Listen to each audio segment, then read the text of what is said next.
In a bar on Cybertron, Starscream stumbled upon a stone tablet inscribed with the lore of ancient behemoths.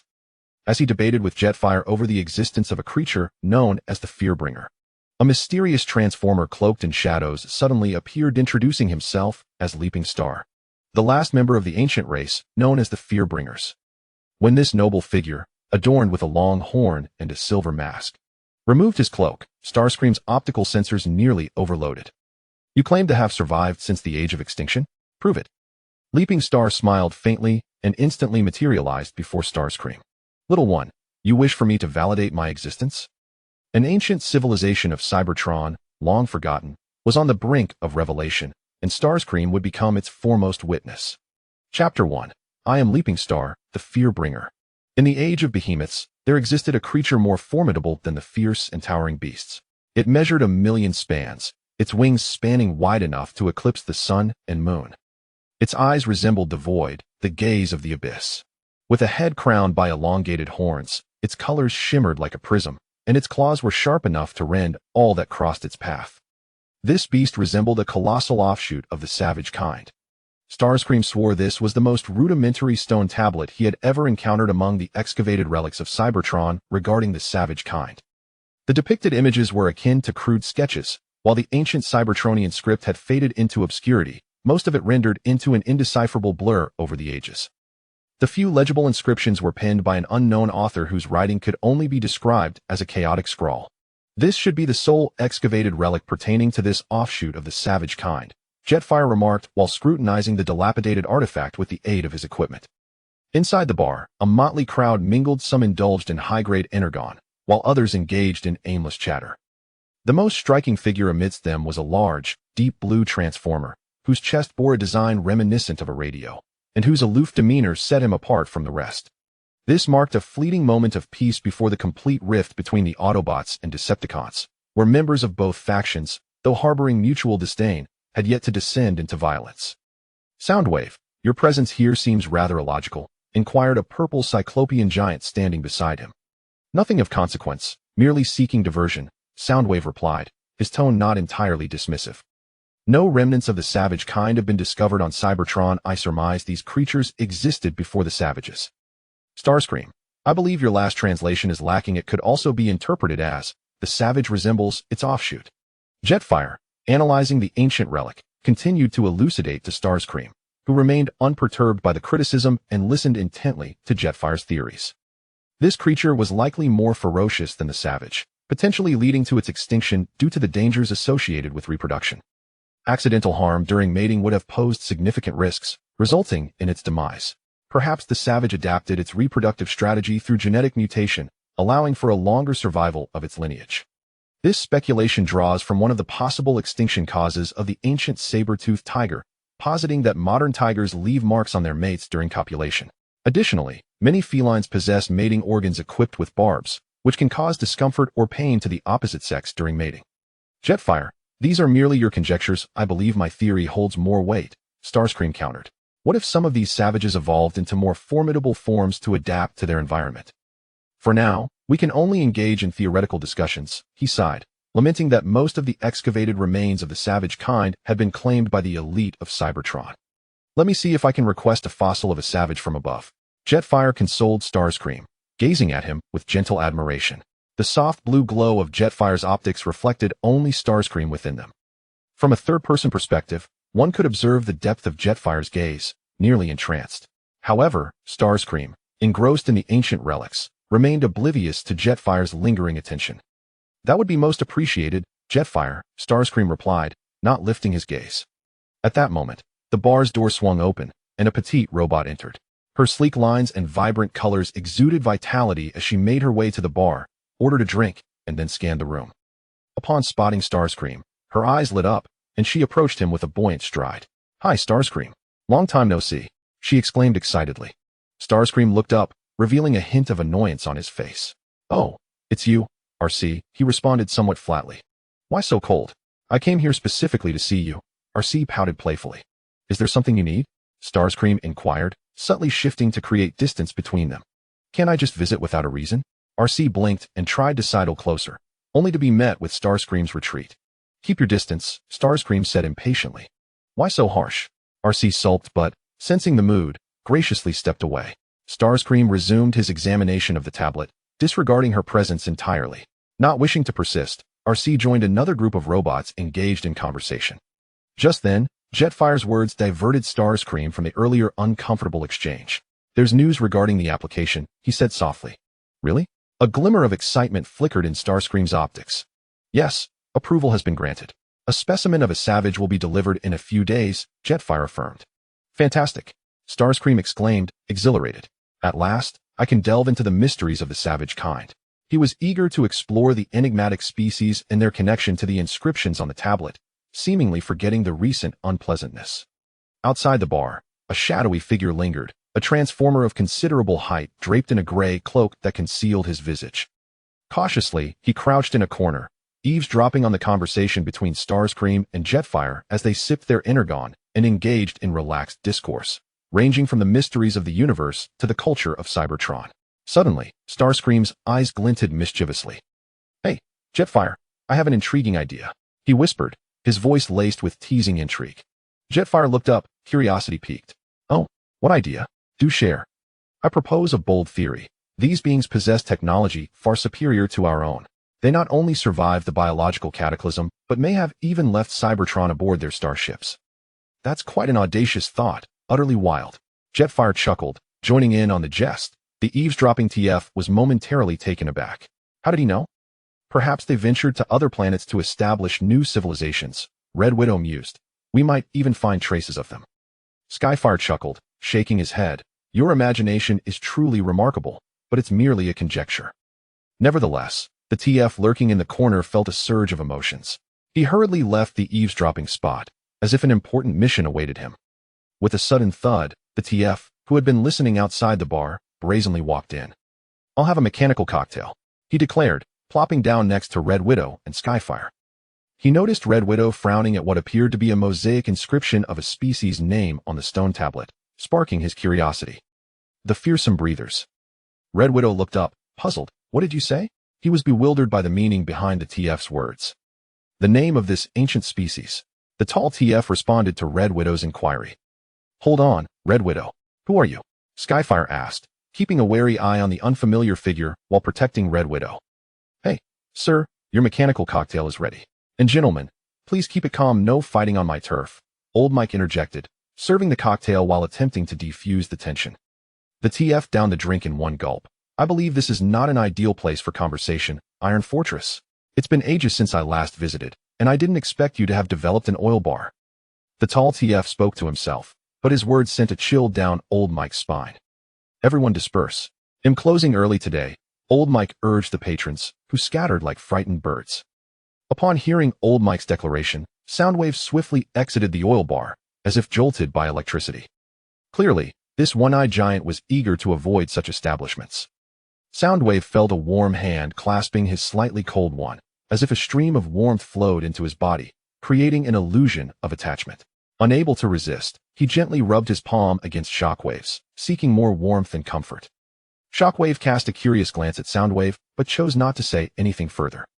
You all follow me. Old Mike beckoned as he entered a room behind the bar, the unknown tall TF following suit.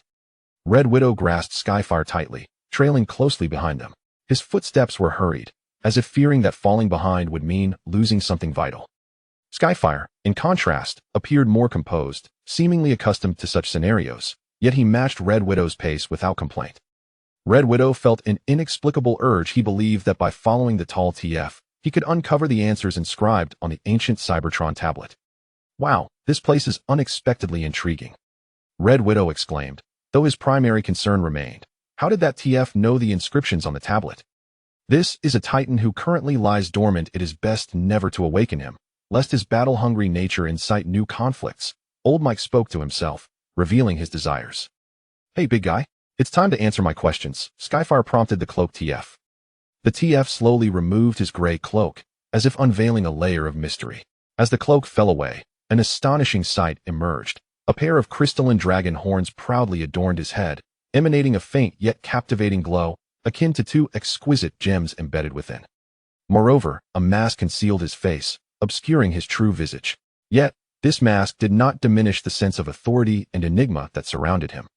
Simultaneously, his body was painted in warm golden hues, bestowing an air of nobility and elegance, reminiscent of a cosmic aristocrat, radiating an unparalleled aura. At that moment, the TF spoke. "I am Starleap, a member of the terrifying, elusive beings. We are also known as the fearsome breathers, for the illusions we create can nurture the birth of fear." His voice was deep and magnetic, carrying an inexplicable power that seemed to penetrate the very souls of those present. Chapter 2. Proof. Starleap turned his gaze towards old Mike, his sharp dragon horns glinting ominously, casting a chilling light that made the optics of those present feel slightly warm. Starleap's mask resembled a delicate work of art, featuring a five-sided structure that shone with a silver light, reflecting old Mike's slightly anxious face with clarity. "You must be quite curious about how I determined this to be the Titan Iron Fortress." Starleap's voice was neither too loud nor too soft, flowing gently like a spring breeze, devoid of any ferocity or savagery. He regarded old Mike, who was shorter than himself, with an air of regal confidence and composure. Red Widow grew increasingly intrigued by the history of this beastly civilization. The creature's demeanor suggested he might be an ancient noble, exuding an air of sophistication. Yet, one wondered if there lay another, unknown side to him, one that starkly contrasted with the present. Starleap seemed indifferent to old Mike's response as he continued, "Before the Great Extinction, I departed from Cybertron. I wandered the cosmos for an extensive period, so long that even I had forgotten. During this lengthy journey, I encountered this Titan and fought alongside him. Then, long ago, probably during the mid-Golden Age, I returned to Cybertron and learned of the demise of the gigantic behemoth clan. Afterwards, I roamed Cybertron without a home. Today, as I passed through this region, I sensed the presence of the Titan and came to take a look." "You've lived quite a long time," old Mike remarked, his tone laced with awe, yet his gaze remained apprehensive as he studied Starleap. "What do you plan to do now? Engage in nefarious deeds and awaken him?" Starleap chuckled softly at this. "If I intended to do something to Cybertron, you would stand no chance of stopping me." His tone was laced with amusement, yet it carried a hint of melancholy. "I have heard them discuss the ancient Cybertron relics, particularly that odd-shaped, dilapidated stone tablet." Starleap gestured towards Red Widow and Skyfire with his elongated claws. Lowering his gaze, he spotted the radiant figure of Red Widow, standing steadfast yet exuding an undeniable presence. One could not deny that Red Widow's paint design was exceptional, perfectly aligning with Starleap's unique appreciation for beauty. The vivid and profound hues of red, white, and blue brimmed with passion and vitality, while hinting at an enigmatic allure. The sleek lines of his body were crafted with meticulous detail, resembling a magnificent work of art. Gazing upon this singular machine before him, Leapstar found himself utterly captivated, a fervent desire surging within him. How splendid it would be to possess such an extraordinarily striking red spider. This sentiment resonates similarly to that of the exceptionally intelligent doctor in the Five-Faced Monster team regarding his collection of Soundwave machines. A sudden chill emanated from the red spider, leaving Leapstar momentarily unnerved, yet a glance around revealed nothing amiss. "What troubles the red spider?" inquired Skyfire, his concern evident. "Nothing at all," replied the red spider, regarding these occurrences as merely trifles within trifles. "Hey, just because you possess that sound device does not validate your existence. I could just as easily claim to be the leader of the Decepticons." The red spider's words conveyed a profound skepticism towards Leapstar's credibility. "Little one, do you require me to substantiate my tangible existence?" With that, Leapstar materialized directly before the red spider, his movements so subtle that the red spider's optical sensors failed to detect even a trace of his passage. A droplet of condensation trickled down the red spider's head crest. When did he even arrive before me?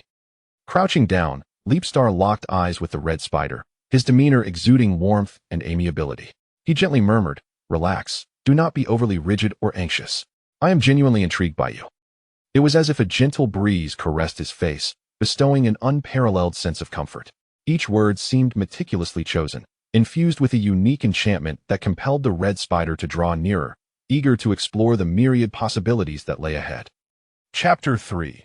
A timeless tale. As the Star of Leaps drew closer, he was astonished to discover the meticulous intricacy of the red spider's visage.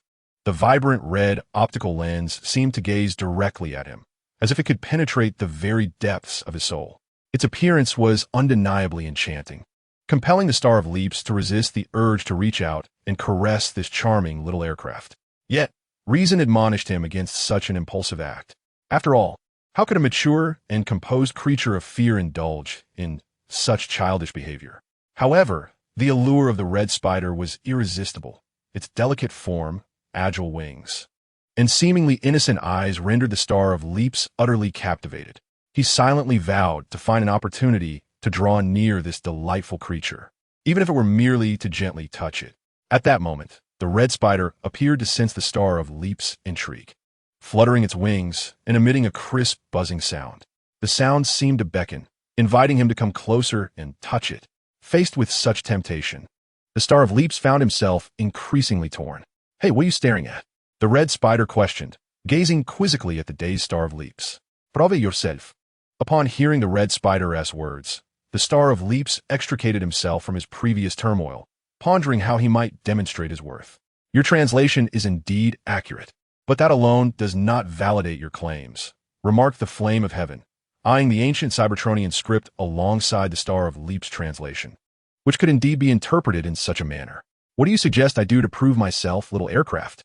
The Star of Leaps sighed, casting a helpless glance at the red spider, deciding to pose the question to him in hopes of gaining insight or advice. At the mention of this moniker, the red spider's temper flared.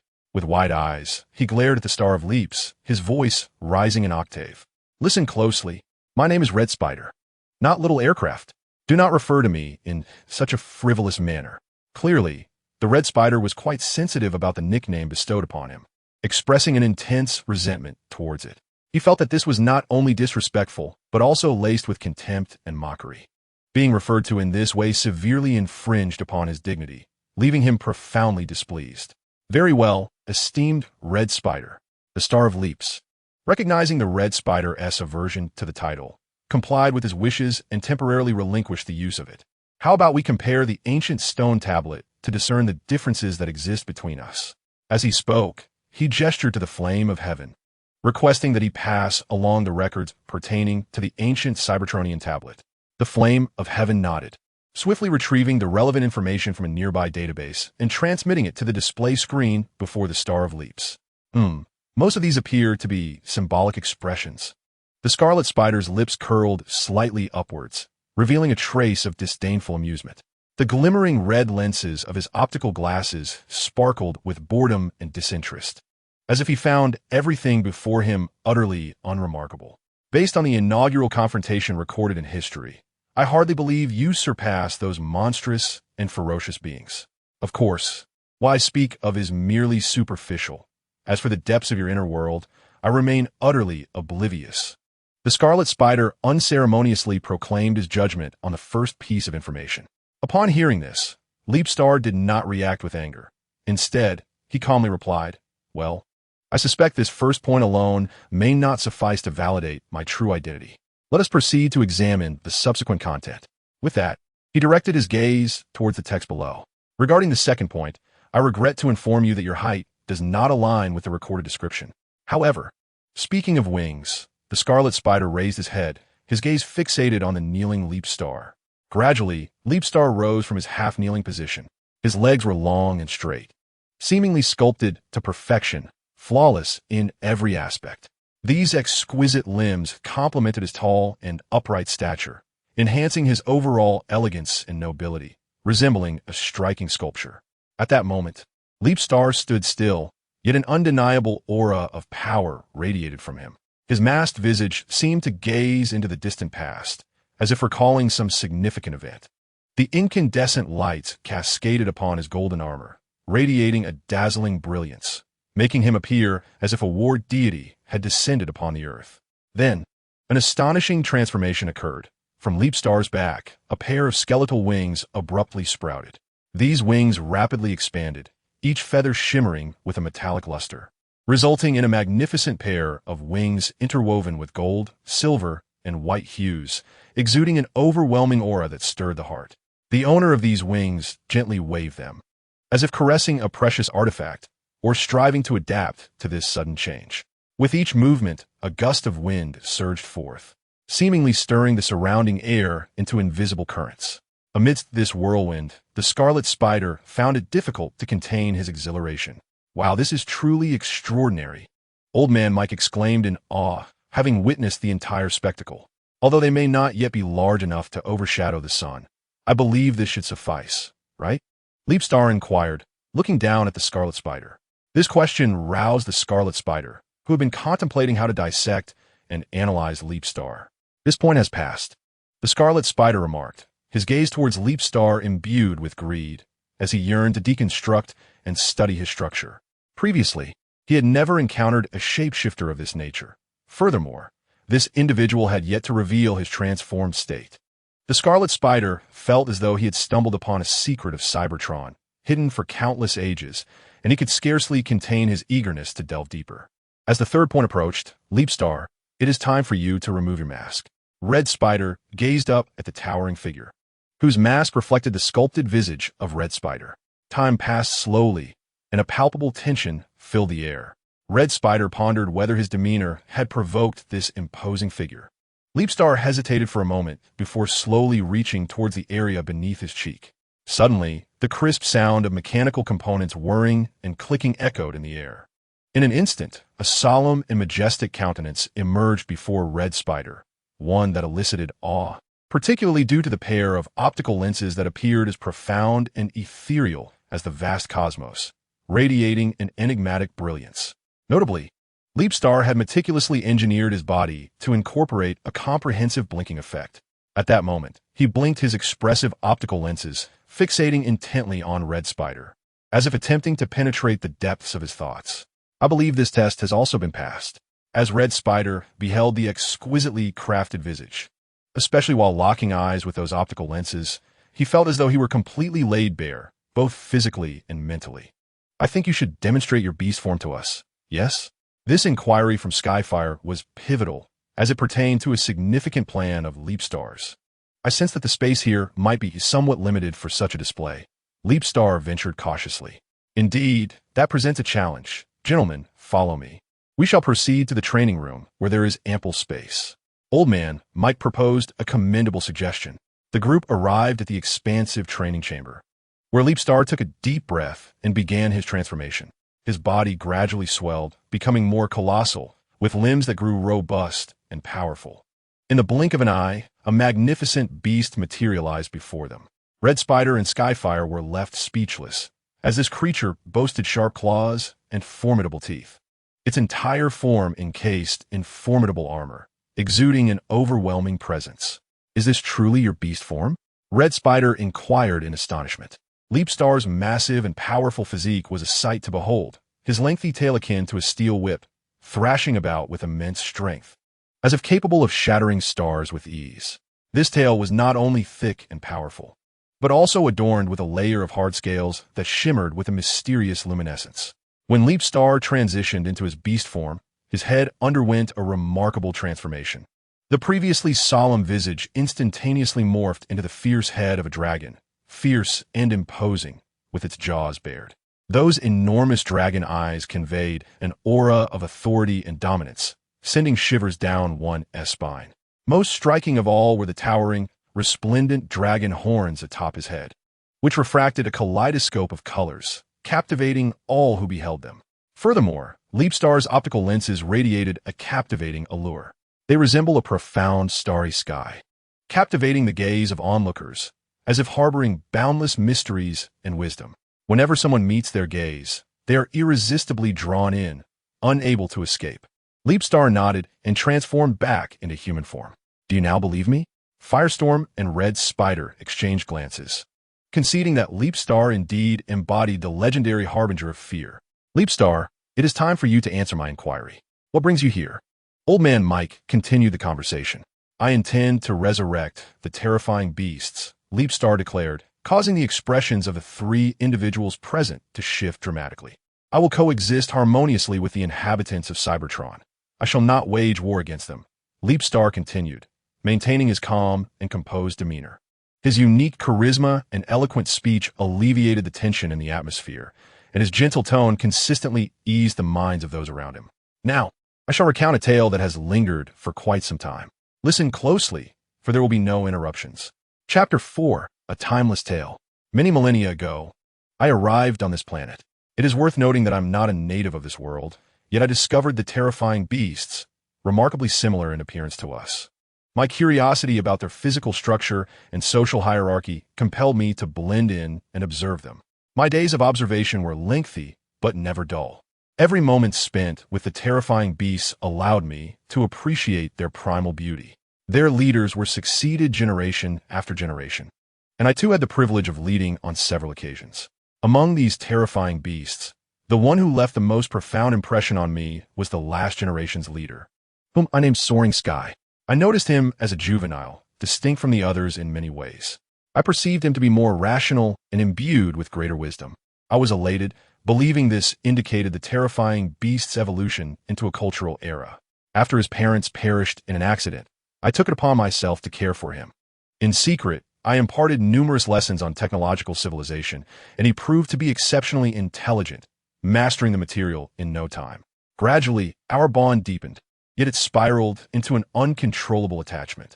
Upon ascending to leadership, Soaring Sky endeavored to be the ideal leader I had wished for. However, our relationship became strained as he became aware of extraterrestrial civilizations. Fearing the loss of my companionship, he sought to confine me by his side. My original purpose for lingering on this planet was to observe the terrifying beasts. Initially, I considered this a positive development. However, he restricted my interactions with other terrifying beasts. As time progressed, I recognized Soaring Sky's increasing need for control to the extent that he forbade any contact with the outside world. I felt my freedom was being stripped away, and discontent began to accumulate within me. Thus, I started to devise a plan to escape Soaring Sky's grasp and reclaim my liberty. One day, seizing an opportunity while the imposing figure of the mighty Titan was momentarily distracted, I stealthily slipped away. I fled with fervor, distancing myself from the dominion of that formidable being. During my escape, I encountered other ferocious beings who offered me support and solace. In that moment, I became acutely aware of the myriad wonders and mysteries the outside world held, awaiting my exploration. I relinquished my pursuits regarding the Titans and departed from the planet Cybertron. However, fate, with its penchant for irony, played a cruel jest when I resolved to return to Cybertron. I learned of the demise of the Titan, a member of the colossal breed who perished in the cataclysmic extinction. Hence, I found myself once again on Cybertron, where life had begun to flourish anew. Subsequently, I spent a period away from Cybertron, traversing the cosmos in search of means to resurrect my fallen companion. Despite our advanced technology, I remained uncertain whether the Titan I sought to revive would be the same as before. Regret consumed me. Why had I so resolutely abandoned Cybertron? In retrospect, that decision seemed impulsive and foolish. Yet, more heart-wrenching was the realization that I had also distanced myself from my dearest friend, the Titan who had stood by my side through thick and thin.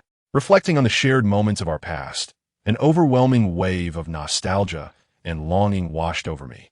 Together, we had faced countless challenges, relying on each other for survival. The jubilant celebrations following our victories and the mutual support in times of failure became indelible memories etched in my soul. Yet now, all that remained was a fleeting shadow of those times. I wandered alone, burdened by remorse and isolation. Where might the Titan be now? Did he still remember me? His once steadfast companion? Perhaps he had already found new allies and embarked on a fresh journey. In the quiet solitude of night, I often gazed at the starry sky, yearning to locate Cybertron, the repository of my cherished memories and dreams, the eternal sanctuary of my heart. How I wished for time to reverse, allowing me to return to those blissful days and stride forward once more alongside the Titan. Chapter 5, A Tale of Love. This is the love story between you and the Titan leader. The red spider wore an expression of utter bewilderment, silently pondering all this time. It was merely a tale of romance. Nevertheless, amidst this long and convoluted narrative of love, the red spider gleaned two crucial pieces of information. Firstly, the living beings of fear were not indigenous to Cybertron. Secondly, there existed no biological kinship between them and the Titans, merely a superficial resemblance to beasts. Despite acquiring such pivotal intelligence, it did not diminish the red spider's fervent curiosity regarding the exploration of Leapstar. The term love story was foreign to Leapstar, evoking a glimmer of confusion in its gaze. Perhaps my understanding of this term is insufficient. Might the esteemed red spider be willing to elucidate it for me in detail? The inquisitive Feiyue Xing inquired, yearning for a more profound interpretation of the emotion known as love from Red Spider. Love? How is it that you have existed for so long, yet remain oblivious to such a sentiment? Red Spider, taken aback by the earnest gaze of Feiyue Xing, found it hard to believe. Do you not have parental figures? After a moment's contemplation, Red Spider resolved to illustrate the concept of love through examples. Why this sudden inquiry? Could it be that there exists love between parental figures? This question left the three present momentarily stunned. Could it be that such an emotion did not exist between parents? Hold on, let's first clarify the scope of these parental figures. Red Spider felt a twinge of discomfort. It was not merely addressing Feiyue Xing's question about love, but also sought to extract information regarding the familial structure of the Fearborn. Was it a single-parent or dual-parent household? Or perhaps derived from a common origin, akin to the source of flame? In what form does your family or community primarily exist? Or is there a singular essence that nurtures you, among other things? Red Spider inquired using examples. We should not be categorized by gender. As for the manner in which new life is conceived, that explanation is somewhat intricate. So, allow me to elaborate. The reproductive method of the Fearborn diverges from that of ordinary beings. They produce eggs within a maternal body. The illusory dragon periodically unites with a maternal figure to nourish the eggs. The more frequent the nourishment, the swifter the developmental cycle of the next generation within the maternal body. As Feiyue Xing spoke, he observed the changing expressions of his listeners, which indeed appeared rather grim. Of course, becoming a maternal figure is entirely voluntary, he emphasized, noting the unnatural shift in the countenances of McDad and the others. It was evident that they had misconstrued or misjudged what Feiyue Xing had conveyed, yet the exact nature of this misunderstanding remained elusive. Perhaps only they themselves understood the true reason for their reaction. Amidst the shared glances, the atmosphere turned awkward and delicate. Feiyue Xing, I have a question. Tianhua's voice wavered, hesitating on how to articulate his inquiry, yet ultimately mustering the courage to shatter the unbearable silence. Upon hearing this, Feiyue Xing felt an immense weight lift from his heart, as the discomforting atmosphere was quite unappealing to him. Oh, dear friend. Feiyue Xing's face lit up with a renewed and exuberant smile, his tone buoyant. There is no need for such formality between us. Feel free to pose any questions. Whatever I know, I shall share without reservation. With that, he gazed at Tianhua with eager anticipation, awaiting the forthcoming inquiry. Weren't you once engaged in the study of the giant ferocious?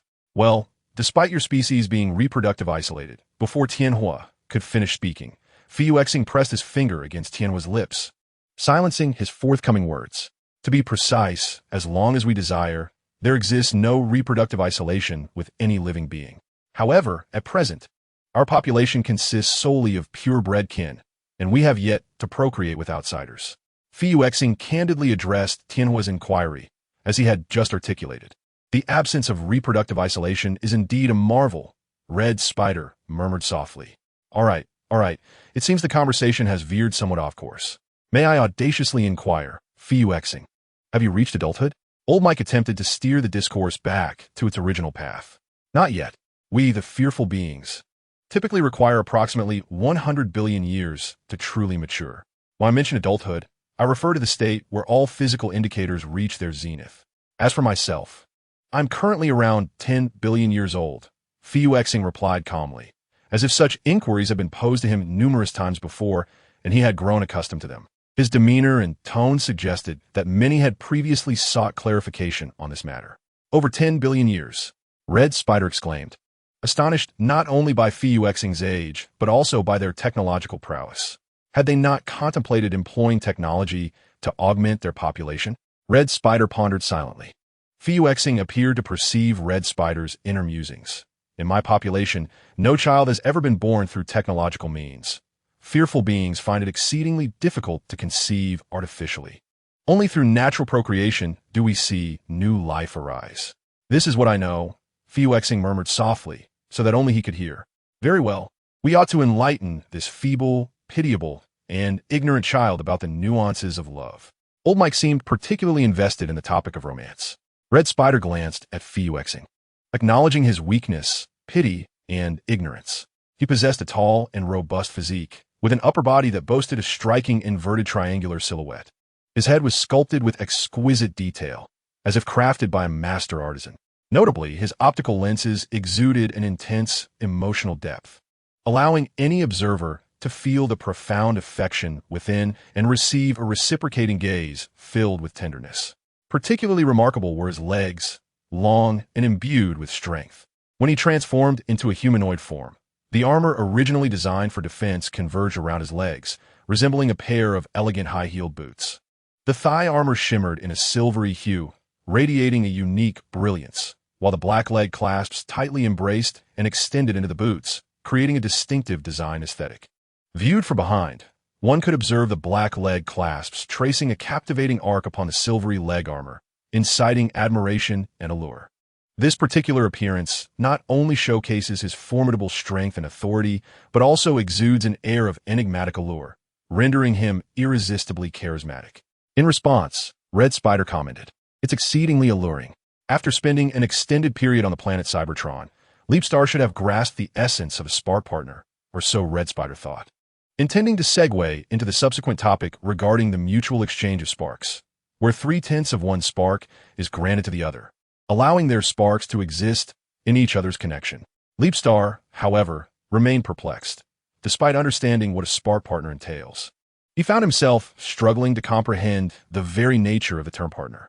Upon hearing this response, Red Spider covered his face, realizing that he was unable to continue the conversation.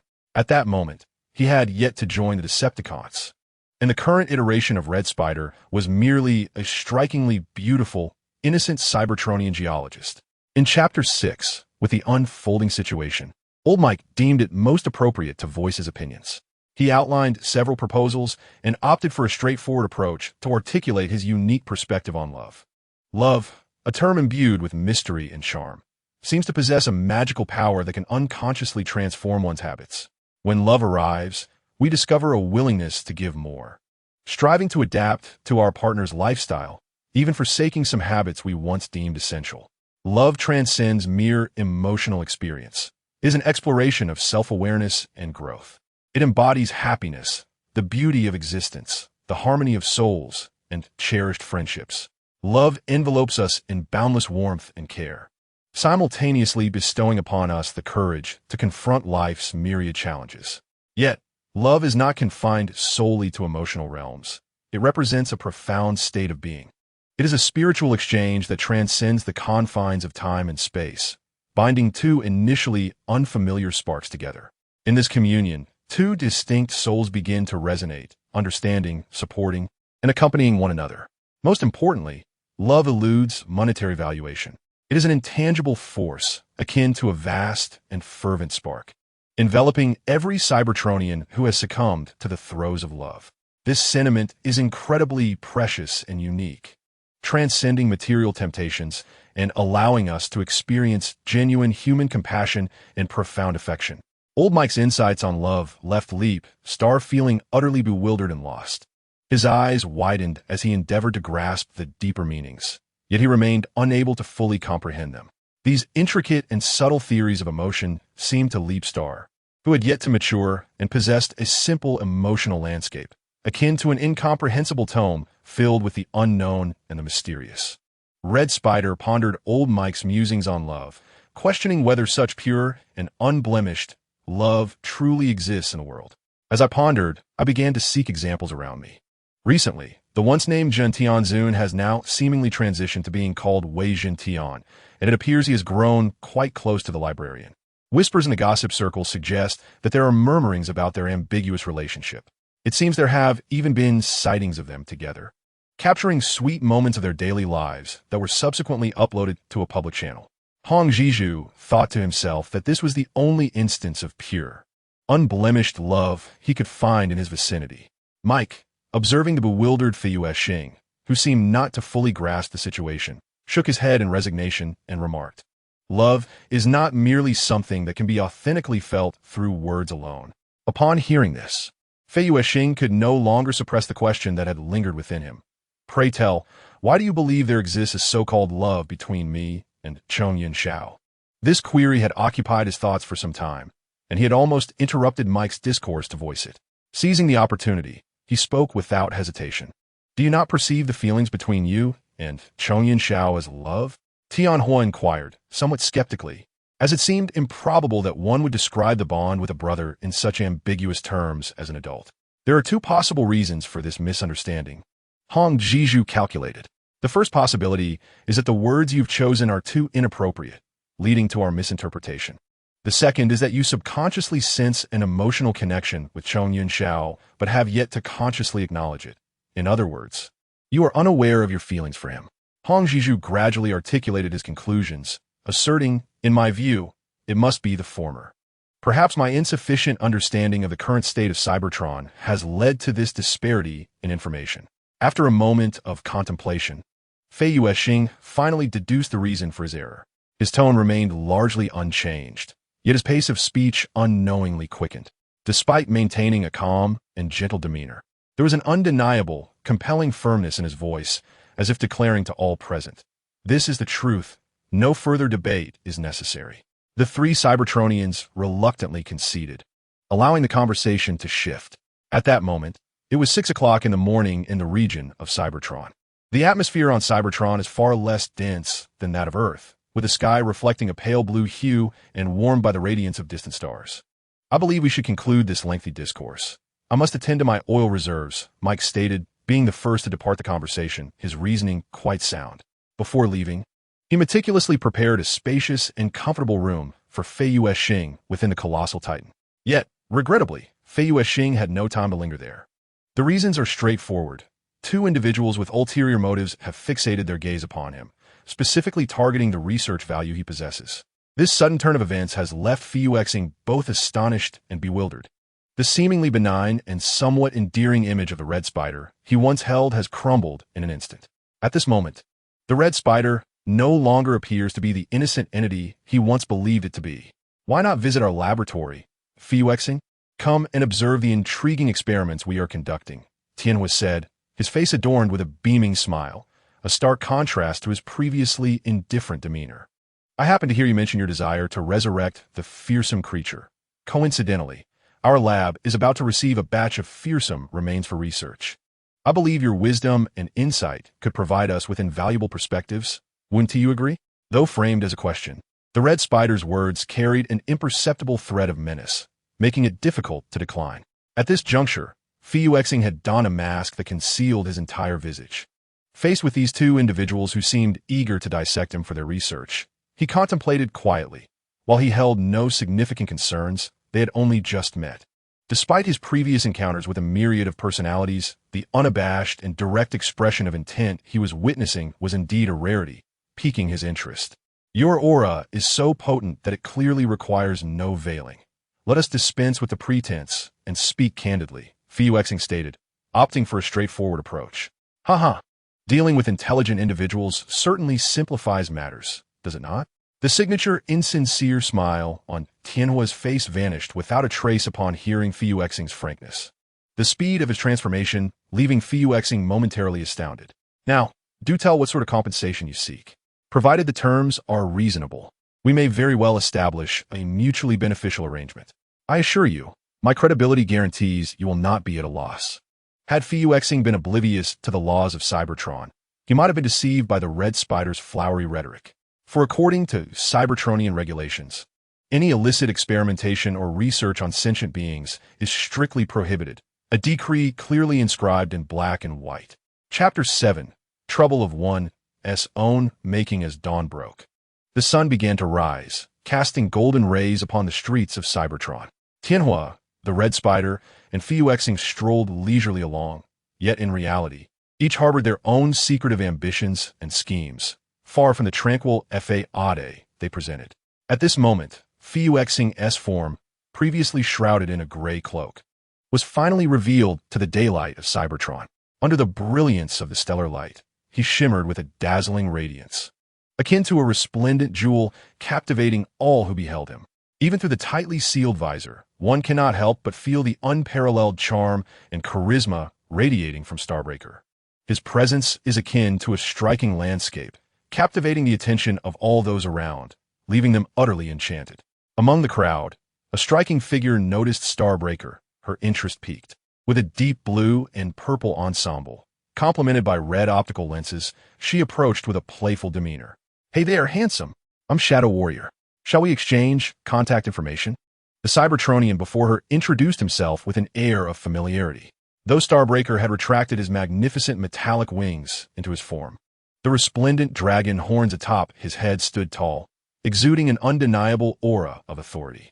These horns, resembling rare treasures, shimmered with an enigmatic glow, seemingly embodying boundless power and wisdom.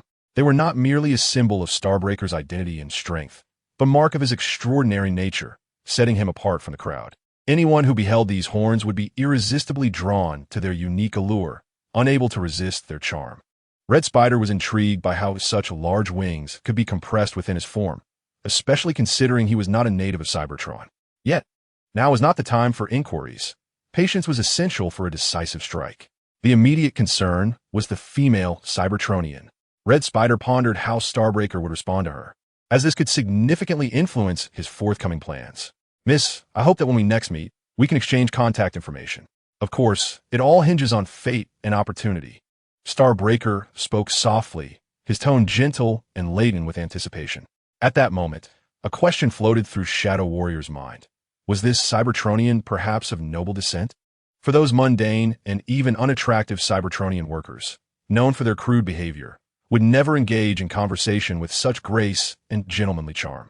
Furthermore, Starbreaker's strikingly splendid appearance, exquisite paintwork, and the exceptional design of his towering form, along with the extraordinary dragon horns, were clearly not traits of an ordinary being. All signs pointed to the fact that this enigmatic Cybertronian harbored untold stories within. This only heightened her desire to unveil the hidden secrets of this dazzling giant. Perhaps it could even provide an opportunity to align herself with a formidable ally. With this thought, a glint of cunning sparkled in her red optical lenses, accompanied by hopes for the future. Red Spider could not suppress his inner frustrations, muttering to himself about the impending troubles. "Here we go again. We must find a way to deal with that female Cybertronian, or our experiment will escape, or worse, be taken away." Skyfire relayed this message through Red Spider's internal communication channel. I understand. I think I have an idea." Red Spider's processor came up with several rather dubious suggestions. Chapter 8. The Red Spider Scheme. The Red Spider sent a succinct message to his colleague, Firestorm, through the internal network. "Little Red, you should have some time now, right? I would like to ask for a small favor, and the reward will be directly deposited into your account upon completion." Upon hearing there was not only work to be done, but also a reward to be had, Firestorm responded with lightning speed. "Raging Fire, what is the task? How much is the reward? Let us agree on it beforehand. I want to take on anything too difficult. Little Red, help me deal with a troublesome individual. The target is Shadow Ninja. Specific location, longitude 53, 46, latitude 25, 461. Raging Fire, is it really that simple? Hold on a moment. I'll be there in a flash." After sending that communication, there was silence from Firestorm, causing the Red Spider to begin doubting his reliability. However, his concerns were soon dispelled. A blue figure emerged from the side, adorned with a sign advertising a signature drink, holding a tray laden with several cups of strangely colored beverages. Without hesitation, he positioned himself between Leapstar and Shadow Ninja, wearing the smile of a seasoned salesman. "Ladies and gentlemen, I believe I have some new cups of oil tea that you might like to try. This is a new offering from our signature drink, featuring a collaboration with aluminum alloy." The promotional spiel flowed smoothly from his lips, devoid of any awkwardness.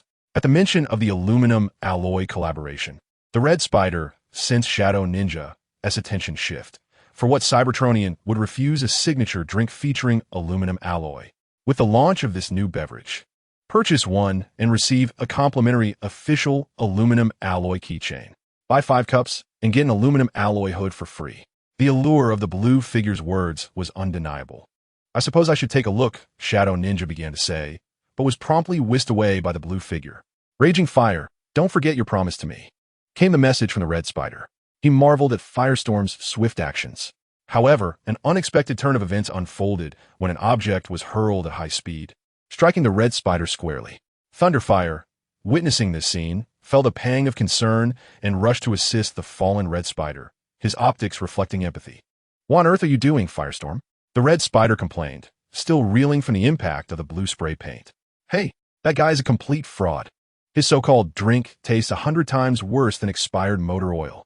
With this furious exclamation, a burly figure hurled an object at Firestorm, cursing vehemently, clearly filled with rage and dissatisfaction.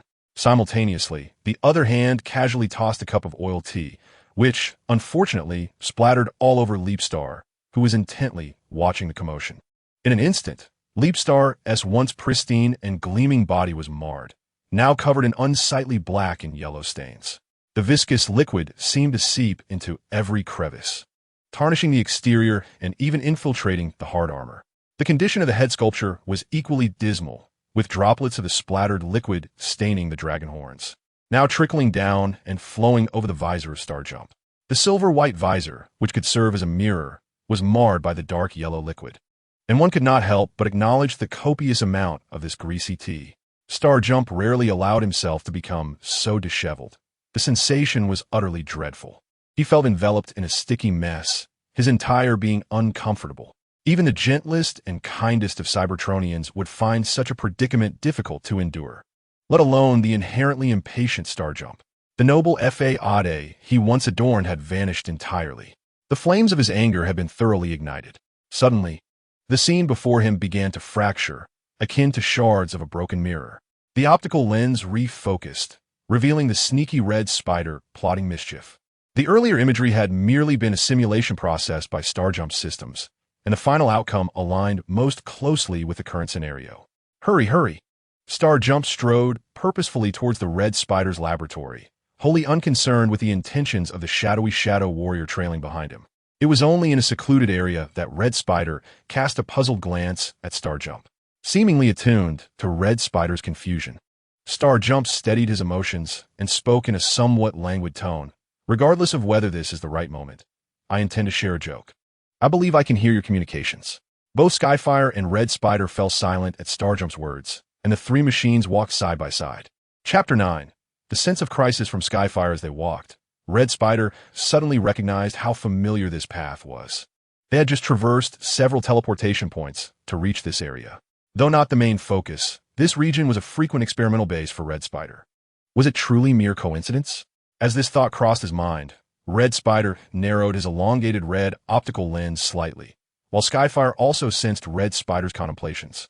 They instinctively maneuvered from beside Starjump to behind him, prepared to take action should any discrepancies arise. They had been closely following Starjump, indicating either he had led them here, or the current circumstances could only affirm the former. Starjump glanced back at them. What do you think? Familiar, isn't it? His tone remained calm and composed. A moment of tension hung in the air among the three machines, and just as Skyfire sought to diffuse the situation, a somewhat unfamiliar figure emerged from the direction of the laboratory building. She jogged over to Red Spider, bowing respectfully, her black and blue-hued frame slightly smaller than that of Red Spider. The terrifying remains requested by Commander Red Spider have arrived at the laboratory. This receipt requires your signature for authentication. As she spoke, she produced a data pad from seemingly nowhere and handed it to Red Spider. Very well, Starry. The Red Spider took the data pad from the hands of Starry and, after a brief review of the information, confirmed its accuracy and signed the receipt for the daunting skeletal report.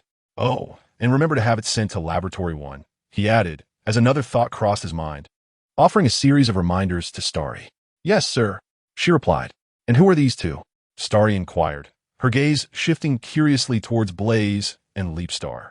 Upon noticing the glimmering, translucent dragon horns atop Leapstar's head, her blue optical lenses twinkled momentarily.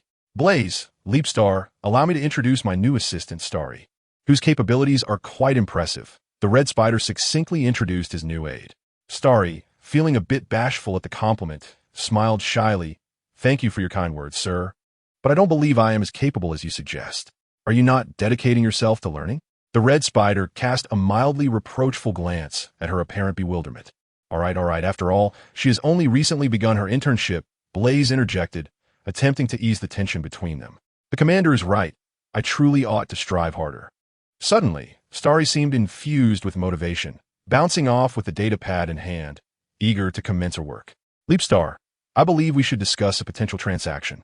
I am quite curious about your bodily structure, the red spider inquired with an earnest tone directed at Leapstar, though the chill in his optical lenses betrayed a lack of genuine sincerity. Standing face to face, the distance between the red spider and Leapstar was negligible. At that moment, every subtle expression on the red spider's face was vividly reflected upon Leapstar's impeccably smooth visor. The red spider noticed this and became acutely aware that his expression might not convey the requisite sincerity and goodwill. Thus, he took a deep breath, slowly exhaling, endeavoring to appear more sincere. As he released the breath, the tension within him eased slightly. He adjusted his facial expression, hoping to project a more amicable and genuine demeanor. Nevertheless, he remained uncertain whether he had truly succeeded in convincing Leapstar of his sincerity. I can offer you a substantial reward. However, this is not an ideal location for a conversation. The red spider gestured for Leapstar to follow him, leading the way. Let us go to my office. The security system there is significantly better. The red spider's office was reasonably spacious but sparsely furnished. The most striking feature of the room was a research progress summary embedded in the wall, nearly as large as Leapstar himself. The blue, semi-transparent display was marked with numerous important notes, and Leapstar found himself somewhat dizzy amidst the chaotic annotations. The red spider pulled out a chair, indicating for Leapstar to take a seat. Leapstar surveyed the surroundings before finally settling into the chair. The red spider and the Skyfire sat opposite to the flying star, as if engaged in negotiations. I believe I should preliminarily draft a transaction proposal. What are your thoughts? The red spider rested his chin on his hand, gazing at the flying star. I have no objections on my end. However, as for compensation, I prefer to discuss that at a later time. After all, at present, I find myself devoid of anything particularly desired, the flying star expressed. Yet his gaze involuntarily lingered upon the red spider's exquisitely crafted, delicate wings. Internally, he mused, wow, those petite wings are utterly adorable. I yearned to reach out and gently caress them, to experience their softness and smoothness. Nevertheless, reason admonished him that such an action might be inappropriate, compelling him to suppress his impulses and refocus on the dialogue at hand. The fundamental compensation should suffice. It appears you have little recourse aside from Old Man Mike's domain. The red spider sensed that such gratuitous, unremunerated endeavors were quite rare, even pondering within his processor the likelihood of the flying star demanding exorbitant terms post-experimentation. Very well, then. I shall trouble the esteemed red spider to draft the content of the agreement. The corners of the flying star's mouth lifted slightly, revealing a barely perceptible smile. His mood seemingly buoyant. His voice conveyed a hint of cheerfulness, with the cadence of his sentences rising at their conclusion, as if communicating a sense of satisfaction and anticipation to the red spider.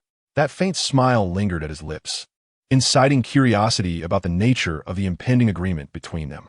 Suddenly, an unsettling sense of crisis surged within the heart of the Skyfire, seemingly emanating from the flying star, and likewise concerning the red spider.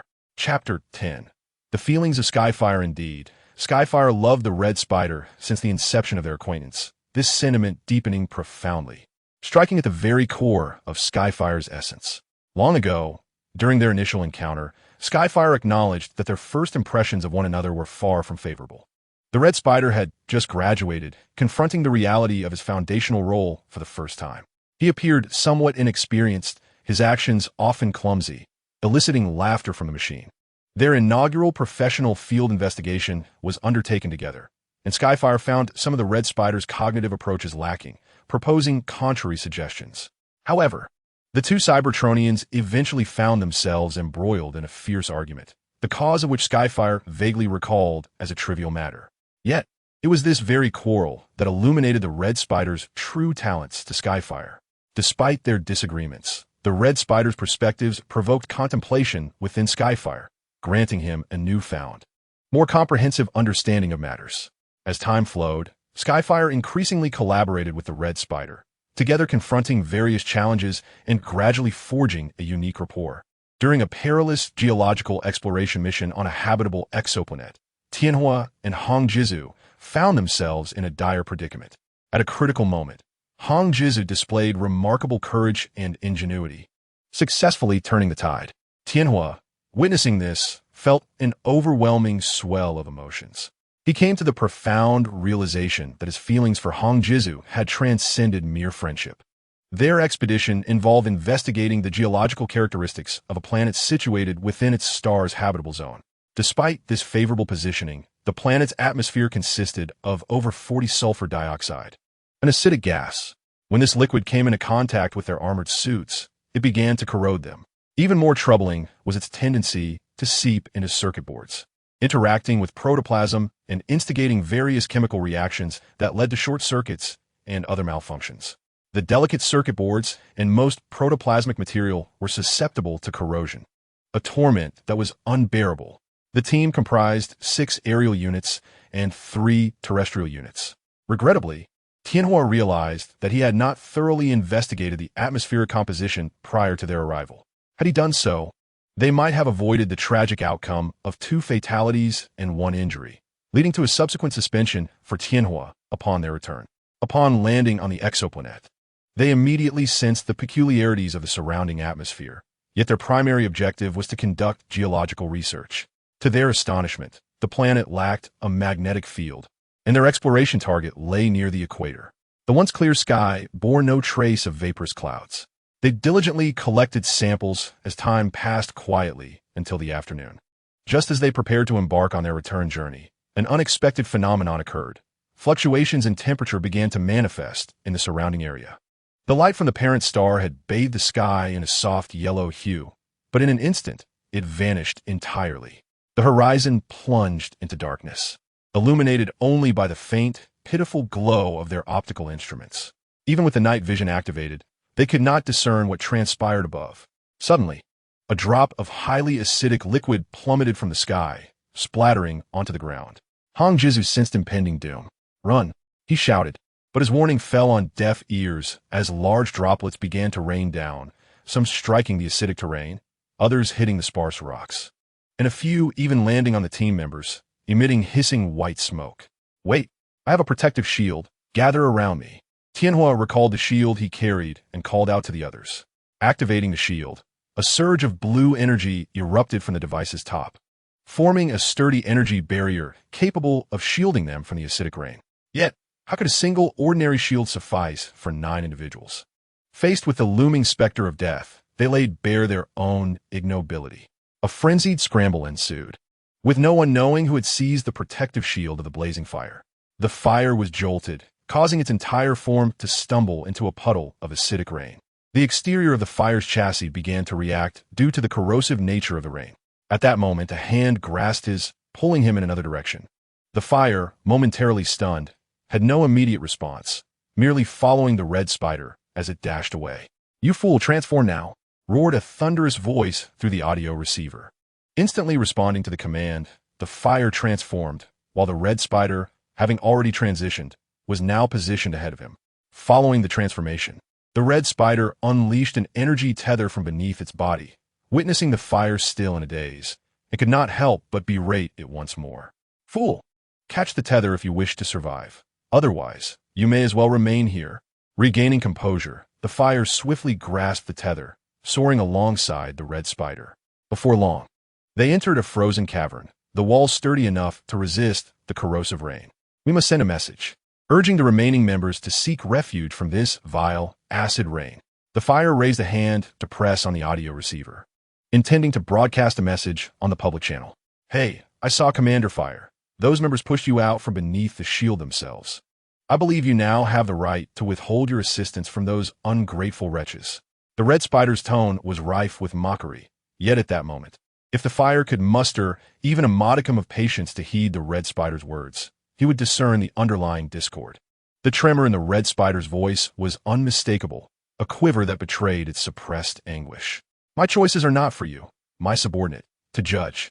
The fire coldly reproached the red spider for its transgressions, his tone unyielding and frigid, devoid of any semblance of emotion. "All members converge at coordinates 125, 143. There exists a cave to evade the acid rain." Ultimately, the fire dispatched the message. The red spider huddled in a corner of the cavern, its form slightly trembling. Gradually, the fire received responses from the majority of the members, which provided a modicum of solace to his troubled core. Suddenly, the fire activated the spotlight. causing the red spider's optical sensors to momentarily falter. It was then that the fire remembered that the red spider was also one of his subordinates. Turning to locate the red spider, upon seeing it, the fire couldn't help but feel a pang of regret intertwined with concern. The red spider's wings appeared gravely damaged, marred with brown stains that suggested severe pain. Some acidic liquid had even seeped into the red spider's armor. The contact between sulfur dioxide and its organic material was surely an unbearable sensation. The red spider curled into a ball, arms clinging to its legs, its head bowed low. Its shoulders trembled slightly, as if it were weeping. The fire felt an unsettling tightness within its core, a sensation that was neither here nor there. Red Spider, how are you faring? Tianhua expressed his deep regret for not having checked on Red Spider's injury sooner. Upon hearing Tianhua's words, Red Spider lifted his gaze, forcing a faint smile as he softly replied, "Commander, there is no need to worry about me. I am fine." Yet, the current state of Red Spider hardly resembled that of someone unscathed. An overwhelming sense of panic and unease surged within Tianhua, but he endeavored to maintain his composure and swiftly took action to assist Red Spider. Though his fingers trembled slightly, Tianhua resolutely grasped the medical instruments and cautiously approached the site of Red Spider's injury. As Tianhua's fingertips gently made contact with Red Spider's wound, a searing pain coursed through Red Spider's central processor like a jolt of electricity, eliciting a low, guttural groan from him. Hiss! Tianhua could feel the shuddering of Red Spider's body and his acute reaction to the pain. He spoke softly. "Does it hurt terribly? I apologize. I will be as gentle as I can." Concern and guilt tinged his voice, observing Red Spider's instinctive attempt to withdraw from the pain. Tianhua understood the immense suffering he was enduring. He paused his actions and, with a soothing yet firm tone, reassured him, "Do not fear. I will attend to this wound carefully. Just hold on a little longer. It will soon improve." Tianhua endeavored to make his movements ever more delicate and meticulous, as though each subtle gesture carried with it a profound sense of care and solace for Red Spider. He focused intently on treating the wound while continuously engaging in conversation with Red Spider to divert his attention and alleviate his discomfort. The optical lenses of Red Spider were physiologically filled with a cleansing fluid, a pale blue liquid that seemed on the verge of dripping at any moment. For the first time, Red Spider felt a gentleness directed towards him. Despite it emanating from a superior, he found somewhat irksome. Yet, the sensation of being cared for was rather pleasant, allowing him a brief respite from the pain of his injury. Tianhua tenderly brushed away the cleansing fluid from Red Spider's elongated red optical lens, his movements exceptionally gentle, as if fearing that Red Spider might shatter at any moment. Feeling somewhat uncomfortable, Red Spider turned his head away, prompting Tianhua to realize that their actions had crossed an unspoken boundary. How strange it was that he instinctively reached to wipe away a cleansing fluid from someone with whom he was not particularly close. A question that flickered through Tianhua's processor. "I believe I ought to thank you for your assistance in my treatment," Red Spider remarked, his voice imbued with a newfound vitality, markedly different from the earlier feeble tone. "No, it is I who should be expressing my gratitude." Tianhua's words of thanks were sincere and gentle, his blue-white optical lenses reflecting earnestness. Hearing such heartfelt gratitude for the first time left Red Spider somewhat bewildered. This feeling was both unfamiliar and novel to him, for in the past, during his time before achieving his designated rank, such expressions had never transpired.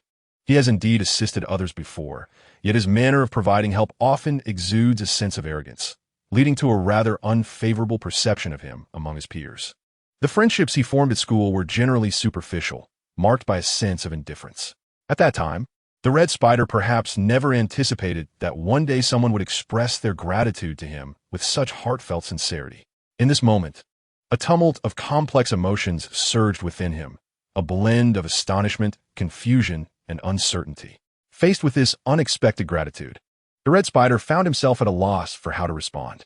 Despite his silence, Tianhua continued to speak. "Had you not brought me to this cave for refuge in a timely manner, I fear my injuries would have been far graver than they are now." No need for gratitude. It was merely happenstance. The Red Spider finally regained his composure, attempting to mask the turmoil within with a nonchalant tone. Tianhua smiled slightly, as if he could see through the Red Spider's thoughts. "But for me, it was no mere coincidence. If it weren't for you, I might not be alive today. So, I truly appreciate your help, Red Spider. The repeated expressions of thanks caused the Red Spider's face to flush a deep crimson. He turned away, unable to meet Tianhua's gaze. Please, don't mention it. I didn't do much. Tianhua sighed softly. Regardless, you saved my life, and that is a fact. If you ever need assistance, do not hesitate to ask. I will certainly do my utmost to help. The Red Spider inwardly grumbled, uncomfortable with the notion of being indebted to another, but recognizing the impracticality of refusal. He replied, all right, fine. By the way, how did you find this cave? The light in the sky was completely obscured. Tianhua regarded the Red Spider with curiosity. The closeness between them was palpable, their breaths mingling in the air. You're too close, the Red Spider thought with a start, feeling the frequency of his core's flame pulsating uncontrollably faster. An overwhelming sense of tension occupying much of his processing unit, filled with intricate emotions. He wished to create distance between them, yet found himself cornered, leaning against the cold, hard rock. Tianhua completely blocked his escape route, leaving him feeling trapped. The peculiar frequency of his core's flame seemed as if it might leap from its chamber. The Red Spider was bewildered by his own reactions, despising the feeling of ignorance that enveloped him. Tianhua's voice jolted him back to reality. Before arriving on this planet, I employed a detector to analyze the potential atmospheric composition. The results indicated an 80% likelihood of the presence of a certain gas, with concentrations reaching lethal levels. Hence my precautionary measures. Along the way, I stored the coordinates of most shelters, and this cave was the closest one to us. Having explained himself in one breath, he felt somewhat calmer, the heat of his earlier embarrassment beginning to dissipate. Why did you not alert us?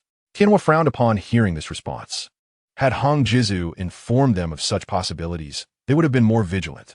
With a wry smile, Hong Jizu remarked, I am powerless. None of the team members regard my words as significant.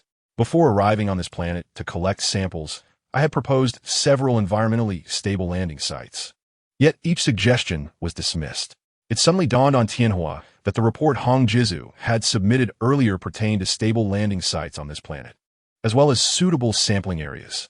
However, after deliberation among the team members, all of Hong Jizu's recommendations have been entirely disregarded.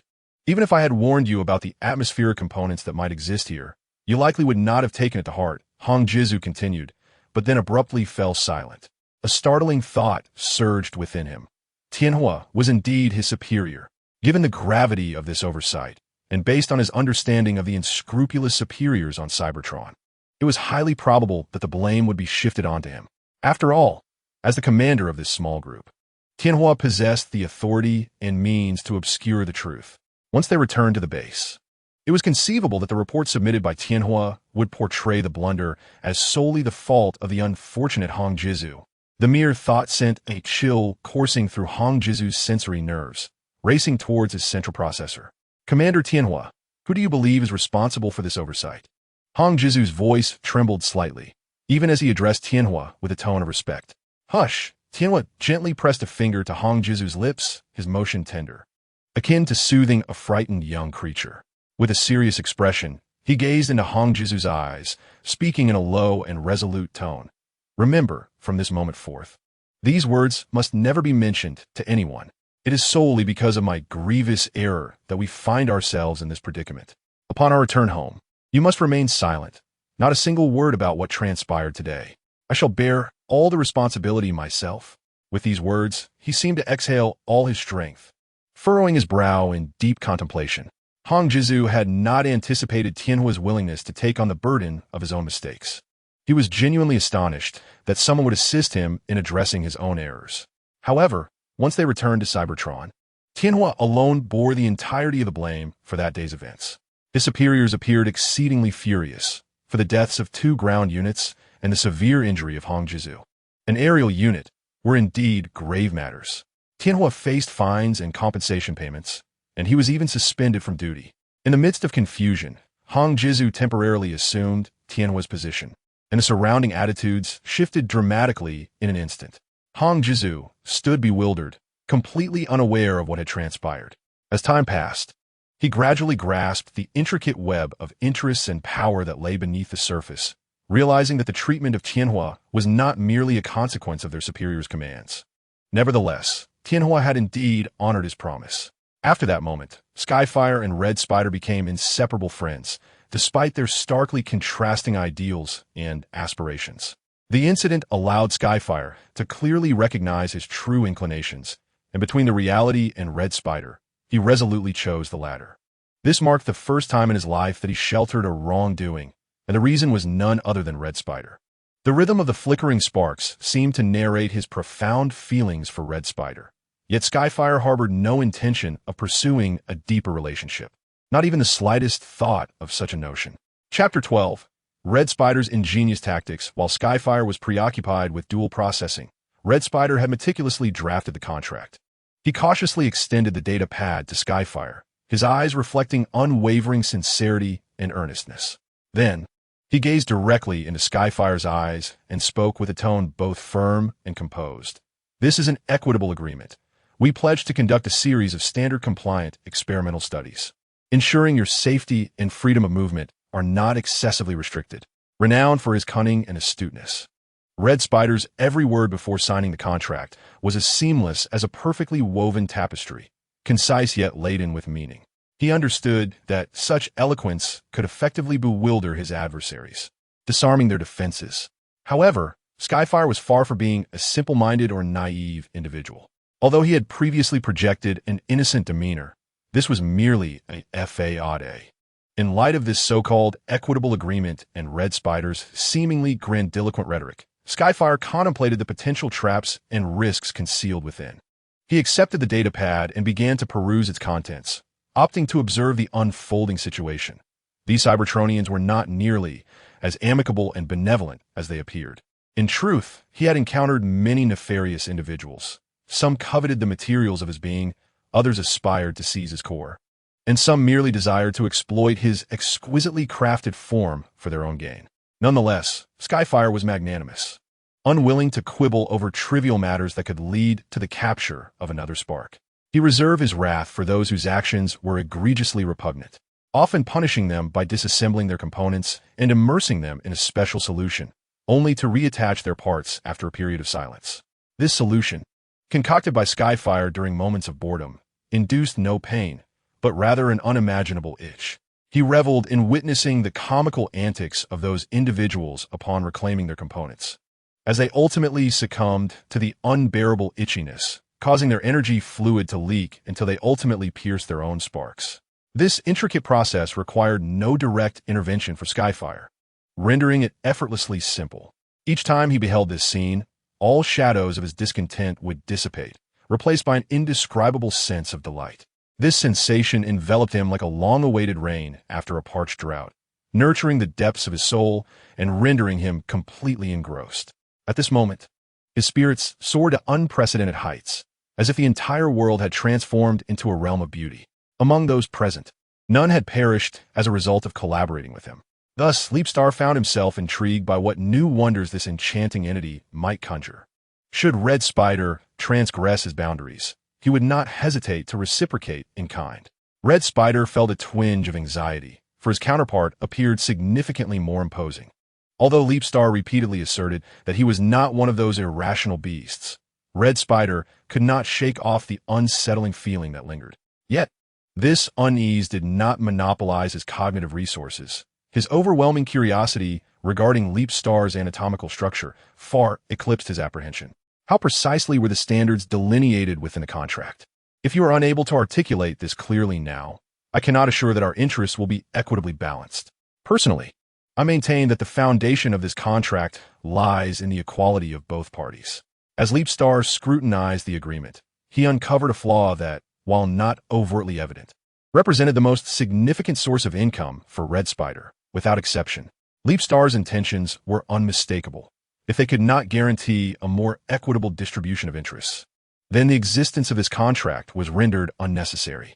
Red Spider grew anxious, fervently devising 3 plausible explanations. He swiftly synthesized this information, and a droplet of condensation slid from his visage, landing upon the table, heightening the tension in the atmosphere. I assure you, based on my credibility, that you will be entirely safe throughout the course of the experiment, aside from the procurement of some biological samples. You are free to halt the experiment at any time, and you may oversee the sample analysis as well. After all, it is my first encounter with a transformer that has existed for over 10 billion years. My curiosity may have momentarily clouded my judgment, so please overlook the elementary errors I previously committed. Such considerations will undoubtedly facilitate a more pleasant collaboration. Leapstar. Red Spider's tone was imbued with utmost sincerity, laced with palpable tension, which Leapstar discerned with clarity. Chapter 13. A few days at the experimental base, your earnestness is duly noted. Thus, I shall gladly acquiesce to this collaboration. Leapstar propped his chin on his right hand, fixating his gaze upon Red Spider, and spoke in a calm and gentle tone. At that moment, the mask adorning his face reflected the intricate sculpture of Red Spider's head, infusing the scene with an air of mystery. Red Spider exhaled in relief, the previously taut strings of his core relaxing in an instant. His processor emitted several alerts, indicating it was time for him to rest. Bring forth the contract. I shall affix my signature. Leapstar turned the document, which had been facing Red Spider, around and signed as the second party, notably employing the current Cybertronian script. Then, shall we schedule your first experiment for tomorrow at the 7th Cybertronian hour? What do you think, Leapstar? The Red Spider was eager to conduct research on Leapstar's body, yet he harbored concerns that his fervent demeanor might be misconstrued by Leapstar. Thus, he resolved to allocate ample time for both parties to mentally prepare themselves. Very well, then. What is the scope of my activities during this period? Leapstar inquired, seeking clarity on where the Red Spider would permit him to roam. For the time being, you may explore within this base. I shall prepare a temporary resting chamber for you shortly, replied the Red Spider as he retrieved a palm-sized, blue square card from a concealed compartment in the table. He then produced a notebook-like control device, inserting the card into it and subsequently modifying some information before presenting it to Leapstar. What is this card? Leapstar asked, toying with the square object. It is a basic access pass, ensuring your smooth passage within the base. Now, let us proceed to the resting chamber. He beckoned to his companion. Heavenly Fire, please wait here for me. As Leapstar followed the Red Spider through the experimental facility, he observed that the base was not as expansive as it appeared from the outside. Numerous descending hover lifts adorned the lower levels, each marked with Cybertronian script, and experimental pods were arranged in a circular formation around the lifts. The illumination emanating from these pods predominantly radiated a cool blue hue, while a few emitted a vivid crimson glow. The entrances of the pods exuding red light bore yellow and black warning signs.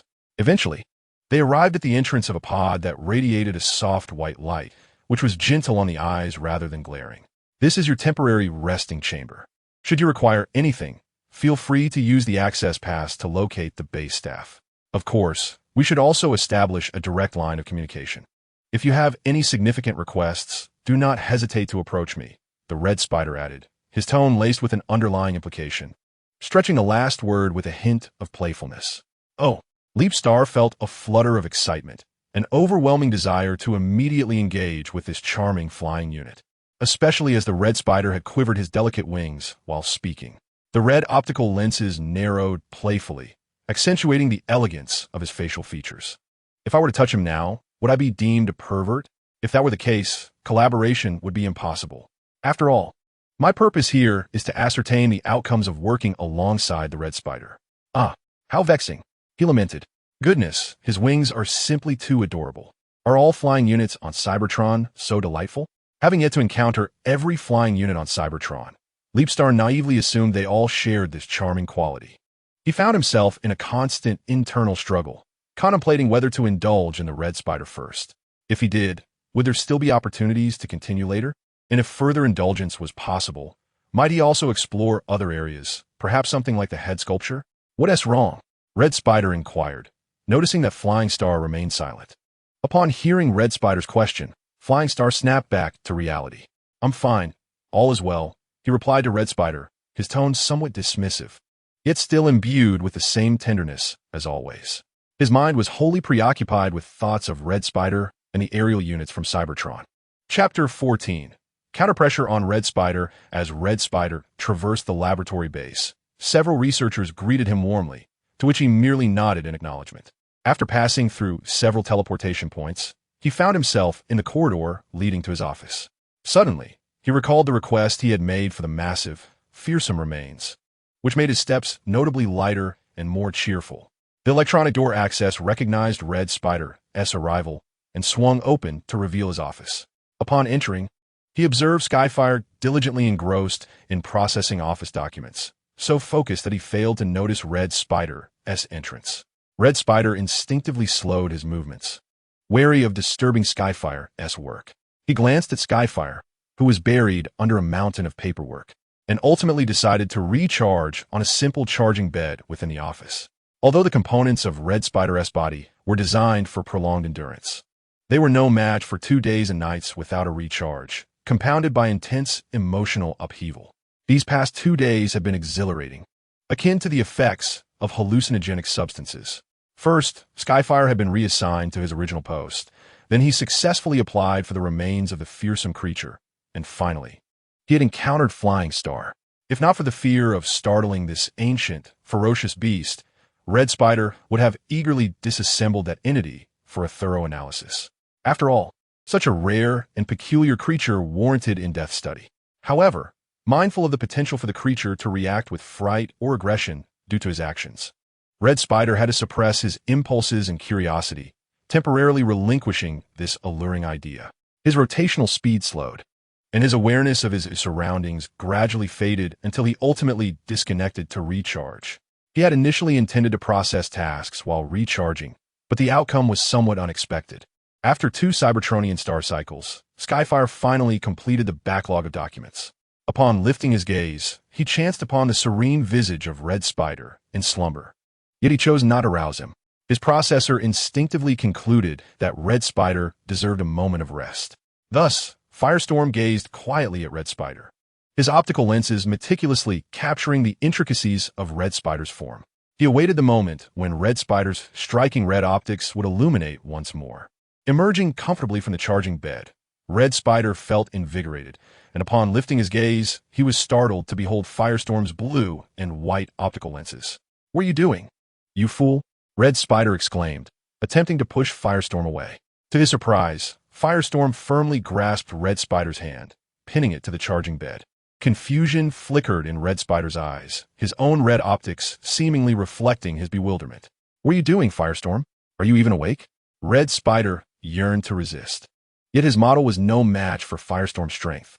"You ought to rest a while longer." Firestorm's voice remained gentle, yet it bore an undercurrent of resolve. He was steadfast, unwilling to allow Red Spider to rise from the charging bed. "I don't care what you think. I care about what I think," Red Spider retorted loudly, attempting to kick Firestorm with his legs. Alas, their positions rendered him powerless. All he could do was shake his legs in frustration, with no other recourse. Determined to take a different approach, he resolved to adopt a softer tone, insisting he must rise from the charging bed today. "Firestorm, I implore you. We still need to study the remains of the colossal beast." Red Spider's voice took on a tone he found repugnant, laced with an unmistakable hint of coaxing. "How could I possibly speak in such a manner? It is utterly revolting. How can a distinguished Cybertron geological research specialist like myself resort to such a tone?" Red Spider's heart raged against himself. Chapter 15. Studying the colossal beast. The tone in which Red Spider spoke was unlike anything Firestorm had ever encountered. After all, in Firestorm's memory, Red Spider had always exuded a commanding presence. This left Firestorm momentarily taken aback, his processor swiftly analyzing why Red Spider would utter such words. However, in that brief moment of distraction, the cunning Red Spider seized the opportunity to slip away from Firestorm's side, moving with the swiftness of lightning. He swiftly wrapped his arms around Firestorm's waist and executed a vigorous backward bend, sending Firestorm tumbling to the ground like a toppled onion. In the midst of this, Firestorm considered resisting but chose to relent, fearing he might injure Red Spider. "Surprised, aren't you? You've lost, Firestorm," Red Spider declared triumphantly, his tone brimming with pride. Releasing his hold on Firestorm, he watched as Firestorm rose from the ground, slightly disheveled. Would he not be angry? After all, no matter how gentle one might be, everyone possesses a temper, and Firestorm was no fool. Red Spider pondered what Firestorm's anger might look like, glancing back at him. Yet, as always, the outcome was not as he wished. Firestorm displayed no signs of anger.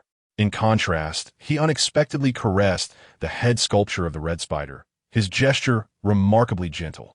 Ah, he actually touched my head sculpture." The red spider's heart erupted with a scream akin to that of a groundhog. Although tumultuous waves roiled within, he maintained a composed exterior.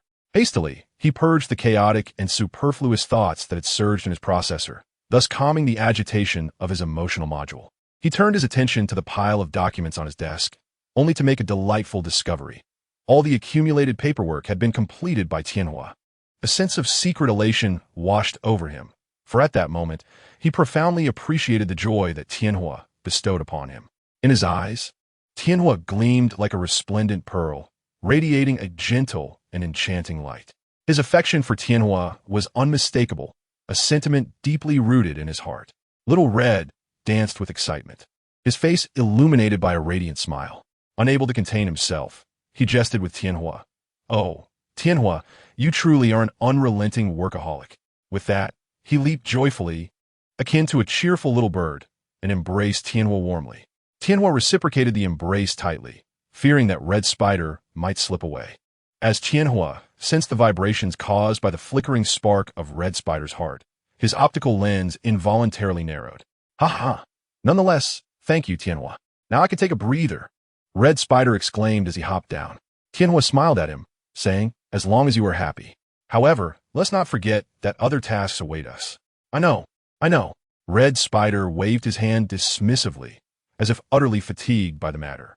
Yet, only he understood that deep within, he eagerly anticipated working alongside Tianhua.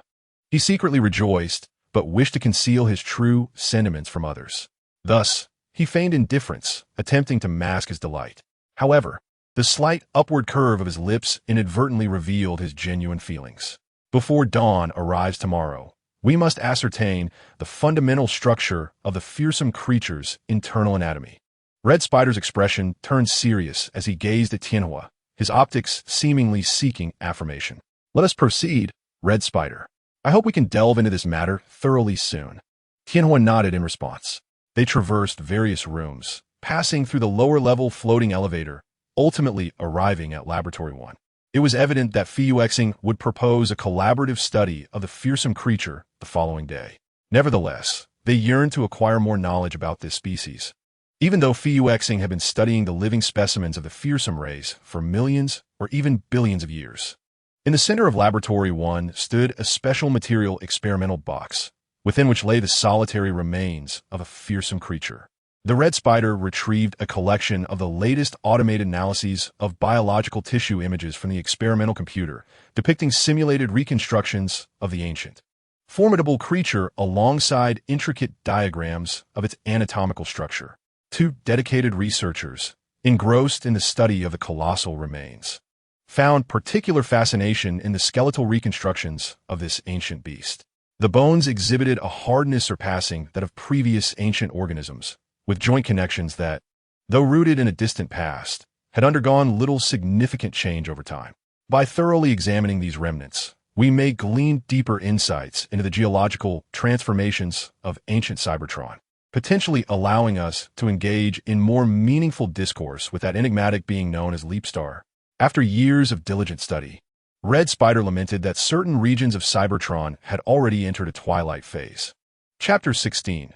The feeding habits of corrosive organisms. Leapstar activated the temporary rest chamber's door with a pass, revealing a room steeped in metallic aesthetics.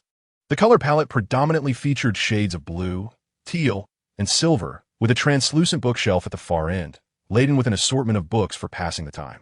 Beneath the shelf lay a table crafted from alloy, upon which rested several bottles of energy replenishment liquid. Leapstar deemed the most practical feature of the room to be the charging bed, positioned against the wall beside the table.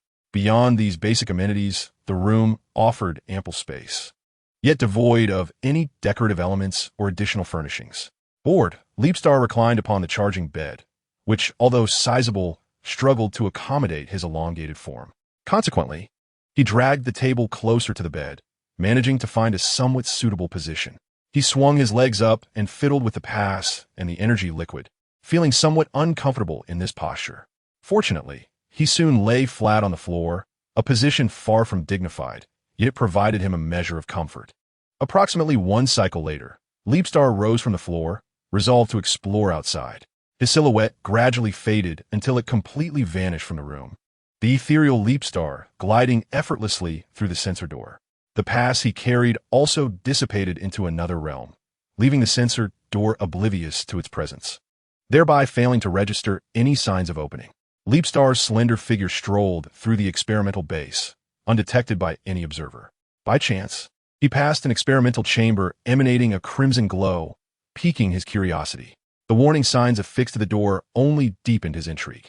He extended his slender claw, gently touching the chamber door, pondering whether this approach would trigger an alarm. Ultimately, nothing occurred as he softly entered, the ominous red lights failing to illuminate him. As he existed within a different spatial dimension, the contents within the chamber utterly reshaped Feiyue Xing's comprehension, instilling a profound regret for having set foot within this experimental pod. The pod was adorned with an array of scientific apparatus, and at its very center stood a colossal container housing what appeared to be a gelatinous organism. This soft-bodied entity resembled a mass of pink jelly, and out of sheer curiosity, Feiyue Xing reached out to touch it. To his astonishment, even in his current phantasmal state, he could indeed make contact with the creature. However, the next moment turned ominous. Where his claw made contact, it felt as though it had been ensnared. The entity seemed to react upon being touched, sprouting numerous translucent, apricot-colored tendrils. These tendrils began to encroach upon Feiyue Xing's form, bearing a chilling and viscous sensation that evoked an eerie feeling within him. What was even more alarming was his inability to extricate himself from their grasp. It seemed they were absorbing some form of energy from him, specifically the energy of negative spatial fluctuations. Realizing their intentions, Feiyue Xing struggled in agony. If this energy were depleted, he would lose the ability to exist within the phantasmal realm. Yet the tendrils pressed on, their apricot appendages coiling around his leg armor, inching upwards until they reached his abdominal plating. The tendrils appeared to be searching for something upon his being, an unsettling sensation washing over Feiyue Xing. They were not merely siphoning negative spatial fluctuation energy. They were seeking something more. Contemplating this, Feiyue Xing relinquished all resistance, eager to discover what these tendrils sought to absorb. Sensing his reluctant acquiescence, the tendrils accelerated their movements. They had even located the manual button beneath Feiyue Xing's faceplate, and with a click, his visage was fully unveiled before the tendrils. Their excitement seemed to amplify at the revelation of his face, as one tendril resembling a mouthpiece sprayed a corrosive liquid upon his body. However, much to the dismay of this tendril, the corrosive substance appeared to have no effect on Feiyue Xing's form. Yet, when a few drops of the corrosive liquid fell upon the metallic floor, wisps of faint black smoke emerged, undeniably indicating the destructive potency of the fluid. These tendrils of smoke rose languidly, almost mocking the tendrils themselves, suggesting that although their attack was futile against Feiyue Xing, it retained a devastating capacity against other materials. Feeling exceedingly uncomfortable, Feiyue Xing was appalled as the repugnant carbon-based entity seemed to discover something of interest, thrusting its corrosive feeding appendage into his mouth. Such a life cycle activity was utterly chilling. Moreover, the detestable tendril's tip even expelled a pinkish corrosive liquid intended for consumption. Did this revolting entity view him as its prey? It was truly repulsive. The highly acidic corrosive liquid slightly tingled the neural transmission organs within the mouth of Feiyue Xing. It is noteworthy that he has never been particularly sensitive to pain, yet this alone sufficed to illustrate the liquid's formidable corrosive properties. The viscous liquid enveloped Feiyue Xing's entire oral cavity, and more worrisome was its vigorous movement within, saturating his mouth and preventing even a drop of this potent corrosive substance from escaping at the corners. It seemed intent on forcing all this disintegrating liquid down Feiyue Xing's throat, seeking to corrode him from the inside out. At that moment, in the eyes of the tentacle, Feiyue Xing resembled a crab with a hard shell on the experimental table. However, a mere drop of corrosive liquid within this crab could lead to a complete internal disintegration. In Chapter 17, the strange soft creature and the peculiar Feiyue Xing awaited that massive pink soft creature to absorb the portion of negative spatial wave energy he had released. He had locked onto 80 of the negative spatial wave energy he could emit, ensuring that this energy would not be absorbed by the pink soft creature, reserving the remaining 20 for a small experiment. The pink creature, seemingly shapeless, greedily wriggled as it absorbed the negative spatial wave energy until it had transformed from its originally flat form into a perfectly round sphere, ceasing its absorption at last. The apricot-colored tentacles withdrew rapidly from Fuexing's body, retreating into the pink spherical mass. As Fuexing fell from midair, he made no sound nor tremor upon contact with the ground. The viscous liquid filled his mouth by the tentacles evaporated entirely, leaving no trace, driven away by an energy emanating from within Fuexing.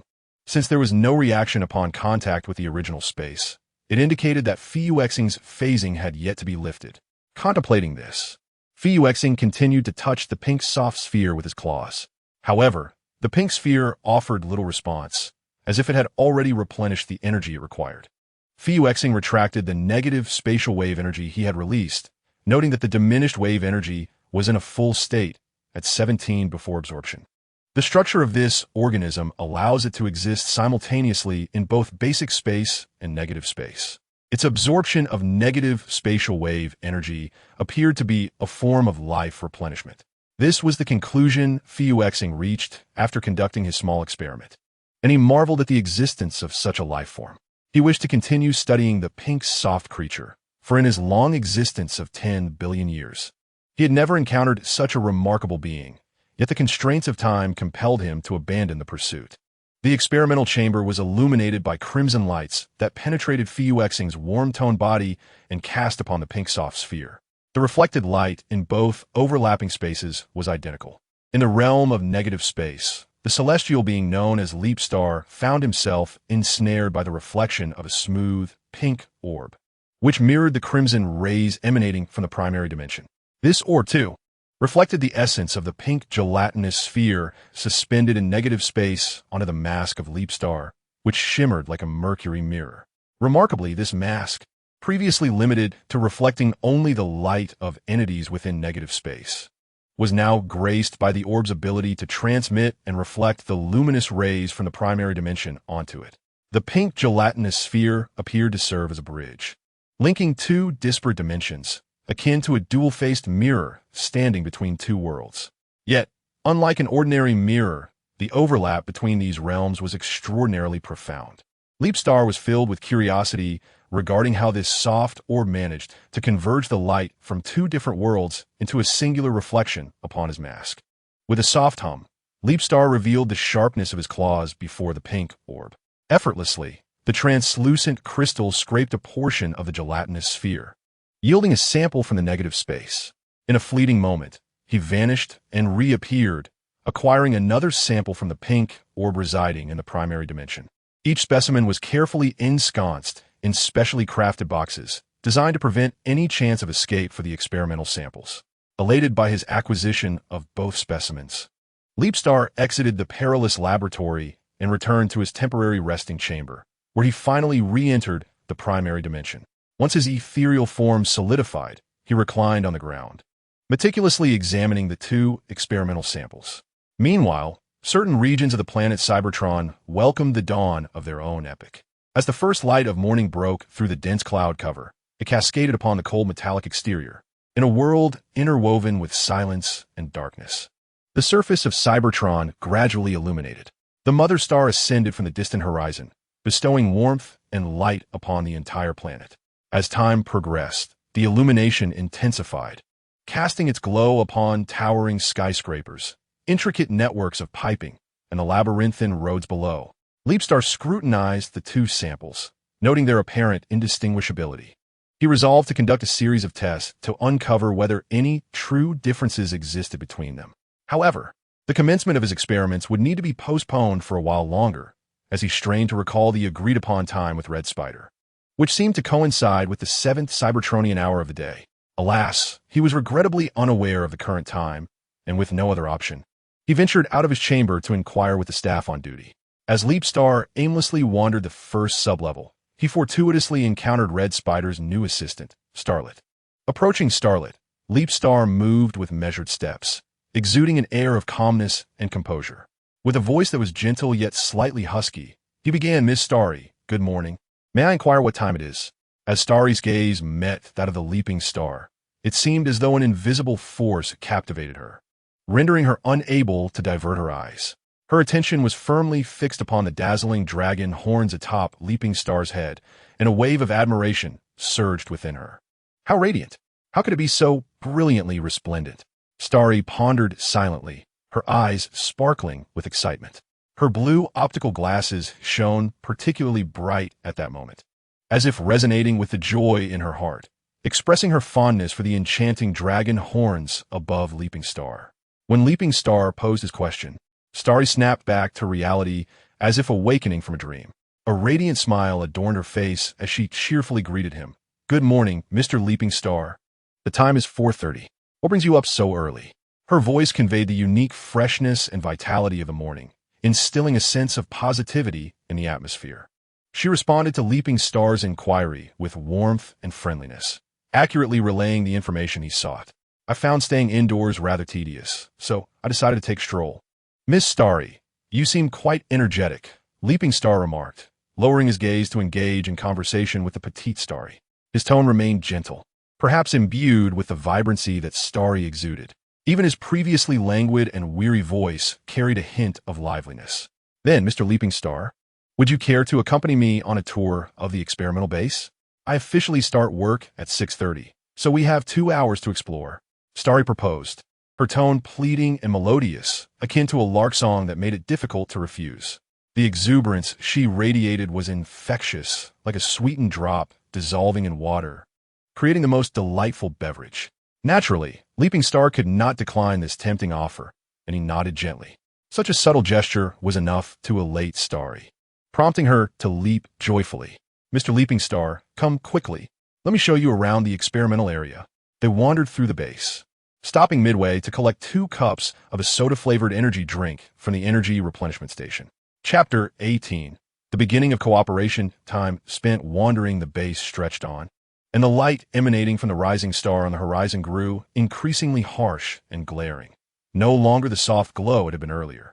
Leaping Star gazed through the floor-to-ceiling glass at the star, reminiscing about a time eons ago on the planet Cybertron, when he too had gazed longingly at the star, admiring the light it cast upon Cybertron.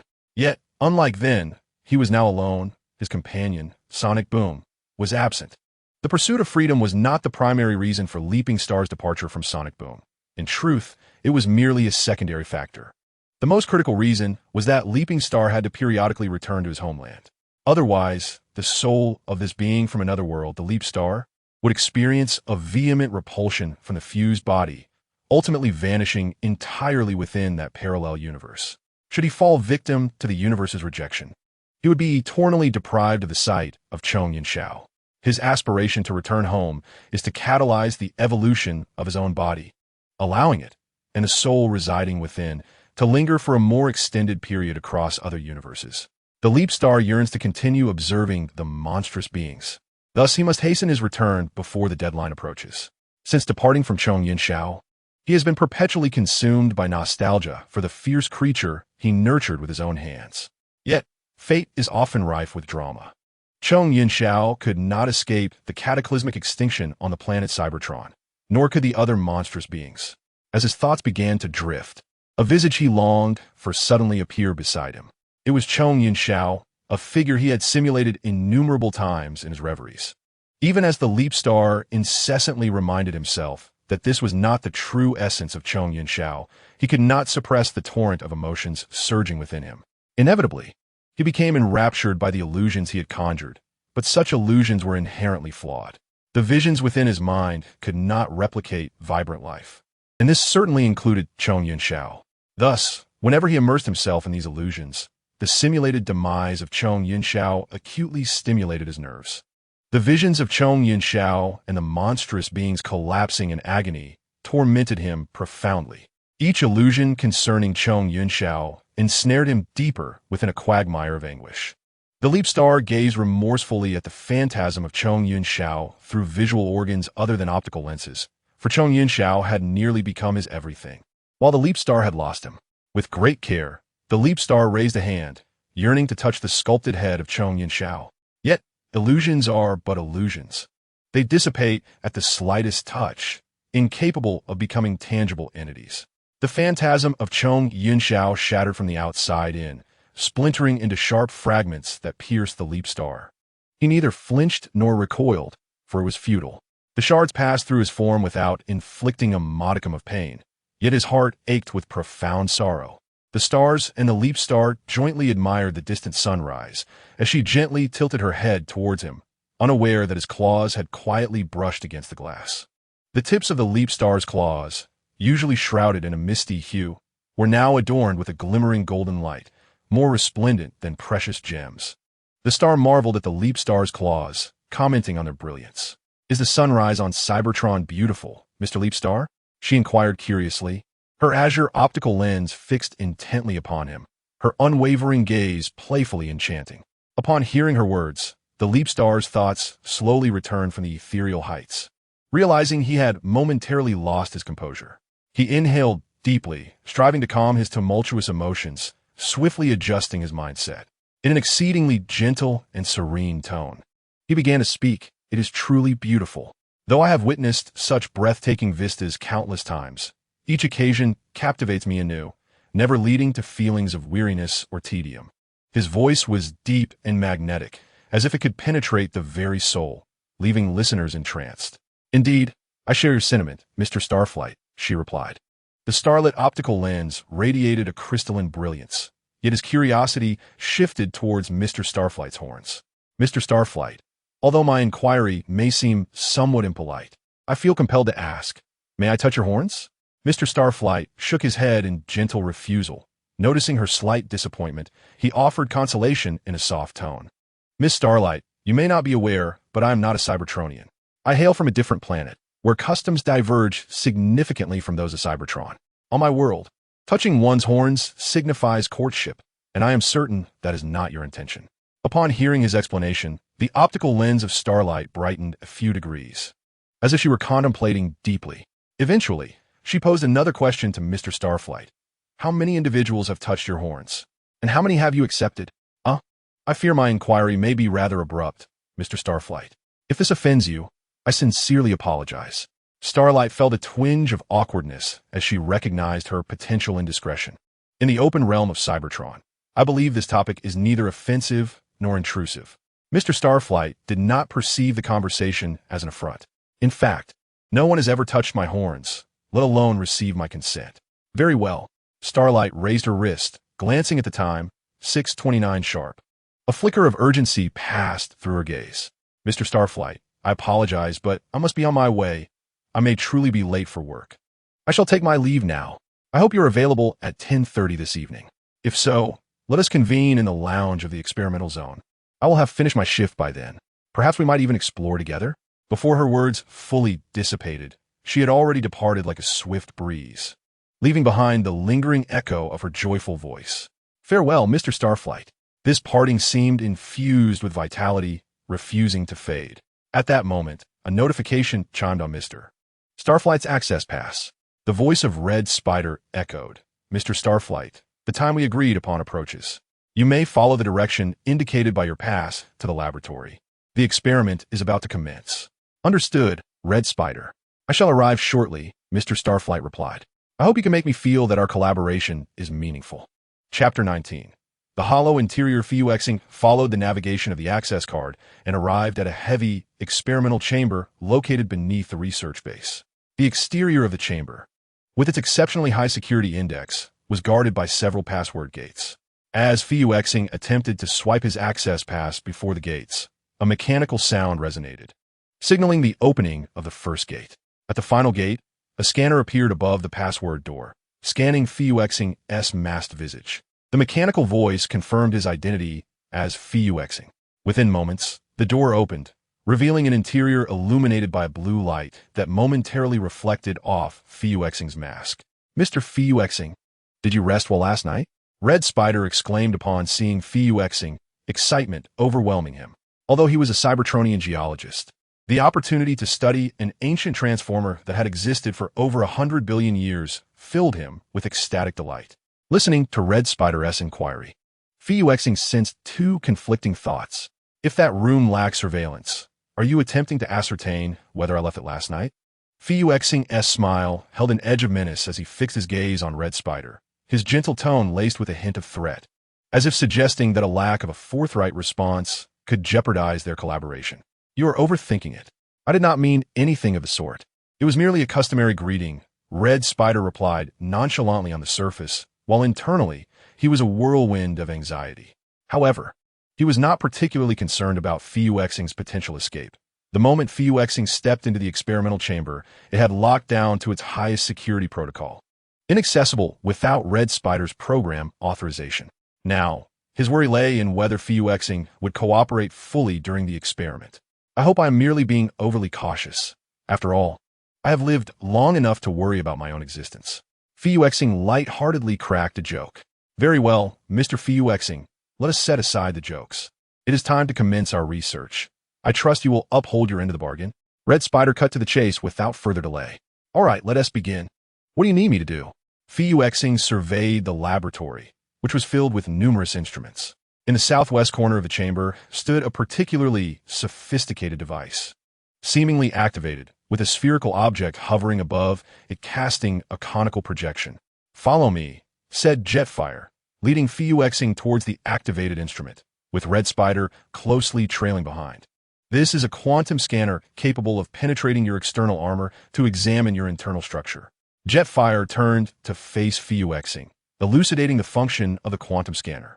The light from Jetfire's head sculpt illuminated Fuexing's mask, creating a momentary illusion of direct communication. If you feel comfortable, shall we commence? Tianhu raised his head to inquire of Fuexing, expressing that the sensation of looking up was rather unsatisfactory. Fuexing, at that moment, appeared particularly tranquil, diverting his gaze from Tianhu to the instrument before them. Pray tell, what must I do? Simply stand in the center, Tianhu instructed, following his guidance. Fuexing calmly positioned himself beneath the projection. The structure of his attire, akin to elongated high-heeled boots, gently tread upon the blue circular pattern beneath the instrument, inevitably producing a crisp sound with two distinct taps. The hovering sphere above Fuexing adjusted its height in accordance with his stature, halting approximately half a meter above his dragon-like horns. Subsequently, the light projected from the sphere transformed into a deep azure hue, moving in tandem with the sphere's rotation. Fuexing found this quite intriguing.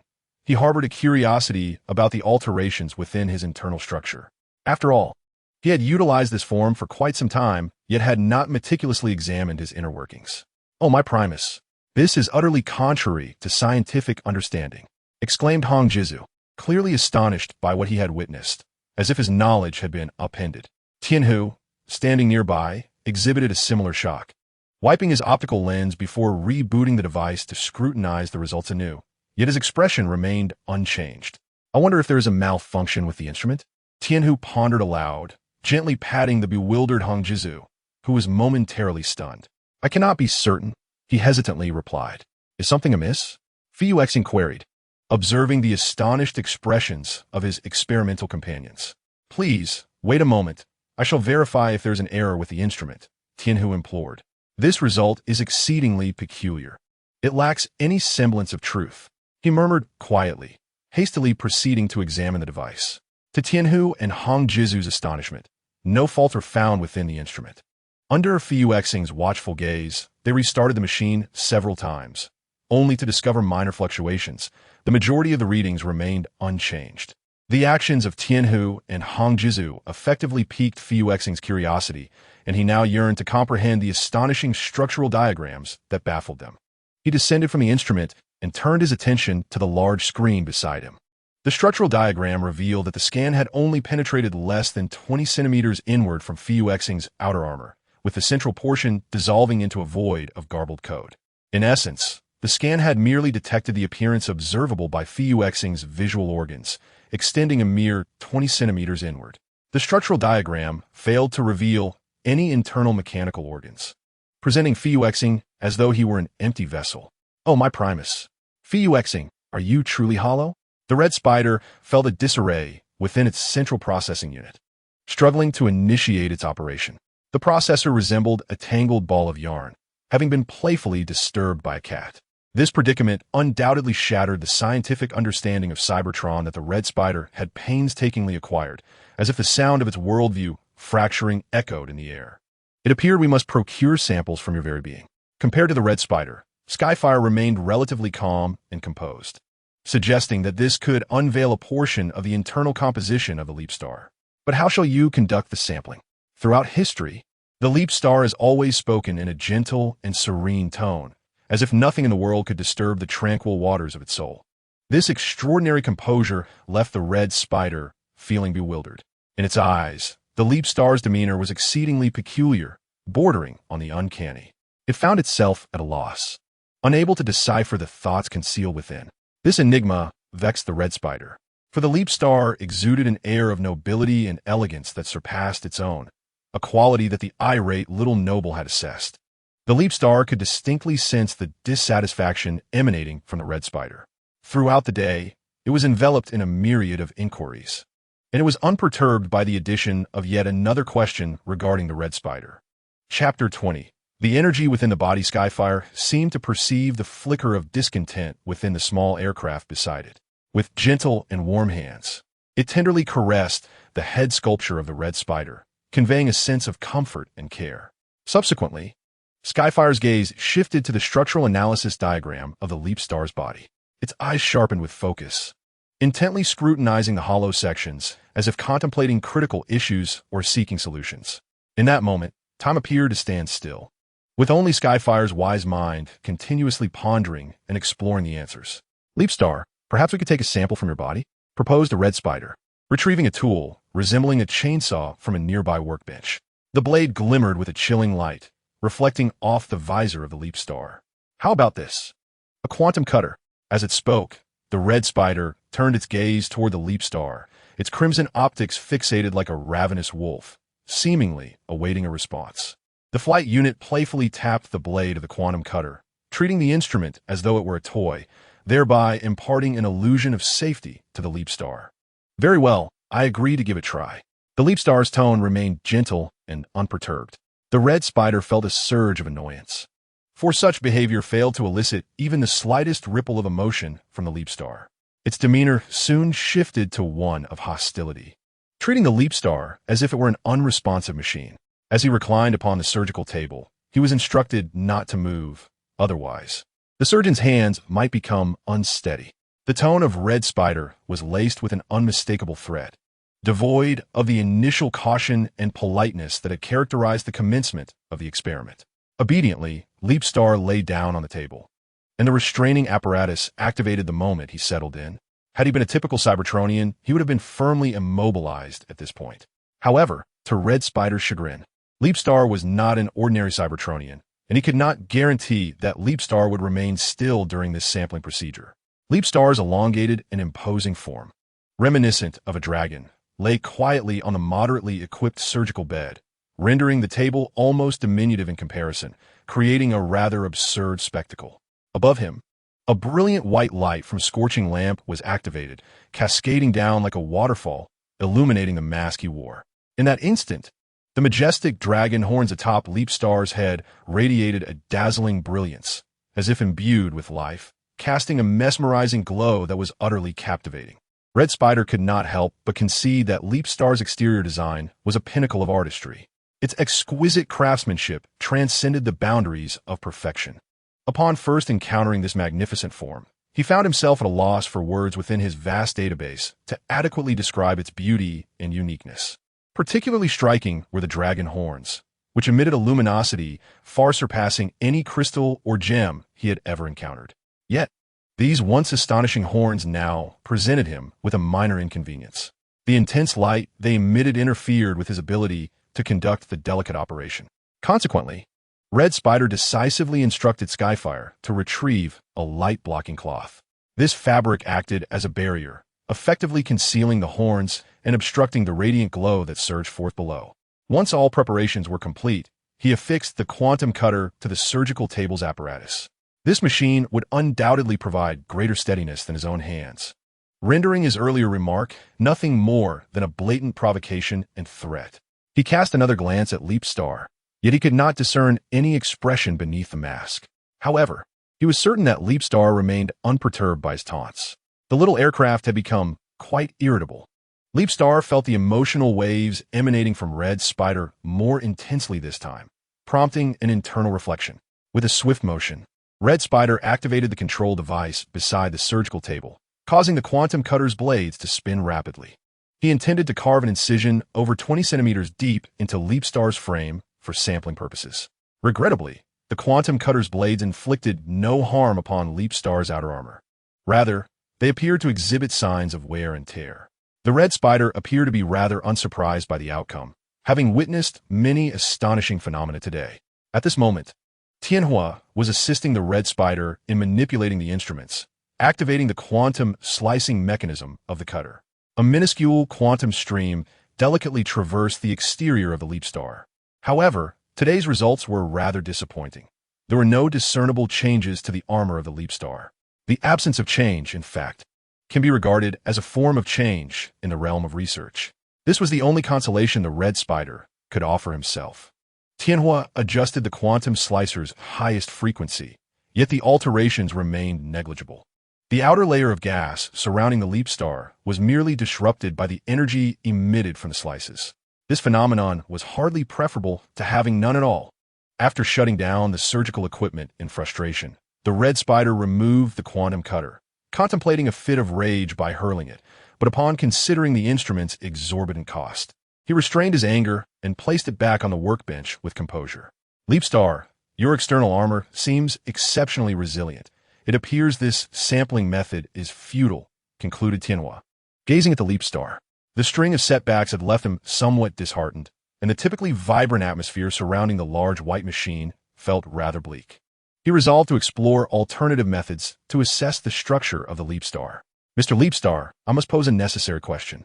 Will you answer me truthfully? As long as it is not too intrusive, I can respond honestly. The Leapstar replied, nonchalantly, while reclining on the surgical table. When was the last time you replaced any components of your structure?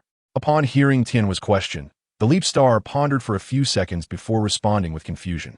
I replaced some external parts a few weeks ago. He found the question rather perplexing. Upon hearing the response, Tianhua seemed to have a sudden realization. He picked up another device from the table and began scanning the Leapstar's structure. The Red Spider recognized the instrument as a metal detector, capable of identifying the radioactive elements released by various metallic properties. Utilizing radiometric dating techniques, it should be possible to deduce the age of irreplaceable components, specifically the pair of dragon horns atop the Leapstar, which must be at least 100 million years old. As Tianhua manipulated the device, he reached his conclusion. Tianhua, there is an error in your conclusion. Those dragon horns are not irreplaceable components. They were replaced over 100 million years ago, the Leapstar lamented, feeling rather despondent as Tianhua pointed out the mistake. Oh, right, that radiometric dating method is typically applied in geology and archaeology, isn't it? The Leapstar felt that the dating method was rather inappropriate. For you, isn't this akin to archaeology? The Red Spider jested, teasing the Leapstar as if he were an antique. Let us not forget, we still need to take samples. The Scarlet Spider murmured softly to his towering companion, who nodded in acknowledgement and retrieved a liquid extractor. Mr. Leapstar, we require your cooperation. Please remove your mask to facilitate the extraction of the liquid from your mouth. Approaching the surgical table, he positioned the instrument while Leapstar complied, lifting his mask. At first glance, the two locked eyes, and what struck him was Leapstar's violet optical lenses, which emanated a tranquil demeanor devoid of any tumultuous emotions. It was the first time he beheld Leapstar's visage, so solemn and dignified, a countenance that suited him exceptionally well. Unbeknownst to him, his central processor involuntarily conjured such thoughts, and Leapstar, not entirely able to filter out these reflections, found them somewhat irksome.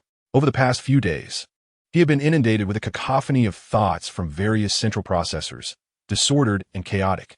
He could not entirely shield himself from these impressions, as sometimes they would manifest through his own observations. Open your mouth, he instructed. Yielding to the command, Leapstar parted his lips as the extractor was inserted. The color of the extractor mirrored that of Thundermark's own design, and its form was an irregular cylinder. The extraction aperture was a circular opening, considerably larger than the body of the instrument itself, pressing against Leapstar's tongue-like structure. The oral cavity that Thundermark observed resembled a mythical dragon. Leapstar's teeth, triangular and shimmering under the light, appeared silvery, while the interior of his mouth, save for the tongue, was a muted gray.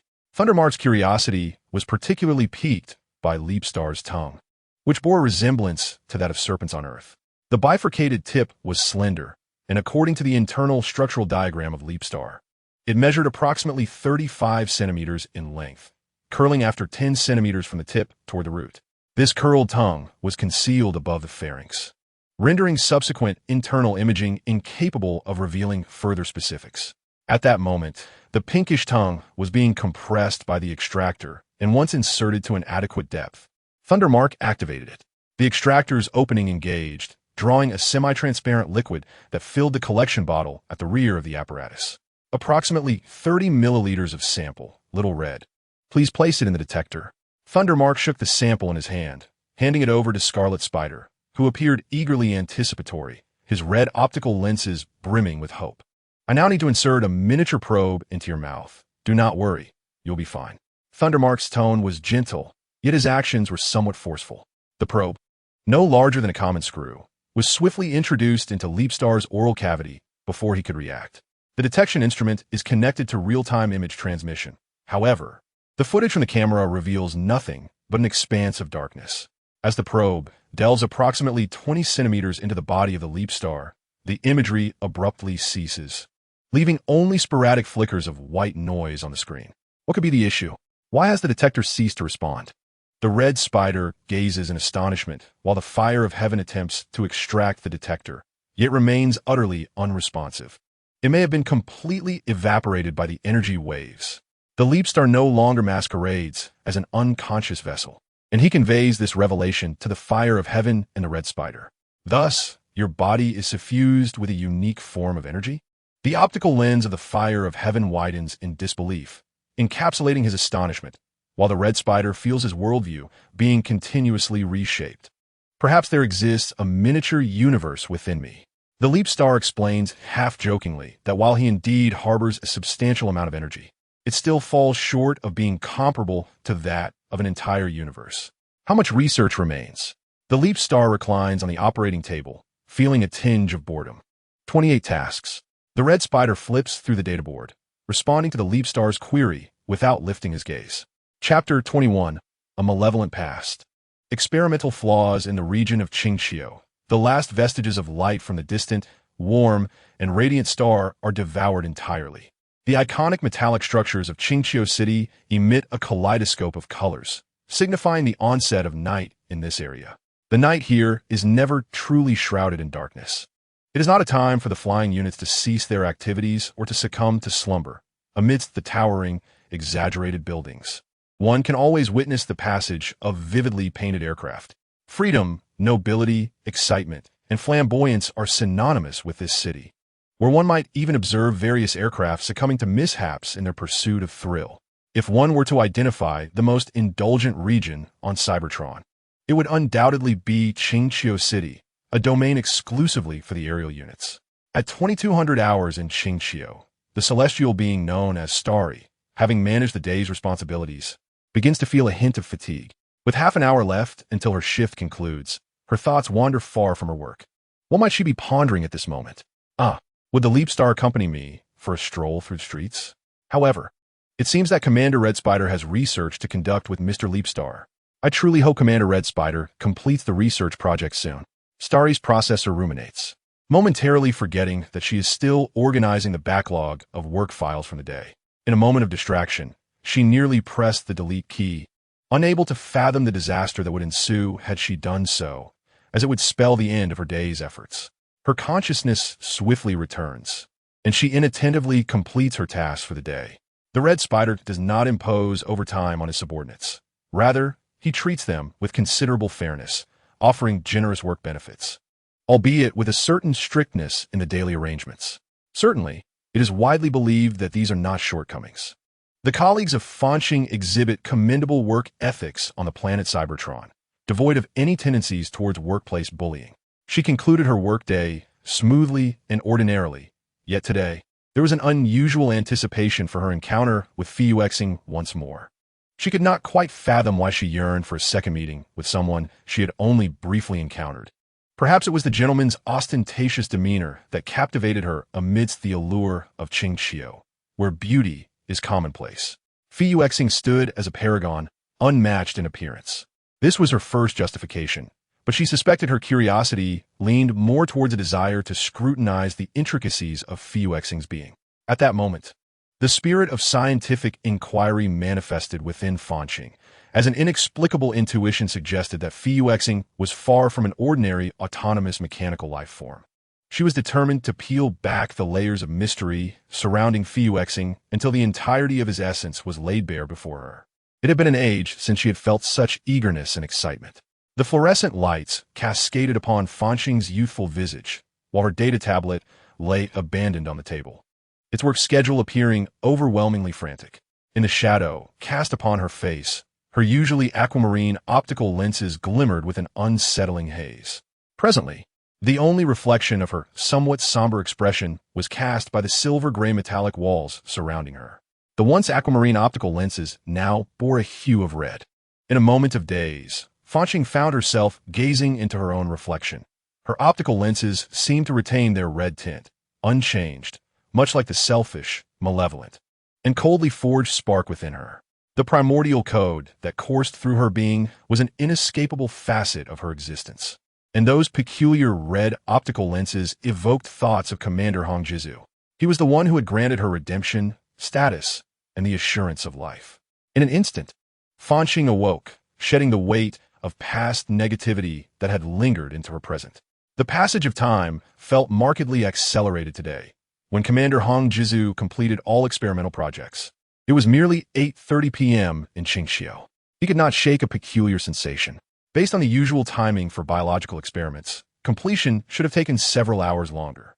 The emotionally inscrutable Fuexing seemed to have an unfortunate appointment, as he soon requested permission from Hongjizu to depart the experimental base following the completion of his tasks.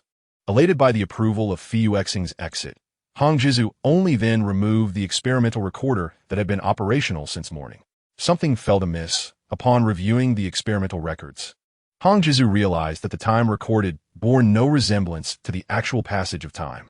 A strange, creeping emotion began to rise within his processor, and for a fleeting moment, he felt as if his spark had ceased its rhythmic dance. He hurriedly sent an internal message to Tianhua, who was organizing experimental data, his face awash with panic. "The experimental recorder's time is incorrect," he exclaimed.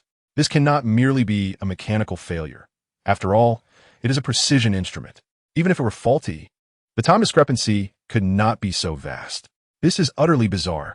In the midst of his work, Tianhua received the nearly frantic messages from Hongjizu, and merely by glancing at the simplicity of the words, he could envision the terror-stricken expression on Hongjizu's face. The geologist expert advised, "Take it slow, Hong. Do not be anxious. Please tell me what exactly has happened." "Forget it. I'll explain in person. I'll come over immediately. Just stay where you are," Hongjizu replied. Despite his desire to reassure the currently flustered Hongjizu, the situation was too perplexing. Hongjizu felt his central processor unable to calm down for rational thought, and he abruptly transformed within the underground base. In mere seconds, at full throttle, he appeared before Tianhua at 3 times the speed of sound, his hasty transformation almost causing his head to collide with the base floor. Witnessing this, Tianhua felt his spark momentarily skip a beat. He swiftly rushed forward to catch the nearly toppled Hongjizu. Tianhua cautiously supported Hongjizu, ensuring this hurried flyer remained steady on the ground. He felt a surge of anger at Hongjizu's reckless transformation within the underground base. Not only was he risking himself, but he could also harm others. Suppressing his frustration, Tianhua spoke in his usual, gentle tone, wishing to understand the circumstances leading to Hongjizu's actions. "Calm down, Hong. What is going on? What is wrong with the experimental recorder?"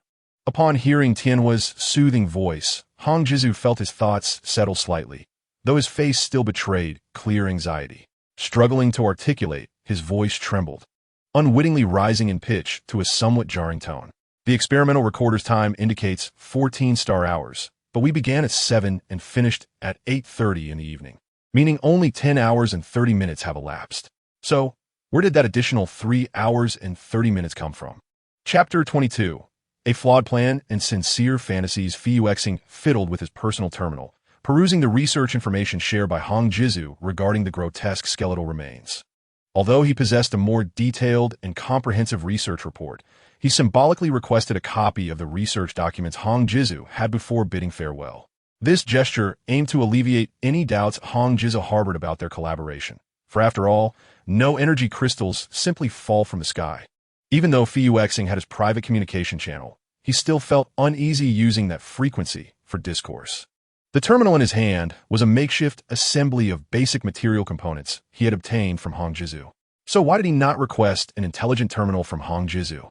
He harbored a tinge of concern that Red Spider might trace the original components amidst their disputes. While Red Spider was engrossed in his research project, Leapstar harnessed the surrounding magnetic fields to accelerate the temporal flow within the experimental chamber. For Leapstar, these were mere trifles, and he eagerly anticipated the moment he could venture out to admire the contemporary vistas of Cybertron. The potential consequences of being discovered by Red Spider and his associates were far beyond his contemplation. Perhaps he was even more enthusiastic about exploring alongside the rarely seen Starlight. After all, throughout his years traversing Cybertron, he had amassed a wealth of information, including details about Starlight's past. He found this to be an intriguing prospect, as he often sought entertainment to navigate the endless expanse of time. Leapstar regarded this as one of the manifestations of his leisurely existence. As he sat in a rest chair, researchers passing through the experimental area could not help but fix their gazes upon him. After all, his exquisite dragon-like horns conformed to the aesthetic standards of the Qingxiu region, and they considered the design of his body to be exceptionally unique.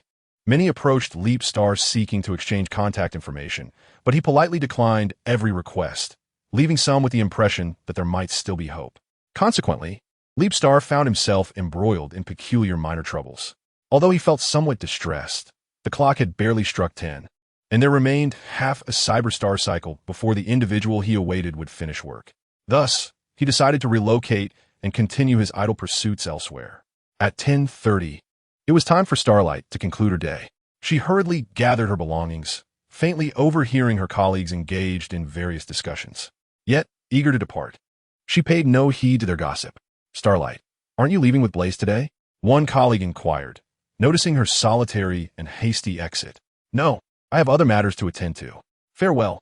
Starlight cheerfully bid her colleagues goodbye, her steps noticeably brisker than usual. Upon exiting the experimental zone, she glanced around, hoping to catch a glimpse of Leapstar. After another sweep of her surroundings, her optical lens finally captured the long-awaited sight of Leapstar, causing her spark to quicken its rhythm with anticipation. She could hardly contain her eagerness to study him. "Hello, Mr. Leapstar, over here," she exclaimed, raising her hand and waving enthusiastically, disregarding any semblance of decorum. Starlight's current location at the exit of the experimental zone made her remarkably conspicuous, radiant like her name, guiding the way with clarity. Leapstar approached her with measured steps, greeting her amicably. After exchanging pleasantries, Starlight proposed taking Leapstar to enjoy the recreational facilities in Qingxiu. Beaming with excitement, the brightness of her aquamarine optical lens intensified, and the wings on her chassis fluttered exuberantly, reminiscent of a newly hatched canary. Fiyu Xing initially intended to accompany her on an outing and naturally could not decline her request. It must be said that the city of Qingxiu appeared far more enchanting at night than during the day. The myriad buildings radiated a kaleidoscope of colors, casting warm hues upon the cold metal surfaces. Occasionally, brilliant streaks of color traversed the sky, revealing the racing aircraft. This steel metropolis was anything but desolate at night. Rather, it thrummed with vibrant life. "Mr. Fiyu Xing, shall we explore the spire?" Fangxing suggested, gesturing towards a distant metallic edifice, a towering iron spire adorned with triangular platforms specifically designed for flyers. Of course, beneath the spire, there were transport devices intended for grounded units and injured flyers unable to take flight. "Sure, that sounds good," Fiyu Xing replied, nodding as he gazed toward the spire. "Then, Mr. Fiyu Xing, I shall ascend first. Let us meet at platform 3. With that, Fangxing transformed into a Model 6 electronic jamming aircraft, soaring at subsonic speed, her dark blue paint allowing her to blend seamlessly into the night sky. Upon arriving at the designated location, she was astonished to find that Fiyu Xing had already reached there, her central processor brimming with confusion. Logically, the time taken to arrive via the transport device should have exceeded her own flight time, suggesting she ought to have reached the platform first. She swiftly transformed back and landed, noticing several other flyers engaged in casual conversation on Platform 3. However, the arrival of the two drew the attention of the onlookers, their gazes ranging from admiration to curiosity, which both Fuyuexing and Fangxing instinctively disregarded. "How did you arrive here before me?" Fangxing inquired, stepping closer and gazing up at the considerably taller Fuyuexing, her mind filled with questions. "Just a little trick." Fuyuexing waved his hand dismissively, indicating that it was merely an inconsequential matter. Yet, Fangxing did not share his sentiments. She was determined to delve deeper into the mystery. "Well, if it is merely a trick, could you enlighten me? I'm quite eager to know." Fangxing's aquamarine optical crystal fixated on the reflective visor of Fuyuexing, although all she could see was her own mirrored image. This realization made her reflect on her self-indulgent thoughts with a tinge of resignation. "Is a portable spatial transport device, Mississippi. Since you are so intrigued, I will be pleased to share the blueprints with you." To Fangxing's surprise, Fuyuexing graciously answered her query, and the two exchanged communication frequencies. She received several blueprints for the portable spatial transport device, noting that the materials were simple and the steps straightforward, making it appear quite feasible to construct. "Mr. Fuyuexing, I understand this is merely a trivial matter for you, but I am sincerely grateful." Fangxing expressed her heartfelt thanks, while Fuyuexing's movements appeared slightly stiff. Only he himself could perceive the subtle nuances, and this matter gradually became rather amusing. The two stood on Platform 3, gazing downwards, where the majority of the enchanting vistas of Qingqiu unfolded before their eyes. In the distance, one could still hear the roaring engines of the flying units or the sonic booms that erupted as they broke the sound barrier. Occasionally, one could spot a couple of performance aircraft painting the black canvas of the sky. The scene was peaceful, beautiful, warm, and as fleeting as the bloom of a flower. War was imminent. Fuyuexing's gaze was somewhat contemplative, a reflection of his inner sentiments. "Mr. Fuyuexing, shall we visit the oil bar for a drink of high purity?" The suggestion from Fangxing seemed to spring from a sudden enthusiasm, although she was fully aware of the scheme she had concocted. All her thoughts and intentions were visible to Fuyuexing's discerning eyes, which only heightened his curiosity. "Certainly. I wonder what will transpire shortly. Something extravagant?" He dismissed his initial conjecture, suspecting that Fangxing would not intend to turn against him. "Research, perhaps? As an assistant to the Red Spider, does she share a temperament akin to mine?" This seemed the most plausible rationale for Fangxing's current behavior. The journey was not particularly long, yet Fangxing felt a twinge of nervousness, unable to discern the expression concealed beneath Fuyuexing's mask. The oil bar in Qingqiu was relatively grand, as local small aircraft were known for their enthusiasm and penchant for thrill-seeking. As they pushed through the door, classical melodies greeted them, and though their movements were subtle, the gaze of the patrons within the bar converged upon them. Particularly, the looks directed at Fuyuexing were predatory, as if they were determined to claim him. "2 low-concentration, high-purity drinks, please," Fangxing ordered at the bar. She turned to Fuyuexing, gesturing for him to choose a drink as well. "A mechanical cocktail, please." "Thank you." Fuyuexing ordered a familiar beverage, and they settled at a table not far from the bar. "What a paradise for small aircraft," Fuyuexing remarked softly, his claws gently tapping the table. Fangxing, unable to catch his words clearly, felt a flicker of confusion. Barely seated, they were approached by admirers, and Fangxing was hardly surprised by the allure Fuyuexing exuded. However, she was taken aback by the number of male Cybertronians among those who approached. Fuyuexing remained courteous, politely declining the advances of the small aircraft. The bartender brought over 4 drinks, indicating one of the oily mojitos was a complimentary gift from the owner. Fuyuexing gently swirled the contents of his goblet, the pale blue liquid shimmering with emotion. The rim of the goblet was adorned with solidified energy, artfully shaped into a heart. Fangxing was intrigued by how Fuyuexing would drink, as she had yet to see the face beneath his mask. With a delicate motion, Fuyuexing pressed a switch located just below his cheek, and the faint sound of gears turning resonated softly. The silver-mirrored mask covering half of Fuyuexing's face was removed, revealing his lips gently embracing the rim of a goblet. As he tilted his head slightly, a pale blue liquid glided down the walls of the cup and into his silvery gray mouth. This seemingly mundane act, however, felt increasingly unsettling to Fangxing, who observed the scene. Some onlookers remained fixated on Fuyuexing, their scrutiny suggesting that the heads of some small figurines had turned red in response. An array of whirring sounds from heat-dissipating fans accompanied Fei Yuexing, who remained blissfully unaware of the peculiar atmosphere surrounding him, or perhaps he simply could not comprehend its strangeness. The half-exposed visage of Fei Yuexing lacked his usual solemnity. Instead, the exquisite beauty of his face combined with his tall, elegant frame rendered him strikingly sensual. His appearance evoked thoughts of lascivious language. Throughout their time at the bar, Fanqing relentlessly ordered drinks in an attempt to intoxicate Fei Yuexing. Yet her efforts were futile, as she remained oblivious to the fact that the moment the alcohol entered his throat, it evaporated due to the energy within him. Fei Yuexing could only savor a hint of the potent essence on his taste buds, unable to grasp the chemical reactions occurring within his body. Meanwhile, Fanqing began to feel herself entering a state of mild inebriation. The high purity of the drinks had already triggered a reaction inside her. The speed of her central processing unit slowed, and a sense of dulled sensation encroached upon her, shaking her head to regain clarity. She noticed that the images reflected by her optical sensors had become somewhat blurred. "Miss Fanqing, you must be quite tipsy now," Fei Yuexing remarked. Concern etched on his face as his lips moved with his words. After a moment, Fanqing finally reacted to his comment. "I apologize, Mr. Fei Yuexing.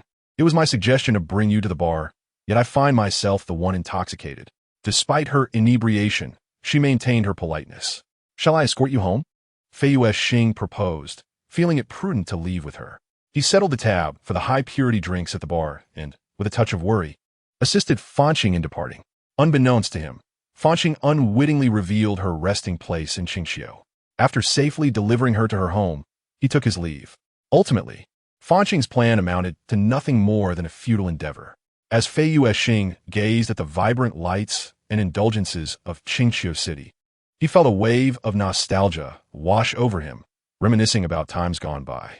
Now, perched atop a metallic structure, he leaned against the wall, his solitary silhouette exuding an air of loneliness. In moments of solitude, he often found himself enveloped by a profound melancholy. Suddenly, a figure appeared beside him. It was Cheng Yunxiao, whom Fei Yuexing had not seen for some time. Although the other party is merely a figment of his own imagination, he found himself gazing intently into the optical lenses, suddenly overcome with a longing for their existence. Ignoring the barriers of the illusion, he plunged straight towards the edge of the building, the rush of wind sweeping past his auditory receptors as he fell. Moments before reaching the ground, a portal enveloped his figure, transporting him back to his realm of illusion, a space where living beings could not be conjured. This realm was an extension of reality, now unfolding in the era of colossal beasts from millennia past. He yearned deeply to dream of soaring through the skies, his thoughts perpetually drifting back to what once was. The realm of fantasy began to extend its narrative based on the memories provided by Fei Yuexing. Fei Yuexing endeavored to forget the memories of reality, immersing himself as much as possible in this beautiful reverie, blurring the lines between illusion and reality. Yet, to Fei Yuexing, this distinction mattered little. Chapter 23. The uncertain future of collaboration. Red Spider waited anxiously in his office, his claws, coated in black paint, glinting under the light as they tapped restlessly on the desk. He awaited Fei Yuexing, following the bizarre events of yesterday's experiment. Red Spider's emotions remained unsettled for an extended period, while Tianhua had returned to his duties after comforting him the previous night. With a resigned sigh, the small aircraft rested his arms on his head, appearing thoroughly vexed. In recent days, he had been both exhilarated and tormented by thoughts of Fei Yuexing, the mysterious, noble, and blissfully unaware beast, leaving him utterly perplexed. Throughout their collaboration, Red Spider could not decipher even a hint of the other's emotional fluctuations, nor could he grasp the overarching thoughts of Fei Yuexing. It was undeniable that Red Spider despised the sensation of the unknown, and Fei Yuexing embodied that very source of uncertainty. Currently, the information Red Spider possessed revealed that Fei Yuexing's purpose for cooperating and returning to Cybertron was to acquire technology to resurrect the formidable behemoth. Perhaps this would allow him to extract further details regarding Fei Yuexing. With his chin resting in contemplation, Red Spider's defenses waned to a critical point. Fei Yuexing had unlocked the door to Red Spider's office using an electronic information storage card. Upon entering, he found the small aircraft lost in thought, his gaze instantly captivated by the flying unit.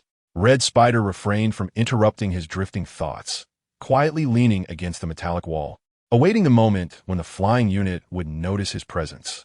The previous night, he had sent a message via his private terminal to Red Spider's communication frequency, arranging a face-to-face meeting in the office that morning. The sensitive and suspicious Red Spider seemed to have discovered the little tricks hidden by Leapstar in the experiment, which appeared to have caused him considerable distress. Upon seeing the adorable flying unit, Leapstar's mood brightened, and his armored tail behind him gently swayed, expressing his current feelings. What a charming little aircraft. I longed to touch it just once. It surely wouldn't mind, would it? It must agree. After all, it is only a brief moment. Leapstar found himself in a quandary, yet the allure of that delightful flying unit was irresistible. He yearned to caress the head sculpture of the Red Spider, despite knowing that such an action might not be particularly courteous. However, it seemed that no one could refuse such an endearingly charming Red Spider, who was utterly unguarded and oblivious to external factors. As he pondered, Leapstar softened his footsteps, gradually approaching the Red Spider. Realizing that the long, sharp claws might mar the little aircraft's paint, he dulled the sharpness of his fingertips. Finally, he fulfilled his wish and touched the head sculpture of the flying unit, the sensation surpassing even his imagination. The Red Spider, taken aback by the touch, lifted his head to meet the reflection of Leapstar in his visor. For a moment, he was at a loss for words. "Ah, how did you end up here? Wait, when did you arrive?" The shrill scream, tinged with surprise, pierced Leapstar's audio receptors. Yet the Red Spider seemed unfazed by the act of Leapstar caressing the head sculpture. "I have been here for quite some time, but unfortunately, you have not noticed my presence." Leapstar's tone bore a hint of amusement, his words tender and sweet, as if he treated everyone with the same kindness. He lifted his visor to reveal his face, the unique purple optical lenses curving slightly. The Red Spider felt as if he could see into Leapstar's very thoughts through them. Yet meeting those optical lenses often felt like being scrutinized, as if there were no aspect of him that remained unknown. At the same time, the Red Spider noticed the smile at the corner of Leapstar's mouth, a smile born from his own foolishness. This thought made the Red Spider somewhat irate, puffing up in a manner that rendered his face even rounder and cuter. Leapstar reached out once more to stroke the Red Spider's head sculpture, but midway through, his hand was swatted away by the Red Spider. "You are no longer as adorable in your conscious state." Leapstar's words sounded like a sigh, or perhaps a lament. Hearing this, the Red Spider felt a flush creep to his cheeks and activated the heat exhaust fan. Yet, he continued to press the issue. "I never consented to you touching my head sculpture." His words resembled a denial born of playful arrogance. "Very well. As a token of my goodwill, I can give you a time accelerator."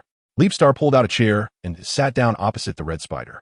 He observed the facial expressions of Red Spider, and upon hearing the term time accelerator, he could distinctly perceive a sense of astonishment and distrust reflected in the optical lens of Red Spider. "Is this apology perhaps excessive? Speak, what else would you have me do?" Red Spider, sensing that Leapstar sought something from him, grew bolder. "I have indeed come to discuss a collaboration. I need to resurrect the colossal beast. However, I shall be departing from the planet Cybertron for some time. You wish for me to assist in resurrecting such a creature?" Red Spider's tone escalated, revealing his apparent lack of fondness for the colossal beast. "It's not entirely so. This collaboration will require a considerable duration.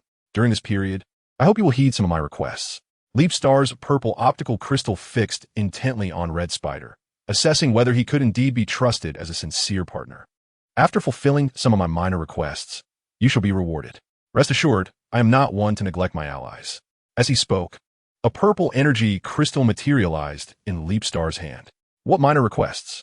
Upon hearing Red Spider's inquiry, Leapstar continued, seemingly undeterred. "The war on Cybertron is about to ignite, and it will not merely involve the inhabitants of Cybertron. In other words, it will not only feature the Decepticons and Autobots. There may even be a third, fourth, or fifth faction.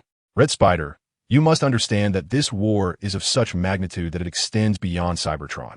If you were to perish before my return, I would undoubtedly be the one at a loss in this collaboration." Leapstar's discourse shifted rather abruptly. "Why are we discussing war?" Red Spider's cognitive module rapidly processed the information provided by Leapstar. "The war will determine the trajectory of our collaboration.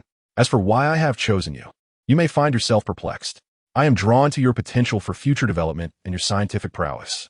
Of course, I place greater emphasis on your capabilities in the times to come. Just as Red Spider was about to inquire into Leapstar's reasoning for selecting him, Leapstar seemed to read his thoughts, preemptively posing and answering his own question.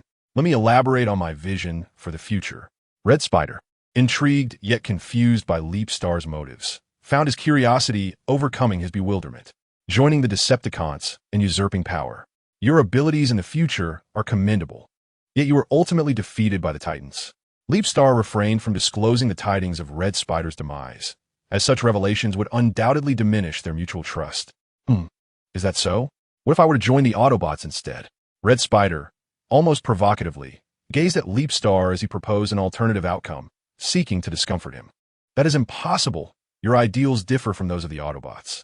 Your fate is predestined, and its outcome cannot be altered. Fuexing dismissed the provocations of the Red Spider. Every fleeting moment, every second, and even the most minute actions possess the potential to influence the predetermined outcomes of the future. It could be said that while the ultimate result of the future remains immutable, the journey towards it may contain subtle discrepancies. However, such discrepancies do not alter the final outcome. For instance, in the current world, even if one were to traverse back in time and affect the fabric of that era, the destined future remains eternally unchanged. The present space-time represents a confluence of all possible evolutionary worlds, impervious to alterations in its enduring stability. What about the reward? The Red Spider was somewhat concerned about this matter. Fuexing extended the small purple orb he had been toying with throughout their conversation, which seemed to possess an enchanting allure, as if imbued with magical properties. What is this? The Red Spider inquired, taking the orb in hand, sensing its unique, captivating energy. It was a solidified form of dark super energy, or perhaps the blood of the Cosmic Emperor. Fuexing's optical lens curved into an appropriately subtle smile, his tone unhurried. As if this were not a precious item at all. Dark super energy, the Red Spider murmured. Consider this as a deposit. I shall be leaving shortly, and I hope you remain alive until my return. I would not wish for you to perish before I come back, Red Spider. You are indeed quite intriguing. In the future, I hope you possess the ability to continue collaborating with me. Seek me out when that time comes.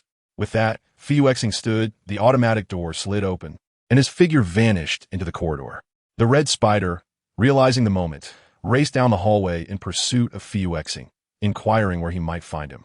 The crimson figure darted through the corridor, but no matter how swift the small aircraft, it could not keep pace with Fuexing. Ultimately, he lost sight of Fuexing, an inexplicable emptiness filling his core. Yet, this was swiftly replaced by a surge of indignation as the Red Spider stomped the floor with his thrusters in a fit of frustration. Suddenly, an update from Fuexing's internal communication arrived.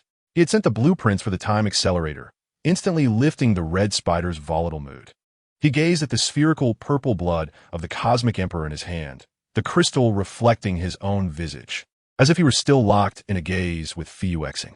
Chapter 24. Shadows in the mirror, the dazzling rays of the stars illuminated the deep black metal.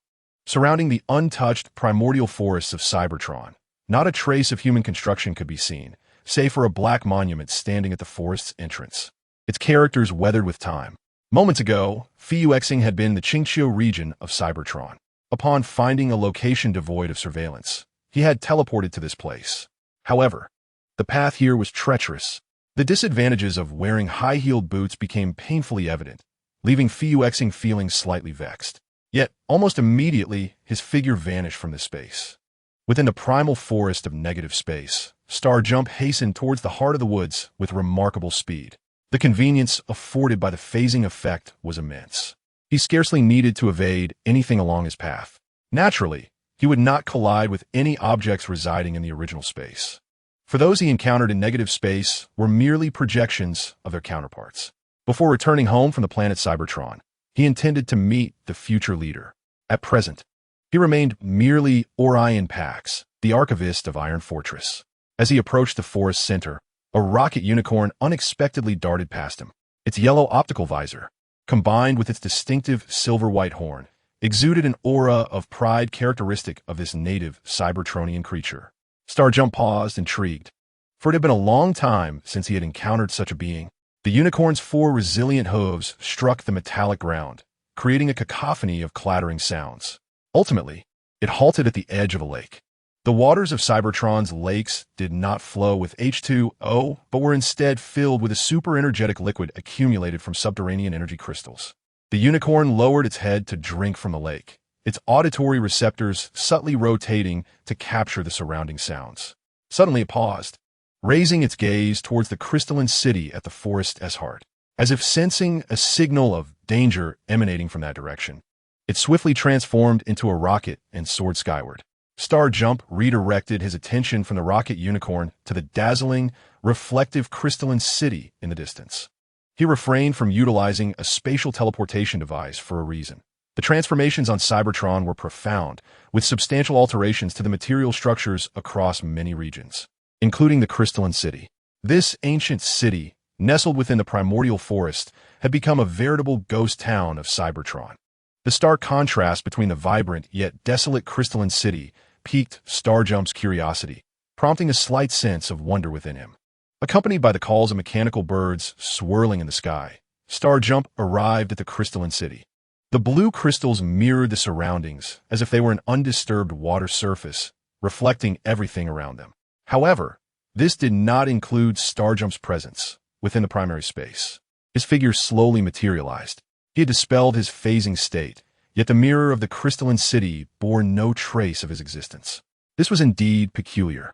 Starjump's claws gently caressed the crystal. Then he abruptly clenched his fist and thrust it forward, shattering large sections of the crystalline structures and creating a passageway. The issue was not due to the phasing effect. Rather, it stemmed from the crystals themselves. With this thought, Starjump retrieved a silver mirror, roughly the size of his hand armor, and his visor was clearly reflected in it. It was indeed the crystals that posed the problem. The mirror's revelation further solidified his suspicions, but time was of the essence. Consequently, Starjump directly took a piece of crystal with him. He resumed his journey towards Iron Fortress, needing to pass through a detection point along the way, located in the abyssal Argon Sea, a beautiful yet perilous place. In a rush to continue his journey, Leapstar neglected the crystals, unaware that within the corners of Crystal City lay a transformer encased in crystal, awaiting an unknown savior to liberate him. Chapter 25. Misunderstanding. Although the name Argon Sea suggests a vast liquid expanse, it is, in truth, not a genuine ocean. Instead, it resides within the depths of an abyss, shrouded in mystery and peril. The terrain here is exceptionally peculiar, significantly heightening its dangers. From a lofty vantage point, one can observe a crimson haze enveloping the Argon Sea, a gas that disrupts electronic signals. This atmospheric phenomenon casts a veil over the region, rendering it enigmatic and obscured, imbuing it with an intense sense of intrigue. The presence of this scarlet mist renders the landscape of the Argon Sea elusive, obscuring its true form.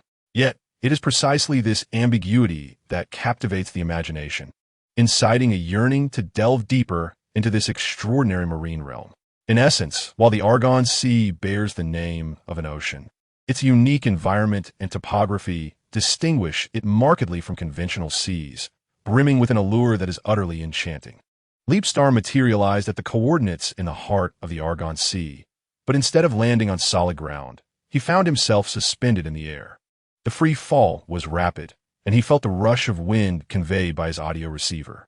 This exhilarating sensation brought the crimson sea closer, and in an instant, he was engulfed by the red haze, plunging into the realm of the Argon Sea.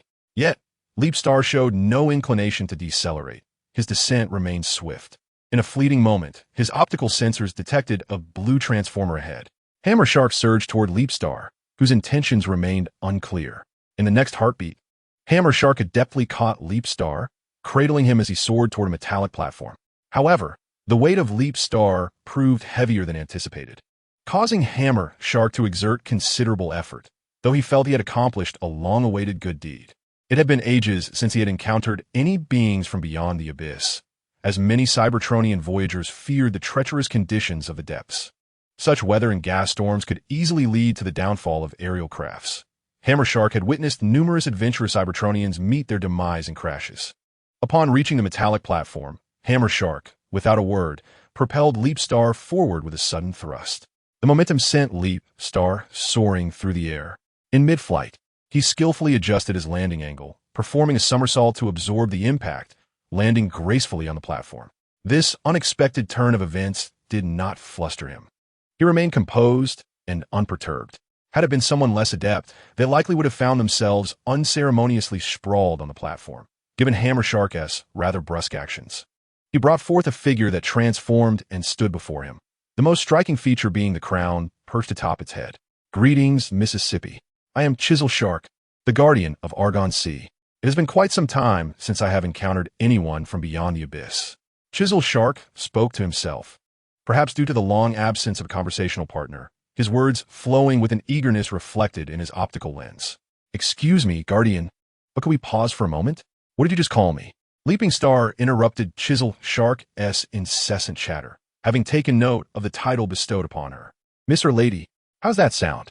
Chisel Shark scrutinized her from top to bottom, taking in her exquisite and beautiful head sculpt, her elongated form, and the pair of dragon horns that rivaled his crown. Regrettably, he could not discern her face beneath the mask, but the design of her body suggested she was a female transformer. "How did you perceive that through your optical lens?" Leaping Star crossed her arms, observing Chisel Shark with a composed demeanor, though a hint of ferocity was barely concealed beneath her calm exterior.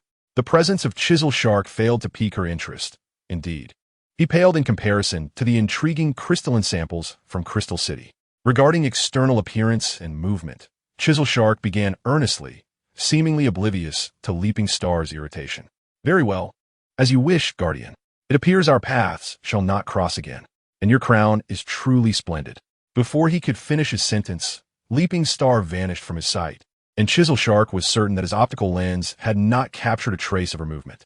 The Guardian felt a twinge of regret, pondering which of his actions had prompted the lady's abrupt departure, leaving no name in her wake.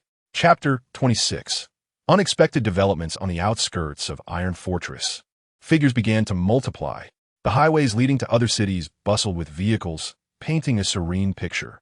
In stark contrast to Qingqiu, Iron Fortress brims with simplicity and warmth. It remains an indispensable part of Cybertron's historical and cultural tapestry, symbolizing the advanced technological culture of the Golden Age. Moreover, it houses countless historical tomes, each thin data slate embodying profound philosophies of individual lives. Leaping Star appeared in a secluded area on the periphery of Iron Fortress, a place free from surveillance. The process of entering this city was notably more intricate compared to other regions. Learning from past experiences, Leaping Star had reformed a cloak for herself using energy particles.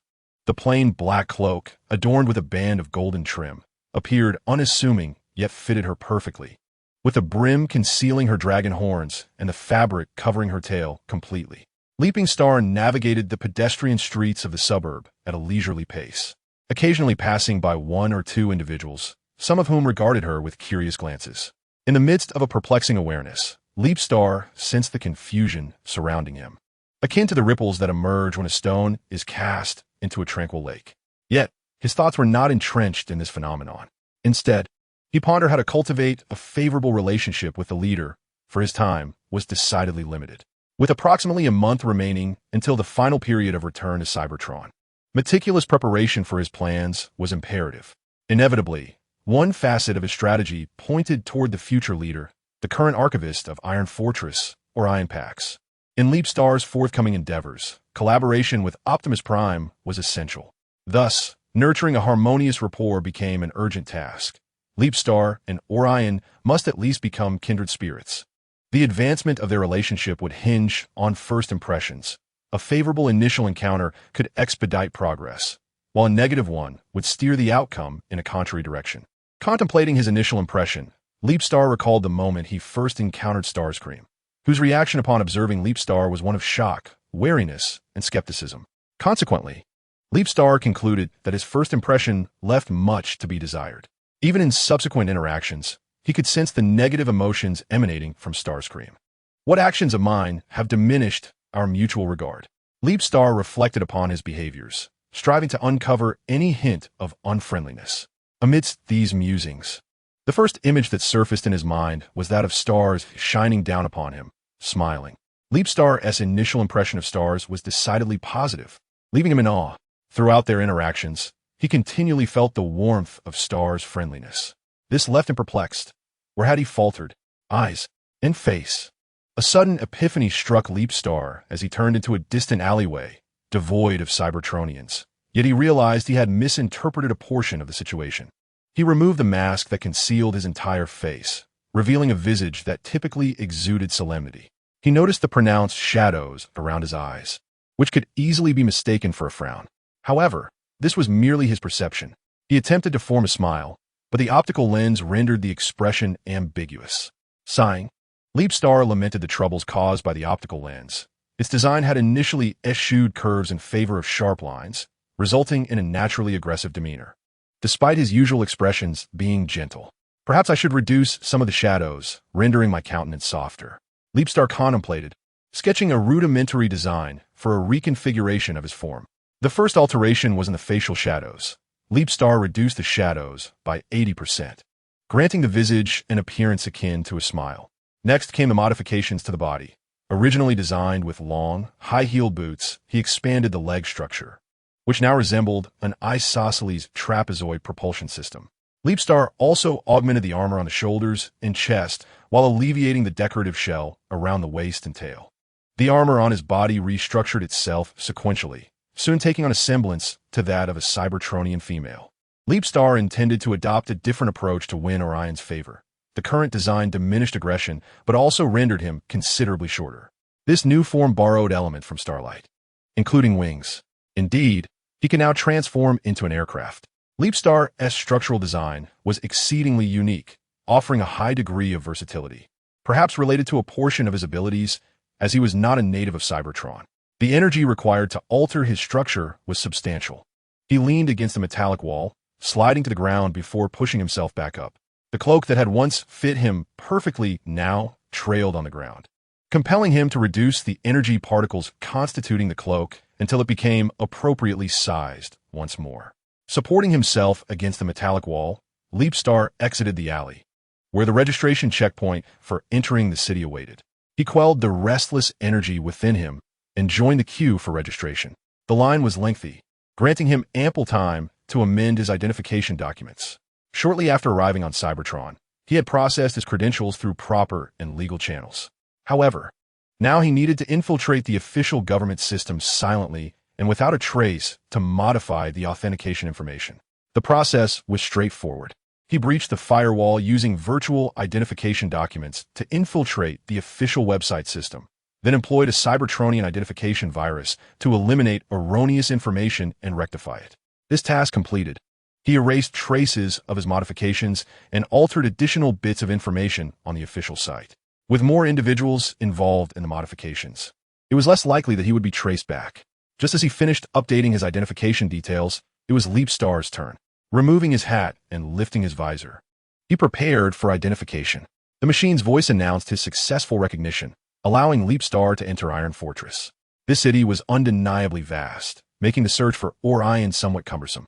However, locating the Iron Fortress library was considerably easier, as the area above the entrance displayed a city map.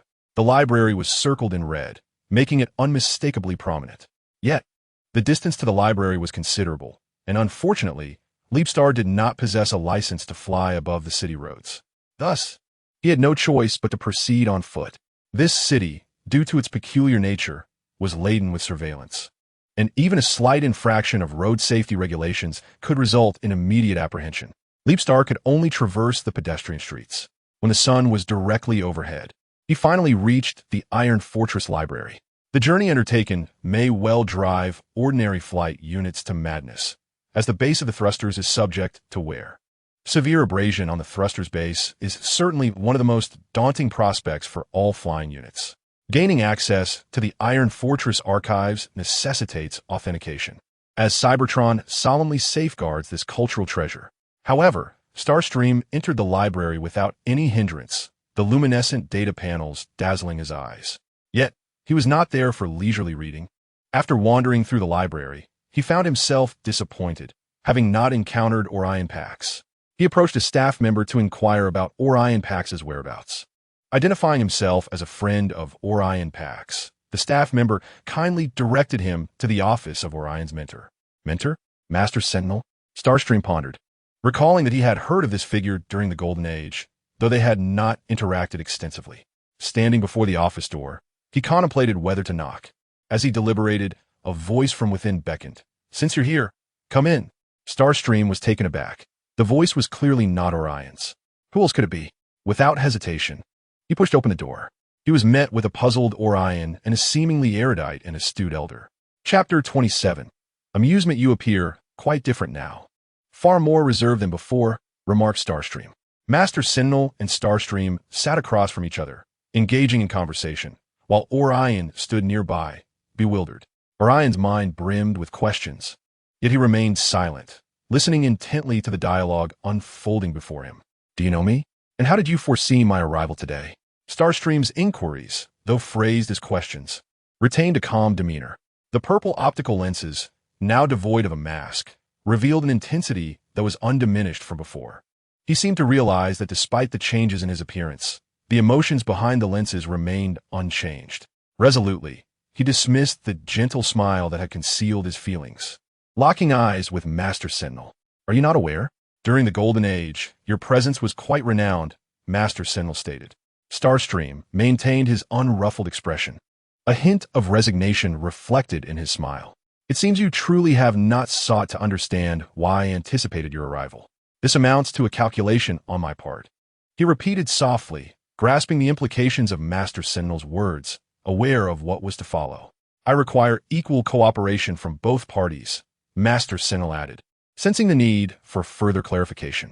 Starscream had indeed anticipated Master Sentinel's response and understood that the discussion would soon turn to Orion.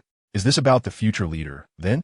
The enigma of Leapstar undoubtedly provided Master T with a reassuring glimpse into the future, confirming that he had not erred in his choice of companion or in any of his steps.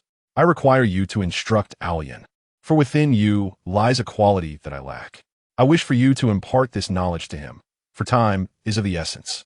The weight of Master Ti's words bore heavily upon Alien, his central processing unit rapidly assimilating the vast information imparted by his mentor. "As for the benefits to be derived, I believe they could establish a sense of equality between us," Leapstar articulated succinctly, his optical lenses typically soft in their gaze, now glinting with an icy sheen rivaling the reflective quality of his draconic horns. The atmosphere in the office was tinged with a palpable tension. A drop of condensation tracing down Alien's sculpted visage, a clear testament to his unease. "In your future endeavors, I shall lend you my assistance. Are you truly aware of my plans?" Leapstar's displeasure was evident as he listened to Master Ti's vague assurances. Often, verbal commitments and partnerships are the most fragile form of trust. Yet, the actions of Master T inadvertently aligned with Leapstar's strategy, rendering him indifferent to the lack of integrity in their collaboration. In a mere exchange of words between his mentor and an unknown individual, Alien found himself sold. As Leapstar escorted him to the rooftop for a breath of fresh air, Alien felt a disorienting sense of unreality. "Mr. Alien, may I address you as such? I imagine you have many questions. Allow me to reintroduce myself. I'm Leapstar." Leapstar's introduction was solemn, and he observed Alien, who now towered over him, lost in contemplation. "Just call me Alien. Are you the flight unit, then, Mr. Leapstar?" Alien hesitated, aware that Leapstar's current appearance did not resemble that of a Cybertronian. His curiosity momentarily pulled Leapstar from his reverie. "Regrettably, I am not. Moreover, I am not a native of Cybertron. What you see now is merely a temporary guise." For the first time, Leapstar raised his gaze to meet Alien's, a sensation that left him somewhat unsettled. "What did you originally look like?" Alien's words escaped without the filtration of his processor, and he instantly regretted his impulsiveness. "You seem quite eager to know," Leapstar remarked, shaking the cloak draped over him. Although he had removed the hood for their conversation, the cloak's coloring remained somewhat unappealing. Contemplating, Leapstar reabsorbed the energy particles that composed his cloak, and unsurprisingly, Alien's eyes widened in astonishment. The tale behind Leapstar became strikingly evident, and for a fleeting moment, Alien's gaze was completely fixated upon it. "Are you intrigued?" Leapstar crossed his arms, observing the librarian, his tail twitching in an unusual display that seemed to rekindle Alien's interest. "Indeed, I have never encountered an autonomous mechanical life form possessing a mechanical tail." Orion, adorned with dragon horns atop his head, felt a hint of embarrassment as he admitted his profound fascination with tails and horns, clearly eager to delve deeper into the subject. Indeed, this situation is rather challenging for me. Fei Yuexing teased the librarian about his towering height, lamenting his own diminutive stature. Am I causing you any discomfort, Mr. Fei Yuexing? Orion inquired, squatting down to establish a level gaze between them. In truth, you need not go to such lengths. It is my own issue, Fei Yuexing responded, feeling somewhat flustered by Orion's forthrightness. He gestured, attempting to assist Orion to his feet, yet the librarian insisted on maintaining this posture, further unsettling Fei Yuexing. At present, this is not my true height. Are you not intrigued by my original form? Fei Yuexing pondered that his prior actions before approaching Orion were redundant and perhaps overly sentimental. The mechanical reconfiguration he underwent had unforeseen consequences, resulting in the current scenario. I am indeed curious, but would that not be rather abrupt, Mr. Fei Yuexing? Orion's azure optical lenses shimmered with sincerity, his words laced with a hint of anticipation. Not at all. It is no bother. Fei Yuexing's tone regained its customary gentleness, as he had previously established a shielding field to deter any ill-intentioned individuals, thus making the reconfiguration of his form a worry-free endeavor.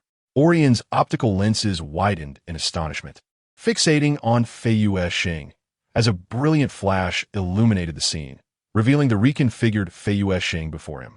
Orion perceived them as two distinct beings, although they shared certain similarities. He was certain that it was not merely a change of identity. His eyes, now wide with wonder, reflected his amazement. How did you achieve this? It is nothing short of miraculous.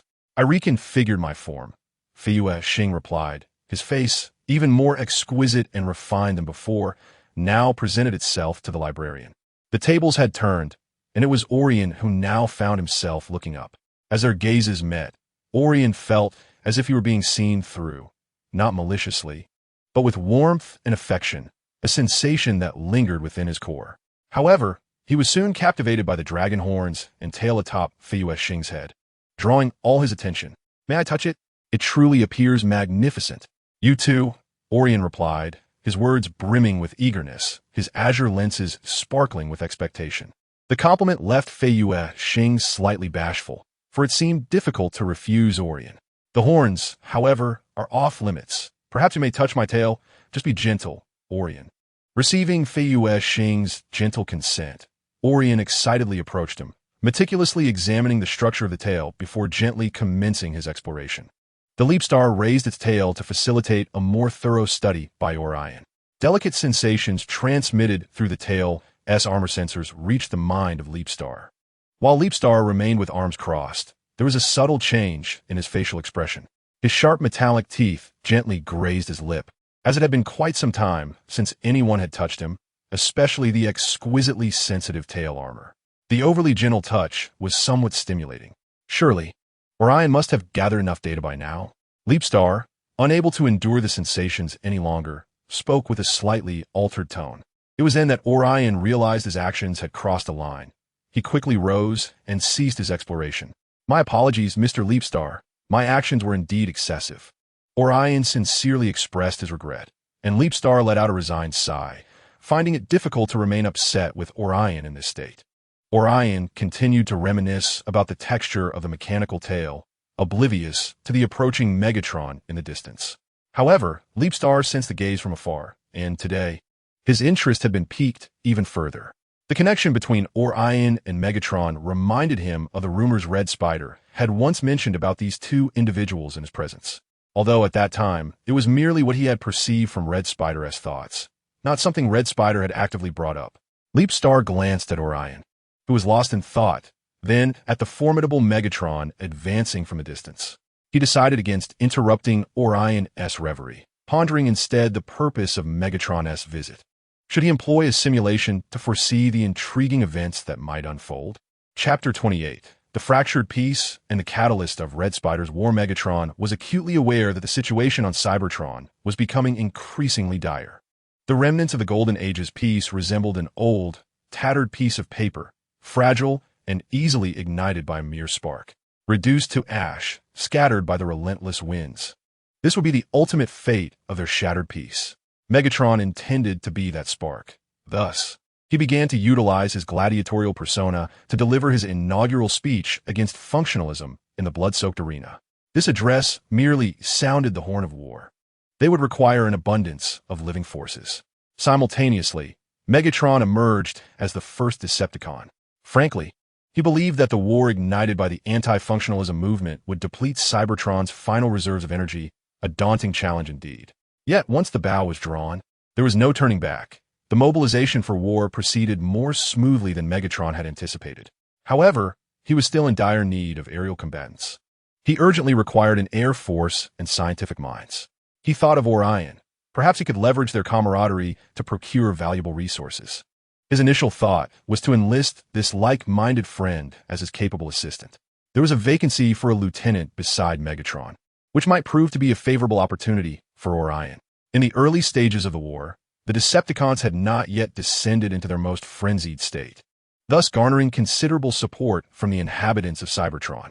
Particularly, Megatron's influence rivaled that of a member of the Cybertronian High Council, making the Decepticons a highly sought-after organization of significant impact. Even Orion had once endorsed Megatron's ideas, and the two shared a multitude of common interests. It could be said that the librarian Orion Pax was the unequivocal choice for the role of Decepticon second-in-command. But this was contingent solely upon Megatron's personal rapport and their mutual interest in scientific research. The Decepticon Air Force's capacity still required consideration. At times, Megatron pondered how to seize control of the military from those noble elite aircraft. However, the Decepticons' advocacy for anti-functionalism would inevitably jeopardize the interests of those aristocratic flyers. On that fateful day in the capital of the Decepticons, Khan, Megatron resolved to seek out Orion to discuss the prospect of igniting the war, intending to extend an invitation for Orion to join the Decepticons. In Megatron's estimation, Orion was an indispensable asset. Yet, the gladiator was somewhat lacking in confidence, leaning despondently against the vacant conference room. As Megatron contemplated, the intelligence officer, Soundwave, unexpectedly appeared in the meeting room. Typically, Soundwave would amuse himself with intriguing broadcasts during his leisure, but at this moment, he remained utterly silent. "What troubles you, Soundwave? Have you news regarding the recruitment of the Air Force?" Megatron withdrew the troubled expression from his face, his tone regaining its customary authority.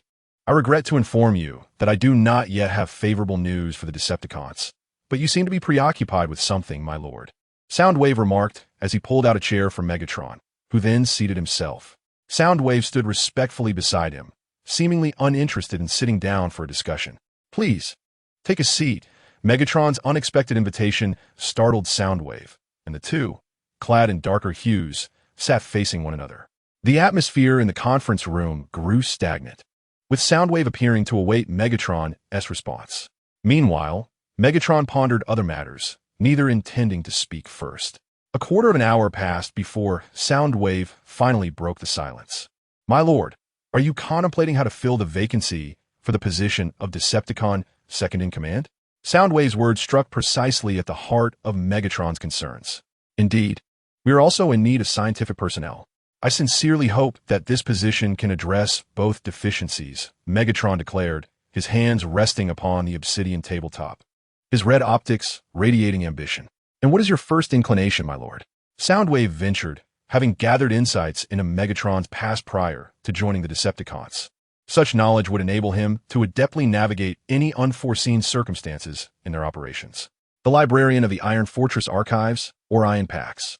Megatron responded fluently, without deviating from Soundwave's expectations. He had gathered information regarding the relationship between Megatron and Orion Pax from public channels, highlighting the intimacy of their connection. Soundwave found Megatron's considerations to be quite rational. Orion indeed satisfied the dual criteria of being an exceptional aide and a capable researcher. However, despite this, Soundwave harbored concerns regarding the potential disruptions stemming from Orion's obscure affiliations. Intelligence reports indicated that Orion had a mentor in the council, suggesting a proclivity towards Autobot ideologies, especially since many of his civic interests were rooted in functionalism. Should Orion be invited and his philosophical aspirations prove to be limited, jeopardizing the core societal interests, Soundwave would find it challenging to ensure the efficacy of his work. "When do you intend to recruit Orion Pax?" Soundwave suggested, advocating for an early approach to talent acquisition.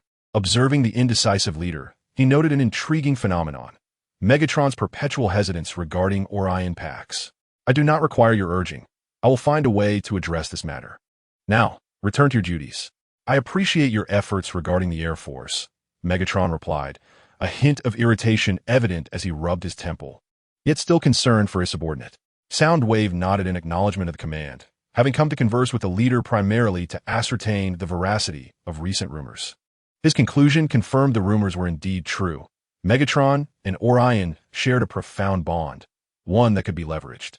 Alone in the silent conference hall, the young leader pondered and decided to send an internal message to Orion. Megatron's personal note read, Orion, do you have some time recently? I wish to discuss a matter with you. After sending the message, a considerable amount of time passed without receiving the anticipated response.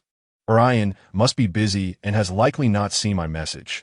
Indeed, that must be the case, Megatron reassured himself, for their exchanges were not typically frequent. They often took a considerable time to respond, meeting in person far more frequently than they conversed via internal messages, perhaps by a factor of more than 5. At that moment, Megatron's crimson optics dimmed, appearing like a faded scarlet canvas from a distance. Disappointment etched across the usually imperious leader's face. His head bowed as he awaited Orion's prompt reply.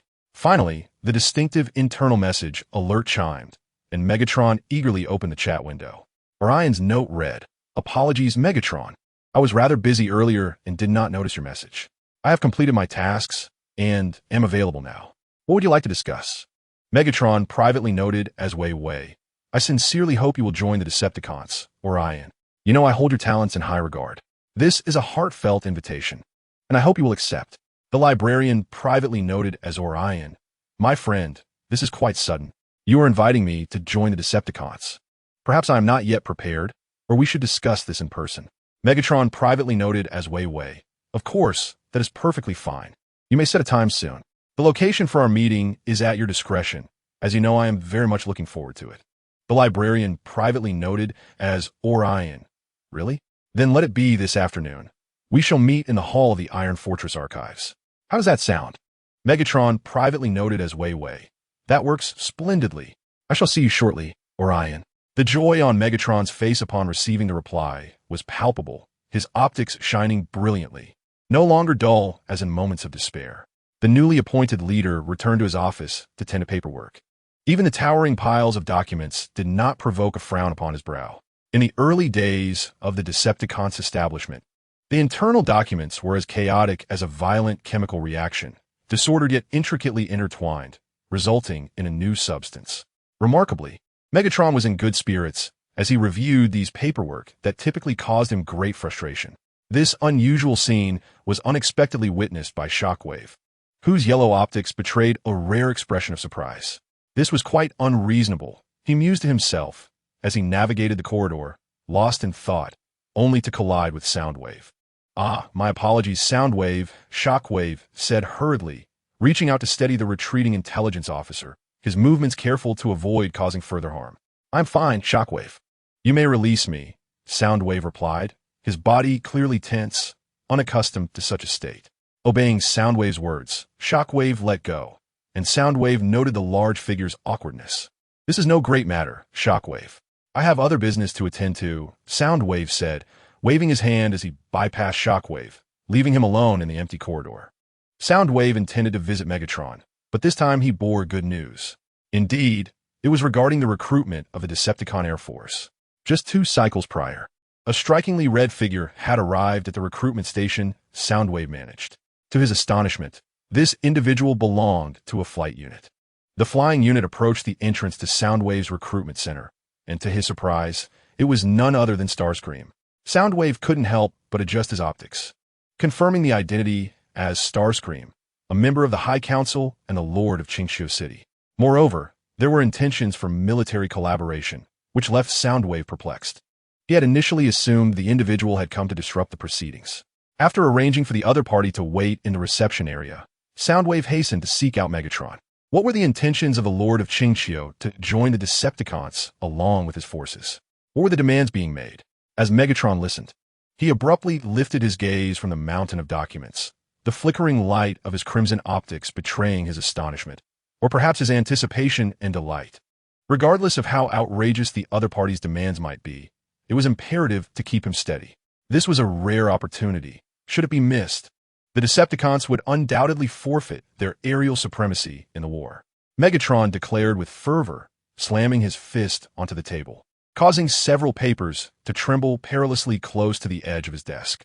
The Lord of Qingqiu had merely put forth 3 requests. Soundwave, whether intentionally or not, paused momentarily, further piquing Megatron's curiosity. He urged him to continue. The first demand was that upon joining the Decepticons, he must command the Air Force, becoming the Air Force commander. The second requirement stipulated that once the entire Air Force joined the Decepticons, they must be granted fundamental human rights and reasonable respect. Soundwave played a recording of Starscream at that time, and even through the audio, one could discern Starscream's unwavering determination. The third demand was that all of Qingqiu's military forces must join the Decepticon ranks, and he insisted on becoming the deputy commander of the Decepticons, essentially the second in command. The tone of the recording remained lofty, reflecting Starscream's arrogance. Given the air power of Qingqiu, Starscream was indeed deserving of such a position. However, I still need to deliberate on this. Soundwave, engage with him and stall until I return. Megatron commanded, and Soundwave, feeling somewhat reluctant as he did not wish to prolong the entanglement with Starscream, concealed his emotions, for this was the leader's order. Yes, Lord Megatron. Soundwave replied as he departed from Megatron's office. The thought of the proud, flamboyant aircraft awaiting him in the reception area stirred a hint of anticipation within Soundwave for their next encounter. As the rumors suggested, the residents of Qingqiu were known for their striking appearance. Particularly, as Soundwave pondered while walking, Starscream often dominated the intelligence he had gathered regarding Qingqiu. That jet, who always seemed to hold himself above others, especially as the Lord of Qingqiu, only amplified his audacious demeanor. Chapter 29. The pinnacle of ultimate freedom days prior. Since the departure of Starjump, Starscream had managed to communicate occasionally with him through internal channels. His curiosity about Starjump's existence remained unabated. Even though he had acquired precise data regarding Starjump's physical form, he had also replicated Starjump's blueprint to create a regional time accelerator. To his surprise, however, his assistant, Starlight, appeared to be in a rather poor state. Since the morning following Starjump's departure, Starlight had seemed somewhat distracted. Starscream, noticing his assistant's disquiet, sought her out for a conversation that afternoon. However, the Stars presented a blueprint for a portable spatial transmission device, candidly admitting it was bestowed by Leapstar. This act left Red Spider somewhat overwhelmed, as sometimes his assistant's naivety was rather excessive. I understand, but now that you have submitted it, what do you intend to do next? Red Spider inquired humorously, a long-lost smile, albeit a bitter one, gracing his features as if ignited by the very essence of the spark. Stars struggled with her thoughts, unable to articulate a single word. Did you not consider the consequences at all? Red Spider interlaced his fingers before him, observing Stars with a clarity that confirmed his suspicions. Oh, foolish child, he sighed, prompting Stars to believe she was on the brink of doom. In a panic, she cradled her head, embodying a picture of remorse. What are you afraid of?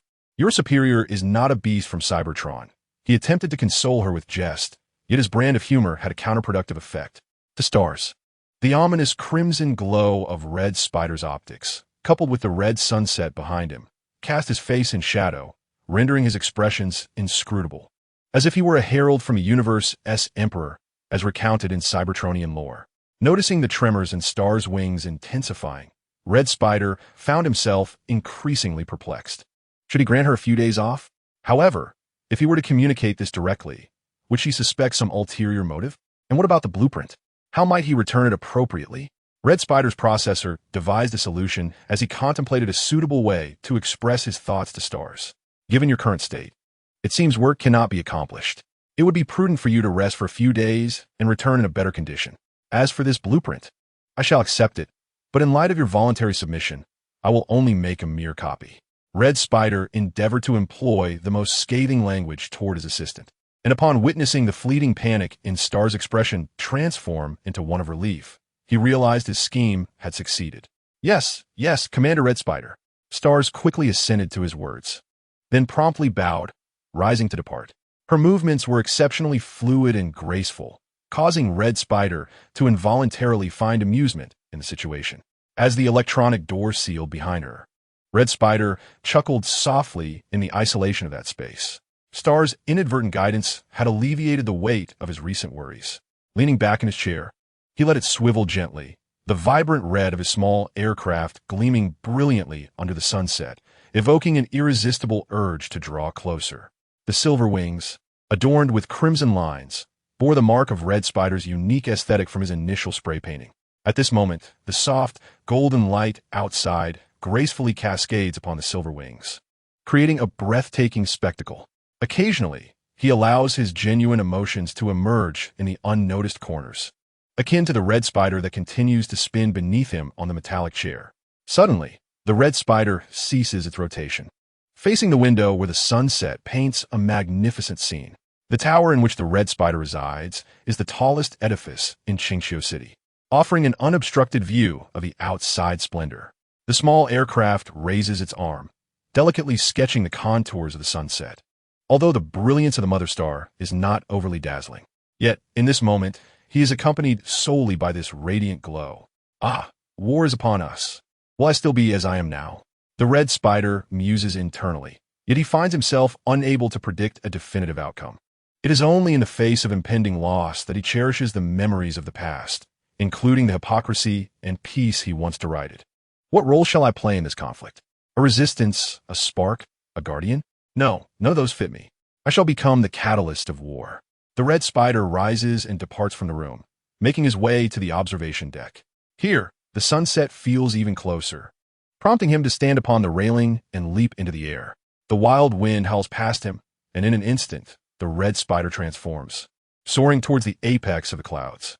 Freedom is the essence he has pursued throughout his life, perhaps a trait inherent to every aerial being. Yet, it matters little now. The Red Spider seeks to revel in the last vestiges of freedom that the shattered piece of Cybertron's golden age offers. Chapter 30. Eavesdropping on the leader, the crimson optics of Megatron catch a distant glimpse of Orion and the towering transformer beside him. The afternoon sun casts a blinding light upon the city, creating a pronounced natural light pollution, particularly as the rays reflect off the pair of dragon horns atop his head, causing Megatron to squint his optics. Those horns appear resplendent, akin to exquisite jewels carved from the cosmos. An inexplicable instinctual fear grips Megatron, a sensation born from years of gladiatorial experience, warning him of the danger that comes from such towering figures. As he approaches closer, Megatron realizes that this elegantly crafted being surpasses any Cybertronian noble in grandeur. Indeed, its fantastical appearance seems almost alien to Cybertron. This thought flickers through Megatron's processor with a delayed realization. The ostentatious physique exudes an unparalleled charm merely through its stance. Remarkably, his leader's intuition proves to be astoundingly precise. Not far along the path, Orion is pleasantly surprised to see Megatron. He raises his hand and waves, the blue optics sharply capturing all of Megatron's movements. Starscream is slightly taken aback, unable to fathom the camaraderie between two leaders who are destined to be adversaries. Orion led Megatron to the presence of Leapstar, and the feeling of looking up made Megatron somewhat displeased. Especially as he noticed his own head sculpt reflected on Leapstar's visor. He wondered if this fellow could see the path clearly with the optical lenses so obscured. The mask completely covering Leapstar's face bore no sense of incongruity. Rather, it enhanced the air of mystery surrounding him, which only intensified Megatron's curiosity. Unfortunately, that was not the purpose of this visit. Allow me to introduce my new friend, Leapstar, Orion said warmly, and Megatron nodded in acknowledgement. And Leapstar, this is Megatron, the leader of the Decepticons, Orion continued, his tone laced with a hint of unnoticeable satisfaction. Greetings, Megatron. It is a pleasure to meet you. Leapstar's gentle voice caught Megatron off guard, particularly due to the unexpected politeness in the other's demeanor. Hello, I am equally pleased to meet you, Leapstar. They exchanged courteous handshakes, and Megatron's gaze lingered on the claw-like fingers. Remarkably translucent, the integration of such elements into the decor was surprisingly harmonious. Once the pleasantries were exchanged, the atmosphere momentarily stalled, allowing Leapstar to perceive the silent exchange of glances between Orion and Megatron. Mr. Leapstar, would you care to wait in the lounge on the first floor for a moment? Megatron and I have some work-related matters to discuss, which shouldn't take long. Orion suggested, his blue optical lenses betraying a hint of hesitation. What do you think? Orion added, as if fearing Leapstar would decline, his voice adopting a pleading tone. Of course, that will be fine. I hope it will not inconvenience you. Leapstar replied naturally. Not at all, Mr. Leapstar. We shall see you shortly, Orion responded, visibly pleased, and Leapstar chose not to intrude further on the private discourse between the two friends. He departed the rooftop. The only sound remaining was the rhythmic click of his heels against the ground. Orion, what are your thoughts? Megatron inquired impatiently, his facial expression revealing his eagerness for Orion's involvement. Perhaps I could join as an intern? Orion responded with a touch of melancholy, for he truly did not wish to leave this place. Are you concerned about the transition? Do not worry. You can first experience the role within the Decepticons. If it does not suit you, you are free to withdraw, Megatron reassured, patting Orion's shoulder armor, his tone naturally instilling a sense of comfort. I can certainly give it a try. You need not worry about that. I assure you my performance will be outstanding, Orion declared, tapping his chest plate as a promise. Then how do you plan to address Master Titanium? Megatron posed a critical question, for his presence significantly solidified the Autobot's position on Cybertron. I will inquire with him. After all, making attempts is always beneficial, Orion replied. Orion let out a resigned sigh, for Master Titan was not only his life mentor, but also his guardian. It was under Titan's generous support that Orion achieved his current level of knowledge, and his gratitude towards the Elder was profound.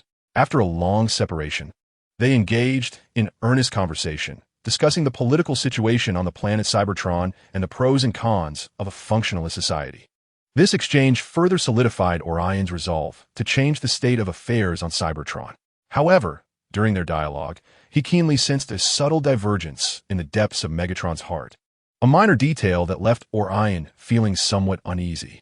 Yet, at that moment, he did not regard it as a significant issue, believing it might merely be his overinterpretation. A gentle breeze caressed them, bringing a refreshing sensation. In the distance, a colossal star was slowly being swallowed by the horizon, leaving just under half of its form visible. This sight reminded them that time was slipping away and night was soon to fall. Both had pressing matters to attend to, so they did not linger and departed from the rooftop after exchanging farewells. The golden sunlight illuminated the towering terrace, causing the blue metal panels to shimmer brilliantly, creating a breathtaking spectacle. Regrettably, no Cybertronians were now present to admire this beauty. Nestled in a corner of the outer railing lay a minuscule listening device, so small it was nearly imperceptible. Under the warm and radiant sun, this tiny device silently faded away as though it had never existed, leaving behind only faint golden energy particles that seemed to whisper of its recent presence. Yet soon, these particles too disappeared completely into the surrounding atmosphere, vanishing without a trace. Chapter 31. Successful recruitment into the Air Force Kalen City. The Red Spider, feeling bored, counted the seconds, accompanied by Slipstream, while Soundwave prepared documents nearby, holding what could be considered a contract regarding the future Air Force of the Decepticons. Soundwave, how much longer must I wait? When will Lord Megatron return? Red Spider inquired impatiently, lifting his head to fix a glare at Soundwave. Hearing this, Soundwave paused the music that filled the room. The cheerful melody came to an abrupt halt, and Soundwave, shaking his head in resignation, shared in the frustration of not knowing when Megatron would return. Very well, then let us wait a little longer, Slipstream. Red Spider, sensing his comrade's tense mood, attempted to soothe the atmosphere. Yes, my lord, replied Slipstream, suddenly put on the spot and feeling somewhat flustered. At that moment, the young Slipstream was hardly more temperate than Red Spider. Nevertheless, she held a deep respect for him, which was evident in her tone, revealing her unwavering loyalty. Time seemed to flow at an agonizingly slow pace for the Cybertronians in that reception room. One cannot help but wonder what Megatron is truly thinking, making the guests wait for such an extended period. Starscream, in a state of ennui, mused as his crimson optical lens lost its focus, leaving him uncertain whether he was daydreaming or engaged in some other activity. Soundwave had meticulously organized all the documents, and his current task was to ensure that the small aircraft awaited the arrival of Lord Megatron in tranquility. At that moment, Starscream sat quietly, and Soundwave suddenly perceived that this task was not as arduous as he had anticipated. Perhaps it could even be considered a pleasant assignment?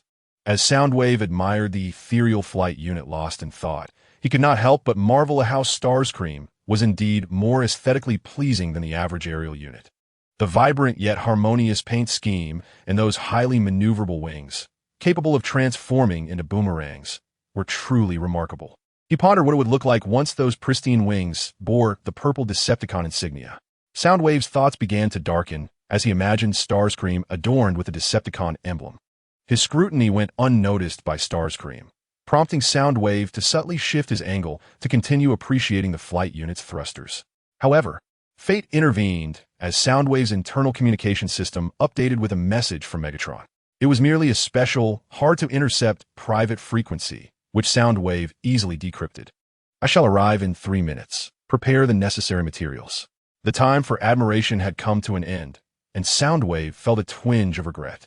Rising, he approached Starscream with the documents in hand. Starscream appeared to have lost interest in his daydreaming. Lord Megatron requests your presence. Please follow me, Soundwave stated flatly, delivering the long-awaited news, to which Starscream seemed indifferent regarding Soundwave's tone. Noticing the small aircraft's optical lens brighten slightly, Soundwave felt a fleeting sense of joy, though he maintained an outwardly calm demeanor as he guided Starscream and Thundercracker. The usually empty corridor was now bustling with high-ranking Decepticon members hastening toward the conference room. It seemed they had received the notification later than Soundwave. Otherwise, they would not be moving with such urgency. Starscream and his companions had arrived early, and at that moment, the conference room was sparsely populated. Under Soundwave's lead, they took their seats at positions 1, 2, and 3 on the main left side of the table.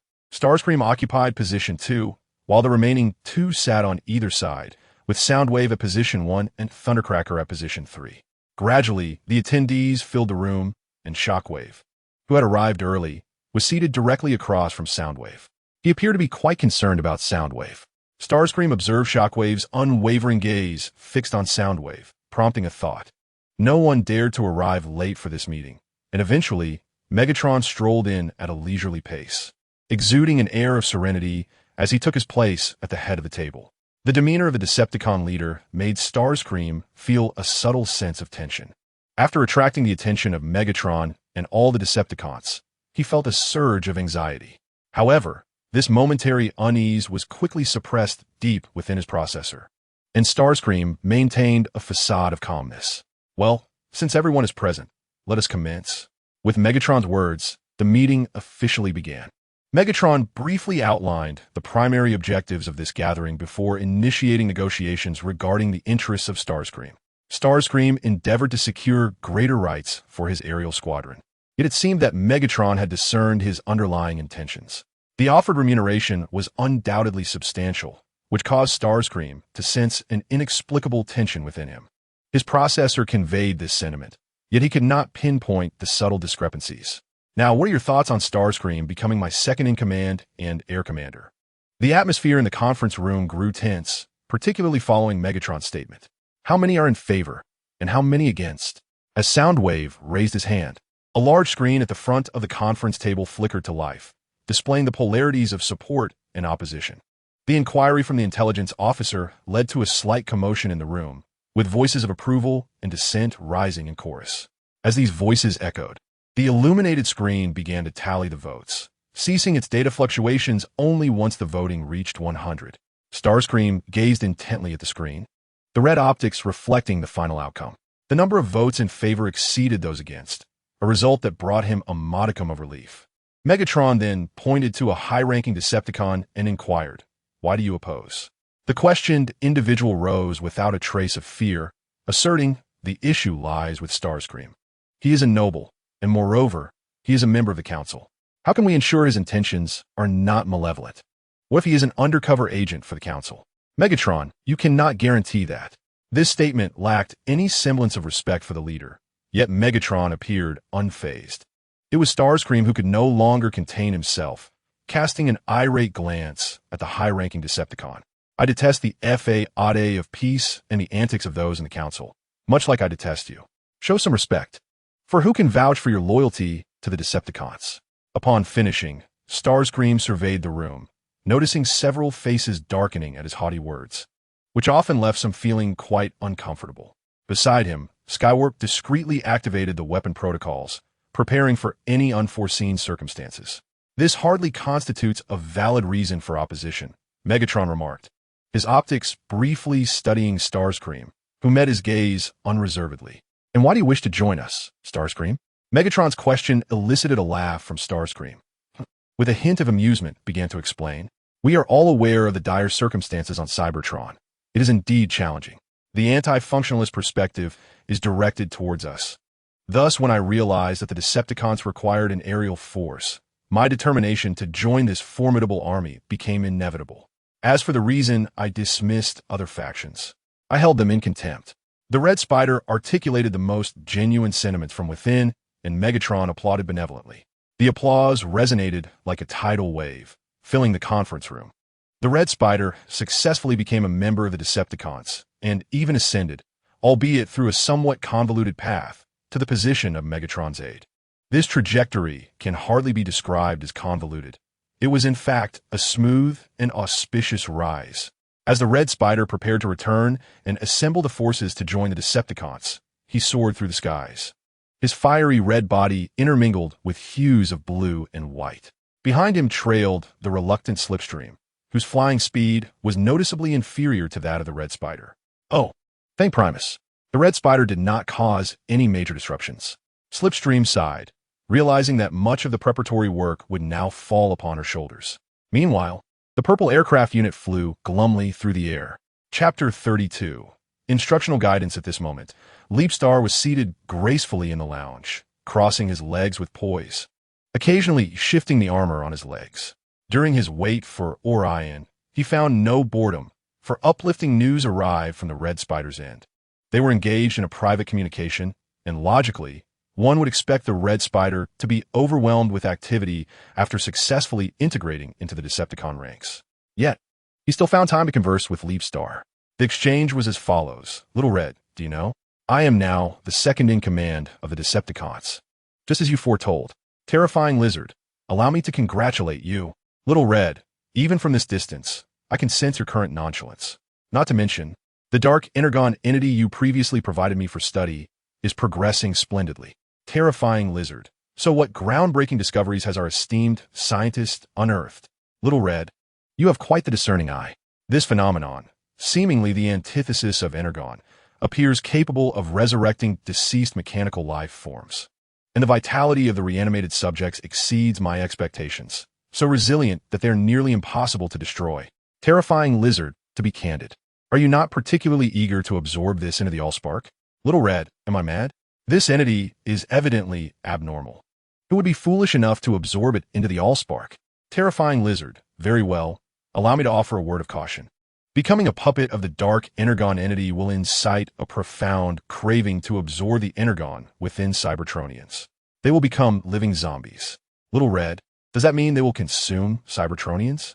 Terrifying Lizard, that is indeed correct.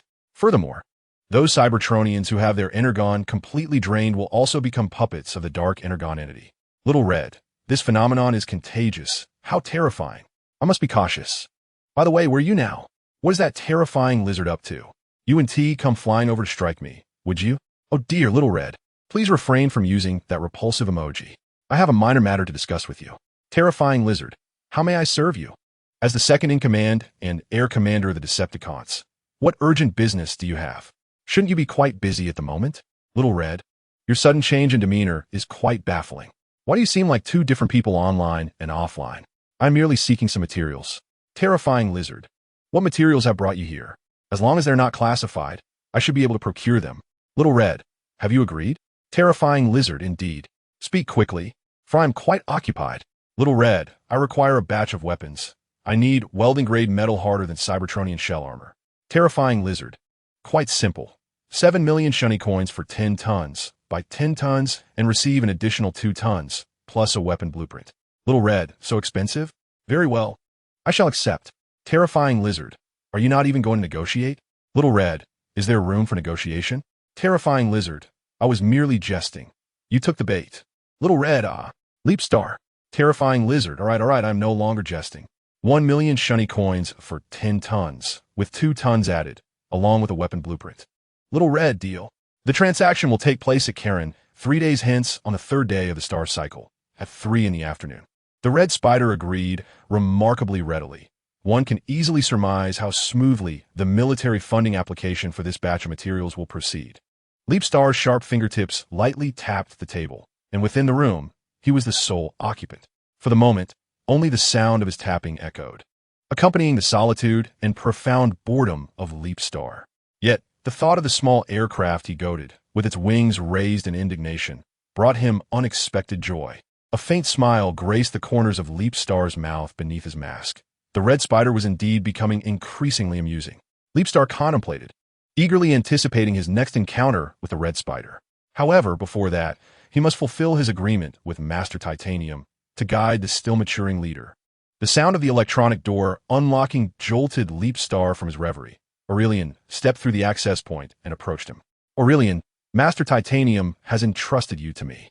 Leapstar's voice was slightly hoarse as he consciously lowered his volume during the conversation. The tone that reached Aurelian's audio receptors was somewhat languid, yet imbued with a gentle warmth. The librarian nodded slightly, acknowledging Leapstar's words. The inexperienced librarian appeared somewhat anxious. At that moment, Leapstar was unaware of how captivating his tone was. For this period, let us act together. Aurelian, what would you like to study? Leapstar raised his head, his silver-mirrored mask reflecting Aurelian's visage. Is anywhere acceptable? Must I inform Master Titanium? Aurelian felt a surge of anticipation, his tone tinged with a hint of barely perceptible excitement. Without the need for deliberate observation, Leapstar could discern from his words that Aurelian had already made a decision. Naturally, this was an agreement from Master Tai. Aurelian hesitated for a moment, summoning his courage to speak. What about heading to Karen? He proposed.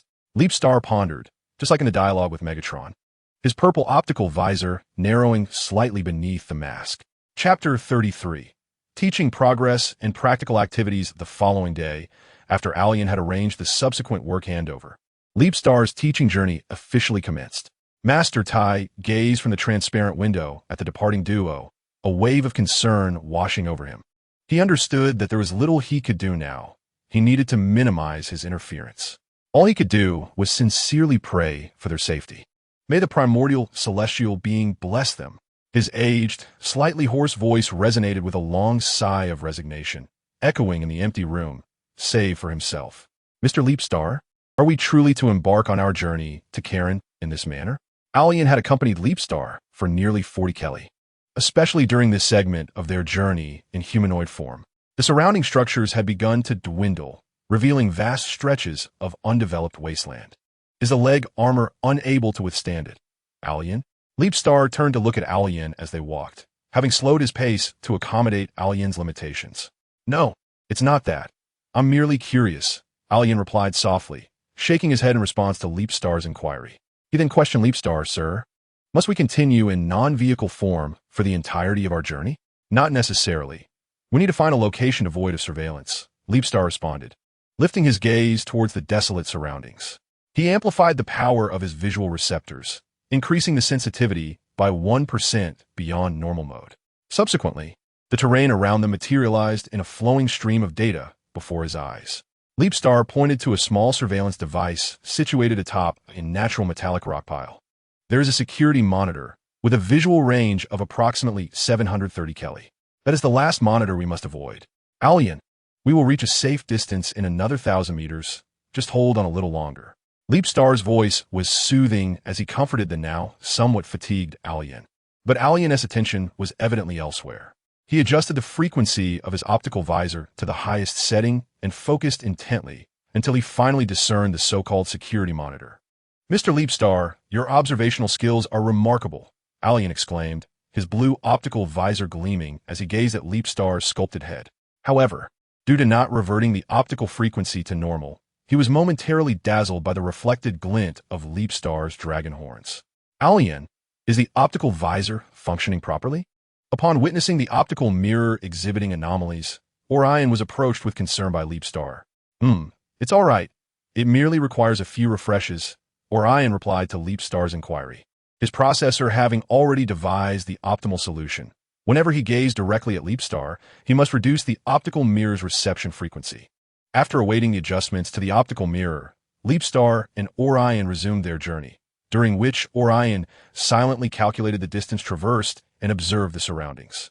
Upon recording 730 semis, Orion halted, and Leapstar did likewise at his side. "Sir, there are no monitors within this range," Orion fluidly interjected. Leapstar nodded, his admiration for Orion growing. "Do you understand what we must do now?" Leapstar's question only deepened Orion's confusion, and a shake of his head emphasized his negative response. "The spatial transmission device," Leapstar declared, raising his hand to reveal two small, precise instruments. He handed one to Orion, who accepted it with both hands, examining it closely. "How do I use this, sir?" Orion inquired, having encountered numerous transmission devices before, yet never one as diminutive as this. "First, pry open the screen handle," Leapstar instructed, demonstrating for Orion. His slender fingers grasped either end and gently pried it to a flat angle.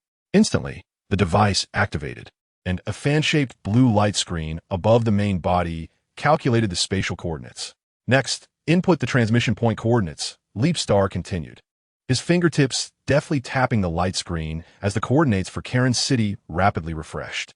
To Orion's astonishment, the device in Leapstar's hand floated about 7 or 8 semis in front of him, and with a rhythmic ticking sound, an irregular oval-shaped blue vortex door unfolded. "It's your turn. Give it a try," Leapstar encouraged. Following Leapstar's guidance, Orion mimicked the demonstration, manipulating the intricate instrument in his hands. A portal identical to Leapstar's appeared before him, and before he could voice his admiration for this exquisite convenience, Leapstar had already stepped through the portal, vanishing without a trace. Orion had no choice but to enter the portal himself. Prior to their departure, Orion had communicated the visit's timing to Megatron via intercom. However, their arrival was evidently well ahead of the scheduled time. Upon entering the city, Orion encountered numerous members of the Decepticons, who appeared quite menacing. This city was entirely under the Decepticons' dominion, and the majority of its inhabitants seemed less than welcoming to outsiders, particularly towards the exquisitely adorned Leapstar, whom they might perceive as a noble from some anti-establishment idealistic faction. As Flying Star traversed the streets of the city, he encountered numerous peculiar harassers. However, perhaps intimidated by the stark contrast in size, they refrained from direct confrontation. Under Flying Star's gentle persuasion, they prudently retreated, abandoning their disruptive antics. "Shall we take a stroll here first?" Orion inquired after surveying the surroundings, seeking the counsel of his temporary mentor.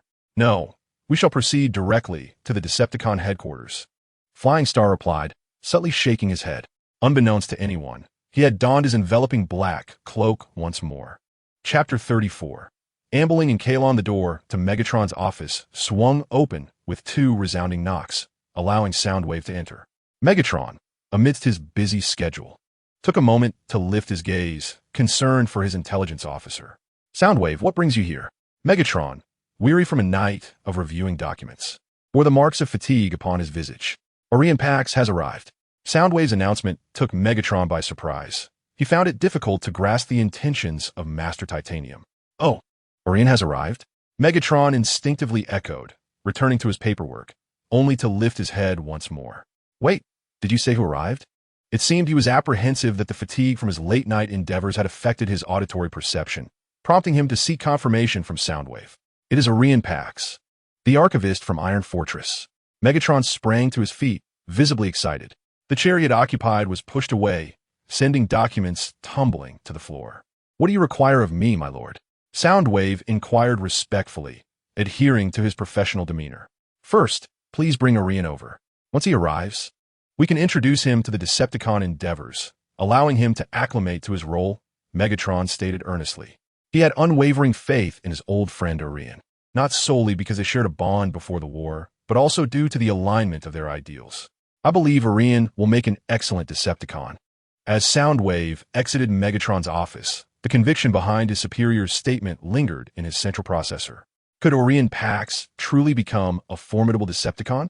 Soundwave pondered, grappling with the notion that Orion represented an idealistic vision that seemed at odds with reality, his thoughts often too naive and innocent. Meanwhile, within the inner circle of the insect icons, a foreboding presence loomed. "Terrifying lizard, I have arrived in Kalon. Are you not pleasantly surprised?" "Little Red, you arrived quite promptly. What are the materials?" I have brought the terrifying lizard, but the delivery is still 2 days away. So, do you not intend to show me around? A small red figure. I happen to have some free time to pick you up. Where are you now? Please send your location coordinates. The terrifying lizard, 11640. I await your arrival. The red spider set aside his current tasks and summoned his diligent subordinate, Slide. Master Red Spider, is there something urgent that you require of me? Slide asked, taken aback by the sudden summons while she was effectively leading her patrol. Reluctantly, she had to let Thunderbolt take her place. I have some matters to attend to.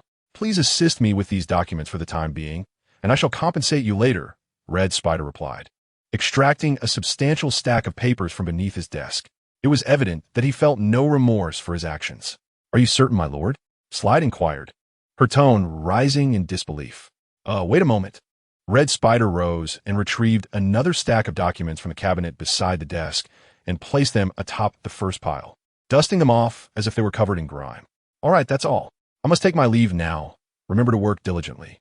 Without a backward glance, Red Spider exited the office, leaving Slide in despair, surrounded by a mountain of glowing blue documents that required review, processing, and rejection. Transforming in an open area, Red Spider soared toward the designated coordinates, hoping that Megatron would overlook his absence, considering he was meeting with a supplier. Indeed, it was a justified endeavor. As he flew, his thoughts occupied him, and within a short while, he arrived above the predetermined location.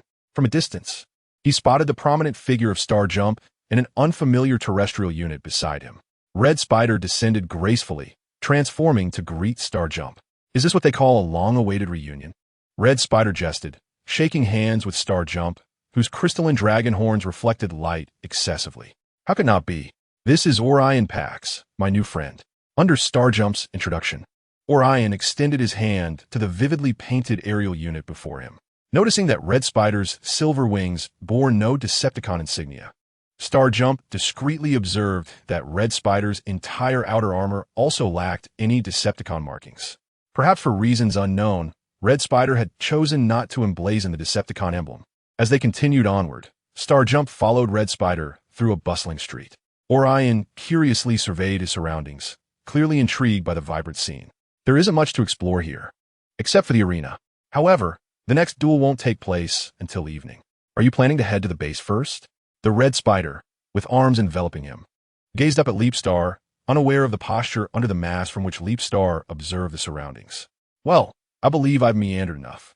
Orion, have you finished your rotations? Leapstar's tone remained gentle and composed as he inquired about the opinions of those around him. If es sufficiently wandert. It is time to visit the base. Orion concurred wholeheartedly with Red Spider's suggestion, feeling a slight discomfort under the scrutinizing gazes of those around them. Meanwhile, Soundwave, accompanied by his subordinates, scoured the entrance but found no trace of Orion. Although somewhat disheartened, he pressed on with his duties, leading his team to search the periphery of the entrance. Upon seeing the headquarters of the Decepticons, Orion felt a profound admiration for his friend. The exterior of the Decepticon headquarters, with its colors and design, leaned towards a federal style, grand in scale and fortified, virtually impregnable. As the trio passed through the dense security checks, the sheer magnitude of the base became apparent. Along their path, they encountered numerous Decepticon members, seemingly a gathering of ambitious individuals from various backgrounds. Red Spider's current position commanded respect, as he was greeted frequently, to which he responded with equal courtesy. Curious glances were occasionally cast towards Orion and Leapstar, filled with intrigue and bewilderment. Just as they approached Megatron's office, Shockwave emerged, colliding with the trio. However, the esteemed scientist paid them no heed, hastily departing with an unspecified contract in hand. Chapter 35. The sponsorship turmoil. Red Spider arrived at the door of Megatron's office and gently knocked. Enter, Red Spider, came Megatron's voice. Pushing the door open, Red Spider beheld Megatron, troubled as he reviewed documents at his desk. It seemed that the matter weighed heavily on him, rendering him somewhat indifferent to Red Spider's visit. Red Spider, what brings you here?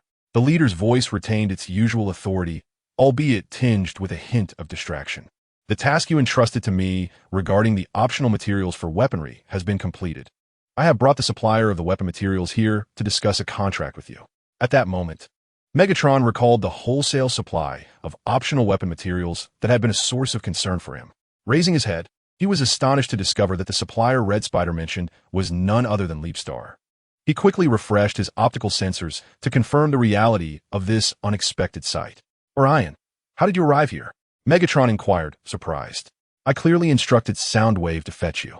However, he refrained from voicing the latter part of his statement, fearing it would render him foolish. Orion, having overheard Red Spider's words, turned his gaze towards the towering figure of Leapstar standing beside him. Accompanying me was Karen, who had come with Leapstar, guided here by Red Spider. Upon hearing Megatron's astonishing inquiry, Orion turned to meet the gaze of the blue optics with the dark red optics and spoke slowly. Red Spider once again caught wind of the name that Megatron had been mentioning frequently of late, Orion. With subtle, inconspicuous movements, he discreetly tilted his head toward the serious-faced Orion, clearly perplexed as to why Megatron would show such interest in this individual. Yet, he chose not to question his leader over such a trivial doubt, content to play the role of an observer in this conversation. So this is how it is.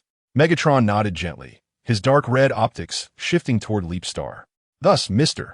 Leapstar is the Decepticon and the current supplier of weapon manufacturing materials, I presume. Megatron observed a reflection of himself, for even in this relatively passive position, Leapstar maintained his usual calm and composure.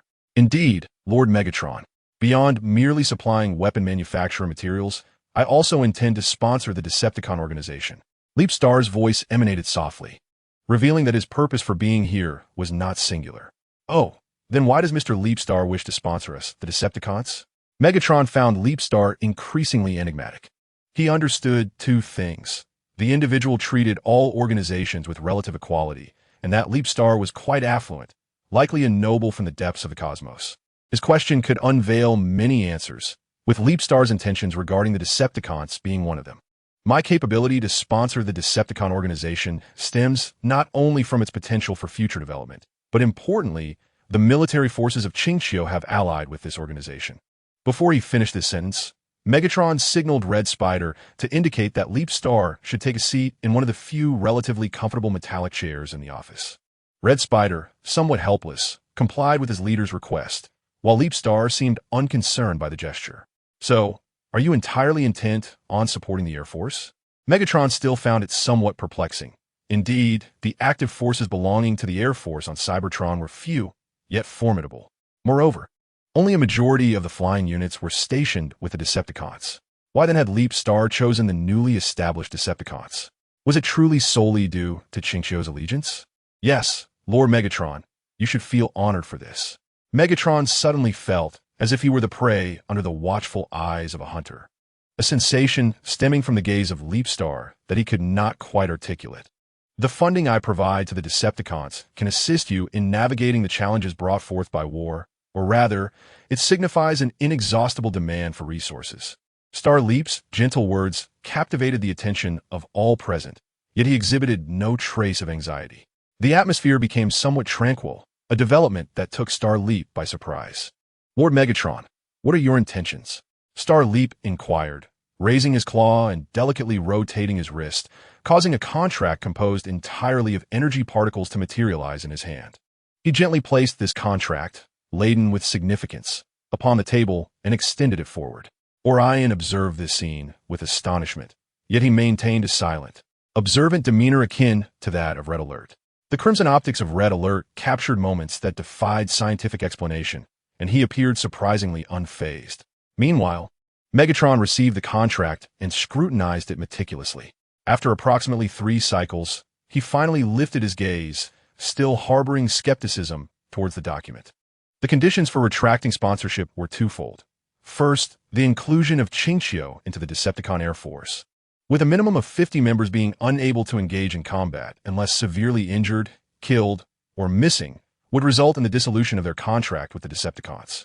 An additional clause stated that returning members from Qingqiu would not be counted. Second, should the leadership of the Decepticons fall to someone other than Megatron, the contract would be void. An additional note clarified that Megatron's reassumption of command over the Decepticons would not factor into this condition. Listening to Megatron articulate the points of suspicion within the contract, Starleap nodded, seemingly resolute in his decision to sponsor the Decepticons. Amidst this tense and serious atmosphere, The two machines confirmed and modified several points of the contract. After 6 cycles of deliberation, they concluded this significant dialogue. "Where did you acquire this batch of goods?" Red Alert inquired, leaning against the railing of the observation deck, gazing into the distance, mirroring Star Leap's stance. "I have my channels," came the soft, emotionless reply, leaving Red Alert feeling that such an answer lacked any element of intrigue. "Is this a secret?" he asked, casting a sidelong glance at Star Leap under the warm hues of the red star's afterglow. "You seem quite interested. Would you like to know more?" Star Leap's words piqued Red Alert's curiosity. However, he understood that uncovering the truth would require a small sacrifice. "What's the price?" The voice of the flying unit lost its usual gravelly tone, and in this gentle ambience, even the typically sharp Red Alert seemed softened. "I am quite intrigued by the physical structure of the flying unit. May I touch your head crest? Surely that is a fair trade." The utterance from Fuxing rendered the nearby pilot momentarily speechless. Subsequently, the small aircraft, somewhat irked, turned its head away, disregarding Fuxing entirely. "Must it be me?" With arms crossed defiantly, the Crimson Spider turned its back, its visage appearing more flushed than usual, perhaps due to the fiery sunset or some other reason. Should one look closely at him without any tinted lenses, they would discover the hidden facets of the Crimson Spider. Among the myriad of flight units, you're the most exquisite. Equally, you possess an intriguing nature, and that serves as my rationale. It is also the reason I chose to sponsor the Decepticons. Perhaps only the stars from the distant horizon can truly comprehend the ultimate outcome of this affair. Chapter 36. Departure Aurian. How shall you resolve this current predicament? Aurian and Fuxing ultimately arrived at the dueling ground, surrounded by members of the Decepticons.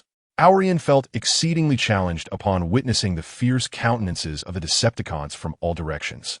They had stealthily snuck away with the Crimson Spider, and essentially, no one was aware of their whereabouts. Hearing Fuxing's inquiry, Aurian appeared somewhat at a loss, shaking his head to indicate that he had no viable ideas. Fuxing remained clad in a cloak, the color of which was pure black to avoid drawing attention. Yet, the effect seemed minimal, as a few audacious Decepticons began to approach Fuxing with unwarranted boldness. "Hey, with your armor being so stylish and advanced, you must be flush with cash. Lend me some for a bit of fun," the pitch-black land unit shouted, seemingly jesting with Fuxing while attempting to make a move. Just as the Decepticon's hand reached within 5 centimeters of Fuxing's chest armor, it was seized by Fuxing's grasp. The sound of metal being crushed and deformed sent waves of phantom pain through all present. "Let go, you brute." The unfortunate Decepticon never anticipated that this slender and exquisitely beautiful claw would possess such formidable strength, and he found himself lamenting in agony. As Fuxing released his grip, he delivered a powerful kick to the shoulder armor of the black Decepticon, who crumpled to the ground in distress. The onlookers, sensing the palpable aura of danger emanating from Fuxing, instinctively retreated, shunning any thought of rescuing the fallen Decepticon. The incapacitated Decepticon, leveraging the concealment of his body, activated the thermal weapon module concealed within his arm, seizing the opportune moment to raise his arm and fire at Fuxing. However, in that very instant, Fuxing's armored leg came down upon the Decepticon's arm, eliciting excruciating pain and the leakage of super-energy fluid.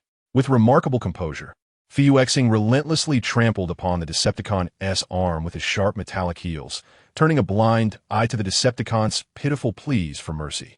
The intense screams pierced Aurian's central processing unit, intensifying the super-energy aura at the tip of his nose. Enough.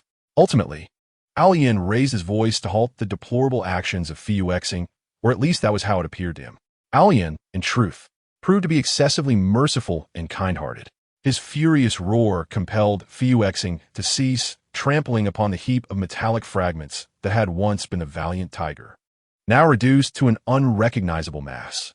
The soles of his formerly gold and silver high-heeled boots were thoroughly stained a deep blue by the potent energy liquid.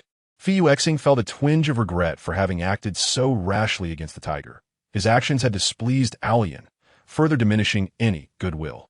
Observe the barely breathing tiger on the ground. His once sleek black armor was now marred with splashes of energy liquid, a patchwork of black and blue.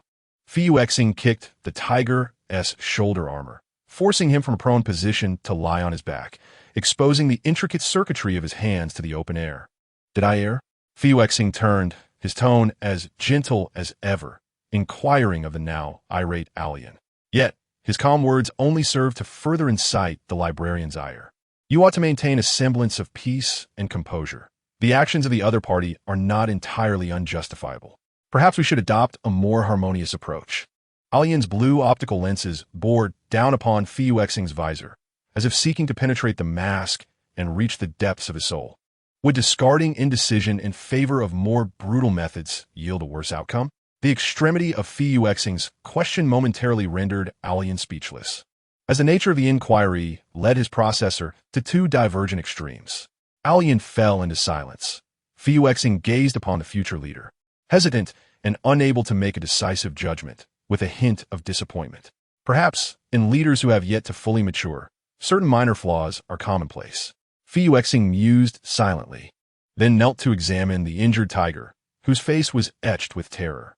The pitiful creature propped himself up with his remaining functional arm, attempting to distance himself from Fiuxing, only be firmly pressed back down. Then, the tiger witnessed the terrifying figure before him conjure a spherical device, a golden orb that floated from Fiuxing's hand to hover above his wound. The tiger felt as if death were imminent, convinced that the object in his adversary's grasp was surely a form of advanced weaponry, and he resignedly closed his optical lenses. Approximately a minute elapsed, and the tiger had yet to experience the wondrous sensation of returning to the source of fire, but the sensory receptors in his hands signaled that the pain had vanished. Believing this to be a fleeting resurgence, he remained still, awaiting the embrace of the divine. "Hey, stop lying there playing dead. It's time to get up." The black tiger felt a vigorous slap on his cheek, and a familiar yet exasperating voice echoed through his audio receptors. It is indeed peculiar. Why does the voice of the ignition source resonate with a sense of vexation? He murmured to himself, awakening to the sight of the sullen visage of the blockade, its expression reminiscent of a dull, expressionless mask. Instinctively, the black tiger delivered a punch to the blockade's face. "You are truly unwell." The blockade, clutching its face, cursed vehemently as it retreated from the black tiger. The figures of Leapstar and Orion had long since vanished from the surroundings. "My hand aches, yet I am alive." "Wait, my hand." The black tiger belatedly glanced at its hands, both intact and unharmed. It was hard not to question whether the earlier events were mere hallucinations conjured by the malfunction of its processors. However, the blue energy fluid pooling on the ground served as undeniable proof of the reality of the preceding scene. The black tiger jubilantly waved its complete form, yet the blockade, armed with a broom, accurately tossed it onto the tiger's head. "Clean up the marks left from your lunacy." "I know," the black tiger retorted, clutching its head, vociferously condemning its partner's despicable behavior. "You are simply overthinking it. I truly wonder what goes on in your mind." The blockade departed with light, brisk steps, and the onlookers, seeing no further spectacle, returned to their own affairs. Mr. Leapstar, Orion observed, unsure how to address the figure turned away from him. Ultimately, he opted for silence, positioning himself beside Leapstar. "Orion, what influence do you believe excessive benevolence or malevolence has on the outcome of a situation?" He posed his question without preamble. Orion, contemplating, articulated his thoughts. "In extreme cases, whether it be excessive goodness or evil," he began, that constitutes a response. However, nothing in this world is absolute. Pure, singular emotions cannot persist indefinitely within sentient beings." Orion pondered Leapstar's words, realizing perhaps he could not fully grasp their depth. "I hope you can cultivate a more suitable decisiveness in your kindness. You should possess such awareness now. Additionally, you need to hone your leadership abilities." Orion's recent memories of Leapstar crystallized around this singular remark. As Leapstar traversed the streets of Karen, he observed the scenery with a neutral disposition. Soon, he was to fulfill his business dealings with the Red Spider, or rather, the Decepticons. The batch of materials intended for weapon fabrication had already been delivered, and Leapstar was tasked with collecting the final payment and presenting the blueprint for the Decepticon hunting device. Without needing to scrutinize closely, one could discern the presence of numerous Decepticons and soldiers guarding the transaction site, their defensive measures quite formidable. Barring any unforeseen circumstances, the operation should proceed smoothly. As Leapstar walked, he sensed an unusual aura, noticing a multitude of mechanical birds circling overhead. This is quite abnormal. The mechanical flocks prefer to thrive in the unspoiled, scarcely inhabited territories devoid of Cybertronians, rarely venturing into the bustling towns of high Cybertronian activity. Leapwave forsook the act of walking, utilizing teleportation to swiftly arrive at the trading location. Under the astonished gaze of Red Spider, he placed the storage unit containing the weapon blueprints directly into Red Spider's hands. This is the weapon manufacturing blueprint for the Decepticon hunter. I'm rather pressed for time. Troubles are on the horizon. You should be able to handle this, Little Red. Farewell. Wishing you luck, and remember to stay in touch. Although Leapwave's tone was gentle, it bore a hint of urgency. As soon as he finished speaking, he took his leave with Tailwind, activating a portal to depart. In the moment of his departure, the district of Caloron experienced a tremor. Red Spider, who had just arrived from Qingqiu, transformed and soared into the sky, bewildered and unsure of the situation. His actions fortuitously allowed him to evade the surging currents of super-energy bodies erupting from underground. In the midst of the earth-shaking chaos and the explosive emergence of super-energy bodies, those situated at lower altitudes found themselves in dire straits. Chapter 37. The interplay of reality and illusion, the moments of solitude, are always fleeting and hasty, ultimately enveloped in a profound solitude that surrounds Leapwave. Perched on the edge of a skyscraper in Cybertron, he held an unopened vial of high purity in his grasp. Leapwave understood that even if his body consumed countless high-purity energy liquids, it would not induce neural paralysis. Moreover, it could not erase the consequences of past choices that haunted him with regret. At some unknown moment, another machine appeared beside him.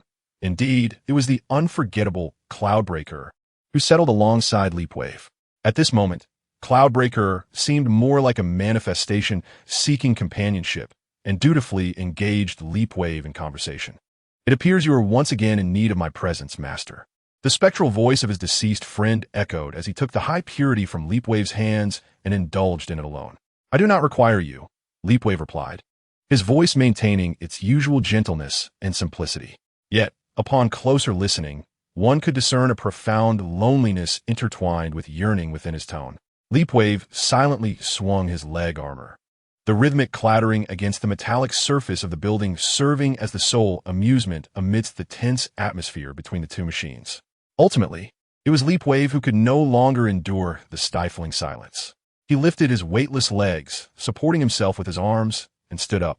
The wind swept upwards, caressing both machines as Leapwave leaned against the metallic railing, silently observing Cloudbreaker. This illusion, born from his own desires, retained every detail of armor placement and the vibrancy of its paint, unchanged from years past, still brimming with vigor and charisma.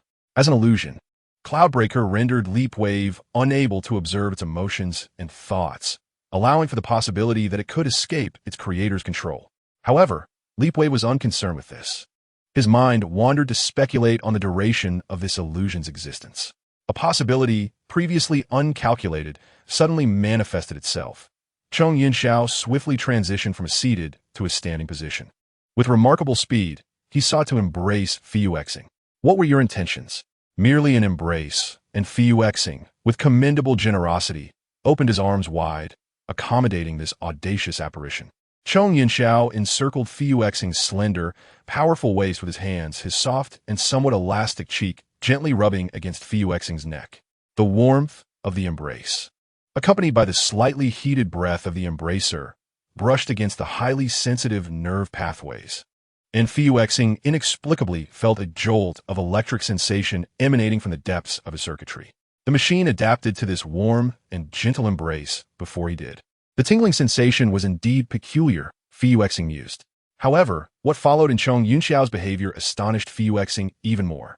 His sensory nerves informed him that Chong Yunxiao's cheek had grazed his visor, perhaps merely an unremarkable hug. Fuyuexing pondered why the dimming glow of the purple optical lens left him feeling somewhat disappointed. It seemed that he could not decipher his own confusion in the immediate moment. Just then, the hands that encircled Fuyuexing's waist had unconsciously drifted to his neck, and with a soft click accompanied by the faint sound of gears, the mask covering his face was completely removed. Fuyuexing's optical lenses narrowed slightly, and in an instant, he covered the lips of Chong Yunxiao, who sought to kiss him with his clawed hand. Seeing that his ploy had not succeeded, Chong Yunxiao, undeterred, gazed directly into Fu Xing's eyes with his bright, clear optical lenses, devoid of shame or embarrassment. Fu Xing frowned slightly. He had no desire to conceal his emotions from the phantasms. A genuine sense of offended irritation welled up within him, mingled with a multitude of feelings that were largely indecipherable and unanalyzable. Though Chong Yunxiao's lips were covered, he acted as if nothing had transpired, placing a kiss upon Fu Xing's palm. In a moment of passion, his tongue, tinged with a hint of electrolyte, lightly brushed against the cooler surface of Fu Xing's palm armor. A barrage of erroneous signals erupted in the dense network of sensory nerves, leaving Fu Xing momentarily dazed. Now, Fu Xing found himself at a loss for how to communicate with this apparition, gazing in astonishment at the entity he had long yearned for. Instinctively, he attempted to break free from this bewildering embrace, yet he found himself helplessly pressed against the outer railing. The space beyond the outer railing was limited. After just 3 steps, one could directly encounter the rushing winds ascending from the base of the skyscraper. Here, atop this towering structure, one could gaze down upon a bustling expanse of Cybertronian streets below. The night view of the city from this height was breathtaking. Yet neither of the two machines had the heart to appreciate the beauty of the nocturnal landscape. Why? Fu Xing's inquiry left Chong Yunxiao perplexed, as he pressed his soft cheek against Fu Xing's clawed hand. Occasionally, he would gently nuzzle, his demeanor akin to that of a cub seeking the protection of its mother. What could this possibly mean? Vague syllables emanated from Chong Yunxiao's vocalizer, perhaps influenced by the intoxicating effects of the highly pure chemical reaction. The retort from Chong Yunxiao seemed somewhat muffled to Fu Xing, likely due to the overwhelming distractions in their surroundings. With a swift motion, Fu Xing restrained the unruly Chong Yunxiao. The sound of his back armor colliding with the metallic railing behind them was not loud, yet sufficient to heighten their awareness. The high-purity vial clutched in Chong Yunxiao's grasp was seized by Fu Xing, vibrant blue energy swirling within the transparent container. The ripples that danced upon its surface rendered it even more alluring. Fu Xing grasped Chong Yunxiao's hands and lifted them above his head, tilting his own head back to allow the pale blue liquid to cascade into his mouth. Due to the imperfect angle of control, a trickle of high purity escaped the corner of Fu Xing's lips. The once clear optical lens of Chong Yunxiao grew increasingly hazy, perhaps indicating that his processor was transitioning from clarity to chaos. His words became tender yet unrestrained, suggesting that he was on the verge of complete inebriation. Witnessing this scene, Fu Xing felt a pang of bitterness. For a fleeting moment, his perception blurred the lines between fantasy and reality. What need was there for me to be so heartless? The specter of illusion began to babble incoherently, resembling a typical drunkard, save for the fact that he was composed entirely of energy particles. Unable to bear it any longer, Fu Xing released Chong Yunxiao's hands. Now free, Chong Yunxiao wrapped his arms around Fu Xing's waist once more. The space was confined, and they were already in close proximity. For Fu Xing, the distinction between embracing and not embracing was negligible. Chong Yunxiao's head rested against Fu Xing's, making it nearly impossible for Fu Xing to avert his gaze from Chong Yunxiao's face. With his optical lenses closed, Chong Yunxiao's striking features were even more pronounced. Now that they were so close, Fu Xing's interest was entirely captivated by him. Would the exquisitely crafted audio receiver withstand the piercing cries of the little aircraft? This thought flickered in Fu Xing's mind, and his gaze gradually wandered to the lower half of Chong Yunxiao's face. The metallic-hued lips were tightly shut, their proximity so intimate that he felt as though he might soon experience their softness. The desire to touch stirred within him. Yet Fu Xing remained oblivious to the significant shift in his intentions, deciding against acting upon them for the time being. Shall we go? Must we linger here in the cool breeze? Fu Xing's gentle voice resonated within Chong Yunxiao's audio receiver, a sound most pleasing. With his visual sensors deactivated, his hearing became remarkably acute, leading him to appreciate the timbre of Fu Xing's voice. Home! The hoarse query rang uncomfortable in the air, as Chong Yunxiao feigned ignorance. Where else could we possibly go? As Fu Xing's answer blended with the sound of the wind, he leaned back, Perhaps only the long-lost whispers of the wind and the thrill of the moment can bridge the passage of time and the chasm between worlds. Cheng Yunxiao opened the somewhat dim optical lens, responding to external stimuli with a forceful kiss upon Fuyuexing. He perceived the sensor relaying signals as Fuyuexing's violet optical lens widened in surprise. Yet he understood that if the portal was not activated soon, they would either crash into the ground like a discarded disc or wreak havoc on public property. Unlike any before, the purplish-red portal began to rotate open, catching Fuyuexing and Cheng Yunxiao as they fell from the sky. Numerous surveillance cameras capturing their image experienced severe database malfunctions in an instant. Perhaps only the wind present could fathom one of the reasons behind this chaos. The sky of the illusionary space was stained as if by blood, obscuring the precise positions of the stars. The land stretched endlessly, devoid of any features. In Fuyuexing's hand was a sharp longsword, which he raised, pointing its tip at the illusionary entity. The entity, too, exploited the nature of space to conjure its own weapons, two short blades. They both tacitly refrained from employing firearms, knowing that Fuyuexing's arsenal consisted of heavy weaponry, rendering such a choice rather mundane. The illusionary entity initiated the assault, appearing directly above Fuyuexing in an instant. And as their metal weapons clashed, the sound rang out. The attack was completely parried by Fuyuexing, who then utilized the rotation of his body as a means of gathering strength. He swiftly swept his legs sideways against the illusionary entity, moving with remarkable speed. Cheng Yunxiao was struck at his side and propelled backwards by the force of the impact. The surrounding space enveloped him like an expansive net, rendering him invisible, while Fuyuexing, sword in hand, surveyed the area with an air of confidence and superiority. From the southwest to the northeast, directly above, Cheng Yunxiao suddenly lunged toward Fuyuexing's back armor with a downward slash, only to be unexpectedly flung away by Fuyuexing's mechanical tail. He struggled to rotate his body mid-air, dissipating excess force, and landed somewhat awkwardly. The dust rose around them from their recent actions, appearing particularly eerie under the blood-red sunset. The armor at Cheng Yunxiao's waist, struck by the tail, shattered into fine pieces, from which a faint blue energy seeped out. Grasping his wound with one hand, he valiantly raised a short blade and leaped at Fuyuexing from another angle. Fuyuexing bent backward to evade the strike, and under the gaze of Cheng Yunxiao's alarmed eyes, he thrust his long sword towards Cheng Yunxiao's abdomen. Gritting his teeth, Cheng Yunxiao grasped the blade's body with his palm, the sharp edge slicing through his outer armor, the silver blade shimmering even brighter against the backdrop of the blue energy. Cheng Yunxiao pressed his weight downward, bringing both himself and Fuyuexing crashing to the ground. Seizing the opportunity, he aimed his short blade toward Fuyuexing's optical lens. In the fleeting moment when their gazes met, even the illusory entity, Cheng Yunxiao, felt a bone-chilling cold. Fuyuexing's eyes remained devoid of emotion, exuding an indifference that was markedly different from his usual demeanor. Although the clash of cold weapons piqued his interest, it did not evoke excitement within him. Fuyuexing's form was tainted by a portion of the illusory entity's super-energy liquid, including his silver-white mask, which bore splashes of the liquid, rendering it strikingly enchanting. Seizing the opportunity, while Cheng Yunxiao was momentarily distracted, Fuyuexing thrust his knee into the wound on Cheng Yunxiao's abdomen.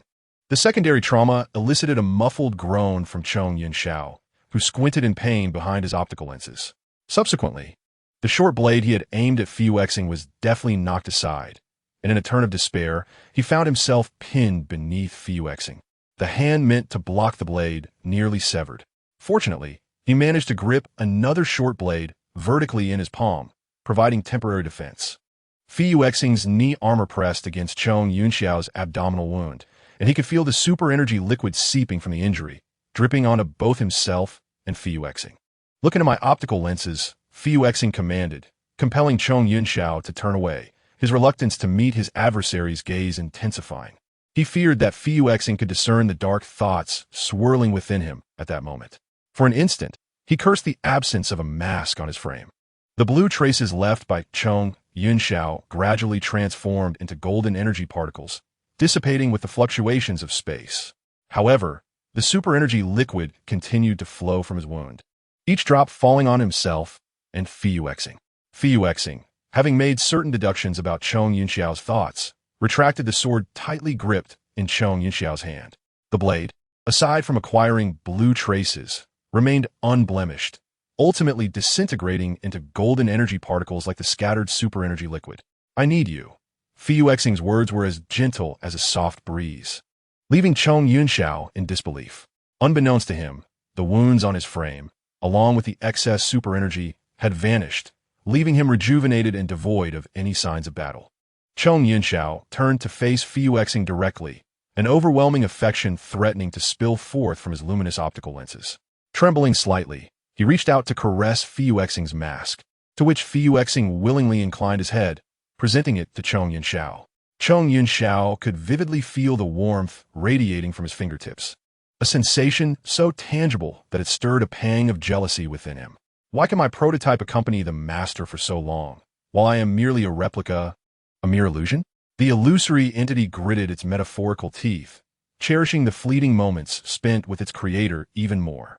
As Fu Xing's forehead met that of the illusory entity, the surrounding scene shattered like a bursting mirror, fracturing into countless pieces. The fragments surged uniformly towards Leap Star, ensconced in the center of darkness. As mere illusions, they were incapable of inflicting any harm upon their master. Leap Star's purple optical lens gazed blankly around the surrounding void as the fragments traversed through its form. Accompanying it was only the boundless abyss of blackness. Each fleeting fantasy of once living entities invariably culminated in a dismal fate. Leap Star sensed the deterioration in its mental state. It was time to return home. It found itself increasingly conflating the manifestations of its imagination with the perceptions of the real world. What was once a remarkable skill of illusion-making had now become a source of torment for Leap Star. What should I do? Leap Star incessantly wrestled with this question, which drew its thoughts back to a distant memory. Chapter 38. The prelude to the Behemoth reboot plan in the serene, yet flourishing expanse of Cybertron. Half of the terrain was enveloped in the planet's nocturnal embrace, resembling a canvas stained with ink, tranquil and profound. At this moment, Cybertron was far from the tumultuous state it would descend into millions of years hence, rife with warfare and intrigue. The violent aesthetics of the Titans and other colossal beings permeated the atmosphere, marking an important epoch in Cybertron's history, the Age of Behemoths. The capital of the Titans found itself caught in the cyclical dance of day and night dictated by the planet's rotation. With the second moon suspended above this vast and densely populated city, the second moon shone like a brilliant gem, casting an enigmatic glow across the night sky. The starlight reflected by the moon pierced through layers of mist, akin to a sword thrusting directly into Leap Star's being. The walls of the room were crafted from completely colorless and translucent crystals, with the floor beneath being composed of silvery gray metallic material. At this moment, Leap Star was engaged in work, illuminated by the bright silver-gray moonlight, which cast a shimmering visual filter over it. Particularly, the purple optical lens appeared warmer and softer than ever before. An array of documents lay strewn across the pitch-black desk, and Leap Star's elongated claws grasped a pen, diligently correcting them with unwavering focus. As the ambient light waned to a certain threshold, the office's automatic light sensor activated, illuminating the space and adjusting to optimal brightness. Within a mere 5 seconds of the lights flickering on, a door, entirely obscured from Leap Star's view, swung open. The automatic door operated in complete silence, leaving no trace of sound in the tranquil room as it opened and closed. In the hands of the towering figure, a tray was held with steady assurance, upon which rested several hyper-energetic entities. The ultra-pure hyper-energetic bodies emitted a deep, luminous purple light, undeniably striking in its brilliance. Observing the motionless figure of Leap Star through his bright yellow optical lens, Chong Yunxiao felt a twinge of concern. He recalled that Leap Star had not consumed food or charged for nearly a day. As he pondered, he instinctively glanced back at Leap Star. Unbeknownst to him, Leap Star's mechanical tail had begun to sway slightly with a deliberate rhythm, indicating that it had already sensed his presence. Walking gently, he approached the rear of Leap Star's body. With utmost care, Chong Yunxiao rested his head against Leap Star's shoulder armor, and immediately his gaze fell upon a chaotic scattering of documents across the desk. This discovery deepened his worries about Leap Star's well-being. Traditionally, as the deputy leader, Leap Star's workload and responsibilities were considerably lighter than his own, but recent tumultuous events had kept them both exceedingly busy. It had been nearly half a month since they last met, and now, at long last, Leapstar was ensnared by the overwhelming mountain of tasks. This saddened Chong Yunxiao, causing a disturbance in the magnetic field surrounding him. The once imposing and formidable leader now appeared pitiable, harmless, and distressed. Leapstar ceased his revision of documents, effortlessly sensing the thoughts of those around him, particularly Chong Yunxiao, who perhaps needed a significant measure of comfort at that moment. Thus, Leapstar wrapped his tail armor around Chong Yunxiao's waist, a gentle embrace of reassurance. The tip of his tail, in a soothing manner, circled around Chong Yunxiao's chest plate, softly patting him, a method of comfort he had developed for nurturing younglings. The effect on Chong Yunxiao, whom he had raised from his early stages, was remarkably profound. Sensing Chong Yunxiao returning to his usual state, Leapstar withdrew his mechanical tail. Once Chong Yunxiao stood upright, he moved to face Leapstar, as a floating chair beneath the desk elevated. He seated himself and extended a piece of super energy matter towards Leapstar, a warm smile gracing his face. Reluctant after such a long separation. "Sir, you have not rested in quite some time," Chong Yunxiao murmured with a hint of complaint. Then he picked up a piece of energy matter from the tray and offered it to Leapstar. "If you cannot charge, at least replenish some energy, will you not?" His eyes pleaded, and his tone was gentle, entirely devoid of his usual authoritative demeanor. Leapstar lifted his gaze to this being he had painstakingly nurtured from its inception, now grown into a leader capable of guiding the mighty ones. He felt a deep sense of satisfaction. "My lord, there is no need for you to concern yourself with these matters. You should focus more on your own well-being than on mine." Leapstar bit into the cube of super energy matter in Chong Yunxiao's hand, and through the indirect contact, Chong Yunxiao's fingertips could sense the warmth radiating from Leapstar's body. Chong Yunxiao felt no sense of impropriety in the situation. Rather, he wished for his companion to lean on him even more. The distance of merely a table between them was particularly intimate, allowing Chong Yunxiao to keenly observe the expressions on his aide's face. Fuyuexing, preferring not to veil his emotions from those close to him, kept his gaze fixed on Chong Yunxiao, the optical lens of the super energy body reflecting a purple hue as he chewed thoughtfully. The light from the second lunar moon dimmed in the surrounding illumination, yet continued to shine upon Fuyuexing's prominent dragon horns. Chong Yunxiao found himself entranced by this sight. Having witnessed many such moments with Fuyuexing since their early days, he noted that Fuyuexing's external appearance had scarcely altered. "My lord, it's getting late. You should rest," Fuyuexing interjected, pulling Chong Yunxiao from his reverie, concerned for the young leader's well-being and intending to escort him home. Glancing at the cluttered table, Fuyuexing resolved to postpone tidying up until the following morning. Taking Chong Yunxiao's hand, he led him through a corridor illuminated by silvery light. Most of the staff had already returned home for the night, leaving only the duty guards and the two of them.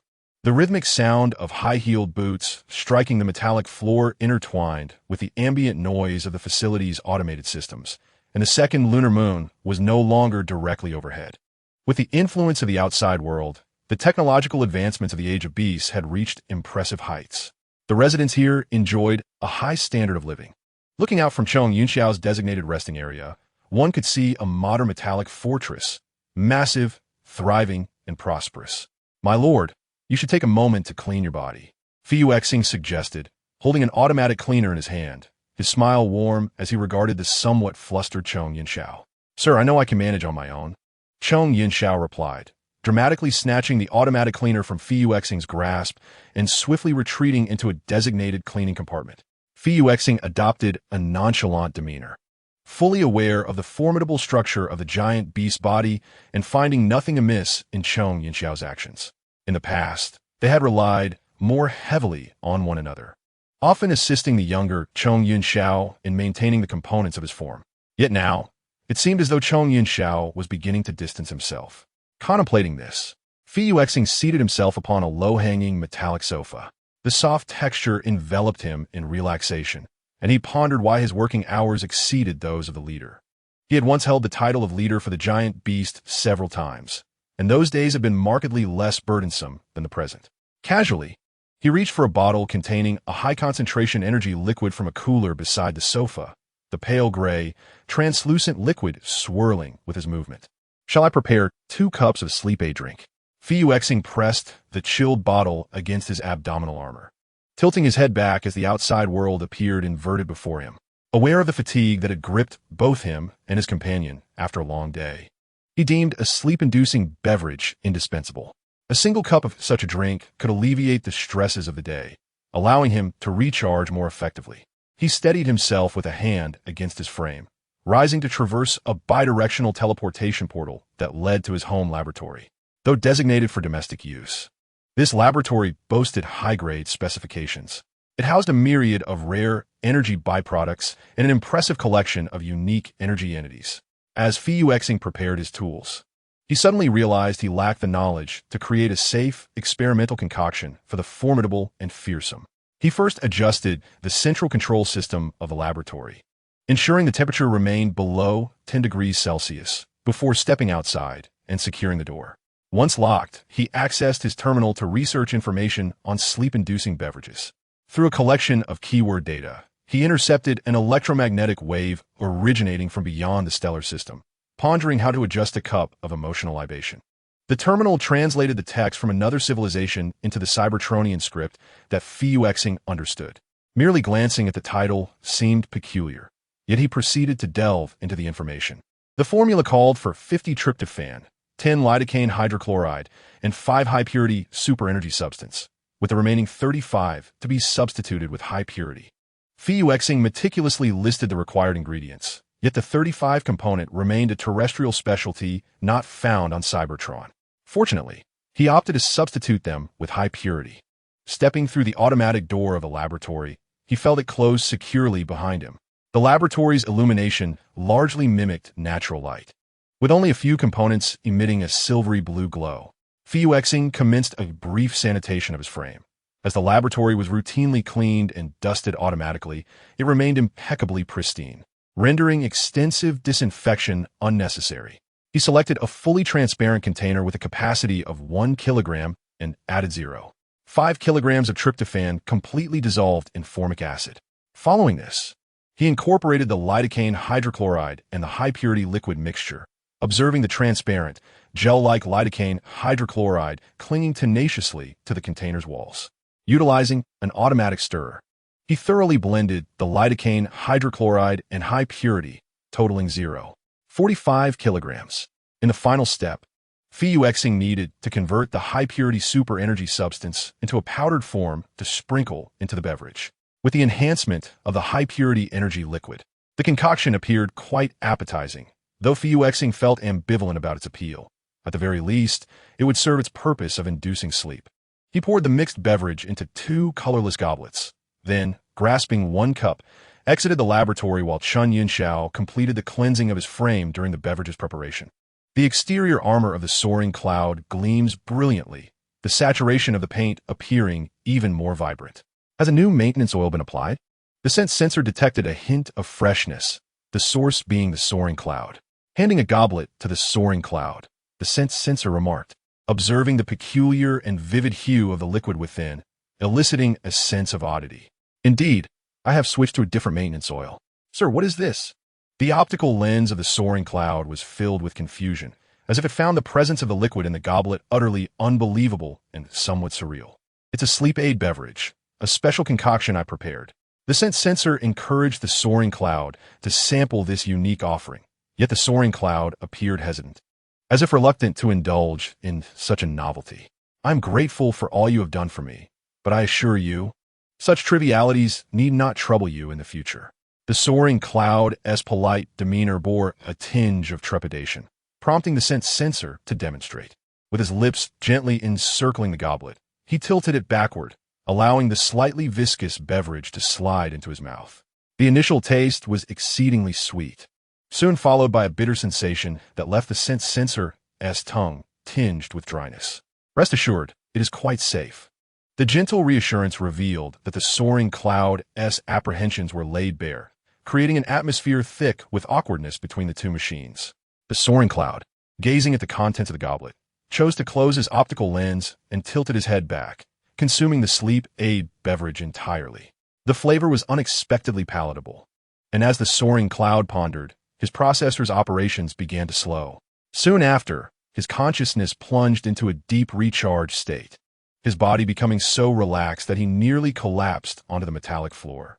The sense sensor embraced the soaring cloud S form, as the goblet slipped from his grasp, shattering with a crisp sound upon impact. Ah, indeed, it is quite a sleep aid, though perhaps a tad excessive, the sense sensor mused, carrying the soaring cloud S body until he gently laid the leader upon a soft charging bed. In slumber, the leader lacked his usual authoritative demeanor, his youthful visage appearing particularly vulnerable. The sense sensor grappled with the temptation to touch the leader's cheek. Recognizing such opportunities had become scarce since the soaring cloud's coming of age. A rare chance, one that could not be sought after yet was fortuitously encountered. An audio receptor seemed to intrude upon the sense sensor's yearning desires. Ultimately, reason prevailed over sentiment, as the automated climate control system adjusted the room's temperature to a cozy warmth. Few fierce beings would dislike such a comforting environment, and the soaring cloud lay relaxed and at ease within it. The sense sensor cast one last glance at the slumbering, soaring cloud before exiting the chamber to tend to the shards of the shattered goblet. The night stretched infinitely, and it seemed the sense sensor had no intention of resting this evening. What troubled him? It was, in fact, the looming issue of the colossal resident tax. From the previous quarter to the commencement of the current one, concerns regarding the rationality of tax policies have begun to flourish. The number of tax complaints relayed from various governmental divisions to the headquarters has surged to several hundred, with the headquarters itself receiving dozens of complaints regarding the legitimacy of its tax policies. This indicates that the recently amended tax regulations have provided substantial opportunities for residents to exploit legal loopholes for tax evasion. What could this entail? Fuxing perused the tax documents in hand, noting a conspicuous 40% decrease in tax revenues this quarter compared to the last, particularly in the adjacent commercial city, predominantly inhabited by illustrious corporate magnates. It is evident that these formidable individuals do not solely rely on brute force to amass wealth and power. Rather, they frequently employ their sophisticated processing capabilities to uncover viable paths. Fuxing, swiftly navigating through the data panel, found the screen ultimately fixated on a segment detailing the outflow of a commercial funding chain from a governmental division destined for the outer regions of the star system. The ultimate destination of this financial stream remains ambiguous, as the extensive scope of its involvement renders the records of its exit from the star system virtually non-existent. The documentation suggests that this commercial funding was allocated for investments in technological products beyond the star system. However, the investors subsequently submitted proof of investment failure to the divisional government. No one can authenticate the legitimacy of the investor's actions, nor can they elucidate the enigma of the vanished commercial funding chain or the obscure technological investments beyond the stars. Fuxing found this predicament exceedingly troubling.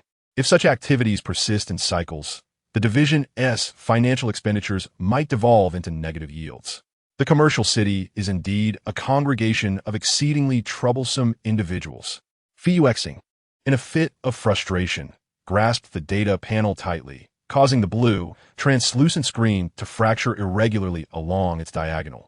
Presently, the commercial landscape on Cybertron is vast, taking advantage of the planet's abundant rare metals to establish fruitful trade relations with intelligent civilizations beyond the star system. However, the laws and constitution of Cybertron have yet to fully regulate the commercial exchanges involved in these diplomatic engagements. Consequently, there are always extremists clandestinely trafficking in contraband. The reasons for such illicit trade are varied.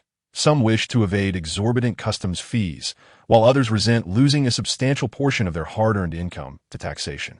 Even more disheartening is the presence of certain residents who harbor delusions of usurping the dominion of alien civilizations to conquer Cybertron.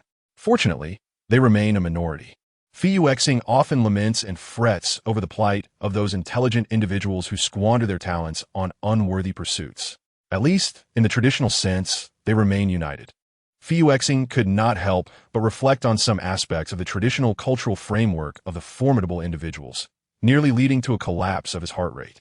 Typically, apart from the consort of the Lord, these formidable beings maintain two supreme rulers. This political structure embodies a fusion of monarchy and republicanism. Under normal circumstances, the previous formidable lord possesses the right of succession to become one of the highest rulers. The emergence of another supreme ruler is contingent upon an election conducted by the residents. When both supreme rulers are established, the populace will once again employ a republican method to elect the true leader among the two who can govern the formidable domain. The unsuccessful candidate will then become a vassal to the leader, assisting in the governance of the realm, alternatively referred to as the deputy leader. Of course, there exists a degree of freedom within the electoral process. Once the residents have completed their selection between the two supreme rulers, the victorious ruler may choose to relinquish their claim to leadership, allowing the other to ascend to the pinnacle of global politics. Such was the case with Fuyuexing, a rarity indeed. When the results were announced, many residents expressed confusion and misunderstanding. What was Fuyuexing's reasoning at that time? He had served 3 consecutive terms as leader and felt it necessary to consider the future of the formidable lineage. Though his justification may have appeared somewhat tenuous to the residents, Fuyuexing was entirely earnest. He did not perceive the continuation of paving the way for the indigenous people as beneficial. This tradition had endured for many years, originating from the moment Fuyuexing arrived on the Cybertron planet. He redirected his focus to the issue of taxation, recognizing that such oversights largely stemmed from the taxation laws and interstellar trading regulations.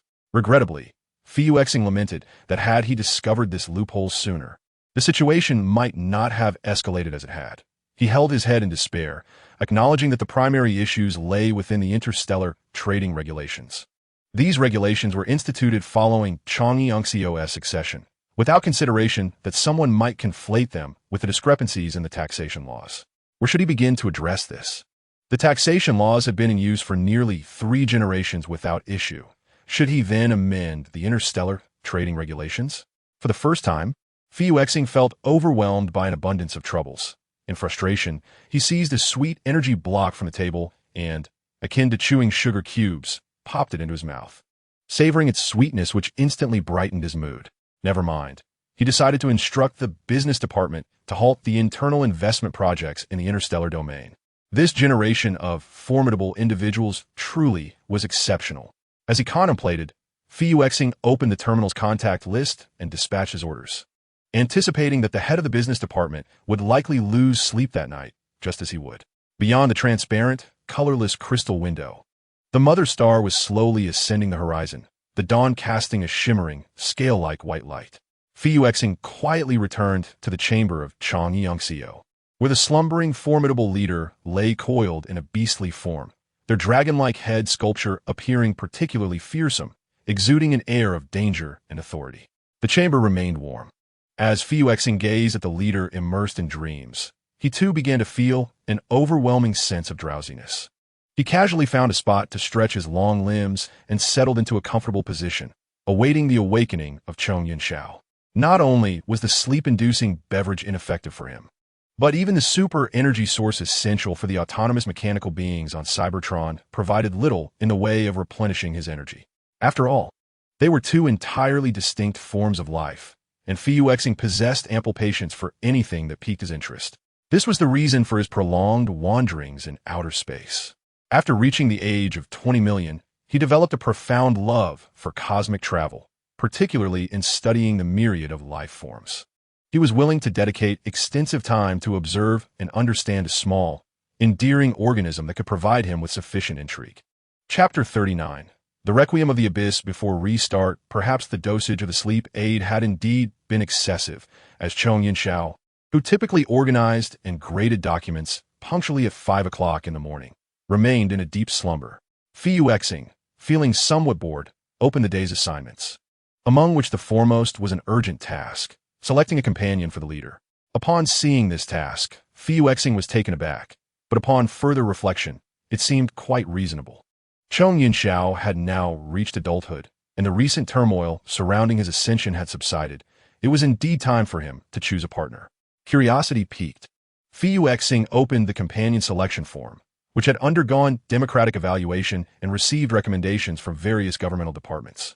The candidates listed dazzled Fuyuexing, as they encompassed an array of remarkable and bizarre entities. Upon reaching the section with the highest recommendations, he was astonished to find himself ranked 4th. Fuyuexing felt ambivalent, perplexed as to whether those who had recommended him possessed cognitive impairments. This was due to the fact that he had appeared in every recent selection cycle, and notably, the number of recommendations was not insignificant. Fu Xing fell into contemplation, pondering whether the issue lay with him. The sight of Chong Yunxiao's head sculpture intruded upon his thoughts. In his beastly form, Chong Yunxiao's optics appeared sharper and more intimidating. "Sir, what are you looking at so early in the morning?" Chong Yunxiao inquired, burying his massive head sculpture into Fu Xing's embrace, his voice imbued with an unusual gentleness, albeit still somewhat drowsy. Fu Xing could hardly refuse the overture of the esteemed leader and instinctively reached out to caress Chong Yunxiao's head sculpture, noting its delightful texture. "You have reached an age suitable for a partner. What are your thoughts?" Fu Xing's voice was devoid of emotion as it reached Chong Yunxiao's audio receptors. Yet the inquiry elicited a sense of embarrassment from him. "I haven't given it much thought yet," Chong Yunxiao replied, his tone faltering, his movements somewhat rigid as he awkwardly buried himself deeper into Fu Xing's embrace. Fu Xing anticipated this response and offered a sensible suggestion. "Perhaps you could express your opinions on the selection form, my lord." With that, Fu Xing summoned the selection form on his terminal, while Chong Yunxiao raised his head, his optics fixed intently on the data within the form. Upon witnessing a familiar piece of data, the optical lens exhibited an extraordinary brightness adjustment, rendering it entirely suitable for illumination. "Do you have any thoughts?" Fu Xing gestured encouragingly for Chong Yunxiao to voice his opinions, secretly wishing to coax out his words. Tentatively, Chong Yunxiao began. Sir Fu Xing remained silent, lost in contemplation. Chong Yunxiao nervously swallowed the electrolyte, gradually distancing himself from Fu Xing at a sluggish pace. This jest was far from amusing. Fu Xing felt his central processing unit operating at an alarming speed, as if it might overheat. He gently pressed his claw against his forehead, struggling with an overwhelming surge of thoughts. "Sir, I am serious." Chong Yunxiao's gaze upon Fu Xing solidified his resolve, his tone turning resolute. Fu Xing, with his violet optical lens, scrutinized Chong Yunxiao, making him acutely aware that every component of his being, including his innermost thoughts, was laid bare. Fu Xing's expression darkened further. He recognized that Chong Yunxiao was indeed earnest. "Forgive me, my lord, but I cannot fulfill this request." Fu Xing sincerely performed a standard knightly salute towards his leader, prompting an anxious Chong Yunxiao to hastily assist him in standing. At that moment, an unsettling premonition filled Chong Yunxiao's processor. The formality of Fu Xing addressing him with both honorifics and gestures was unprecedented, as they typically interacted in a more casual, friendly manner. "It's all right, sir. Time will change your perspective." Chong Yunxiao remained blissfully naive that day, even fantasizing about a shared future with Fu Xing. Yet, all hopes were severed by the resignation letter Fu Xing submitted after 4 quarters, meticulously arranging all subsequent handover tasks. Naturally, Chong Yunxiao opposed Fu Xing's departure, confining him in a sadly futile manner within the new planetary orbit around the star, fully aware that his counterpart would inevitably leave, yet still yearning to try. Upon returning home that day, Chong Yunxiao beheld the increasingly indifferent Fu Xing, who even donned a facade of gentle and flat emotions towards him. "Why have you chosen to leave?" Chong Yunxiao's voice trembled, his optical lens brimming with distress. Witnessing this, Fu Xing's heart softened. After all, he was the being he had nurtured since childhood. "I will return. As for what you wish to discuss, let us defer it until then. My lord, trust me." The sincerity in Fu Xing's violet optical lens was undeniable, a smile gracing his mask. "I understand." Chong Yunxiao relaxed his inner vigilance, standing alone as he watched Fu Xing depart. Yet, he ultimately could not overcome the emotional barrier to apprehend him. However, such efforts were in vain. Chong Yunxiao gazed into the boundless abyss of the dark cosmos, yearning and waiting day and night for the return of the one he missed dearly. Until complete obliteration. Chapter 40. The divergence of spirit. The flight unit has devoted its existence to the pursuit of ultimate speed and exhilaration. Thus, the Red Spider's appreciation for such notions remains profoundly superficial. Or perhaps it is more accurate to say he lacks any understanding of this concept, dismissing these seemingly futile emotions as inconsequential. Yet, Whenever he locks gazes with the flame of heaven, he occasionally perceives a warmth emanating from the fire. The red spider had once assured himself that the flame of heaven treats every being with gentleness, urging him not to overanalyze this. However, that understanding has now been shattered, much like the facade of a hypocritical and ethereal piece. Indeed, the red spider has diverged from the flame of heaven. Upon learning of the red spider's allegiance to the Decepticons, the flame of heaven exhibited, for the first time, a visage of confusion, possibly mingled with anger, trepidation, and unease. After all, the red spider is hardly an expert in emotional resolution. He cannot fathom the depths of the flame's sentiments amid such turmoil. Is being a warrior truly preferable to being a scientist? Faced with the inquiries from the flame of heaven, the red spider found himself unable to respond directly, thus resorting to sharp roars to mask the sorrow brewing within the spark. Few are aware of the true purpose behind his habitual screams. Is it to project greater authority? To appear more imposing than his counterpart? To signal that he is not easily approached? Undoubtedly, these are mechanisms to conceal his own cowardice and vulnerability. But what is the real reason? The red spider dares not acknowledge that he employs loud cries to obscure his inner panic, for he has become entirely accustomed to this programmed behavior. He is unable to halt or amend it, as it is a matter of his core psyche. He believes there is no one to whom he can confide his emotions. Thus, he consistently suppresses them deep beneath his processor. It is akin to imprisoning a former self. Confining one's feelings is hardly beneficial. At times, he genuinely feels that his processor, compared to others, operates in an aberrant manner. Recently, Slipstream has suddenly noticed that her usually proud superior has become rather peculiar, though she cannot pinpoint the exact nature of this change. It seems he harbors even more resentment than usual. No, the red spider typically embodies that demeanor, unable to fathom the cause. Slipstream attributes it perhaps to her own overly clear-headed perspective.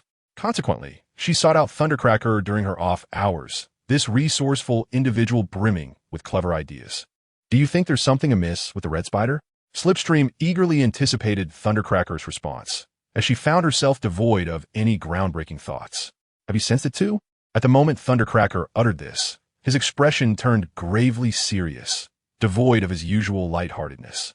He has been behaving oddly lately, frequently returning to the old laboratory. You must understand, that is the red spider. The Decepticon equipment far surpasses what lies there. Why would he venture back? Thundercracker mused to himself, yet regrettably, his conjectures do not align with reality. When did he begin to exhibit such behavior? The issue of the slipstream is of paramount importance, and after a moment's contemplation, an answer emerged. The timing of the announcement to join the Decepticons is indeed peculiar. Slipstream pondered whether she should invite her commander for a leisurely outing. Perhaps such an excursion would restore the red spider's normal core state, as she certainly wished to avoid confronting an emotionally unstable Starscreamer. Astutely discerning Slipstream's inner turmoil, a suggestion was promptly proffered. Should we perhaps find a time to allow Little Red a chance to unwind? Oh, I feel as though I'm being driven to the brink of chaos. It must be said that Red Spider's flight squad had impeccably learned their commander's distinctive shriek, prompting Slipstream to painfully cover her audio receiver with her hand. How about a visit to Uncle Mike's Oil? I recall, there's an event related to a vocal mimicry music championship, Slipstream mused, recalling a certain soundboard that bore a striking resemblance to the Decepticons. A vocal mimicry music championship? I remember hearing that the soundboard will attend as well. The enthusiasm was palpable, though one could not ascertain whether it was genuinely for the benefit of her commander. Can you devise a way to bring Red Spider along? Otherwise, our future days may prove arduous. Having overheard Slipstream's words, he paced back and forth in his chamber, contemplating for quite some time before abandoning any elaborate strategies and directly approaching Red Spider. So you want me to accompany you and Slipstream to witness this so-called vocal mimicry music championship? Red Spider, having spent the entire night engaged in experimental research, appeared exceedingly fatigued, stifling yawn and appearing on the verge of slumber. Of course, I've heard that Soundwave and the soundboard will also be competing. Commander, are you not even a little curious? This remark successfully piqued Red Spider's interest slightly as he cast a sidelong glance at the figure standing before the desk, whose wings drooped and head bowed in contemplation. Take this bowl of super energon to Megatron. With a radiant smile, Red Spider produced a plate of vibrantly colored super energon, causing Slipstream to momentarily pause in confusion before obediently following Red Spider's instructions to deliver the energon to Megatron. Alas, Megatron was not present in the office. It was a stroke of luck, for had he known that batch of super energon harbored issues, he would not have dared to approach, even if given 100 chances. Chapter 41. Thoughts within the core. Uncle Mike's oil was bustling with Decepticon members, alive with excitement. Of course, they had not gathered for a brawl. One of the event's stars, the soundboard, stood amidst the crowd, basking in the adoration of onlookers. Uncle Mike observed the lively throng with a satisfied smile, noting the extraordinary enthusiasm of the crowd that night. Red Spider and Slipstream were also among the throng, with Slipstream appearing particularly exhilarated as she, alongside others, raised their fists in fervent support for the soundboard.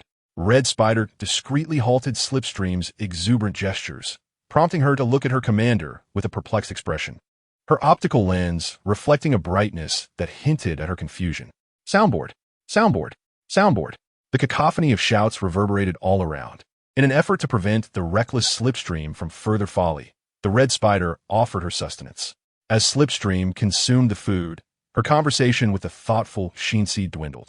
Meanwhile, the other protagonist of this unfolding drama, Soundwave, leaned indifferently against the bar, seemingly detached from the surrounding world. Ignoring the raucous jeers from the crowd, Soundwave shifted his posture, gazing with palpable irritation at the adored soundboard, who basked in the limelight. He strode directly towards the throng, parting the sea of bodies to confront the pitiful creature face to face. Despite both adversaries wearing masks, the tension crackled fiercely in the air. As the crowd chanted Soundboard's name, he became increasingly arrogant. Soundwave initiated the confrontation, unleashing a circular wave of sound from his audio device. The first sonic assault was merely a probe, lacking his full might. To him, Soundboard appeared incapable of enduring a true onslaught. The mild sound wave barely grazed Soundboard, causing minimal damage. Is that what you call a sound explosion?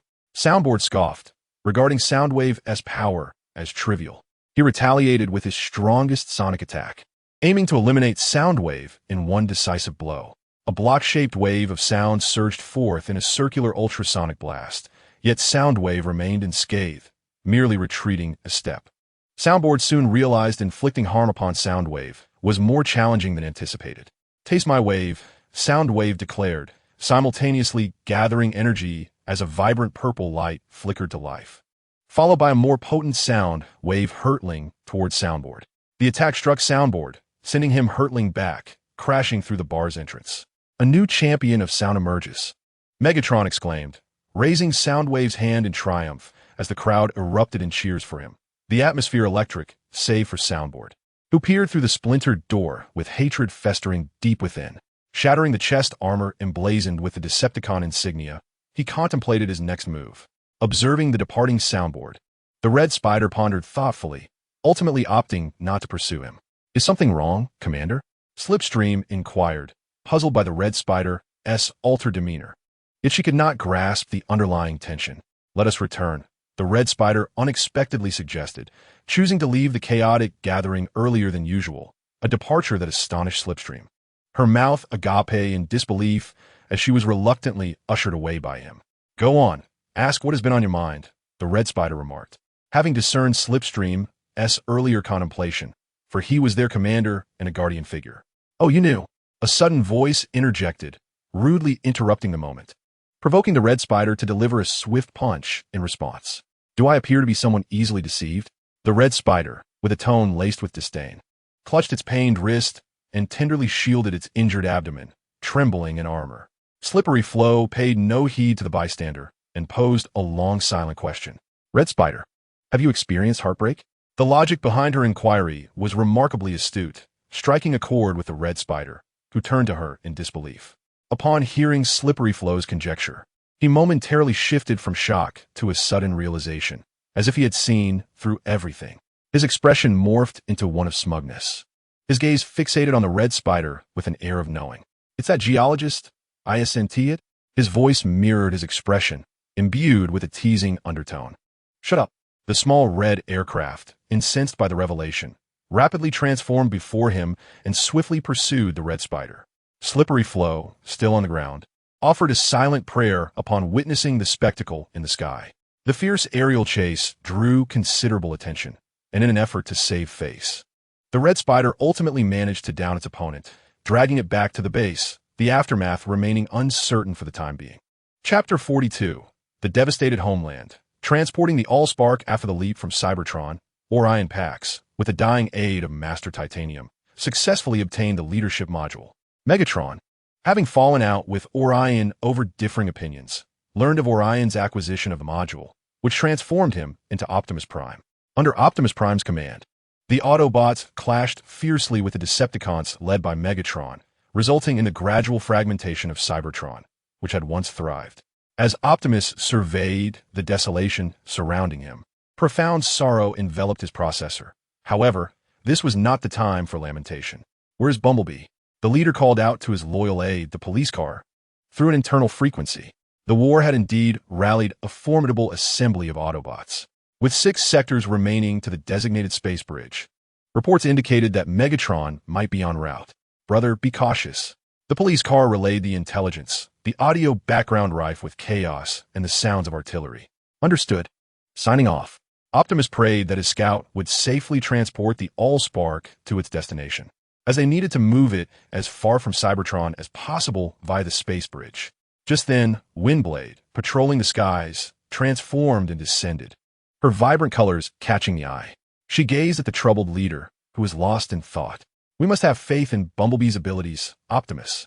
The words of encouragement from the city speaker alleviated some of the leader's worries. He should indeed trust his team. Observing Windblade, he recalled her origins from the metallic planet of Caminus, where she, too, held an enigmatic lineage. How goes the patrol, Windblade? Optimus inquired about the outcome of her task, recognizing Windblade's formidable capabilities with admiration. All is well. I have yet to sight the tiger. Meanwhile, on the other side, Bumblebee revved his engines, racing down the dilapidated road. Suddenly, the Allspark on his seat emitted a brilliant light. Bumblebee hastily transformed to investigate this extraordinary object. In an instant, as the Allspark connected with him, he was astonished to see it slip from his grasp, falling to the ground. The moment it departed from Bumblebee, the Allspark reverted to its original form. You are running late. Your current actions will delay the package's arrival. I need you. Hurry up and deliver. The voice of a police car crackled through the communication channel, reminding Bumblebee to act swiftly. You should reach the drop point in 2 astronomical clocks. The communication was plagued with interference, rendering it choppy and fragmented. After transforming, Bumblebee clutched the Allspark and advanced toward the building ahead. Suddenly, the Allspark emitted a peculiar sound, prompting Bumblebee to stop and lower his gaze. In that fleeting moment, an explosion erupted before him. Had he taken another step, he would have been caught in its fury, while the structure before him collapsed amidst the blast. Bumblebee was propelled backward by the shockwave, crashing to the ground. Compared to the full brunt of the explosion, this was a far better outcome. Flames soared into the sky, accompanied by a raspy laughter. Bumblebee sensed an approaching presence behind him. Warily, he turned to see the red Decepticon, Starscream. I hardly believe the Autobots could hide the Allspark within that storage structure. So now, you find yourself a defenseless scout? I suppose I must safeguard for you, Starscream declared with an air of arrogance. However, to everyone's surprise, Bumblebee charged directly at him, transforming mid-leap. Starscream swiftly activated his thrusters, evading Bumblebee's assault. But the 2 minions behind him were not so fortunate, being crushed beneath Bumblebee's advance. Watching the bothersome Autobot distance himself, Starscream had no intention of pursuing. Instead, he promptly reported Bumblebee's location with the Allspark. Seizing the moment, he had affixed a micro-tracker to Bumblebee, completely exposing his real-time movements after his departure. From here on, my involvement should be minimal, Starscream mused, waiting for the 2 minions to regain their mobility before returning to base. It was time for him to relocate his assets. The once highly classified underground laboratory in Qingqiu City had completed the evacuation of its researchers, leaving only Starscream free to enter and exit, a rather advantageous choice. Chapter 43.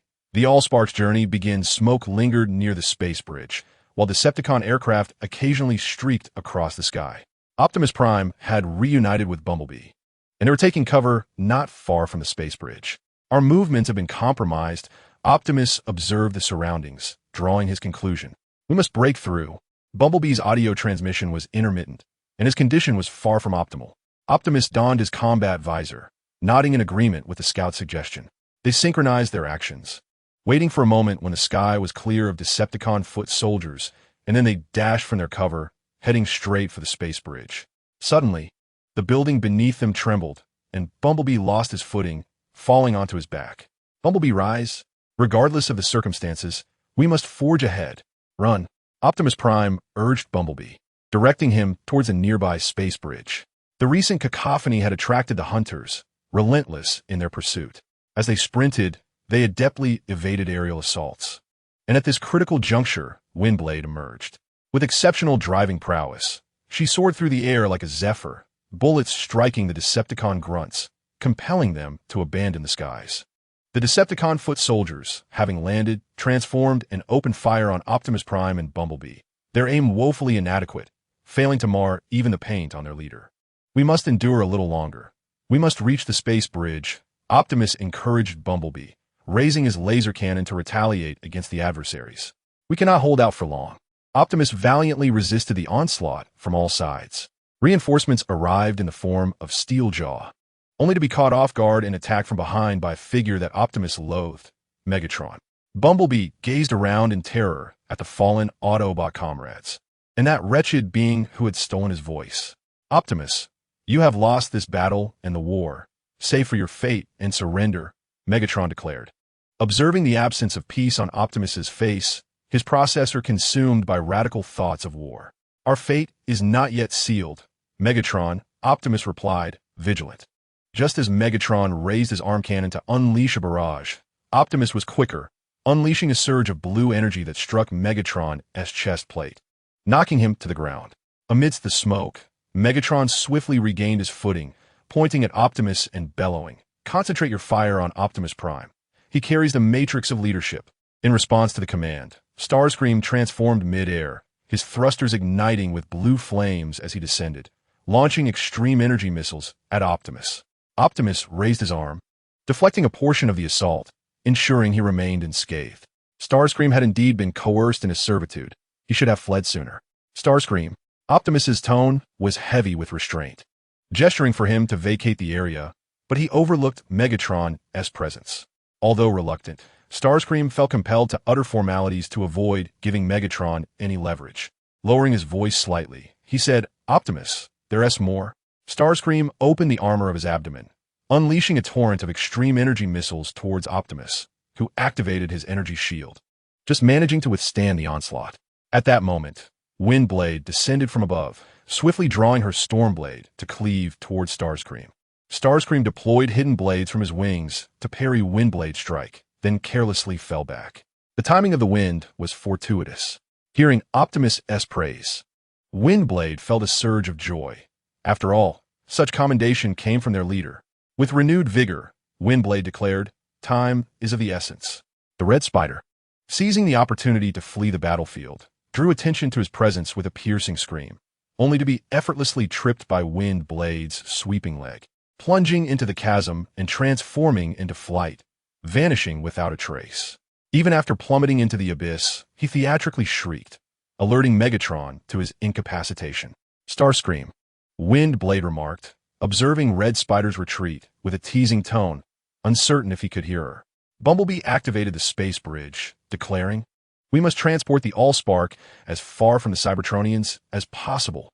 Optimus Prime's words filled Windblade with unease, pondering whether there might be another way, urging caution. "We have no choice," he asserted, his tone resolute yet tinged with melancholy. "Without the Allspark, Cybertron is doomed." Windblade contested, her final struggle evident. "Do you truly believe Megatron will refrain from using the Allspark to annihilate us?" Optimus's last statement plunged Windblade into silence. But the battlefield would not remain quiet for long. The Decepticon reinforcements were approaching. "Bumblebee, go. We will hold them off," Optimus instructed, engaging with the enemy reinforcements. Windblade joined the fray, her fury directed solely at the Decepticons. As Bumblebee dodged enemy fire and navigated towards the space bridge controls, he successfully reached the console and began operating the bridge. Unbeknownst to him, Soundwave had arrived. Positioned on the space bridge, Soundwave began to charge his attack. taking a half-kneeling stance with outstretched arms, unleashing a Soundwave assault upon Bumblebee. The sudden appearance of Soundwave nearly sent Bumblebee tumbling off the console into the abyss. He clung desperately to the edge, striving to regain his balance. With great effort, Bumblebee climbed back to activate the space bridge, determined to complete the mission. Observing this, Soundwave intensified his sonic attack. Megatron, noticing the activated space bridge, directed a fully charged assault towards Bumblebee, the impact sending both Bumblebee and Soundwave plummeting from a bridge. No, this cannot be. Megatron's voice rasped as he desperately attempted to impede Optimus Prime. Yet, the Autobot leader had already braved a hail of gunfire to reach the space bridge S-portal. Along the way, he sustained severe injuries but pressed on undeterred. Megatron ruthlessly shot Optimus in the back. In the midst of Megatron's cruel laughter, the valiant Optimus Prime fell. The portal of the space bridge began to close. And in a final moment, under the astonished gazes of all present, Optimus hurled the Allspark into the space bridge. No, Megatron cried regretfully. Yet he could not retrieve the Allspark that had already entered the portal. Meanwhile, the hapless foot soldiers, whose aim was notoriously poor, miraculously struck the space bridge, resulting in a series of mechanical explosions. The space bridge has ultimately ceased to exist, a lamentable fate indeed. Chapter 44, The Void Domain. In the pitch-black depths of the cosmos, the Leap Star traversed through negative space energy to arrive at the barrier of this multiverse, where not a single trace of visible light could be found within a span of hundreds of light years. The specific portal activated for this journey home was not located within this universe. The Leap Star had to venture beyond the cosmic barrier to reach other realms. At this moment, the Leap Star had undergone a significant transformation, adopting a dragon-like form to mitigate the effects of traversing the universe upon itself. It had cultivated a beneficial habit of phasing into negative space, rendering the once impenetrable cosmic barrier ineffective. The Leap Star unfurled its long-neglected wings, surpassing the speed of light as it sought its destination within the multidimensional cosmos. Contrary to expectations, this expanse was not engulfed in darkness. Vibrant, life-filled universes glimmered with warm hues, presenting a truly breathtaking spectacle. The Leap Star eventually halted before a colossal multiversal bubble, where any creature would appear insignificantly small in comparison. As the Leap Star lunged toward the target multiversal bubble, ripples arose upon contact, reminiscent of a still surface of water. Upon breaching the thick layers of the bubble, it encountered an immense assembly of star systems, their vast distances immeasurable. Accompanied by the fluctuations of negative space energy, the Leap Star arrived at its intended destination, a terrestrial planet named Higoda, perpetually shrouded in ice and snow. Upon landing, the Leap Star surveyed its surroundings, apart from the white snowflakes. The landscape was dominated by mountains of black rock. The planet was ravaged by storms, presenting an extremely harsh environment characterized by frigid temperatures, a thin atmosphere, and a scarcity of energy. Higoda was unsuitable for most life forms to endure long-term, yet this did not affect the Leap Star. With over 2 hours remaining until the portal to return home would open, the beastly form of the Leap Star sat in a canine crouch, observing the harsh environment. Following its transformation, its tail had grown significantly, leaving it with little space to place it, forcing it to coil around its legs. The tempest battered the rocky peaks, causing the crystalline structures resembling ice to gradually shatter under the relentless wind until they were entirely swept away. Sensing the temperature plummeting, the Leap Star raised its body temperature. Even the Cybertronians would likely struggle in such frigid conditions. Occasionally, a snowflake would land on its form, only to be whisked away by the wind or vaporized by its warmth, transforming back into ice crystals as they returned to their rightful place. The Leap Star exhaled a cloud of white vapor, finding the environment exceedingly dull. As it gazed into the distance, counting the layers of peaks, a long-awaited portal opened before it, enveloping the Leap Star in an instant. Amidst a cascade of multicolored lights, the celestial being known as Fuexing gracefully descended upon a floating isle, surrounded by an array of haphazardly arranged isles, both large and small. Among them were his peers. However, Fuexing, having returned to familiar territory, harbored no desire to engage in conversation with them, deeming such interactions rather tedious. Yet, trouble was not far behind. As a creature resembling Fuexing in size, but with a more circular appearance, stealthily approached him. Surprised? It has been ages since we last met, dear stars. Chirped a being named Xingzhuan, affectionately calling Fuyuexing by his nickname. However, upon seeing the mask that obscured Fuyuexing's face, a look of disheartenment crossed Xingzhuan's features. Why do you shy away from us? You have been away from home for billions of years, and even your aunt is quite worried. With a youthful, androgynous tone, Xingzhuan chattered around Fuyuexing, recounting recent happenings concerning their progenitors, which piqued Fuyuexing's interest. Amidst the clamor, a gentle silver light suddenly illuminated the highest floating isle, revealing an elegant and serene creature. Her slightly dimmer purple optical lenses surveyed the assembly with an air of authority. My dear children, after a long journey, you have returned home. The gathering gradually quieted, respect evident in their demeanor as they attentively absorbed her telepathic communication. Fuyuexing recalled the last time he had engaged in such telepathic exchanges was 2 billion years prior. The long-lost mode of communication imbued him with a profound sense of belonging. You must have encountered unforgettable experiences during your travels, some joyous, some exhilarating, and some sorrowful. But know that returning home means finding solace in the company of family. You may share or unburden your emotions with your loved ones. Those days of happiness or sadness have passed. Relish in the guardian's companionship, dear children. Through the superficial layers of telepathic exchange, Fuyuexing sensed the kindness and gentleness emanating from her words. The comforting sentiments had a significant impact, as he occasionally perceived the undercurrents of sorrow and heard the faint sounds of weeping. After all, an extensive journey is bound to yield unforgettable moments, and among these children, some are psychologically fragile, yearning for the warmth of familial embrace. Beneath his mask, Fuyuexing gritted his teeth. The emotions conveyed through telepathy felt strikingly authentic, evoking a longing for connection and the freedom to express his feelings. Many parents, unable to contain their eagerness, rushed to embrace their children who had been away for so long, and indeed, they did so. The creature atop the highest floating isle vanished after delivering her comforting words, not departing but rather approaching Fuyuexing's side. Fuyuexing, my child, she said, feeling the long-awaited warmth of a progenitor's embrace. A pang of emotion surged within his heart. He cautiously returned the embrace of his mother.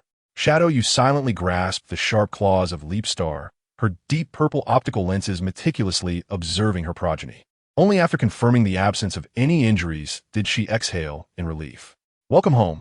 A radiant smile blossomed on her typically stoic visage, long dulled by the demands of her work. She felt immense joy at the return of her long-absent child. Leap Star's sanctuary within the Void Realm resided on a floating island, characterized by a medieval human architectural style, a silvery metallic castle. The technological systems within had continued to function seamlessly over the years. Upon entering the castle, one was greeted by a corridor showcasing an array of biological specimens, imbued with an unmistakable sense of advanced technology. The automatic doors recognized Leap Star's arrival, illuminating the pathway that extended into another chamber. With each deliberate step in her high heels, Leap Star made her way into the laboratory, where she was poised to analyze the peculiar samples collected on Cybertron. Before crossing the threshold into the laboratory, she cast a glance through the transparent crystal windows, aside from the beams of light emanating from the Void Realm. No other celestial radiance graced the vicinity. What could be the reason for this? She recalled that within a radius of several trillion light-years centered around the Void Realm, no natural celestial bodies existed. Chapter 45. The Terror of Asphyxiation. The experimental table was adorned with an array of instruments, including those designated for the study of soft-bodied organism capable of existing simultaneously in both the primary and negative spaces. The tissue samples extracted from the organism had developed into a complete entity, devoid of vitality, yearning to absorb the energy fluctuations of the negative space. Presumably, due to prolonged fasting, the organism had entered a state of dormancy. Leap Star gazed at the peculiar life form, a soft, pink gelatinous creature, now confined within special sample boxes that entirely insulated it from the outside world. The reflective surface of her mask mirrored the laboratory's overhead lights as she contemplated how to investigate this extraordinary species. She placed the 2 sample boxes in separate zones, each designed to completely sever any direct contact with the external environment. The sample boxes were programmed to open simultaneously after a predetermined duration. Subsequently, Having recorded the data from both the primary and negative space samples, Leapstar released an equal amount of negative space energy through the experimental apparatus. As anticipated, both samples abruptly transitioned from dormancy to predation. Their amber-hued neural tendrils extended, secreting corrosive substances from specimens. Thus began their grotesque and protracted hunting ritual. Leapstar strained to shield the monitors with her energy, allowing the signal waves to traverse the small transition pathways within the protective shields, retreating to the external realm. This method was essential to maintain real-time connectivity with the monitors. While documenting the experimental data, she meticulously observed the screens, seemingly grasping the essence of entities that could exist concurrently in both the primary and negative spaces. Later, Fuexing conducted various small-scale tests on the experimental subjects, which were fully saturated, capturing a wealth of valuable experimental data. At long last, he grasped the fundamental operational principles of these peculiar, soft-bodied corrosive organisms. They resembled projectors, capable of manifesting their images in both the primary and negative spaces, both of which were corporeal. Furthermore, their conscious essence could traverse between different bodies within these two realms. Even if one body perished, as long as another existed, it could replicate itself in the alternate space.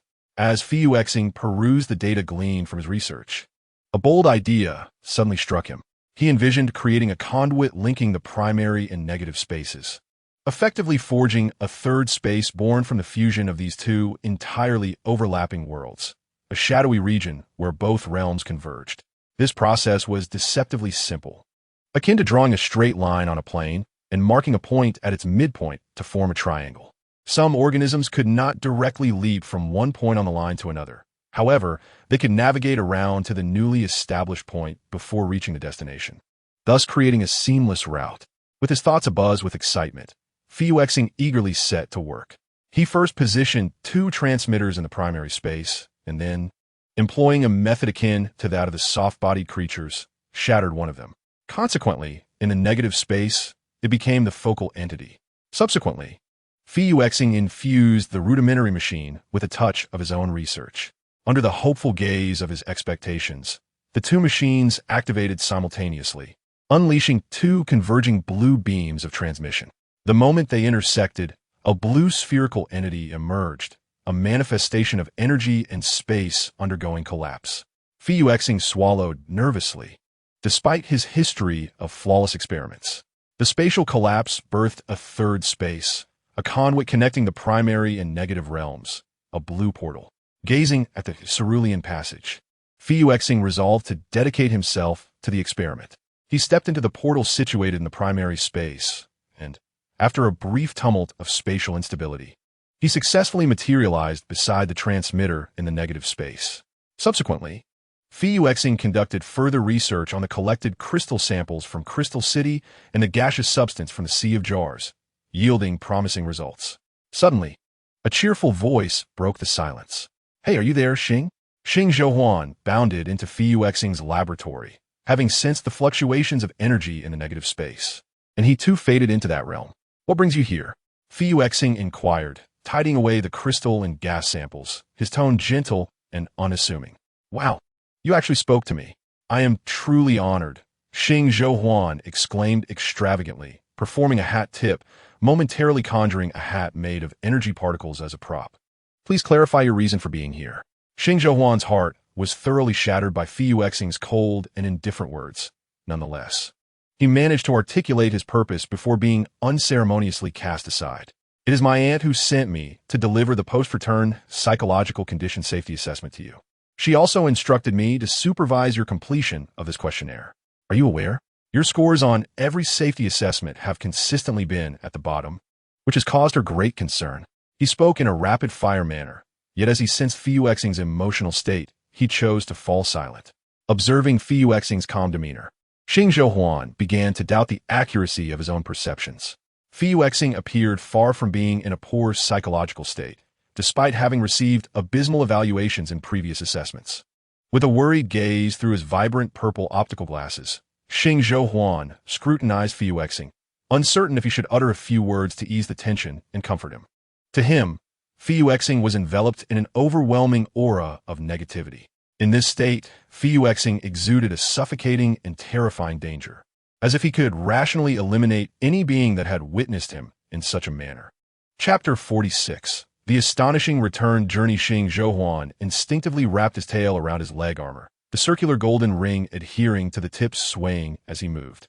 Attempting to catch Fuyuexing's attention, Fuyuexing extended a claw towards him. In a moment of confusion, Xing Zhouhuan offered the golden ring at the end of his tail to Fuyuexing. I didn't ask for this. Weren't you supposed to supervise me while I took the assessment? Upon hearing Fuyuexing's gentle words, Xing Zhouhuan awkwardly retracted his tail and presented him with a pale blue, semi-transparent datapad. With the datapad in hand, Fuyuexing deactivated his phasing state and returned to the main space, with Xing Zhouhuan following suit. Do you truly not intend to invite me to sit with you? Xing Zhouhuan lamented, gazing at Fuyuexing, who was engrossed in his work. They found themselves in an expansive laboratory, devoid of anything but emptiness. Fuyuexing meticulously answered the assessment questions, seemingly indifferent to any of Xing Zhouhuan's complaints. Xing Zhouhuan could only stand beside him, watching as he progressed through the questions. However, when he noticed that Fuyuexing had flawlessly avoided the correct answers to a particular judgment question, he could no longer contain himself. Wait. This judgment question is clearly incorrect. You shouldn't be marking it right. His voice echoed loudly in the silent, cavernous laboratory, adding to the atmosphere. Have you forgotten? The answers chosen for this assessment cannot be manipulated. Otherwise, how could I consistently end up at the bottom? Although Fuyuexing's tone remained calm, it struck Xing Zhouhuan with the force of a thunderclap. Perhaps it was due to his consistent performance of achieving over 98 in every psychological safety test that he had nearly forgotten the uniqueness of this particular assessment. The optical lenses of the starry ring, imbued with a luminous violet hue, gazed upon Soarstar, who seemed uncertain of what words of comfort to offer. Such sentiments appeared rather inappropriate, given the gravity of Soarstar's psychological troubles, evidenced by a concerning error rate of 100 in his recent assessment. Starry Ring perused the report in hand, promptly forwarding it to Soarstar's two guardians as well as the psychological safety monitor responsible for this round of testing. Is there anything else you require? Soarstar inquired, toying with an exquisitely designed blueprint, turning to face the solemn Starry Ring. Shall we venture outside for some leisure? Starry Ring suggested, his expression laden with worry, while his lightly golden mechanical tail swayed anxiously. It was evident to any observer what weighed heavily on his mind. Certainly, I could use some materials, Soarstar replied, contemplating what gift to bring back for the little aircraft. Monetary resources were not an issue for Red Spider. Thus he contemplated weapons and equipment instead. It's no trouble if you choose not to go, yet you actually agreed. Starry Ring began, only to fall silent, gazing at Soarstar in astonishment. Do refrain from portraying me as devoid of reason, Soarstar retorted, activating the portal, and they stepped through in succession. Beyond the portal lay a vast marketplace teeming with a variety of goods, though the number of fear-bearers present was a mere 50. Soarstar bypassed the merchandise, heading directly to the wholesale materials section, where he was greeted with respect by the fear-bearers along the way. They had not encountered their Lord's child in quite some time, and their recollections of Soarstar remained fixed on his visage from 2 million years prior. Soarstar reciprocated their salutations with the same courtesy, exhibiting grace and composure rather than any semblance of awkwardness. Starry Ring felt a profound discomfort enveloping him. Such solemnity was typically reserved for rare instances during territorial migrations. Following Soarstar, they arrived at a wholesale shop specializing in metallic and crystalline products. Starry Ring was puzzled by Soarstar's newfound interest in such items. His bewilderment deepened as he observed Soarstar procure an astonishing 600,000 tons of ultra-high-grade metal, alongside various types of crystals, each exceeding 100,000 tons in total. Once they returned to Soarstar's resting area, Starry Ring finally voiced his curiosity. Pray tell, what do you intend to do with such an extensive array of materials? His optical lenses flickered rapidly, reflecting an insatiable thirst for knowledge. To create gifts for friends, Soarstar replied, resuming his modifications on the blueprint while addressing the inquiry. What sort of friends necessitate such a vast quantity of metal? Surely, are they not iron-eating beasts or metallic life forms? Starry Ring ventured bold speculations, though he discerned correctly that Fei Star's companion was indeed closely associated with metal. Beneath the mask of Fei Xing, a hint of helplessness flickered upon hearing Xing Zhouhuan's audacious remarks. "Congratulations. Your guess is not entirely accurate." "What? I thought I had it right," murmured Xing Zhouhuan, seated upon a chair crafted from exquisite high-grade crystals. "Come and help me determine which of these two weapon designs is more refined and lightweight." Fei Xing's words successfully captivated Xing Zhouhuan, who began to scrutinize the meticulously detailed blueprints of both designs. "This transformable sword is quite impressive." Xing Zhouhuan astutely appraised Fei Xing's design, seemingly searching for any flaws. "I believe the position of the hilt could be designed to attach to the arm when transformed, and the decorative patterns on the blade could be minimized." Indeed, Xing Zhouhuan's observation was spot on. As Fei Xing considered the feedback, he attempted modifications and discovered a significant enhancement in the design's efficacy. "You possess quite the talent for weapon design." Upon receiving Fei Xing's rare praise, Xing Zhouhuan's head lifted high, visibly buoyed by the compliment. "You flatter me, Xing. This is merely my usual standard," he replied joyfully, leaning closer to Fei Xing as they shared their experiences while refining the blueprints.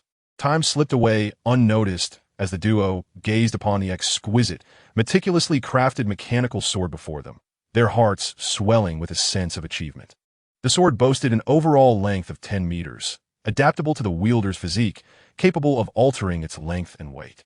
Furthermore, it could transform into an arm blade, along with an array of controllable melee weapons and various objects. "But why are the colors of this sword red, blue, and white?" Xing Zhouhuan inquired, intrigued by the opulent mechanical sword carefully stored in a secure weapon case. He pondered what sort of individual would be worthy of such a magnificent weapon. "It is aesthetically pleasing and perfectly suited to its future owner," Fei Xing mused, lost in thought as he gazed at the sword, his spirit uplifted. Xing Zhouhuan wished to pursue further inquiries, but was reminded of a more pressing matter. "Xing, today you must enhance the biological structure within the consciousness storage device. This is a splendid opportunity. You will undoubtedly experience a life unlike any other." Xing Zhouhuan observed the tall, slender figure of Fei Xing, with broad shoulders and a narrow waist, adorned with subtle yet exquisite details, and particularly noted the magnificent dragon horns atop his head, causing him to blush involuntarily. "All right, I believe I understand," he replied, and under Fei Xing's courteous dismissal, he finally relinquished his persistence and departed. Fei Xing proceeded to tidy the metallic fortress, which he would seldom return to, gathering the necessary items before preparing to leave the Void Realm after enhancing the internal biological structure. "Fei Xing, you've arrived." "Shadowy," you exclaimed, opening her arms to embrace her slightly shorter son. Having been apart for merely a day, she already missed him dearly, and knowing that Fei Xing's mental health had further deteriorated filled her with profound concern. "Indeed, my lord." Upon hearing the distant address from the sublord, the Shadow, as the progenitor, felt an overwhelming sense of desolation. "May I inquire when I may enter the experimental facility to enhance the internal structure of my being?" The sublord lacks ample experience in this matter, having only been informed of it at the tender age of 20 million years. "We shall await the arrival of your other guardian. For now, let us proceed to the experimental base and wait a while." The Shadow hesitated momentarily while mentioning the Lord, for the family of three had rarely enjoyed reunions. Upon entering the experimental facility, the sublord's gaze was immediately drawn to the juvenile terrors diligently perfecting the biological structure within their forms. Though there were merely 3 of them, the sublord observed them with great attentiveness. The process of refining the internal biological structure was rather straightforward. It merely required the injection of anti-void energy into the hollow interior, followed by waiting for the energy to fully merge until the rejection reaction subsided to deem it complete. After approximately 2 hours, the other guardian, who had not made an appearance for a long time, finally arrived. He, too, was an impressively tall and refined terror, yet exuded an aura of greater coldness and solemnity than the sublord. Once the 2 guardians completed the signing of the agreement, the sublord could finally commence the integration of anti-void energy.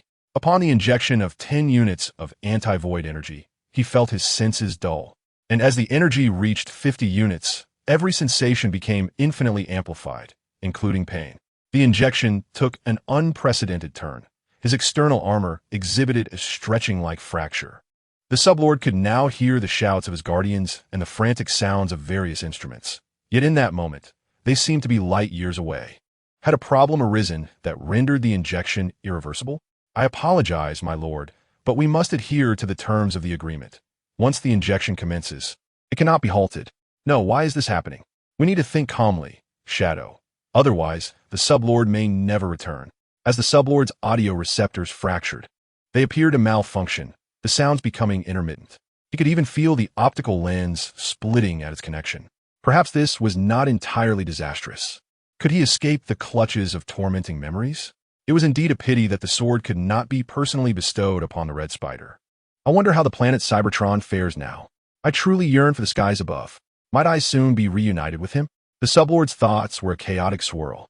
Yet overall, he remained curiously tranquil, akin to a still pond.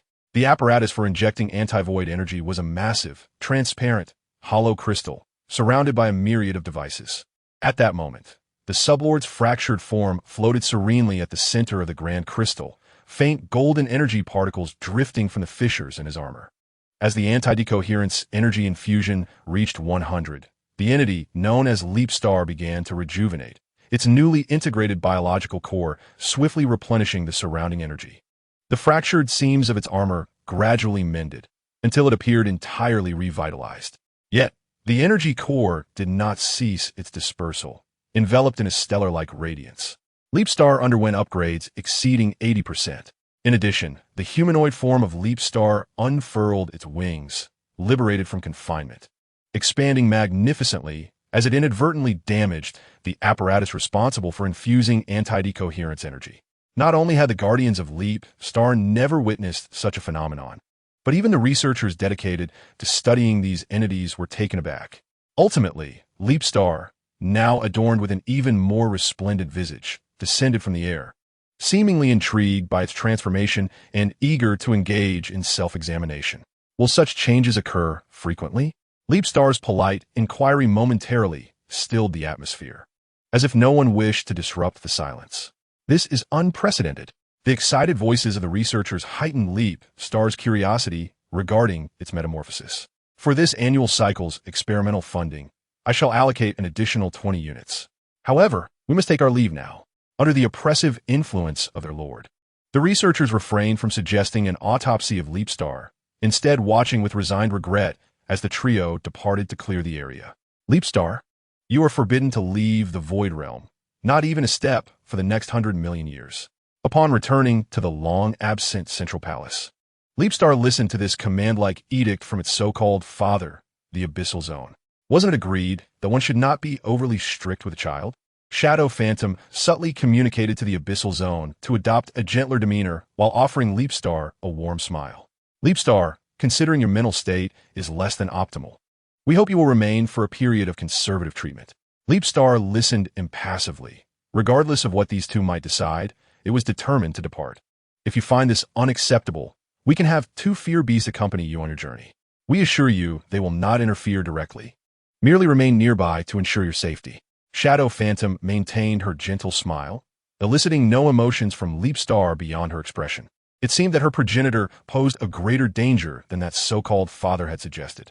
Thank you for your understanding, Mother, Leapstar replied, offering a beautiful yet ambiguous smile that lacked both falseness and authenticity. At some point, the mask had been removed, revealing its violet optical lenses reflecting the figures of the two before it. Subsequently, Leapstar embarked on its journey from the Void Realm, accompanied by the 2 fear beasts, though it harbored no intention of genuinely bringing them along. As he traversed into another universe, Leapstar cleaved through the cosmic fabric ahead, creating thousands of temporal rifts of varying sizes. Without resistance, he was randomly drawn into one, evading the 2 fearsome beings known as Guardians, who in truth were monitors. What shall we do now? Are we to return? We cannot go back. We made a promise to our Lord. Let me devise a plan.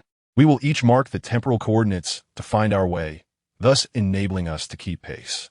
The 2 Guardians deliberated and devised an optimal solution, then set off in search of Leapstar. Chapter 47. The journey to Earth begins after departing from the Allspark. Cybertron swiftly embarked on a path towards desolation and demise. Most of the Decepticons and Autobots gradually left their once splendid homeland. Several Autobots boarded the Ark, which had set sail, having pinpointed the general location of the Allspark. They must reach the rejuvenation of their home before the Decepticons to attain the key to victory in this war. How much longer can the energy aboard the Ark sustain us? Optimus Prime inquired, his voice tinged with resignation. This journey seemed to stretch into infinity. The Ark had entered a low-consumption, energy-saving mode, and their reserves were dwindling. Only 20 units remained. It was advised that all crew members enter stasis pods to extend their survival by several months, potentially lasting up to 1,000,000 years. Simultaneously, the Ark also engaged its stasis navigation mode. The optimal plan was laid out, and the Ark's lights, already dimmed to the lowest setting, extinguished completely. Alas, it seems we have no choice but to proceed thus. I hope we reach Earth soon, Optimus mused as he led Bumblebee and others into the expansive stasis chamber.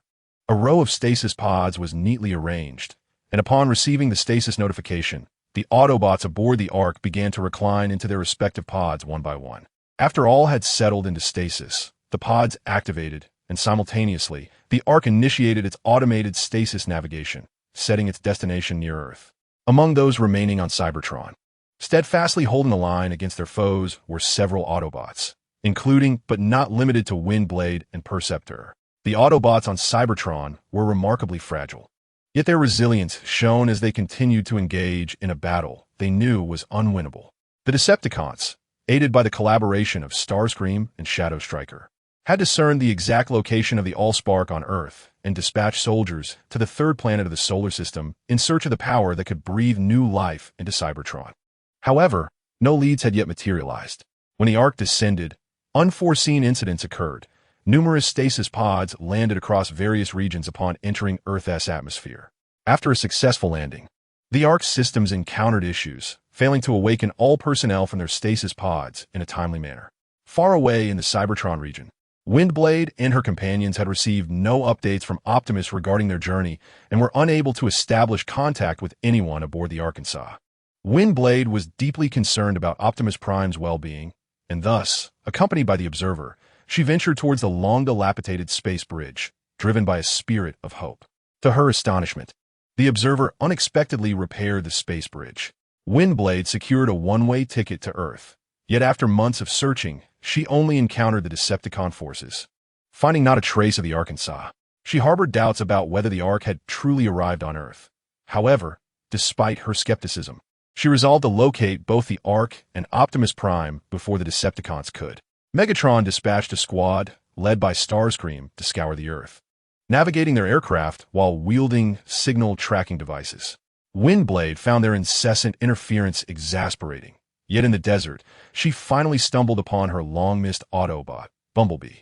Regrettably, it appeared that Bumblebee's cognitive module was malfunctioning, and after an incoherent exchange of banter, Windblade posed a pivotal question. "Where are the Autobots?" "I'm sorry, I have no idea," Bumblebee replied, playing a snippet of an Earth advertisement. Suddenly, his optical sensors detected a blue aircraft approaching from the sky behind Windblade. "Hey, do you have friends coming over for dinner?" The oblivious Bumblebee waved cheerfully. "A friend?" Windblade turned to look, only to be horrified to see Thundercracker transforming midair and launching a kick toward her. With no time to evade, Windblade was knocked to the ground, sliding several meters across the desert. Meanwhile, Bumblebee began playing a bullfighting tune from the advertisement, marking the onset of a duel in the desert. Windblade swiftly regained her footing, extending her wings and drawing the Stormblade concealed behind her. Just as she was about to strike Thundercracker's outer armor, she was kicked away again, skidding to a halt several meters distant. The atmosphere was charged with tension as the two aerial units charged at one another. Unfortunately, Windblade could not close the distance and was again sent sprawling to the ground, her Stormblade slipping from her grasp.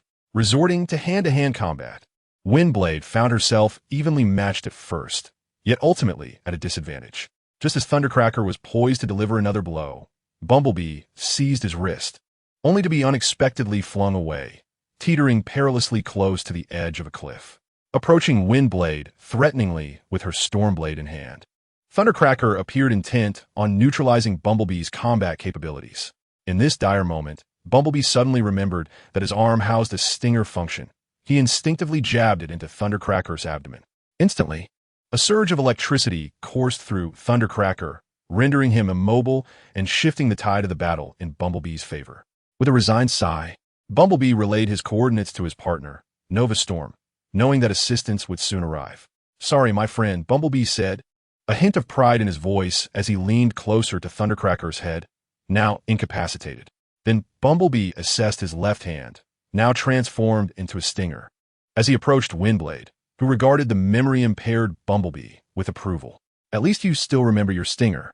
Chapter 48. The recommendation of Red Spider Soundwave had not fared well after parting ways with the Decepticons. He was subjected to ridicule, ostracism, and even discrimination.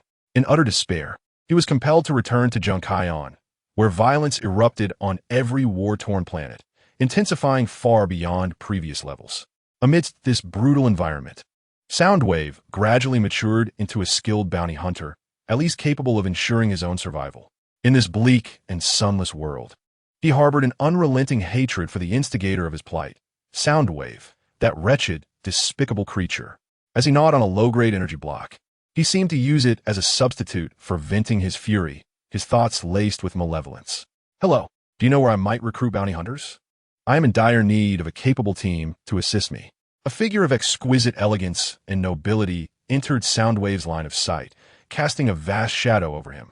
Driven by curiosity, Soundwave lifted his gaze, the dazzling crystalline adornments dazzling his optical sensors. "I am a bounty hunter. I can assist you with any task, provided the remuneration is sufficient." Soundwave's vocalizer responded before his central processor could catch up, his optics beneath the yellow goggles glimmering with anticipation, hope, and the necessary caution. The optical sensors beneath the visor scrutinized Soundwave, who bore countless scratches and whose energy levels were alarmingly low. He pondered why Red Spider would recommend Soundwave to him. "Of course, I welcome your involvement," Leap Sky replied nonchalantly, but then shifted his tone. Soundwave tensed, anticipating that Leap Sky might propose some overly indulgent demands, akin to those of his previous employers. Yet, the thought that he had been without work for 3 months, with his dwindling savings already spent on energy sustenance, and teetering on the brink of starvation, ignited the lingering hatred he felt towards Soundwave. He realized he must accept Leapsky's employment offer without hesitation. "I still need to find a few more reliable bounty hunters. Surely, my esteemed partner has some recommendations?" Leapsky's deliberate pause was intended to elicit Soundwave's resolve for vengeance. With his objective achieved, there was no need for further pretense. "Indeed, I do have suitable candidates. Sir, allow me to introduce myself. My name is Soundwave." Soundwave was taken aback by the seemingly trivial request Leap Sky posed, causing his processor to momentarily blank, leaving him in a state of confusion. "I am Leap Sky. Shortly, we will need to exchange communication frequencies so that I may send you the employment contract." The other party's elegant and elongated digits reached towards Soundwave. Their handshake conveyed Leapsky's courteous demeanor and the texture of his claws. The moment Eanban laid eyes on the labor contract presented by Fiuxing, he began to peruse its contents. This was to be a long-term collaboration, with remuneration dispensed at the conclusion of each Cybertronian quarter. The specifics entailed ensuring the safety of the employer and attending to various minor tasks of cleaning and organization. Remarkably, the salary for a single quarter offered by Fiuxing surpassed the earnings Eanban accrued over an entire stellar cycle, leading him to suspect that this task would not be as straightforward as it initially appeared. Eanban regarded Fiuxing with skepticism, struggling to comprehend why someone of his noble stature would seek the services of a bounty hunter for security. Clearly, there was a misunderstanding, yet Fiuxing chose not to elucidate. "I shall provide the deposit once your team is assembled," he stated, prompting Eanban to guide him to potential candidates. After a brief exchange, Eanban discerned that Fiuxing's emotional state was not overtly expressed through his words or body language. However, he deemed this inconsequential. The enigmatic aura surrounding an employer could indeed be advantageous. Therefore, he led Fiuxing in search of a few capable acquaintances he had encountered on the garbage planet. Prior to their meeting, Eanban had discreetly reached out to these individuals, inquiring whether they would be interested in joining a collective endeavor that was short on manpower. Without exception, all responses were affirmative, culminating in a gathering at an oil bar on the garbage planet. What could possibly motivate Fuyuexing to seek bounty hunters in such a desolate, congested, and inhospitable environment? As Ban navigated the path ahead, he remained vigilant, his processor whirring with guesses about the true intentions and motives of his companion. I can assist you in locating Soundwave and provide you with sufficient power to subdue him. Fuyuexing's calm and gentle words interrupted Ban's contemplation. The seemingly monotonous tone struck Ban like a heavy blow, echoing the whispers of a lurking abyssal demon. What? You know what I intend to do? Ban's voice wavered with uncertainty, as he began to suspect that Fuyuexing had come for him, potentially having uncovered details of his past. Do not be alarmed. I harbor no ill will. Continue to lead the way. You have already signed the contract. Fuyuexing's light, airy command enveloped Ban, leaving him with no recourse but to comply as he resumed guiding him. Nightingale, Hornet, I have secured us a promising job, Ban announced as he pushed open the dilapidated door of the oil bar. Inside, there was no clamor or noise, only the accumulation of atmospheric particles and a few battered tables and chairs. Oh, boss, we finally have work. You have no idea how bored I've been these past few days, exclaimed Hornet, whose exterior armor was a blend of gray accented with black stripes, his red optical sensors sparkling with excitement. He soon noticed Fuyuexing standing beside Ban, and without a doubt, Nightingale, who had been silently observing Ban, recognized the illustrious figure as their forthcoming employer. Allow me to introduce you to the illustrious Killer Bee. With excitement, Killer Bee waved enthusiastically at Fuyuexing as mentioned by the audio board. Just as the audio board intended to introduce another mercenary, Nightingale interrupted, introducing herself to Fuyuexing. Mr. Fuyuexing, I am Nightingale, a reliable and formidable mercenary. As she spoke, Nightingale weighed the energy gun in her hand. Observing this mercenary maiden, who bore a striking resemblance to Alcee, Fuyuexing bent down amicably to meet her gaze and extended his hand in a gesture of friendship. Taken aback by the sudden display of politeness, Nightingale was momentarily stunned. Such courtesy was rare in her experience. Yet, this moment of surprise quickly transformed into a genuine smile. Your team is quite impressive, audio board. I have sent you the remaining 2 labor contracts. Kindly relay them to them, Fuyuexing stated, transmitting the contracts along with the deposit via the internal frequency. The audio board momentarily faltered at the sight of the substantial deposit, and his gaze towards Fuyuexing brightened with a hint of loyalty. Very well, we shall depart from this wretched planet and venture to others. Is there anything you need to prepare? After Nightingale and Killer Bee completed their contracts and received their deposits, Fuyuexing prepared to set forth. We're ready, came the remarkably resounding response from the 3. Perhaps their aims diverged, yet they were bound for the same enduring journey. At that moment, the audio board recalled Soundwave, the driving force behind his quest for vengeance. Soundwave, I shall make you pay for robbing me of my honor. No matter how long it takes, I shall never forget. Upon opening the portal, Fuyuexing sensed an intensifying wave of negativity emanating from the audio board. How intriguing, he mused, as subtle changes flickered across the expression hidden beneath his mask. Without further delay, he led his 3 newly appointed subordinates through the portal. Chapter 49, a gift from the past. After the positions of Bumblebee and Windblade, 2 Autobots, were exposed. A tracking team led by Red Spider was dispatched by Megatron to capture them and trace the location of the Ark and the Allspark. In the course of their confrontation, Windblade and Bumblebee even commandeered one of the tracking team's aircraft.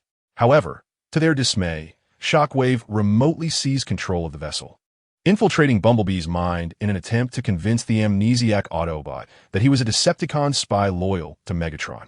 Logically, Bumblebee recognized the fabricated memories and the Windblade that had been substituted by Shockwave. Ultimately, Bumblebee manually detonated the aircraft, freeing Windblade from the clutches of the 3 trackers, including Slipstream. Amidst the explosion and the soaring flames, they escaped, continuing their search for the whereabouts of the Arkansas. When they finally located a distress signal belonging to the Ark's crew, they were dismayed to discover it was a trap laid by the trackers. Windblade, having provided cover for Bumblebee's escape, was taken by the trackers to their base for a cerebral connection. The Slipstream issued a command to fully download the files within the Windblade's brain module, aiming to locate the Arkansas. However, fate intervened as the Red Spider and Shockwave's conference interrupted him. On his way to answer the call, Windblade employed an energy pulse to incapacitate the trackers within a base. Consequently, upon regaining consciousness, she was met with a tirade from the irate Red Spider, who abruptly ended the call. Even during the subsequent mission debriefing with Shockwave, she received a remark from Red Spider, which was not entirely accurate, as the average intelligence of the trackers was rather low. In the end, Windblade managed to escape, leaving Slipstream in despair. He felt utterly defeated. Notably, Red Spider had not engaged in a dramatic chase on Earth during this prolonged ordeal. Where was he then? It turns out he remained aboard the vengeful goddess vessel en route to Earth. His circumstances were hardly better than Slipstream's, as Megatron had assigned him the task of researching materials for constructing Decepticon hunting devices, having ceased all command duties. This inept leader frequently checked in on Red Spider, driving the poor aerial unit to the brink of neurosis. That clunky old bucket really should attempt this wretched experiment himself, Red Spider thought bitterly, as he meticulously prepared a synthetic energy reagent.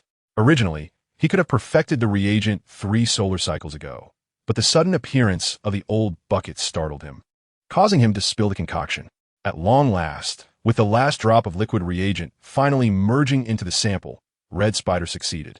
However, recalling the previous incident where Megatron had ruined his sample, he cautiously sealed the large bottle of synthetic energy liquid and placed it in the refrigerator. Phew, it's finally done, he sighed wearily, wiping away non-existent condensation from his forehead, just as he intended to take a short rest.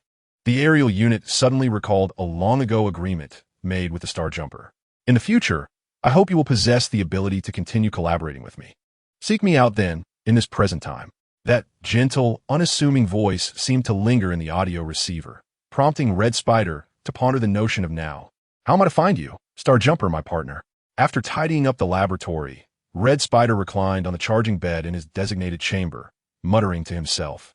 Devoid of any thoughts about recharging, he was not foolish enough to inquire about Star Jumper through internal channels. Suddenly, he recalled the 2 blueprints gifted to him and Starry by Star Jumper. What a splendid idea! A spark of inspiration ignited within his processor, and he sprang from the charging bed as if propelled by a spring. From subspace, he retrieved the first batch of samples crafted from the blueprints. A compact portable space transport device and a time accelerator lay quietly in Red Spider's hands. Perhaps I could assemble them together and then reverse the operation of the time accelerator. With thoughts of the Scarlet Spider, I returned to the laboratory, secured the door, and commenced my experiments, seemingly filled with confidence. After a series of erroneous adjustments that culminated in the explosion of both devices, the Scarlet Spider finally managed to combine them for simultaneous use. However, the issue of traversing time and space remained unresolved, as the time accelerator possessed a certain regional lock that was challenging to bypass. The paintwork of the Scarlet Spider was marred by the small explosions, leaving it a mottled gray and white, while the dust from the blasts coated his head sculpt. The entire machine appeared shrouded in a dull haze, and, at that moment, the flyer had ceased to regard the cleanliness of the chassis. As he fine-tuned the time accelerator, after experimenting with over 200 materials, the Scarlet Spider finally overcame the device's regional locking mechanism. Exhaustion threatened to incapacitate him, yet an insatiable curiosity for experimental inquiry propelled him onward. I can't believe I succeeded, the Scarlet Spider murmured joyfully. Just then, a sudden knocking at the door and the voice of Megatron echoed from outside. Scarlet Spider, what are you doing in there? Have you prepared the synthetic energy reagent? Upon hearing Megatron's voice, the Scarlet Spider hastily began to tidy up. If this device were discovered by Megatron, the outcome would undoubtedly be dire. In a moment of desperation, the Scarlet Spider activated the untested time travel device, and a blinding white light enveloped the entire laboratory. In an instant, he, along with the instruments in his grasp, vanished from sight. His audio receiver was assaulted by a piercing high-frequency sound, and shortly thereafter, the Scarlet Spider felt himself being compressed into a particle-like state from head to toe. The flying unit painfully closed its optical lens, beginning to regret his reckless decision. Only when the agonizing whine of the audio receiver ceased did the sense of infinite despair dissipate from the Scarlet Spider. Curious about the success of his experiment, he opened his optical lens, filled with questions. The unfocused optical lens could only capture a swath of purple before him, but as the focus sharpened, the Scarlet Spider gasped in astonishment. The flyer swiftly placed a hand over the scarlet spider's mouth, stifling any sound he might make. "Be quiet," the hushed voice, tinged with hoarseness, reached the scarlet spider's audio receiver. Footsteps and the calls of the flyer approached from afar, drawing nearer to the two. The scarlet spider recognized this as his younger self, gazing up with questioning crimson optical lenses that met the flyer-esque gaze. The flyer deemed it necessary to temporarily restrain the scarlet spider-esque form, allowing them to better conceal themselves in the shadows and avoid detection. However, this resulted in their proximity exceeding the safe distance under normal circumstances, creating a subtly awkward atmosphere. The scarlet spider averted his gaze, observing his surroundings in bewilderment, striving to endure this fleeting yet protracted moment. The Star Leap observed the small aircraft from the future, its wings and faceplate marred by the blackish-gray dust left by explosions, presenting a rather disheveled appearance. The once vibrant red optics now exuded an air of exhaustion, indicating that times had not been kind. As the remnants of his former self faded into the distance, Red Spider immediately struggled to break free, prompting Star Leap to wisely release him. Unsurprisingly, the future version of oneself should be able to collaborate with me seamlessly. Before Red Spider could voice a question, Star Leap preemptively spoke, exuding an air of confidence that irked Red Spider. "Do you know why I am covered in this grime? It is all because of encountering you," Red Spider said, his voice strained with indignation, his fingertip emphatically pressing against Star Leap's chest plate, the heat disperser activating in response to his anger. "My apologies," Star Leap replied, his gaze sympathetic as he observed the damaged sheen of Red Spider's surface. Such dirt should never sully the exterior of a magnificent aircraft. Red Spider was momentarily taken aback by Star Leap's contrite demeanor, halting his tirade, yet his eyes remained filled with resentment, as if Star Leap were the root of all errors. "I ought to assist you in cleaning up," Star Leap declared, manipulating energy particles to envelop Red Spider entirely. Under the sorrowful gaze of Red Spider, the once beautiful surface was revealed anew, cleansed of its impurities. "How remarkable," Red Spider said, lifting his hand to observe the energy particles that gradually replaced the dust, unveiling the armor's original splendor. The energy particles, imbued with a cool temperature, left no trace as they glided over Red Spider's form, dissipating into the surrounding atmosphere. In a short while, Red Spider regained his radiant appearance. "So, how long must I remain here?" With the purpose of his visit accomplished, Red Spider began to contemplate the journey back. "You may return at any time. However, I have a small gift for you," Star Leap replied with a smile, his admiration for Red Spider evident. "A gift? What is it?" Red Spider inquired, curiosity piqued, though his expression gradually morphed into one of horror and disbelief. Star Leap had extracted one of his optical lenses, the purple crystal-like lens resting delicately in his claw. What Red Spider had expected to be a torrent of energy fluid from his empty eye socket instead revealed a haunting void, as if it were a vacuum. "Do not tell me this is the so-called gift," Red Spider exclaimed, startled, though the peculiar optical lens in Star Leap's grasp ignited a flicker of scientific intrigue within him. "Do not be alarmed. The optical lens has already self-healed." Star Leap casually tapped the now restored eye socket, the purple lens perfectly positioned to regard Red Spider. Had it not been for the crystal in Star Leap's grasp, Red Spider might have believed it to be a visual illusion induced by excessive use of the brain module. "I now understand that you can self-heal. But do you not feel any pain?" Red Spider stammered, his tone rising, perhaps due to a blend of anxiety and fear. "My sensitivity to pain is remarkably low, and under ordinary circumstances, my body sustains no damage. Thus, there are no concerns." Leapstar recounted a rather terrifying event with an air of calm, gently taking Red Spider's hand and placing a violet crystal within it. Little Red appeared momentarily dazed, gazing at the intricately designed optical lens cradled in his palm. "This will undoubtedly benefit your future research and our collaboration. Now, it is time for you to return. I am confident that our next meeting is just around the corner."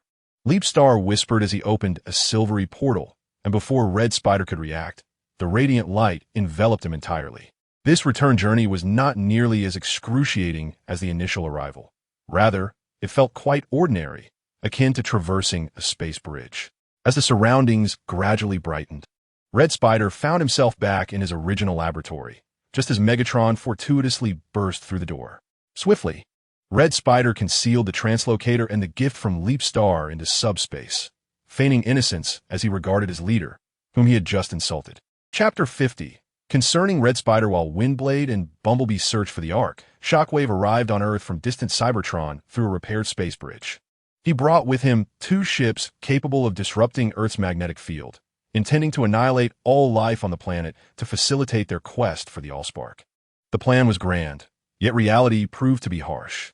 Hologram relayed this news to the Autobots, who seized a human aircraft to venture to the Arctic and destroy one of the ships. In a desperate turn of events, Shockwave activated a contingency plan, deploying stealthy mechanical scorpions to follow the Autobots and gather intelligence. He succeeded in uncovering the precise location of the Autobots' Ark, situated beneath a volcano in the North Pacific region of the American West. At the very moment Shockwave set out for that location, he transmitted this information to Megatron. Pursuers attempted to intercept that faction of Autobots en route.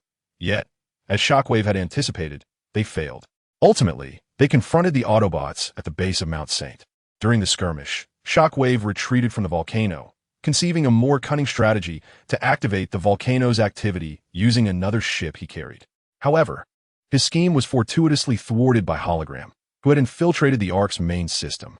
Nevertheless, this posed no issue, for the Nemesis had already arrived on Earth. The Ark's stasis pods, led by Optimus Prime, similarly awakened, and a fierce battle was imminent. Red Spider, upon viewing the combat footage uploaded by humans, felt an overwhelming sense of bewilderment. The footage not only showcased fighter jets soaring through broad daylight, but also depicted police cars in pursuit of criminals, resulting in a chaotic road brawl. There was no end to the absurdity. There was even a weekly ranking of robot malfunctions where, unsurprisingly, Megatron made an appearance. Yet he astonishingly ranked only 3rd. As a dutiful subordinate, Red Spider promptly saved these videos, ensuring they were doubly encrypted within a private file. So, why is he still able to browse videos now? Do not misunderstand. He is not idly passing time at work. The aerial unit merely seeks to utilize human communication networks to monitor the movements of vehicles and individuals. At present, both sides have concealed themselves to avoid confrontation, and even the Decepticon intelligence officer seems to have vanished. The tracking team, led by Spider, has also taken a respite, leaving predominantly ground units active. If Spider desires to gather information now, he must resort to this straightforward method, for the Earth is teeming with humans and their recording devices. As Spider immerses himself in the world of human short videos, he remains oblivious to the presence of Skyfire, standing nearby. Skyfire observes the reconnaissance unit, whose abilities fluctuate between effectiveness and ineffectiveness, as Spider has grown overly relaxed. Spider, a familiar voice calls from the side. Startled, Spider lifts his head to behold the rejuvenated Skyfire, adorned in most of his armor, complete with his iconic visor and the radiant dragon horns atop his head. Skyfire, what brings you here? Spider, evidently taken aback by Skyfire's sudden address, had initially presumed he was discovered by Megatron for his idleness. No, rather, for his reconnaissance mission within the human interlinked networks. Did you not mention you were coming to the solar system? It seems we have fortuitously crossed paths.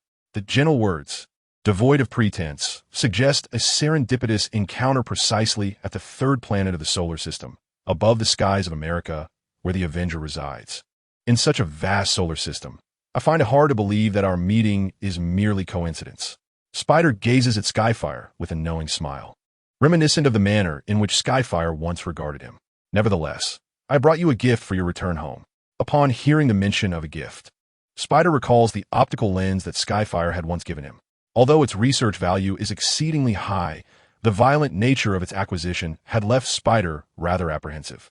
The aerial unit scrutinizes Skyfire, whose form appears even more splendid and meticulously detailed than before, particularly in the precision of the armor's intricate sections. Your presence here is, in itself, a gift, is it not? Spider deliberately lowers the frequency of his vocalizer, his gravelly tone coupled with a theatrical expression lending an air of ambiguity to his words. To Spider's surprise, Skyfire seems unaware of the subtle undertone in his voice and instead produces a box containing a sharp sword. The black metallic box reflects the surrounding lights, and through the transparent display panel, the blade within matches the color scheme of Spider's own armor perfectly. Let's take a look, Skyfire suggests, extending the box toward Spider.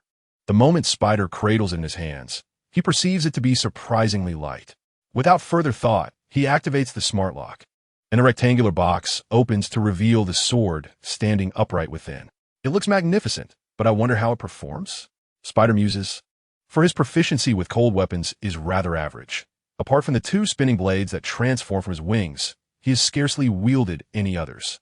The sword stood tall and upright upon the ground, extending from the thruster of the Crimson Spider to the chest armor.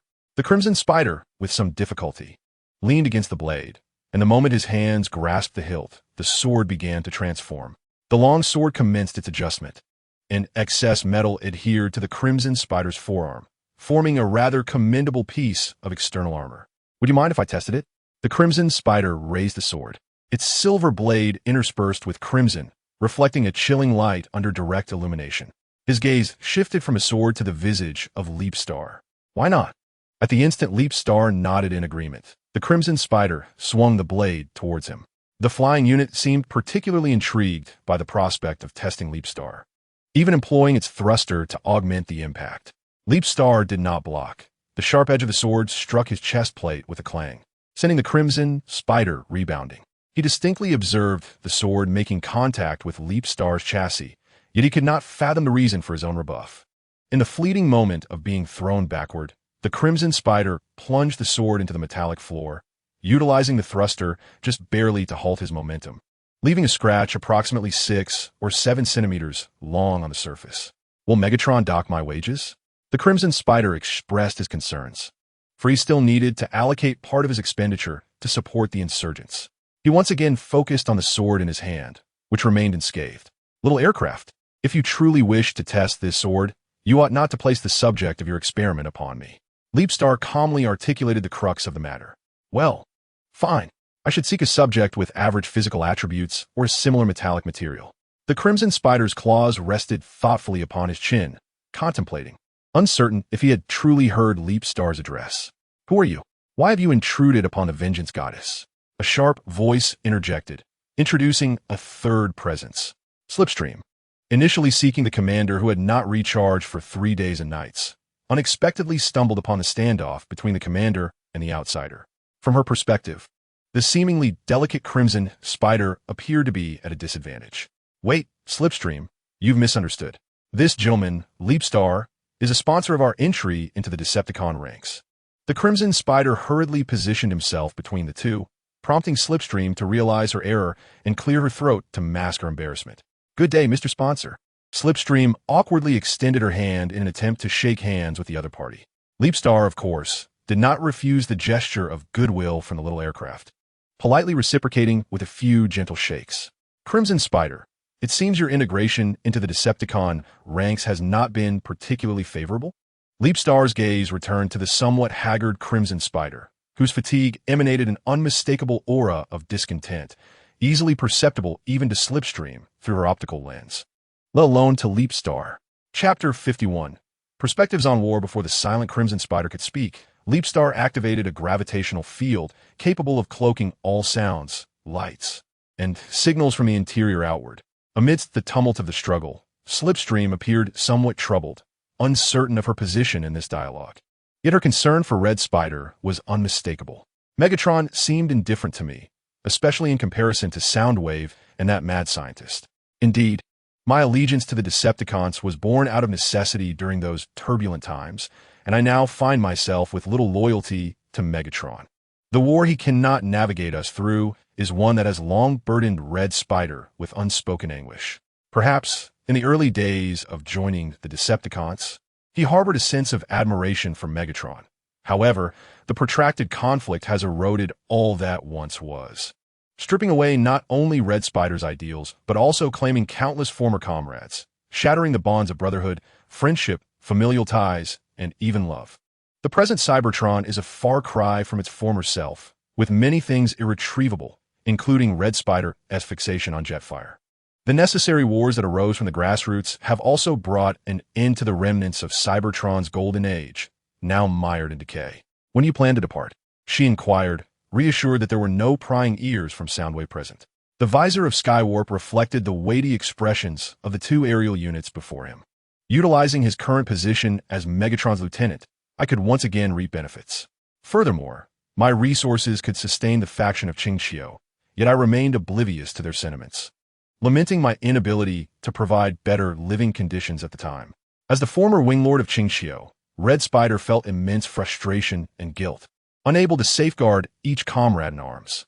Lord Red Spider, I shall heed your wishes, Slipstream declared. You have performed admirably.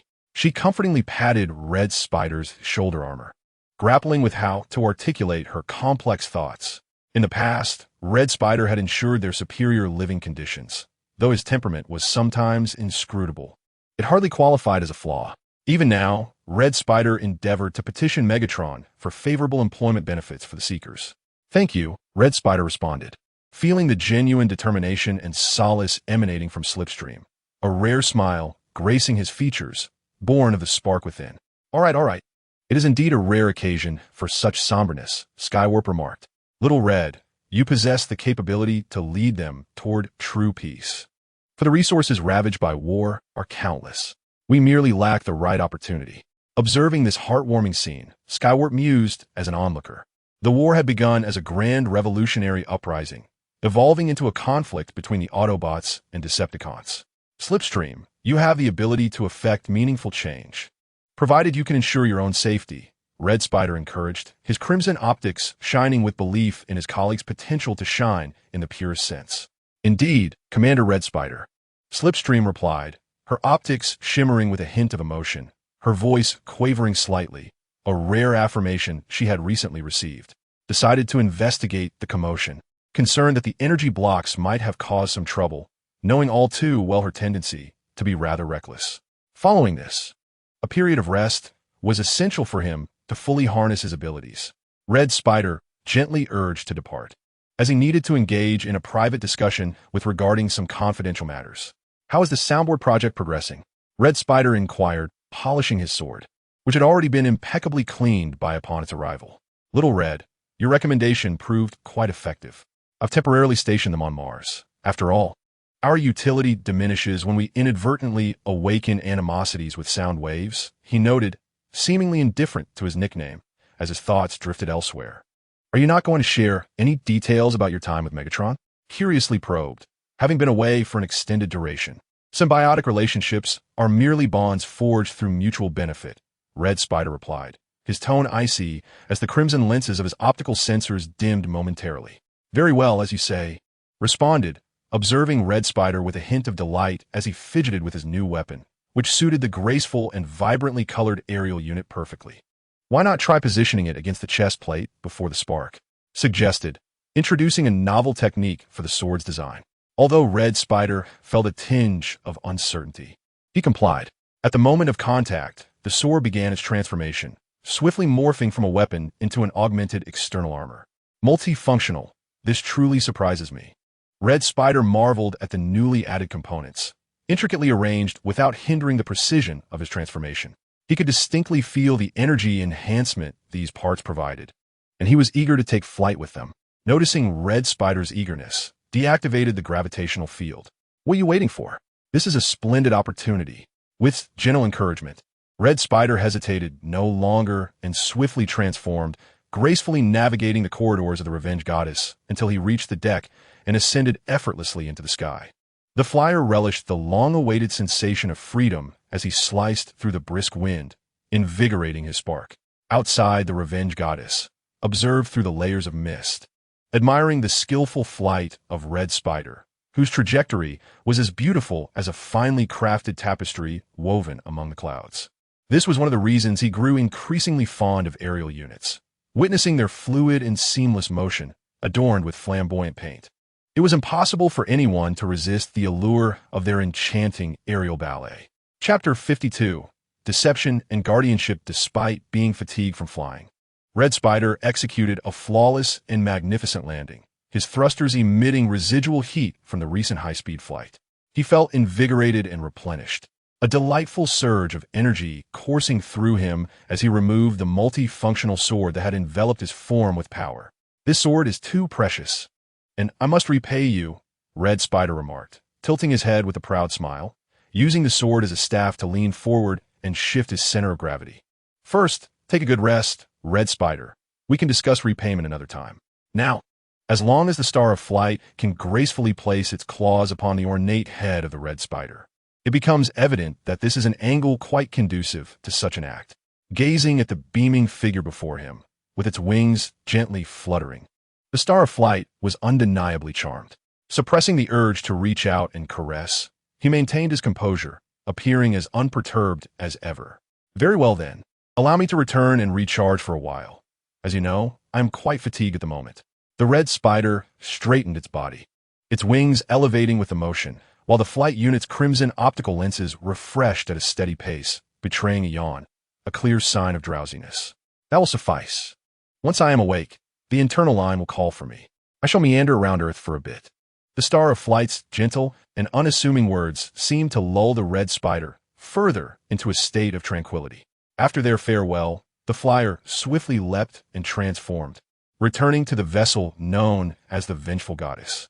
The Earth's natural satellite illuminated the hemisphere as it succumbed to night, while the Star of Flight, concealed within the shadows, sought the whereabouts of the source of the spark.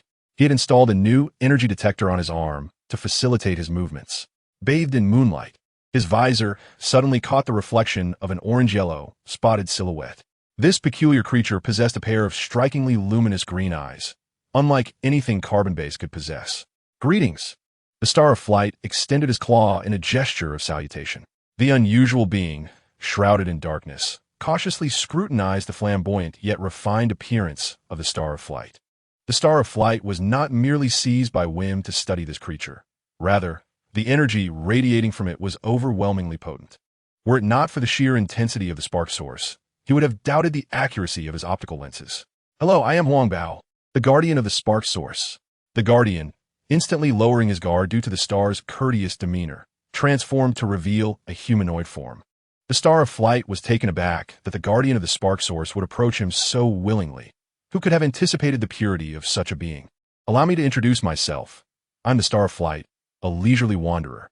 His voice, soft and melodic, resonated through the silver-mirrored visor, leaving Huang Bao unable to discern the features of this dinosaur-like entity. Intrigued, Huang Bao's gaze wandered to the Star of Flight's shimmering horns and the mechanical tail cascading behind him. Such designs were rare among ordinary Cybertronians, and Huang Bao instinctively perceived the Star of Flight as a creation of the spark source. They are so bright and so beautiful. May I touch them? Huang Bao revealed his pointed tiger-like teeth, his fluorescent green optics shining brighter with his eagerness. The Star of Flight paused, deliberately running a claw over his prominent horn, intentionally heightening Huang Bao's desire for this interaction. I implore you, pleaded Huang Bao, youthful and fervent in his pursuits. I promise to be exceedingly careful. Flyover Star felt a sense of perplexity regarding why these few Cybertronians, whom he had only just exchanged names with, were so fascinated by his physical structure. I am sorry, but I must decline, he stated. However, Huang Leopard, undeterred by the rejection, circled around Flyover Star, akin to a curious observer admiring an intriguing exhibit. With a gentle sigh, Flyover Star acknowledged that, considering the Guardian's youth, he did not harbor much annoyance, viewing it instead as the innocent curiosity of a naive young being encountering an unfamiliar toy. How long do you intend to observe us? Flyover Star inquired, his arms crossed as he broke the silence with soft words, aiming to endear himself to the Guardian of the Allspark in pursuit of his true intentions. I apologize if I have been unreasonable, Huang Leopard replied, offering an awkward smile, apologizing for his overly excited and somewhat inappropriate behavior. Are you not the Guardian of the Allspark? Flyover Star feigned a glance around, vividly expressing his confusion. Yet, I do not see the Allspark you mentioned. Might the esteemed Guardian be out for a stroll? Huang Leopard detected the skepticism laced within Flyover Star's words. Yet he did not realize that this was precisely what the figure before him wished to convey.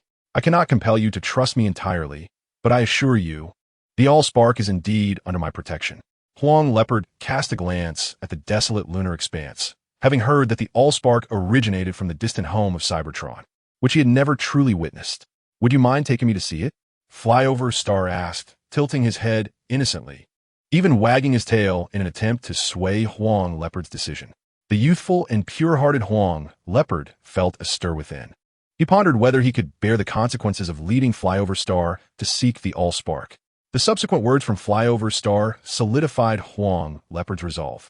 I could share tales of Cybertron with you along the way. How did that sound? Chapter 53. The journey to the Allspark. Huang Leopard's heart stirred.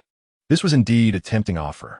He had previously heard mere fragments about Cybertron from others, mostly unfavorable tidings. Of course, do tell me more, Huang Leopard replied, his excitement causing his tone to rise, clearly eager to hear such news. We must uphold our end of the bargain, Flyover Star said gently, his unhurried demeanor only deepening Huang Leopard's curiosity.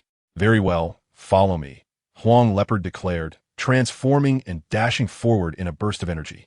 Suddenly, he felt compelled to look back and observe Flyover Star's transformed state. He halted, scanning the surroundings only to find no one there, momentarily questioning whether his recent experience had been an illusion. What are you looking at, Guardian? A sudden voice startled him, causing the mechanical feline to jump. Huang Leopard turned towards the source of the sound, realizing Flyover Star had appeared there without him noticing. The figure had not transformed. He retained his elegant and regal appearance, leaving Huang Leopard astonished, momentarily unsure of how the other had swiftly materialized before him. The dawning realization of fear gradually enveloped the Guardian's spark, as he reassured himself that his adversary merely employed some form of teleportation technology rather than a cyberspectre. We had promised to provide information regarding the recent circumstances on Cybertron. The yellow leopard raised his claw, peering intently through the fluorescent green optical lens at Starjump, believing this to be an opportune moment to extract information. Naturally, Starjump, while responding to Yellow Leopard, activated the micro-terminal affixed to his wrist, revealing a blue holographic screen displaying a document. Please disclose your communication frequency, Starjump inquired, his gaze cast downward, a reflection of Yellow Leopard's head sculpt illuminating his visor. In that instant, Yellow Leopard locked eyes with his mirrored self, shivering involuntarily as the temperature sensors in his body indicated a rapid drop in the surrounding atmosphere. Starjump's gentle inquiry felt eerily unsettling to Yellow Leopard, yet he hastily divulged his communication frequency. Subsequently, a comprehensive dossier detailing over 20 recent historical accounts and wartime developments of Cybertron was transmitted. Surely, the esteemed Guardian shall uphold his promise, Starjump remarked, half crouching as he toyed with Yellow Leopard's head sculpt, his tone laden with temptation. I will certainly honor my promise, Yellow Leopard stammered, unable to meet Starjump's gaze, oblivious to the malfunction flickering across his fluorescent green optical lens, as well as the anomalies manifesting within his own form. The brightness of Starjump's purple optical lens subtly intensified, facilitating a flawless invasion of Yellow Leopard's consciousness through energy particles. In an instant, the gateway to Yellow Leopard's memory sectors swung open, allowing Starjump to fully access the Guardian's memories, including the time spent assimilated within the source of sparks. This entire process transpired within the blink of an eye, as Yellow Leopard, driven by an inexplicable compulsion, activated the blue portal leading to the source of sparks. Let us proceed. The other side is the source of sparks. I can now affirm my identity, Starjump. At this moment, Yellow Leopard remained blissfully unaware of the price he was about to pay for guiding Starjump, a price he might never comprehend. Starjump followed Yellow Leopard through the portal, which opened into a cavern, its walls lined with numerous identical portals arranged in an orderly fashion. The source of sparks, capable of influencing the tides of war, hovered silently atop a stone pillar in the center of the cavern. Behold the source of sparks, Yellow Leopard proclaimed, striking a proud pose with hands on his hips after transforming. Thank you for leading me to it, Starjump replied, sharpening his claws to their optimal state. Yellow Leopard, puzzled, inquired, what do you mean by that? Yet before he could finish his question, Starjump swiftly plunged his claw into Yellow Leopard's spark, withdrawing it tainted with blue energy liquid amidst the Guardian's incredulous, terrified, bewildered, and hateful gaze. Yellow Leopard seemed poised to resist, but it was futile. His optical lens flickered from fluorescent green to blue, ultimately extinguishing its glow as his body collapsed. Until his final moment, he should have harbored suspicions against anyone. Regrettably, he did not. Fuexing gazed upon the fallen Huang Bao, the super energy liquid from his adversary splattering onto his chassis. He wiped his claws across his visor. The blue energy liquid smeared haphazardly, casting a more eerie reflection of himself. Guardian, How peculiar it is that you judge my loyalty and morality solely from the surface. This was the last transmission received by Huangbao's audio receptors, as his senses dulled and consciousness began to fade. Disregarding the fate of the uncertain guardian, Fu Xing approached the source of flame, removing the restless hexagonal box. The moment the source of flame made contact with Fu Xing, blue energy erupted like frenzied tentacles, surging outward. Fu Xing scanned its internal structure, his intention not to seize the source of flame. He reflected upon the ancient tales of the source, remembering how, in the days of the peace altar, he had observed this hexagonal box, motivated by a trivial wager won against an elder. Even now, Fu Xing did not consider interacting with the source of flame a prudent financial collateral. After meticulously copying the relevant data and useful structures of the source, he returned to the increasingly stiff form of Huangbao. The Guardian's demise, brought about by his own folly, seemed a blend of regret and futility. Fu Xing contemplated reactivating the source, directing its energy towards Huangbao's somewhat diminished spark. The energy levels of the source began to recalibrate for Huangbao's chassis, and Fu Xing, with unwavering optics, observed the revival of the Cybertronian. Once Huangbao's form was restored anew, Fu Xing returned the source to its original place. Sensing Huangbao was on the verge of awakening, Fu Xing phased out of the stone cavern, marking the coordinates, having enhanced the source's autonomous defense mechanisms beforehand. Now, devoid of specific spatial coordinates, anyone would be ensnared by the source, compelled to wander in a labyrinthine cycle. Upon re-emerging into the external world, the sky above Earth was a brilliant azure. Fu Xing awaited news from Hongjizu with bated breath, the anticipation almost unbearable. Chapter 54. The awkward reproach. Fu Xing strolled through a desolate canyon in a non-humanoid form.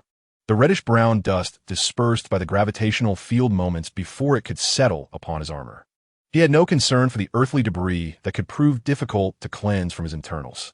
The reason for his presence in this remote and barren canyon was none other than the silence from Hongjizu, having sent several messages within the bounds of normal social interaction.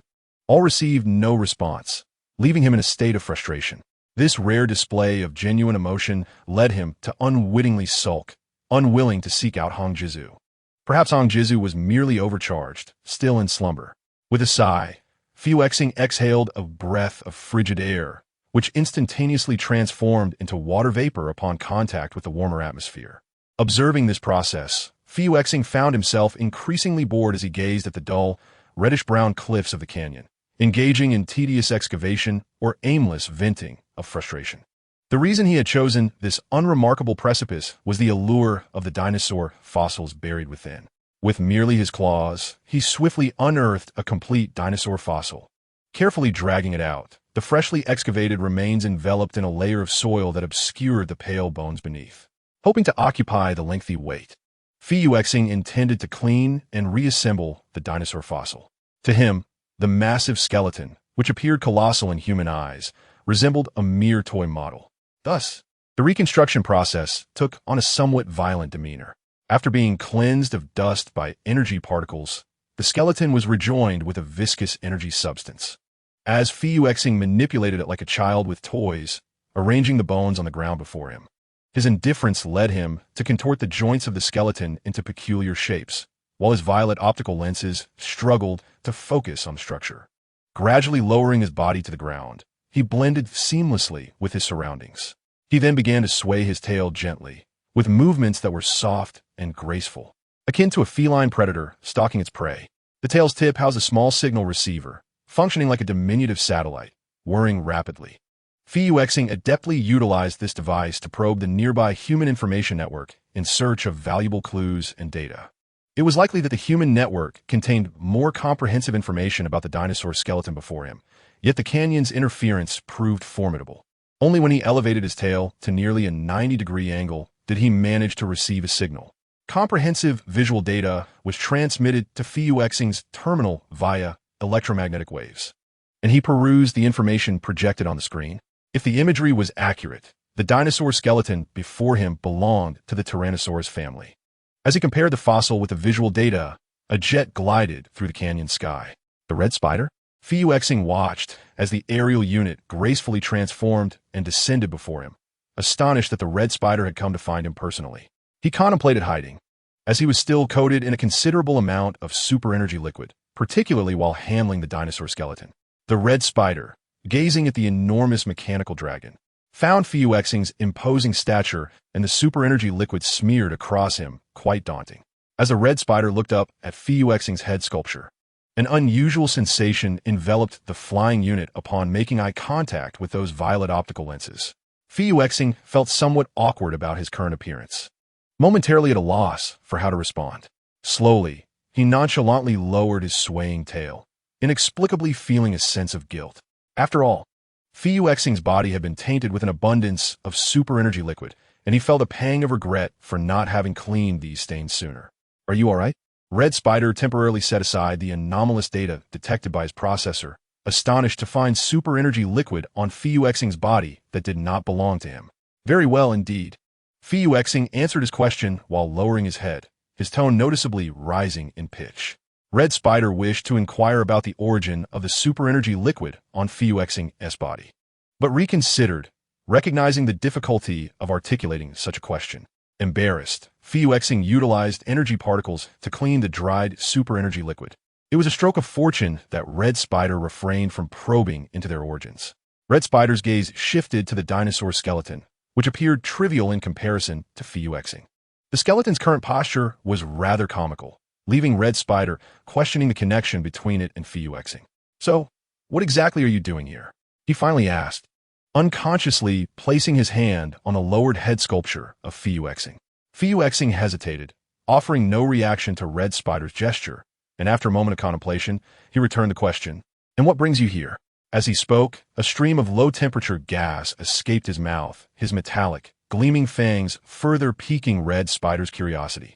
The flyer appeared somewhat awkward due to the inquiry, yet his hand did not cease its movement, gliding smoothly over the golden armor of Fuexing's head. "My communication system was damaged during this morning's battle and remains unrepaired. I have no means of communication, so I had no choice but to seek you out," Red Spider expressed with a hint of resignation, lamenting the unfortunate timing of such an incident. Chapter 55. The Fatal Breakthrough in the Eyes of Megatron. Red Spider was an individual who never concealed his grand ambitions. Indeed, Red Spider possessed remarkable abilities, advanced technology, strategic acumen, and exceptional flying skills. But this assessment is made in light of his rebellious and duplicitous nature towards Megatron. The Decepticon leader held a deep disdain for Red Spider, not merely due to ulterior motives, but more prominently because of Red Spider's ostentatious pride and arrogance, which Megatron found intolerable. Why then? Had Megatron not seized the opportunity to eliminate Red Spider entirely?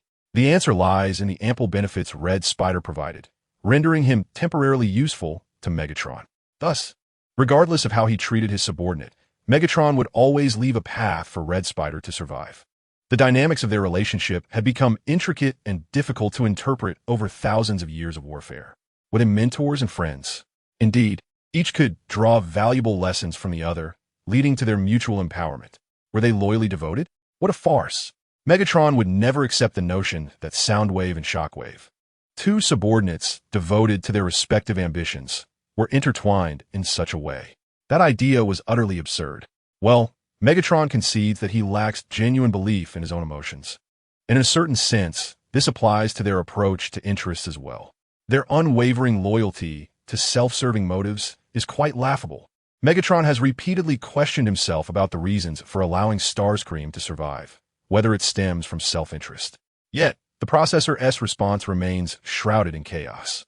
His admiration for that exquisite and beautiful aerial unit transcended mere appreciation for art. Today, however, Megatron has finally reached a definitive conclusion. Starscream has crossed his ultimate threshold. The satellite of this calamity-ridden planet, Earth, is now embroiled in a fierce pursuit of war, with Autobots and Decepticons battling from Earth to the moon. Bumblebee! Windblade's exclamation roused the fallen Bumblebee, who, rising from the dust-laden lunar surface, beheld Megatron, transformed into a tank, charging towards him with alarming speed. Within the moon's gravitational embrace, the Decepticon aerial units, spearheaded by Starscream, orchestrated an effective offensive. Windblade hastily activated her thrusters, propelling forward and drawing Bumblebee away from Megatron's assault range. Lunar dust billowed around them as Windblade swiftly helped Bumblebee rise, reporting Megatron's position to Optimus Prime. "Are you alright, Bumblebee?" Windblade's azure optics glimmered with concern as she regarded him. After all, Bumblebee bore injuries that had yet to fully heal. "I'm fine. I just hope the humans understand that we're trying to protect them," Bumblebee replied, his head bowed in melancholy, his tone devoid of its usual vibrancy. "Perhaps they would be happier not knowing of our existence." Windblade, fulfilling her role as a friend, offered words of comfort, her rhetoric indeed commendable. Meanwhile, having received Windblade's notification, Optimus Prime led the Autobots in a coordinated effort to corner Megatron. Just as Optimus sought to uplift morale, Megatron struck him down. The Decepticon leader gazed upon his former ally, now a vanquished foe, a triumphant smirk gracing his features.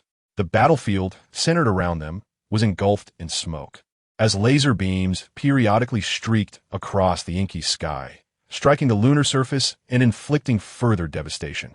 The battle raged on, with neither side gaining a definitive advantage. Utilizing the moon's gravity, Bumblebee adeptly leaped and dodged incoming shots, only to be surrounded and assaulted by approaching aerial units upon landing. Meanwhile, Windblade engaged in aerial combat with Starscream, who skillfully maneuvered his form while simultaneously unleashing red laser beams at her. "This is absurd," Starscream exclaimed, witnessing a familiar scenario unfold for Windblade. Despite adjusting his shooting accuracy, none of his energy projectiles inflicted harm upon her, leaving him perplexed as to why his hit rate had plummeted. They soared over the Decepticons' makeshift base, where numerous Sentinels were stationed. Shockwave would utilize his equipment to lock onto Earth and activate the planetary engines deployed on the moon to strike the planet below. The Red Spider, upon recalling the purple, one-eyed logic monster, felt an overwhelming disdain. The focus of Megatron had completely shifted towards the one-eyed purple rabbit. The Red Spider resolutely redirected his thoughts and launched a tracking missile. The probability of deviation for the tested missile had become remarkably low. As anticipated, the Wind Blade fell from the sky, an outcome entirely foreseen by the Red Spider. Chapter 56. A fatal breakthrough too, they were now beyond salvation. It would not be long before the Earth was reduced to fragments. The Shockwave, utilizing a unique yellow optical lens, analyzed the current situation and confidently mused. "Sounds promising." The Soundwave had maintained a long-standing communication line with Shockwave, and the intelligence officer on the other end concurred with Shockwave's assessment. As they spoke, a battalion of Autobot soldiers appeared before Soundwave, charging forward in a sonic assault. Soundwave merely charged up and released a moderately powerful shockwave, sending the group of Autobots flying. The release of sound coincided with the splattering of lunar dust, enveloping the battlefield in a dense fog. The pursuers on the ground were firing laser weapons at the Autobots, who adeptly dodged the attacks and retaliated with punches and kicks. Soundwave orchestrated the chaos of war with a fitting wildness, astonishingly. Their attacks, synchronized with the rhythm of music, truly a testament to Soundwave's prowess. The skirmish fought by his subordinates was fierce, while the leaders on the other side seemed to be facing a lopsided battle. Optimus Prime appeared to be struggling against Megatron, who had overpowered him, leaving him somewhat weakened on the lunar surface, where gravity caused his form to bounce slightly. Megatron, however, did not seize the opportunity to deliver a finishing blow.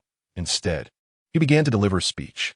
"We are ready to launch our beam, to deliver a crushing blow to this planet. The planetary engine's beam has already penetrated the Earth. It is time to concede. You have lost." Megatron's words were fervent, filled with a sense of triumph, as he divulged various pieces of information to the still cautious Optimus Prime. "I will not allow this to happen, Megatron." Optimus Prime resolutely shook his head, rejecting Megatron's assertions, much to the displeasure of the Decepticon leader. Just as Megatron was about to utter more, Optimus Prime swiftly activated the laser shield emblazoned with the Autobot insignia on his right arm, propelling Megatron away. The entire occurrence transpired so suddenly that Megatron had no time to react before he was sent flying.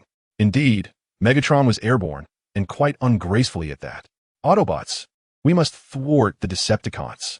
Optimus Prime rose from the dust-laden lunar surface, disregarding the airborne Megatron, and activated his communicator to relay commands to the other Autobots. "We are making every effort." Hot Rod and the police car, pursued relentlessly by the Shadow Warrior, initiated a fierce race across the lunar craters. Incensed by Hot Rod's taunts, the Shadow Warrior entered a berserk mode, pursuing them without relent. "Oh, you ought to try harder." In an opportune moment, Shadow Warrior mocked the two Autobots before her. Utilizing the structure of the crater, she elevated her front end and landed amidst them, obstructing the path of Hot Rod and the police car. Unable to brake in time, their wheels spun in a cloud of smoke, resulting in a chaotic pileup. "Ha ha ha!" Shadow Warrior erupted with a triumphant, sinister laugh, keen to immortalize this spectacle.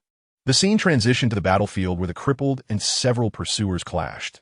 The situation here appeared far more amusing than the previous wreck. "Enjoy the sensation of flight," the crippled exclaimed, dashing towards the pursuers under their terrified gazes. The metallic clang echoed as several pursuers simultaneously screamed, launched into the air. Perhaps they had forgotten they could soar? Let us hope they never return. The crippled chuckled, extending his hand in a gesture of observation, witnessing two pursuers collide mid-air before being flung apart.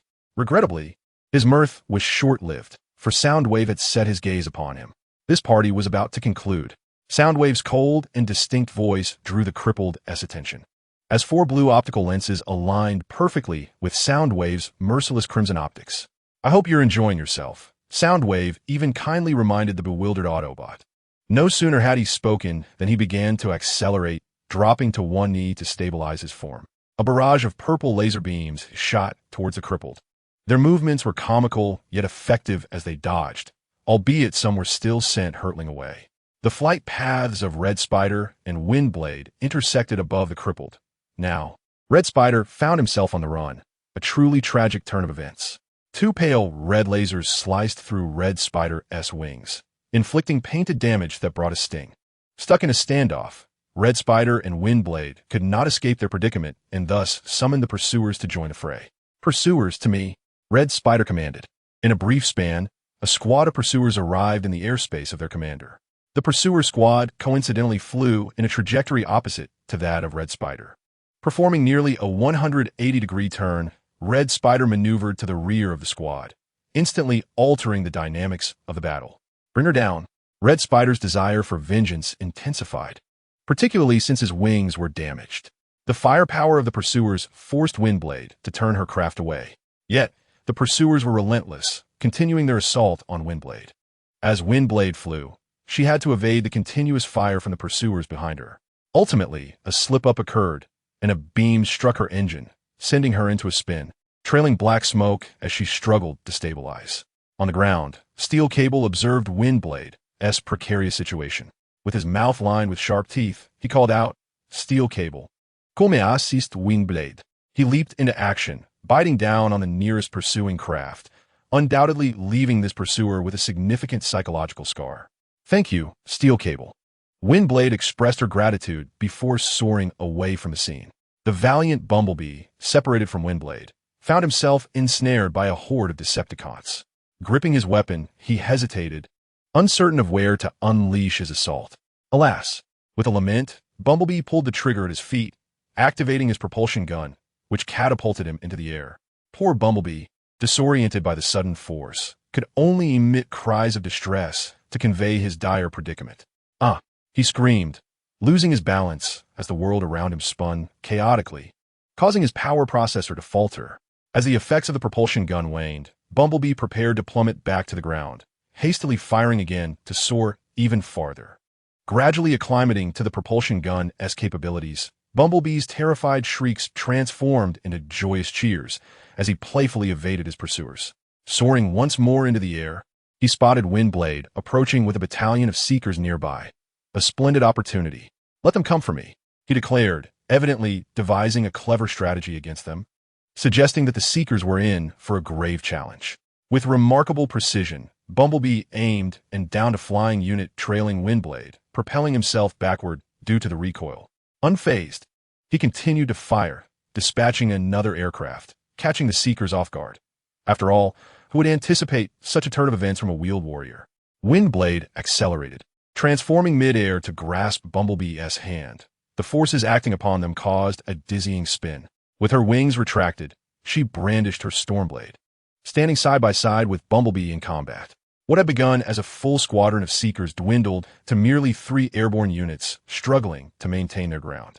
Together, Bumblebee and Windblade swiftly eliminated 2 of the flying foes, leaving only the formidable Red Alert. Given their current reflexes and the impending descent, it seemed inevitable that Red Alert would retaliate. Oh, they both gasped as Red Alert revved up to launch an offensive against them. Just a second before the attack, a cable leaped forth, ensnaring Red Alert before he could react, dragging the lighter aerial unit to the ground. The cable clamped onto the still transforming Red Alert, as if attempting to perform a dramatic feat of swallowing a star. Red Alert, bewildered, found himself flung away before he could react. Now, transformed and half laying on the ground, he appeared dazed, shaking his head in confusion. After a moment, he emitted a low, threatening growl, but sensing the unfavorable circumstances, he opted for a flashy retreat. One odd day, how unfortunate, he pondered as he ran, the lunar dust swirling into his thrusters, adding to his vexation. This is simply marvelous, Bumblebee exclaimed, his optics gleaming as he admired the cable's prowess, relishing the sight of the usually proud Red Alert in such disarray. Meanwhile, in a state of ethereal observation, Starjump perched upon a nearby crater, attentively witnessing the unfolding battle, his mind a complex canvas filled with intricate lines and patterns. Amidst the fervent struggle, why does no one return to the Allspark? This battle, laced with an air of dubious comedy, leaves the inhabitants of Cybertron in a state of perplexity. After countless endeavors, Megatron descends to the surface once more, transforming into his tank form as he prepares to collide with Optimus Prime, who has assumed the guise of a truck adorned with a protective shield. Upon impact, they swiftly rebound and shift into a defensive posture. Why persist in this conflict? Is it truly for the sake of his planet? With a piercing gaze through his crimson optics, Megatron contemplates Optimus Prime's unwavering commitment to protect such fragile life. In the midst of this exchange, he activates his energy mace, spinning it as he advances.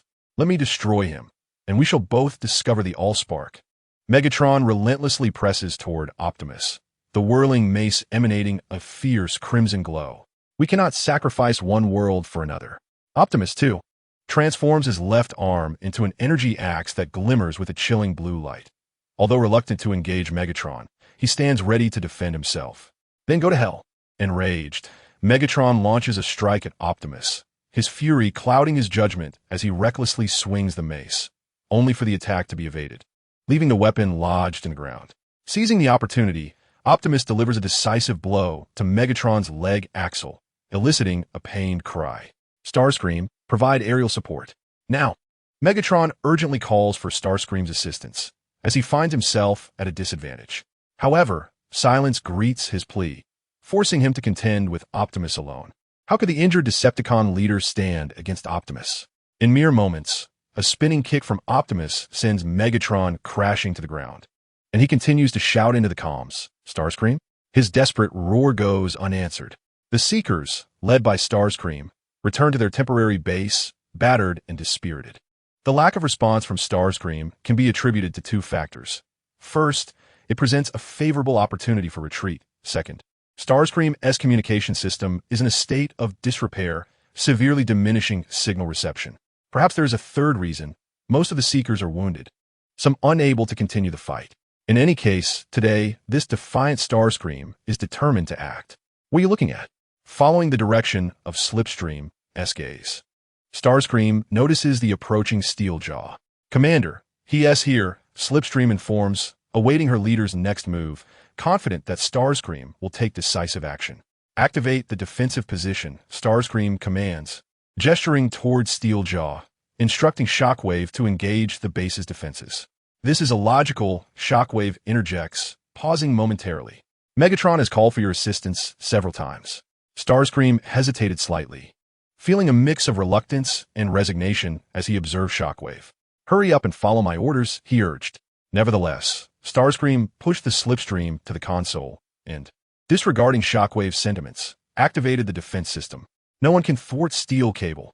Steel Cable charged fiercely towards the violet defensive barrier and, as expected, was sent flying, transforming mid-air before crashing to the ground. See, I have activated the defense field immediately. If Megatron has become so cowardly that he cannot return, that is his own issue. Starscream inserted some vehement remarks into his statement, thus delivering another subtle jab at Megatron. In truth, that is your problem. Shockwave, somewhat irate, maintained his habitual composure without revealing his emotions. A low, gravelly laugh escaped Soundwave, indicating that he was already aware of how Megatron would deal with Starscream. An icy wave swept over Starscream's spark, signaling that he had succeeded in part. "What are you laughing at?" Starscream feigned ignorance as he questioned Soundwave, who observed the unfolding drama with indifference. A distant sound of footsteps grew closer, enveloping Starscream in a shadow heavy with resentment, making it impossible for him to pretend he was unaware. Starscream anticipated what would come from turning around, yet Megatron's face startled him nonetheless. Megatron gazed at the aerial unit with a piercing glare, embodying the calm before the storm. "This is your last chance to avoid disappointing me," Megatron ominously declared, indicating that he had reached a final decision. Gripping Starscream's throat, he pressed down on the audio receptor, forcing Starscream to struggle for his last defense. "It wasn't me. Lord Megatron." "Fool!" Megatron flung aside the aerial unit, causing Starscream to collide painfully with the defensive barrier, his sensitive wings sustaining further injury. Twisting his visage in agony as droplets of condensation trickled down the faceplate of the aerial unit. This could be considered a signature performance of the Decepticons. As Megatron's final expression of disappointment echoed once more, everyone remained silent, standing still in obedience to Megatron's commands. "You, come here," he ordered, pointing at Slipstream, who approached with trepidation. "From now on, you will lead the Seekers." Megatron's decision was predictable to Starscream. The aerial unit felt a sense of humiliation but chose to remain silent, knowing he would soon be departing from this group. Starscream's hatred for Megatron grew, as the latter was notorious for his brutal and insulting treatment of him. "No, she is my subordinate." Although aware that this was part of the plan, Starscream still felt humiliated, enraged, and insulted, pounding the metallic floor of the base in a fit of impotent fury. After following Megatron for so long, had he not earned at least a modicum of merit for his efforts? Who would have thought this rusted tin can would change so suddenly, when they had supported each other for thousands of years? In the end, what has this wretched, bucket-headed creature come to regard the Red Spider as? A disposable item to be discarded after use? Or merely a doll for venting negative emotions and desires? Had it not been for the initial deployment of the Air Force, could Megatron have reached his current standing? The Red Spider pondered with a tinge of regret, though at least he still had a route of retreat. Upon joining the Decepticons, he had managed to reap some benefits. Chapter 57, Deadly Breakthrough 3 Silence. Megatron bellowed in anger at the Red Spider, momentarily halting his incessant questioning. "Now you may command him." The shift in dynamics was startling. The processing unit suddenly accelerated, caught in a state of shock. She heard Megatron's words, instinctively nodded, and then realized what she had just acquiesced to. The purple flyer cast a fleeting glance towards the Red Spider, hesitating for a moment, before awkwardly responding to Megatron. "As you wish, Lord Megatron." The Red Spider, standing aside, displayed an exaggerated expression of heartbreak and weeping, though it lacked any genuine emotional investment. His abilities had indeed increased, but this performance, trivial in comparison to other skills, was merely superfluous. Soundwave, observing the Red Spider's self-inflicted predicament, let out a ruthless laugh, acknowledging that he had perhaps laughed a bit too loudly. Hence he played a tune to accompany the Red Spider's plight. "Are you injured?" Shockwave and the nearby trackers noted the metallic sparks flickering from Megatron's leg axle, a most troubling sign. "This is inconsequential." Megatron's furious roar startled even Shockwave. The leader of the Decepticons, his bright yellow optics widened in surprise, and his audio sensors perked up, resembling a startled purple uniped rabbit, which rendered the typically stoic Shockwave somewhat endearing. "Go complete your task." Shockwave chose to refrain from wasting time on his leader, who was currently in a volatile state. Any spark could ignite his fury. While the Decepticons squandered precious time, the Autobots had assembled outside their defensive position, and the resourceful Jolt brought forth a device capable of dismantling the Decepticons' defenses. "Can you manage this, Jolt?" Optimus Prime inquired of the inventor, holding steadfast belief in his old friend. "A piece of cake. These fools are still relying on my antiquated defensive tactics from Cybertron," Jolt replied with evident confidence, deftly manipulating the device to neutralize the barriers created by his previous invention. Autobots, move out to destroy the planet crusher, Optimus Prime proclaimed, uttering that classic battle cry. The Autobots surged forth, unleashing their maximum power as they advanced towards the Decepticons. The Autobots recklessly assaulted the instruments within the base. As Optimus Prime struck down with his axe, the police car fired energy bullets, igniting a shower of sparks and triggering alarms as the machinery ceased to function. Run! It's going to explode. Jolt, sensing the precariousness of the situation, urgently warned his comrades. Just as the Autobots retreated less than 100 meters, the planet-crushing device, wrought from blood, sweat, and tears, shattered into fragments. After the explosion, the Autobots returned to the vicinity of the base in search of the Decepticons. But they found no trace of them. Optimus, where are the Decepticons? Bumblebee inquired, puzzled.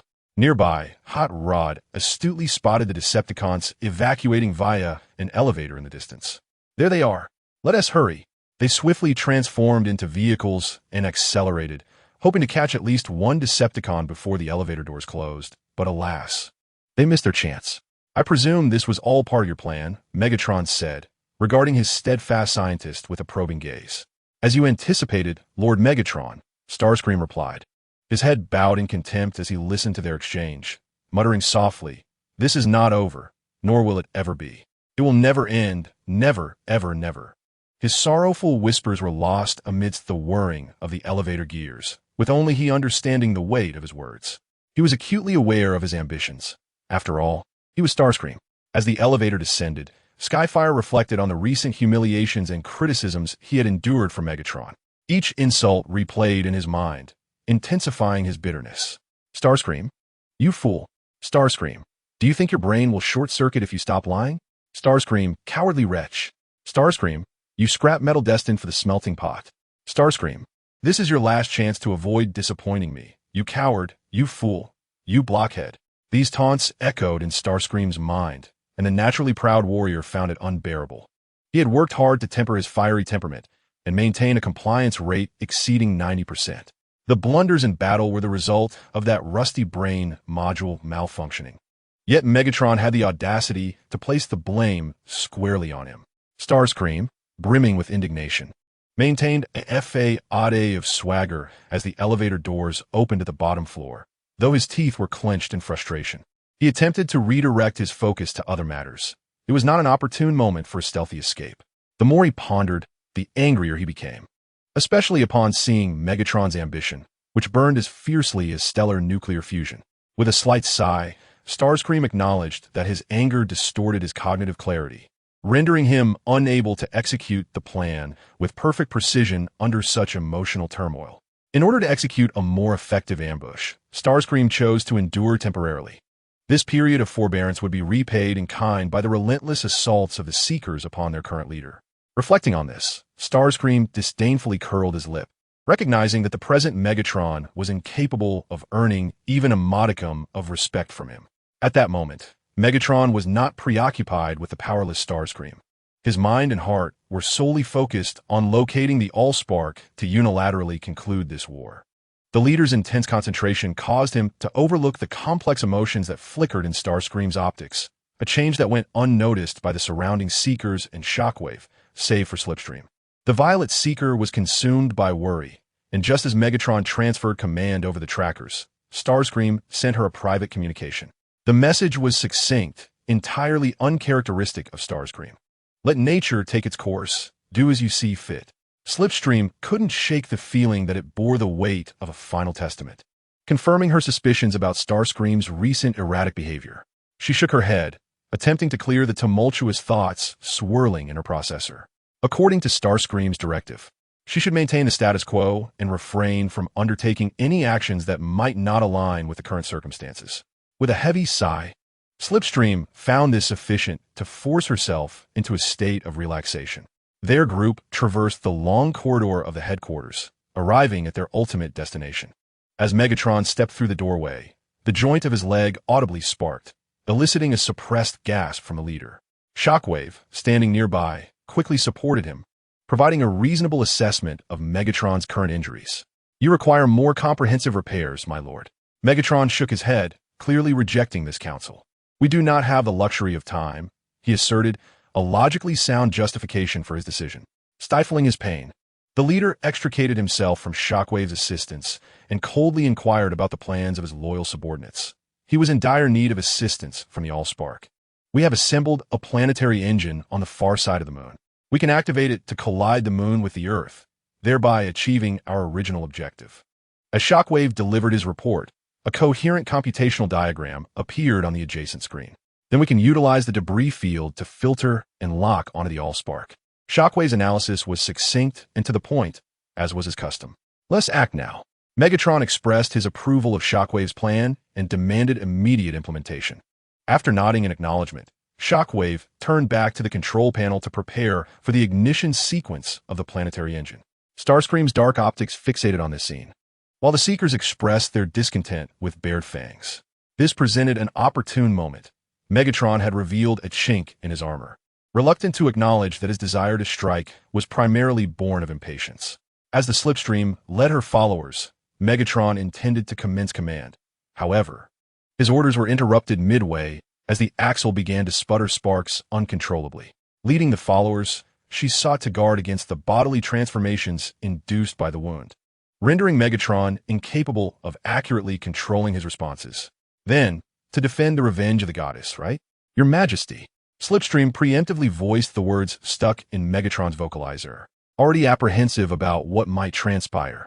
Indeed, Megatron replied weakly, before his body uncontrollably collapsed to the ground.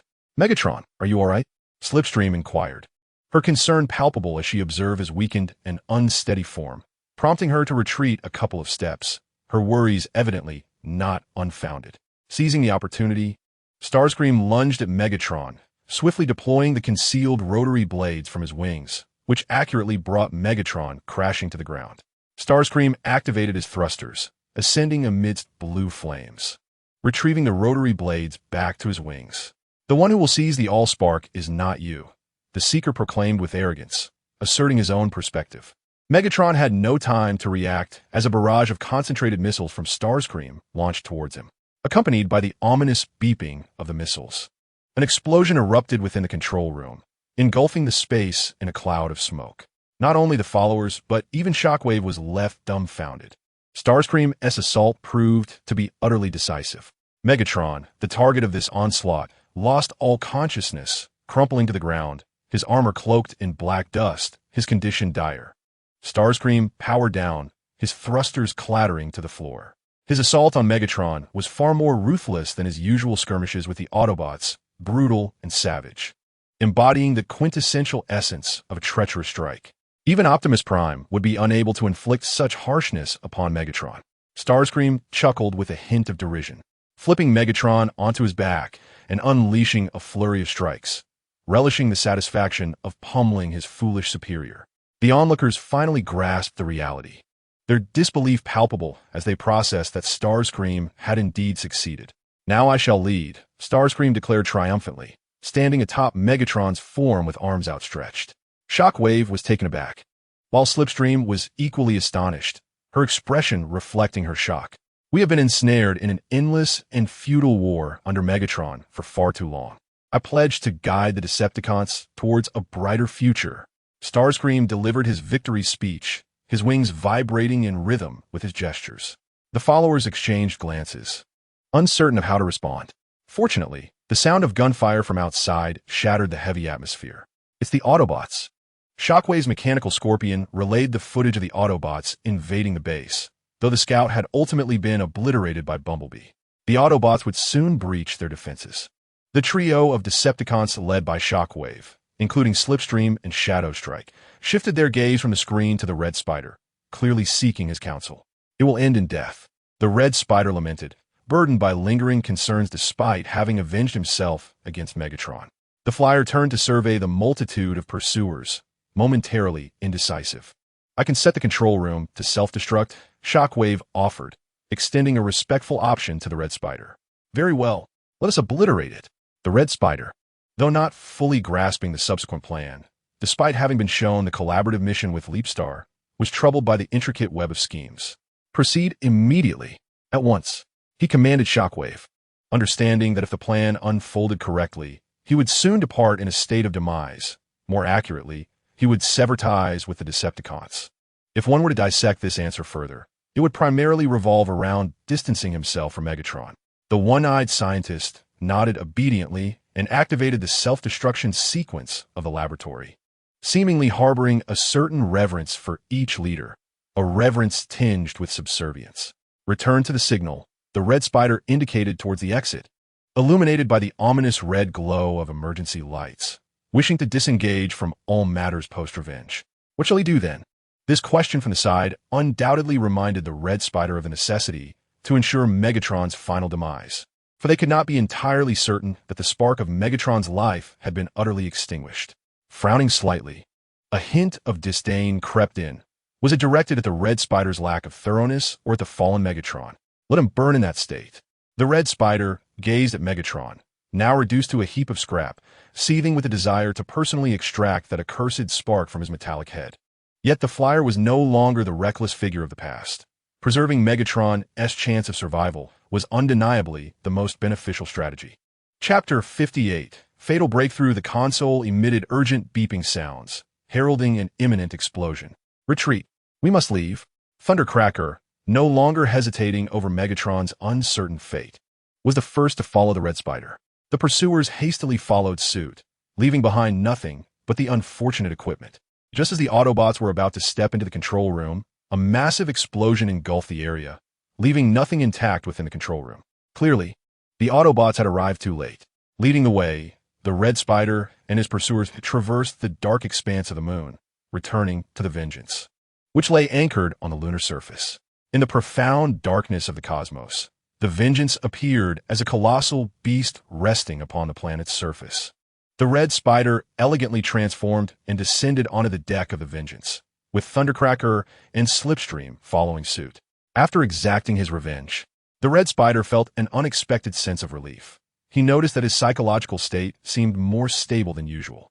Unbeknownst to him, a faint smile graced his face, a smile that expressed triumph, excitement, and a hint of ease.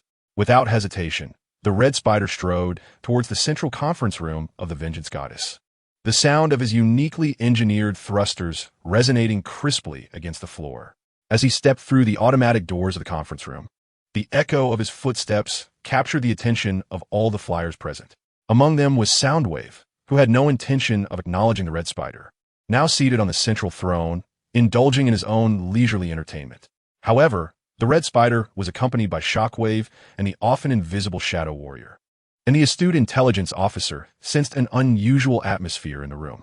The red spider, disregarding Soundwave's presence, indifferently stood at the front side of the throne to announce the success of his coup. "I'm honored to inform you that Megatron is dead." The red spider attempted to convey sorrow in his tone, yet it was unmistakably laced with uncontainable glee.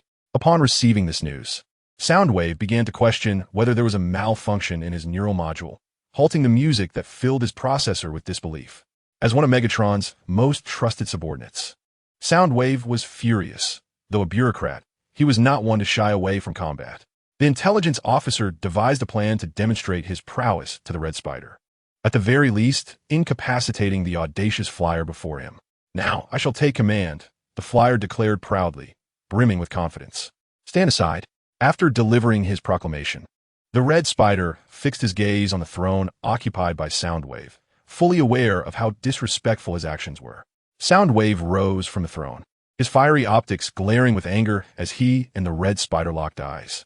The red spider, undaunted, returned the stare at his ancient comrade, prepared to retaliate should Soundwave attempt to thwart him. The tension between them was palpable, with the potential for conflict igniting at the slightest spark. Now is not the time. The Shadow Warrior interjected, shaking her head to quell Soundwave's fury. The intelligence officer, seething with irritation at the sight of the red spider, who had been modified by Shockwave, grunted in frustration. After regaining a semblance of composure, he recognized that engaging in confrontation would yield unfavorable results. The deep blue intelligence officer distanced himself from the red spider, often finding the flyer's actions intolerable, especially in recent times. Although there were many factors related to Megatron, the red spider remained true to his nature, and his actions seemed to align with the persona he had always embodied. Sound waves processed information within the processor while simultaneously analyzing data.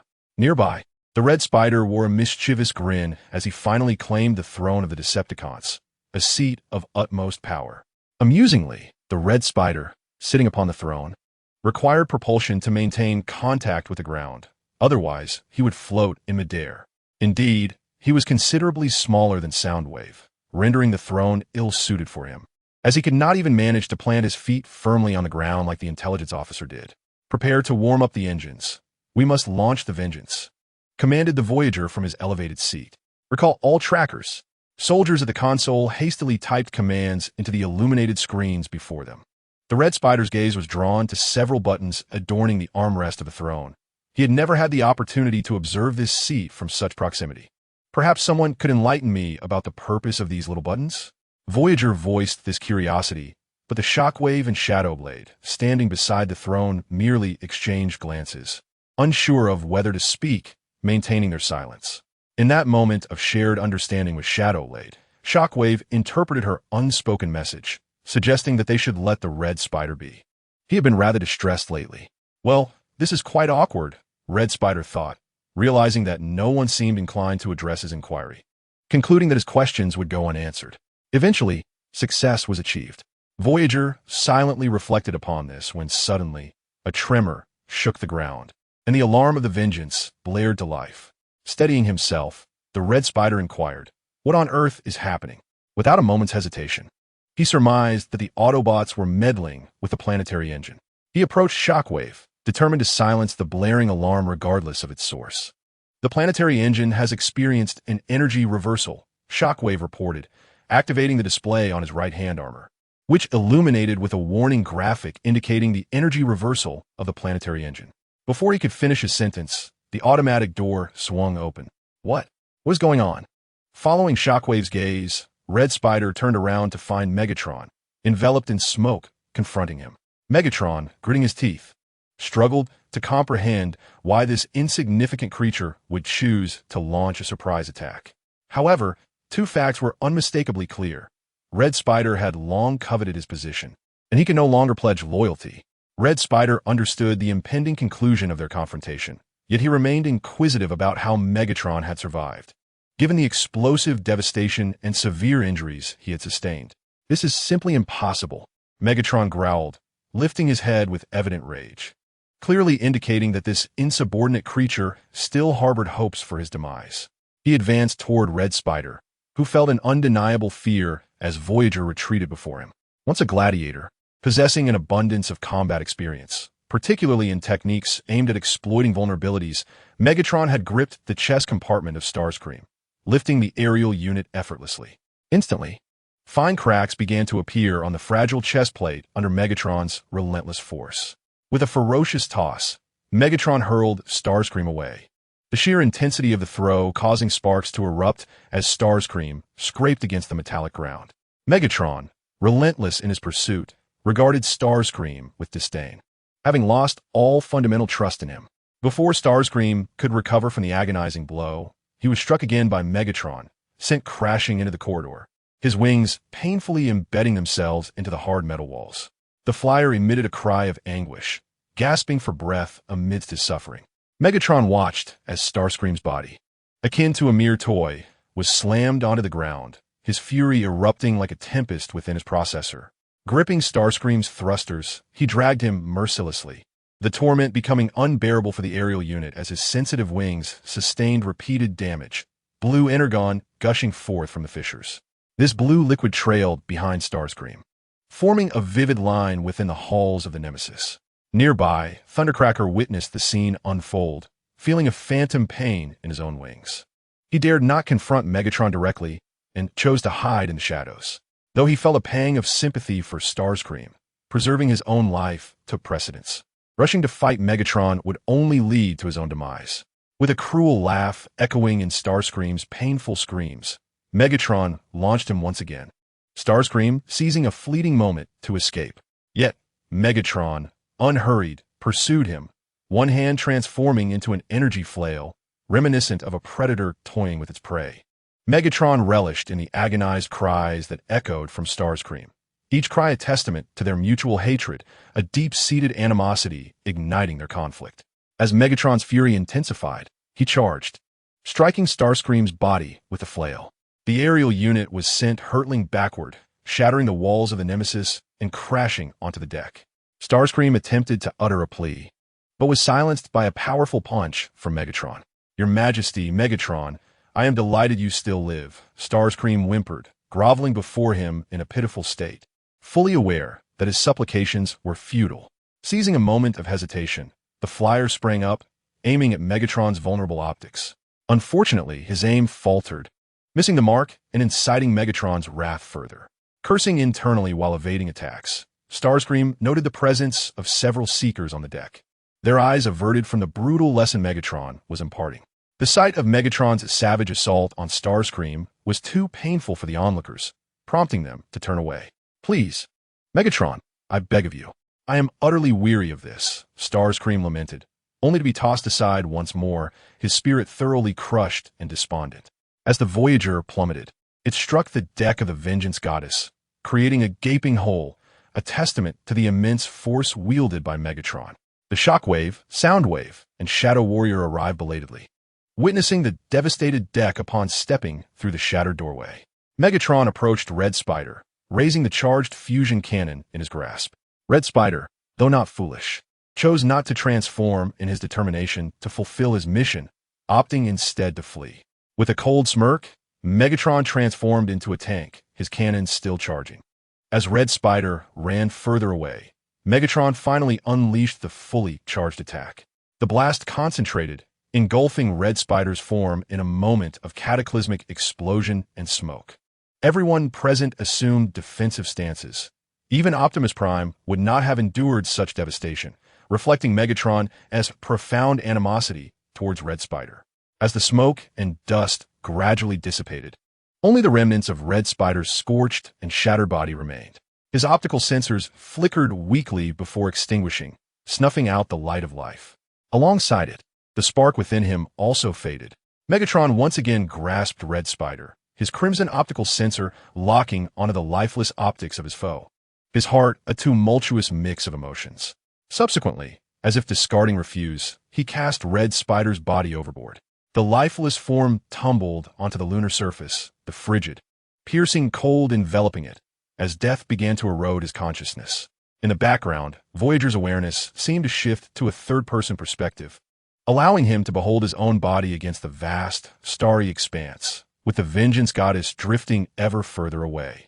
It hurt so much. The spark ached painfully. "I have forgotten. What am I now that I have lost my spark? Am I Red Spider? Star Howl? Or something else entirely? What does it matter? When will Leap Star arrive? Our collaboration should be founded on trust, devoid of deceit, never to be broken." Red Spider's consciousness waned, slow and despairing, as he felt the call from the source of his spark. Now he could only resist the pull back to the spark source with a heart full of hatred, a struggle that could not endure for long. Regret seeped into Red Spider's thoughts. He felt he had fallen completely, even sacrificing his life in the process. Chapter 59. Rebirth. Scattering anchor points, Red Spider's chaotic consciousness drifted aimlessly around his shattered form, yearning to enact some change to this uncontrollable situation, yet ultimately realizing all efforts were in vain. Death, after all, was not so terrifying. Yearning for the flames of rebirth, Red Spider struggled to maintain his thoughts. In a fleeting moment, he glimpsed a bright yellow figure with hints of fluorescent green rushing towards him. It was none other than Leap Star. Desiring to draw closer for a clearer view, the scene abruptly shifted, and he found himself thrust back into his broken body. The optical lens of Red Spider, once dim and lackluster, flickered to life. In just a fleeting moment of regained vision, he was able to discern the figure of Leap Star before him, alongside a peculiar beast-like transformer not far away. Leap Star had not obscured his face with a mask. His expression, now solemn and dignified, returned to its previous state. In the next moment, Red Spider witnessed the beast-like transformer pass through Leap Star's form as if traversing a holographic image. Ultimately, all that the optical lens of Red Spider captured was a fleeting glimpse of vivid yellow, consumed by a blue portal, before everything faded to black and his lens could no longer focus. Coughing, Red Spider attempted to utter something, but only a hoarse and ragged sound emerged. If he were to guess, the generator must have sustained damage in the recent explosion.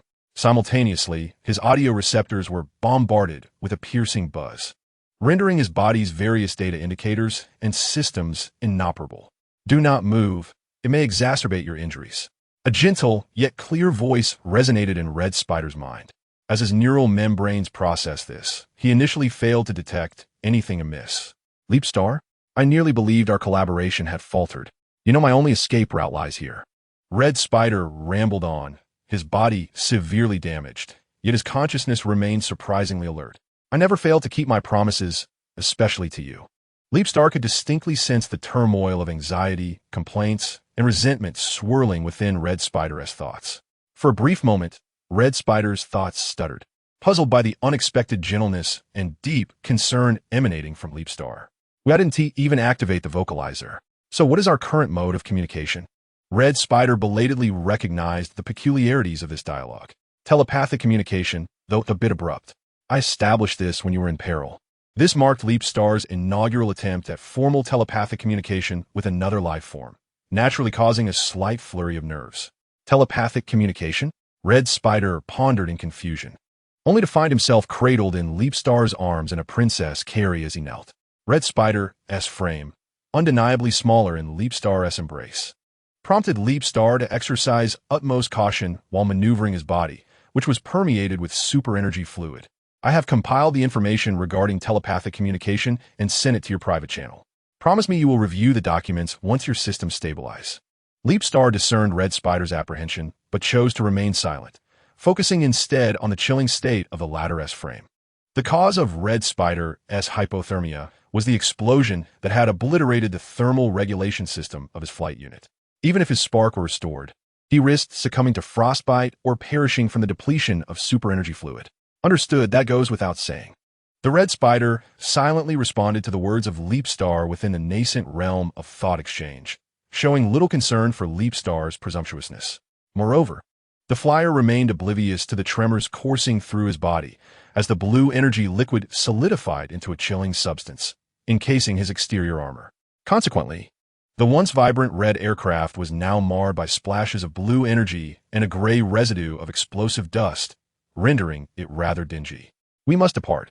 The environment here is no longer conducive to your recovery, Leapstar gently proclaimed, cradling the incapacitated form of the Red Spider and activating the teleportation portal to make their exit. Wait, what is that yellow object? The Red Spider inquired eagerly, sensing a spark of the Allspark's essence, a frequency related to it. Can you elucidate this for me? The yellow figure you observed is the guardian of the Allspark, known as the Yellow Leopard. Your perception is indeed accurate, Leapstar replied with a calm and soothing demeanor. Their core feelings, however, seemed to diverge greatly. That coordinate of the portal must lead to the Allspark's location. I need to document it, urgently, desperately, the Red Spider articulated, his words becoming somewhat disjointed as he began to struggle slightly in Leapstar's embrace. Rest assured, I have recorded it, Leapstar assured, addressing each of the Red Spider's inquiries. Observing the agitated Red Spider, Leapstar was suddenly reminded of a widely known method on Cybertron for calming aerial units, stroking the connection between the wings and the chassis. Although uncertain of its effectiveness, Leapstar decided to give it a try and gently caressed the Red Spider's wings. Wait, what are you doing? The Red Spider, nearly devoid of all sensation, became acutely sensitive to the touch. The damage at the axis of the wings and chassis was minimal, merely a slight deformation. Upon contact, the Red Spider experienced a twinge of discomfort, followed by a gentle, tingling sensation. Gradually, the Red Spider's emotions began to stabilize as he lay quietly in Leapstar's embrace. To Leapstar's surprise, this technique proved remarkably effective, and without hesitation, he carried the lightweight aerial unit through the portal. The other side of the portal revealed a temperate region on Earth, where the climate was suitable for the Red Spider to rest momentarily. Leapstar carefully laid the flyer on relatively flat ground and set up a makeshift charging station beneath him. During this time, he attentively listened to the flyer's musings. For instance, how the old iron barrel inflicted greater damage on their own than on Optimus Prime. How Optimus would inevitably engage in negotiations with Megatron once more after their 4000 dialogue. How Slipstream would undoubtedly make an excellent leader, surpassing even himself. The experimental equipment had been entirely cleared, leaving only an empty lab chamber for the Decepticons. Such topics were usually uncharacteristic of the Red Spider. Yet today, they surfaced amid the tedium. Little aircraft, how have you fared in gathering our shared intelligence? The celestial Voyager did not convey this thought through telepathic communication to Red Spider, as it was no longer necessary. Red Spider's injuries had largely healed thanks to the residual energy from the Primus's revival. Of course, I am Red Spider, the Voyager declared with pride, producing a square blue data storage card from his subspace. Red Spider deftly pinched the card between his fingers and tossed it towards the Voyager, who caught it expertly with his claws. As expected of you, my partner, the compliment made Red Spider display a rare bashfulness, his wings still raised in delight. The blue data storage card contained all documents and literature regarding the Decepticons, as well as some files on Autobots and Ironhide. Chapter 60. The derailed anchor point in a cave atop a primitive forest on Earth. Red Spider lounged casually in a metallic recliner, engrossed in his terminal. The Voyager, relieved from work-related pressures, appeared considerably softer in demeanor. Listening to the occasional chirping of birds, the Voyager mixed a high-purity drink, cherishing the rare moment of solitude with Red Spider. How does it taste? The Voyager inquired gently, handing a freshly prepared high-purity beverage to Red Spider. Upon receiving it, Red Spider's expression turned to one of curiosity. I didn't know you could mix this, he remarked, observing the crystalline blue liquid that instantly transported him to the peaceful times before the war, spent with friends and freedom. The Voyager took a delicate sip of the clear blue liquid, the spicy and invigorating sensation awakening his taste processors, a flavor he had not experienced in millennia. The Voyager eagerly awaited Red Spider's evaluation of the drink, an anticipation that even made him nervously wag his tail. Red Spider's crimson optical sensors clearly noted the Voyager's subtle movements, and a smile crept across his faceplate. A playful impulse surged within him, prompting him to tease the Voyager. It's rather unconventional in taste. Red Spider managed to suppress a laugh while observing the Voyager's somewhat petrified expression. But I quite like it, he added, making a playful grimace and tapping the Voyager's splendid reflective chest armor with his knuckles. As long as you enjoy it, the Voyager replied, flustered and covering his face with his hands, his tail's movements revealing his true feelings. The telepathic connection they had established accurately reflected their emotions. Red Spider was acutely aware of the Voyager's flustered and anxious sentiments. This atmosphere was entirely different from their previous interactions, as Red Spider no longer needed to analyze the Voyager's behavior or his almost unchanging expressions to discern his innermost thoughts. Let's not dwell on that. Kulme, let us witness this absurd memorial service.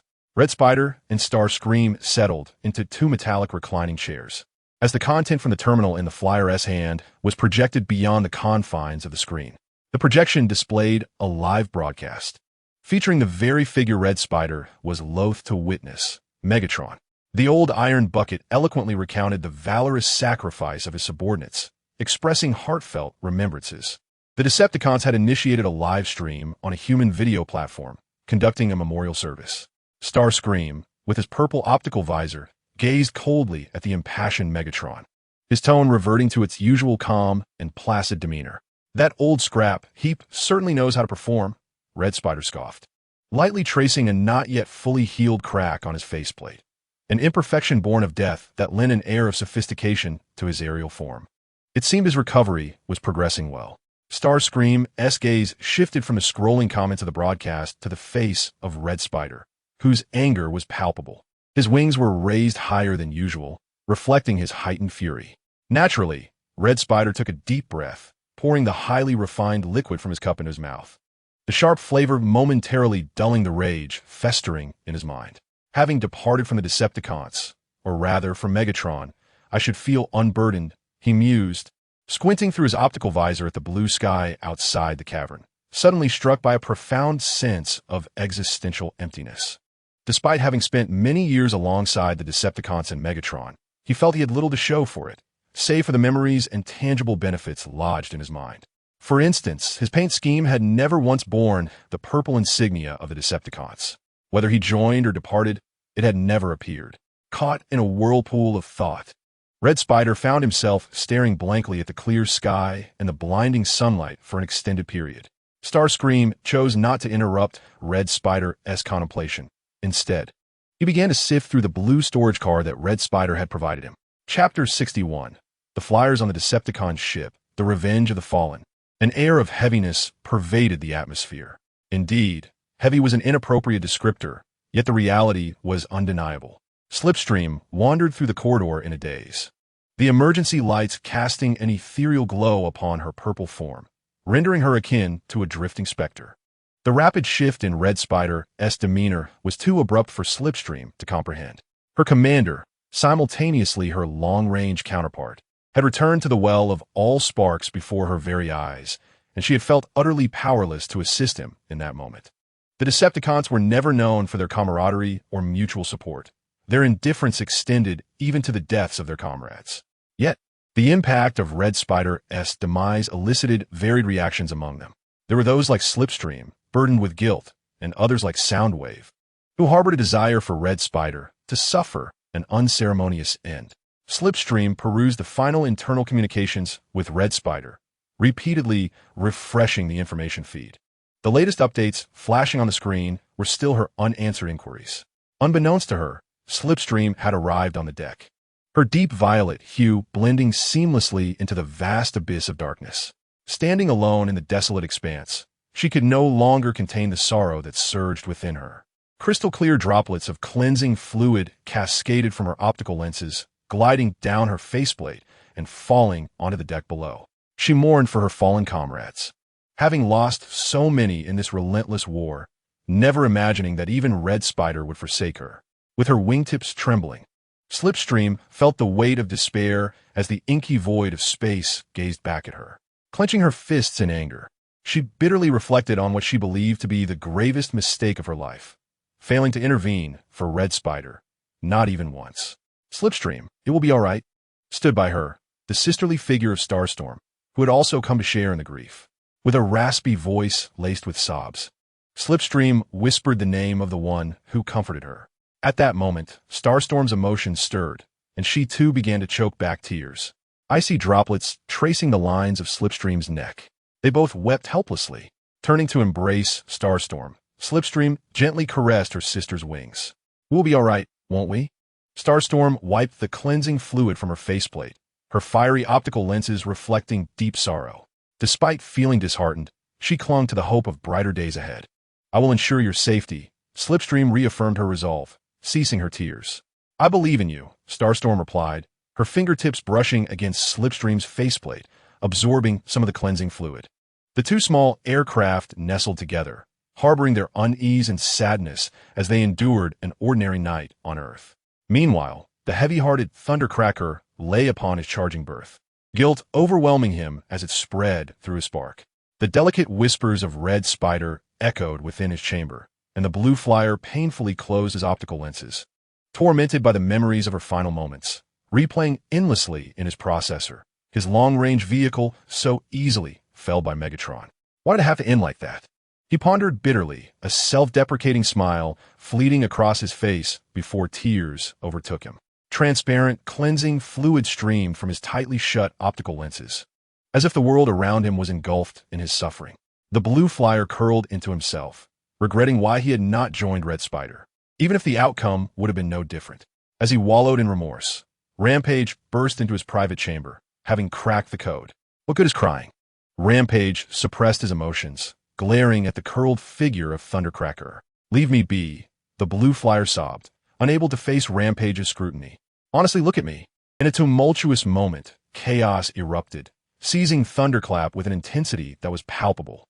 The instant their gazes collided, Thunderclap averted his eyes as if scorched. A drop of icy, translucent cleansing liquid fell onto Chaos's hand, while Thunderclap continued to weep uncontrollably. In that moment, Chaos's emotions were likewise stirred. Her optical lenses began to glisten, tears threatening to spill over from her eyes. What purpose does crying serve now? Unable to contain her frustration, Chaos struck Thunderclap's faceplate with a punch, a physical deterrent that proved effective, leaving only the echo of Thunderclap's muffled sobs resonating in the chamber. "I'm sorry, it was my fault," an emotionally subdued Chaos reflected, gazing regretfully at her clenched fist. She gently cradled Thunderclap's helm and offered him a piece of energy candy, placing it into his bewildered mouth. "I share in the blame." You need not apologize to me. Thunderclap, with his optical lenses lowered, spoke in a muffled tone due to the candy lodged in his mouth. Megatron planned to hold a memorial for Red Alert the following day. Chaos articulated the grim reality, revealing that the cunning Decepticon leader would exploit Red Alert's demise to tarnish the Autobots' reputation. How laughable, isn't it? Chaos's tone softened as she whispered near Thunderclap's audio receptor, her fingers delicately pinching his wing. What options do we have? Perhaps we should consult Slipstream. She is now in command. Thunderclap wiped away the cleansing liquid from his faceplate, revealing only faint tear tracks that testified to his earlier sorrow. Don't pinch, Thunderclap protested, halting Chaos's inquisitive hand. With a disinterested pout, Chaos transferred a document through their private line. This was sent to me by Slipstream. It may prove beneficial in our current predicament. Chaos regained her trademark beaming smile and suddenly lunged, enveloping the slender Thunderclap in an embrace, pinning him to the bed in a complete lockdown. Hey, what are you doing? Chaos? Thunderclap questioned, showing no intention of resisting, while Chaos offered no reply to his inquiry. The two aircraft held each other tightly, enduring the most ordinary yet arduous night on Earth. It was not only the four aircraft closely associated with Red Alert who felt the weight of impending grief for the memorial. Every seeker aboard the Nemesis shared in the burden. Megatron might very well pass judgment upon them at that time, despite the risk it posed to the overall air superiority of the Decepticon forces. Tonight was long and fraught with difficulty, a sentiment equally applicable to Soundwave, who was grappling with troubles of his own. The intelligence officer was poring over the Decepticon database, and in the course of his extensive work, he uncovered a minuscule trace of unauthorized duplication. Who could possess the authority to replicate the entirety of the database's contents? The question reverberated within Soundwave's processor, almost revealing its answer entirely. Red Alert. Only Red Alert could and would do such a thing. Soundwave rose, clutching the document. He needed to report this matter to Megatron without delay, redefining the source of Red Alert's troubles. This cannot be underestimated. Signs of life remain in question. The Soundwave has redefined the Red Spider in a strikingly negative light. Chapter 62. The Wager. Soundwave, I believe you have something of great significance to report, intoned Megatron, reclining within the repair pod, illuminated by the blue mechanical glow that bathed the dark room in light. Your Majesty, you're indeed correct. During my recent tasks, I intercepted a series of records pertaining to alterations in the replicated database. The tone of Soundwave, while cool and composed, conveyed an air of omniscience, as though he were in complete control and incapable of error. Bring it to me. I wish to examine it personally. Megatron's interest peaked as he languidly accepted the glowing data tablet from Soundwave's grasp. The dark crimson optics of the Decepticon swiftly scanned through the detailed documents, his demeanor shifting from leisurely to serious. Let us analyze which insignificant cog was responsible for this. Megatron's expression remained steady, yet his optics reflected deep-seated anger and peril. Soundwave deduced that the most likely culprit was the Red Spider. As Soundwave's cold mechanical voice echoed, Megatron's fury was palpable. Even in death, he leaves me with such troubles. Megatron muttered dismissively, already cursing the Red Spider in his thoughts. Soundwave, I require images of the area where the Nemesis last docked on the lunar surface. The capable intelligence officer had already anticipated Megatron's next command and promptly summoned a series of images on the display. The visuals revealed the pitch-black cosmos gradually magnifying, until the moon and the location of the Nemesis's final docking became discernible. Aside from the lunar soil and craters, nothing of value was detected. Megatron pondered, suspecting that the Red Spider's body had long since departed from that location. Our former lieutenant surely knows how to create chaos for us, Megatron declared, his anger unabated, indicating that he was not particularly surprised by the Red Spider's resurrection. My lord, do you require any actions from me?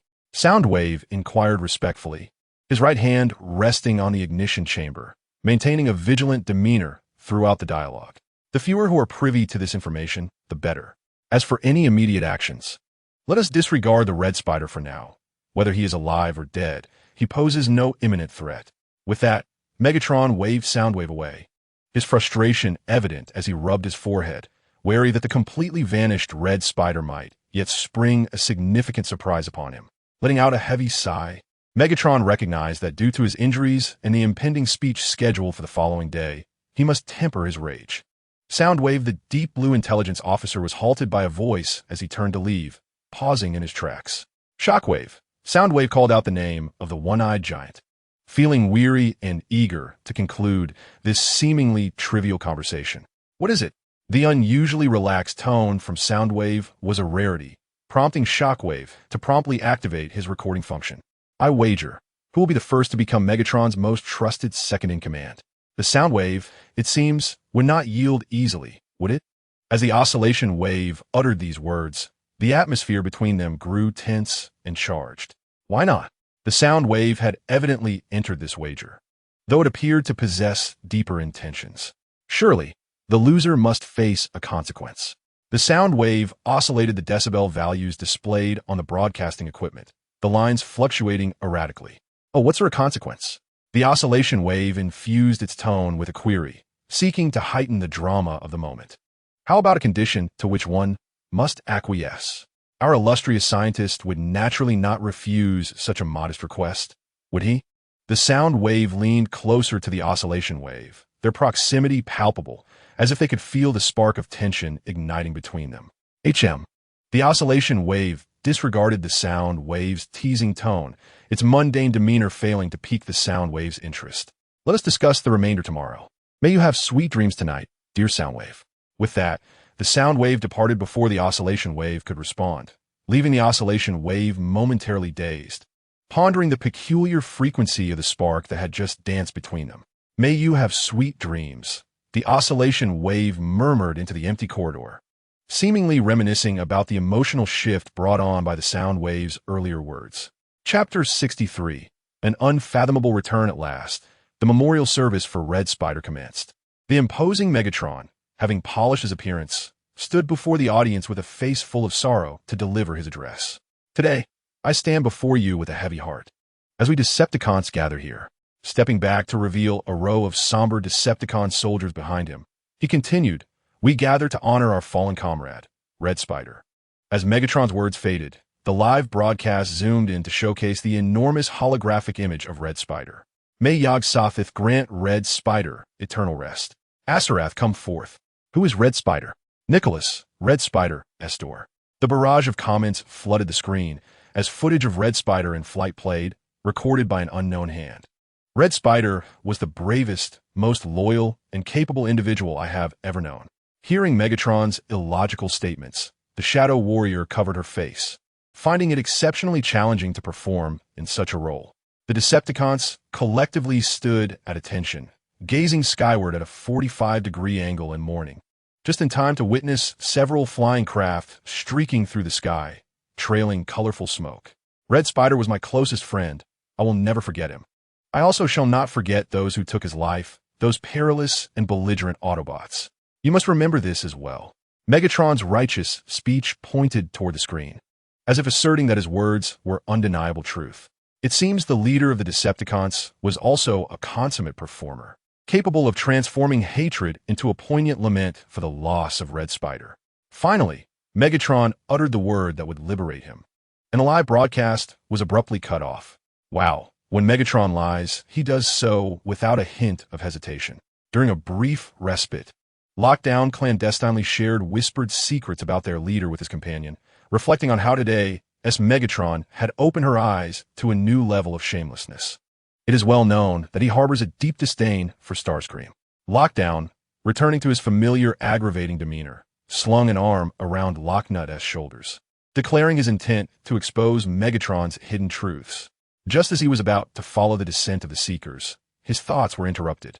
May the fate of Starscream serve as a valuable lesson for you all, Megatron said, his tone cold and threatening, as he displayed the authority of a ruler. Those who dare to betray me shall meet their doom. His crimson optics scanned all present, though aimed primarily at the Seekers once led by Starscream. His words resonated equally with Soundwave and his subordinates. Megatron exaggeratedly clenched his fist, mimicking the sound of an explosion. Come, senior officers, accompany me to the main hall. We have a meeting to convene. A mocking smile graced his face as he strode away without hesitation. Approximately 10 minutes later, 4 senior officers, Soundwave, Shockwave, Slipstream, and Shadowstrike, along with their direct subordinates, gathered in silence, awaiting the speaker who paced nearby. For millennia, I have sought the Allspark.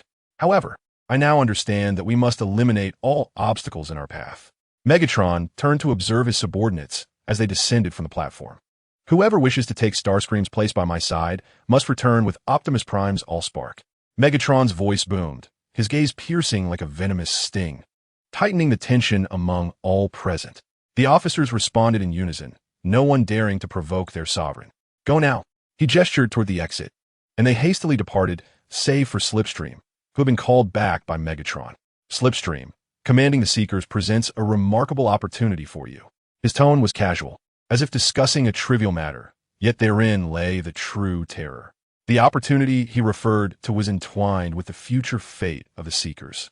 And beads of cold condensation trickled down Slipstream's forehead, betraying her fear. Megatron reveled in the sight of her slightly alarmed expression and leaned closer to the capable flyer. Seize this singular opportunity. His whisper echoed like the voice of a demon from the depths of hell, leading one further into despair. After instructing Slipstream, he stepped aside, allowing her to leave. The towering silver-gray monarch settled upon his throne and pressed a small button on the armrest, causing a holographic image of Starscream to materialize before him. Megatron's gaze lingered on the screen. Then he sighed heavily, raising his hand in irritation to deactivate the hologram. Your Majesty, may I be involved? A profound utterance resonated from an unknown source, causing Megatron to suddenly lift his gaze and meet the advancing figure of Starscream, emerging from the shadows. The sensation of fear and alarm compelled him to instinctively raise his arm, equipped with the fusion cannon. What is the meaning of this? Has Lord Megatron forgotten me? Starscream raised his hands in a gesture of peace, assuring that his presence posed no threat. Megatron's reflection, long absent, was mirrored in the polished visor of Starscream. You're Starscream. The distant memory began to intertwine with the recollections from the years past in the Cybertronian sector, as Megatron gazed in disbelief at the now exquisitely refined visage of Starscream. Despite their ongoing sponsorship collaboration, Starscream had not made an appearance in quite some time, with funds being transferred solely through digital means. It is indeed me. It seems you have truly forgotten me. Starscream's tone remained gentle, embodying only calmness and warmth. No, of course not. I am exceedingly grateful for your continued support, Megatron replied, descending from his throne to shake hands with the towering Starscream before him, maintaining a facade of a forced smile throughout the exchange. Can you answer my question now? Starscream, perceptive to the subtle shifts within Megatron, noted that the Decepticon leader had become increasingly adept at concealing his emotions. Certainly, I have utmost faith in your capabilities. Megatron, still surprised by Starscream's presence, considered that he would not typically engage directly in battle. Thank you for your affirmation. By the way, I have brought along several subordinates who will assist us in acquiring Optimus Prime's Allspark.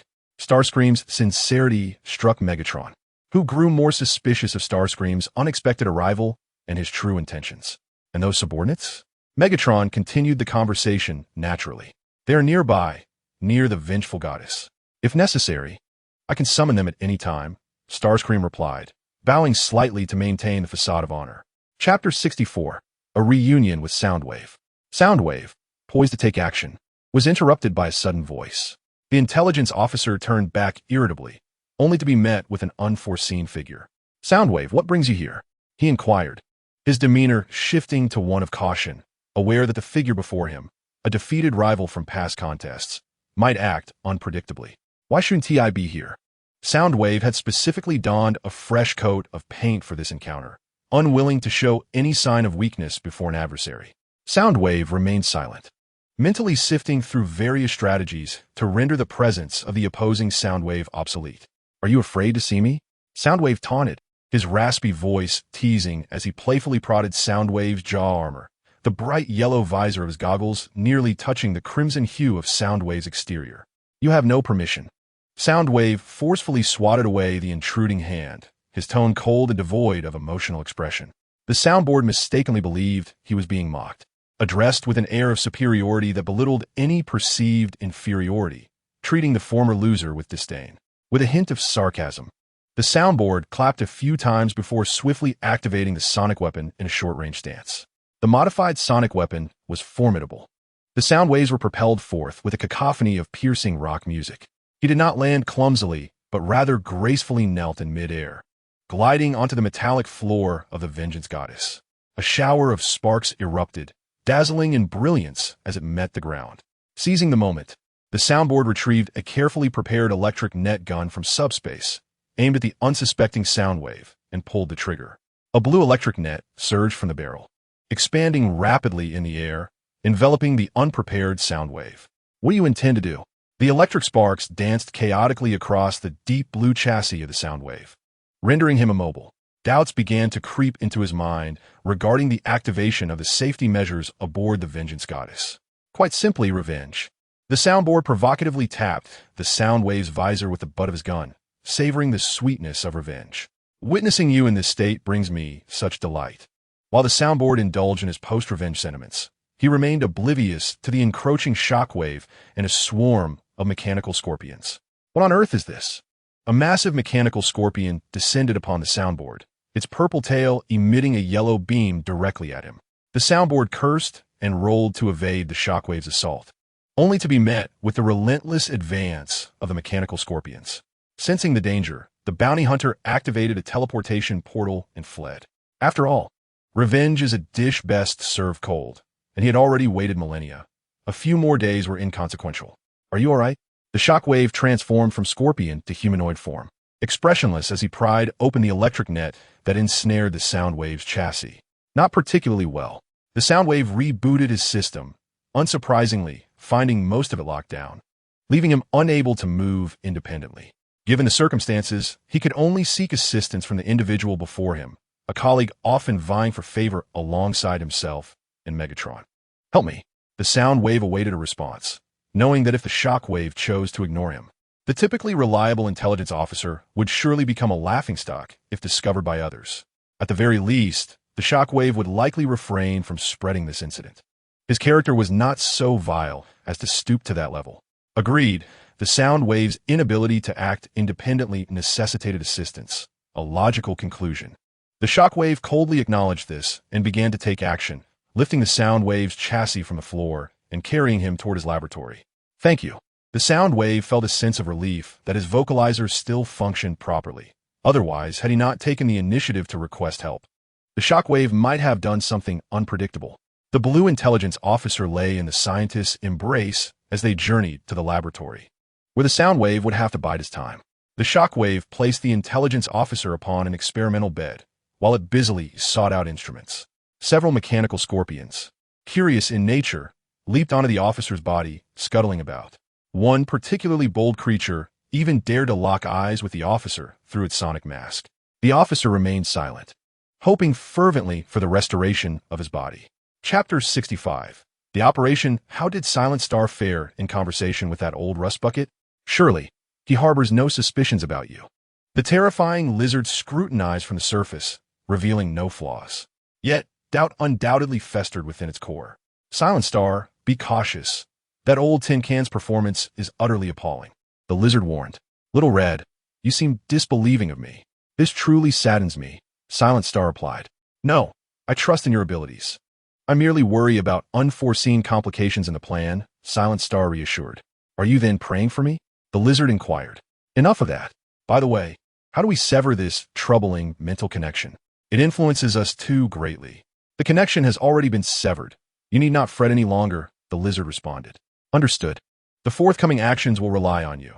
Our conversation ends here.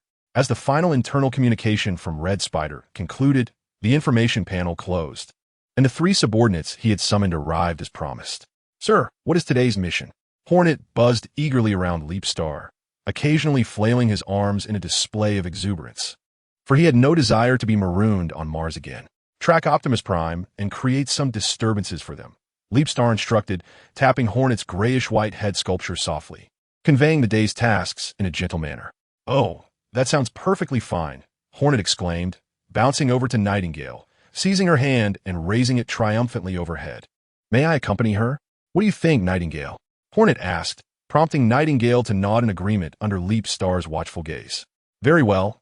I shall proceed alone then, audio board said, mimicking the courteous demeanor of gentlemen, bowing to Leapstar before attempting to depart, only to be halted. Nightingale, Hornet, you two shall form a team for this mission. Audio board, I wish for you to join me, rather than going alone, Leapstar declared, and as the words left his mouth, a portal materialized beside Hornet and Nightingale, while another appeared behind Leapstar. Yes, sir. I respect your wishes, audio board replied, albeit with some reluctance, for he could not refuse his superior without just cause. Excellent. Compliance is commendable, Leapstar praised, to which audio board felt a twinge of displeasure. The black tape machine clenched and then relaxed his fist, for he had signed an agreement and could not engage in acts of insubordination. Very well, sir. We shall meet shortly. Hornet waved goodbye, cheerfully stepping into the portal alongside Nightingale, disappearing from sight. After you, sir, audio board said, suppressing his emotions as he gestured for Leapstar to proceed, and thus they entered the portal one after the other. As the soundboard stepped through the portal, a lush expanse of verdant jungle enveloped its optical lens. Sir, how shall we locate Optimus Prime? The soundboard stood impassively behind Leapstar, inquiring with a tone that belied its internal tracking device, though it prioritized Leapstar's counsel. This exemplified the self-discipline of an exemplary subordinate. The soundboard, entranced by its own thoughts, failed to fully grasp Leapstar's words. Soundboard, are you still listening? Leapstar leaned closer, scrutinizing the seemingly dazed black tape recorder.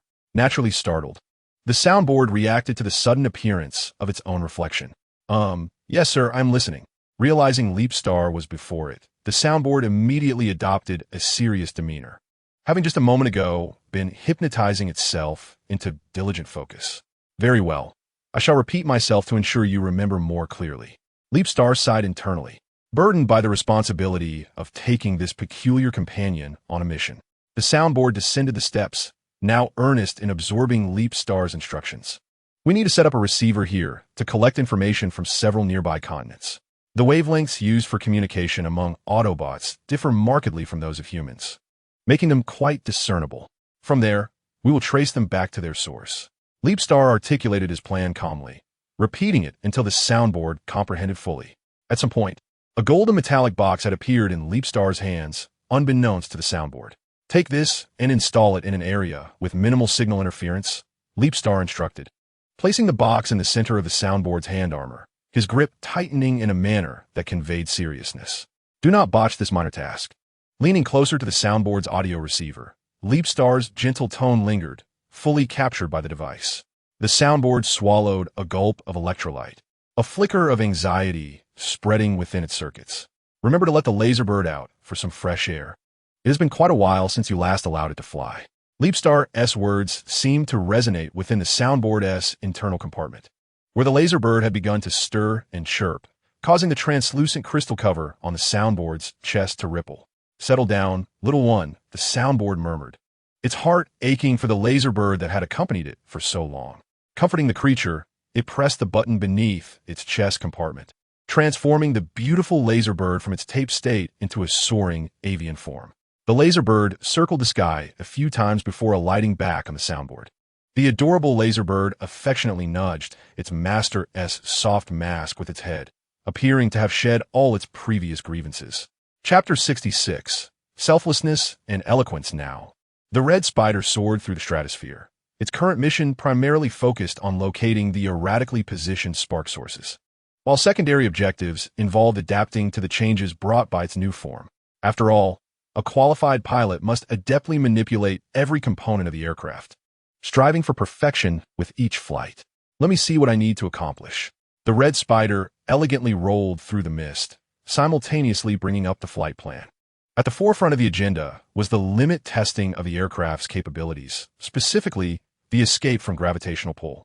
I thought, I can hardly contain my eagerness. A surge of excitement welled up within me as the Red Spider made a daring maneuver, adjusting its dive angle to a vertical 90 degrees relative to the ground, while simultaneously maximizing the thrust and engine power. Boom! The sonic boom, resulting from the supersonic speed, reverberated through the clouds, scattering them in its wake. With acceleration, the Red Spider transformed into a streaking meteor, leaving sound trailing far behind. The searing airstream swept across the wings of the Red Spider, as the pilot relished the exhilarating experience of supersonic flight. Moments later, the pilot ascended from the stratosphere to several hundred meters above the ground, with the Red Spider's speed gradually decreasing from supersonic to approximately 0.5 Mach in preparation for a low-altitude climb. At 200 meters, 100 meters, 50 meters, and 10 meters, the internal recorder of the Red Spider pulsated frantically, with safety indicators flashing red, highlighting the inherent dangers of the endeavor. The Red Spider deftly adjusted its angle of ascent, achieving an optimal climb rate. Quite impressive.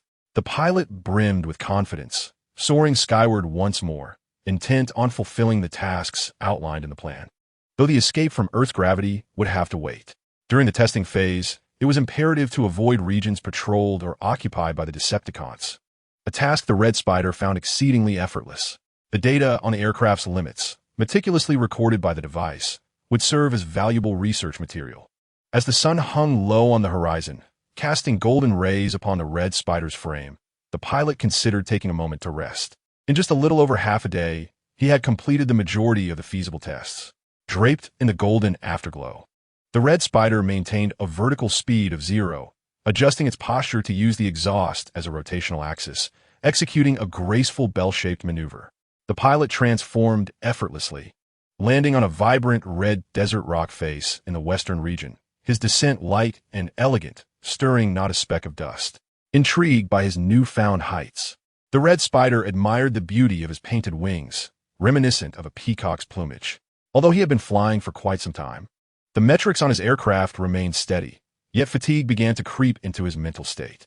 The pilot shut off the data compilation he had been observing and stretched his legs, feeling a mild soreness that was relatively light. To alleviate it, he resolved to refrain from using his legs for the time being. Crimson Spider gazed upward, his crimson optical lenses scanning the surroundings. Ultimately, fixing his gaze upon the edge of a flat cliff, he approached and settled himself there, resting one hand on the ground while the other rested upon his bent knee. His movements were graceful and unrestrained, shedding the constraints he had long been accustomed to. Indeed, the sunset on Cybertron paled in comparison to the beauty of Earth's twilight. As he beheld the sun dipping below the horizon, Crimson Spider found himself reflecting on the past. Having faced death once, he now cherished this newfound freedom as a priceless treasure. Yet, a tinge of solitude lingered within him, as he occupied but a small fragment of the essence of Primus. Perhaps he was being overly greedy. Even this fleeting sense of liberation was sufficient. A self-deprecating smile crossed his features as he realized the magnitude of his transformation. Redirecting his attention to the sunset, he captured the visual image, yearning to share it with someone. However, when he activated the holographic screen to access his contacts, his fingertip instinctively pressed on the long-dormant, yet familiar avatar of Jetfire. The most recent message in their chat history still recounted their quarrel on Cybertron regarding allegiance to the Decepticons or Autobots, a disagreement that had ended in discord. After a moment of contemplation, he sent the sunset image with a hint of hope, only to be met with the disheartening notification. Current user is out of communication range. Messages could only be sent in real time if within range. Those beyond it faced a protracted delay before delivery, an outcome Crimson Spider had anticipated. Regret washed over him for his impulsive actions, yielding only disappointment. "Where are you, Jetfire? I wish to see you," he murmured, tilting his head back to gaze at the encroaching darkness of the sky. The vastness of the cosmos enveloped him, an expanse so immense that he could no longer discern the familiar faces, places, or things of his past. Almost everything seemed lost to him. Wrapping his arms around his legs, he curled into himself, his wings folding defensively. The relentless solitude surged back, causing his optical lenses to lose focus, as if the world itself had banished him. No one, no thing, no event to seek out, leaving him with only boundless loneliness. When had he transformed into this? What should he do? What is the purpose of my existence? Am I still the same being I once was? The Crimson Spider of you would never have entertained such disjointed thoughts. He was once singularly focused on his goals, indifferent to the whispers of others, a decisive, ruthless, and self-serving entity. How amusing it is!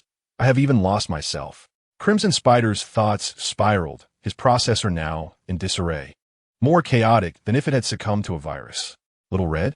As the formidable leap, Star hastily sought out Red Spider.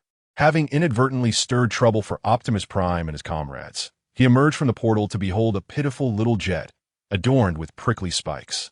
Red Spider, uncertain, turned his gaze toward the source of the sound.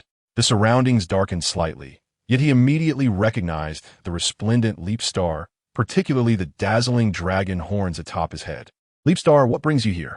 Red Spider's inquiry slipped out before he realized its folly, prompting him to clasp his hands over his head crest, shielding his face. Is it not permissible for me to come looking for you? Are you well? Leap Star asked, but Red Spider offered no reply. And Leap Star did not press for one. He settled beside Red Spider, coiling his mechanical tail around his leg armor. How should I console this despondent jet? Leap Star had already sensed Red Spider's distress and was contemplating how best to address it. Do not bottle everything up inside. It is perfectly acceptable to express your feelings. I could be a good listener, Red Spider. Leap Star's gentle tone resonated softly beside Red Spider's audio receptors, and in a moment of comfort, he discreetly tapped Red Spider's head crest with the tip of his tail. I am fine, came the unvarnished response, revealing Red Spider's vulnerability. Very well, I believe you. Shall we discuss something else? I find myself rather bored, Leap Star suggested, attempting to divert Red Spider's attention. Anything, Red Spider replied, his voice deep and resonant, lacking its usual sharpness. Shall we gossip about Megatron's pink rumors, or perhaps delve into the tales of Cyberghost? Leap Star conversed casually, surprised at his own newfound loquacity. Or perhaps we could discuss my relationship with Starscream. Leap Star keenly detected a notable shift in Red Spider's mood at the mention of this subject. Unfazed, he chose to reopen this old wound, never having truly relinquished his fascination with the imposing Starscream. Do elaborate, Red Spider languidly revealed his optics, evidently intrigued. Chapter 67. Conversations until nightfall. When I was still in power, Starscream opposed many of the policies I proposed, Leap Star recounted, meticulously recalling memories and articulating the distant scenes. He even formed an organization to counteract me. Red Spider listened intently, his interest piqued by this act of defiance. Leap Star's mechanical tail tip continued to dance provocatively before Red Spider's optics, tempting him to grasp it and play. However, Red Spider had no immediate plans to act. He remained focused on Leap Star's narrative. He did not understand me, nor the rationale behind those policies. I too was not in favor of his decisions. All misunderstandings and troubles stemmed from our overly objective perspectives. Fuexing rested his head on his hand, the expression beneath the silver, mirror-like mask revealing hints of nostalgia, admiration, and a subtle depth of emotion that he himself scarcely recognized. What you say is truly sweet, he remarked. Oh no, rather cloying. Hong Jizu, dissecting the tender sentiments interwoven in Fuexing's words, unveiled a knowing smile, one that hinted at an understanding beyond mere words. What? Where's it cloying? Fuexing, momentarily flustered and slightly agitated, found that Hong Jizu had discerned a nervousness he had never before exhibited. Oh, it's nothing. Do continue. Hong Jizu calmly dismissed Fuexing's thoughts, his crimson optical lenses narrowing as his processor brimmed with the topics of their recent conversation, leaving no room for anxiety. I certainly wish to continue this tale. Alas, I find myself lacking the mood at present. Perhaps next time, Fuexing said. In the midst of his conversation, Hong Jizu grasped Fuexing's swaying tail, eliciting a sharp tremor from his mechanical form at the unexpected stimulation to such a sensitive area. Hong Jizu tightened his grip on the tail's tip, occasionally brushing against the intricate circuitry hidden within the metallic pivot. Fuexing emitted a soft sound, straining to suppress his vocalizer as he rigidly held his form still. Yet, Hong Jizu's hand continued to explore the structure of the mechanical tail, perhaps with a long-held intention to focus on it. Hong Jizu, please refrain. My neural sensors may overload. Fuexing desperately cautioned the oblivious flyer, recalling his previous attempts to withdraw his tail, which only amplified the sensitivity induced by touch. Don't think I am unaware. You've allowed Orion to touch you, he retorted. The warmth of the Flyer-S touch was undeniable, as the thermal regulation systems of these flying units were typically set to higher averages, especially in Hong Jizu's case. While Fuexing did not dislike the contact with Hong Jizu, the current situation felt rather unfriendly. Faced with Hong Jizu's inquiry, Fuexing found himself momentarily speechless, overwhelmed by an intricate softness that disrupted his ability to think clearly. Cease your actions, he urged, suppressing the involuntary rise in his tone as he grasped Hong Jizu's wrist, confronting him with an expression of feigned innocence. "Very well, I shall comply," Hong Jizu replied, raising his hands in a gesture of surrender, indicating he would no longer entertain any peculiar thoughts regarding the tale. Fu Yuexing let out a soft sigh. Hong Jizu's willingness to concede left him feeling somewhat helpless, as he had never anticipated their relationship would grow so familiar. "Having toyed with me for so long, I suppose you must feel relieved now?" Fu Yuexing mused, gazing at the charming and exquisite flying unit before him, his tone struggling to maintain firmness.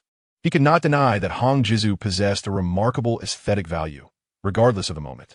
Gradually, Fu Yuexing's excitement veered towards a rather daunting notion, a plan to collect Hong Jizu once everything was settled.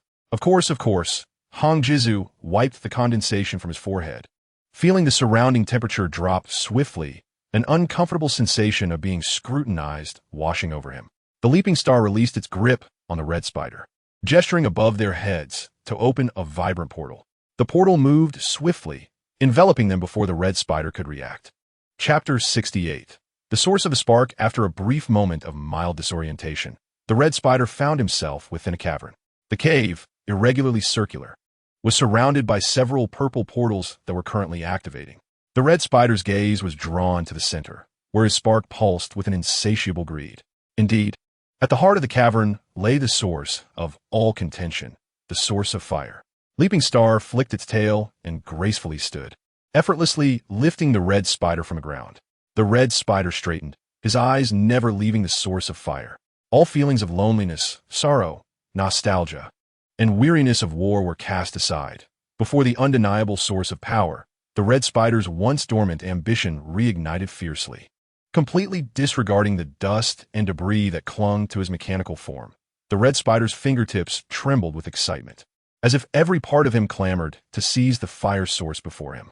Behind him, Leaping Star observed the transformation in the red spider's core with its purple optical sensors, marveling at how quickly the red spider adapted. It was evident that, as once the lieutenant of Megatron, the red spider possessed remarkable resilience. "Red Spider," Leaping Star's sudden voice halted the red spider's hand, poised to touch the fire source. This action sparked the red spider's wariness, prompting him to activate his thermal weapon module, turning back with a feigned smile. "Leaping Star, do you intend to stop me?" The red spider's face hardened, his previously cheerful demeanor replaced by a cold glare. "No, I merely wish to remind you that the time is not yet ripe." Leaping Star shook its head, signaling its lack of hostile intent, though the atmosphere remained tense. "That is reassuring.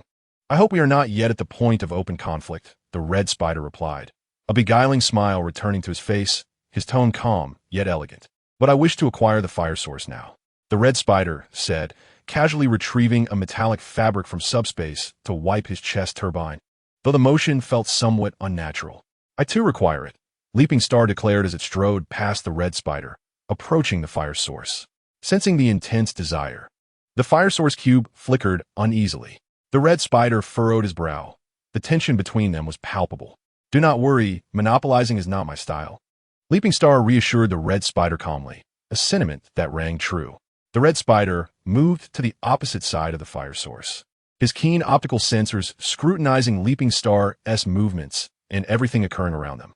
The elegant yet composed marauder lightly tapped the purple energy core above its abdomen with its sharp, elongated claws. An eruption of fierce energy surged from the irregularly diamond-shaped core, resembling a ravenous swarm of serpents rushing toward the fire cube. In an instant, the defensive mechanism of the Ember Source Cube was activated, emanating a dazzling blue light that pulsed outward from within the cube. Before the astonished gaze of the red spider, an object identical to the Ember Cube was birthed. This replica of the Ember Source Cube floated serenely above the claw of the Leaping Star, slowly rotating, its metallic gray shell concealing energy that far surpassed that of the original. "Wow, you have created a duplicate," exclaimed the red spider, marveling at the extraordinary capabilities of the Leaping Star. He found himself perplexed by the intricate thoughts of the Leaping Star. If such means existed, why not directly pursue the intended goal? Aside from the latent energy, the replica bore no difference to the original Ember Source. As the red spider observed the two similar yet distinct Ember Source cubes before him, the original's once vibrant shell now appeared dim and listless. Yet it still exuded a sense of familiarity. "Let us depart. The Guardian is returning," the leaping star remarked, adjusting its audio receiver, aware of the subtle spatial fluctuations. "What?" The red spider gasped, being pulled by the leaping star as they hastily exited the rocky cave. The original Ember Source cube no longer piqued his interest. What captivated him now was the enigmatic leaping star, a familiar entity shrouded in mystery. By the time the yellow leopard hurriedly returned to the side of the Ember Source, the source of danger had vanished.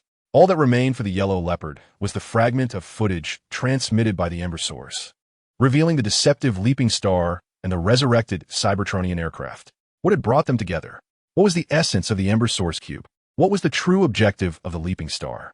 Countless questions encircled the yellow leopard, who placed his hope in the Ember Source, yearning for its divine artifact to provide answers. Yet, inexplicably, the Ember Source offered no response. The Guardian hung his head in disappointment, feeling he had failed to fulfill his responsibilities. Chapter 69. A new beginning. The yellow leopard embarked on his daily trials. "O sacred and magnificent Ember Source, where shall I go, and what action should I undertake?" he implored, pressing his hands against his Ember Source, questioning the dimming entity before him. With his optical lenses closed, he wholeheartedly attuned himself to the vibrations of the Ember Source, seeking enlightenment. The Ember Source flickered several times, granting a response to its devoted guardian. "Megatron, Optimus Prime," the yellow leopard exclaimed, lifting his head as his luminescent green optical lenses filled with streams of data, the Ember Source transmitting video fragments to him. "I understand now." Having traveled alongside the Ember Source for centuries, he grasped the significance of their shared vibrations. Initially, his frequent forays to seek out Cybertronians had been in obedience to the Ember Source's commands. Should I relocate the Ember Source? Reflecting on the cautionary tale of the leaping star, the yellow leopard grew increasingly concerned about the safety of the cave harboring the Ember Source, its security diminishing by the day. The matrix of leadership flickered momentarily, alleviating the worries of the yellow leopard. It transmitted a surge of energy to the youthful guardian. "Go forth, child. Seek assistance. You must unite Optimus Prime and Megatron, for the one you have resurrected shall pose a considerable challenge as the crisis looms over Cybertron." The chaotic yet warm voice resonated from the matrix, as the yellow leopard felt the amplified energy coursing through his being and nodded firmly. He would dedicate himself to the will of the matrix. The matrix bestowed upon him the coordinates of two mobile beings, Optimus Prime and Megatron. On the Autobot side, troubles were incessantly brewing, influenced by the chaotic surge from the Star of Leap. The Decepticons, stirred by Megatron's words, began to fracture internally. Each high-ranking member yearned to showcase their exceptional abilities to the leader, leading to extremes in their actions. The newly mobile Soundwave prepared to ensnare Shockwave. Although he appreciated the latter's assistance, it did not negate their rivalry. Thus, in the early hours of dawn, Soundwave played a solemn tune, obstructing Shockwave's intention to conduct some minor experiments. With hands firmly placed on his hips, Soundwave exuded authority. "Your performance is utterly meaningless, Soundwave." The two stood at an impasse, the intelligence officer's music abruptly ceasing with Shockwave's cold, unyielding words. "Clarify your intentions." Shockwave succinctly addressed the matter, disdaining any frivolous exchanges. "Shockwave, I do not wish for you to squander valuable resources on Optimus Prime. I am the one destined to retrieve his matrix."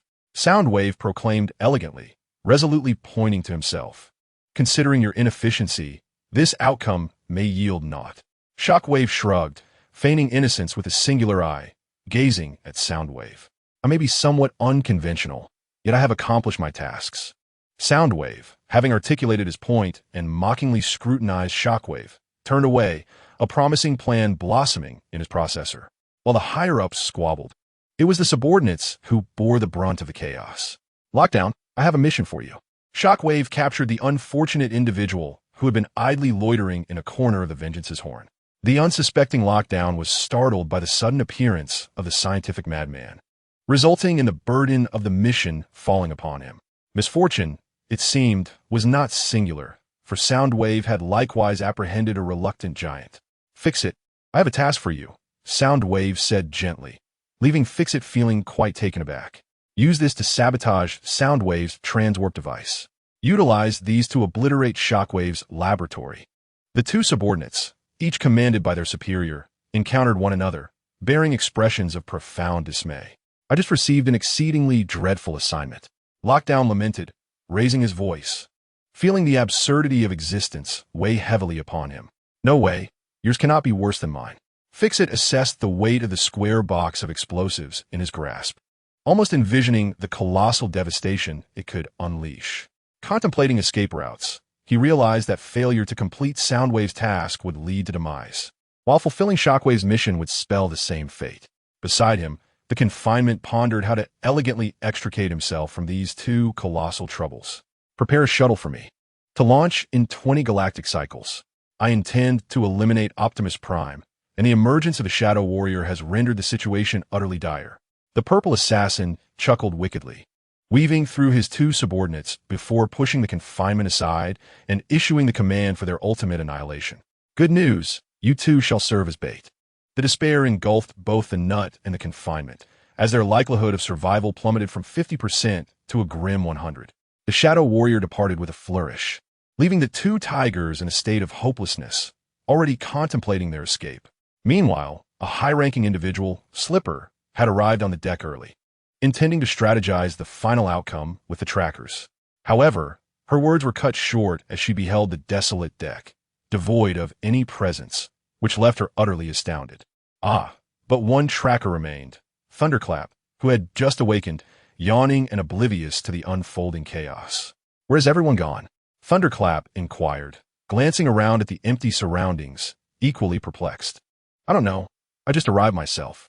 He hesitated momentarily before saluting Slipper. What's happening here? Could it be that the trackers have been abducted? Slipper mused, pressing her throbbing temples in frustration. Suddenly, a spark of clarity illuminated her thoughts. Follow me. I believe there is still a chance. Her elusive reminder jolted Thunderclap into seriousness. Two flyers leaped from the deck, soaring towards a suspicious coordinate that resonated with the energy of the Red Spider. As they flew, Slipper activated autopilot, connecting with Nova Storm through internal communication. She needed to ascertain the desired outcome in her heart. If it were true, then all might still be salvaged. Chapter 70. On the right track, what is your next plan? Starleap inquired, fiddling with the replication fire seed source cube, which concealed immense energy. While addressing the flyer beside him, they found themselves in an underground, abandoned missile launch site on the Eurasian continent, the dim light casting an ominous shadow around them. Let the trackers continue to serve my purpose by leveraging the theme of death and resurrection. The Red Spider displayed the contents of a screen to Starleap, who discerned key information hidden within the encrypted messages. The power orb? He was astonished that the Decepticons had claimed this legendary Cybertronian artifact for themselves. Starleap promptly retrieved information regarding the power orb from the database for review. Indeed, I believe the documentation I provided you contains its applications. Red Spider referred to the square storage card he had previously given Starleap. After speaking, the flyer tapped the screen before him to retrieve a new research dossier. Long ago, a colleague of mine conducted experimental investigations related to this. After shifting the topic, the Red Spider magnified a new research report until it overlapped with an older one displayed on the luminous screen. The circular, spherical light manifestations in both reports seamlessly merging like a perfect orb of magical energy. As you know, the magical orb contains an immense amount of data. It serves as a record of every moment in time, preserving even more than mere memories. The Red Spider then turned and seized the floating, rotating copy of the ignition cube from the hands of the Leaper Star, pressing down on one corner of the square cube and initiating a surge of vibrant energy. Following this, the Red Spider extracted the long-buried, meticulously forged Decepticon hunting device from this very space. The surging energy was absorbed into the Decepticon hunting device, causing the Red Spider's form to experience a remarkable increase in energy, erupting in a dazzling display of light. Within a few pulsations of the ignition source, the Red Spider, harnessing the power of the replica ignition source and the Decepticon hunting device, achieved a remarkable fusion. This is precisely what I wish to convey to you. The mere presence of a replica ignition source cube is sufficient to merge living beings with weaponry. Should we acquire the magical orb, the data within could become an invaluable asset for us. The Red Spider deliberately emphasized the term we. gently caressing the energy blade protruding from the outer side of its arm, an expression of fervent enthusiasm illuminating its features. It appeared that, despite the passage of time, its insatiable curiosity remained unquenched. You suggest that within the magical orb there might also exist formidable data. The Leaper Star feigned ignorance, calmly affirming the Red Spider's assertions. Its objectives were steadily coming to fruition, guiding the Red Spider along the path it had laid out. Indeed, this is a certainty. The Red Spider, now fused with the Decepticon hunting device, had its wings transformed. Not only were they coated with a layer of luminous paint, but they had also elongated. As the Red Spider spoke, it manipulated the wings, causing them to tremble. The sharp wing tips radiating waves of high-temperature energy that nearly turned the surrounding air into rippling liquid. Speaking of which, I am still unaware of how you harness the energy required for your form. The Red Spider gazed upward, scrutinizing the visor of the Leaper Star. This long-standing query had finally found its voice. Do you truly wish to know? For reasons unknown, the Red Spider detected an undertone of danger in the Leaper Star's calm demeanor. The instincts of a flyer are typically acute. Yet this time, the Red Spider chose to disregard its intuition and pressed on with further inquiries. I have been curious for quite some time. Your response would offer long-awaited clarity. The Red Spider widened its striking, fiery optical lenses, its expression brimming with anticipation, piquing the Leaper Star's interest significantly. This is not a matter shrouded in secrecy. I typically hunt for energy from various planetary stars or cosmic entities. Upon hearing the Leaper Star's response, the Red Spider felt a twinge of regret, as their frequent conversations seemed to inadvertently unveil something rather terrifying. By the way, it has been quite a while since I last engaged in hunting. The Leaper Star leaned closer, observing the Red Spider's face, which was now painted with a look of dread in the dim light. The Leaper Star appeared as a skilled predator, deriving pleasure from the terror of its prey. Are you truly contemplating an assault on this universe? The Red Spider retreated helplessly like a lamb awaiting slaughter, acutely aware that even at the zenith of his energy, he was no match for the Leaping Star. However, the confines of this underground base were limited. As he stumbled back, something in the darkness ensnared him, yet this did not impede his faltering steps. Do not worry, my partner. The Leaping Star pressed forward, sensing the rising tide of emotion within Red Spider, and a mischievous intent ignited within him. The voice emanating from the Red Spider's audio receiver, once soft and soothing, now resonated like the furious roar of a beast. Cornered against the wall, Red Spider, in his haste, had inadvertently deactivated his weapon protocol. Do not approach me. He raised the replica spark cube as a threat, doubting that the Leaping Star would resolve matters with him in mind. Relax. The Leaping Star's silver visor reflected every nuance of Red Spider's expressions with exquisite clarity. In mere moments, they had drawn perilously close. Red Spider could feel the anxious energy within him nearly bursting forth. Indeed, the Leaping Star, in response to Red Spider's tightly shut optical lens, merely caressed the exquisitely crafted headpiece of the flyer. Nothing more. Chapter 71. Half-truths. As the sense of danger gradually dissipated in all directions, Red Spider cautiously opened one optical lens, locking eyes with the Leaping Star's violet gaze, causing him to bristle like a feline on Earth. I have told you, do not come near me. He raised the replica cube, his words somewhat garbled. Very well. The Leaping Star attempted to soothe Red Spider's agitation, withdrawing his hand from the headpiece and stepping back. The sound of his stiletto heels echoed crisply in the hushed surroundings. This timeline is of utmost importance to me. I shall not destroy it. And you, my partner, are the second most intriguing individual I have encountered in this universe. We stand on equal footing. I shall not harm you. The Leaping Star's words eroded the facade he had maintained before Red Spider, yet the latter remained indifferent. The outcome mentioned by the Leaping Star took Red Spider by surprise. He needed no further speculation, for he understood the significance of the timeline and its connections. As Red Spider gathered his thoughts, a hint of concealed sorrow marred the Leaping Star's perpetually gentle smile. His violet optical lenses seemed dulled, rendered lifeless by the painful recollections once more. All right, I understand, Red Spider nodded, realizing he had once again missed the opportunity to uncover the rare glimpse of the Leaping Star's true self. He pondered whether to voice all the uncertainties that plague him. Do you have any connections or grievances with the guardian of the spark source, the Yellow Leopard? During the time he rescued me, How was I able to see the yellow leopard penetrate through you? Listening to the inquiries of the red spider, Fuyuexing leaned against a stone wall. Although this base lay in ruins, it remained remarkably dry, free from dust that might stain Fuyuexing's armor. I had once deceived Huangbao. While speaking, Fuyuexing did not meet the red spider's gaze. Instead, he focused on a rapidly shifting coordinate display on a holographic screen. I began to grasp the situation. What would the next answer to why be? The red spider, arms crossed against the wall, occasionally tapped his fingertips against the armor's exterior, a subtle gesture of ease. This pertains to our physiological structure, or rather, the components that constitute us. I harbor no concerns about the consequences of sharing this information. Fuyuexing's expression remained remarkably indifferent. Based on prior analyses, the red spider surmised that Fuyuexing likely did not care at all. Vaporization, a technology that enables energy, objects, and matter to transition into another realm. When employed, it can create a new space by overlapping with the reality of the physical world or reconstruct a space that intersects with reality. Fuyuexing gently closed the shimmering optical lens, reminiscent of amethyst, and began to articulate the profound technological knowledge that had been deeply embedded in his mind for billions of years. How intriguing! The red spider elongated his tone, his voice resonating in the dim space, as if it would never cease. His mocking intonation sent a chill through the air, as though he commanded the very fabric of the world. Well, that concludes my inquiries for now, he said slowly, seemingly satisfied with his questions.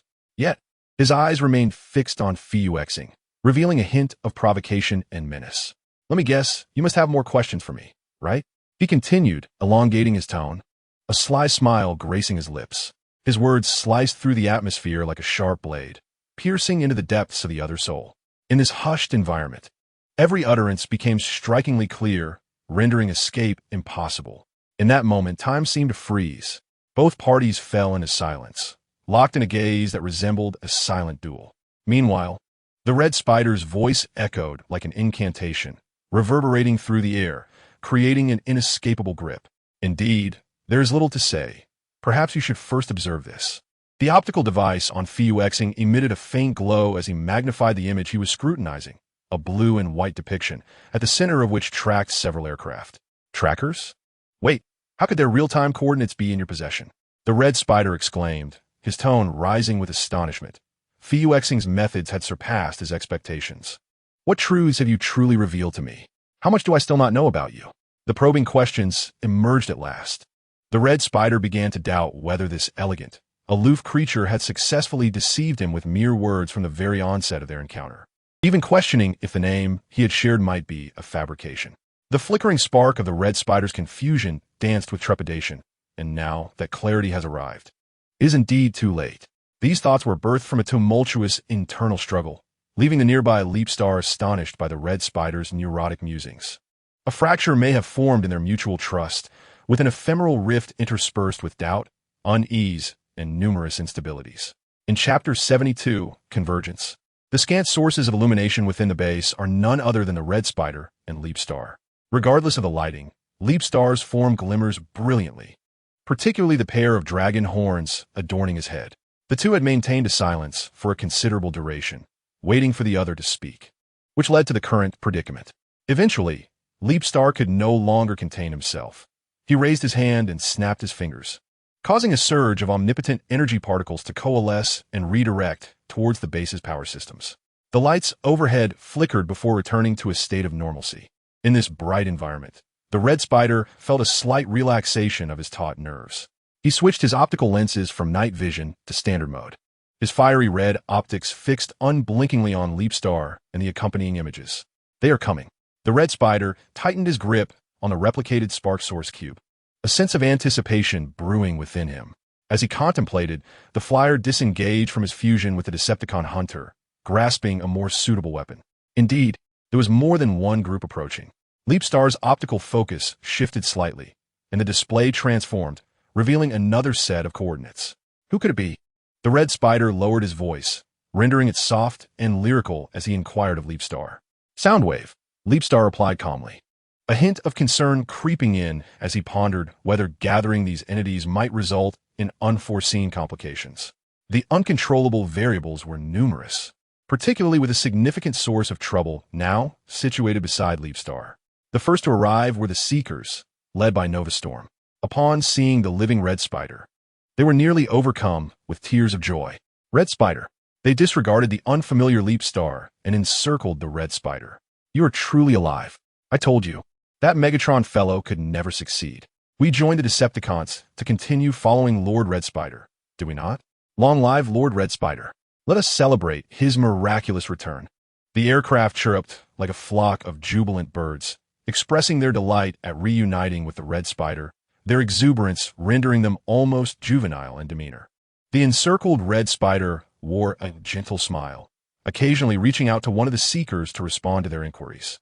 All right, quiet down. The Red Spider clapped his hands, his voice not loud, yet effective, silencing the bass. The Seekers eagerly focused their optical lenses on the Red Spider. You have disabled the positioning systems of your locators and the Decepticon subsystem, handing over all locators to me. The flyers obediently complied, and the Red Spider, with arms outstretched, successfully gathered a plethora of locators, varying in size and even featuring designs resembling decorative stickers. The Red Spider activated a small portal, casting the locators into the void. They would be teleported to disparate corners of Earth or possibly concentrated in a single location. Before the trackers arrived, Leapstar had already donned his mask, concealing his face from their inquisitive gazes. The mercury-like surface of the mask reflected all surrounding light while simultaneously obscuring any changes in Leapstar's expressions, rendering him even more enigmatic and intriguing. Who is that? One queried, uncertainty lacing their tone. I am unsure. Perhaps he is a partner of Lord Red Spider? Oh wait, I believe I have seen him at the Research Institute in Qingxiu. I recall he was once a subject of Lord Red Spider's experiments. Really? Please elaborate. The aircraft murmured, their faces betraying an undeniable curiosity, confusion, and skepticism. Sir, we have fulfilled our task, as per your instructions. Shouldn't we be rewarded? The murder hornet chirped cheerfully, his loud plea for praise momentarily silencing the surroundings and drawing all eyes upon him. Unable to withstand the sudden, intense scrutiny, the murder hornet, feeling overwhelmed, swiftly retreated behind Leapstar, attempting to divert some of the attention. The chatter among the group halted as they noticed a throng of familiar faces within the base, many of whom had worked alongside him for an extended period and were well aware of his exploits, which only deepened his embarrassment. The others followed suit, opting to abandon verbal communication and, like the murder hornet, slipped behind Leapstar. At that moment, the once audacious bounty hunters appeared as timid as quails. What on earth is happening here? Nightingale inquired, hands on her hips, striding in from the entrance, bewildered as she glanced at the employer. She had no reservations, as few of the individuals present were familiar to her, apart from the elegant hunter Leapstar. We are partners, Leapstar stated, deactivating the holographic screen and providing the answer everyone had been eager to uncover. Chapter 73. The search. If I fail to complete my mission, Soundwave will ensure my demise. Similarly, if I fail, Shockwave will make my end exceedingly brutal. The two unfortunate souls, Lockdown and Nut, arrived outside the Vengeance Goddess, contemplating their escape. Shadow Warrior will bring about our demise, Lockdown lamented, expressing a bleak resignation, for their time seemed to be running out. I'm utterly weary of this war, Nut sighed, clutching a bomb in contemplation. There is no path to follow. Nut paused, lost in thought, while Lockdown turned back in utter frustration. Suddenly, he felt a peculiar tremor in his hook-like right hand. Look, my hook is shaking, in a state of bewilderment. The cloistered one uttered words of confusion as a cerulean portal materialized behind them.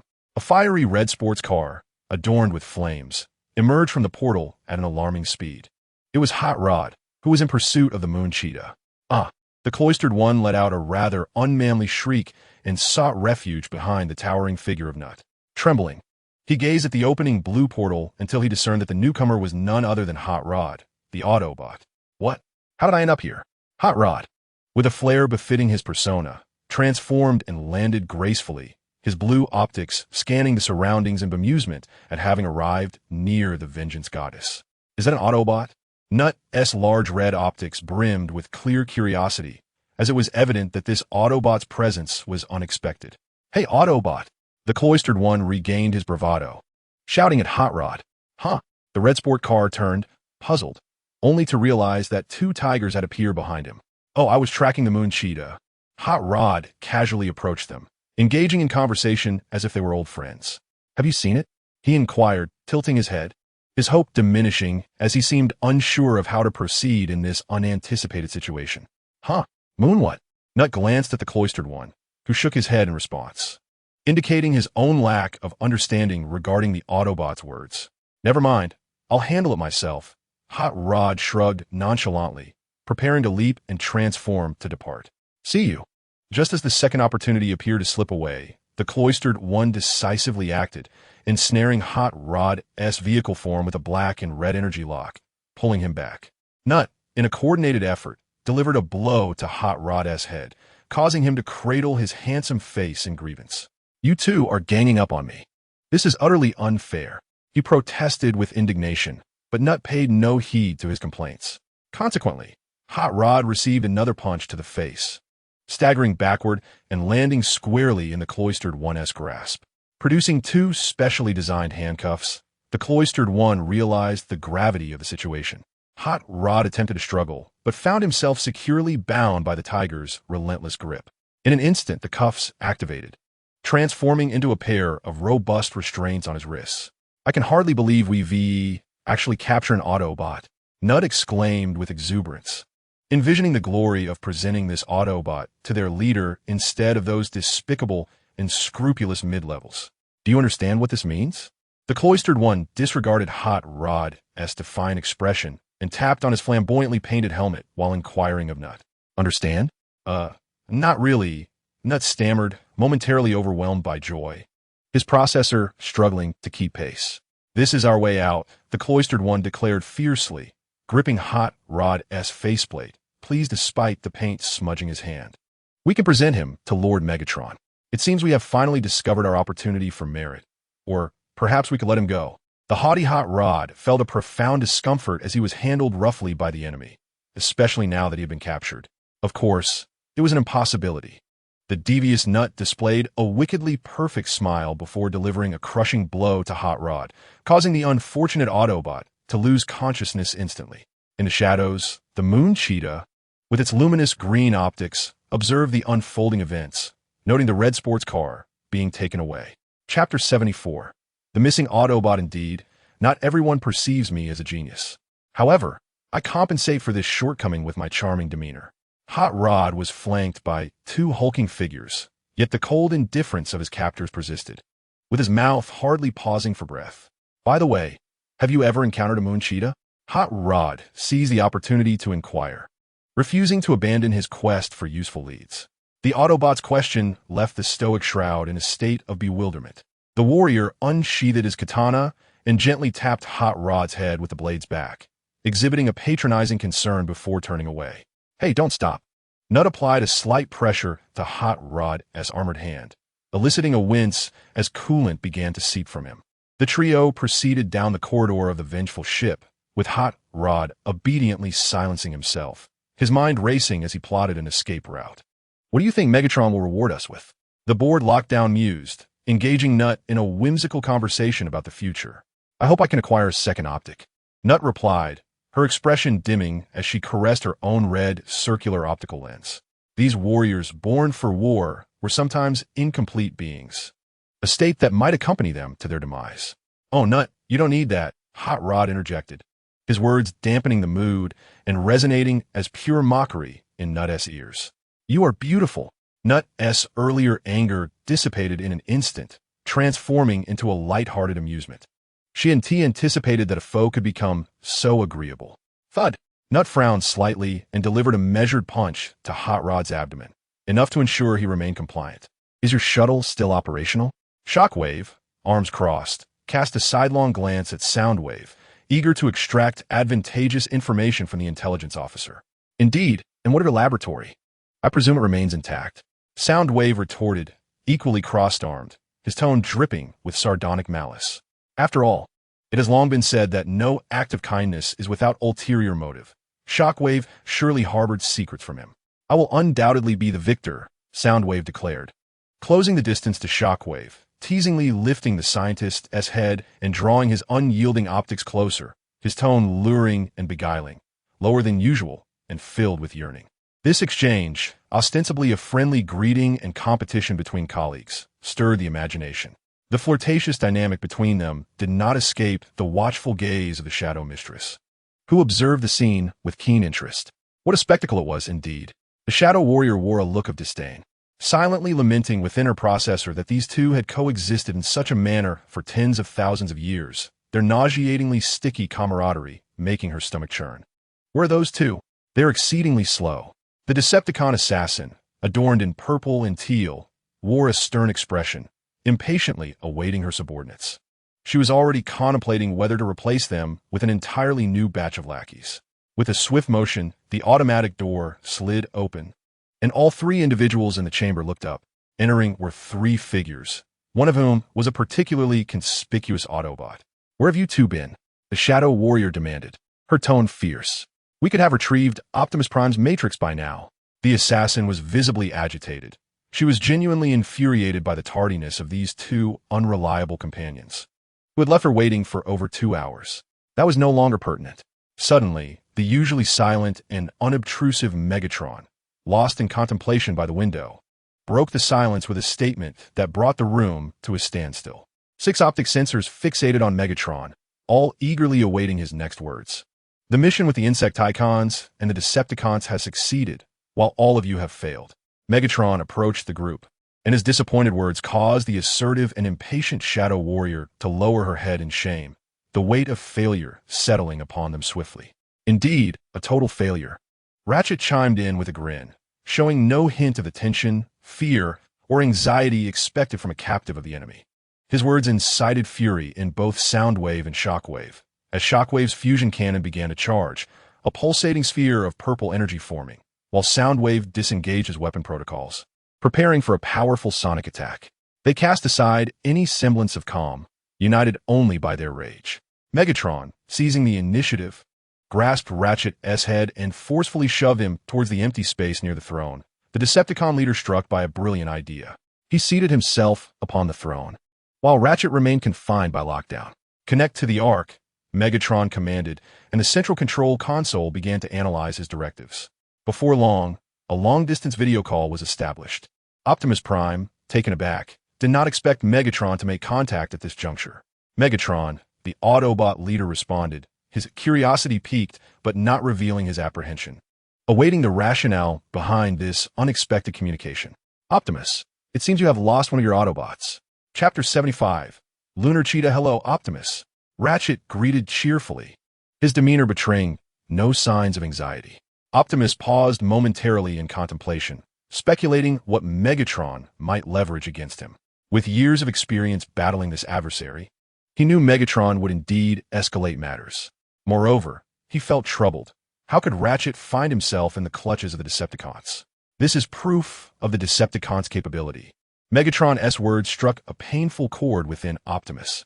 The heat of your core has been captured by these two seemingly inept soldiers. Megatron provocatively gazed into the camera, locking eyes with Optimus Prime across the screen, his crimson optics swirling with inscrutable emotions. The two soldiers, named as the most useless, stood at attention, uncertain whether their leader was bestowing praise or veiled ridicule upon them. "What is it that you desire, Megatron?" Optimus Prime interjected, fully aware of Megatron's cunning nature. To lose the initiative would only cost him dearly. At times, the leader of the Autobots found himself at a disadvantage against the treacherous Decepticon leader. A straightforward transaction was presented. Trade your life for his. Megatron's words rose in pitch as he stood, his cold fusion cannon poised against the spark of Hot Rod, ready to deliver a devastating blow at any moment. "You leave me no choice." Optimus Prime had overestimated Megatron's moral compass. The Autobots' leader felt only resentment and admonition towards his adversary. "Come alone for the exchange." Just as Megatron was about to revel in his triumph, the clever Hot Rod interrupted him. "Very well, since there are no moon leopards aboard this vessel," the captive declared, swiftly utilizing the exhaust pipes mounted on his sides to unleash searing flames, effectively melting the metallic shackles that bound him into a pool of molten iron. "I shall take my leave," Hot Rod exclaimed, forcefully shoving aside Nut, who attempted to impede his escape. He no longer fixated on the Decepticons. This heartless creature mocked himself as he dashed away, assuring, "Trust me, I won't lose my way. He transformed joyously, revving his engine as he navigated through the corridors of the Decepticon ship, the vengeful nemesis, with an unyielding determination. Megatron, fuming with clenched fists, refrained from personally pursuing the fleeing Autobot. Go retrieve him. The leader commanded his subordinates, and Shadow Warrior, receiving the order, transformed rapidly to pursue Hot Rod. She was resolutely eager to seize any opportunity for gain, her ambition for fame and fortune insatiable. Megatron, it seems our negotiations have concluded, Optimus Prime remarked, a subtle smile gracing his face. Occasionally, witnessing his long-standing rival humiliated in person brought him a modicum of relief during moments of discontent. Megatron, infuriated by the nature of this video call, had certainly not intended to be humiliated. With precision, Optimus Prime ended the transmission, his mind preoccupied with numerous tasks, wishing to avoid further entanglements with Megatron for the time being. As for Hot Rod, Optimus trusted every one of his warriors. Everything will be fine, as long as I find an exit. Hot Rod sped forth, rallying himself for the daunting task of infiltrating and exiting the Decepticon ship unscathed. Behind a crimson sports car, a shadow of purple interspersed with silver rapidly flashed past. It was the pursuing Miss Assassin. Hot Rod sensed the enemy's chase, accelerating as the tires screeched against the metallic floor, sparking a flurry of tiny flames. At the critical moment of escape, the ambushed Ween Dark Staff suddenly leapt forth, wielding an orange laser katana aimed menacingly at the front of Hot Rod's vehicle. With a hair-raising transformation, Hot Rod managed to crouch down, narrowly avoiding the blade that grazed mere inches from his face. Wow, watch my paint, Hot Rod exclaimed, scrambling to his feet, and swiftly engaged in combat with Ween Dark Staff. He had no time to linger. After deftly evading several strikes, he executed an agile maneuver, vaulting off the wall to continue his escape. However, his chosen direction fortuitously led him towards Shadow Warrior. Excuse me, coming through, Hot Rod declared, brushing past the assassin, almost scraping against the wall. Shadow Warrior hastily adjusted her vehicle's direction to comply with orders, yet her efforts proved futile. The assassin leaped onto Hot Rod's vehicle in an attempt to halt him, but he cleverly shook her off by maneuvering unpredictably. Ultimately, Hot Rod successfully returned to base with the intelligence, leaving behind a gaping hole in the Revenge Goddess. Old Way was infuriated, but his attention was abruptly captivated by a spotted lunar cheetah that had been observed. That creature was undoubtedly connected to the Allspark. It was indeed bizarre, traversing a loop bridge on Earth. This would alter everything. Hey, Optimus, did I look as dashing as I felt while escaping just now? Hot Rod communicated via internal comms, seemingly proud of his audacious venture into the Decepticon ship. After a moment of jovial laughter, he drove through the open portal and departed. Chapter 76. Concerning the Allspark, the Black Panther deliberately activated the loop bridge network on Earth, which was simultaneously detected by both Autobots and Decepticons. The two scientists, Jax and Shockwave, utilized this information to pinpoint the precise location of the Allspark. Thus, they simultaneously accessed the coordinates of the Allspark's location, setting off to investigate its whereabouts. Optimus Prime's heavy spark entered the blue portal, but Windblade and Bumblebee did not follow him through. The same situation occurred on Megatron's side, suggesting that only the leaders were deemed worthy to pass through the portal related to the Allspark. Why are we still here? Soundwave inquired, perplexed by their current predicament, which could only stem from a malfunction in the equipment overseen by Shockwave. It seemed someone was due for a reprimand. After delivering his low-toned remark, Soundwave cracked his knuckles, intending to confront the chief scientist. Upon entering the portal, Optimus watched as the blue vortex closed behind him, with none of his team members emerging alongside him. Bumblebee Windblade. Jax report.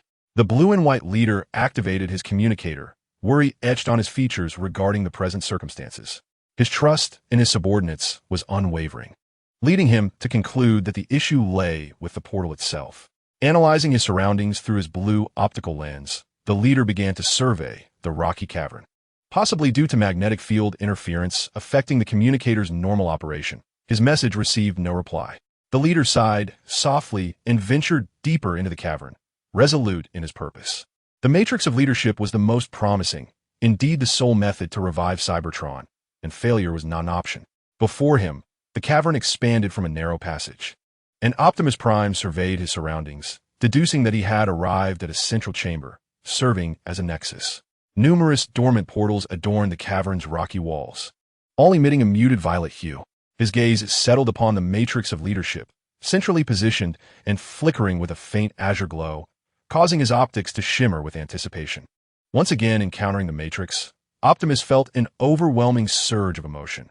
It embodied the convergence of homecoming and the acquisition of supreme power. Its inherent peril only intensified their insatiable lust for strength. However, he was not alone in this pursuit. Megatron appeared, equally exhilarated. "The Matrix is mine, Optimus," Megatron bellowed, his voice laced with ire as he clenched his fists, vexed by the unexpected turn of events at such a critical juncture. "That is utterly impossible," Optimus replied calmly, positioning himself between Megatron and the Matrix, thwarting his advance. "Get lost, Optimus," Megatron retorted without hesitation, raising his fusion cannon, ready to unleash a barrage upon his rival. "No, I must atone for my past mistakes," Optimus declared resolutely, determined to be the guardian of the Matrix. He activated the energy shield emblazoned with the Autobot insignia, preparing for a fierce confrontation. "Your existence is the mistake," Megatron shot back mercilessly, firing his weapon. The deep crimson energy blast collided with the blue shield, forcing Optimus to bend his knees slightly, barely absorbing the impact. Seizing a moment of reprieve after Megatron's initial assault, Optimus transformed his hand into a sharp energy axe, swinging it toward his adversary. Unfortunately, the axe missed Megatron's robust head. Instead, he was struck by an energy projectile, causing him to skid to a halt. Shaking off the disorientation, Optimus charged at Megatron once more. With a resounding crash, he collided with Megatron, momentarily incapacitating him. Just as Optimus prepared for another strike, he was unexpectedly pounced upon by a yellow leopard. The feline guardian gently nudged Optimus with its paws, using his sturdy frame as a springboard to leap toward the Matrix. "Greetings, I am Yellow Leopard," the guardian announced, blinking his luminous green optics with vigor. Immediately thereafter, he transformed, landing gracefully on the ground with the agility characteristic of his feline lineage. "The protector of the Matrix." He introduced himself with utmost seriousness, his two sharp little fangs playfully peeking out as he spoke, adding an endearing charm. "I am Optimus Prime, about to present myself," when I was interrupted by the yellow leopard. "You are the leader of the Autobots," he stated. Optimus Prime widened his optical sensors slightly, appearing perplexed that the yellow leopard was aware of his identity. The Guardian turned to gaze at Megatron, who had just risen from the ground, staring back, somewhat bewildered by the youthful Guardian, who seemed to possess an abundance of knowledge. "You are the leader of the Decepticons," the yellow leopard affirmed, having gathered information about them both through the Allspark and various exchange materials detailing their shared history. "You must tell me, why are you in search of the Allspark?" The young yellow leopard inquired with a slightly immature voice, voicing a question he had long anticipated. As a somewhat inadequate guardian, he felt a twinge of anxiety regarding his professional journey. "Cybertron has fallen because of my actions.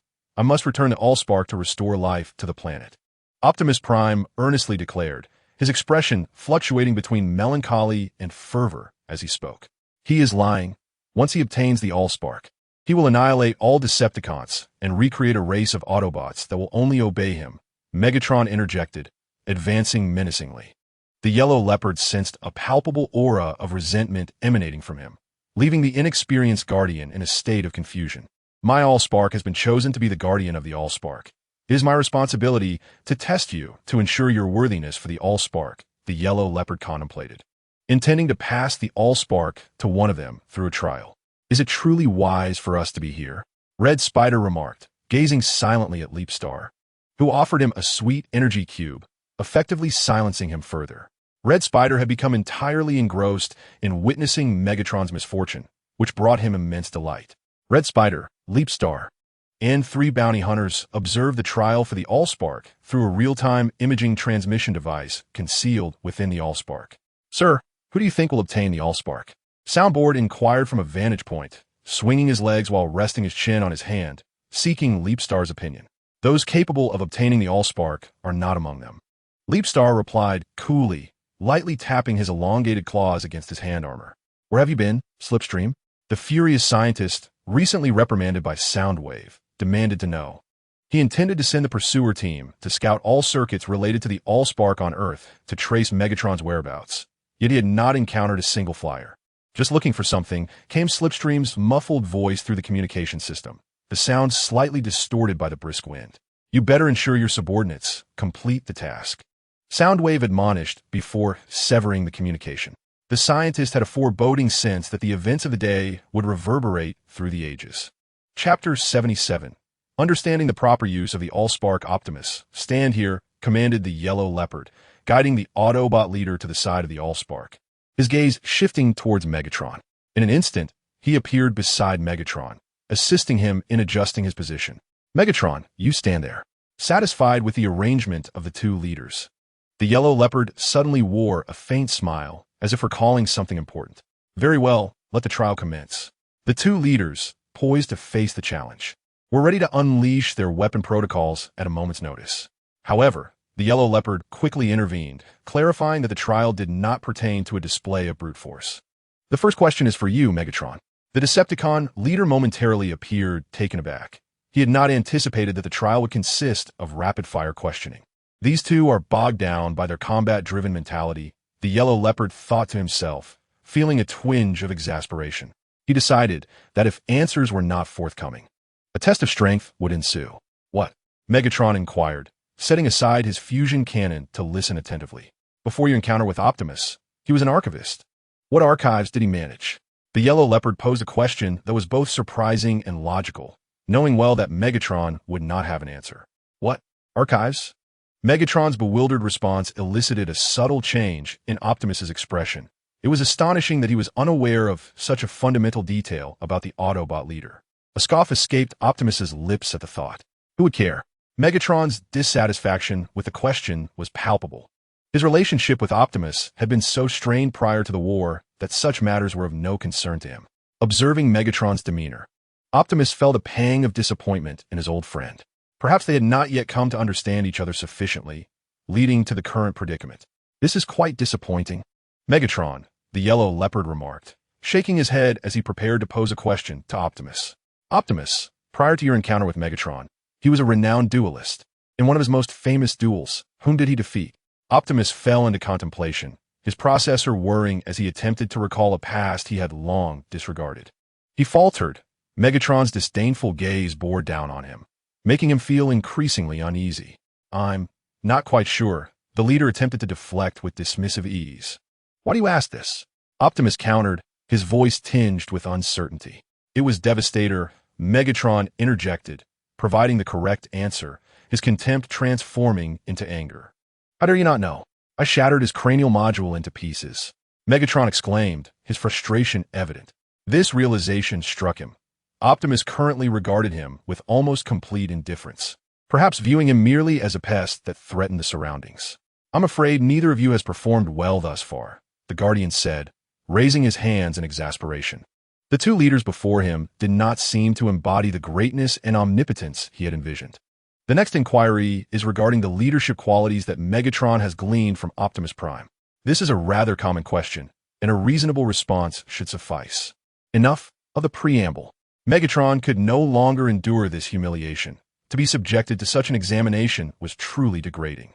Very well, if that is the case. Let the two of you engage in a contest.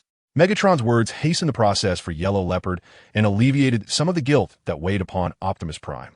At last, Megatron's expression was charged with excitement as he raised his fusion cannon, preparing to charge towards Optimus Prime. Let us proceed. Optimus Prime donned his visor and brandished his energy shield, seemingly forgetting his earlier composure as he lunged forward. Wait! Yellow Leopard interposed himself between them, interrupting the tense atmosphere. It was absurd that these two leaders could not even listen to each other fully. Yellow Leopard's processor emitted a stream of complaints. He could hardly fathom that these two would act so recklessly. Could it be that the emergence of the Allspark had clouded their judgment? If I am to entrust the Allspark to you, I must witness your ability to wield this power judiciously. Yellow Leopard could not forget the disastrous consequences of misusing the Allspark. Any dominion over Cybertron was trivial compared to the potential threat to the entire multiverse, and the weight of that responsibility was immense. What will you do? Optimus Prime's question remained unfinished as the Guardian stepped through a portal. When Yellow Leopard reappeared, He dragged a human fighter jet into their midst. "What is this?" Optimus Prime inquired, somewhat perplexed, as he vaguely recalled rumors on Cybertron regarding the Allspark and some form of fusion. "Wait, you're included too," Yellow Leopard playfully remarked as he poked his head through the portal beside Megatron, soon dragging in a military helicopter as well. Having completed his zero-cost acquisition, Yellow Leopard proudly raised his hand, exclaiming, "Behold, this is your new armor." He spoke somewhat ambiguously. However, Optimus Prime fell into contemplation as he gazed upon the human fighter jet, the unspoken words lingering in his mind. "What shall we do?"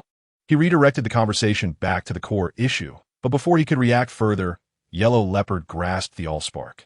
Using the Allspark to explore the power of the armor like this, Yellow Leopard subtly unleashed a fraction of the Allspark's capabilities. The cerulean energy flickered like an eternal flame, and even this small portion was sufficient to assist the two in completing their new armor. The power of the Allspark imbued their armors with a radiant blue glow, adorned with numerous energy trails. To their astonishment, the Allspark fused them with the aircraft. Chapter 78. A fortuitous acquisition of the Allspark, now equipped with their new armor. Megatron and Optimus Prime engaged in a fierce struggle, each gaining the ability to fly, yet neither gaining the upper hand. Their pent-up anger had accumulated significantly, and their attacks aimed to leave the other battered and bruised. Just moments ago, Yellow Leopard's rapid-fire inquiries had diminished their mutual goodwill considerably. A profound sense of loathing enveloped Huang Bao as he observed the fierce contest between the leaders, Optimus Prime and Megatron, with a critical eye. The latter retaliated with vigor. Huang Bao, embodying the role of a skilled combat commentator, provided a running commentary on the duel. Megatron, having acquired a flight system, spiraled skyward and caught Optimus Prime off guard with a missile strike. They engaged in a duel unlike any other, one that pertained to the Allspark. As the two combatants reveled in their conflict, a portal quietly shifted from a dormant purple hue to an activated blue. Their collective focus remained solely on the battle, leaving the subtle transformation unnoticed. A flying unit emerged from the portal, transforming silently as it approached the Allspark. Amidst a hauntingly sinister laughter, Huang Bao, the guardian of the Allspark, turned with an ominous premonition to behold the very flying unit he had resurrected. The guardian's mouth parted in bewilderment, his expression a mix of disbelief and regret. "Greetings, Starscream," the cunning figure exclaimed as he triumphantly seized the Allspark, relishing the moment while addressing the unfortunate guardian with malicious delight. The blue light within the cavern accentuated the menacing figure of the flying unit, exposing his treacherous visage in full. No, both Megatron and Optimus Prime suddenly realized the gravity of the situation. They ceased their mutual confrontation, instinctively uniting in an effort to reclaim control of the Allspark from Starscream. Yet, all they received in return was a faintly sinister smile from him. The flying unit raised the Allspark, delicately rotating it with a flick of his wrist, an action so seemingly innocuous that it siphoned the very power derived from the Allspark from the two leaders. The force extracted surpassed what was imparted, causing the leaders to tumble helplessly to the ground. Starscream hastily departed, leaving them to seethe in their fury. Like a demon, the flying unit slipped away silently, clutching the Allspark with ease. Why did he have to appear at this moment? Megatron seethed, his resentment intensifying. No matter how many times he attempted to eradicate Starscream, the latter always resurfaced with renewed strength, returning at the most critical junctures. A tide of hatred surged through Megatron's processor as Huang Bao stood, dazed, watching the direction in which Starscream had vanished, having lost the ability to accurately pinpoint the Allspark. "I am truly not a worthy guardian," Huang Bao lamented, consumed by self-reproach. And he dashed towards the portal from which Starscream had departed. The Allspark. Unfortunately, the portal closed just as he reached out, and the bright yellow figure collapsed to the ground, the young guardian pummeling the earth in anguish. "Megatron, I should have anticipated your treachery," Optimus Prime remarked, casting a knowing gaze at Megatron, as if elevating him to a pedestal of deceit. The leader of the Autobots suspected that Starscream's demise had merely been a part of Megatron's grand scheme for the day, as events spiraled into irreversible chaos. "Indeed, it was something you ought to have anticipated." Megatron hesitated momentarily, but ultimately responded to Optimus Prime's words, driven by his own pride. "This has been my plan all along. However, I must take my leave now. Megatron stated with a lack of conviction. Optimus Prime, however, remained oblivious to this, just as a blue portal opened behind Megatron, allowing the Decepticon leader to escape as if fleeing in haste. As Megatron spoke, Optimus Prime's expression darkened gradually, his teeth clenched. Yet he found himself devoid of any remedial measures. Once again, the opportunity to revive Cybertron slipped through his fingers, despite his numerous attempts to grasp it desperately, each ending in unsatisfactory results. The leader straightened silently, the azure optics dimming momentarily, as Optimus closed his optics to reflect on today as failure. He would not permit himself any further mistakes, for the weight of his responsibilities was too great. Chapter 79. Concerned Red Alert lifted his crimson optics to gaze at the blackened sky beyond the dilapidated missile base, while weighing the source of the Allspark in his hand. The surge of energy within it brought him a sense of reassurance. If it weren't for that fool, Starscream, lending me the replicated Allspark, I wouldn't have gone to retrieve it, Red Alert mused calmly, standing still as he awaited the arrival of Slipstream and Thundercracker. Should I not have come to welcome them? Red Alert glanced exasperatedly at the distant flying units, convinced they had remained undetected. He pressed a hand against his throbbing cranial plating, feeling a mix of frustration and scorn. To be discovered from such a distance is truly pathetic. Clenching his jaw, Red Alert forced himself to ignore the irritatingly quivering wings of the hovering units, his demeanor cold as he strode back into the decrepit base. Weren't you supposed to go meet them? Starscream inquired, observing Red Alert's displeasure with curiosity. His words seemed to aggravate Red Alert further, causing his finely sculpted features to contort in displeasure. If they can't even track this, they are utterly useless. Red Alert retorted silently as he stored the Allspark in a subspace pocket, his tone laced with mockery, disappointment, and disdain. Starscream, perceptive as ever, noticed Red Alert's change in demeanor, but chose not to delve deeper. As Red Alert sulked elsewhere, Starscream redirected his focus to the replicated Allspark in his possession. The chance to resurrect this universe's formidable and monstrous race lay before him. By inputting the data from the magical orb into the Allspark matrix, he could create a native monstrosity unique to this universe. Yet, he hesitated, contemplating whether altering the original timeline as an outsider would lead to another collapse, resulting in the obliteration of the entire timeline and the demise of the monstrous beings once more. What should I do? Starscream raised the replicated Allspark before him, lifting his silver visor to focus intently with his violet optics. In an endeavor to uncover a rational answer, he found himself alone in the room, the sole sentient being amidst the silence. He could only engage in a dialogue with himself, for his intention of creating this replica of the fire source stemmed from selfish motives. Fuyuexing yearned for the return of the once magnificent Chong Yunxiao. With the fire source and the magical orb, it was indeed possible to conjure the formidable creature.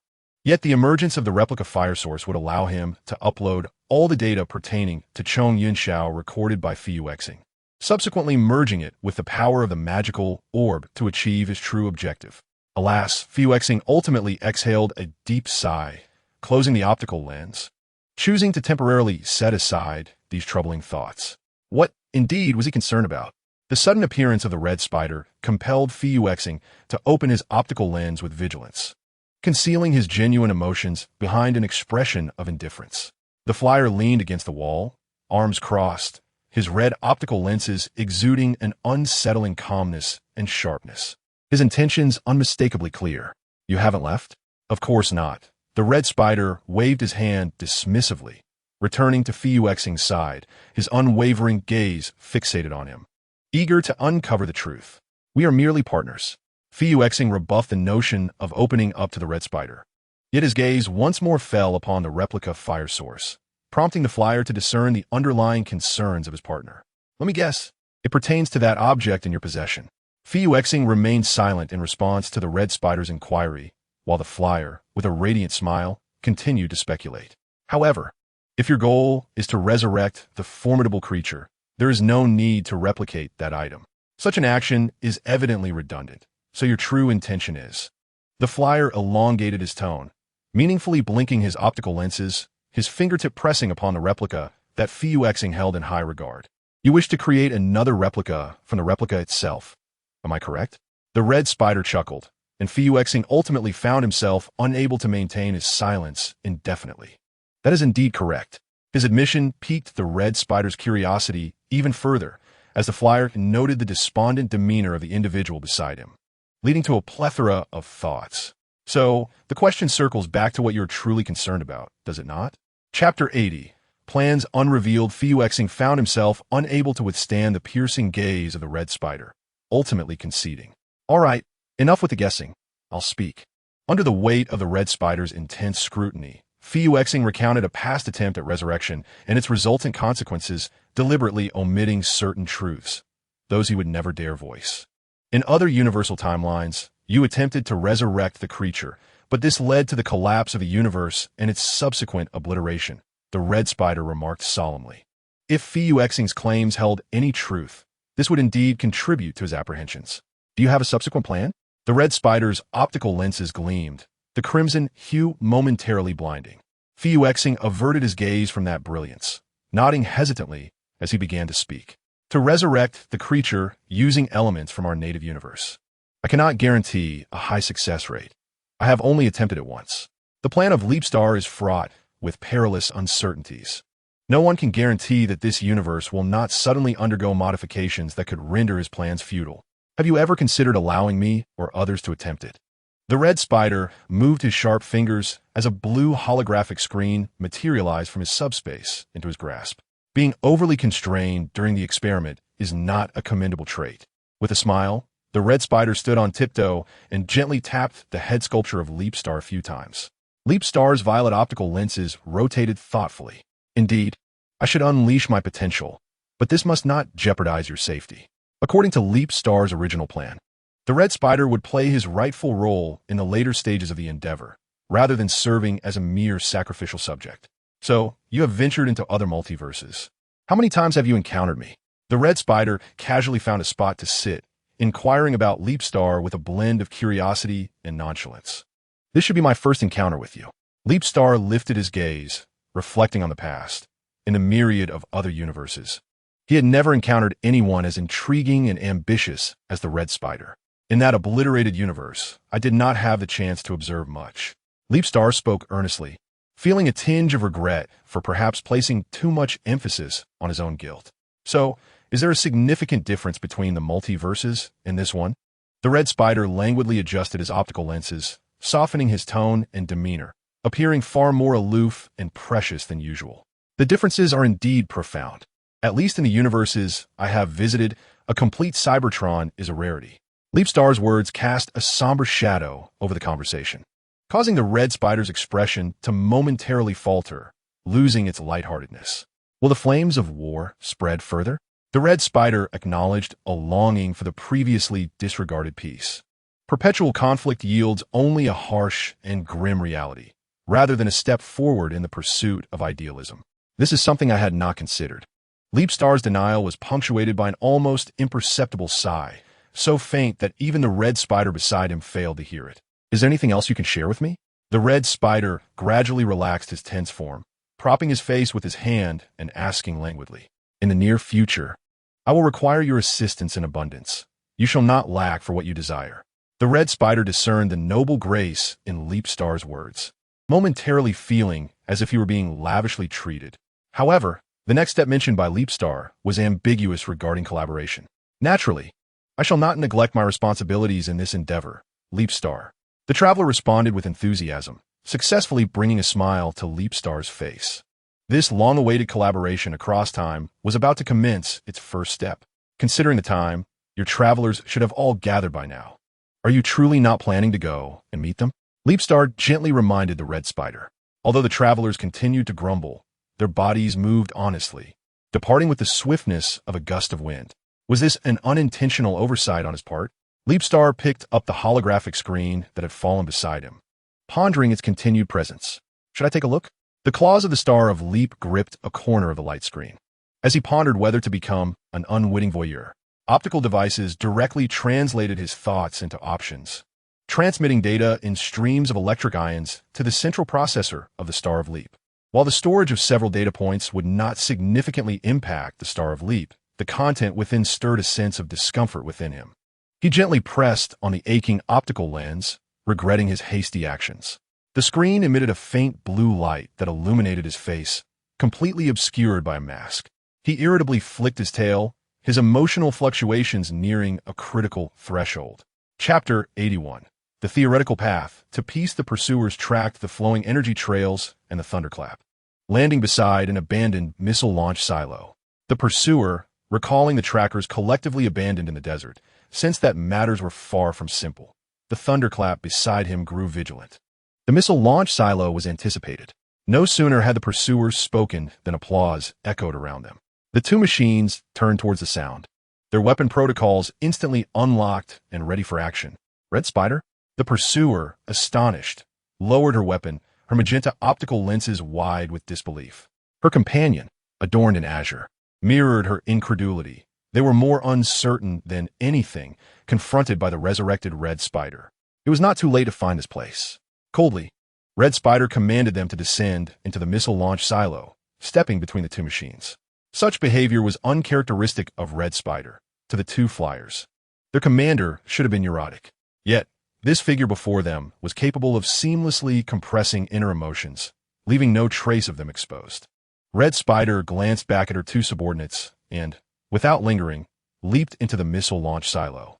The pursuer and Thunderclap exchanged a look before following suit.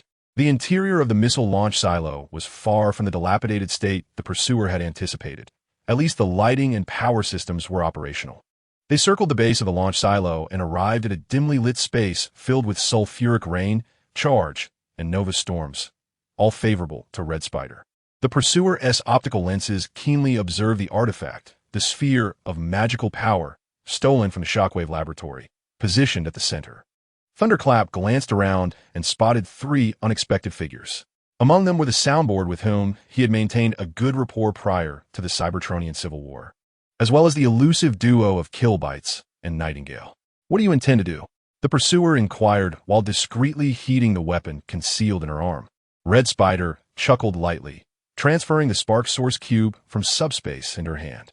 "Stay calm, pursuer. For now, I'm not the one in charge here."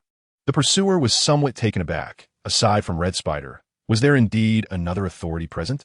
Moreover, Red Spider is not the kind of humble individual who can truly tolerate others managing him. With a heart full of doubts, Slipstream lowered her arms, relinquishing the notion of continuing to gather strength. "Nova Storm, you all witnessed how Megatron utterly brought my end, did you not?" Red Spider pivoted the conversation, gazing at the vividly painted aircraft lined up in formation. The three bounty hunters were momentarily forgotten, relegated to a corner, exchanging bewildered glances as the planes engaged in discussion like a flock of birds.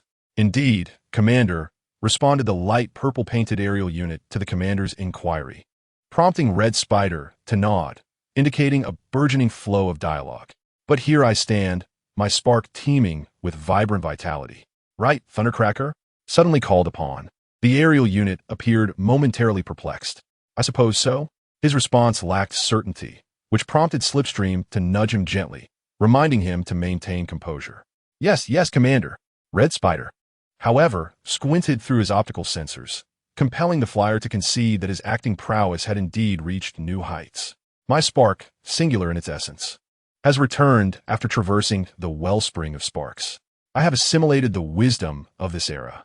Red Spider awkwardly raised his arms, rendering him strikingly flamboyant.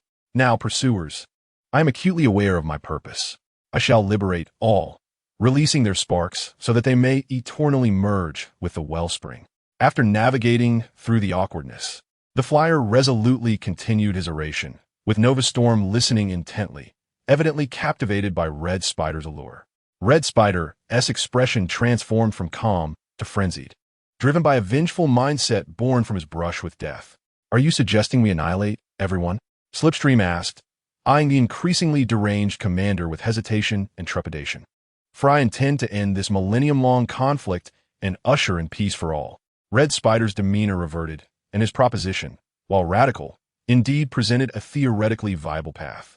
"Peace, oh peace," the flyer pondered silently, and in the fleeting moments of his contemplation, the pursuers began to quarrel. Chapter 82. The Battle of Misunderstanding. Without hesitation, Red Spider activated the wellspring of sparks, the crimson glow of his optics reflecting boundless ambition. Behold, this is the power of the wellspring of sparks. Blue energy surged forth through the opened fissures as Red Spider spread his arms, marveling at its might. The searing silver-blue light illuminated the desolate space anew, and the flyers fell silent, their gazes fixed upon Red Spider, most of them fervent except for Slipstream. The energy of the wellspring rapidly enveloped the flyers' frames amidst Red Spider's maniacal laughter.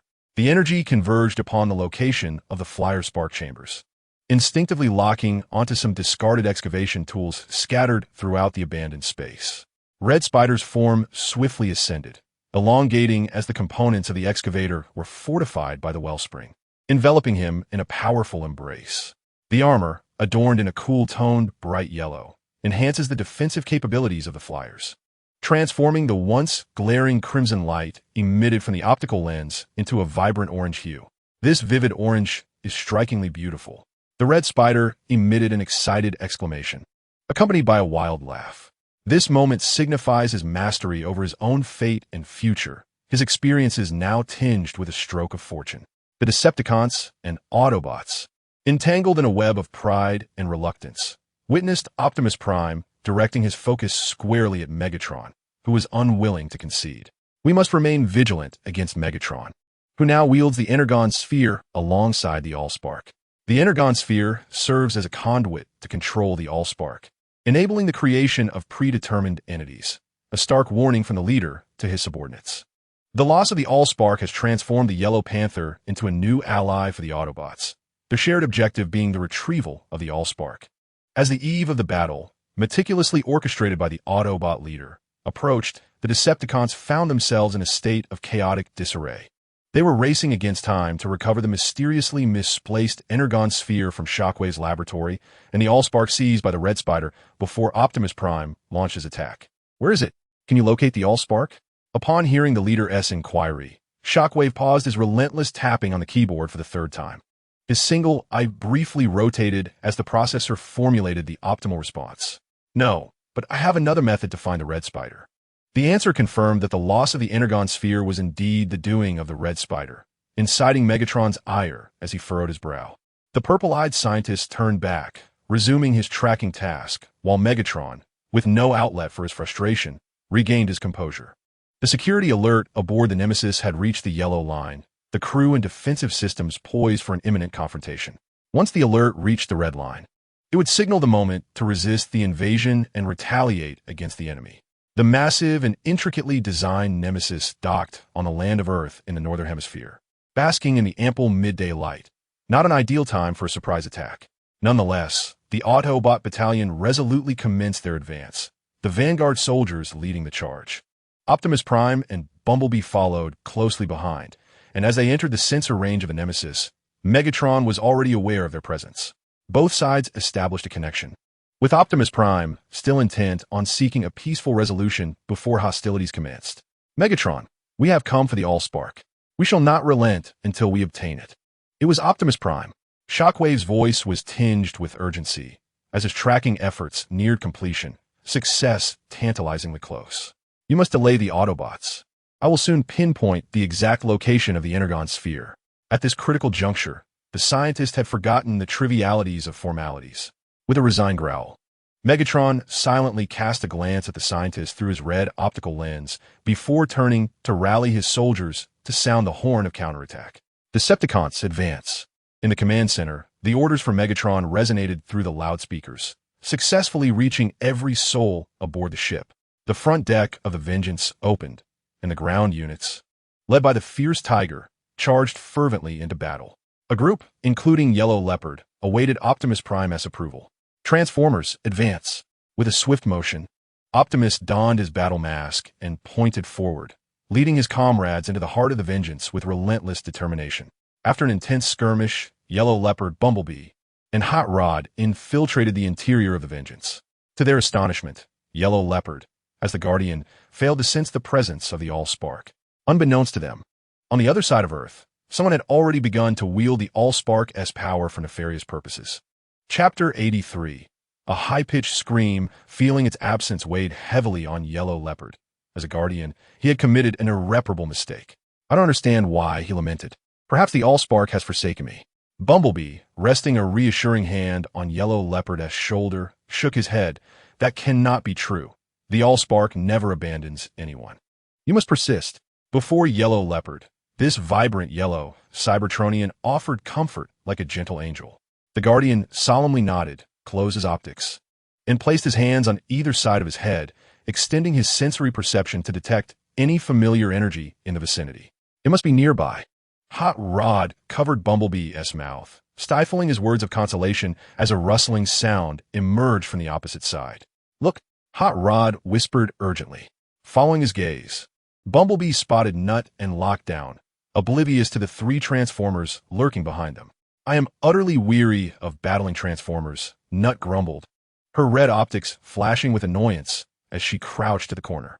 Let us hope no one sees us here, Lockdown replied in kind, seizing the opportunity to avoid a direct confrontation with the Transformers. Don't worry, we won Telesol. Hot Rod's voice prompted both to turn, instinctively activating their weapons protocols, ensuring they were prepared for any threat. The Lunar Cheetah pointed at Yellow Leopard, his fiery red sports car gleaming beside him, performing a playful flourish that seemed to erase any prior grievances with the two before him. Bumblebee shook his head in resignation, while the Guardian blinked his elongated optics, bewildered and flustered. Take them down, Lockdown shouted as he and Nut charged forward. Should their actions and war-weary demeanor be discovered, their fates would be sealed. I beg to differ, Hot Rod grinned, raising his arm as the exhaust pipes on his forearm erupted in flames, propelling the two adversaries backward. The red supercar smirked, a charming glimmer in his demeanor as he playfully tossed his head. Two tigers hastily made their escape, perhaps to a different locale, to continue their clandestine fishing escapades. Huang Bao, we must remain on the move, Bumblebee urged, casting a glance toward the Guardian, who was entering a state of heightened awareness. Based on years of reconnaissance experience, he understood that remaining in one location for too long while infiltrating enemy territory could significantly heighten the risk of exposure. Huang Bao, Bumblebee called again, prompting the Guardian to open his eyes. The luminescent green optics shifted from a state of confusion to one of resolution. I must speak with Optimus Prime and Megatron. He discerned the essence of the matter. Dialogue with the two leaders appeared to be the most prudent solution. Bumblebee and Hot Rod exchanged puzzled glances, uncertain of their next course of action. Now, the Guardian barked, his tone laced with irritation. Leapstar, with his hands clasped behind his back, gracefully traversed the corridor of the dilapidated missile silo base. His considerable height occasionally caused him to collide with obstacles, prompting him to phase through walls and into a space bustling with numerous individuals. As anticipated, all the expected attendees were present. Tarantulas was meticulously contemplating the optimal combination of the magic sphere with the source of flame. A vibrant array of multicolored aircraft lined up before him, causing Leapstar's gaze to momentarily drift, his focus wavering. The dazzling hues of the wings on various flying units captivated him, igniting a sense of excitement within him. He remained in his phased state, allowing himself to savor the sight of these aerial marvels. As Leapstar navigated among the serious-faced aircraft, he alternated his attention between the wings of Thundercracker, the thrusters of Tarantulas, and the newly painted design of Acid Rain. He was utterly entranced by the spectacle of these aircraft, yet his processor remained alert to the pressing matters at hand. Upon reaching the corner where 3 bounty hunters congregated, he released his phasing, inadvertently startling the startled Kill Bee, who was caught in a moment of distraction. Nightingale swiftly covered the mouth of the startled black and white bee, but the sudden, piercing cry nonetheless drew the attention of the flyers. Is there a problem? Leapstar quickly regained his composure, his visor reflecting the puzzled expressions of the assembled flyers. This is our partner, Leapstar, Tarantulas explained to the bewildered aircraft, displaying no particular surprise at Leapstar's abrupt arrival. Chapter 84. Decoding the magic sphere. Leapstar hesitated for a brief moment before returning the light screen he had inadvertently picked up, observing the flyer before him. He noted an expression of calmness, devoid of any hint of panic. Thank you, Tarantulas murmured softly, turning to address the gathered flying units. The cool, blue-toned light cast upon his frame lent an air of solemnity to his visage, a rare expression for Tarantulas. Leapstar gazed at the yellow hue of Tarantula's new paint job with some discontent. He indeed preferred the tricolor scheme of red, white, and blue. Summoned by name, the aerial warrior's frame trembled, responding swiftly. I require you to decipher the control code of the arcane sphere and extract this genetic sequence from it, transmitting it to the source of fire. The red spider produced a pre-prepared device from the depths of this realm, a compact and intricate instrument designed to facilitate the selection of the desired genetic encoding within the arcane sphere. Understood, Commander. The acid rain, adorned in hues of green interspersed with hints of gray, solemnly accepted the device from the red spider's grasp before plunging into the arcane sphere. Enveloped in the golden radiance of the sphere, Acid Rain recalled the skills she had clandestinely acquired while assisting in the oscillation wave laboratory. Her optical lenses, mirroring the coloration of the red spider, found the control platform on a panel within the sphere, and she commenced her operation. However, the knowledge gleaned from the oscillation wave was insufficient. Inputting several codes triggered a burst of red luminescence from the arcane sphere, accompanied by an alarming buzz. Realizing her operational error, Acid Rain felt a wave of anxiety wash over her, aware that numerous colleagues, aside from the commander, were observing her every move. The aerial star scrutinized the golden, semi-transparent orb before him, contemplating the workings of the artifact known as the arcane sphere. As he had metaphorically stated, this sphere resembled a colossal cloud storage disk, cataloging everything about Cybertron from its inception to the present, including the ancient era of colossal beasts.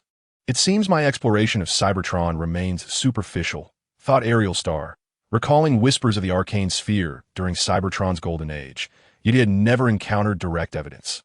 Now, in genuine contact with the artifact, he recognized the vast mysteries of the universe that eluded his understanding. Perhaps I should explore this method regarding the resurrection of Aerial Star. He mused, gaining new insights. Will the arcane sphere be ready?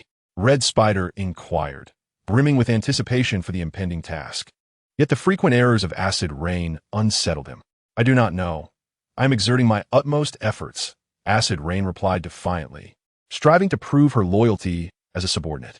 You assisted the oscillation wave in researching this device. I was merely his assistant. He never divulged any pivotal details to me. I can accomplish this, but I require time. Time fuels our flame. Act now. The Red Spider commanded, startling Acid Rain, who turned back to her attempts at inputting the code. Meanwhile, during their dispute, the slipstream had stealthily maneuvered closer to the wall adjacent to the source of fire cube, seemingly unnoticed by the others. Sir? The keen gaze of the soundboard had long been fixated on the furtive aerial warrior, yet he sought Aerial Star's counsel.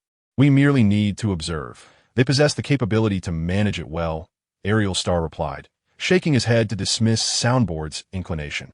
The three bounty hunters resigned themselves to watch, remaining in their corner, poised in anticipation. If I am not vigilant, the arcane sphere could unleash monsters upon the source of fire.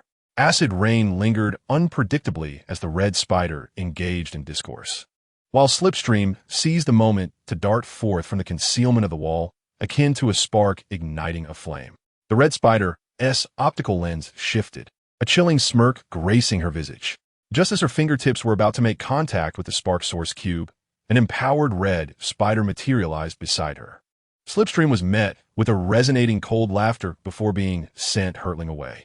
The Red Spider sprinted a few paces, executing a sliding maneuver. The friction between her thruster's armor and the ground ignited a blaze. Slipstream was propelled backward once more, only halting upon colliding with the wall. Slipstream, you cannot take the spark source from my grasp. Consider this a warning. The Red Spider will not resort to lethal measures against her remaining subordinates. Use every means at your disposal, Red Spider. The Purple Flyer declared, disappointment mingling with determination. She had once hoped for the Red Spider's reformation. Yet the individual before her mirrored the past all too closely. You fail to comprehend what I am capable of achieving with the spark source, the Red Spider replied, somewhat resigned, wishing Slipstream could adopt a more lenient perspective.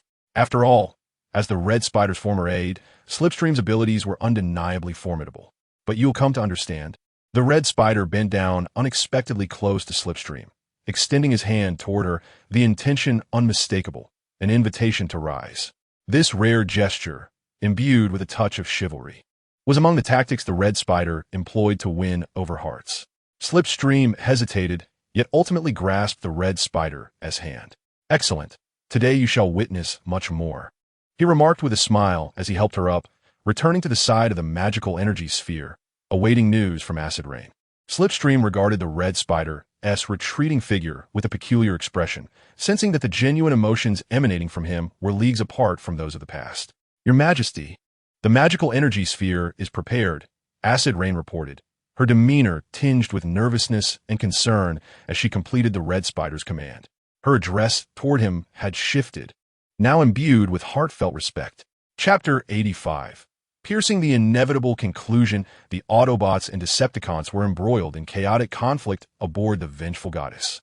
Yet this once magnificent vessel had devolved into a battleground for the fierce clash between the two factions. Within the chamber, the formerly sleek purple interior bore the scars of battle, reminiscent of an elegant dancer now tattered and battered. The walls were riddled with dark bullet holes, each marking a testament to the brutality and mercilessness of the combat. These gaping wounds resembled grotesque scars, narrating the ferocity of the struggle and the indomitable spirit of both sides. The acrid smoke of battle permeated the chamber, swirling like phantoms in the confined space, obscuring the view of the unfolding scene. This dense fog not only clouded vision, but also heightened the uncertainty and peril of the confrontation. Within this haze, the Autobots and Decepticons relied on their instinct and mutual understanding to engage in a life-and-death struggle. The clamor of metal colliding, the thunderous roar of energy weapons, and the fierce shouts of warriors intertwine, composing a chaotic yet intense symphony of battle. Each resounding echo accompanies the distortion and shattering of metal, while every flicker of light heralds the release of energy and the demise of life. The calamity befalling the Revenge Goddess was entirely avoidable, a futile endeavor from the outset. Optimus Prime and Megatron are locked in a fierce struggle, their exteriors marred and battered. Deep within the spacecraft, the Yellow Leopard, having transformed into a beastly form, races towards the two leaders. Even the two cybernetic sports cars trailing behind cannot keep pace with the Guardian, whose luminescent green optics brim with unease and, more profoundly, confusion. He grapples with the bewildering conclusions he has drawn, perhaps momentarily ensnared by uncertainty that enveloped his spark. At last, he catches up. The mechanical Yellow Leopard, unimpeded by the rapid intensity of movement, takes a deep breath, baring his sharp fangs as he emits a tremendous roar. The energy generated by his voice ripples outward, successfully halting the combatants in the hall. As the echo reverberates, the Yellow Leopard adeptly completes his transformation in a fleeting instant, catching everyone in a state of astonishment. Amidst the turmoil aboard the Revenge Goddess, the Guardian's voice slices through the tense atmosphere like a bolt of lightning. His figure stands resolute in the smoke-filled chamber, and though fury flickers in his eyes, his tone conveys an undeniable authority. "Cease. This is all utterly meaningless." His voice reverberates within the chamber, laden with profound disappointment and anger. His gaze pierces the souls of everyone present like a sharpened blade as he yearns to admonish them, to make them cognizant of the folly and blindness of their actions. Yet, he restrains his emotions, aware that this is not the moment for rage, but rather for calm and reason. The source of the spark is not here. The Yellow Leopard's voice suddenly breaks forth, his words detonating like a bombshell, leaving all present in shock. He publicly exposes Megatron's deceit, a lie so crude and absurd that it evokes a deep sense of irony within the Yellow Leopard. He gazes at Megatron, the self-proclaimed leader of the Decepticons, questioning whether his actions truly reflect a leader's worthiness of their allegiance. Does a leader truly propagate lies for the sake of pride? This senseless war stems not only from the source of the spark, but also from Megatron's fabrications. The Yellow Leopard's inquiries cut through Megatron's fade like a sharp knife. The Decepticons in attendance begin to waver, their gazes shifting between Megatron and the Yellow Leopard as doubt and contemplation take root. Megatron's countenance darkens, a flicker of panic flashing in his eyes, soon replaced by a resurgence of rage. But the Red Spider has taken away the source of fire. Optimus Prime still struggles to comprehend the situation, his blue optical lenses gazing quizzically at the enemy leader before him. The Red Spider did not steal for my sake. He did it for himself. Megatron's countenance twisted with rage as he clenched his fists, seething with fury. Why does that traitor still live? His gaze shifted to the Yellow Panther, unable to fathom that he could not manage even a creature like the red spider. "This is likely my doing." The yellow panther, initially motivated by goodwill, now felt remorse, realizing that his kindness had inadvertently spared the wrong individual. "It seems all blame for this predicament rests upon his benevolence. I discovered him alone on the moon. Perhaps he followed me through the ring bridge." The guardian spoke in a low, solemn tone, his anxiety tightening the tail wrapped around his waist. "Fool! You have no idea what you have unleashed." Megatron, too, found himself bereft of sound strategies. Perhaps they must await the red spider's offensive. Or perhaps Shockwave might bring them favorable news. Chapter 86, Prelude to Revenge Your Majesty. The magic orb is ready. At last, today you stand here, fortunate ones. You are about to witness the birth of a new era, the red spider declared, turning to face the pursuer. His excitement palpable as his orange-red optical lenses betrayed his uncontainable enthusiasm. "My era," he proclaimed, somewhat delirious, as the silent star observed the speech from above, documenting the unfolding events, perhaps conceiving new ideas. The towering figure of the flyer moved through the transparent, golden-hued diamond casing of the magic orb and approached the control panel. His fingertips pressed upon the button, long since set and awaiting confirmation. With his action, both the source of fire and the magic orb reacted simultaneously, extending chains of energy into the surrounding space. All of this was transpiring amidst the flickering sparks of electricity and the dazzling light enveloping the area. The red spider raised his arms high, softly murmuring, his voice unconsciously trembling. All present were drawn to the spectacle. None could ignore the immense energy merging before them, so intense and blinding. What would emerge from this? The murder hornet quietly inquired of the silent star, who, in a casual laugh, responded, "Insects, or rather, pests." "What?" The murder hornet asked in confusion, while the nightingale beside them seemed to grasp something, her expression growing serious. The convergence of the two energy sources slowly evolved into a strand of genes, and then, following an unexpected flash, the source of fire and the magic orb reverted to their original forms, leaving only a single point of light that drifted from the source of fire's cube to the ground. Yet in this desolate space, there appeared many more than just that singular point. Creatures birthed from the combination of the source of fire and the magic orb gathered around the red spider, all wide-eyed with blue optical lenses, adorably innocent in appearance, gazing at their creator, the red spider. A voracious iron eater opened its maw, lined with sharp teeth, and let out a howl, showcasing the vitality it had just gained from the source of fire. They were coming. More and more iron eaters unfurled from the source of fire, transforming from mere specks of light back into their original forms, emerging in vast, swarming hordes. Indeed, where one iron eater appeared, many would surely follow. "Yes, come to me." The red spider crouched slightly, welcoming the influx of these small creatures. As their creator, he possessed the ability to control them.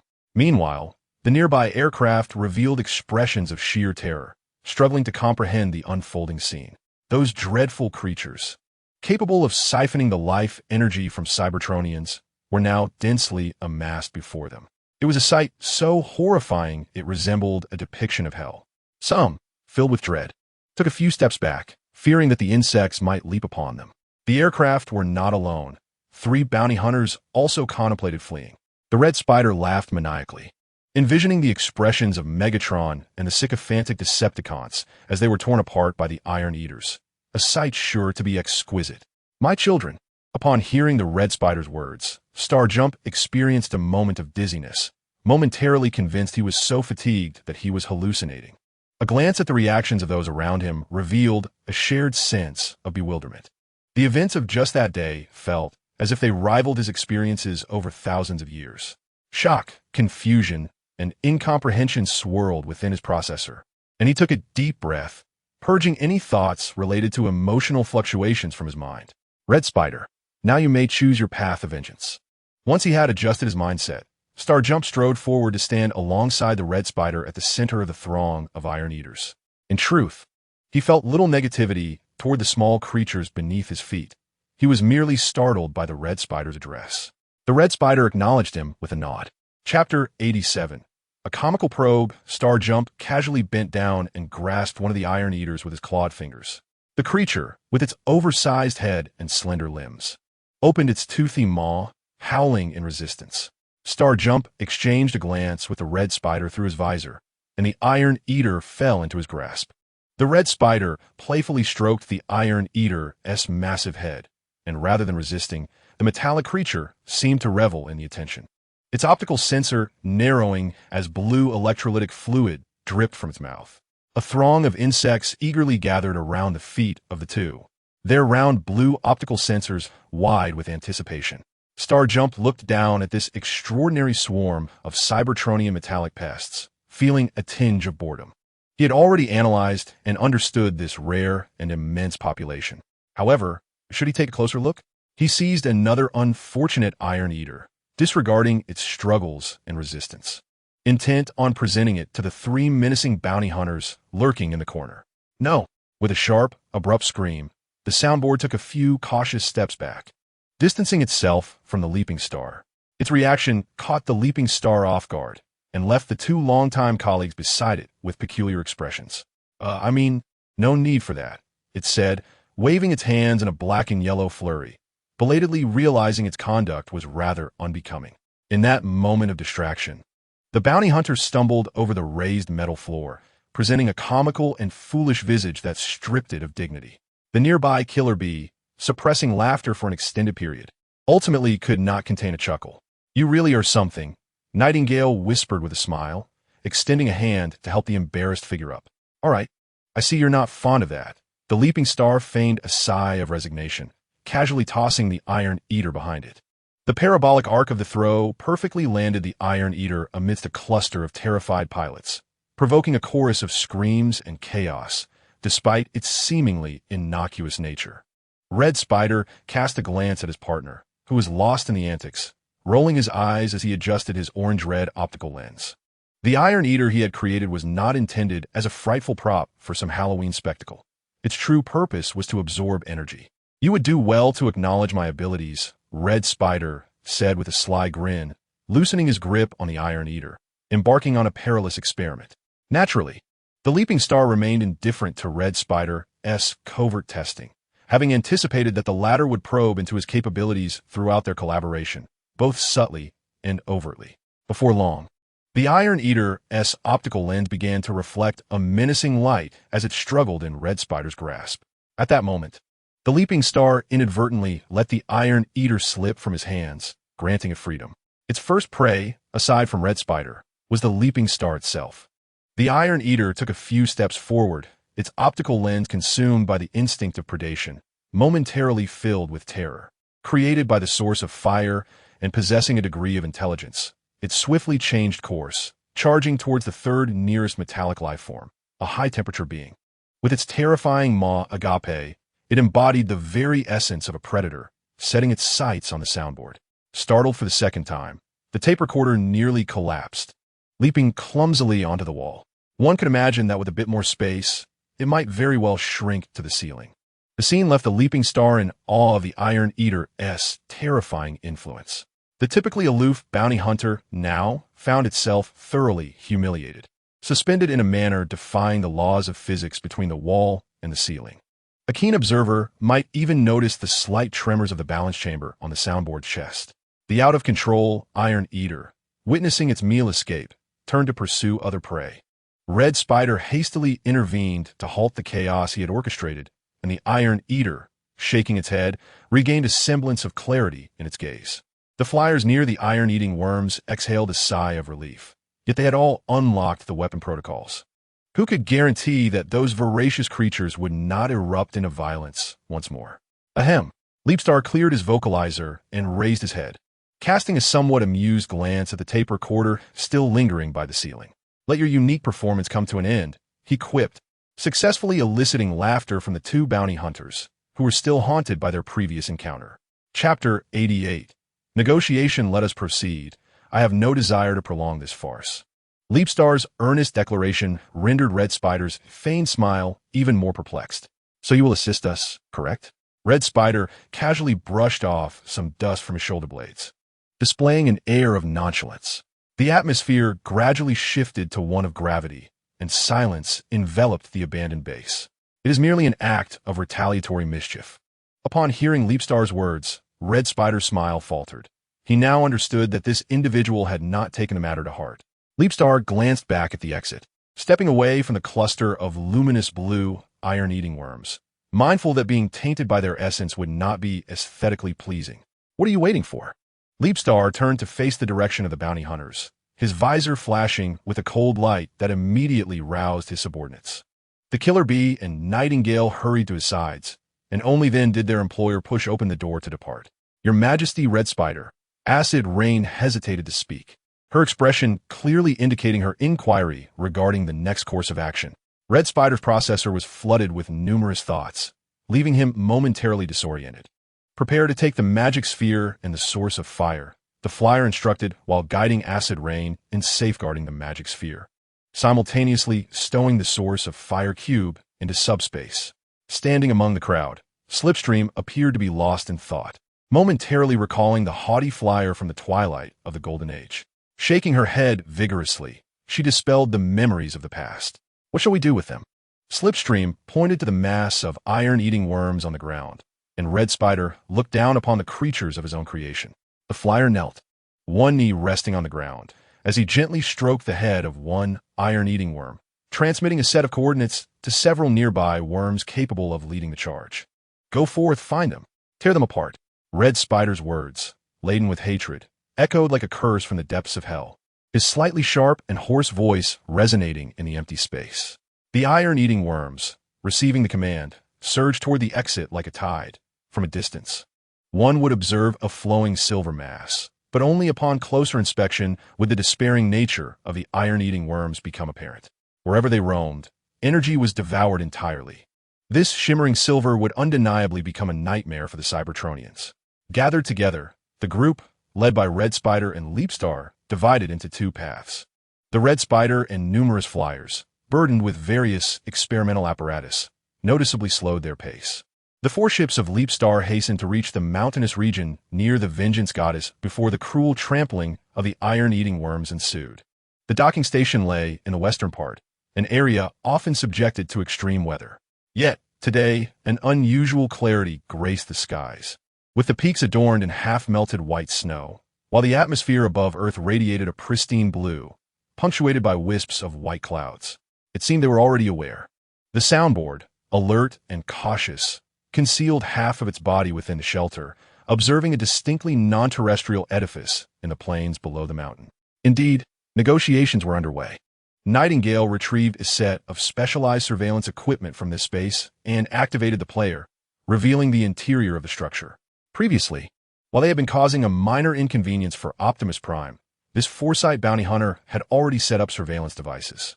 However, the equipment had a slight flaw. It transmitted visual imagery, but only sporadically captured audio. Intelligent, Leapstar praised Nightingale gently.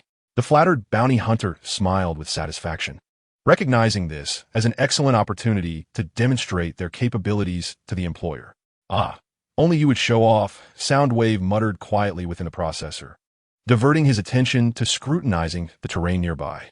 Before arriving at this area, he had deployed the laser bird from the balance chamber, and now it hovered in the air, synchronously gathering intelligence. If all went well, he had completely mastered the changes in this region. The killer bees felt somewhat at a loss amidst the silent rivalry between their two colleagues. They blinked their optical lenses a few times, but ultimately chose to remain silent. Leapstar naturally observed the relative dynamics among the three bounty hunters, refraining from interfering in their internal competition, which served to enhance their motivation and enthusiasm for the task at hand. As the attention of the three subordinates focused on the building below, Leapstar dimmed the bright purple optical lenses. In a moment of unnoticed subtlety, he blurred part of his body, a tactic that afforded environmental vigilance while allowing him to multitask. Simultaneously, he expanded the range of the audio receiver. The Red Spider posed a threat to both Autobots and Decepticons, and now he possessed the spark source and the magic sphere. Optimus Prime's voice, characterized by its cool yet resolute tone, resonated.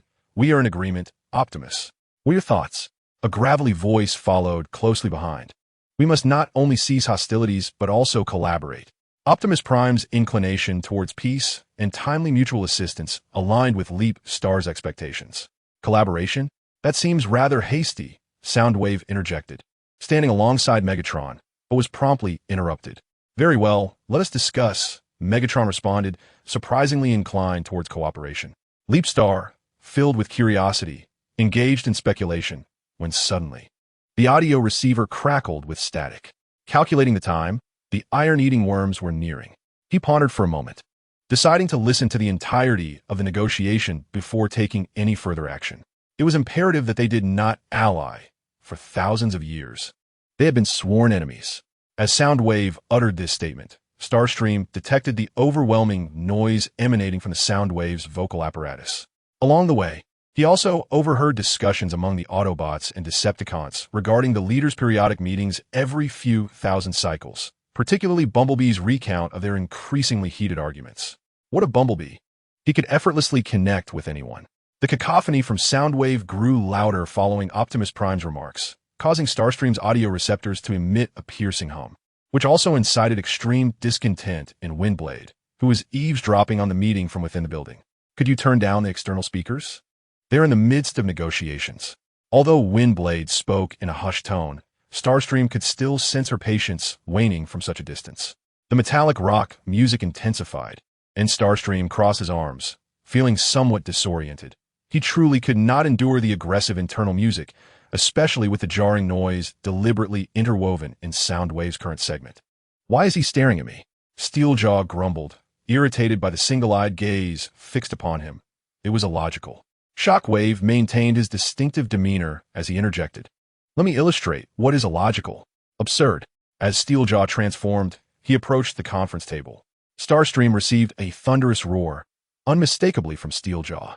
Under such chaotic circumstances, the negotiation could not possibly proceed. A significant reason for the leader's inability to cooperate lay in the mocking and provocative behavior of their subordinates nearby. Enough. All of you leave now. Megatron growled quietly, having restrained his temper thus far primarily due to Optimus Prime's presence. He did not wish to embarrass his counterpart. Megatron was correct. Everyone vacated the conference to continue. Starscream, keen to hear the entirety of the meeting, even instructed the soundboard to delay the arrival of Starscream. Until dusk, the meeting remained unresolved. Throughout that day, amidst their discussions, numerous confrontations between Autobots and Decepticons occurred.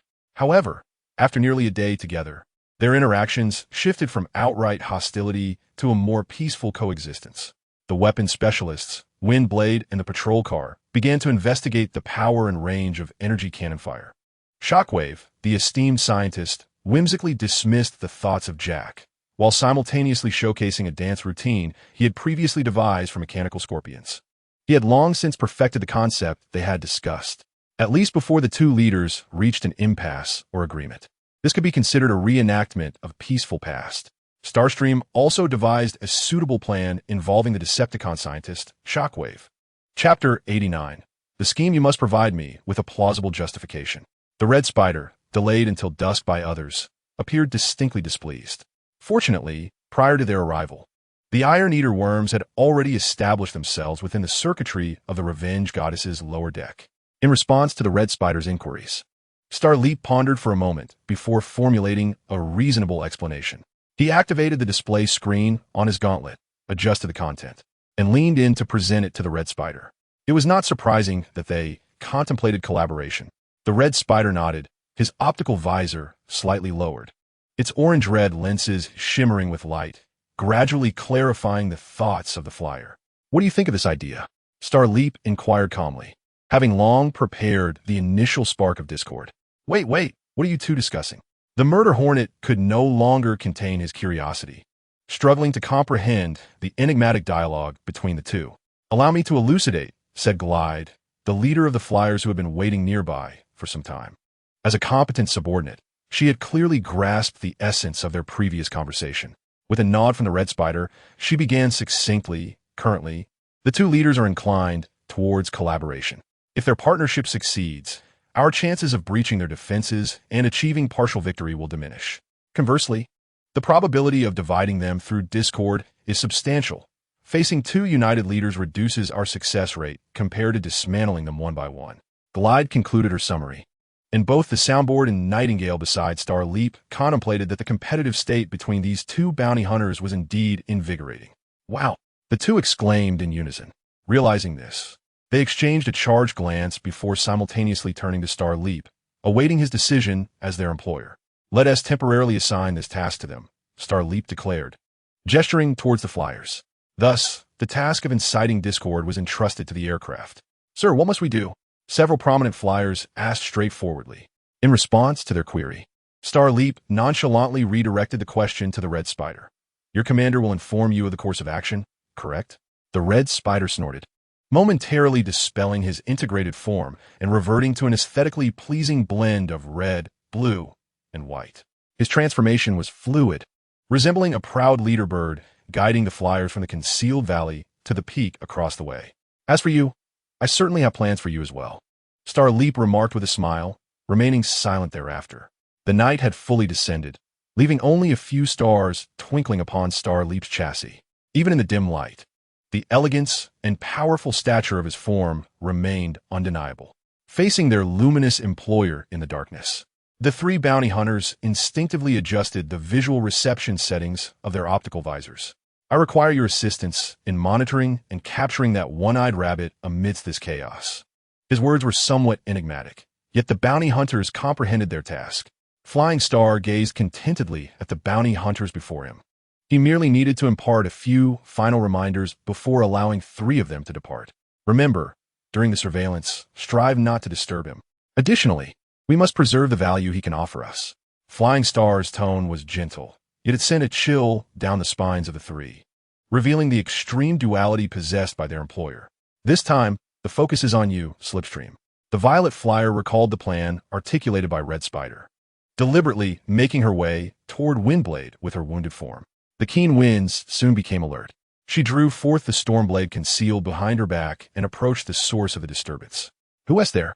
she inquired, soon astonished to see Slipstream with sparks dancing from her wounded arm. "Windblade, we need to talk." This was not something that usually transpired between them. Despite Slipstream's overt display of vulnerability, Windblade remained on guard, her blade still pointed. "I need someone to listen to me," Slipstream implored earnestly, her expression contorted with pain and a hint of ferocity due to the pulsing wound on her arm. "Go on." He and the tracker are in the missile launch bay. He is delusional. He believes himself to be the chosen one and intends to commit unspeakable horrors with the Allspark. Slipstream's hoarse cries revealed her unraveling, and Windblade recognized the gravity of her distress. "Red Spider will destroy us all." Upon hearing this, Windblade understood the seriousness of the situation, albeit under the condition that Slipstream did not reveal any weaknesses. "Then we must inform Optimus Prime and Megatron." Windblade turned with a grave expression, and Slipstream offered a timely thanks. Subsequently, amidst deliberate calculations and arrangements, the treacherous Decepticon, Foggy Shadow, thrust his orange-red energy blade into Slipstream's Allspark chamber. Windblade let out a heart-wrenching roar as she agilely maneuvered her form to kick at Foggy Shadow. The two skilled swordsmen engaged in a fierce struggle, yet inadvertently, Slipstream became engulfed in fury, revealing her vulnerabilities and being struck down by Foggy Shadow. At that moment, as the tide began to turn, Hot Rod and Bumblebee arrived with heavy weaponry. The two understood the necessity of cooperation to stabilize the current situation, but others might not show mercy in light of the events unfolding. Chapter 90. The Catastrophe Aboard the Vengeance Goddess. A mishap orchestrated by Flying Star yielded remarkably effective results. The collaboration between the Decepticons and Autobots had shattered irreparably, marking the end of the brief ceasefire. The battle must continue. "Slipstream, how do you feel?" Red Spider inquired, supporting the flyer who had just returned from the Allspark. The experience of returning to the Allspark after being stripped of one's essence rendered Slingshot indifferent to her surroundings.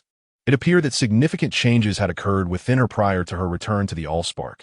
Red Spider contemplated Slingshot's optical lens, which had transformed from a vivid red, akin to his own, to a striking ice blue. They all understood that the unconscious shift in the color of the optical lens held profound implications, originally on Cybertron. The hues of the Transformers' optical lenses served to distinguish between military and civilian models, corresponding to the Decepticons and Autobots. Most optical lenses were either blue or red, and under normal circumstances, the color reflected by these instruments remained unaltered. "What's happening?" Slingshot inquired, her blue optical lenses widening in confusion, her voice sounding unusually feeble, markedly more docile than her typical assertive demeanor. "It seems the Allspark has indeed altered certain aspects of your nature," remarked Leap Sky, resting his hand on his head crest and speaking gently to Red Spider. "Take a look at this," Thunderclap said as he received Slingshot from Red Spider, supporting his colleague's frame while accepting a reflective surface handed to him by Nova Storm. Slingshot casually scanned the mirror, but upon recognizing her reflection, she was momentarily taken aback. "It has turned blue?" She refreshed her optical lens several times, but the result remained unchanged. She was compelled to accept the reality that this flyer had never felt so despondent before. "All right, Slingshot, you have performed admirably," Red Spider reassured his subordinate, while the surrounding flyers regarded him with astonishment. "Ahem, what's the matter?" A wave of awkwardness washed over Red Spider's face as the glimmering optical lenses of the trackers seemed to pierce through him. The Autobots and Decepticons had just emerged from a fractured duel, remaining vigilant towards one another. They could not afford to miss this opportunity.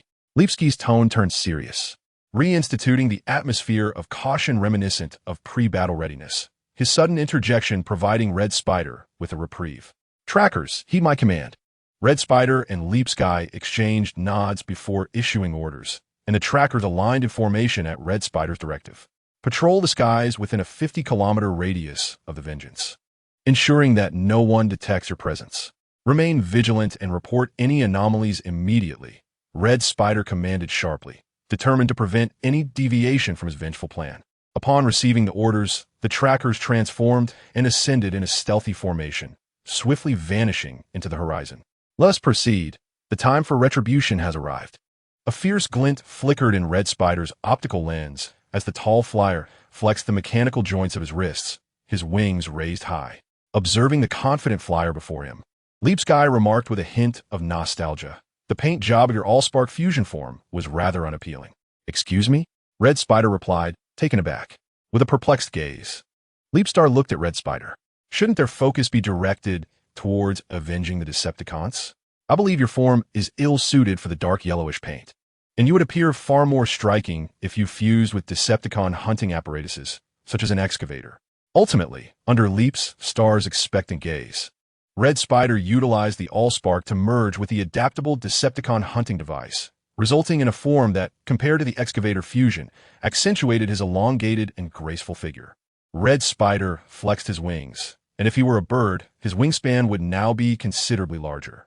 Leap Star observed silently as Red Spider retrieved the elegant sword he had previously gifted him, confirming the high compatibility between the graceful flyer and the sharp weapon. As the Vengeance Goddess landed, a swarm of insect icons erupted from the ship's hull, engulfing it. The crew, under attack, found their energy swiftly drained, leaving all Decepticon members aboard in a state of suspended animation. Red Spider gazed down with a mocking smile at the weakened Decepticon leader, who could barely move. "How tragic," he taunted, flicking his knuckles against Megatron's still-functioning optic sensor, while the towering leader glared at the aerial unit before him. Who would have imagined that this irrational failure, Red Spider, could conjure a swarm of insect icons using the Allspark? The central control room was cloaked in darkness. The circuitry had been compromised by the Insecticons' earlier assault, and the lighting system had not escaped their clutches. Red Spider leisurely settled into Megatron's throne, relishing the expression of fury etched on the leader's face. Megatron felt a twinge of panic at Red Spider's resurgence. He had anticipated the incapacitation of his crew aboard the Vengeance Goddess. Just as the insect icons swept in, Megatron had sent a specially encrypted distress signal to the Autobots, though he could not guarantee that Optimus Prime would respond. "I know what wicked thoughts are swirling in your mind," Red Spider chuckled, his voice echoing hauntingly through the vast chamber. Megatron, filled with anxiety, glanced towards the throne, only to find Red Spider had vanished. A resounding hum filled the air, and in the next heartbeat, Megatron was enveloped in utter silence. The elongated figure wandered the corridors of the Vengeance Goddess, and Red Spider could occasionally hear the faint scraping sounds emanating from behind the metallic walls. Those were the insect icons, their movements producing those subtle noises. Leap's Star emerged from the shadows, standing in a backlit position that cast a shadow across the floor. 3 bounty hunters entered from another corridor, carrying a figure that was none other than the rabbit assigned to them by Leap's Star. Red Spider gazed at the Decepticon scientist Shockwave, who was completely drained of energy and unconscious, momentarily lost in thought. "Sir, we have brought him," they announced. The soundboard set aside the oscillating waves that were on the brink of stagnation, then bent down to perform a proper knightly salute to Starjump. "Is this what you refer to as a rabbit?" Red Spider inquired, pointing at the single eye of the oscillating wave, turning to gaze at Starjump, as if his optical lenses were questioning the seriousness of the situation. Chapter 91. Conversation in the dimly lit underground base. A second wave of individuals arrived. It was Yellow Leopard accompanied by Optimus Prime, as they sought the location of the spark source. Yellow Leopard surveyed the empty space, a hint of unease rising within him as he closed his optical lenses, delving into his thoughts to sense the whereabouts of the spark source. Unfortunately, it was not here. The spark source is no longer in this vicinity. There is not a single soul present, Yellow Leopard lamented, shaking his head in disappointment and regret. He felt he should have safeguarded the spark source rather than allowing the situation to deteriorate to this extent. Windblade, deep in contemplation, approached Yellow Leopard, observing their surroundings with her blue optical lenses. "If it is not here, where could they have gone?" Optimus Prime organized the team to conduct a thorough search centered around the abandoned underground missile base. Yet after a comprehensive sweep, they still uncovered no actionable information or results. They had no choice but to return to the Arkansas. After a brief respite, the team reconvened in the main control room to deliberate on the whereabouts of the spark source. Red Spider, always difficult to decipher, suggested, "We should expand our search radius to include all Decepticon bases." Optimus Prime reflected on Red Spider's past behavior and began to analyze the situation for the group. At that moment, the interface that had fully synchronized with the Ark illuminated the central screen in blue. "I understand you have requested that I refrain from interruption, but as an intelligent assistant, the interface momentarily paused, as if in hesitation. I have received an emergency signal from a location you might never anticipate, the Nemesis."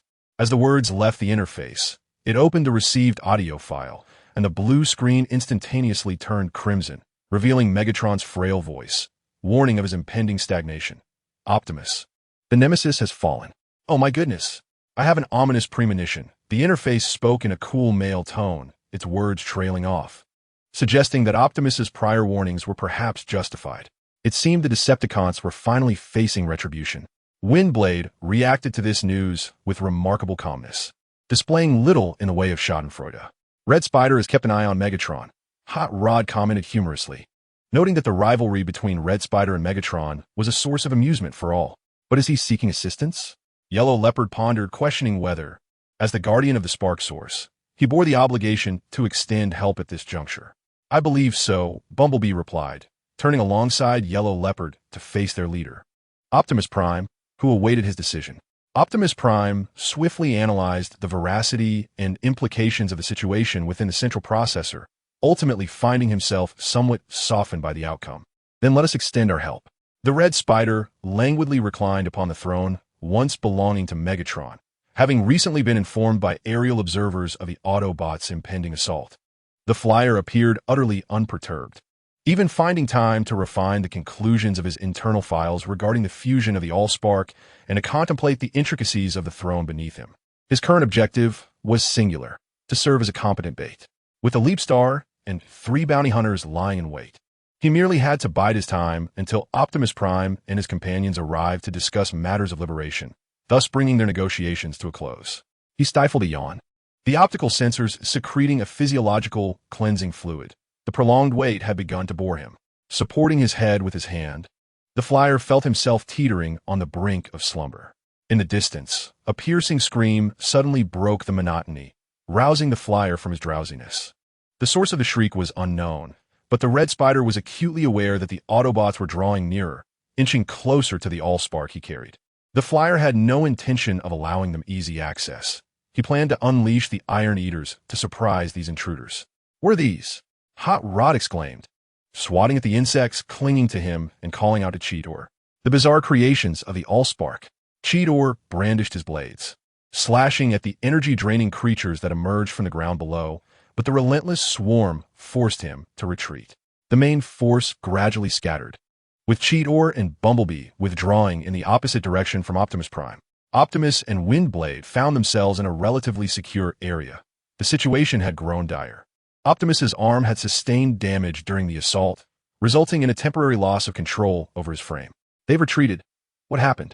Windblade inquired, her eyes fixed on the retreating Iron Eaters, unwilling to relax. Suddenly, the fallen Megatron captured their attention, with a cacophony of metal scraping and gears grinding. The massive decorative structure rotated, revealing the Red Spider seated upon the throne. Megatron, it seems you have some guests. You've arrived a tad late, the Red Spider quipped, rising as both Autobots aimed their weapons at him with caution. The transformation of the Red Spider was significant. They could sense a substantial surge in his energy, far beyond their expectations. Don't be so tense. I harbor no ill intentions, the Red Spider declared, almost shamelessly. Windblade was rendered speechless by his audacity. Perhaps if you allowed these insects to distance themselves from us, your words would carry more weight, she retorted, brandishing her Stormblade in derision. Red Spider, what are your true intentions? Optimus asked calmly, pressing a hand against his wound as he confronted the Red Spider, voicing the question that had long lingered in his mind. Chapter 92. The Resurrection Sonata, a gentle voice resonated from afar, gradually drawing closer. In a moment of reverie, Optimus Prime felt a flicker of familiarity. Windblade, ever vigilant, turned to aim her cannon towards the shadows from which the voice emanated, while the Insecticons, sensing some imminent threat, snarled and turned in unison towards that direction. Leaping Star emerged leisurely from a gravitational field set up by his 3 bounty hunter companions, his tall and slender figure shrouded in shadows, creating a tense and oppressive atmosphere. Are you Leaping Star? Optimus Prime asked, clutching the wound on his arm from which energy fluid seeped. He finally recognized the owner of the voice. Disbelief etched on his face at the unexpected appearance of Leaping Star. Well then, let him speak with you, Red Spider remarked languidly, as Windblade's peripheral vision caught the absence of the previously dangerous flying unit near the throne. The Insecticons surrounding the two, after a few more snarls, retreated like a tide in a specific direction. Now, aside from Megatron, everyone in the control room was free to move. Windblade squinted her optical sensors at the enigmatic Leaping Star, contemplating how this unfamiliar entity, who had never appeared in any battle, could collaborate so closely with Red Spider. Moreover, the leader, Optimus Prime, seemed to share some connection with this dragon-like creature. It has been a long time, hasn't it? Leaping Star lifted a claw, his tone tinged with nostalgia, as if reminiscing about the past. Under Leaping Star's subtle indication, the 3 bounty hunters surrounded the 2 Autobots, ensuring that any potential allies would heed his words with utmost attention. What do you intend to do?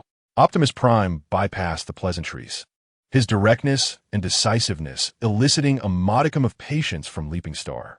I wish to discuss a collaboration, specifically regarding technology.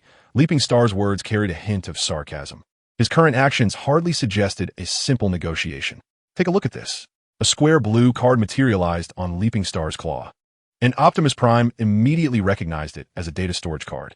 Yet, he remained perplexed about what Leaping Star was truly offering. This contains all the internal documents of the Decepticons. Please accept it as a token of my sincerity, Leaping Star said, flicking the storage card towards Optimus Prime, who adeptly caught it between 2 fingers. Now, let us discuss the specifics of this collaboration. Optimus Prime stowed away the storage card, realizing that time had not entirely erased the impression Leaping Star had made on him. Thank you for your trust, Leaping Star replied with a silent smile, while Windblade, wielding the Stormblade, grew increasingly anxious. Optimus, are we truly going to negotiate with him? She urgently inquired through their internal communication, an inquiry that could not escape Leaping Star's terrifying perception. Adapt and respond, came the leader's calm directive. This is the response of Optimus Prime, known within the realm of Cybertron, marked by mature decisiveness. I possess the ability to resurrect the All-Spark alongside a vibrant and harmonious Cybertron. What Leapstar has articulated is undoubtedly the aspiration of every Cybertronian. However, I require the All-Spark to create a form of life that once existed. I need your technological support to ensure these beings can thrive on Cybertron after their creation. Leapstar's words were simple yet concise, yet Optimus felt a flicker of unease. They are the mighty Titans, an ancient species from the age of colossal beasts.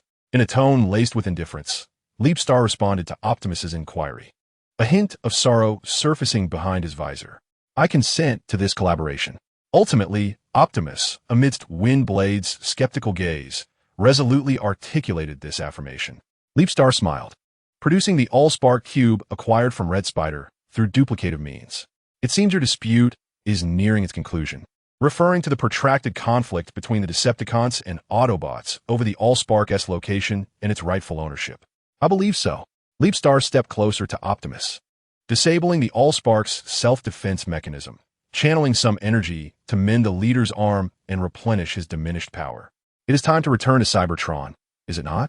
Optimus, gazing down at Leapstar, nodded in silent agreement. Chapter 93. Mockery, what is this? A solitary little flyer's mocking voice echoed in Yellow Leopard's audio receptors, causing his optics to narrow as he leapt forward to evade Red Spider's attack. Red Spider, unhurried, retracted his sword, delicately stroking the blade while the sensors in his fingertips relayed a chill to the central processor.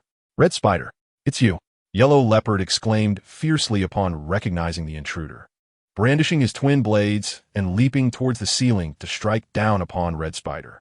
This assault was effortlessly thwarted by Red Spider's horizontally positioned sword, resulting in a shower of sparks from the clash of metal. The flyer displayed a malevolent grin, and shortly thereafter, Yellow Leopard was ensnared by a horde of iron eaters lurking above, dragged down from the ceiling. The flyer triumphantly whistled, kneeling to pin Yellow Leopard's abdomen, silencing his struggles. Red Spider, with a taunting grip on Yellow Leopard's face, compelled him to meet his gaze. What do you intend to do, Red Spider? Yellow Leopard glared into the fluorescent green optics, confusion mingling within their entwined stares. To send all of you back to the Allspark, Red Spider stated without flinching, spinning a web of deceit that ensnared the naive Guardian. Red Spider, you have never returned to the Allspark.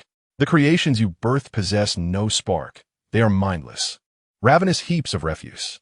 The Allspark lies here, empowering us. You must return it to me. The Yellow Leopard softened his tone, pleadingly gazing at the flyer. Never. The barrel of the Red Spider's arm was aimed at the Guardian spark, and now the fate of the Yellow Leopard rested solely in the hands of the Red Spider. Have you forgotten? The seed source once amplified my energy, or else you would not be in this predicament now. The words of the Red Spider were undoubtedly piercing, and the Yellow Leopard, filled with sorrow, closed his optical visor, appearing resigned to his impending demise. Ultimately, the Red Spider could not suppress a laugh. He had to admit that teasing an inexperienced Guardian was indeed a delightful endeavor. What are you laughing at? The Yellow Leopard blinked, his optical visor giving him an innocent and harmless appearance, filled with confusion. All right, get up. We have reconciled. The Guardian, bewildered, placed his hand on the Red Spider's outstretched hand and stood up, propelled by the force the flyer provided. As for the seed source you mentioned, it is not with me at all. The Red Spider, bearing the Yellow Leopard's skeptical gaze, shrugged helplessly. The mere replica within subspace could not possibly escape the scrutiny of this individual. The flyer pondered, his wings drooping in response to his melancholic thoughts. Bring your two little troublemakers along. Follow me. The Red Spider gestured towards a direction, beckoning the Guardian, who stood frozen in place, to hasten his pace. The Yellow Leopard momentarily sensed the energy within the Red Spider, akin to the seed source, yet distinctly different, and he reluctantly matched the Red Spider's stride. The flyer cautiously accompanied him until they found Hot Rod and Bumblebee being besieged by the Insecticons. Shall we have some fun? The flyer whispered into the Yellow Leopard's audio receptor, his slightly raspy and suggestive tone sending shivers through the Guardian's processors. In a daze, the Guardian felt the air currents generated by the flyer's gaseous exchange brush against the circuitry at his neck. This sensitive and stimulating contact startled the Guardian, causing him to leap back dramatically to a corner, distancing himself from the Red Spider. The Yellow Leopard's face flushed with embarrassment, his expression one of terror as he pointed at the Red Spider, unable to utter a single word. Chapter 94. Lifting restrictions after a series of piercing screams, Bumblebee, closely followed by Hot Rod, burst into the central control room of the Decepticon Revenge. Along with them surged a swarm of Insecticons, plunging the scene into utter chaos. The flyer, witnessing such a spectacle, could not help but feel speechless, releasing a soft sigh. Optimus, what are you all doing? Hot Rod shouted, swatting away the insects clinging to his chassis. Flyer, Optimus, with a serious expression, turned to his old friend, who stood aloof and indifferent nearby. His call was clearly a warning to halt the current mayhem. The flyer raised his head and glanced at the two Autobots entangled in insects, then shook his head in resignation before speaking. I am afraid I cannot control them. Moreover, were they not merely indulging in frivolity? It was evident that Flywheel discerned Red Spider's antics. After he spoke, Hot Rod and Bumblebee were soon engulfed by swarming insect icons, encircled completely, leaving only the chilling sound of their scraping exoskeletons that sent shivers down the spine. Optimus Prime raised his hand as his weapon protocols activated, seemingly intending to resolve the predicament concerning his subordinates through sheer firepower. Wait, the prank has come to an end. Red Spider, accompanied by Cheetor, burst onto the scene, swiftly commanding the insect icons to retreat to the corners, leaving behind two Autobot figures, visibly shaken and with severely damaged outer armor. Flywheel, I hope you can elucidate this situation. Optimus Prime's tone reverted to its customary coldness as he assisted Bumblebee and Hot Rod, examining their injuries with genuine concern. Very well, this was entirely my idea, Red Spider remarked nonchalantly, a feigned smile adorning his exquisite visage. Red Spider had never been one to restrain his idiosyncratic penchant for mischief, a fact that underscored his lack of genuine transformation. Red Spider, I cautioned you moments ago, Cheetor whispered in a subdued tone, nudging the flyer with his arm in hopes of restoring a semblance of rationality to his processor. They are rather endearing, are they not? Red Spider maneuvered an insect icon onto his palm, raising it playfully before Cheetor, who instinctively recoiled several steps. Red Spider, I have made it clear. This is truly not the time for further tomfoolery. Cheetor's luminescent green optics narrowed sharply at the flyer before him, his words leaving no room for dissent, compelling Red Spider to reluctantly abandon his mischievous inclinations. Flywheel was somewhat astonished at how quickly Red Spider had become familiar with Cheetor, flicking his long tail as he approached the guardian of the Allspark with the coveted artifact in hand. Upon again facing the Allspark, Cheetor was nearly overcome with emotion, realizing he must employ every possible means to reclaim this lost treasure and restore the sense of responsibility he had forsaken. This marks your second lapse, albeit accidental. The enigmatic words lingered in the processors of all present, yet Cheetor understood precisely what Flywheel was implying. The guardian of the Allspark cast a deep, heavy gaze upon Flywheel, who reflected his visage in his visor. I regret to inform you that I cannot return it to you at this time. Flywheel's response was anticipated by Cheetor. However, the Guardian, having suffered considerable losses due to this recurring individual, found it impossible to extend any further trust. With a sudden motion, he raised his clawed arm, aiming directly at Flywheel's visage, his actions swift and unwavering. Yet, the three bounty hunters surrounding Flywheel acted with even greater speed, quickly subduing the Guardian within mere moments. Cheetor, trapped between the encroaching foes, exerted every ounce of mental energy to sense the connection to the Allspark, yearning for even the slightest response, yet he remained unanswered. Remain calm. In this unfolding drama, the Star of Leap appeared to assume the role of a mere observer, devoid of mockery or derision, embodying a serene stillness akin to a stagnant pool. Huang Bao found himself engulfed by despair, a despair that spread through him like a horrifying virus, rendering his guardian lifeless. The emotional turbulence emanating from him once again caught the attention of the Star of Leap. Despair, an intensely negative energy, served as an exquisite sustenance for the Star of Leap, a being that thrived on the consumption of various forms of energy. Yet, in the current circumstances, indulging in such nourishment was utterly unfeasible, and he was compelled to dismiss that notion. Star of Leap, how should we address these stagnant Decepticons? Optimus Prime, regaining his patience, delegated Huang Bao to Bumblebee and Hot Rod, while he, in a moment of confusion, pointed at the immobile Megatron, seeking guidance from a Star of Leap. Should we prepare? After all, Optimus, it seems your numbers are not in your favor, the Star of Leap inquired kindly. Optimus shook his head, indicating that they were indeed ready. After a moment of contemplation, and under Huang Bao's intense gaze, the Star of Leap activated the matrix of leadership, releasing immense energy that surged from the blue core at the center of the cube, cascading toward every Cybertronian halted by a lack of energy. In an instant, the vessel of vengeance was restored to its former vitality, and Megatron, now furious, rose to his feet, his gaze falling upon the aircraft that no longer resembled the memory he held. In his eyes, the treacherous Starscream, who had stolen the Matrix, and the power sphere, had grown ever more formidable, his insatiable desires becoming more malevolent. Starscream, you traitor, despicable little thief. The Decepticon leader advanced menacingly, disregarding the attempts of Optimus and the others to intervene. Starscream, nervously swallowing energon, took a step back, revealing a rare flicker of fear. The subconscious fears amassed over the years still rendered him cautious and submissive in the presence of Megatron. Noticing the impending confrontation, the Star of Leap promptly stepped forward, positioning himself before Starscream, his tall and imposing figure obstructing Megatron's approach. You conspired from the very beginning. I had thought it mere coincidence." Megatron's cold laughter reverberated throughout the space, becoming an ear-piercing sound upon reaching Starscream's audio receptors. Long-standing terrifying memories enveloped Starscream, casting him into a nightmarish shadow. He could sense everything around him, from his frigid chassis to the erratically pulsating matrix, but his body remained severely rigid, making even the slightest movement an arduous task.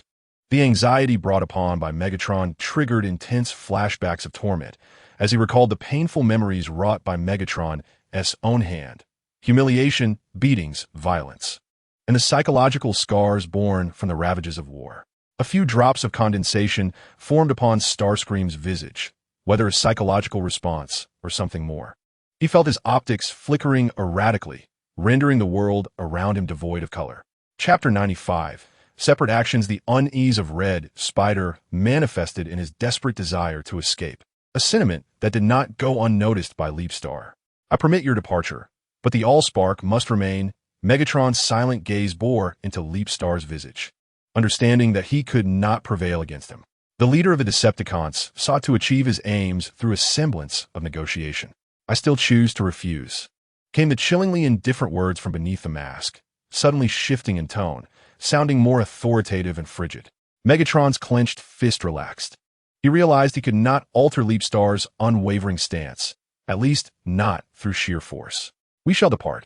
Leapstar turned, gently placing a hand on Red Spider's shoulder, drawing this flying unit, ensnared in painful memories, back from his internal abyss.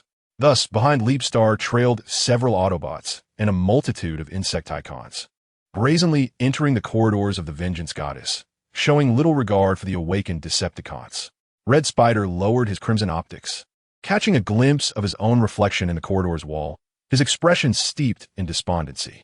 An idea flickered in the flyer's mind, eliciting a bittersweet smile, before he quickened his pace to walk alongside Leapstar.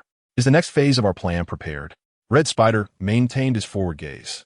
It sent an inquiry through Leapstar's private channel. "Indeed, with the Autobots' assistance, I believe the likelihood of success will significantly increase." Leapstar appeared to exude confidence, his demeanor assured, even his golden-armored tail swaying unconsciously. Half an hour later, they returned to the Autobots' base, the Ark spaceship. However, en route, 3 bounty hunters excused themselves, claiming to attend to other matters. They were headed to locate the previously captured Shockwave, but this was merely a minor interlude. "Optimus, it seems you have brought back the Allspark and Red Spider. But who is that?" The medic, Ambulin, who had intended to welcome the leaders, wore a puzzled expression, while the Autobot scientist, Hoist, stood beside him, equally perplexed. Optimus Prime organized his thoughts within his processor, poised to speak when Leapstar interjected. "It is a pleasure to meet you all. I am Leapstar." This introduction was perhaps the most succinct and clear Leapstar had made in recent times, devoid of excessive embellishment or flourish. Yet, Leapstar's exquisite and elegant form served to leave a more profound impression, particularly with his dragon-like horns and tail, which captivated the attention of both the scientist Hoist and the medic Ambulin. "It appears you remain quite popular," Red Spider remarked, a hint of schadenfreude lacing his tone as he cast a glance downward, then naturally raised his gaze to meet Leapstar's. "Enough of that," Leapstar replied, enunciating each word deliberately, just as the summoned trackers returned at that moment. A vibrant congregation of aircraft descended upon the deck of the Ark, their arrival infusing this typically serene and austere military bastion with an unusual vivacity. "Wait, what is happening?" the ambulance inquired, astonished for the second time, yet regrettably, no one provided an answer to his vexing confusion. "Commander Red Spider?" Amidst Windblade's astonished expression, a blue-hued slipstream emerged from the crowd, accompanied by the equally bewildered Yellow Leopard and Optimus Prime. Could this be a ruse? Optimus Prime had begun to grasp the temperament of Leapstar, as his blue optical lens shifted from surprise to understanding. Leapstar awkwardly flicked his tail, leaving one to wonder what emotions lay hidden beneath his masked visage. Red Spider turned to assign tasks to the aircraft, while Leapstar, under Optimus Prime's guidance, made his way to the central hall, the main control room of the Autobots. This control room was remarkably tidy and minimalist, exuding the characteristic spaciousness of the Autobots. Now, shall we discuss our forthcoming collaboration, Mr. Leapstar?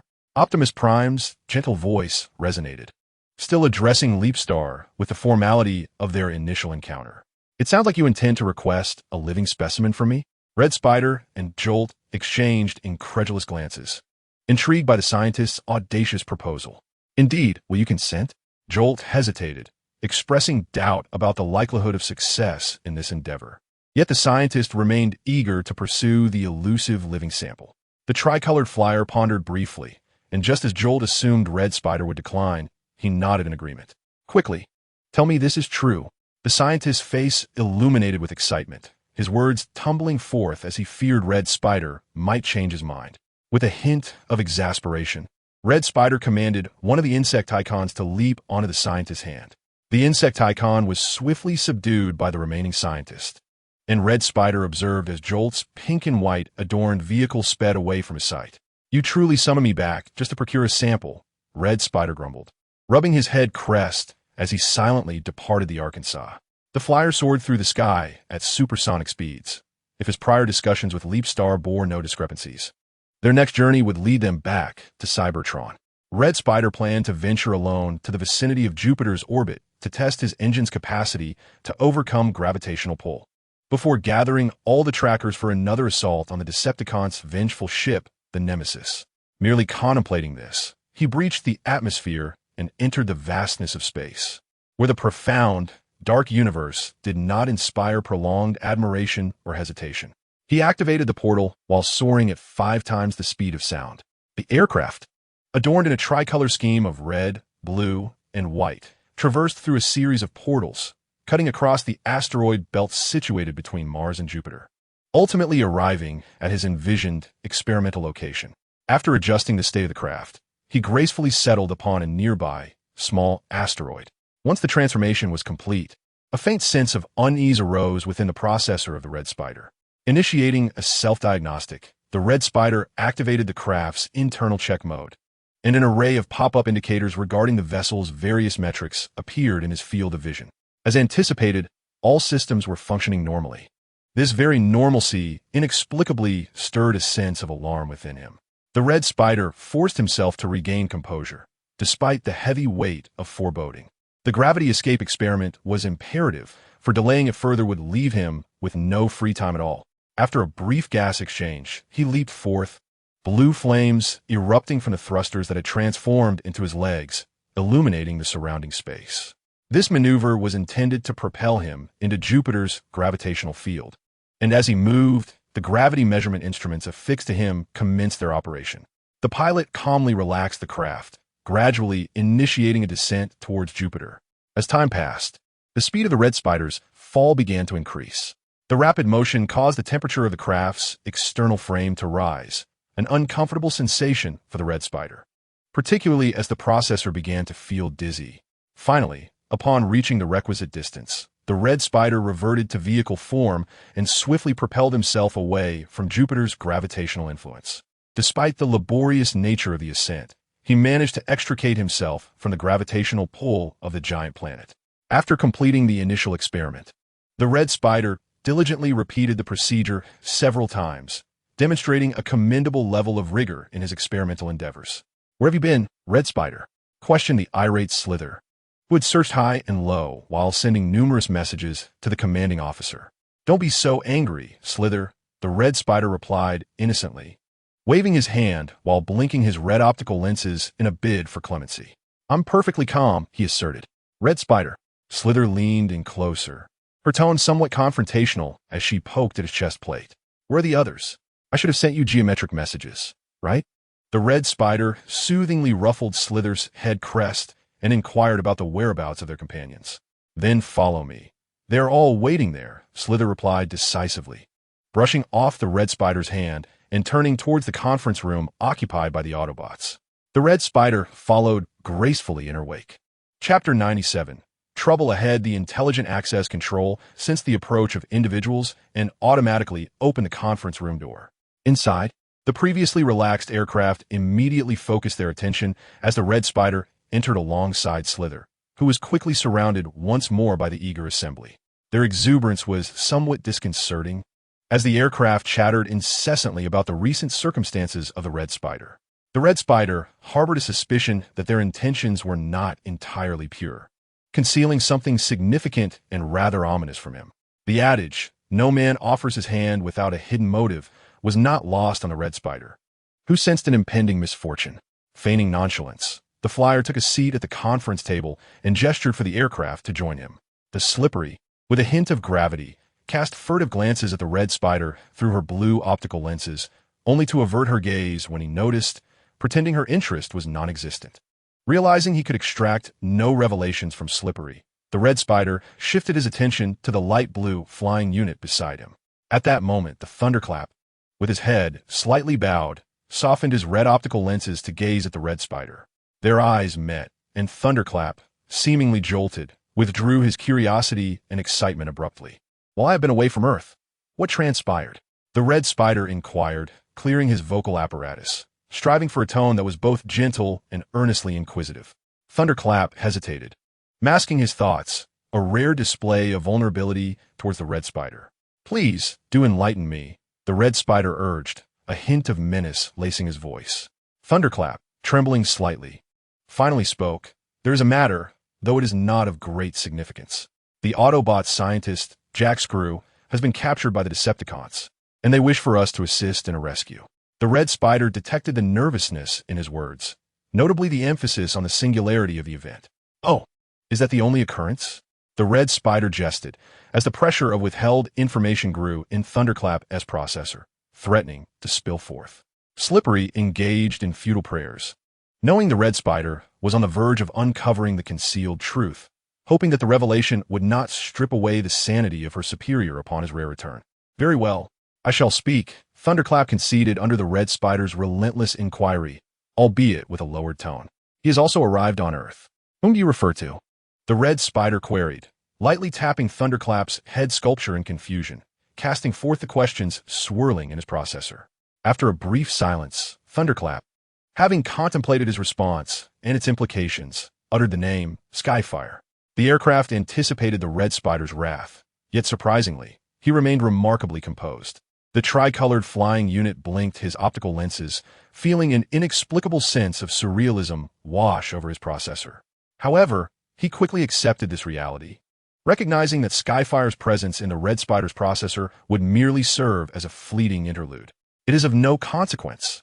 You need not conceal this information from me," the Red Spider remarked with an air of resignation, before his demeanor shifted back to one of focus. "Now, let us discuss the details regarding the abduction of Jack Screw." The Red Spider swiftly diverted the attention of the pursuers to the matter at hand. The aircraft fervently deliberated rescue strategies, yet their discussions resembled more a plan to obliterate the Decepticon base than a genuine rescue operation. Was there truly no sound advice to be found? The Red Spider, feeling somewhat overwhelmed by the din of the aircraft, rubbed his tired eyes and lazily gestured towards Slipstream, inviting her to speak. "We could employ a strategy of diversion to infiltrate and extract the rescue target," she suggested.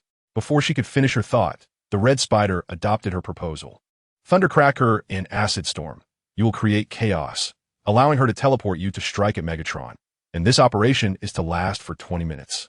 The three designated pursuers acknowledged their orders, and the Red Spider's crimson optics then fixated on Slipstream and the others. "Very well. I suppose you need me and Nova Storm to assist in rescuing that Autobot," he conceded, nodding in agreement with Slipstream's suggestion. After a thorough discussion of the mission, the aircraft set forth in an orderly fashion. Chapter 98. The Missing Ones several Earth days prior. After a meeting between Jetfire and Optimus Prime to finalize plans for their imminent return to Cybertron, Jetfire penetrated the solar system, specifically in pursuit of the Decepticon shark. "Hey, Decepticon, if you surrender now, perhaps I can intercede on your behalf," Jetfire declared, launching an energy blast as he traversed an asteroid. The blast narrowly grazed the mechanical shark, which was evading capture in the vastness of space, its blue and yellow exterior adorned with occasional lighter streaks. The numerous scratches upon its surface were evident, while Jetfire, in hot pursuit, bore a once pristine white exterior now marred by rust spots and irregular scrapes. It seemed that their relentless chase had left them both in need of maintenance for quite some time. Autobot, if you have the audacity, refrain from aiming that wretched cannon at me, the shark retorted angrily, deftly maneuvering through two colliding asteroids, slipping through a remarkably narrow gap. Jetfire nearly grasped its tail, but alas, the Decepticon outwitted him once more. With a resigned sigh, Jetfire suddenly received a message on his private communication channel. Puzzled, he wondered who might be reaching out at such a moment. Curiosity piqued, he opened the private channel to reveal a sunset image from an alien world. Jetfire had to admit it was exquisite, yet upon seeing the sender's name, his mood shifted. Is Red Spider nearby? He murmured, but in the vast expanse of the universe, no one could respond. After a moment of hesitation, he resolved to send a new message to Red Spider. Interstellar Geologist. Red Spider, how have you been of late? Jetfire's message was dispatched without a response. Steadying himself, he reassured his core that such an outcome was both anticipated and inevitable. The White Voyager gazed into the vast expanse of the cosmos, situated near the Kuiper Belt, a considerable distance from the heart of the solar system. Tianhua executed a graceful leap, transforming his form into a white interstellar patrol craft.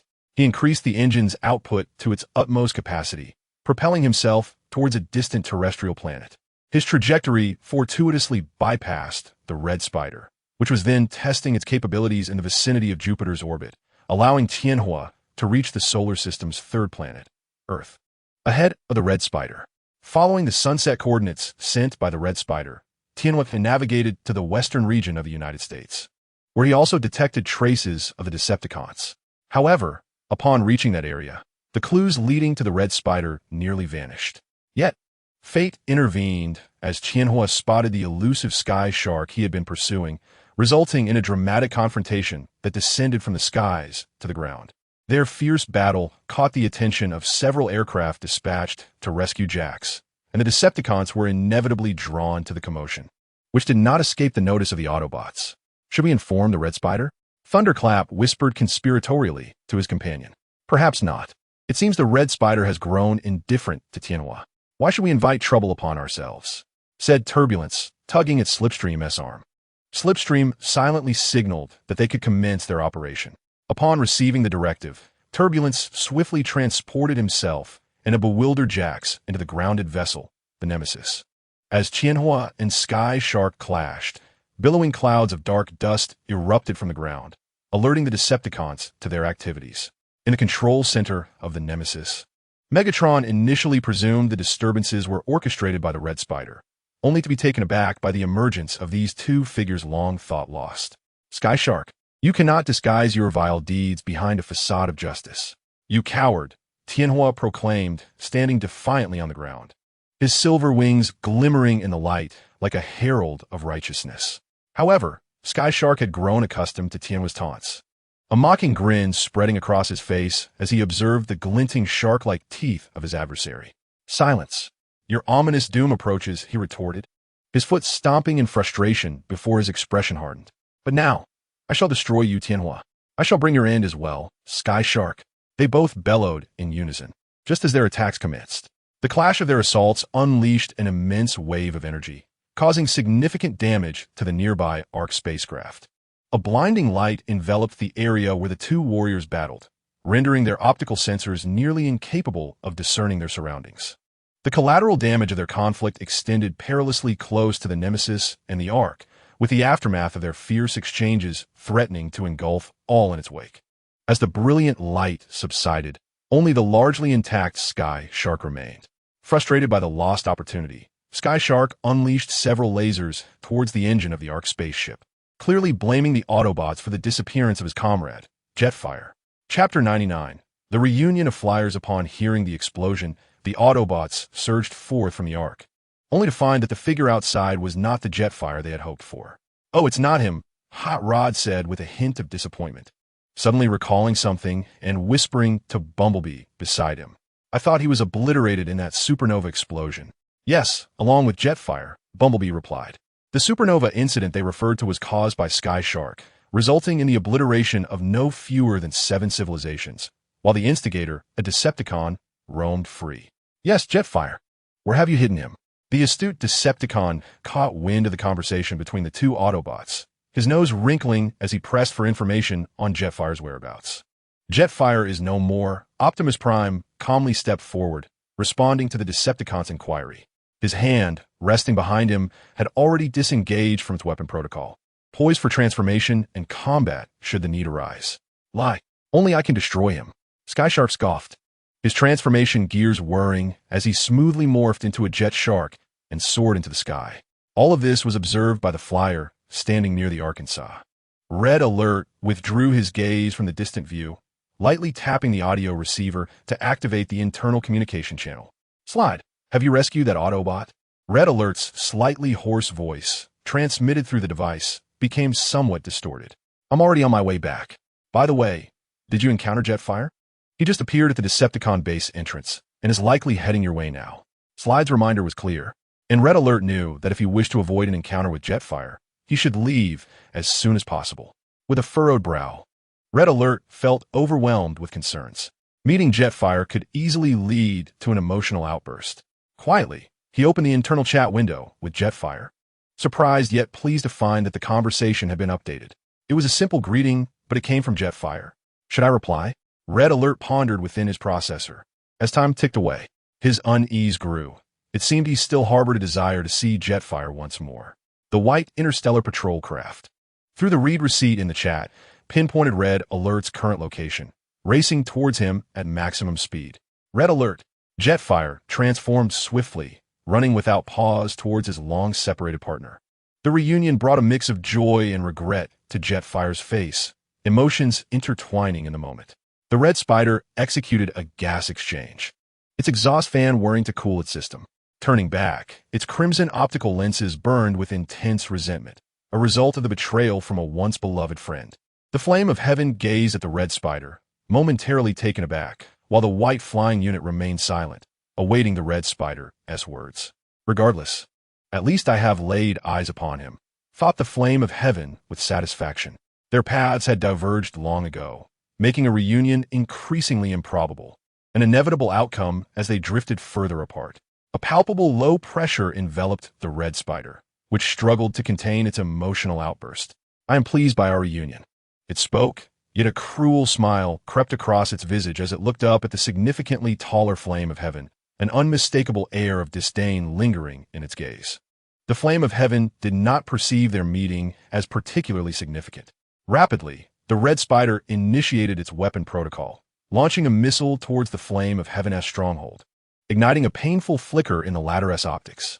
The white flying unit recoiled in dismay, its optical lenses narrowing as it staggered a few steps back. The searing missile narrowly grazed its cheek, leaving a shallow burn mark while striking a distant mountain. The Flame of Heaven's spark quivered with sorrow, emanating a profoundly mournful aura that drew the Red Spider's attention. Must we truly continue to face one another with weapons drawn? It implored, fists clenched, its luminous optical lenses glistening with a veil of mist, tears threatening to spill. The Red Spider hesitated, momentarily stirred by the Flame of Heaven's deeply wounded words, which struck a chord within the white flying unit. Red Spider, please, could you look at me? The Flame of Heaven's gentle plea resonated with sincerity, prompting the Red Spider to desire an escape even more fervently. Seizing the opportunity, the Flame of Heaven inadvertently closed the distance between them, bowing its head closer to the Red Spider. The Red Spider sensed the breath of the Flame of Heaven brushing against its audio receptors, creating an unsettling dissonance that urged it to flee, only to realize it was completely ensnared. The towering silver figure loomed over the comparatively smaller Red Spider. As the Flame of Heaven buried its head against the Red Spider's neck, a hand resting upon its wings, suppressing the tumultuous emotions within its spark, the white flying unit gently nuzzled the Red Spider, revealing its most vulnerable spark chamber. It was a gamble, a wager on whether the Red Spider still cherished their shared past. Undoubtedly, the Flame of Heaven yearned for remnants of their former bond. Despite the changes that had transpired within the Red Spider, the flame of heaven continued to long for connection. The Red Spider's processor churned with complex emotions, a tumult of anger and confusion, yet could not deny the deep-seated feelings that tethered it to the past. The flight unit was exceedingly agitated, harboring no intention of further pursuing Skyfire. What do you truly desire, Skyfire? Red Spider's voice quivered, revealing a hint of uncertainty that Skyfire detected, prompting a smirk of triumph upon his lips. Skyfire chose not to respond immediately to Red Spider's inquiry. He required a bit more time to thoroughly unsettle him. With his fingertips gliding down the wing of Red Spider, he traced the sensitive connection between the wing and the body, an area particularly sensitive due to the flight unit's collective memory. Red Spider's legs felt weak, and in a retaliatory manner, he scratched Skyfire's chest plate, leaving long, deep marks. Accompanied by the harsh sound of friction, Skyfire's cold voice resonated within Red Spider's audio receptors. I am aware that we have had numerous misunderstandings and conflicts, yet I do not wish to lose you again, Red Spider. As he spoke, he released his grip and stepped back from Red Spider, his wings trembling as he gazed mournfully at Red Spider's brilliant optical lens. After a moment of silence, Red Spider rushed forward, forcefully grasping Skyfire in a somewhat rough manner. It is impossible for our relationship to return to what it once was, he nearly shouted, his head crest colliding with Skyfire's. Overwhelmed by rage, Red Spider began to vociferously question and threaten, yet he found it impossible to harm his former comrade. Casting a disdainful glance at Skyfire, Red Spider transformed in a huff and departed. Along the way, he muttered angrily, eventually returning to the Ark spacecraft, which housed numerous pursuers. Red Spider, have you consumed explosives? Your temper is quite explosive, remarked Heatwave, somewhat amused, as he inquired of the brooding flyer. Let us ponder who could provoke the great Red Spider into such a state. Windblade chimed in, accompanied by Bumblebee and Cheetor, her words capturing the attention of those in the conference room, who leaned in, eagerly awaiting Red Spider's response. This included Starscream, who, however, seemed to already know the answer. Chapter 100. The fall stop lamenting here. You should prepare for your departure from Earth back to Cybertron. Starscream's mundane words reached Red Spider's audio receptors, prompting a deep sigh from the flight unit. Let us go. I believe I should seek some enjoyment before that. Starscream shook his head in resignation as he followed Red Spider, departing the Ark alongside the other flyers. The crew of the Ark exchanged glances, and though they were unaware of the specifics, they could certainly surmise who, besides Megatron, could provoke such a reaction from Red Spider.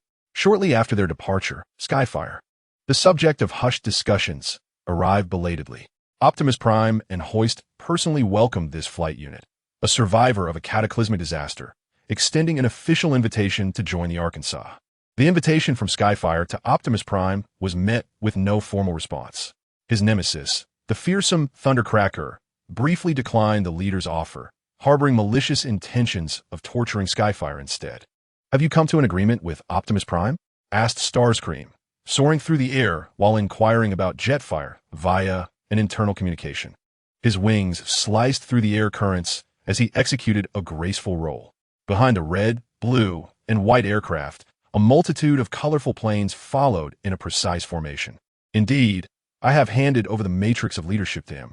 This revelation sent chills through Starscream, who could scarcely believe that the precious artifact he had once fought so hard to acquire had been transferred to another by Jetfire. You had better provide me with a reasonable explanation shortly.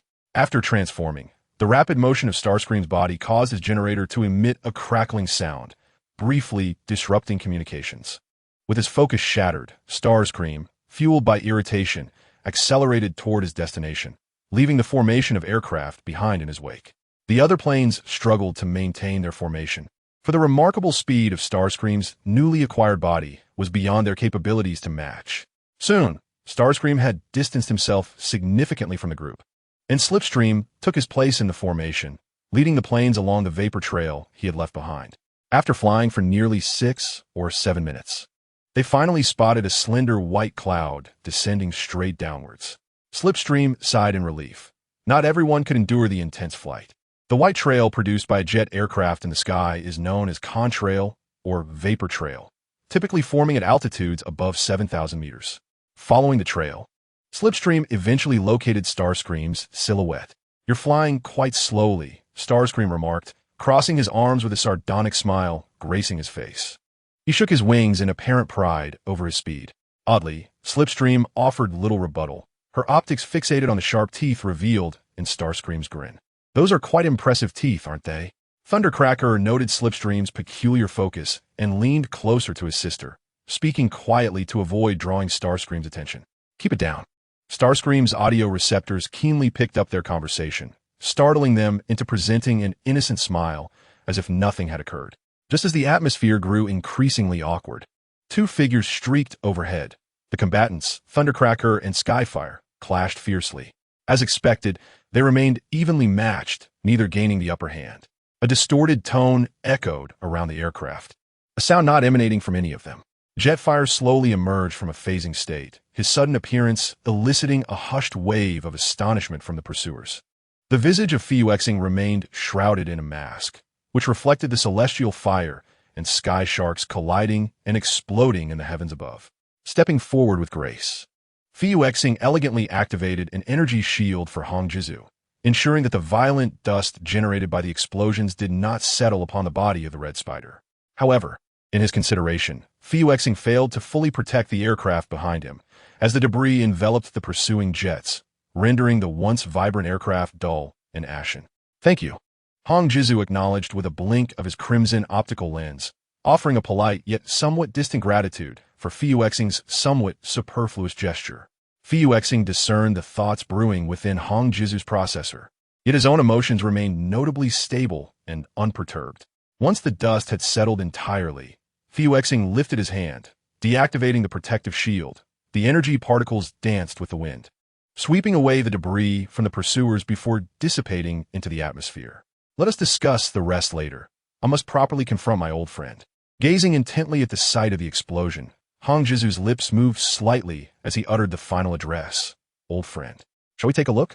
Fuexing inquired, tilting his head slightly, a note of curiosity lacing his voice as it emerged from beneath his mask. The pursuers exchanged glances and began to cheer Hongjizu on, some deliberating on how to tackle the celestial fire and the shark-shaped aerial unit. However, this sudden revelry was abruptly interrupted by the piercing gaze of Hongjizu, whose demeanor had transformed into one of ruthless intensity. "Jests should be kept within reasonable bounds," Hongjizu remarked with a smile, swiftly concealing his negative emotions. He directed the pursuers to form ranks and advance towards the epicenter of the explosion where the celestial fire resided. The pursuers encircled the site of the explosion, where the celestial fire and sky shark were now ensnared in a forced offline state due to the violent crash. Even from the periphery, Fuexing was able to observe the two unconscious aerial units, and he was somewhat taken aback to discover that one of them bore an identical form to the individual he had previously encountered in the Huhai. Chapter 101. Changes in the night. After descending into that brief state of being offline, the celestial fire retained a semblance of consciousness, sensing the movement of his body and the absence of light. Upon awakening, he found himself in a cavern devoid of daylight, where he beheld the astonishing figure of a tricolored flyer in red, blue, and white. "Hongjizu?" the celestial fire uttered, cautiously activating his weapon module. In perceiving Hongjizu, he also noticed the nearby nibbling iron worms and the pursuers led by Hongjizu. Turning, Hongjizu met the now awakened celestial fire with his crimson optical lens, approaching with an air of superiority, bending slightly to reveal a self-satisfied smile. "Celestial fire, my old friend. As I mentioned before, I do not wish to see you again." Hongjizu extended his hand, subtly asserting dominance in this dialogue, yet the celestial fire displayed a strikingly contrasting attitude. "Old friend?" A derisive scoff escaped from the lips of Skyfire as he remarked that their friendship had long since perished. Red Spider, infuriated by such an attitude, Red Spider, in a fit of rage, aimed his ray gun directly at Skyfire's head. "You know, I could send you back to the source of fire at any moment, but I have no desire to sully my hands just yet." Red Spider managed a smile, albeit one that felt dissonant to Skyfire, who found it unsettling to confront the duplicitous demeanor of Red Spider in his pristine white flight unit. With a resigned sigh, Skyfire rose from the ground, finally noticing the stark transformation of Red Spider's body. Though he was already aware of Red Spider's penchant for modifications during their partnership, The extent of this current alteration left him perplexed. While curiosity piqued his interest, he was not foolish enough to directly question Red Spider about it. Regardless of your reason for being here, I must inform you that I possess the ability to assist you.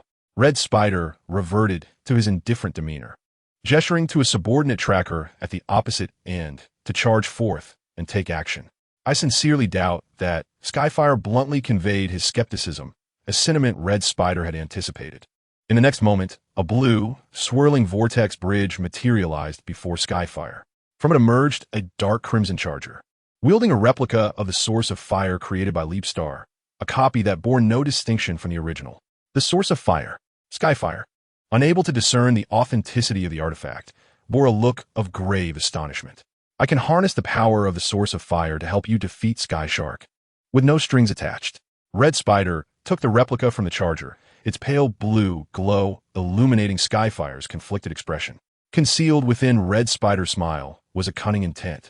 His simple objective was to use Skyfire and Sky Shark as instruments of vengeance against his former superior. Indeed, Skyfire, as if under a spell, shifted his gaze from uncertainty to resolve. He could no longer tolerate the thought of Sky Shark wreaking havoc over their trivial grievances, even at the cost of a stellar unit's life system. Observing Skyfire accept his offer, Red Spider gestured for him to proceed, and they both entered the blue vortex bridge in tandem. Employing the same strategy, Red Spider orchestrated a similar scenario involving Sky Shark. He prepared a selection of human vehicles from Earth, merging them specifically for Sky Shark and Skyfire. He intended for these two to engage in combat, and his intentions aligned seamlessly with reality. Once Sky Shark and Skyfire ventured forth, they approached the enemy leader and successfully executed a capture operation. Through communication with Optimus Prime and Megatron, they agreed to meet at a Roman Colosseum for their decisive battle, a move that played right into Red Spider's hands. Acid Rain. Your task just became easier. Those two fools are engaged in a fervent clash. In this confined, subterranean loop, Red Spider encountered Sulfur Rain, who was tirelessly utilizing the magical energy sphere to conduct strategic calculations.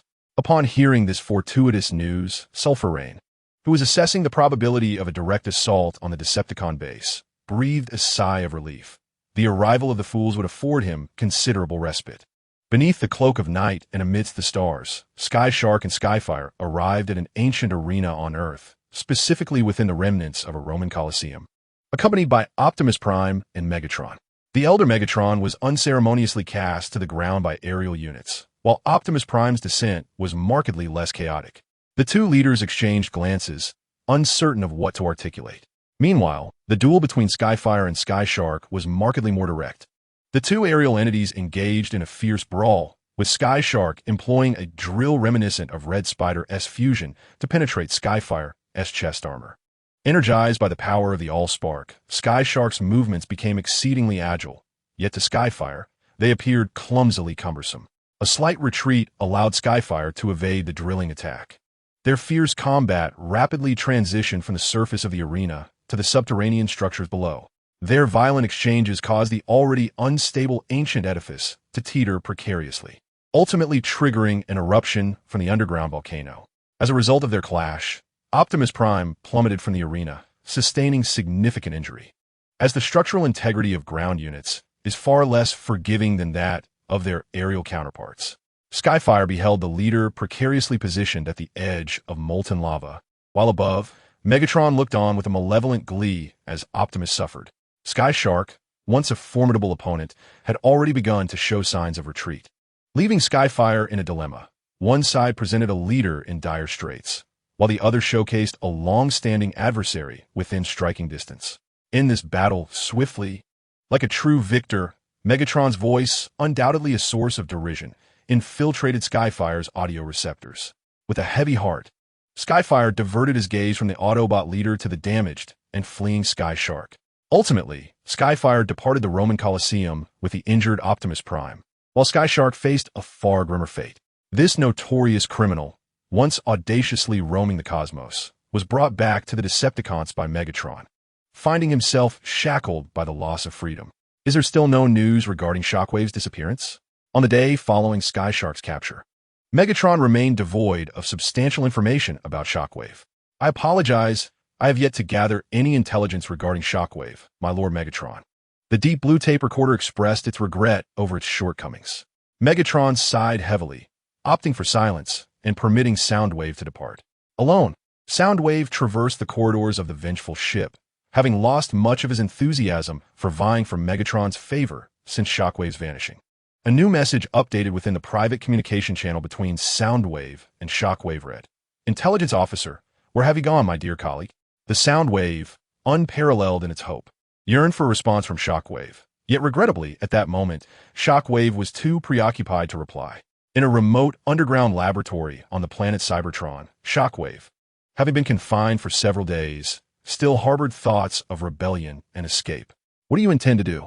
The scientist, hindered by a low energy level, could only speak in a hushed, intermittent manner, as if struggling to extract words from a vocalizer. His single eye glared defiantly into the unchanging darkness, but alas, no reply came. Disheartened, Shockwave lowered his head. For the 97th time, he sent a distress signal through the communication channel, the lack of response remaining within the realm of his expectations. "Apologies for confining you for so long." An ethereal voice echoed near Shockwave's audio receiver, its presence fluctuating as if carried by a capricious breeze. "Who are you?" Shockwave endeavored to identify and ascertain the source of the voice, but regrettably, his database and memory banks yielded no results. "Me?" Suddenly, several violet lights illuminated the darkness, revealing a figure whose silhouette was predominantly concealed in shadow. The figure, Starjump, activated a beam of light within the laboratory, casting a stark white glow that enveloped Shockwave's form. Shockwave's thoughts momentarily faltered, momentarily disoriented by the sudden illumination. "Tell me your answer." The scientist maintained an unsettling calm in the current circumstances as Starjump emitted a soft chuckle, drawing closer to Shockwave like a nightmare emerging from the shadows. Gradually, Starjump's visage became distinct within Shockwave's view. "You are Starjump." Despite Starjump's increasingly extravagant and exquisite modifications, the astute scientist discerned his identity through his prominent features. "Indeed, I recall our previous encounter," Starjump replied languidly, as the laboratory's illumination transformed from a single beam into multiple streams, illuminating the entirety of the room. Chapter 102. The Sage's Discourse for a Fleeting Moment.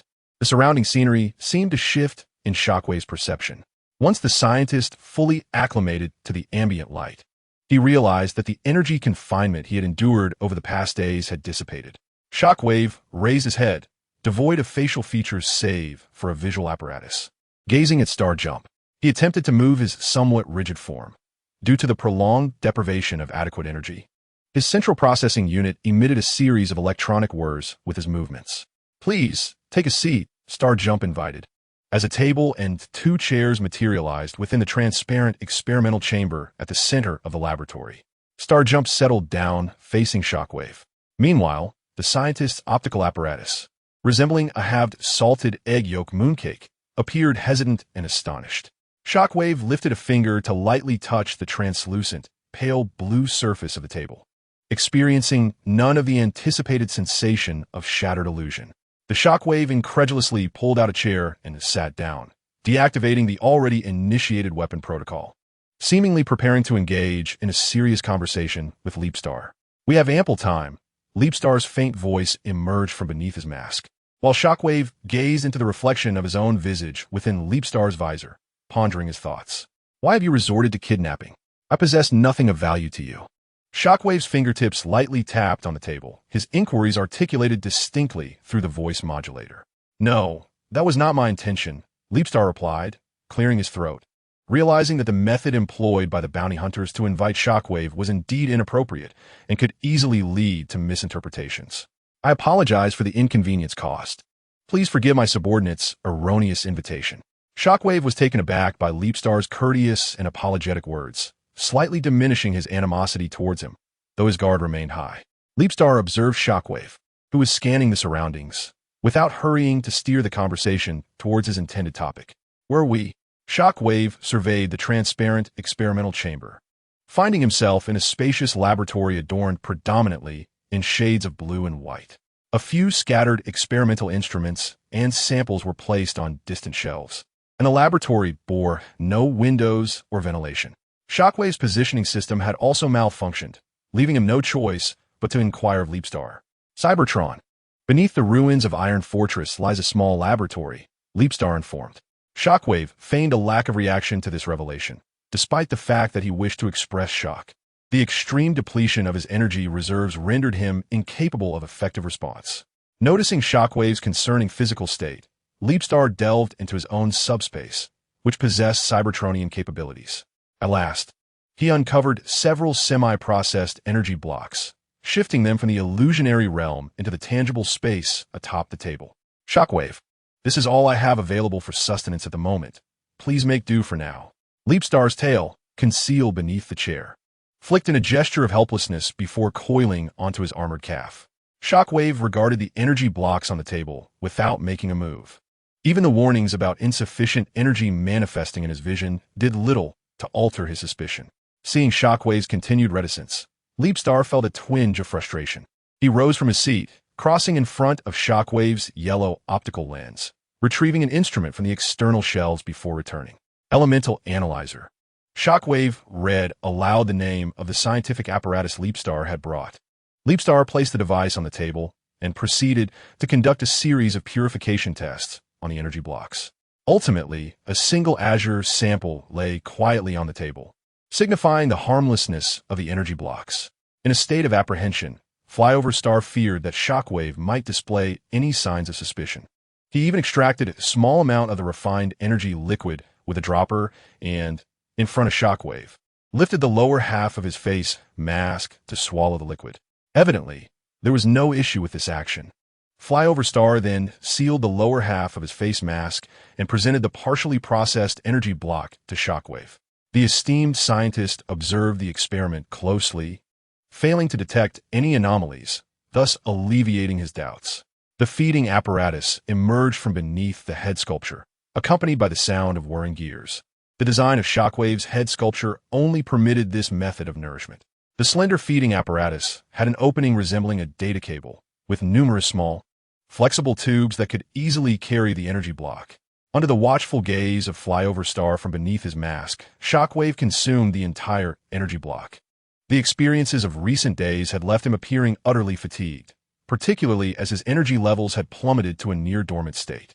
Noticing a palpable decrease in Shockwave's hostility, Flyoverstar intended to steer the conversation towards its intended course. The astute scientist, clearly, had also surmised Flyoverstar's forthcoming intentions. Chapter 103. Preliminary Revival. What is your purpose in bringing me here? Shockwave inquired first, his orange-yellow optical lens fixed intently on Flyoverstar, as if he held the upper hand. Flyoverstar lifted the lowered head sculpture, concealing any expression behind his mask from Shockwave's scrutiny. I would like to request your assistance in my parallel universe alteration experiment. Upon hearing this, Shockwave chuckled softly, the sound tinged with sarcasm. Flyoverstar remained unfazed by the laughter, calmly tapping the transparent surface of the table, which immediately projected a translucent video window. First, please take a look at this. Shockwave's attention was instantly captured by the video, which depicted a scene resembling the Cybertron core, where the Allspark had once been enshrined in the Hall of Peace. As the scene shifted, a battered figure burst forth from the depths of the Hall of Peace, or rather, it seemed to be propelled backward. Shockwave recognized this figure. It was none other than himself. Momentarily lost in thought, he searched his memory sectors for similar recollections as the imagery transformed once again. He found himself surrounded by several Autobots, with no reinforcements arriving. Gradually, he was encircled, and the screen faded to black. When the display regained its vibrancy, the Allspark miraculously returned to the center of the Hall of Peace. Shockwave watched, entranced, as a frenzied version of himself, wielding the Allspark extractor he had recently been studying, plunged it into the Allspark chamber, extracting a purple spark. Within the screen, Shockwave, with the last vestiges of his life force, reverently knelt, not in worship of the Allspark, but in homage to the Decepticons and their leader. Gradually, the wide-angle view transitioned to a close-up of Shockwave, who appeared to murmur something, though his voice was faint and barely discernible. At the final moment of the video, the malevolent spark infiltrated the source cube. However, this was not the ultimate conclusion. In the last fleeting moment before the consciousness of the source was dissipated by the Shockwave, the guardian of the source emerged valiantly, purifying the source cube anew with his spark. What is this? The Shockwave, who firmly believed in the theory of parallel universes, expressed skepticism regarding this video. Half of it is correct, Leapstar remarked, signaling with a raised finger, his slender, sharp claws gesturing to continue. To be precise, this reflects a future trajectory of our universe with a probability soaring to 999. Leapstar calmly narrated the facts, depicting a vision of the future that he believed was highly likely to unfold. In the past, he had indeed visited other parallel universes within this dimension, yet he merely arrived at another universe to alter a likely outcome. That unfortunate universe was obliterated, and no extraneous timelines emerged, a point that left Leapstar pondering. I believe in the legitimacy of the parallel universe theory you speak of, yet I harbor doubts about the authenticity of this video. The Shockwave shook his head, expressing disbelief in the notion of a predetermined future, especially as he had faith that Megatron would not relinquish his hold. A testament to the trust a loyal subordinate should have in his leader. Blind loyalty. Leapstar contemplated, intending to adopt a different angle to persuade the currently obstinate scientist. Speak of your experiment on altering parallel timelines. I find myself quite intrigued by that. Before Leapstar could finish his statement, he was interrupted by the Shockwave, whose optical lens squinted, resembling a yellow semicircle. Within the predetermined trajectory of the future, they, as remnants of life once existing on Cybertron, remained in a state of extinction. As Leapstar spoke, a mechanism within a laboratory quietly activated, causing the entire space to seemingly come alive as the walls began to transform. The thick walls flipped, and a crisp, resonant sound of gears echoed throughout the laboratory. The Shockwave turned his gaze towards the walls, and the first thing that caught his eye was the enormous skeletal remains of a beast. The colossal metallic skeleton, meticulously cleaned, emanated a unique metallic sheen. Gazing upon these ancient biological remains, the Shockwave's mind conjured the image of that fearsome primordial creature. I believe I have developed an interest in this collaboration. The Shockwave redirected his attention to Leapstar. Whether for personal motives or otherwise, the scientist was indeed eager to partake in this extraordinary experiment. Chapter 104, Scrutiny and Anticipation. What are the steps of the experiment? The Shockwave intended to conduct one final thorough inquiry, and Leapstar, seemingly prepared for this, nodded affirmatively. To effectuate a significant change in this universe, it entails resurrecting the great monstrosity. He raised his arm, activating the screen embedded in his gauntlet, and the display flickered from a dim black to a vibrant blue and white. The Shockwave's optical lens gradually widened, allowing him to discern the contents displayed on the screen. In this process, the participation of the spark source is essential, as the optical lens of the Shockwave reflects the visage of Leapstar. And scientists are now in urgent need of answers. Fear not, for I shall bring it along with a magical orb. Leapstar chuckled lightly, rising from his seat, which scraped against the floor, producing a sound that intertwined with his words. The incandescent light from the laboratory ceiling enveloped Leapstar, illuminating the crystalline horns atop his head with a brilliant gleam. The Shockwave blinked its optical lens, uncertain whether to trust Leapstar's soothing promise. I have transmitted this process to your public communication channel. Now, please. Leapstar gestured towards the Shockwave, and a purple, swirling portal materialized behind him. The Shockwave stood up with a hint of hesitation, his gaze pausing momentarily on the metallic skeleton affixed to the laboratory wall before stepping into the portal. Leapstar watched as the portal gradually diminished before him, and as he realized he was now alone, a sense of lament washed over him. On the other side of the portal, he had arranged for bounty hunters, placing his trust in them to properly manage and oversee the Shockwave. Turning back, Leapstar felt a twinge of nostalgia as he beheld the well-preserved remains. He retrieved the experimental boxes and furniture formed from energy particles within the laboratory.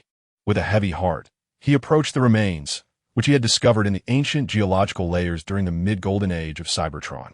Your race has completely vanished from Cybertron. Leapstar gently traced his claw along the sharp fangs of the remains, belonging to an unidentified member of the population, known only to have perished before reaching adulthood.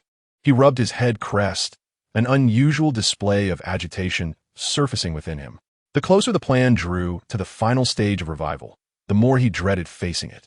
Leapstar was oblivious to the monumental changes that awaited this world, this universe.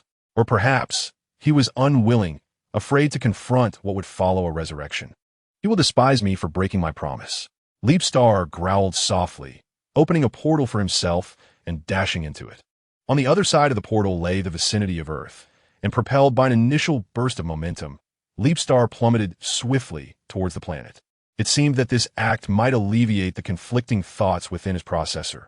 Gradually, his descent accelerated, the Earth's atmosphere fricting against his exterior, nearly transforming him into a shimmering meteor. I must remain calm, Leapstar fervently thought, as the flames ignited by his fall quelled the chaos in his processor, allowing him to regain the reason he had lost. Yet, as he drew nearer to the ground, he could not help but regret his actions. Although landing directly would cause him little harm, he still had to consider the carbon-based life forms existing on Earth. Thus, he blurred his form before making contact with the ground. Even though his body had departed from this realm, the energies unleashed during his descent still resonated with the Earth, generating a palpable shockwave. The body of Starjump floated gently from the underground to the surface. Fortunate that his previous landing site was a jungle rather than a densely populated city of carbon-based life forms, which alleviated some of his concerns. Should he first persuade Optimus Prime or sway the Red Spider? Contemplating with his arms crossed, Starjump ultimately decided to seek out the reasonable Optimus Prime first. Utilizing a teleportation portal, he significantly shortened the distance to meet Optimus Prime, arriving near the Ark, where the spacecraft still rested in the same location as a few days prior, making it rather easy to locate. Optimus Prime, listen to me, Starjump began, gazing calmly at the Autobots who had anticipated his arrival, but he halted his sentence. This is natural. The intelligence you provided earlier has aided us in subduing numerous Decepticons. You have garnered considerable respect among us, Optimus Prime replied with a friendly smile. Faced with the sincerity of his leader, Starjump merely nodded in affirmation. Although we have experienced an unpleasant encounter in the past, the Allspark has informed me that I should trust you once more. In the hands of the yellow leopard rested the Allspark cube, his fluorescent green optics shaking their head in resignation as they regarded Starjump's mask. I am grateful for this trust, Starjump smiled, his purple optics narrowing beneath his mask in surprise at the Allspark's willingness to vouch for him. The process of reclaiming the Allspark was astonishingly brief, nearly taking only 10 cycles. Starjump gestured towards the Allspark cube, imbued with formidable energy, containing within it the means to assist him. It was said that after the biological sparks on Cybertron extinguished, most would return to the Allspark. Are you among them? Starjump inquired within his processor, reassessing the existence of the Allspark. Chapter 105. Preparations complete, it seems you will need the power sphere, remarked the Voyager, leaning against the cavern wall, casting a gaze toward the obscured Starjump in the darkness. Indeed, it will better aid me in extracting the desired data from the Allspark cube. Starjump awaited the Red Spider's response with arms crossed. As the Red Spider raised his head, his scarlet optics fixed upon Starjump's mask, his processor whirring as he contemplated whether to acquiesce to this request. Very well, the Red Spider nodded in agreement with Starjump's proposal, realizing that most of the data within the power sphere had already been gathered for him and the Voyagers. Remaining there would only invite further complications. It was wiser to pass the power sphere to another for a semblance of peace. As the Red Spider pondered, he traversed a narrow fork in the path, where a few faint yellow beams of light barely illuminated the cavern. He retracted his broad wings to avoid colliding with the rocky walls, not wishing to mar his pristine wings with coarse and jagged scratches. Such blemishes would surely detract from their aesthetic appeal. In such a narrow cave, even the passage of a mere flyer seemed somewhat arduous, let alone the tall and slender figure of Leapstar. Consequently, Leapstar, trailing behind Red Spider, promptly entered a state of intangibility. During this segment of their journey, Red Spider remained oblivious to Leapstar's peculiar condition. When Red Spider's line of sight expanded once more, they found themselves in another cavern, at the center of which lay the coveted power sphere that Leapstar sought. Surrounding the sphere were several pursuers, to whom Red Spider nodded in acknowledgement as he passed by. Approaching the power sphere, he turned to glance back at Leapstar, who stood unscathed and resplendent before the entrance, barely taller than the 34 units of height that marked the cave's threshold. A moment of silence enveloped them. Are you taking it back to Cybertron? The warm, amber glow of the power sphere illuminated Red Spider's stern visage, prompting Flyer to voice his conjecture with a smile. Indeed, I intend to use it for my experiment. Leapstar's optics flickered beneath his mask as he contemplated this. He was undoubtedly eager for the experiment to unfold successfully, hoping the resurrection plan would proceed as intended. Dear Flyer, until we meet again, Leapstar's gentle voice resonated as he bowed, his sincerity palpable. Then I wish you success in your experiment, Red Spider replied, returning Leapstar's warmth with an equally gentle smile, leaving the nearby pursuers astonished by their commander's unexpected amiability. Leapstar opened a violet vortex portal above himself and the power sphere, guiding it downward. In the blink of an eye, the purple luminescence enveloped both him and the sphere. Shaking his tail, Leapstar sensed the surroundings. Yet his processor questioned the ease of this passage, a sense of incongruity welling within him. He scrutinized the multifaceted power sphere, composed of numerous hexagonal shapes. The ancient artifact was adorned with yellow crystals etched with timeless patterns, undoubtedly the result of the creator's lifelong dedication. With a delicate touch of his claw, Leapstar confirmed that the power sphere before him was authentic, not a mere imitation. Yet, from whence did this feeling of disquiet arise? Despite his caution, Leapstar could not dispel his doubts. He contemplated calmly as his audio receptors, resembling beastly ears, twitched. The coordinates of the portal were set near the peace altar on Cybertron as planes, and if all proceeded smoothly, Soundwave and others would have already reached the depths of the peace altar.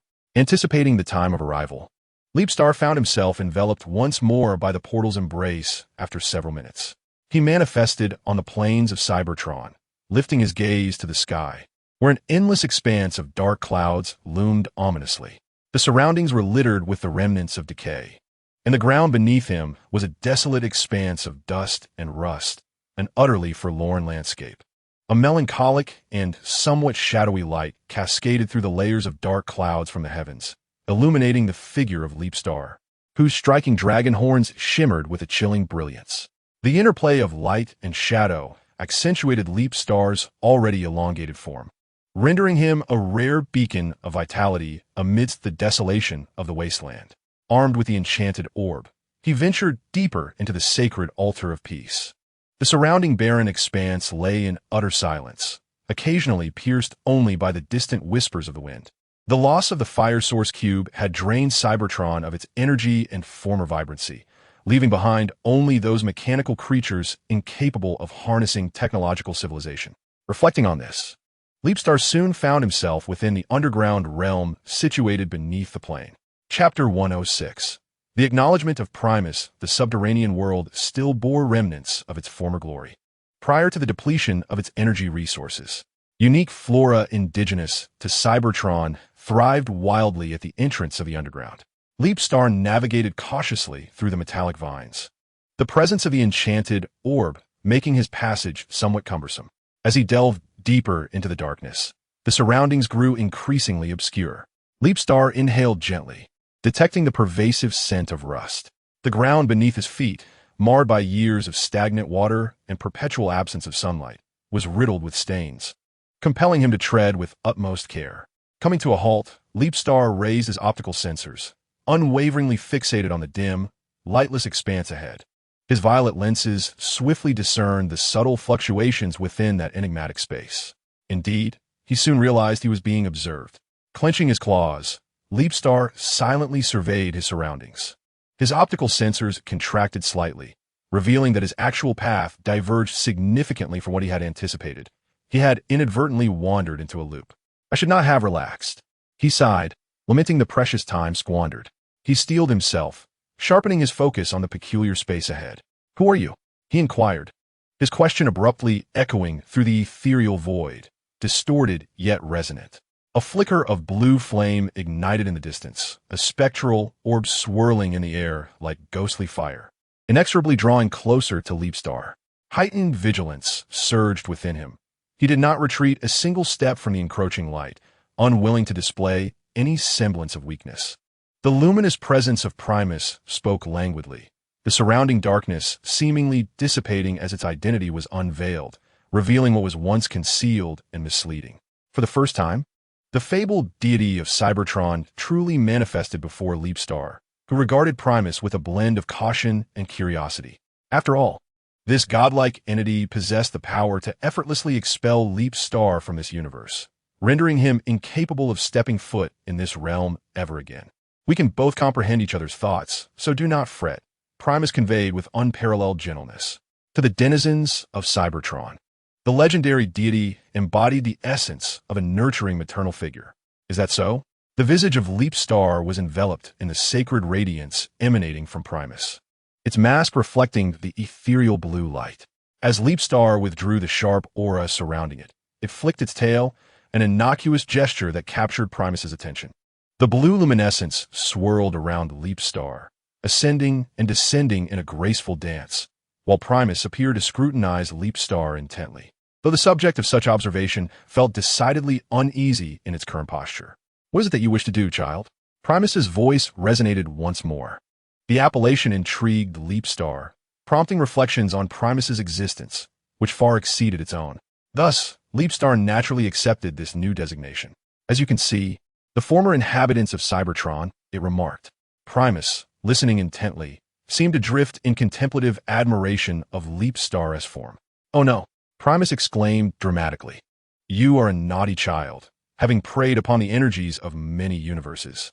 Leap Star nodded in acknowledgement of the blue orb. "You're quite sincere. I wish I could assist you, yet you pose a risk to this universe." Primus spoke with a hint of melancholy, the blue light dimming in accordance with its shifting emotions. "I cannot allow you to proceed. You must depart from here," the orb exclaimed, darting about nervously, transforming the surrounding space into a realm of purest white under Primus's control.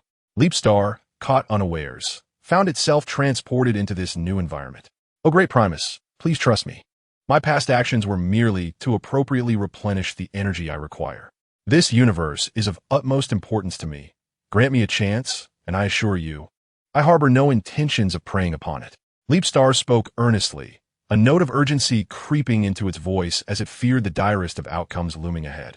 Its humble and sincere demeanor began to sway Primus, causing the blue light to expand and coalesce into a silhouette. It was Primus in his Cybertronian form, his divine visage radiating both sanctity and authority. Leap Star endeavored to quell the chaotic thoughts swirling within its processor, seeking to secure a modicum of recognition from the world for its intentions. "What is your reason for wishing to resurrect them?" Primus inquired, his smile warm and approachable. Leap Star hesitated, pondering and analyzing Primus's intentions before responding. "To atone for my past neglect, or perhaps to prevent the monstrous from vanishing from Cybertron," Leap Star articulated succinctly. Primus blinked, his pure blue optics reflecting a moment of contemplation as he assessed the veracity of Leap Star's statement. "You must leave something behind as a guarantee," Primus stated earnestly. Leap Star pondered, searching for something of value to offer as collateral to the deity. The golden paint adorning the Leap Star radiated a dazzling brilliance against the backdrop of the white expanse, with the dragon horns atop its sculpted head and its streamlined form resembling a masterpiece of art. Primus contemplated, his eager gaze lingering on the Leap Star, reluctant to depart. The Leap Star, noticing Primus's scrutiny, chose not to dwell on it excessively. "I apologize. It seems that the only collateral I possess is energy." The Leap Star spoke with a deliberately feeble tone, attempting to beguile Primus to achieve his aims. "That is acceptable," Primus nodded in agreement, consenting to the Leap Star's use of energy as a pledge. The Leap Star exhaled subtly in relief, following which his body levitated, propelled by Primus's actions. He harnessed the energy within him, allowing it to flow forth from the energy core nestled in his chest. A myriad of mixed energies unveiled themselves in this pristine white space, akin to paint bestowing vibrant hues to an otherwise monotonous canvas. The energy demanded by Primus approached the remarkable sum of 310 units stored within the Leap Star, coalescing into a core energy that could power a universe. As the energy rapidly dissipated, the Leap Star's form trembled, yet Primus expertly regulated his extraction pace, deliberately prolonging the energy's exodus. The Leap Star began to doubt whether Primus's actions were unintentional. Thus, he hastened the surge of energy to expedite the conclusion of this process. As the Leap Star descended back to the ground, he found himself in an undignified half-kneel, his tail bracing against the surface to prevent his weakened form from collapsing further into embarrassment.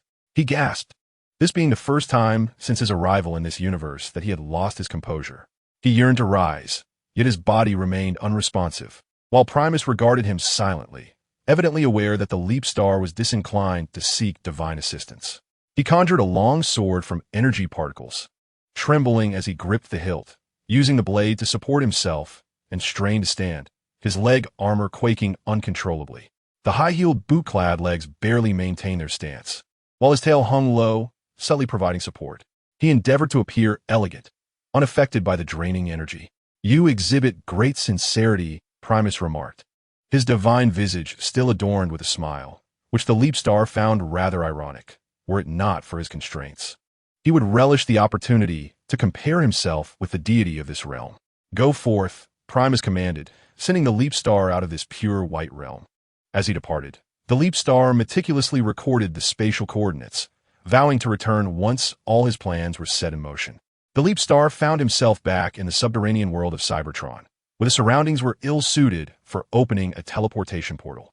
However, he was disinclined to linger in this cramped and damp space. Thus, he rendered his form ethereal, minimizing any complications, and, with the aid of the magical sphere, began to traverse toward the coordinates arranged with the sound wave and others. Chapter 107. The first thing after resurrection soon, Leap Star reunited with the magic sphere and soundboard. Shockwave regarded Leap Star, who approached with the magic sphere, examining him with a curious gaze from his single eye. After a prolonged wait, Leap Star nodded towards the black tape recorder of soundboard, his words resonating deeply within the peace altar, gradually fading into the distance. "Everything is prepared, sir," Soundboard said with utmost reverence, placing his hand on the ignition pod and executing a graceful half-bow. Leap Star nodded, the crystalline dragon horns sculpted on his head, glimmering even in the dim light. He approached Shockwave, resting his claw on the scientist's shoulder, whispering menacingly close to his audio receiver. "I believe you can make excellent use of the magic sphere to lock onto that specific set of data within the ignition cube." The optical lens beneath Leap Star's mask gleamed coldly, his voice lacking its usual gentleness, exuding an air of disdain as he commanded Shockwave to fulfill his request.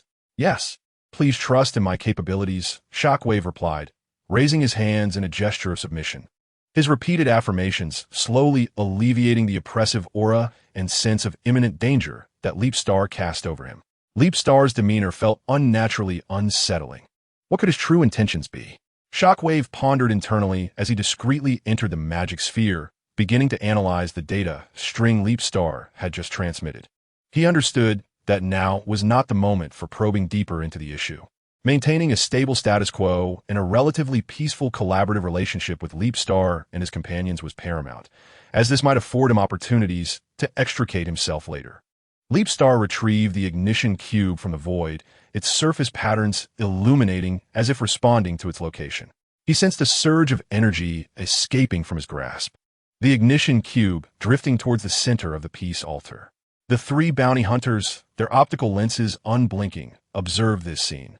Witnessing the ignition source and the cube return to the core of Cybertron, a rare sight indeed. With the reawakening of the ignition source not in sight, further conflict? Nightingale gazed vacantly at the ignition cube, voicing her concerns almost as if in a trance.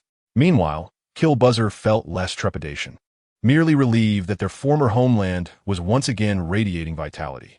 "Everything will be all right. Have we not already reached an accord with the Autobots?" The dark tape recorder mused melancholically as the vibrant ignition cube rejoined the core of Cybertron.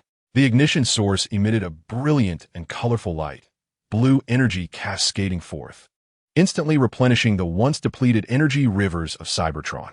The energy fountains surging from the Earth's surface seep through the crevices below, akin to a long-awaited rain after a prolonged drought, illuminating the desolate corners of Cybertron where fragile life clings to existence, heralding the dawn of renewal. The source of flame returns to the core of Cybertron, symbolizing the onset of a new revival and boundless vitality. Although Shockwave is wholly immersed in the vast ocean of the magical orbs database, a flicker of hope for Cybertron's future stirs within him. "Fear not, for you are not far from the unification of the people of Cybertron." Soundwave hesitantly listens to Starscream's words, resting his chin on his hand, contemplating when Cybertron has ever truly been united. Little did he know, Amidst the chaos that preceded Cybertron's golden age, there may have been a moment of genuine solidarity among its people. As for the golden age and the current strife among the three factions, Soundwave does not foresee any scenes of unity emerging from either period. Starscream gradually regains his composure, his emotions shifting to excitement, for he is but one step away from realizing his resurrection plan. His tail sways slightly behind him, seemingly expressive of his exhilaration. Shockwave continues to seek the silhouette within the data, as a set of life data quietly flickers on the orange-yellow translucent screen of the magical orb. The data blinks a few times, prompting Shockwave to hastily strike the keyboard to stabilize it. Starscream gazes intently at the life data, reflecting on the ease with which a life can fade away. Ultimately, what remains is but a mere relic or a trivial collection of data adrift within the source of flame. Having prepared the tools to link the source of flame cube and the magical orb, he positions the material converter on both devices. The converter, resembling a round rubber record, hovers between them, with data streams being automatically transformed and input into the source of flame cube. Shockwave, momentarily astonished, pauses his actions, as his task transitions from semi-automated to fully automated. The data transmitted from the magical orb into the source of flame cube begins to coalesce. Soon, the cube will shape and reconstruct that set of life data. Starscream, tense with anticipation, finds his mechanical tail instinctively tightening around the armor on his calf. Wow, he seems quite invested. The insect icon whispers to Soundwave, nudging him with a shoulder. Who is it that he intends to resurrect? Soundwave, unable to suppress his curiosity, scrutinizes the gradually materializing figure. The silhouette formed from the life data begins to solidify, casting a faint blue glow, representing the initial stage of existence. Starscream adjusts his breathing, striving to calm his restless thoughts. The oscillating wave has initiated the recording mechanism of the experimental ignition source, signifying the importance and necessity of documenting each revival. This will aid him in better comprehending and exploring such experiments. Accompanied by a dazzling flash of light, the ignition source has successfully completed the reconstruction of its life data. A brand new entity now stands beside the ignition source, its form unmistakably familiar to Leapstar. This reunion is not a mere illusion or a wistful memory. It is a tangible reality before his very eyes. The freshly reconstructed life data, or rather, the bewildered Chong Yin-Xiao, has lifted its head, feeling the vibrant pulsations of energy emanating from the ignition chamber. Warily, it surveyed the surroundings, which felt unusually foreign. Instinctively, Chong Yin-Xiao activated its weapon module, targeting the nearest Leapstar. Lacking memories? Leapstar observed each of Chong Yin-Xiao's movements, drawing conclusions. Just as he pondered, the formidable figure lunged forward with agility. Leapstar raised his hand to block Chong Yin-Xiao's side kick, retaliating with a knee strike to the abdomen, creating a safe distance between them. The rapid succession of events caught the bounty hunters off guard. They had anticipated witnessing a tender moment and had relaxed their vigilance, now too late to intervene. Chong Yin-Xiao and Leapstar engaged in a fierce struggle, with the brutal attacks aimed directly at vital points, each blow nearly lethal. Leapstar swiftly retreated, recognizing that close combat was not his forte. Chong Yin-Xiao, perceiving Leapstar's intent, sensed a shift in energy within him. His once bewildered golden optics transformed into a sharp glint of murderous intent, stemming from an uncomfortable feeling of being scrutinized and a faint sense of familiarity emanating from Leapstar. While Leapstar sought to create distance, Chong Yin-Xiao pressed closer, his claws almost grazing Leapstar's visor. The bounty hunters watched anxiously from the sidelines, unable to participate in this intimate battle. After many years, Leapstar once again called out his name, and upon hearing that gentle utterance, the once feral beast quieted, halting its assault. Continuing this futile struggle would yield no advantage in restraining Leapstar. Who are you? And who am I? The unfamiliarity and wariness reflected in Chong Yin-Xiao's optics deeply pierced Leapstar's heart, as the glimmering entity before him appeared unsettled and sorrowful in response to his own words. Unfortunately, he could not fully grasp the reason for this sorrow. Chapter 108. The side effects of revival. Chong Yin-Xiao tilted his head in confusion, sensing more familiarity enveloping him within his processors. He pursed his lips and tentatively spoke. Are you all right? His cool, male voice still bore a hint of confusion and hoarseness. unexpectedly prompting Leapstar to recall the desperate wail from billions of years ago at their parting. That encounter with CH-Nexo left him utterly disillusioned, and the resurrected figure before him had lost all memories of the past, including their shared unpleasant history. He felt a sense of relief regarding this matter. Me? Not too bad. Fuexing nodded slightly, immediately captivated by the pair of shimmering dragon horns atop CH-Nexo's head. His bright yellow optical lenses fixated on the sharp horns, reluctant to divert his gaze. What do you wish to know? CH-Nexo did not respond to Fuexing's inquiry, and the atmosphere gradually descended into tension. The bounty hunters stood vigilantly behind Fuexing, prepared for any unforeseen circumstances. Fuexing raised his hand, gesturing for the bounty hunters to depart with the shockwave. Evidently, the displayed combat prowess of CH-Nexo exceeded the expectations of the others, yet the deep black tape recorder was forcibly dragged away by his companions. The spark source emitted a ghostly blue glow, illuminating the peace sanctum, which now housed only the two of them. CH-Nexo, arms crossed, lounged back, waiting leisurely for Fuexing to make his move. In response to CH-Nexo's astonished gaze, Fuexing removed his mask, as he needed to have a serious discussion with this formidable creature. CH-Nexo curiously scrutinized the face beneath the mercury-like mask with his yellow optical lenses, while Fuexing's violet lenses exuded an alluring charm, seemingly capable of penetrating his thoughts.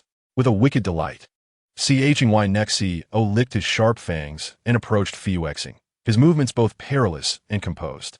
The fearsome creature regarded Fuexing's calm demeanor with a hint of derision. CH-Nexo is my name? He inquired with curiosity, adjusting to his new form. The spark source had reshaped him into a tall and formidable figure, nearly equal in height to Fuexing.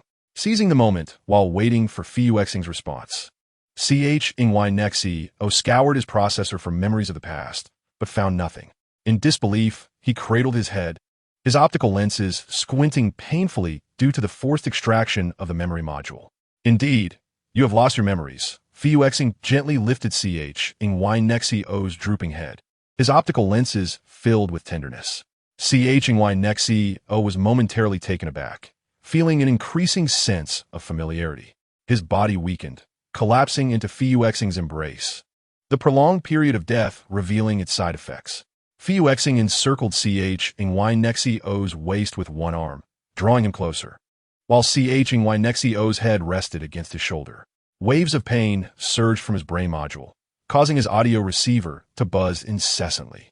A few drops of condensation trickled down his forehead, and his finely sculpted features contorted in agony. Although Fuexing had anticipated the effects of these side effects, he remained deeply concerned for CH-Nexo's condition. Kneeling on the ground, Fuexing supported CH-Nexo's frail form, which lay helplessly on the surface, perhaps overwhelmed by pain, as his wrist was tightly gripped and momentarily unable to escape. You require a sedative. Fuexing, with a sense of urgency, activated the internal communication panel, prompting the bounty hunter to immediately open a portal and head towards the laboratory mentioned by Fuexing. Don't leave me, Chong Yinxiao whispered in torment, as the nerve-wracking pain gradually spread throughout his body. I am here. I will not abandon you, Fuexing replied, his voice gentle beyond measure, as if he were soothing a fragile being. The side effects of resurrection clouded Chong Yinxiao's mind, and he muttered incoherently. Yet Fuexing patiently responded to each of his fragmented queries. Propping himself up with his hands, Chong Yinxiao seemed to regain a semblance of lucidity, and Fuexing drew close to him. The intimacy of the moment led Chong Yinxiao to instinctively nuzzle against Fuexing's faceplate, the soft texture providing him with a modicum of comfort. Leaning against Fuexing, his sharp optical lenses shut tightly, Chong Yinxiao felt the residual effects of the processor's strain begin to wane, allowing him to emerge from his stupor. Do not dwell on the past. It may adversely affect your processor. I should have come for you sooner, Fuexing expressed with a tone of remorse, intertwining his claws with Chong Yinxiao's hand. Chong Yinxiao nodded, reason dictating he should heed Fuexing's advice. Is Chong Yinxiao my name? He inquired, relaxing his form as he looked to Fuexing for answers. Indeed, my friend, came the reply, igniting a flicker of curiosity in Chong Yinxiao regarding the term friend. His fingers glided over Fuexing's sharp and sturdy claw sheath, the chilling sensation transmitting through the sensors to his brain. How should I address you? Did we once know each other? Chong Yunxiao's processor seemed to awaken, grappling with his revived state and the curiosity surrounding his surroundings. Yet Fiyu Xing remained the sole source of answers. You may call me Fiyu Xing, he replied, choosing to withhold memories of the past regarding the latter question for the time being. As Chong Yunxiao drifted in his thoughts, the surrounding space rippled subtly, and a deep purple vortex portal materialized nearby. The ominous black tape recorder reappeared before Chong Yunxiao, its menacing gaze warning the tape recorder to maintain a safe distance. The sound panel, holding a box of tranquilizers, appeared somewhat uneasy, yet Fiyu Xing did not don his mask. The tape recorder's curious eyes roamed over Fiyu Xing's face. Meeting the gaze of the sound panel, Fiyu Xing lifted his head and offered a gentle smile. In response, the tape recorder opened the box and retrieved a tranquilizer, handing it to him. Fiyu Xing accepted the tranquilizer contained within a syringe, pressing the plunger to release a small amount of silver-blue liquid. After ensuring that all air was expelled from the syringe, he aimed the needle at Chong Yunxiao's neck. Sensing danger, the beast struggled violently, but Fiyu Xing restrained Chong Yunxiao's hands with one hand while his tail tightly coiled around Chong Yunxiao's calf. Chong Yunxiao soon found himself immobilized, his sharp teeth bared in a fierce glare at Fiyu Xing. Seizing the opportunity, Fiyu Xing pressed the syringe's needle against the tubing along Chong Yunxiao's neck, deftly locating the sensitive line that delivered energy and inserting the needle at an angle. As the syringe plunger was pushed, a silver-blue sedative was injected, and despite Chong Yunxiao's desire to resist, the sedative's effects took hold swiftly. It alleviated his tension and anxiety while mitigating some of the side effects within his processor. His bright yellow optical lenses blinked as his body spasmed slightly, compelled once more to relax. The sedative significantly diminished the danger signals coursing through his central nervous system, leaving Chong Yunxiao merely curious as he surveyed his surroundings, pondering how to extract useful information from Fiyu Xing. Enough contemplation. Rise. Fiyu Xing discerned Chong Yunxiao's thoughts without a word, assisting him to his feet. Chong Yunxiao was momentarily taken aback, unprepared for his thoughts to be seen through, though he did not reveal his astonishment. Sir, the Autobots have messaged that the Ark spaceship has departed Earth and is expected to return to Cybertron in about a cycle, Yinban informed Fiyu Xing, carrying a box alongside him. Fiyu Xing nodded, sealing his visor as they utilized a portal to traverse from the depths of the Peace Altar to the surface of Cybertron. After experiencing the initial reconstruction, Chong Yunxiao was filled with curiosity about the outside world. His newly awakened optical lenses gazed with wonder at the unfamiliar landscape, a flicker of desolation stirring deep within his spark. What a strange feeling, Chong Yunxiao mused, contemplating that perhaps this planet was once his home. Chapter 109. Cosmic Turbulence. Chong Yunxiao felt both curiosity and familiarity towards everything on the surface as Fiyu Xing guided him by the hand towards the distant plains. This region was excessively desolate, spanning hundreds of kilometers without a single structure. Even after the restoration of Cybertron's energy, signs of flora and fauna were scarce. Where are we heading, Fiyu Xing? Chong Yunxiao inquired, his vigilance heightened by the unknown, tugging anxiously at Fiyu Xing's claw. To the laboratory. You need some rest, Fiyu Xing replied thoughtfully, leaving Chong Yunxiao puzzled. He lowered his optical lenses, opting not to question further as he continued to follow Fiyu Xing. Observing his obedient demeanor, Fiyu Xing reminisced about Chong Yunxiao's earlier stages of development. Meanwhile, Yinban, serving as a backdrop to their journey, kept a watchful eye on their intertwined hands, while the tape recorder engaged in a brainstorming session. After walking several dozen steps, Fiyu Xing came to a halt. Chong Yunxiao subtly glanced around, noting no discernible differences from other areas. Just as confusion swelled within him, the ground beneath began to shift, revealing a hidden portal. Chong Yunxiao was startled by this sudden transformation, instinctively calling out as his body began to descend into the portal. Fiyu Xing swiftly embraced Chong Yunxiao's waist, providing balance and support to the fallen beast. The moment of their descent was fleeting, almost akin to a mere blink of an eye, and soon they arrived at the entrance of the underground laboratory. Fiyu Xing gently set Chong Yunxiao down on the metallic floor, the armor beneath their feet making only a faint sound upon contact with the surface. The black tape recorder followed closely behind, landing with a soft thud as it dusted itself off. Carrying a box, it reached the laboratory door first, which was equipped with an electronic mechanical entrance secured by an electronic lock and a rotating axle switch. The bounty hunter lifted a fingertip to gently tap the electronic lock, and with a series of beeps, the lock disengaged. The tape recorder then proceeded to activate the axle switch, methodically twisting the lock a few times until the imposing metal door swung open successfully. The bounty hunter turned and gestured invitingly as Fuyuexing guided Chang'e Unxio into the underground laboratory. The laboratory's expanse surpassed Chang'e Unxio's expectations, being the very chamber that had once imprisoned Shockwave. However, Shockwave remained ensnared, subdued by two bounty hunters in a hidden room within this underground facility. Fuyuexing chose not to disclose the news of the Decepticon scientist to Chang'e Unxio just yet. Instead, he discreetly instructed the tape recorder to prepare some energy blocks for delivery shortly. He then led Chang'e Unxio to a resting area equipped with a climate control system, where a warmer atmosphere would afford him some much-needed relaxation. Expressing his confusion would surely alleviate some of his burdens. Seated on a plush sofa, Chang'e Unxio stared intently at Fuyuexing. After a prolonged silence, Fuyuexing humorously reminded him of his excessive caution following his resurrection. I possess a peculiar familiarity with Cybertron and you, yet I'm unable to recall any past events related to these. Chang'e Unxio lamented, clutching his cranial module, which seemed to throb painfully in sync with his thoughts. If he failed to recognize such a pronounced side effect, it could only imply that the repercussions of his revival had rendered him rather foolish.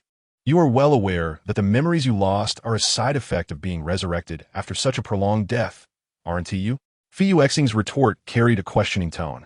Although his voice remained gentle, it resonated sharply within Chang'e Unxio's audio receptors.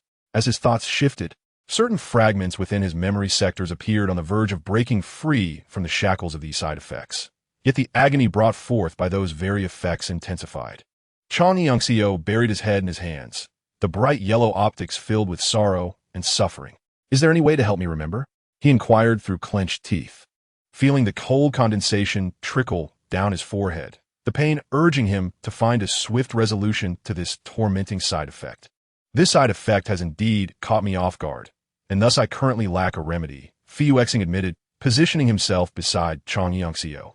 Gently lifting his cranial module to scrutinize the tightly clenched fangs, a hint of concern etched on his face. Do you possess any means of alleviation? I implore you to lift your head, Chong Yunxiao, as you rotate the optical lens, gazing at Fuyuexing with an expression that betrays an inexplicable semblance of pity as he earnestly pleads. Do not dwell upon the past. Perhaps you may require another sedative. Fuyuexing gently pinches the silver cheek of Chong Yunxiao, whose silver organic texture feels remarkably pleasant. The internal cooling system of Chong Yunxiao's body is operational, causing his temperature to rise rapidly, rendering him quite warm all over. He awkwardly coughs and turns away, evading Fuyuexing's hand, silently attributing it merely to the side effects. Rarely does the fierce beast exhibit such a flustered expression. His bright yellow optical lens no longer follows Fuyuexing as it once did, now darting away from his gaze. Upon entering, Fuyuexing had adjusted the room's temperature to a rather high level. This warm ambience induces a sense of drowsiness in Chong Yunxiao. Yet the beast remains alert and curled in a corner of the sofa, reluctant to succumb to slumber, as fatigue and vigilance clash within his mind. Observing Chong Yunxiao's wavering demeanor, Fuyuexing refrains from further words and rises to depart, having received an urgent communication from Hong Jizu. Typically, this proud pilot would not engage in such reckless contact. Is there danger? At the far end of the universe, Hong Jizu narrowly evades a beam directed at him. The perilous purple light strikes a nearby asteroid, triggering a series of substantial explosions. Indeed, this presents a considerable predicament. Hong Jizu responds rapidly to the communicator, igniting his thrusters and swiftly repositioning himself. After a fierce battle, the once brilliant paintwork of the flyer has dulled significantly.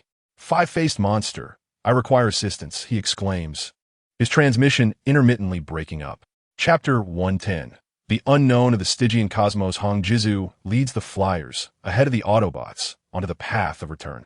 Their initial plan entailed traversing the cosmic expanse for a time before employing a portal for mass transportation across distances calculated in billions of light years.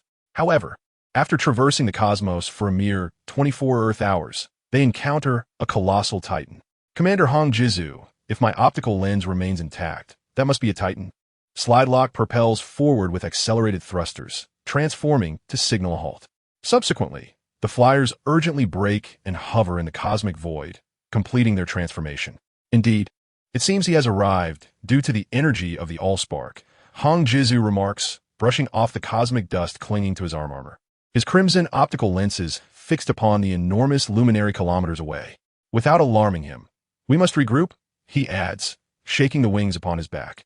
Propelling himself beside Slidelock and patting her shoulder armor, the deep violet flying unit nodded and retrieved a circular instrument from subspace.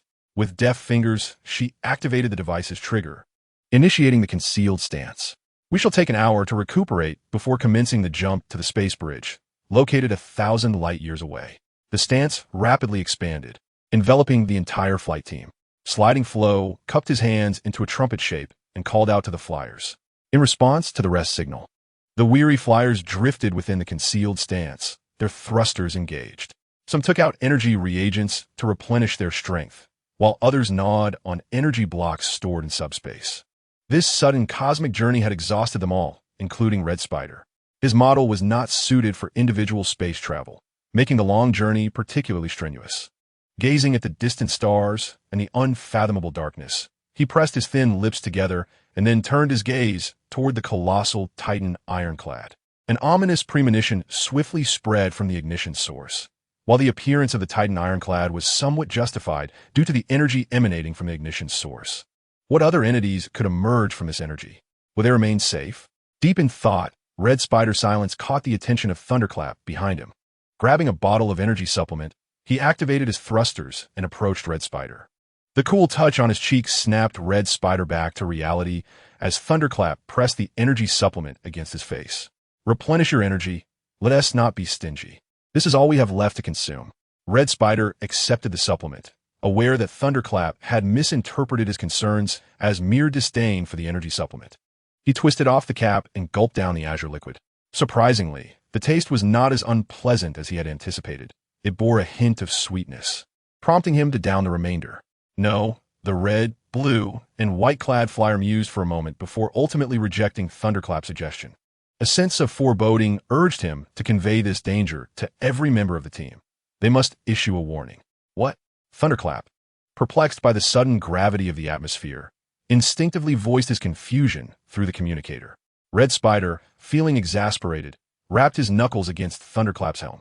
Thunderclap, feigning injury, clutched his helm and playfully tangled with a nearby tumult.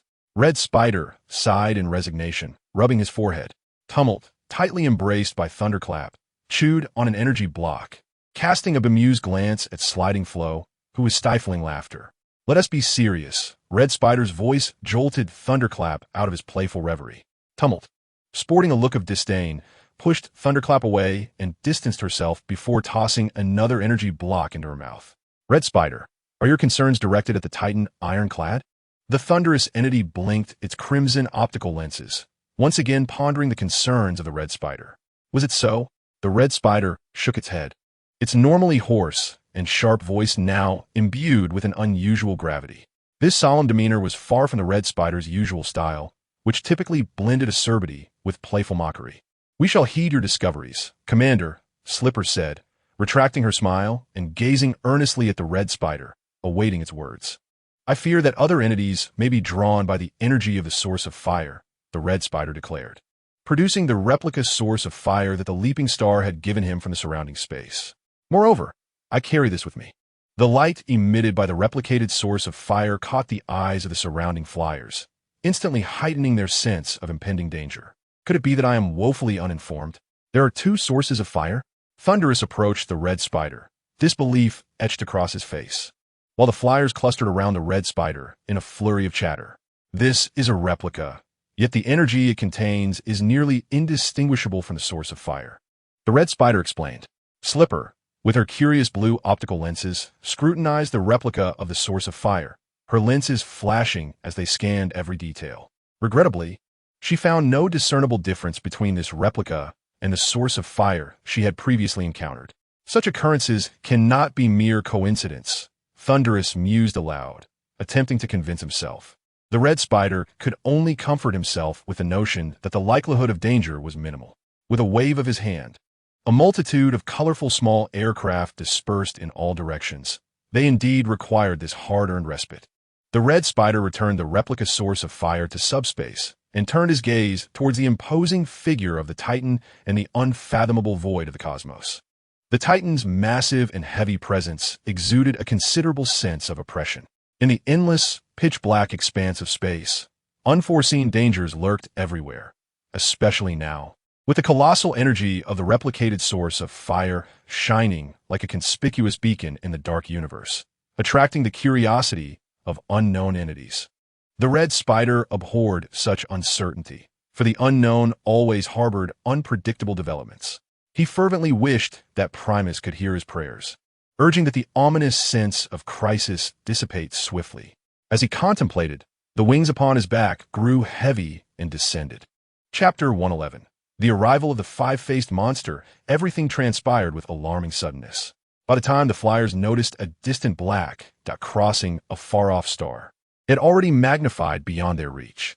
The cosmic judge, perpetually traversing the fissures of the dimensional universe in search of immense energy sources, suddenly detected a surge of energy from a parallel universe. Its massive form, a spherical entity adorned with 5 distinct faces, began to shift, each visage expressing a different emotion. The tendrils, or appendages beneath its head stirred as it advanced towards that universe. The self-proclaimed cosmic judge, the pentagonal creature, is not just. Its motives are driven solely by the allure of immense energy. This marks the first encounter for Red Spider with such an extraordinary extraterrestrial being, a colossal pentagonal head, adorned with 5 distinct faces, each embodying varying emotions of coldness, arrogance, and rage, as though 5 souls resided within a single corporeal form. Beneath this immense visage lay countless mechanical tendrils. The tricolored flyers, adorned in hues of red, blue, and white, were captivated by the peculiar alien. As the pentagonal creature swiftly approached the distant Titan Primus, although the flyers were shielded, the sight of the creature rendered them breathless and halted their actions. A fierce skirmish ensued, with the pentagonal creature seemingly accompanied by numerous minions. Observing the Titan Primus entangled in battle with the creature brought a sense of relief to Red Spider. If only he could divert the trouble elsewhere, he would be most pleased. Prepared for combat, Red Spider turned to his flyers, raising his voice to issue a reminder in command. "Yes, Commander." The flyers chorused in unison, stowing their supplies and energy packs, as well as their playful demeanor. Gliding, observing Red Spider's tense expression, felt a surge of pressure. Experience from numerous battles indicated that engaging with the 5-faced entity would yield a victory probability near 0, a most terrifying statistic indeed. She recognized the gravity of the situation and retrieved a datapad from subspace to calculate the odds of a successful escape, hoping this option might allow the flyers to evade danger effectively. Gliding, I know you intend to initiate a spatial jump for transport, but our chances of escape are slim. Red Spider solemnly interjected. Gliding, with her gaze unwavering and resolute, shook her head, determined to continue her calculations. Just as silence enveloped the flyers, a blinding flash erupted, akin to a distant star exploding, searing their optical lenses. Red Spider raised a hand to shield his optics, incredulously lifting his gaze, only to witness the Titan Primus nearly vanish, its head precariously tethered by a few wires, on the brink of collapsing. Throughout that cosmic expanse, dismembered parts floated amidst the azure energy fluid that coursed within the Titan Primus. He has been obliterated, Gliding uttered in disbelief, her blue optics widening in shock. Red Spider swallowed hard, feeling the tension manifest as beads of condensation trickled down his brow. Fortunately, the pentagonal creature seemed yet unaware of their presence, and Red Spider felt a sense of relief that they had prudently activated their cloaking measures. Gliding, prepare for the jump. We can wait no longer, he commanded sharply, his optics narrowing as they swept over his subordinates. The deep violet flyer nodded in acknowledgement of the order and, alongside her comrades, began to open the portal for transport. Merely at the moment they activated the portal, The five-faced monstrosity had already disposed of the colossal remains of the Titan. Its subordinates, resembling mechanical beings with four limbs akin to sharks, spread out in dense formations across the surrounding cosmos, seemingly collecting whatever lay nearby in this manner. An extreme sense of crisis stumbled into the heart of the red spider, as the tricolored flyers, red, blue, and white, nervously adjusted their wings, hastily gesturing for the flyers to swiftly enter the portal. But time was of the essence. The five-faced creature had already swept above them. Its slender, dense tentacles descended gradually, inching closer to the outer layer of the shielding field. A massive shadow enveloped the flyers, and in an instant, fear transformed into a bloodthirsty impulse that seized their processors. The moment the enormous tentacle made contact with the shielding field, the flyers unleashed maximum propulsion, scattering into the cosmic expanse. They had already activated their weapon modules. Poised for action, the five-faced creature was evidently startled by the sudden appearance of these flying units. Its five grotesque and menacing visages spun in a semblance of contention for control of the body. The flyers' relentless attacks rained down upon this gigantic form, and the five-faced creature responded with a ferocious roar. The controlled shark-like beings quickly surrounded the flyers. Though weak, these shark-like entities compensated with sheer numbers. Due to their earlier solitary tactics, the flyers soon found themselves outnumbered. Furthermore, the five-faced creature intermittently launched devastating lasers from its tentacles, initiating counterattacks and harassment. Gradually, some flyers were captured by the shark-like beings, and those who attempted to rescue their comrades found themselves lacking in strength. The red spider, wielding a blade, severed a shark-like being that attempted a sneak attack on Glide. Behind him came the distinctive sound of laser weaponry being discharged. The optical lens of the flying unit abruptly contracted, and he hastily engaged his thrusters, narrowly evading a volley of red lasers aimed at him. Seizing the moment when the red spider's thrusters abruptly halted, the shark-like beings surged forward. The red spider struggled to fend them off, but he was soon ensnared by their grasp, leaving him no choice but to launch a boomerang from his wings, striking down two of the shark-like beings clinging to his legs. Glide, go assist Thunderclap. They can't hold on much longer. The red spider's voice was laced with fury. The paint on his exterior had been marred by the wretched shark-like beings. These detestable creatures not only clawed at him with their talons, but also gnawed at his armor with their sharp teeth. The flyer transformed abruptly, shedding the encumbrance of the shark-like beings entangled on his wings with a series of fluid rolls in space. He now urgently needed to call for reinforcements. Leapstar. Damn it. The red spider's communication appeared to be disrupted by the five-faced creature. He cast a worried glance toward the flyers, who were embroiled in battle with the shark-like beings, retreating to a region further away from the five-faced monstrosity. The five-faced creature, perhaps due to its exalted status, refrained from unleashing its full strength of 100 against the flyers, allowing them a fleeting moment to breathe. Yet, this merely postponed their inevitable capture. Chapter 112. Urgent call for help. The urgent communication from the red spider finally reached the Leapstar, but at that moment, it could offer no assistance to the red spider or the entire flight crew. Gazing into the distant star clusters, a sense of retreat began to stir within the processor of the red spider. However, he could not abandon the flyers to their own fate. With a silent sigh, he disseminated his distress signal through an unencrypted method across the cosmic information network, making it accessible to anyone. This act would expose his location, potentially inviting not salvation, but rather peril. In the dark expanse of the starry sky, there were not brilliant stars shining brightly, but rather an intense battle marked by absolute suppression in the region of space where the flyers found themselves. All the flyers, save for the red spider, had been captured by the five-faced creature's minions, bearing various bite marks and scratches, and even gaping wounds from laser penetrations. The lofty, five-faced entity, akin to a drifting jellyfish, waved its countless tendrils beneath it, while the colossal eagle head with its five faces revolved until a cold, indifferent female visage confronted the red spider. Seizing control of the mechanism, we are the judges of the cosmos, adjudicating the guilt of all life within the multiverse, the indifferent female face proclaimed dramatically, her sharp blue optical lens casting a condescending gaze upon the red spider. Is that so? Retorted the red spider, transforming from a vehicle form back to his humanoid shape. tilting his head defiantly at the enormous face, exuding an equal measure of presence. I see nothing but a farce. At the sound of the red spider's scathing insult, a skeletal male face rotated into view, claiming the command. A faint yellow light flickered within its deeply sunken eye sockets. Wretched creature, you lack the standing to judge us. The skull-faced entity sneered, its tendrils writhing menacingly as they seemed poised to strike at the red spider, only to be interrupted as their faces shifted again. This time, the face that assumed control was androgynous, composed solely of monotonous shades of red and black.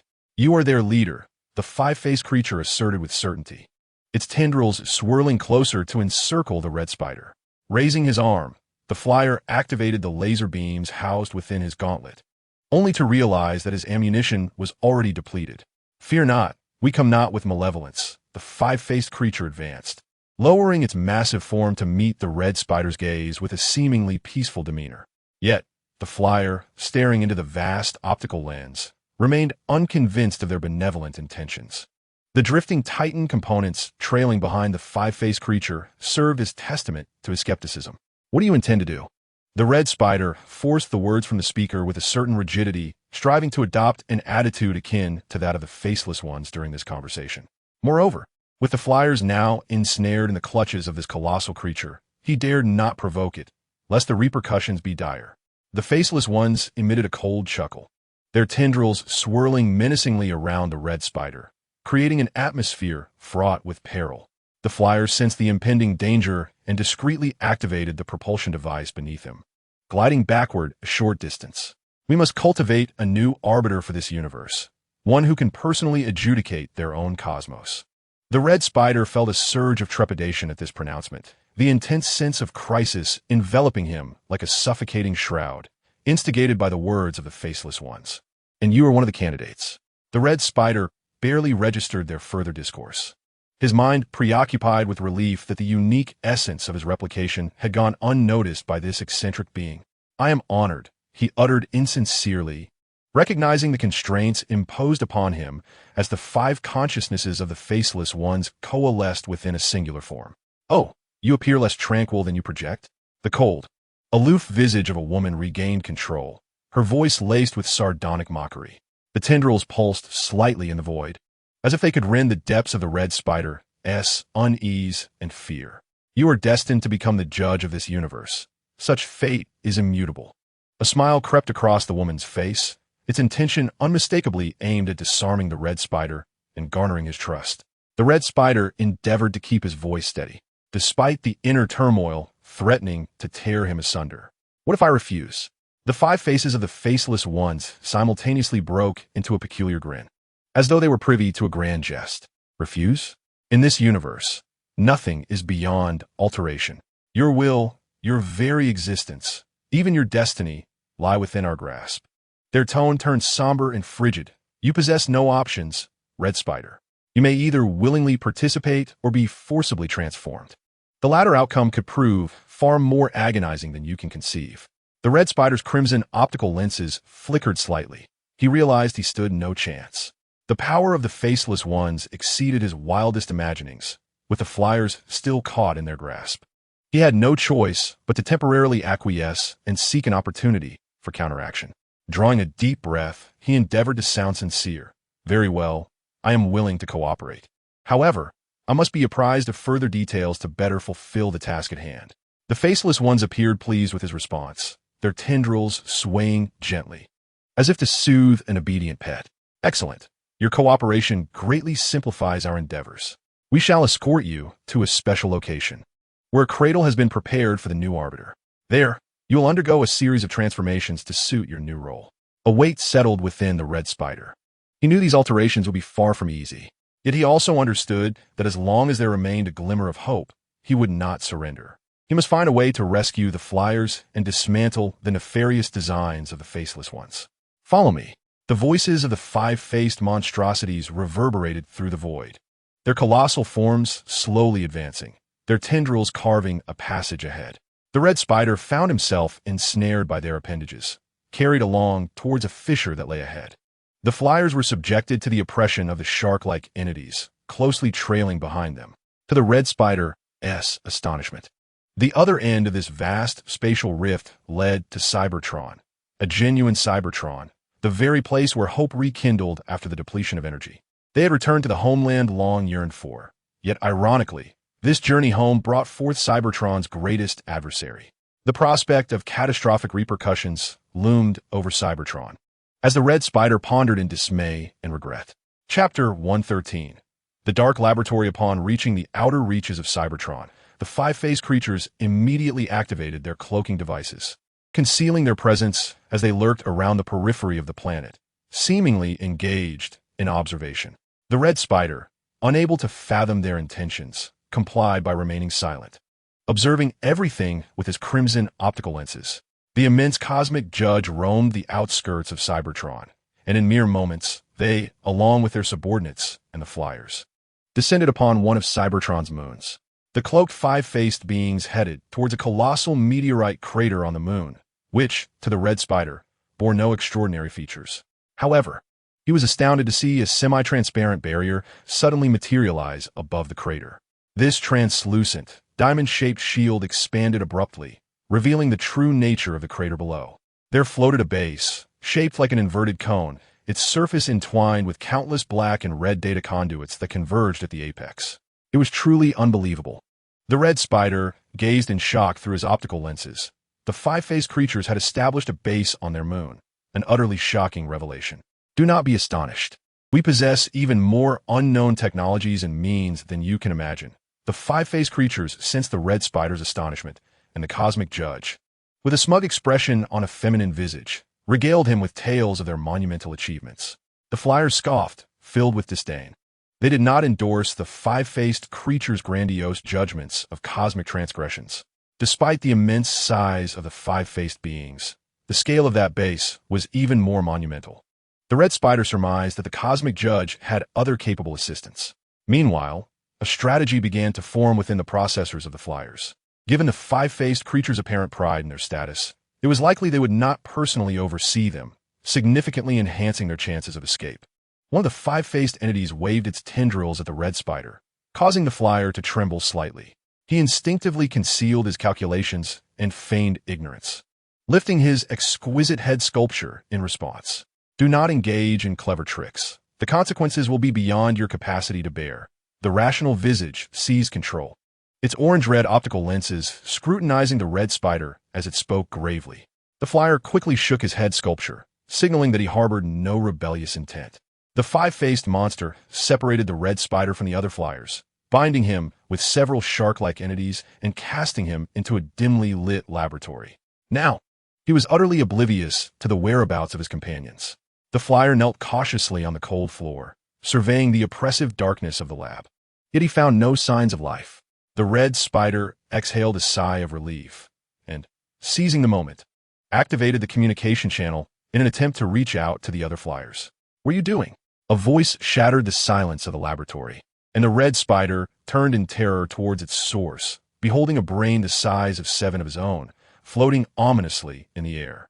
More precisely, the creature's brain was fully exposed, encased in a transparent, circular shield, while its face lurked below, adorned with a pair of red optical lenses and 8 long, mechanical tendrils reminiscent of the five-faced monster. "What are you?" The astonishment was palpable in the Red Spider's voice as he cautiously backed against the wall, distancing himself from this bizarre entity. The half-carbon, half-silicon creature spun around, showcasing its form to the Red Spider. "I'm a scientist. You should consider yourself fortunate to receive our invitation to become the judge of this universe, bestowed with supreme power." Despite the creature's words echoing the rhetoric of the five-faced monster, the Red Spider remained skeptical. The being, claiming to be a scientist, ensnared the Red Spider with its tendrils, gazing at him with an unsettlingly broad grin. "Do not worry. I swear to treat your face with gentleness." The peculiar scientist began to caress the Red Spider's mask with its tendrils, evoking an acute sense of unease reminiscent of the five-faced monster's peculiar attributes. However, before that, I must conduct an interrogation. The scientist's tone shifted, its slender tendrils extending claw-like hooks, threateningly opening and closing before the Red Spider. A chill ran down the Red Spider's spine as he struggled, but it was a futile endeavor.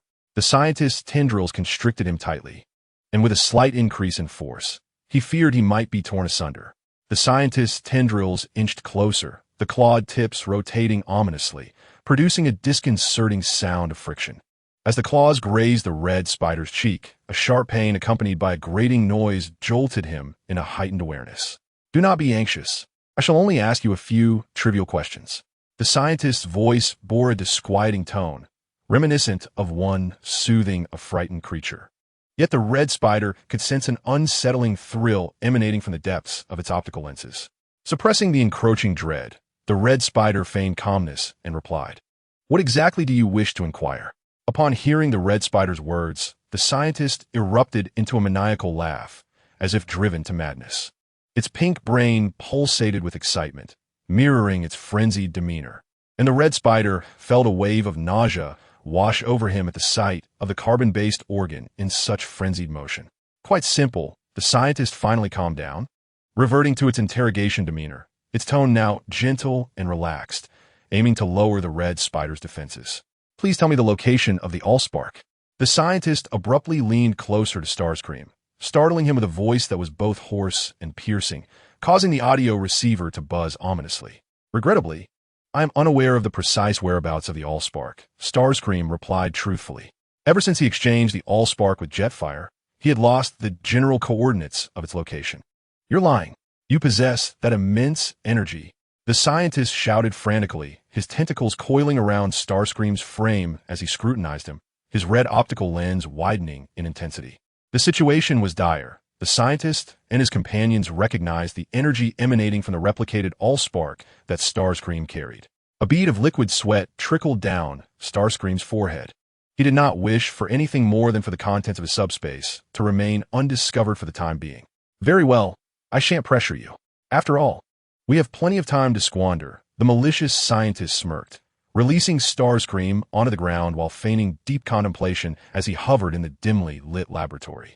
The scientist drifted around pensively, and suddenly he inched closer to Starscream once more. The flyer found it impossible to predict the mad scientist's thoughts or his next move. "Come and observe my collection." Starscream was dragged through the previous harrowing ordeal, his mind in a daze. Thus, when the scientist opened a large door in the wall, revealing a room filled with sound waves, he felt no surprise or any other emotion at that moment. "Whenever we declare a universe guilty, I always select certain items from my collection," the scientist proclaimed proudly, casually rolling up a pink-painted sound wave and scanning it with a laser dusting feature of his tentacles. The sound waves remained utterly motionless, resembling lifelike figurines displayed in a showcase, truly becoming flawless collectibles. "You have rendered them all immobile," the insect icon acknowledged with a nod. Responding to Starscream's query, they were all frozen, yet their consciousness remained intact, and their bodily functions were still operating perfectly. "Look at how exquisite these sound waves are." The scientist shared his excitement with Starscream, elaborating on the perfection of the sound waves and how he had meticulously collected each one. Meanwhile, among the three bounty hunters, another incident unfolded. As Soundwave entered the room carrying a tray of energy cubes, he found that Thundercracker was nowhere to be seen. "What? Where'd he go?" The black tape recorder frantically searched the room, accidentally toppling the tray of energy cubes in his disarray. Scanning the area with his optical lens, he found nothing, confirming Thundercracker's escape. Soundwave immediately reported the unexpected development to Jetfire via internal communication, acknowledging that it was highly likely he could not resolve this issue. In a laboratory, the tape machine was frantically searching for the elusive beast, an undeniable blunder that allowed the creature, unbeknownst to him, to escape. The mere thought of the attitude displayed by Leapstar towards the beast sent a chill down his spine. Recalling the surveillance, he noted that the lab was not equipped with extensive monitoring. When the soundboard requested Nightingale to retrieve the footage to ascertain how the beast had fled, they uncovered not a single clue or image of its escape. In the transparent isolation chamber, Shockwave observed the flustered trio of bounty hunters. His yellow, eye-narrowing, and instinctive realization that something had gone awry in the laboratory. He could faintly glean from their chatter that the beast had likely escaped. The foolish hunters could not even discern whether the creature was still within the confines of the lab. Shockwave mused in exasperation. As for the creature that occupied the bounty hunters' minds, it had silently departed the laboratory a mere quarter of an hour after Leapstar had left. The confinement of the underground space offered no sense of security, prompting the beast to venture into the outside world. During his escape, leveraging his remarkable memory and adaptability, he activated a portal and steadily made his way back to the peace altar, gazing at the hovering ember source. He was oblivious to the fervent compulsion emanating from his processor that guided him back to this very spot. Unbeknownst to him, the ember source possessed a profound allure that resonated deeply within him, instilling a strong sense of familiarity and belonging. Just as he fixated on the ember source, a sudden noise drew his attention. Behind him lay a shimmering, pale blue river of energy, the sound emanating from the opposite bank. Turning cautiously, he locked eyes with a plump creature adorned with large, glistening optical lenses, its body painted in deep crimson with hints of pale yellow accents. The beast, intrigued, tilted its head in curiosity, and upon recognizing the creature before it, the raucous beast panicked, exposing its row of sharp teeth in a frantic shout. With a few backward steps, the creature summoned its agility, leaping across the riverbank. Amused by the clumsy antics of the raucous beast, which even crashed into the rocky wall during its escape, the beast found the primitive creature's foolishness quite entertaining and quickly closed the distance. Faced with the imposing figure of the creature before him, the raucous beast's legs quaked in fear, retreating while frantically calling out, "Giant, ferocious beast. It's a giant, ferocious beast." As Shockwave contemplated the endearing creature and the name it had shouted, his processor buzzed with increasing curiosity. He crouched down, extending his hand to gently pinch the harmless being. "You are quite frightened of me," he stated, stroking the raucous beast's head, his curiosity piqued. The raucous beast nodded in affirmation, then shook its head in fear, leaving Shockwave utterly perplexed. "I merely ventured forth in search of energy, harboring no ill intentions. Yet I have been famished for several days." The rampaging beast lamented, as if it had suffered a grave injustice. Listening to its words, Chong Yinxiao found himself filled with perplexity. With so many energy crystal rivers in close proximity and an abundance of energy veins, how could this pitiable creature possibly be left starving? The rampaging beast, sensing Chong Yunxiao's confusion, began to elaborate. "It is them. They monopolize all the energy. They do not allow us to approach it." Chong Yunxiao squinted through his yellow optical lens, feeling a tinge of displeasure at the tyrannical behavior of these bullies. "Leave me to see, little one.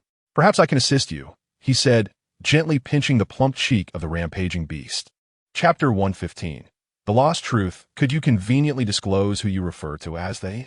The rampaging beast, guiding Chong Yinxiao ahead, heard a disheartened reply from the imposing figure. "The energy celebrities. They occupy all the energy and leave us not a shred." Chong Yinxiao furrowed his brow in contemplation as they journeyed onward.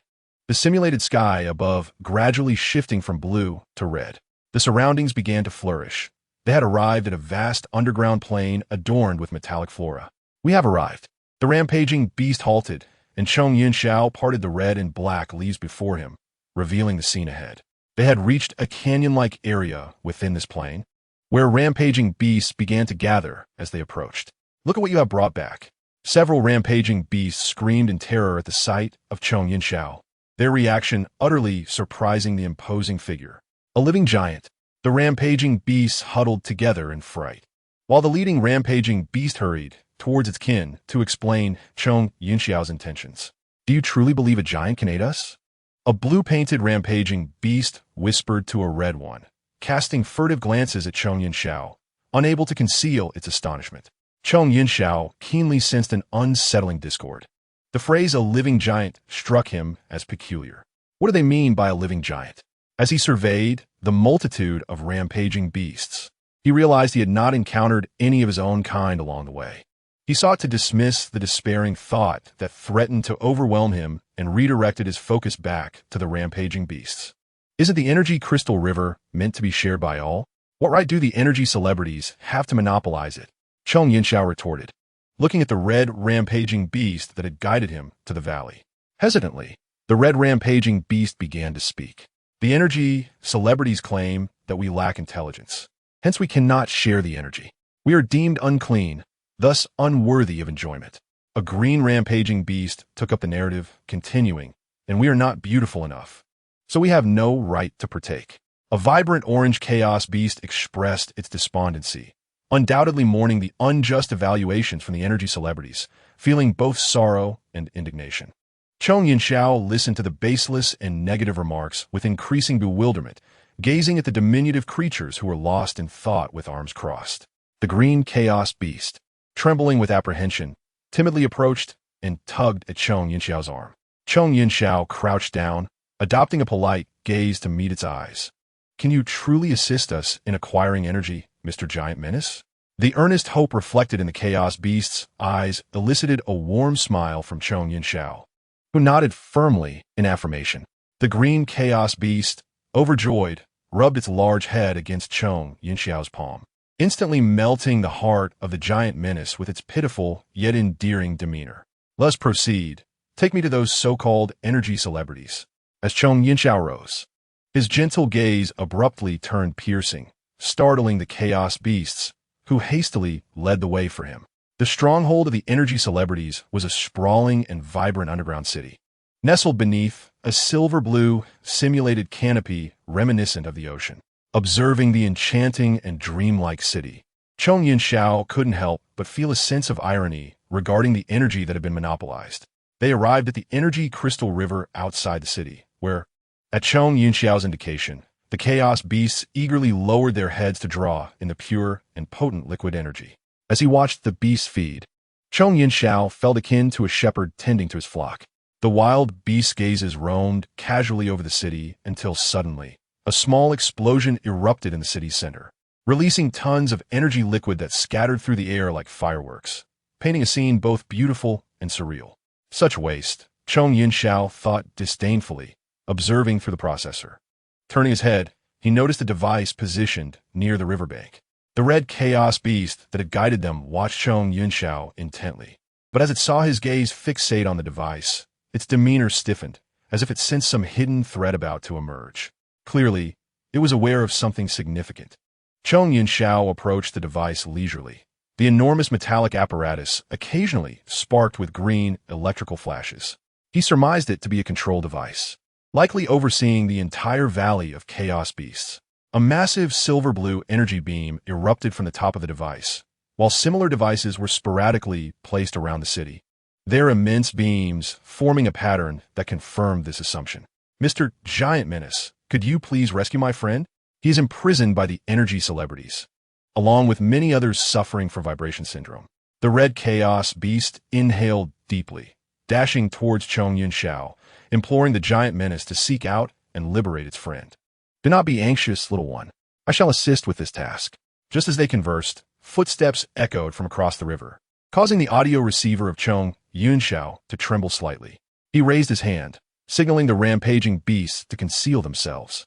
Obediently like sheep, the rampaging beasts followed Chong Yunxiao's directive, blending into the buildings and natural scenery along the riverbanks. Chong Yunxiao remained still, curiosity compelling him to discern whether the footsteps belonged to one of the energy beings. The instincts of a beast are often infallible. Indeed, the newcomers were two energy luminaries patrolling the riverside. "Wait, is that a gigantosaur?" The two energy luminaries gazed at Chong Yunxiao with a mixture of curiosity and trepidation, mirroring the reaction of the rampaging beasts. They raised their weapons, aiming at Chong Yunxiao, who innocently raised his hands to indicate his lack of malice. "You truly are a gigantosaur." One of the energy luminaries approached with intrigue, examining Chong Yunxiao's mechanical structure to confirm his suspicions. "Greetings." Chong Yunxiao feigned friendliness, offering a smile that immediately eased the vigilance of the patrollers. "Please, come with us. I'm certain the leader will be quite interested in your arrival." Chong Yunxiao nodded and followed the energy luminaries towards the heart of the city. Throughout the journey, he reflected on the astonishment exhibited by both the energy luminaries and the rampaging beasts at his presence, pondering the origins and reasons for their surprise. He was led into the resplendent central edifice, where a grand energy celebration was underway. The highest leader among the energy beings, Afluos, bore an expression of fear and bewilderment, for they had not encountered a living gigantosaur in millions of years. Conversely, they had seen plenty of gigantosaur remains. "It brings me great joy to see you again. We had thought you gigantosaurs were long extinct on Cybertron." Chong Yunxiao felt a wave of disbelief wash over him as he listened to Afluos' words. Although he had anticipated this outcome, the reality before him was still difficult to accept. His central processor throbbed faintly, likely due to the recent surge of intense emotions and his attempts to recall the past. Transform! A shout rang out from outside the door, and the guards immediately opened it, capturing the rampaging beast that had called out, the very one that had previously implored the Gigantosaur for assistance in rescuing a friend. Transform? Chong Yin-Xiao as processor, still reeling from the earlier side effects, began to dull. He murmured the two words, and his body, against his will, sought to execute the command received by his processor. However, he failed. A surge of green electricity coursed chaotically through his frame, and he recalled the instrument that had exhibited the same erratic green currents. It seemed events were converging, and sensing the impending danger, the highest leader, Afluos, commanded his men to detain Chong Yin-Xiao and take him to the cells. I regret to inform you that you have contracted a condition of tremors and must be isolated, Afluos stated, as Chong Yin-Xiao hung his head, listening to his so-called reasoning without a hint of resistance. The towering and elongated giant, fearsome in appearance, made no effort to oppose being escorted into the cell, where he was confined alongside the chaotic beast that had pleaded for his friend's rescue. The crimson chaotic beast gazed anxiously at Chong Yin-Xiao, yet he found himself devoid of the heart to comfort the bewildered creature. The red beast extended its head, peering into the adjoining cells, and eventually spotted its imprisoned companion in a nearby chamber. That device was designed to prevent you and the energy beings from transforming, correct? Chong Yin-Xiao lifted his drooping head, his optical lens sharply scrutinizing the crimson chaotic beast, as if he had become the interrogator within this cell. Indeed, that is correct. I previously deceived you. The chaotic beast, though somewhat hesitant, conveyed the truth to Chong Yin-Xiao in a calm and fluent tone. It was also my fault. I was the one who created that device for Afluos. The friend of the red chaotic beast spoke languidly from a distant corridor, their voice tinged with regret and sorrow. Chong Yin-Xiao turned his head once more, still engulfed in the dismal revelation of his kin's complete extinction. The chaotic beasts likely coexisted during the same era as the now-vanished giants. Yet they had survived. What a serendipitous fortune that was. Chong Yin-Xiao reflected, feeling a surge of relief for these small creatures. He pinched his chin, re-establishing his composure, and approached the energy barriers that segregated the cells. As he grasped the energy barrier before him, a jolt coursed through him. The beast exhaled deeply, delivering a swift punch to the barrier, which shattered like glass, disintegrating entirely.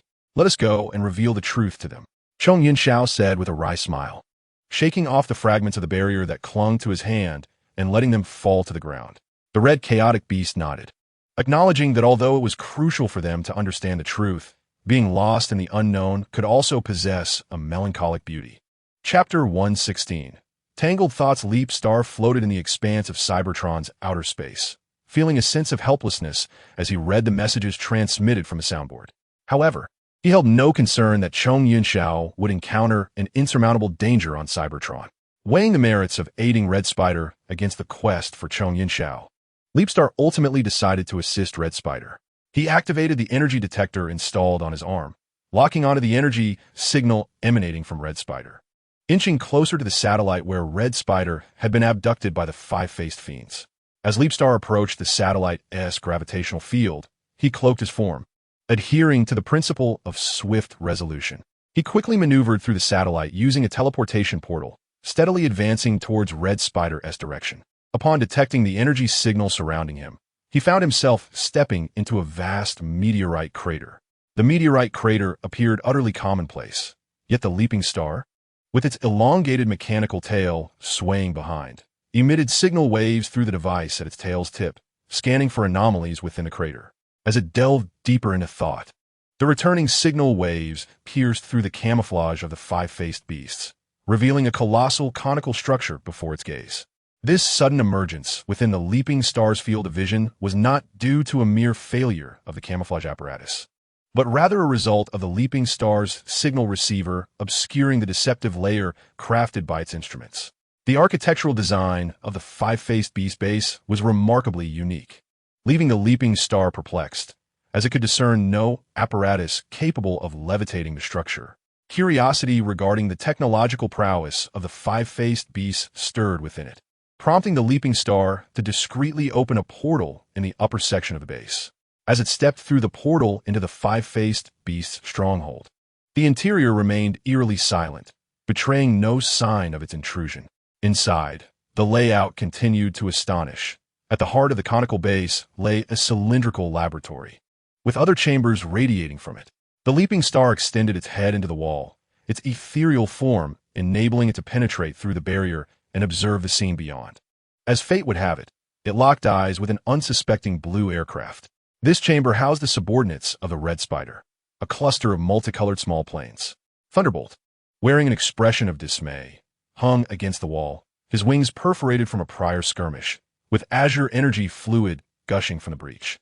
Besides this wound, his body bore numerous bite and claw marks evidently inflicted by the shark-like creatures. Each of the other small aircraft was similarly restrained, shackled by their wings and legs to the wall, adorned with varying shades of color. The ground was laced with electric currents, while several surveillance devices scrutinized the five-faced beast's prisoners relentlessly. The leaping star scanned the room, but did not spot the red, blue, and white aircraft. It temporarily withdrew, wandering around the vicinity, yet the Red Spider remained elusive. Redirecting its attention to the central laboratory, the leaping star swiftly traversed through several metallic walls, stepping into the dimly lit, oppressive space. The laboratory was bathed in a sinister crimson hue, with obscure instruments pulsating with blinding scarlet light.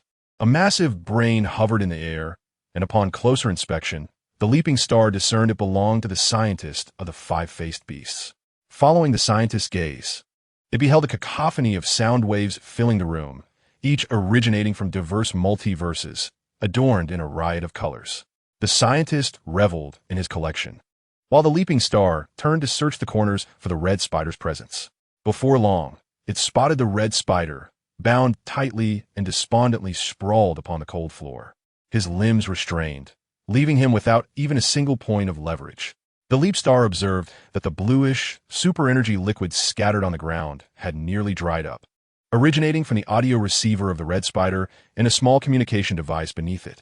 The scientists of the five-faced monster had ruthlessly damaged these sensitive instruments, and Leap Star felt a pang of discomfort and sympathy for the battered little aircraft. He scanned his surroundings and chose not to immediately dissolve his cloaking. Under the current circumstances, the Red Spider was unable to use any communication devices to contact others. Nevertheless, Leap Star had a means to convey his intended message to the Red Spider. He re-established a mental connection with the Red Spider, who momentarily paused upon sensing a second consciousness within his processor, his lifeless optical lens widening in surprise. "It is I, Leap Star." The calm, soothing voice resonated in his mind, causing the struggling form of the pilot to quiet down. Leap Star projected his image onto the metallic wall before the Red Spider, the surface reflecting like a mirror. The pilot gazed incredulously at this scene, affirming Leap Star's presence through the undeniable reflection, despite the absence of any physical form around him. "Help me rid myself of these damned energy chains and balance locks." The Red Spider transmitted his pent-up frustration as a mental arrow to Leap Star. In response, Leap Star sent forth a calming thought to the pilot. Like a beast trapped in a cage, the Red Spider yearned for freedom. He crouched down, dissolving the cloaking around his arms. With a deft swipe of his sharp claws, he severed the energy lock cleanly into two equal halves. The Red Spider subtly shifted his body to hide the severed lock, wary of the scientist still fiddling with the sound waves. Leap Star reactivated his cloaking, observing the liberated pilot, who now contemplated escape. "I apologize, Red Spider. I can only assist you to this extent for now." Leap Star's voice echoed once more in the pilot's mind. The aviator expressed his confusion, transmitting a thought in return. "I have arrived in this parallel universe and cannot alter too many events. If I were to change your forthcoming path, the overseer of this realm, Primus, would expel me from this universe, especially since I am already facing his retribution." Leap Star's thoughts were conflicted as he murmured quietly, and the pilot responded with a soft acknowledgement, indicating his understanding. Immediately, Leap Star's projection vanished from the wall, yet he remained unsettled and conveyed to the Red Spider the location of the prisoners and the escape route he had discovered within the base. Chapter 117. Mental connection. The Red Spider, now devoid of hearing, supported his upper body with his arms, gradually inching towards the wall's base. Finally, He placed his hands behind him, leaning against the wall, observing the scientists of the five-faced monster intently with his crimson optical sensors. At this moment, the scientist has shifted his focus away from sound waves. He has moved to the central position of the cylindrical laboratory and opened the control panel, tapping at it with several tendrils. The red spider has sealed the optical lens, observing the unfamiliar characters displayed on the panel. It is evident that these symbols belong to the unique script of the five-faced creature, employing encrypted techniques for their presentation. Are you still there? The Voyager, lowering his gaze, slightly parted his lips, breathing weakly, communicated telepathically with Leapstar on the other end. I have departed from the base of the five-faced creature, yet I can still perceive the situation here.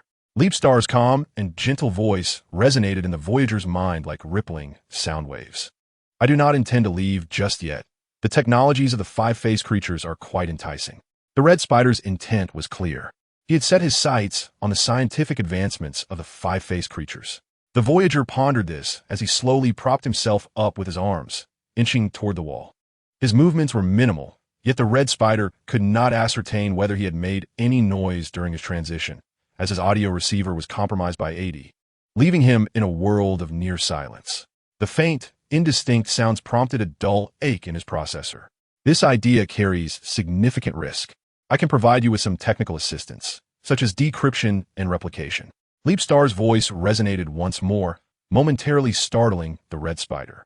He had not previously considered that their telepathic exchange could facilitate the sharing of visual neural information to the brain module.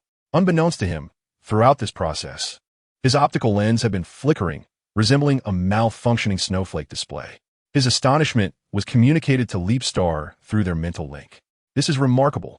The red spider praised without hesitation, inadvertently instilling a sense of guilt in Leapstar. He hesitated, retracting the energy particles that had infiltrated the red spider's central processor, questioning this subconscious action.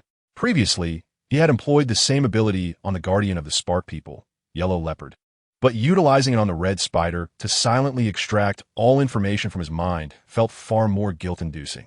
After a brief moment of silence, awaiting a response from Leapstar that did not come, the red spider exhaled deeply, temporarily halting their telepathic communication.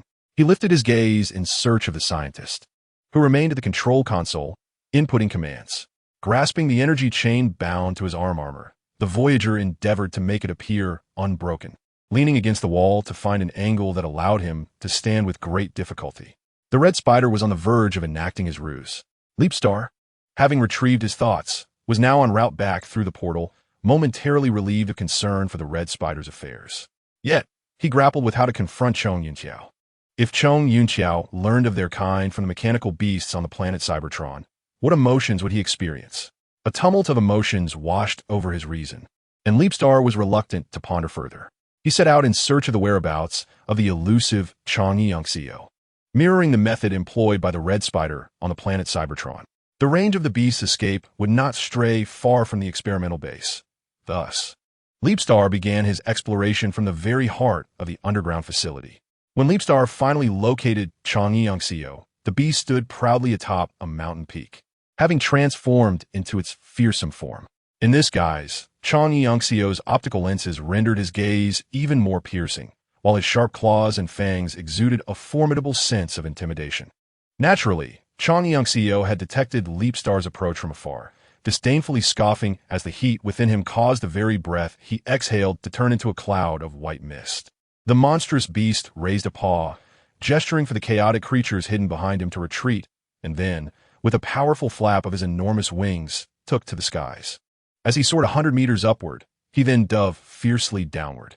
Leapstar, observing the ever-enlarging shadow beneath the optical lens of his mask, instinctively sought to distance himself from Chong Yunqiao's landing site to avoid an embarrassing situation. Yet, it was too late. As Chong Yunqiao descended, his forepaws came to rest upon Leapstar's shoulders, overwhelming him with the force of his dive and causing him to tumble. It appeared that the beast had deliberately used him as a buffer, propelling Leapstar backwards and igniting sparks from the friction. With a sense of resigned defeat, Leapstar slid a considerable distance before coming to a halt. Chong Yunqiao, lifting his paws off Leapstar, playfully nudged him with his massive head, leaving Leapstar bewildered. "Aren't you angry? Why wear mask?" Chong Yunqiao inquired, leisurely settling beside Leapstar. Brushing off the dust from his body, Leapstar stood up, a smile gracing his face. "There's nothing here to incite my anger," he replied, embodying the demeanor of a congenial gentleman, which only served to irk the beast further.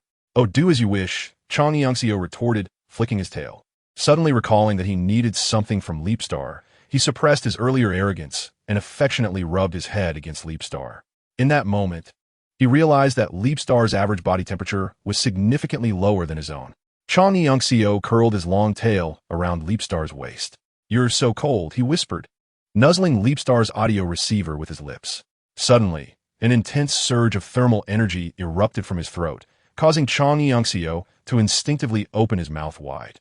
Leapstar was immediately met with a fiery blast of energy, the high temperature singeing his mask and turning its mercury surface a shade of blue, ultimately leaving a layer of carbon from the flames. "I didn't mean to. I'm sorry," Chang Yangxiu stammered in a flurry of apologies, his panicked demeanor revealing to Leapstar that it was unintentional. The energy that had erupted from his mouth was likely a reflexive response from a beast. "I understand. It's merely a physiological reaction," Leapstar reassured him. As Fu Xing spoke, he used his claws to wipe the mask, leaving his paws smeared with soot. Resigned, he retrieved a piece of metallic fabric from his surroundings to cleanse the mask. Chang Yangxiu, having released Fu Xing, observed him quietly as he diligently polished the mask, appearing remarkably docile. "Do you truly trust me so?" Chang Yangxiu tilted his head, hesitantly voicing his doubts. He questioned Fu Xing's demeanor, pondering how this shiny creature could possess such a gentle temperament, while perhaps harboring insidious motives beneath the surface. Once Fu Xing had cleared the mask of soot, he sensed Chang Yangxiu's lingering skepticism. Thus, he soothingly stroked the beast's head sculpture. The gentle caress brought immense comfort to Chang Yangxiu, who enveloped both the head sculpture and Fu Xing with his wings, creating a dimly lit sanctuary. By this time, the area near the peace altar was nearing dusk, as the warm, golden rays of the mother star pierced through the thick clouds, cascading upon them. The light penetrated the membrane of Chang Yangxiu's wings, illuminating the otherwise faint space. Fu Xing, utilizing his optical instruments aside from the mask's visor, could distinctly observe the flowing energy liquid beneath Chang Yangxiu's wing membrane, along with the beast's gleaming fangs and the bright optics, marks of life's vitality. It seemed as though Chang Yangxiu was softened by Fu Xing's tenderness, as he gently pressed his slender lips against Fu Xing's mask in a gesture of trust. "All right, no more kisses." Fu Xing playfully pushed away Chang Yangxiu's head sculpture, which then turned toward the peaks where the riotous beasts were concealed. "Let your companions emerge. Hiding there is rather shy." With his arms crossed, Fu Xing teased nonchalantly, prompting a cold snort from Chang Yangxiu, who returned to his senses from the previous warmth and seamlessly transformed into human form. "You're quite perceptive," he remarked, issuing a command for the riotous beasts to appear. His relationship with them had evolved beyond mere friendship. It now encompassed a hierarchy of command.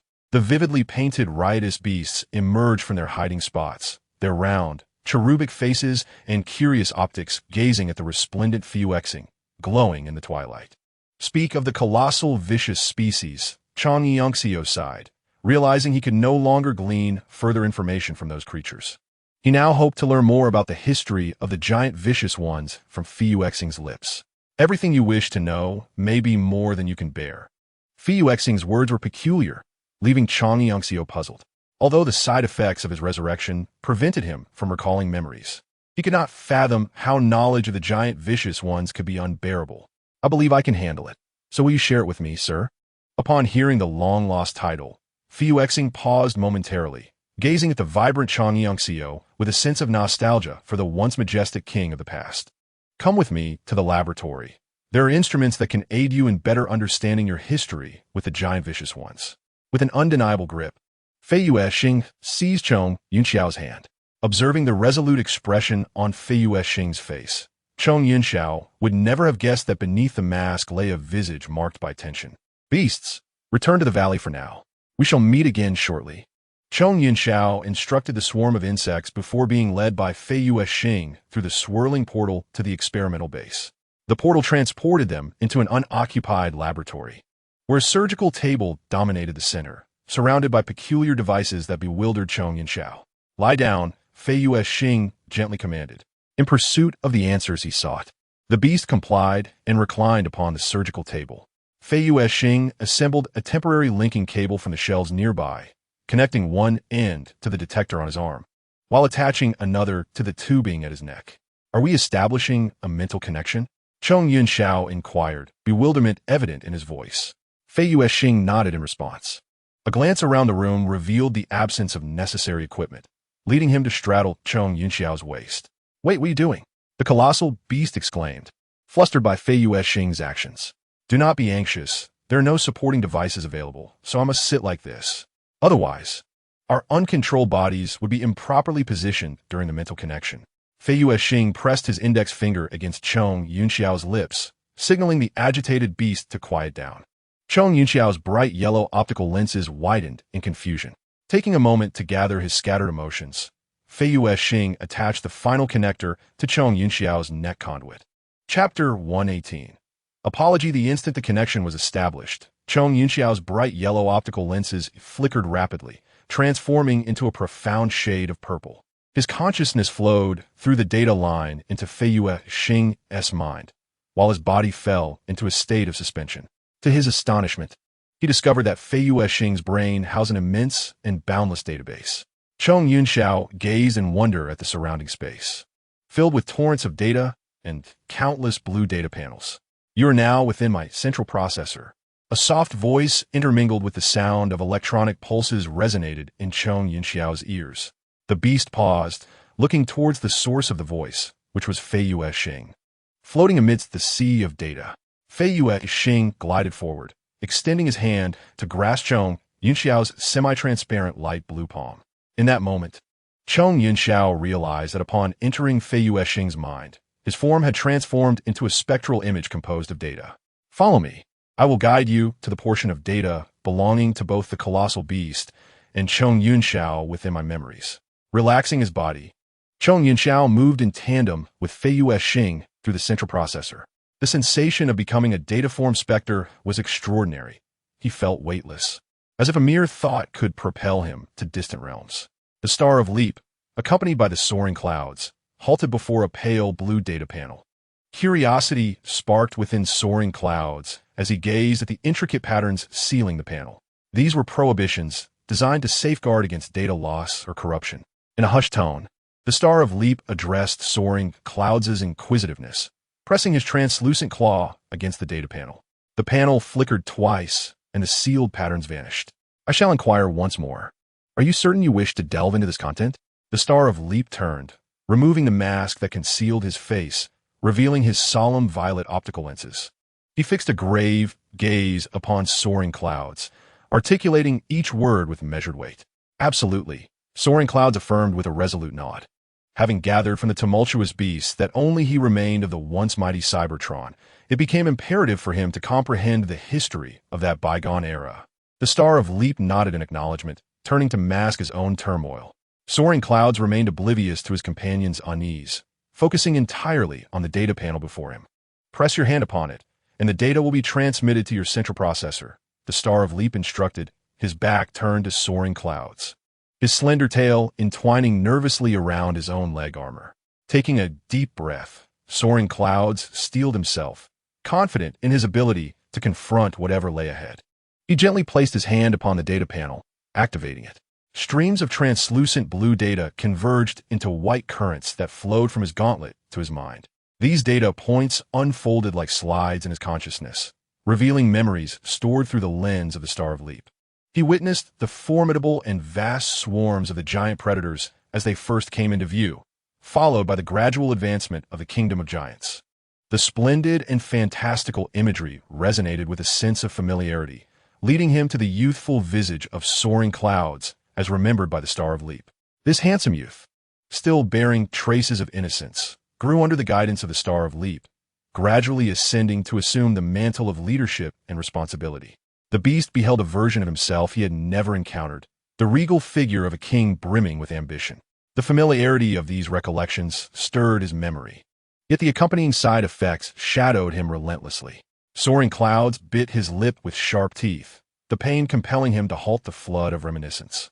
He was eager to continue absorbing the data, As the imagery shifted, he beheld a face he had once implored, the figure of soaring clouds in the visual narrative murmuring to the Star of Leap. Upon receiving a negation, he was engulfed by profound despondency. Confusion clouded his thoughts. Why had he exhibited such a disappointed and restrained demeanor in the face of the Star of Leap's refusal? He continued to watch, observing the Star of Leap as he meticulously tended to myriad affairs before choosing to depart, after which the memory faded into a blank void. Once more, the slides of data unfurled, revealing that eons had passed on Cybertron, transitioning from the Age of Titans into a new epoch. Through the fresh perspective of the Star of Leap, soaring clouds beheld the rejuvenated life emerging from the remnants of devastation. Among them, the formidable and fearsome did not escape the catastrophic extinction of Cybertron's cyclical annihilation. Chong Yunxiao suddenly realized that Leap Star had betrayed their once shared promise. The beast shook his head and continued to observe. Leap Star seemed to be frantically searching for the remains across the surface of Cybertron, tirelessly traversing various regions. Yet he still could not find the remains of the last leader. Chong Yunxiao felt an inexplicable surge of irritation as he processed this scene, and gradually, he completed his reading of the data panel.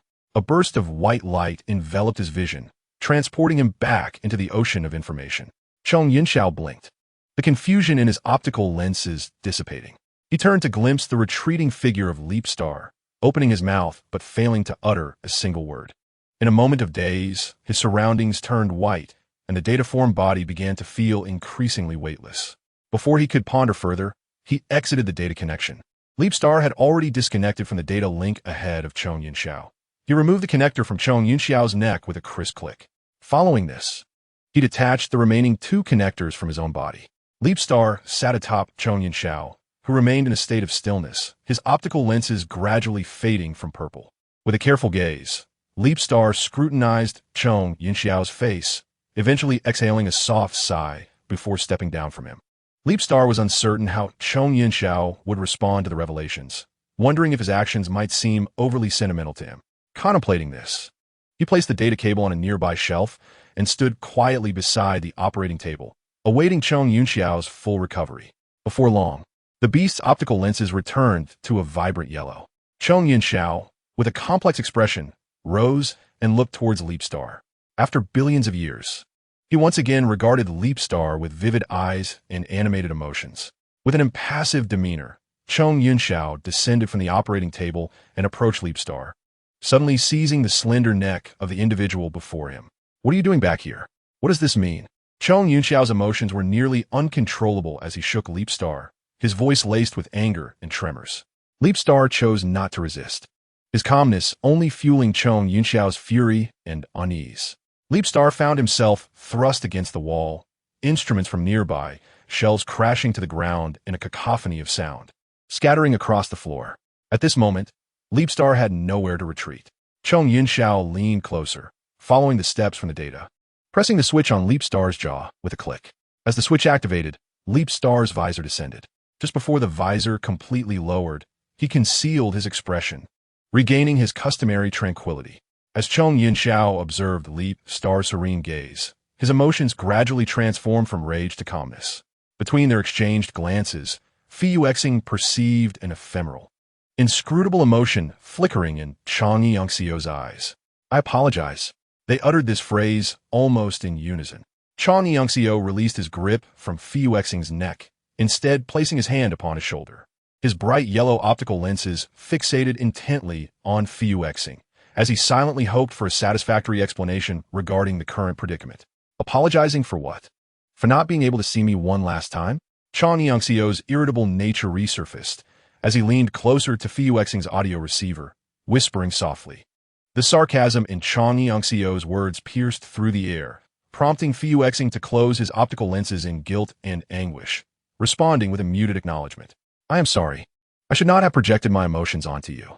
As Chong Yunxiao spoke, he relinquished his hold on Fu Xing, stepping back to create a safe distance between them. "You need not apologize. The cataclysmic events bore no relation to you, and you need not carry that guilt." Chong Yunxiao, deflated, retreated to the surgical table. Although he had experienced the past through Fu Xing's perspective, he had come to understand both his former self and certain bygone events. Chapter 119. The struggle of nightfall, the atmosphere abruptly fell into silence. Fuexing let out an almost imperceptible sigh, lowering his head to observe the disarrayed floor, his thoughts swirling chaotically. Chang Yongxiu sat cross-legged on the surgical table, his gaze lowered in contemplation of the possible developments ahead, momentarily setting aside his animosity towards Fuexing. He had come to accept the grim reality that he was now the sole remnant of the once mighty Cybertron. Can I alter this reality? Chang Yongxiu's central processing unit grappled with this query, longing to resurrect the unparalleled grandeur of the Behemoth era. Yet, the current climate, environment, geographical conditions, and even habitable zones of Cybertron had undergone monumental changes over time. Could it truly accommodate them once more?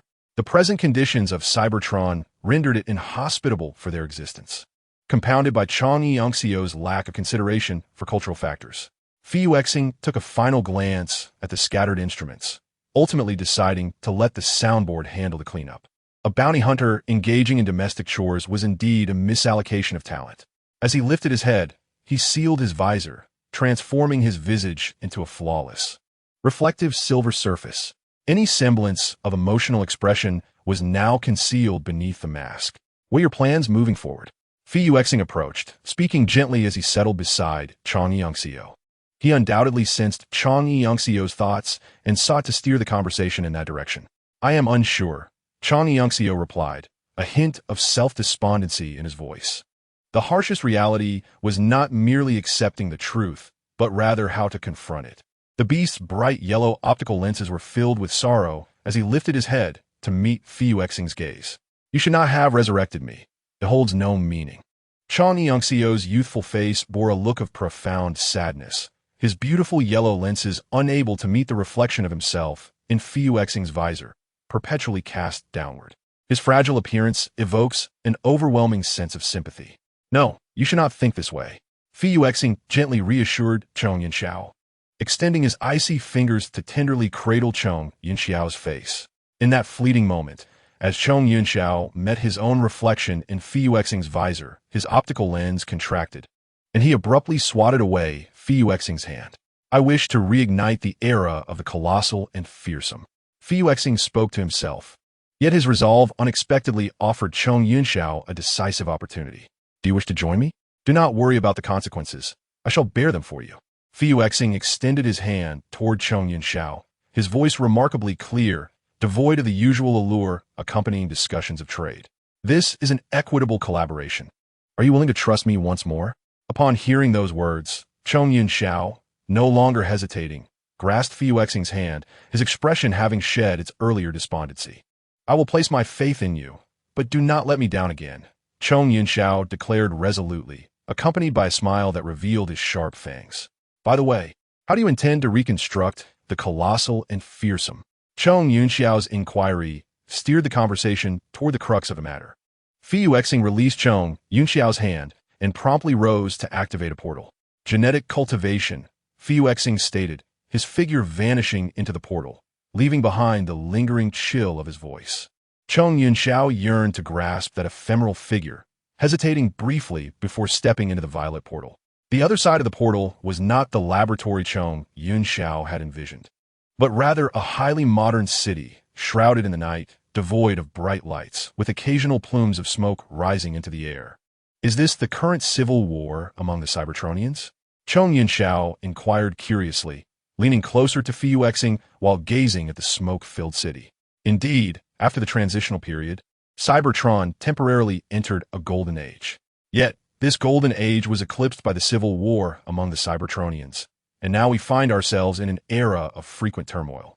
Fuexing, enveloped by Chong Yunxiao's embrace, wearily provided a brief overview of the current situation to the beast. Is that so? Chong Yunxiao, holding Fuexing's waist, gently rubbed against his neck while keeping his gaze fixed on the distant city. Could you tell me about the armies involved in this civil war? Chong Yunxiao voiced the question that had been weighing on his mind. Fuexing, sensing his urgency, affectionately ruffled Chong Yunxiao's head. There are 3 factions involved in the civil war: the Decepticons of the Predacons, the Autobots of the Primes, and the neutral faction. Fuexing patiently explained, and a glimmer of light flickered in Chong Yunxiao's eyes upon hearing this. Can we go and see them? Chong Yunxiao released his grip on Fu Xing's waist and, holding Fu Xing's hand earnestly, made his request. Chong Yunxiao's optical lenses sparkled with anticipation, and his finely chiseled features bore a pleading expression.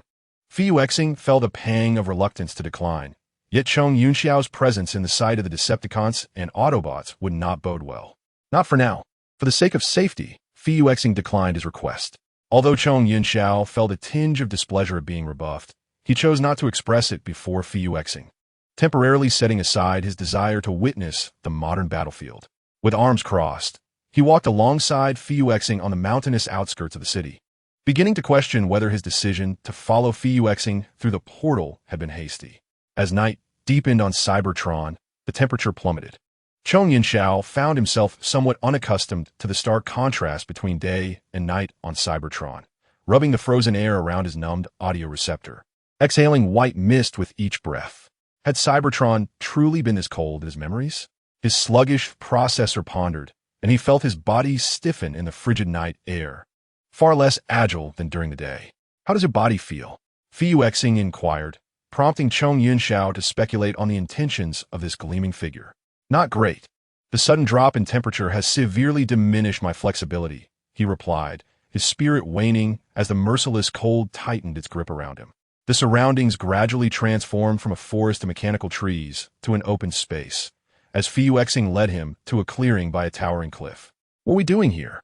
Chong Yunxiao asked, his body chilled to the bone, confusion etched on his face. To test the functionality of her new body, Fu Xing replied with a hint of amusement. Just as Chong Yunxiao was still processing this information, Fu Xing conjured a golden lightsaber from energy particles and tossed it to him. Curious, Chong Yunxiao traced the blade with his fingertips, noting its impressive texture. This formidable figure then adjusted his grip on the hilt and assumed a fighting stance. Fu Xing, too, materialized a lightsaber from energy particles, skillfully performing a flourish before gracefully advancing toward Chong Yunxiao. Realizing the impending attack, Chong Yunxiao hurriedly positioned his saber to defend himself, inadvertently falling into Fu Xing's trap. With a swift motion, Fu Xing transformed his downward strike into a sweeping attack, the two lightsabers clashing with a metallic sound. As Chong Yunxiao attempted to counterattack in close quarters, Fu Xing executed a rapid leap, elegantly rotating in midair to land behind him. Chong Yunxiao, momentarily stunned, quickly regained his senses. But it was too late. His thrust had already been unleashed. Fu Xing effortlessly positioned his saber across Chong Yunxiao's neck, securing victory in this duel. Chapter 120. Advancement. Realizing his swordsmanship was lacking, Chong Yunxiao reluctantly retracted his blade, while Fu Xing also withdrew his weapon from his neck. Your skills surpass those in the memory data by quite a margin. Chong Yunxiao leisurely observed the shimmering leap star in the night, using his bright yellow optical glasses, and offered his appraisal. Leap Star nodded, contemplating the past as he listened to Chong Yunxiao's words. After all, those memories were from billions of years ago.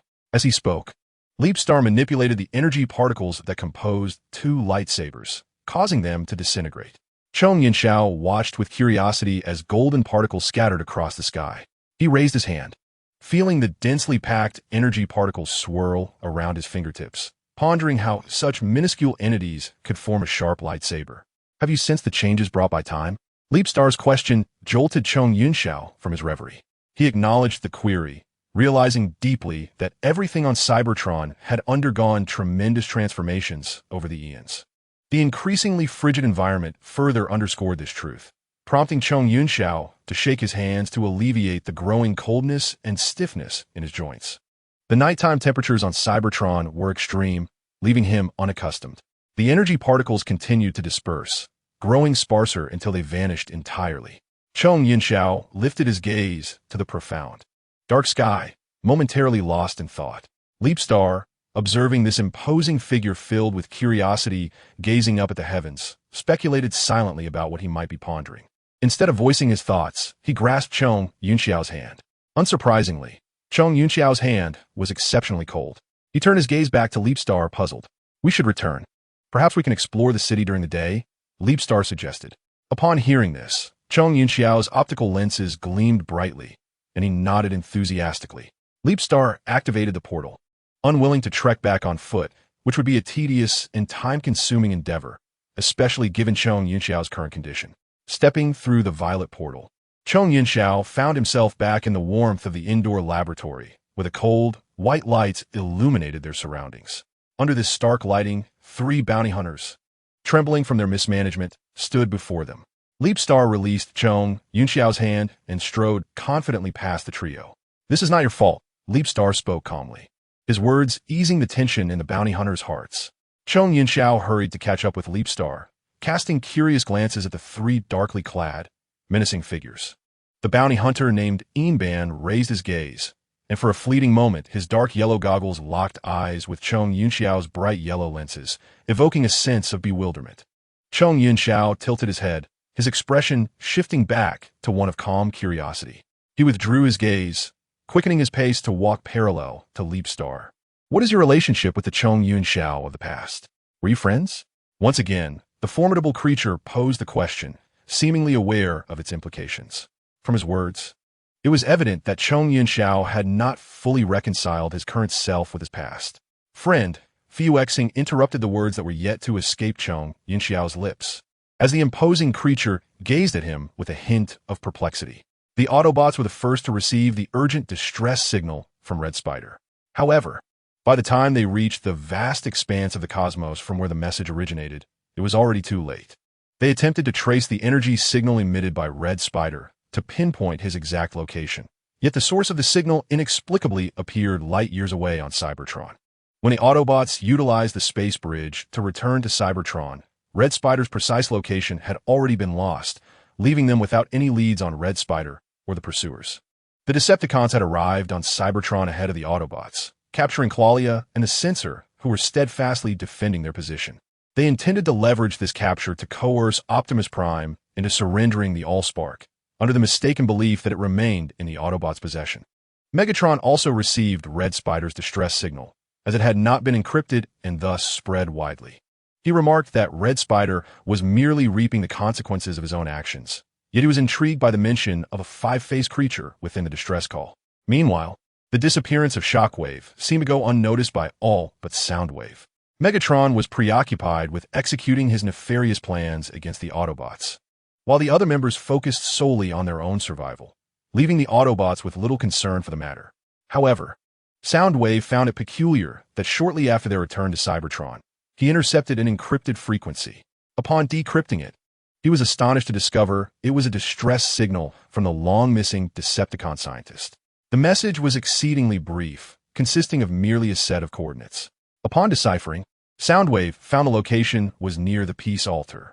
Although he could not immediately investigate further, he felt a wave of relief at the knowledge that Shockwave was still alive. Chapter 121. War Prisoners Change. Everything in the universe is in a state of flux. Sometimes it leads to improvement, other times it does not. The war between the Autobots and Decepticons has persisted for a millennium.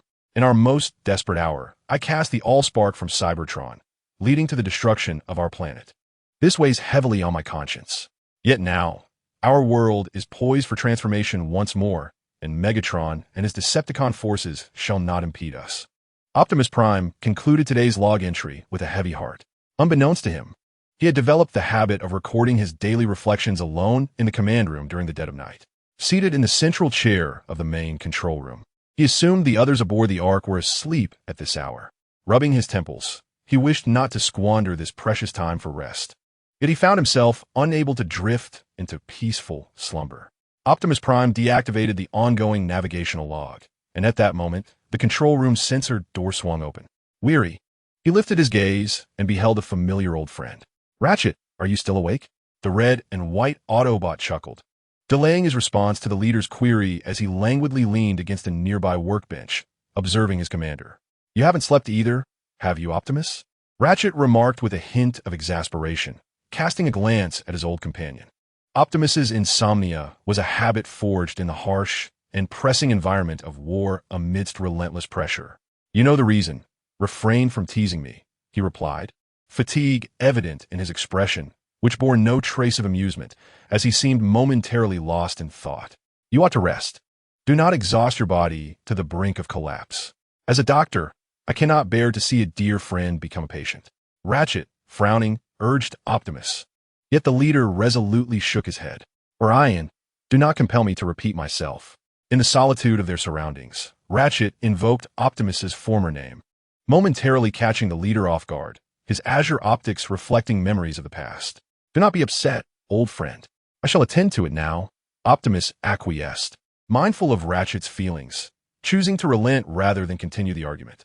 The following morning, Jetfire and Windblade embarked on a reconnaissance mission at dawn. The white aircraft flew anxiously through the skies of Cybertron. Days prior, he had sent numerous messages to Starscream. Yet the missing Decepticon had left nothing but a widely disseminated distress signal in his wake. In vehicle mode, Windblade performed 2 loops before accelerating to match Jetfire's speed, having surmised the cause of the white aircraft's concern. Are you thinking of Starscream? She inquired hesitantly. Jetfire responded with an unusually cold brevity. Windblade felt conflicted, uncertain whether she should continue to offer consolation to Starscream's former partner. I believe everything will turn out fine. This was the last sentiment Windblade expressed during their reconnaissance, as Jetfire's worries had rendered him uncharacteristically silent. After completing their reconnaissance, the 2 flyers altered their course toward the Ark. The spaceship docked in the outer reaches of Cybertron. Upon entering the spacecraft deck, they transformed gracefully to land on the ground, where their comrades busily prepared for any unforeseen circumstances. They proceeded directly to the control room where Optimus resided. Jetfire adjusted his demeanor before entering, striving to convey a sense of ease in his tone. We bring good news, Optimus. Simultaneously, Windblade transmitted the collected data to the Ark's main control system, illuminating the projection screen before Optimus, which instantaneously displayed all the reconnaissance findings. It appears that there are no traces of the Decepticons on Cybertron, Windblade observed, her concern growing as she noted the rapid change in Jetfire's expression. His tone once again calm, yet unsettling. We found nothing from the air. The Windblade activated the terminal affixed to her arm, articulating each word with precision. At that moment, Huang Bao leaned closer. His curiosity piqued as he scrutinized the reconnaissance data collected by the 2 aerial scouts. Cybertron appeared as a desolate wasteland, shrouded in thick smoke, with ruins of buildings and severely shattered ground strewn across the landscape. The Guardians could only feel a sense of relief that the Allspark had returned to the Sanctuary of Peace, allowing for the possibility of restoring Cybertron's dire state. This seems rather different from what I had envisioned. For Huang Bao, as a Guardian, it was his first experience of drifting through the cosmos, returning to a homeland he had never known. Wait, is that Iron Fortress City? The scout in the command room keenly discerned an unusual detail from the reconnaissance records, hesitantly magnifying the screen. Indeed, it perfectly matched the data in my records. The artificial intelligence displayed the information on the screen, its mechanical, synthesized voice resonating across the azure display. Yet, certain areas had suffered total devastation and abandonment. The display illustrated several ruins of structures, once iconic landmarks of Iron Fortress City, now reduced to rubble.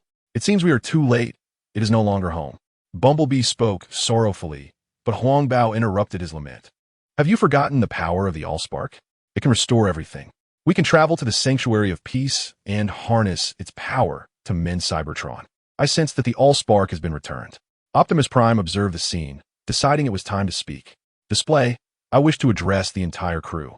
The astute AI received the leader's directive and promptly activated the ship's communication system to broadcast Optimus Prime's words. Understood. The speech is about to commence. The AI's cold voice diminished, giving way to the leader's resolute and steady oration. Autobots, the moment of our return to Cybertron is upon us. The Guardians of the Allspark stand with us. We must not allow anyone to hinder our world from flourishing with life. I have witnessed your courageous battles across the cosmos, but now our journey is nearing its end. We shall rebuild our civilization, and we shall live in peace. Shortly after Optimus Prime concluded his speech, they received a distress signal from Claudia, heralding the grim news that Cybertron had fallen. Claudia and Windblade hailed from a metallic planet and had joined the Autobots together. For an extended period, Claudia had steadfastly defended Cybertron, and now, her urgent plea could only signify that the Decepticons had captured her. Chapter 122. The dawn arrives on the surface of Cybertron. The night was devoid of activity, save for the occasional flicker of light within the buildings. After all, the nights on Cybertron had become exceedingly frigid, causing the reptilian mechanical creatures to seek refuge in warm caves, while the avian beings returned in flocks to their nests. huddling together to endure the long night. Claudia awoke, frozen, her limbs tightly bound by energy locks against the wall, rendering her nearly immobile.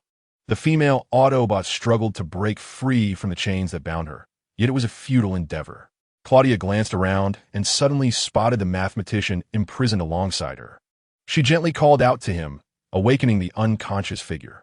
The black and red adorned mathematician quickly regained his senses and assessed the dire situation. Optimus Prime and his allies were completely unaware that Megatron awaited their self-imposed trap. Suppressing her boundless fury, Claudia shared the intelligence she had gathered with the mathematician. "You should not have allowed Optimus and the others to return to Cybertron," he remarked, clearly agitated. Claudia had previously sent a distress signal before the mathematician's eyes, and they had not anticipated such a disastrous outcome. "I had no choice," Claudia replied, shaking her head in resignation. Regret was too late to harbor. She felt disheartened. "Otherwise, Megatron would have killed you," she added, emphasizing the gravity of their predicament. Indeed, her message had been sent under Megatron's coercion to Optimus Prime. "You should have disregarded it. But now you must bear the responsibility for the potential demise of all Autobots." "Thank you, mathematician. I will remember this when Megatron seeks to end your life next time. Then I leave it to you." The two began to bicker aimlessly once again. Claudia fell silent, unable to retort, and resumed her attempts to free herself from the chains. The mathematician turned his gaze towards the laser grid blocking their cell's exit. He adjusted his auxiliary lens, which provided precise data on the laser barrier, and devised a viable escape plan. "I believe I can assist you," he declared, manipulating the auxiliary lens to position it accurately. One of the lenses floated toward a laser beam, altering its refractive angle to direct it towards Claudia's handcuffs. With the mathematician's meticulous control, the laser severed the chains that bound her. The blue Autobot moved her wrists in surprise, raising an eyebrow as she regarded the typically reserved and unassuming mathematician. "You're free," he announced, retracting the auxiliary lens. However, in his moment of carelessness, he overlooked the lens, and, as the high-temperature assembly completed, a malfunctioning sound erupted from his frame. With a loud bang, the auxiliary lens exploded, incapacitating the mathematician's visual system in an instant. His blue optical lens dimmed, replaced by the charred remnants of the malfunction. Despite being a mathematician, he lacked the medical knowledge of a paramedic. "Why have you never employed this tactic before?" Claudia hurriedly worked to free the mathematician from his bonds, now acknowledging that he was not entirely inept. "I was uncertain of its success, and besides, a miscalculation led to the damage of my optical lens." The mathematician, with a hint of melancholy, remarked that he harbored little regret for his actions. At the very least, they provided a means of escape. "I can no longer see," he uttered. "What?" Claudia exclaimed, her face a canvas of shock as she clutched the sensor, hesitantly stepping out of their prison cell. As they moved cautiously through the Decepticons' underground lair, two Decepticons ambled past the corner, grumbling to one another. Thanks to Claudia's quick reflexes, they managed to evade detection. The blue Autobot peered out cautiously. The two figures lingered nearby, their voices still distinctly audible. "I believe we must find an alternate route. Those two will notice our absence." Claudia pondered aloud. Just as she prepared to scout ahead, the mathematician interrupted her. "Allow me to take a look." Claudia opened her mouth to respond but hesitated, thinking he might have other means of perception. "I have my own sensors," the device replied nonchalantly, activating its cannon-like apparatus to survey the surroundings. A fully digitized world unfolded within the sensor's central processor, providing the mathematician with a tranquil environment for contemplation. Within moments, he detected seismic activity on Cybertron. "We are fortunate. Cybertron is collapsing, and there exists a natural tunnel network just beyond this wall. Now we simply need to open it," Claudia seamlessly concluded his thought, decisively moving to breach the wall. As anticipated, it revealed a natural passage, and they entered, restoring the wall to its original state to avoid unnecessary complications. These tunnels almost lead to the Well of All Sparks, or the Altar of Peace, Claudia deduced from the sensor's analysis, realizing their approximate location. The Well of All Sparks foyer. Megatron would undoubtedly claim Cybertron's most sacred site as his headquarters. Claudia gazed at the grand structure before her, noting that the Well of All Sparks had evidently activated its self-protection measures, obscuring most traces of its return. Otherwise, the Decepticons would have long since breached the foyer, seizing the well for themselves. Dawn quietly descended upon the altar of peace, and after a prolonged wait, the moment for soaring into the skies had finally arrived. Starscream was not permitted to use his beast mode to enter the city. It would indeed be too conspicuous. He followed through the tranquil city alongside Starscream, while 3 bounty hunters remained at the experimental base, guarding Shockwave. That unfortunate scientist would have to endure a few more days before an opportunity for his release arose. The architectural ensemble was indeed grand, albeit significantly damaged. Starscream curiously surveyed his surroundings, his bright yellow optics wide open, eagerly documenting everything. Shall we visit the nearby library? Its structure appears relatively intact. Chong Yunxiao nodded repeatedly, his excitement surging as Fuexing opened a portal leading them into the library for exploration. Chapter 123, The Youthful Heart. The library of the new era Cybertron was not as vast as Chong Yunxiao had envisioned, particularly this central edifice of the city. The ravages of war had obliterated everything outside the library, leaving only shattered remnants that threatened to bury this cultural sanctuary. The portal created by Fuexing could only transport them to the library's entrance, as the deeper interiors had become perilously complex due to the collapse of the terrain, making it ill-suited for further teleportation. The entrance of the library had been designed with an elevated structure. Nonetheless, the ceiling was still within reach of their outstretched hands. As Chong Yunxiao gazed at the debris blocking their access to the heart of the library, Fuexing contemplated using his phasing ability to penetrate the interior. In that moment, the formidable beast stirred. Chong Yunxiao gestured for Fuexing to position himself slightly to the side. Though somewhat perplexed, Fuexing complied, and in an instant, the beast's body twisted, its gears whirring as it transformed back into its feral form within the confined space. Chong Yunxiao's massive head turned towards the collapsed metallic debris as he opened his gaping maw, lined with sharp fangs. From his throat, an intense and searing flame erupted, shimmering with the glint of his formidable fangs. This torrent of fiery energy pierced through the obstruction, with Chong Yunxiao's transformed body nearly filling the entire space. Forcing Fuexing to press against the wall, observing in awe, Chong Yunxiao melted a path through the wreckage, revealing several slightly antiquated shelving units behind it. Rather than conventional paper books akin to those on Earth, the shelves housed transparent crystalline panels.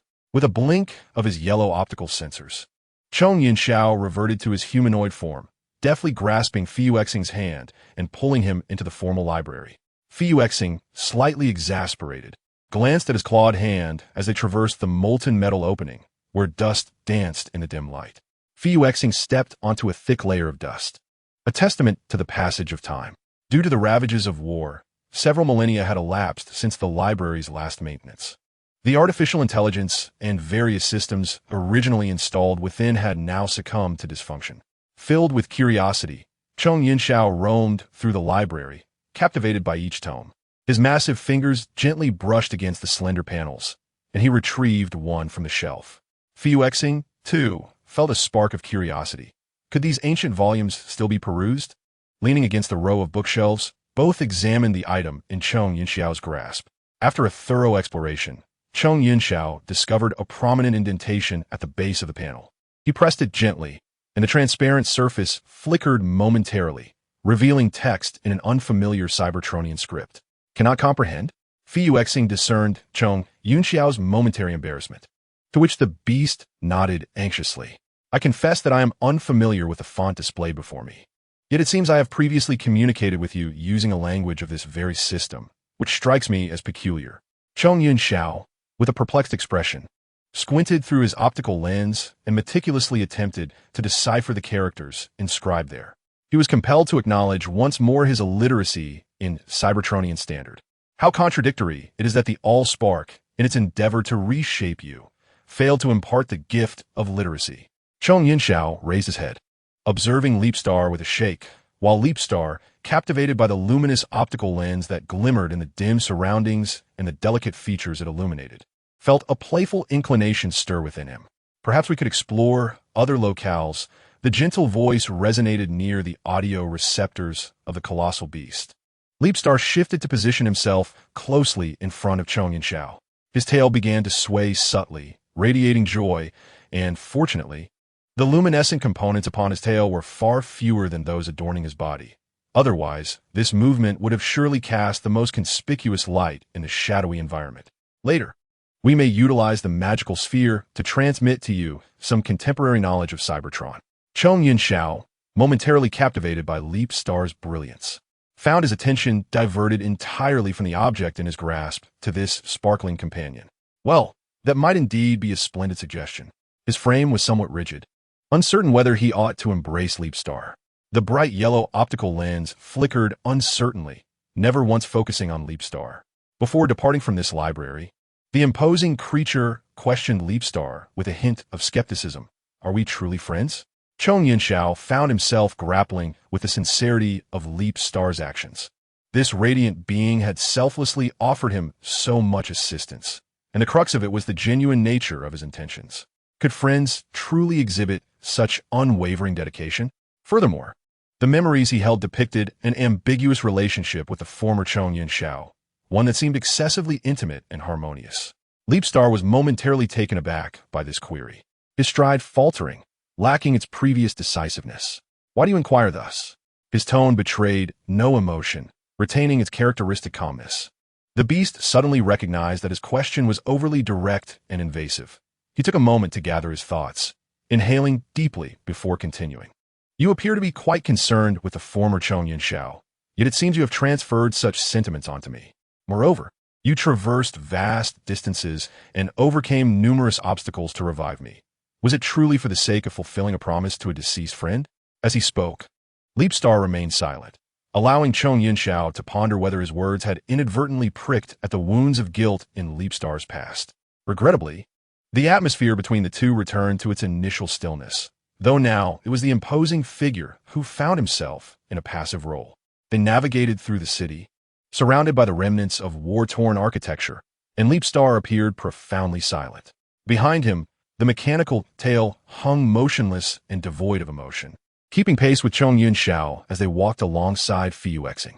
Perhaps I cannot provide you with an accurate answer for the time being, as I myself lack a definitive response. Fuyuexing shook his head, opting for avoidance.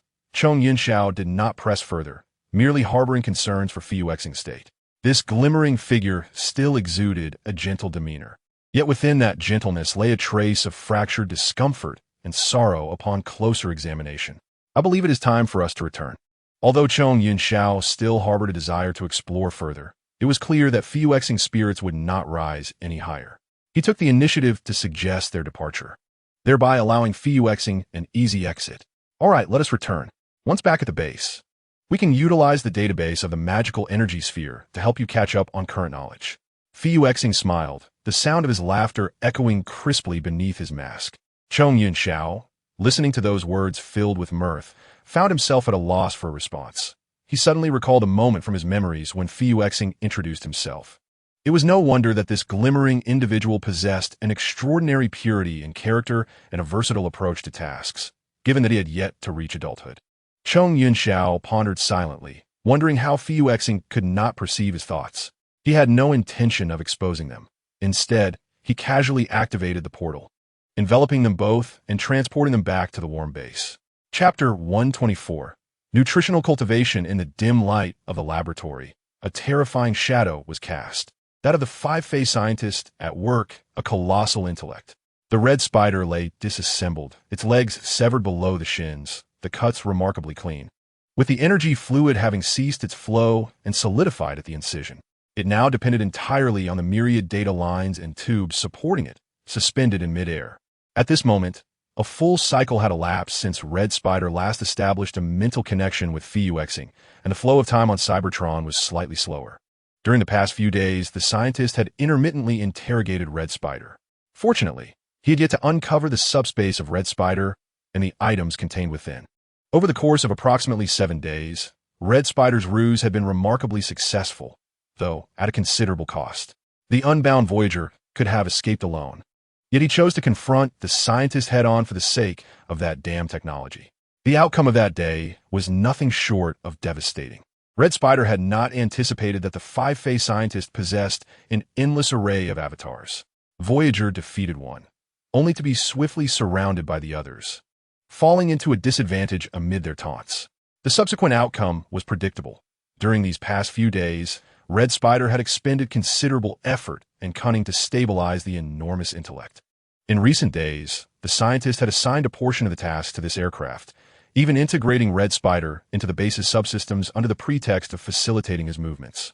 Perhaps the five-phase creatures had yet to experience the peculiar loyalty of the Red Spider from other dimensions, which engendered such trust in him. The Voyager shook his tattered wings, now marred by cracks and smeared with dried energy fluid. The Red Spider, paralyzed by fear, dared not move. Apprehensive that a moment's inattention might send him tumbling from these precarious circuits, further damaging his already fragile form. The circuitry along the cross-section of his legs had long been brutally severed, a grim intervention by the scientist to staunch his bleeding. Overwhelming agony had compelled his nervous system into forced dormancy, leaving him with only a numbing sensation of pain. At this moment, he found himself devoid of hunger. For the scientists, fearful of his demise, consistently replenished his energy levels before they reached a critical low. I request to see my companions. After all, I cannot escape now. Perhaps with their assistance, your experiment can reach fruition more swiftly, the Red Spider proposed, presenting an enticing proposition that indeed bore allure. The scientists of the five-phase creatures, upon analyzing the previous skirmish, surmised that the aircraft would not easily abandon the Red Spider. The scientist's crimson eyes darted with a scheming glint, as his translucent glass dome encased a pulsating pink brain, eliciting a wave of nausea in the Red Spider. Very well, I shall acquiesce to your request, the scientist declared, disregarding the Red Spider's evident disdain and queasiness. He nodded, his appendages swaying as he returned to the control panel, prompting the Voyager to speculate that he was sending out orders. The Red Spider, his emotions a tumultuous blend, patiently attuned to the sounds beyond, soon discerned faint, chaotic footsteps approaching. With the majority of his auditory reception compromised, he relied on the subtle vibrations to interpret the situation. The Voyager exhaled a sigh of relief. At least his companions had not succumbed to the cruel tortures of the five-phase creatures. Regaining his composure, he contemplated how best to engage with his fellow Voyagers. The scientist, in a flurry, waved his tendrils aimlessly in the air before hastening to the entrance, using his appendages to unlock the door, allowing a vibrant throng of Voyagers to enter. The thunderous and raucous, upon sighting the fearsome scientist, momentarily froze, though they betrayed none of their surprise. The Voyagers maintained their previous demeanor, their hands, feet, and wings bound by energy chains, resembling prisoners as they filed into the laboratory, none daring to glance about. The Red Spider felt a pang of sympathy for the unhealed wounds adorning his comrades, oblivious to the fact that his own injuries were far more grievous. Clearing his throat, the scientist was about to speak when he abruptly recalled that the Red Spider was deaf. Swiftly, he glided to the Red Spider's side, using his tendrils to lift the severely damaged aircraft. Only then did the aircraft catch sight of their longed-for commander. Everyone was astonished by his grievous injuries. Their eyes ablaze with indignation directed at the scientist, their collective fury akin to a raging inferno that enveloped and scorched them. Yet regrettably, they found themselves in a state of impotence, biding their time for the opportune moment for retribution. In a moment of concern, they had inadvertently forgotten about you. The scientist murmured, his tone betraying an absurd semblance of regret for neglecting the Red Spider. He raised a tentacle, the scanner at its tip sweeping over the severely damaged form of the Red Spider. A green beam emanated from the scanner, casting a translucent, pale green shadow over the injured areas of the Red Spider's body. Gradually, this shadow began to reconstruct the damaged or missing components, transforming into solid, primordial matter that became the parts of the flyer. The scientist, in an act of unexpected kindness, even restored the Red Spider's incomplete legs. The pink brain gazing with satisfaction at the rejuvenated creature, as if admiring a prized masterpiece, before gently placing it back on the ground. Listen, trackers. You are now my assistants, the scientist proclaimed with an air of arrogance, seemingly oblivious to the flicker of hatred in the eyes of the flyers. I am merely a scientist, tasked with the creation of various cosmic judges. During your tenure as my assistants, you will assist me in seeking appropriate nourishment to foster the growth of these cosmic judges, the five-phase scientist explained in a straightforward manner. He then menacingly coiled a tentacle around the Red Spider, whose body was still stained with dried energy fluid, remnants of his violent interrogation. Indeed, I understand. The red spider subtly shook his head at the flyers, a gesture that did not escape the scientist's keen observation, yet he chose to disregard it.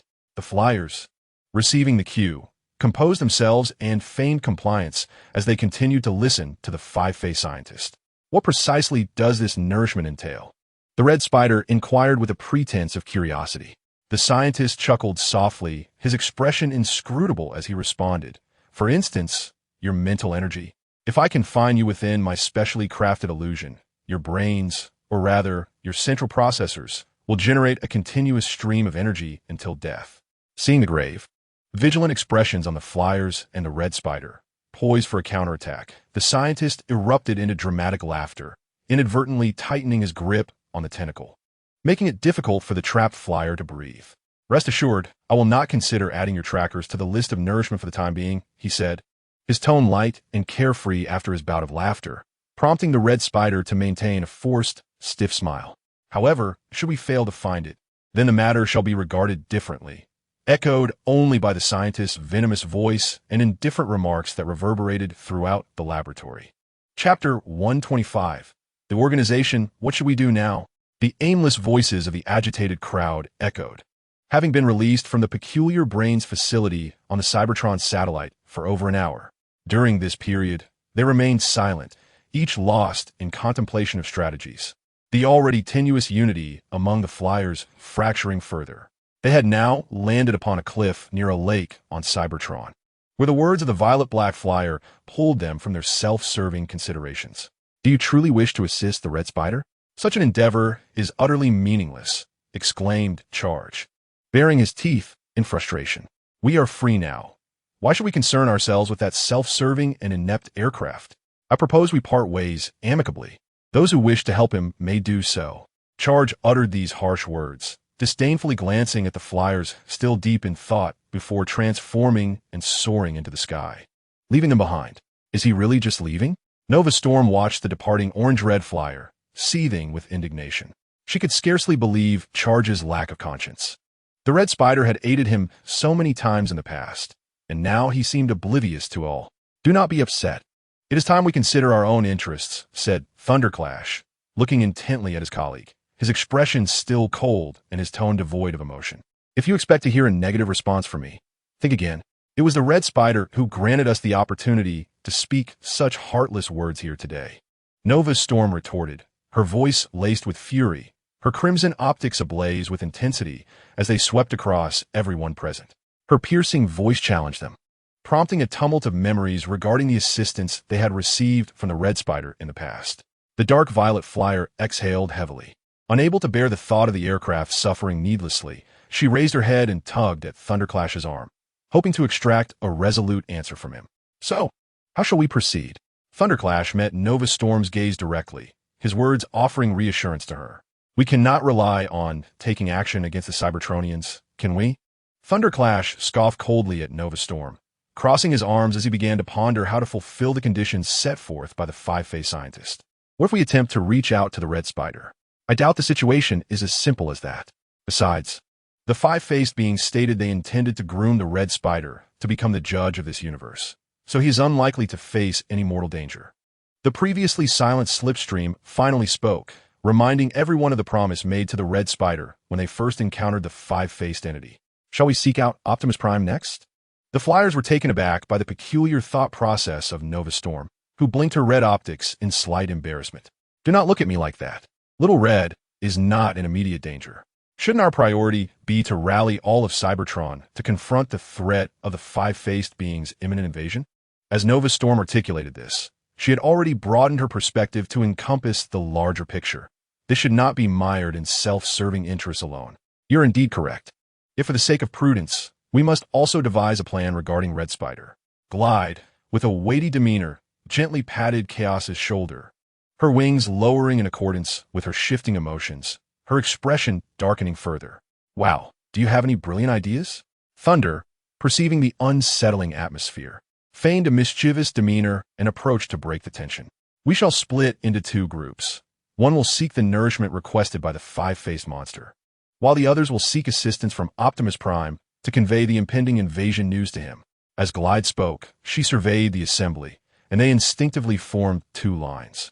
Thunder volunteered to lead the team searching for nourishment, but Glide promptly countered, "I believe you are better suited to deliver the news of the five-faced monster to Optimus Prime." Thunder wished to protest, but Glide's resolute stance left him at a loss. "Very well. I wish you luck. Chaos, let us depart." Thunder exchanged glances with Glide, nodding in agreement, and together with Chaos and several other flyers, they transformed and departed to seek Optimus Prime. "What shall we do now?" Nova Storm gazed wistfully at the distant rising star. Amidst the hopeful dawn, the star ascended quietly, heralding the beginning of a new day on Cybertron. Where then lay their hope? Let us explore the nearby planets. There are often traces of life to be found there. We simply need to return with a sentient being. Glide, maintaining her composure, reassured Nova Storm with a gentle pat. "Let us proceed." Nova Stormi vispirit, her voice fading into the wind as the flyers transformed and set forth toward the distant planet. Glide took the lead position as they maintained a V-shaped formation, venturing into the depths of space beyond Cybertron. Nova Storm flew alongside Glide, her wings fluttering as she activated the energy detection system within her frame to seek signs of life on the surrounding planets. The strongest life signals emanated from a rocky planet on their left. Nova Storm relayed the findings to Glide, who, upon receiving the alert, swiftly altered their course toward the nearby celestial body. Approximately 4 Cybertronian hours later, the flyers arrived at the fog-enshrouded rocky planet. The surface was stark and barren, yet they followed the life signals underground, discovering mechanical serpents akin to earth snakes. Glide perused the database and fortuitously located a special audio frequency effective against these mechanical creatures. The jarring sound soon rendered them immobile. "Well, we have procured the nourishment," Nova Storm exhaled in relief. Yet her spirits dampened at the thought of the complications involved in transporting these creatures back to the Cybertron satellite base. "We must act swiftly, considering the imprisoned Red Spider and the mad scientist who could erupt at any moment." Slag lightly tapped the head sculpture of the Nova Storm with her knuckles, and the lavender-hued flyer responded with a resigned smile. "Comrades, let us spring into action. Our cause extends beyond merely aiding the Red Spider. It is also for the sake of Cybertron. We may yet buy Optimus and the others some precious time, allowing Cybertron to adequately prepare for the incursion of the Quintessence." Slag raised her arm in fervent proclamation, her words igniting the enthusiasm of the flyers. Consequently, the vividly colored aircraft busied themselves with a well-organized division of labor. Chapter 126. Seeking aid from the enemy, Thundercracker, accompanied by a few others from the Seekers, stumbled aboard the Ark spaceship of the Autobots, their energy levels perilously close to the critical threshold. The commotion created by the Seekers drew immediate attention, and the Autobots reacted almost instantaneously. "Thundercracker?" Optimus Prime called out in confusion, recognizing the flyer before him, whose body bore numerous overlapping wounds. Ratchet and Bumblebee followed closely behind their leader, equally taken aback by the injured flyers. "What has happened to you?" Ratchet, as a medic, was momentarily stunned by the complexity of their injuries. He had seldom encountered wounds resulting from the intersection of laser weaponry and bladed arms. It was a brutal sight, as Thundercracker and Starscream leaned against each other. The blue flyer attempted to speak, but succumbed to unconsciousness under the frantic alarm blaring in his central processor, signaling a critical energy level. Starscream, who was supporting him, stumbled and fell alongside him. Bumblebee and Cheetor, recovering from their shock, swiftly rushed over to catch them, while the condition of the other flyers raised grave concerns for Ratchet. The flyers had prepared in haste, leaving most of their energy reserves with Slag, making Thundercracker's endurance thus far nothing short of miraculous. What was wrong with them? Cheetor knelt beside the unconscious Thundercracker, whose body was riddled with wounds, eliciting a look of compassion from the Guardian. He lifted his luminescent green optics toward the medics, softly inquiring, eager to glean an answer from Ratchet. Ratchet approached, crouching down to assess Thundercracker's condition. Activating the scanner equipped on his wrist, he swept the light across the Flyer-S body in search of the underlying issues. Severely low energy levels, coupled with wound infections and significant energy loss, have resulted in unconsciousness, Ratchet calmly deduced, extracting a diluted blue energy solution from subspace and handing it to Cheetor, indicating for him to administer it to Thundercracker. Subsequently, Ratchet distributed similar portions of the energy solution to the other Seekers. Optimus Prime observed the weakened flyers, hesitating to voice his concerns. He was perplexed as to what formidable force could have reduced the Seekers to such a state. Noticing Ratchet's serious demeanor, he resolved to wait until the flyers stabilized before seeking answers. Meanwhile, Jetfire and Windblade, delayed in their external patrol, arrived at the scene to find that Ratchet had already organized the flyers into the medical bay. As Tianhua entered the medical room, his gaze meticulously traversed each flyer upon the medical bed. Yet, to his dismay, there was no sign of the Red Spider. "Stop searching, fool," a sharp voice reprimanded. The weak figure of Neo Fanshin accusing Tianhua of his foolishness. A steel plate was affixed to the black and purple flyer's lower leg, supporting her deformed armor, while welding scars adorned her abdomen and wings, reflecting a disarray that rendered her appearance chaotic. "Where's the Red Spider?" Tianhua's gaze shifted back, the coldness of his pristine optical lens now scrutinizing Neo Fanshin with an intensity devoid of its usual gentleness, making his inquiry feel akin to an interrogation. Indeed, whenever matters concerning the Red Spider arose, he invariably prioritized that individual above all else. Neo Fanshin, taken aback by the palpable shift in Tianhua's demeanor, realized that his concern for the Red Spider surpassed her expectations. On Satellite 2, Neo Fanshin refrained from embellishing her words with any qualifiers. Her statement was straightforward. However, this prompted skepticism in Tianhua. If the Red Spider was on Satellite 2, then why had his signal vanished? A multitude of questions surged within Tianhua, compelling him to continue his inquiries, but the arrival of Optimus Prime interrupted his line of questioning. "Neo Fanshin, since you are now awake and your condition has improved significantly, it is time you disclose what transpired, as well as the details of that distress signal and the whereabouts of the Red Spider and his companions." The leader's tone was gentle as he inquired of the flyer lying on the sickbed. Neo Fanshin, with a heavy heart, organized her thoughts within her processor. "We encountered the Quintessence. They attacked us and eliminated a Titan." Her attempt at calmness was met with disbelief from the Autobots present, for the legends of the Quintessence had circulated throughout their universe, these beings being decidedly niche in their existence across the cosmos. Optimus Prime's expression turned grave. The fact that the Quintessence had dispatched a Titan was sufficient to validate their formidable strength. They aimed to invade Cybertron. Neo Fanshin's fury was palpable, her voice laced with a tremor. The gravity of the situation dawned upon all present, and the once quiet medical room was now suffused with the faint hum of machinery.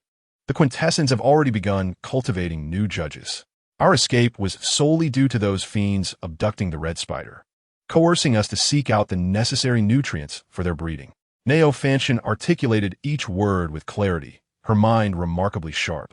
As she spoke, a segment of a secretly recorded audiovisual file tumbled from her portable terminal. The projection flickered, revealing a massive pink brain. The video played intermittently, portions of the audio severely distorted. Bumblebee swallowed the electrolyte in his mouth, for those images resembled a horror film more than anything else. In the fragmented images, Tianhu caught sight of the dismembered Red Spider, causing the white flyer to clench his fists in anguish. The brief video concluded, leaving a tense silence in its wake. At that moment, the unconscious Thunderclash finally stirred back to consciousness. "Are you all right?" he inquired, redirecting the conversation towards his awakening comrade. "Barely," Thunderclash replied, blinking painfully through his crimson optics, only then realizing he was encircled by a multitude of Autobots. The flyer, somewhat taken aback, was gently assisted to a sitting position by a nearby, concerned Autobot. Ratchet meticulously examined Thunderclash from head to toe, his diligence unwavering until he confirmed the flyer's condition had stabilized, thus granting everyone an opportunity to converse. Thunderclash gazed imploringly at Optimus Prime, fatigue evident in his blood-red optics. "Leader, please assist us. We require Red Spider. I beg of you." The flyer's demeanor was one of utter humility, firmly believing that the Autobot leader possessed the prowess to confront the menacer. "Thunderclash, we shall do our utmost. However, the Decepticons continue to monopolize the ground resources. We must first address the conflict between our factions," Optimus Prime responded. Thunderclash, resigned, nodded in agreement. Chapter 127. Loyalty. Meanwhile, unexpectedly, the combat icon returned ahead of them. The orange-red flyer bore various injuries and struggled to drag a metal chain, the other end tethered to several incapacitated mechanical bird gears. These mechanical birds resided in the near-Earth orbit of Cybertron, possessing transformation capabilities akin to that of Cybertronians. It seemed this flyer had encountered these unfortunate avians during his escape and engaged in a fierce battle. Accompanying the combat icon were a few diminutive, repugnant sharkticans, which elicited a sense of nausea in him. He averted his gaze from the grotesque creatures and scanned the surroundings, finding no sign of the scientist or his superior. "I've come to report. Take me to your scientist." His voice emerged cold and indifferent, seemingly dismissive of the lesser beings.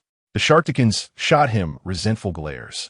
They were constrained by their limitations and lacked the courage to retaliate.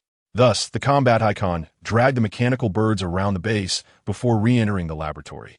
Upon encountering the Menasur scientist once more, the combaticant's fingers trembled slightly, his breath quickening as he feigned a nonchalant demeanor to mask his underlying fear. "You've done well," the scientist remarked, using his tendrils to ensnare the struggling birds on the floor, transporting them to the center of the laboratory. The combat icon exhaled a sigh of relief, his gaze darting around in search of Red Spider. The scientist connected the mechanical birds' heads with lengthy cables, and in an instant, the flailing creatures succumbed to unconsciousness, becoming mere vessels for nourishment. Unexpectedly, the first to return was you. The voice of Red Spider resonated from behind the charging figure. The orange-red flyer turned his head cautiously, his long frame unchanged since his departure. Red Spider, with a quivering tone, turned and embraced him, momentarily taken aback, raising his hands in surprise. After regaining composure, he gently patted the orange-red aircraft in a comforting gesture. "Fear not, I am safe for the moment," Red Spider whispered soothingly to the aircraft. The charging figure, feeling a bit embarrassed, released his tight hold on Red Spider and wiped away the cleaning fluid from around his eyes. "Your subordinates are commendable. Please, take refuge in the room adjacent to the laboratory. I have arranged some energy blocks for you to consume," the scientist generously offered, having harvested his findings. He even extended an invitation for Red Spider and his subordinates to rest. The charging figure regarded the scientist with skepticism and unease. But Red Spider reassured him with a comforting glance from his crimson optical lenses. Thus, the two flyers feigned compliance and proceeded to the indicated room, which was modest in size, connected to the laboratory by a transparent observation window. Inside this observation chamber, Red Spider casually found a chair and sat down, a sardonic smile gracing his lips as he pondered. Who is truly observing whom? "Now, tell me about Slipper," the charging figure finally prompted, his tension and anxiety palpable. The orange-red flyer hesitated momentarily before responding. "I parted ways with him after I left." He recounted the events that unfolded after their separation, interspersed with his personal grievances. "I understand. At least they are safe for now," Red Spider replied softly, fiddling with the energy blocks placed on the lone table in the observation room. The charging figure, feeling somewhat drained, regarded the energy blocks with caution, unwilling to partake. Noticing the fatigue etched on his companion's face, Red Spider furrowed his brow and picked up an energy block for examination. Shortly thereafter, he handed the light blue energy block to the flyer standing behind him. "Give it a try. The likelihood of them being tainted is exceedingly low." Red Spider's words eased the charging figure's apprehension. He cautiously accepted an energy block and placed it into his mouth, pleasantly surprised by its taste. He proceeded to consume a couple more, restoring his energy levels to a normal range. Red Spider chose not to elaborate further, and a silence enveloped them. The charging figure was unaware of Red Spider's true intentions for remaining there, yet he was willing to trust that, even amidst the peril posed by the five-faced creature, he sought to aid Red Spider. The charging figure's actions and his previous statements were indeed at odds, just as they were passing time in silence. Slipper returned with the other flyers. The scientists, akin to machines programmed with precise protocols, lavished praise upon the findings of their subjects, while, as before, they ushered the creatures into the laboratory center to connect them with cables. Subsequently, the subjects were herded into the observation room, where the scientists murmured a few more words before turning back to their tasks. "Chongfeng, did you not say you would no longer assist the Red Spider?" Xinqing Storm expressed her skepticism, casting a doubtful glance. Chongfeng, somewhat sheepish, covered his mouth with a hand, uncertain of how to articulate an explanation. Observing the lively antics of the flyers, the Red Spider could not help but smile genuinely. In terms of loyalty, he felt a twinge of inadequacy. Sliding, Witnessing Chong Feng's insincerity, shook her head in resignation and turned to convey the message regarding the thunderous lightning's plea for assistance. In the vastness of deep space, a rift from another universe tore open, from which emerged two golden figures, the previously assigned companions, Magnetic Burst and KO. Let me see. This marks the 102nd universe we have sought, remarked Magnetic Burst, baring his fangs with a furrowed brow while in his transformed state.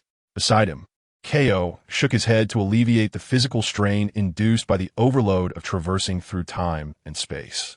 Come on, let us revert to our old methods to search for that child. KO's sharp voice pierced the silence of the cosmos, particularly grating to the ears. Honestly, I cannot fathom what children are thinking these days. With such splendid circumstances in their homeland, why do they not linger a while longer, instead of constantly seeking adventure? They often stir up trouble, leaving us to clean up the mess, Magnetic Burst mused, reflecting on the cautionary tales within their race. KO elegantly waved his expansive golden wings. In his dragon form, his prominent horns accentuated his imposing yet beautiful appearance. Children will always harbor their own secrets. We should not dismiss them outright. However, the troubles brought upon us by Fuxing are indeed considerable. Please, I do not wish to inform his parents that we have lost him. The punishment for such a revelation would be dreadful. KO's sharp words contrasted with his striking exterior. Hearing that abrasive tone, Magnetic Burst felt discomfort, covering the audio receiver with his forepaw. Chapter 128. Absolute Suppression since Chong Yunxio returned to the underground base. Fuxing had been solely focused on gathering data from the massive creature to create a clone sample. Chong Yunxio observed Fuxing's frenetic activity with a curious and eager demeanor. In his busyness, Fuxing seemed oblivious to everything else. He had prepared all the necessary tools for the cloning experiment long ago, storing them in a space for an extended period. The first phase of cloning involved constructing incubation chambers, a task that was relatively straightforward. They spent half a day erecting 27 such chambers. The second phase required the introduction of several vials of serum into the chambers. Chong Yunxio, intrigued, inquired, Fuxing, what will happen next? However, upon learning that the serum cultivation process would take over 20 days, he felt a wave of disappointment wash over him. It appears that the greatest challenge in encountering others of his kind is time. Clearly, Fuxing will assist him in overcoming such obstacles during this period. Dear sir, when might you permit me to venture outside? Chong Yunxiao inquired, having spent a full 2 days in the underground laboratory. He yearned to find those rebellious beasts to play with, as it would be far more exhilarating than languishing in this lab. You do not intend to pay attention to your kind any longer?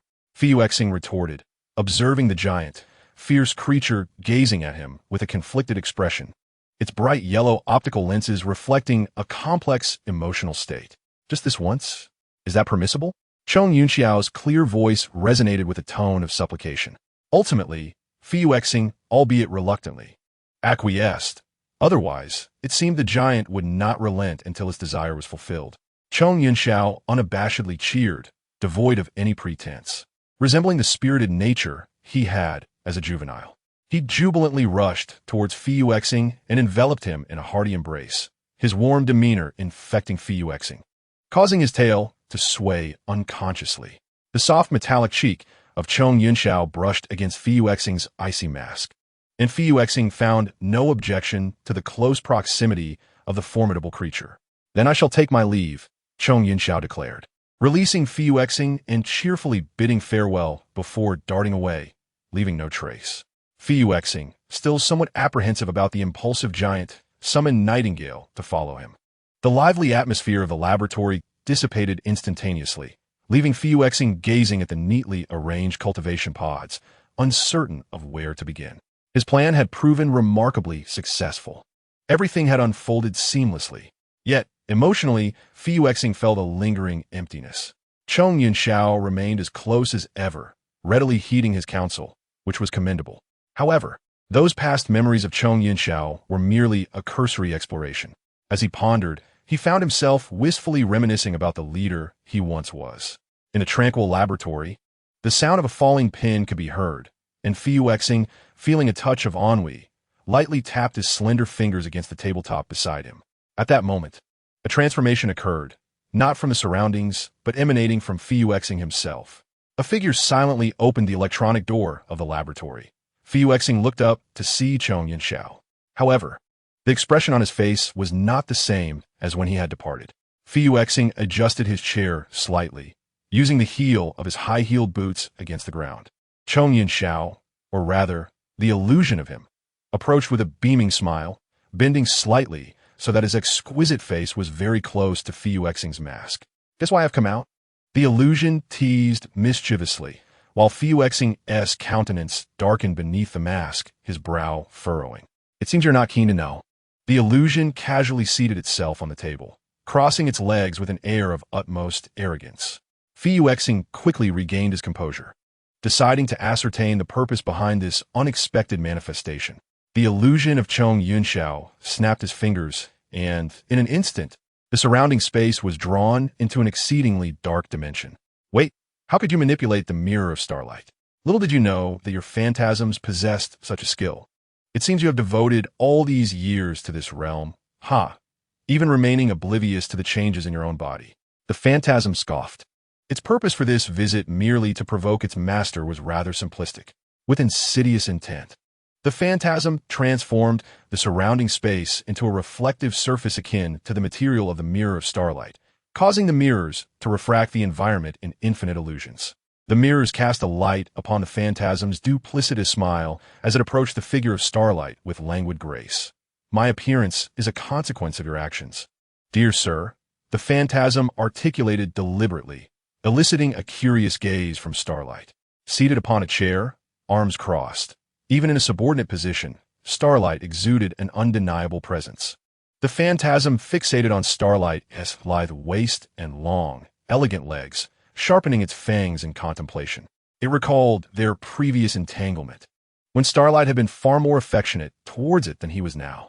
The phantasm was acutely aware that it served merely as a diversion for starlight, utilizing this role to survive and evade complete eradication. "What grievances do you harbor against the one you have resurrected that have led to such vile emotions?" The phantasm candidly remarked, perplexed by Starlight's reluctance to confront his innermost feelings. "Vile emotions?" Starlight questioned, finding the phantasm's directness somewhat disconcerting. "I refuse to remain a mere substitute. After all, I exist solely as a phantom." The phantasm silently accused Starlight, its entire essence a remnant of the memories of the once vibrant figure. "You ought to assist me, and in doing so, help yourself." The phantasm observed Starlight's indifference and shook its head in resignation, its hand gliding over the cold metal of Starlight's mask. "Do you truly intend to persist in this manner? I too yearn for liberation.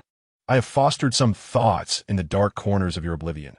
The phantasm uttered these cryptic words, appearing somewhat deranged, perhaps having lingered too long in the recesses of Starlight's mind. "Hypocrite, you are the epitome of hypocrisy. You prattle on about equality, yet in the end, you embody the most profound iniquity." The phantasm's tone grew increasingly menacing, its fangs bared as it glared at Starlight.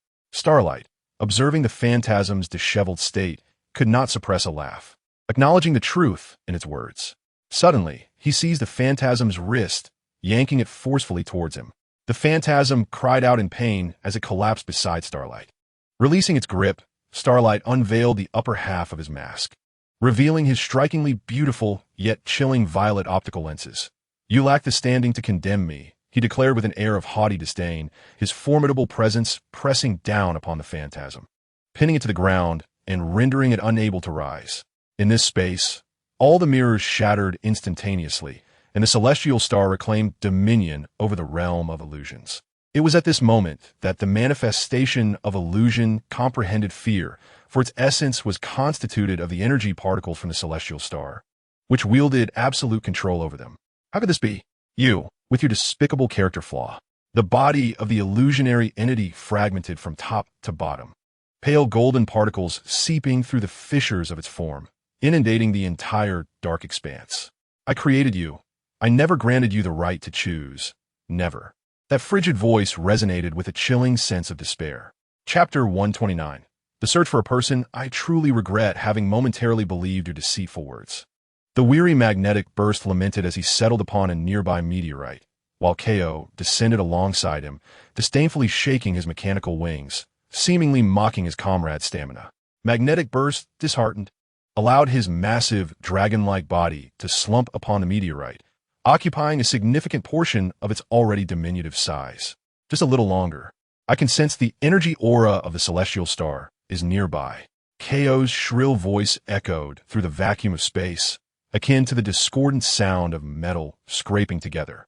And Magnetic Burst rolled his crystalline purple eyes. The last time he heard his companion utter such words, they had traversed billions of light years.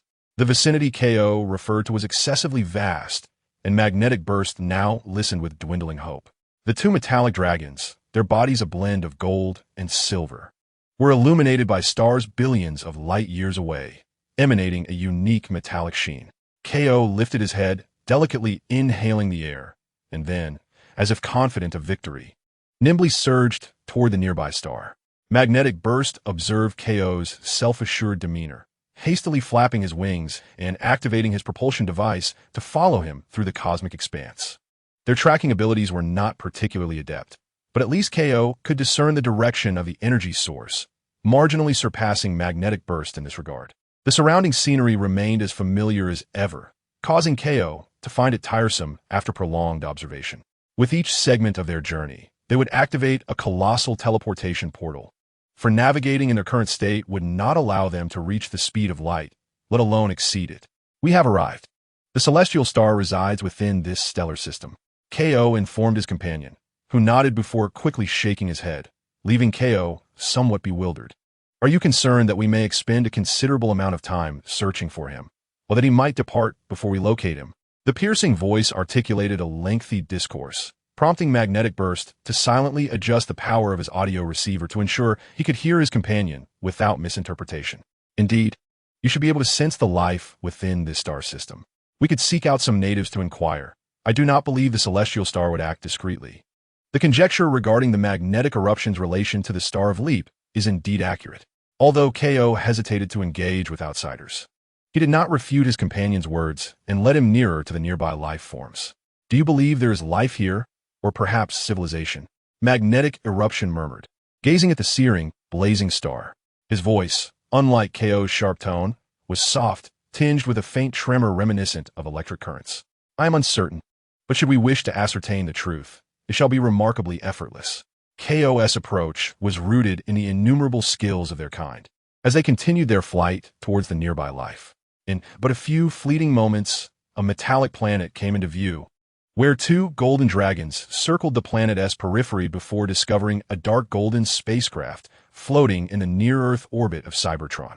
Let us go and extend our greetings, KO proclaimed, soaring towards the spacecraft, their massive forms silently landing upon the vessel's deck. The circuits within the spacecraft seemed to falter upon their arrival, shrouding them in darkness. This unexpected malfunction was merely due to the ship's insufficient energy, prompting it to enter a conservation mode, which conveniently facilitated the stealthy entry of the two dragons. At that moment, Optimus Prime, troubled by the prospect of negotiating with Megatron, inexplicably felt a sensation of being watched. He lifted his gaze in the dimly lit control room, where his icy blue optics scanned the surroundings, only to find darkness beyond 2 meters. Initially suspecting his own paranoia, he lowered his head, pressing his fingertips against his temple, contemplating how to initiate a peaceful dialogue with Megatron without being interrupted by enemy fire. Regrettably, the arrival of the two dragons did not go unnoticed by others aboard the ship, as the on-duty Autobots pieced together their trajectory through surveillance footage. They were gripped by terror upon realizing that these fearsome beasts had infiltrated the control room. A throng of Autobots, filled with trepidation, burst into the control room, startling Optimus Prime awake. Can someone tell me what is happening? He began, but before he could finish, a massive shadow leapt down from the ceiling, nearly concealed in darkness. Save for the eerie glow of its purple optics, a wave of fear surged through Optimus, but the source of his apprehension was not singular. Another voice emerged from the shadows of the control room. Hey, I advise you to remain calm. You are surrounded. After unlocking the weapon module, the figure raised its arm, equipped with exhaust pipes, and addressed the two beasts in a commanding tone. Do not be alarmed, denizens of this universe. Magnetic Eruption spoke gently.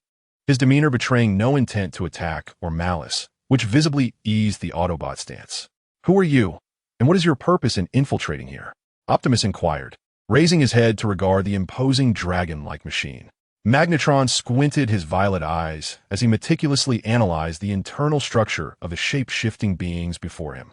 Beside him, KO scanned Optimus Prime's massive form, and in a mere instant, their colossal bodies were enveloped in a brilliant burst of white light, causing the Autobots to instinctively shield their optical sensors.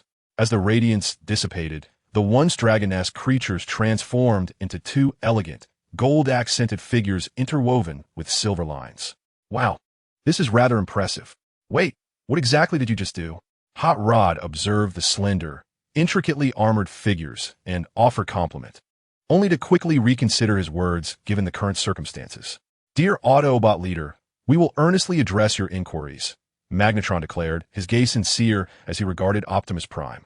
They had just scanned the biological structure of this leader and achieved their first transformation in this universe. "My colleague and I hail from another universe. Allow me to introduce myself. I am Magnetron, and this is KO." His words were imbued with genuine intent, and Optimus Prime, albeit skeptical, nodded in acknowledgement. Noticing the leader's subdued reaction, Magnetron continued, "We have come to this universe in search of our lost companion." He hesitated slightly before adding, "His name is Leapstar. Have you encountered him?" Chapter 130. Announcement. Upon hearing the name mentioned by KO and Magnetron, Optimus Prime's optics narrowed slightly, and his expression did not escape the notice of the two shapeshifters. "It seems there may be hope," Magnetron whispered to KO through their mental connection, although KO, arms crossed, chose to remain unresponsive. Disappointed by his companion's indifference, Magnetron redirected his attention to Optimus Prime. "Autobot leader, have you heard of the individual I mentioned?" He placed his right hand over his chest and bowed respectfully, inquiring. After a moment of contemplation, Optimus Prime chose to believe their purpose was indeed to find Leapstar. "Yes, we have discussed potential collaboration," he replied in his refined voice. The two beings, now of comparable height to their leader, spoke at eye level, which alleviated some of the inherent pressure of their stature. "However, I am not entirely sure of his current whereabouts. The last time we encountered him was on Earth." Optimus Prime's words struck a painful blow to Magnetron, revealing that they had arrived too late and missed the opportunity to locate Leapstar. Yet, he remained preoccupied with resurrecting ancient beings and was likely still lingering on Cybertron. Once again, Optimus Prime offered them a glimmer of hope. After expressing his gratitude, Magnetron hastily urged his companion to depart, affirming that they truly had come solely in search of their lost friend. Once the automotive beings ensured absolute safety, two colossal dragons had already descended upon Cybertron, searching for an inconspicuous object on this metallic planet, a daunting task, for unlike the flamboyant Leapstar, this entity was far less conspicuous. What, one might ponder, is he truly resurrecting? Is it akin to the zombies depicted in human cinema? KO's voice bore a somber tone, lacking its usual sharpness. "How could I possibly know? Were it not for the established rule within our race prohibiting the unwarranted probing of thoughts, might we not have undertaken a more thorough search of the past?" Magnet burst, oblivious to the conversation, complained behind him, his tail reminiscent of Leapstar's, but notably more elongated. He flicked his tail in frustration, the metallic tip striking the ground and stirring up a cloud of dust. KO waved dismissively, dispersing the dust that had risen before him. His humanoid form post-transformation was both lithe and powerful.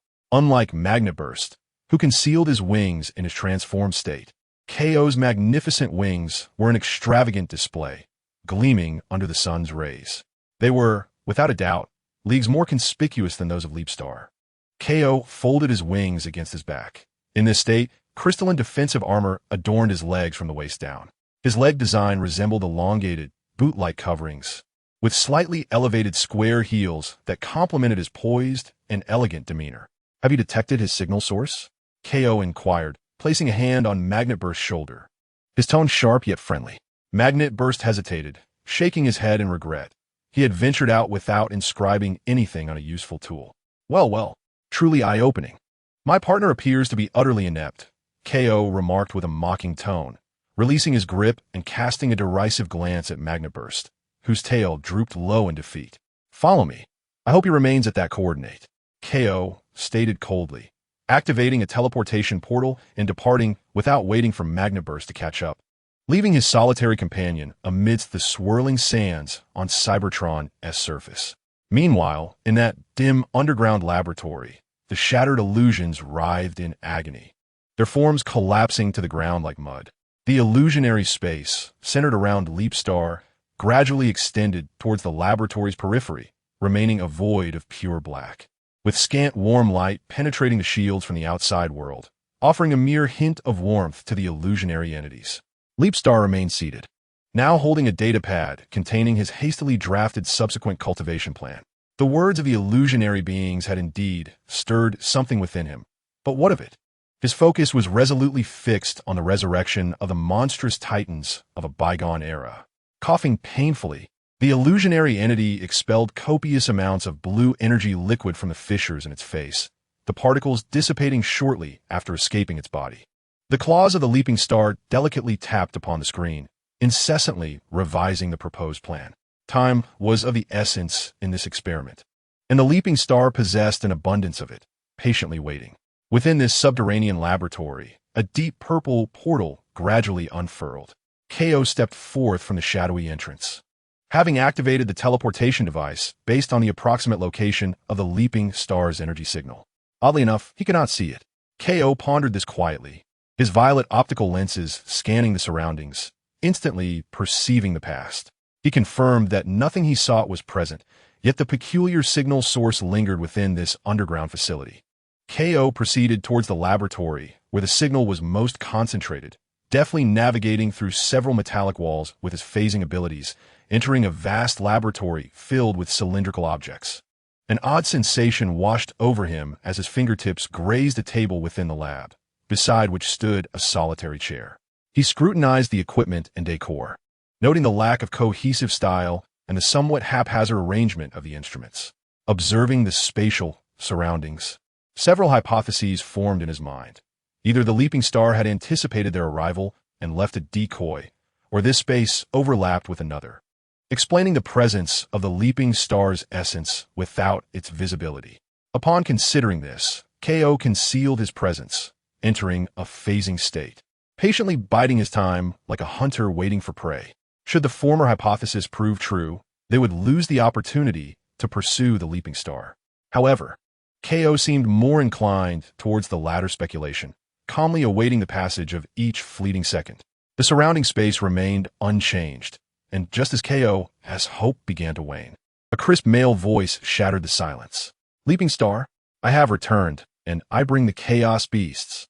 The exuberant voice resonated, as a handsome young man approached the laboratory with hurried steps, signaling his imminent entrance. KO's optical lenses narrowed slightly, and then, as a thought struck him, he adopted a gaze reminiscent of one anticipating a spectacle, awaiting the moment the laboratory door would swing open. Chapter 131. The embers of starlight. The situation deteriorated further. The audio receptors of the leaping star quivered slightly, sensing fluctuations in the surrounding space. He stowed away his datapad, effortlessly erasing all traces of the illusionary body with a subtle snap. If the leaping star's assumptions were correct, the chaos beasts would soon return to the subterranean laboratory. Yet, the disturbances in the surrounding space evoked a familiar sensation, heightening his alertness. Out of caution, upon exiting the illusionary realm, he seamlessly transitioned into a phasing state. Meanwhile, KO, positioned beside the table, detected the commotion. Lowering his head, he found himself locking eyes with the leaping star, an awkward moment that neither of them had anticipated unfolding. KO's swift actions preempted Fiuxing as he seized the door and entered, capturing Chang'Yunxio, while Fiuxing conjured a long sword from energy particles to confront him. The bewildered beast, treated as a captive, stared vacantly through its bright yellow optical lenses, oblivious to the unfolding situation.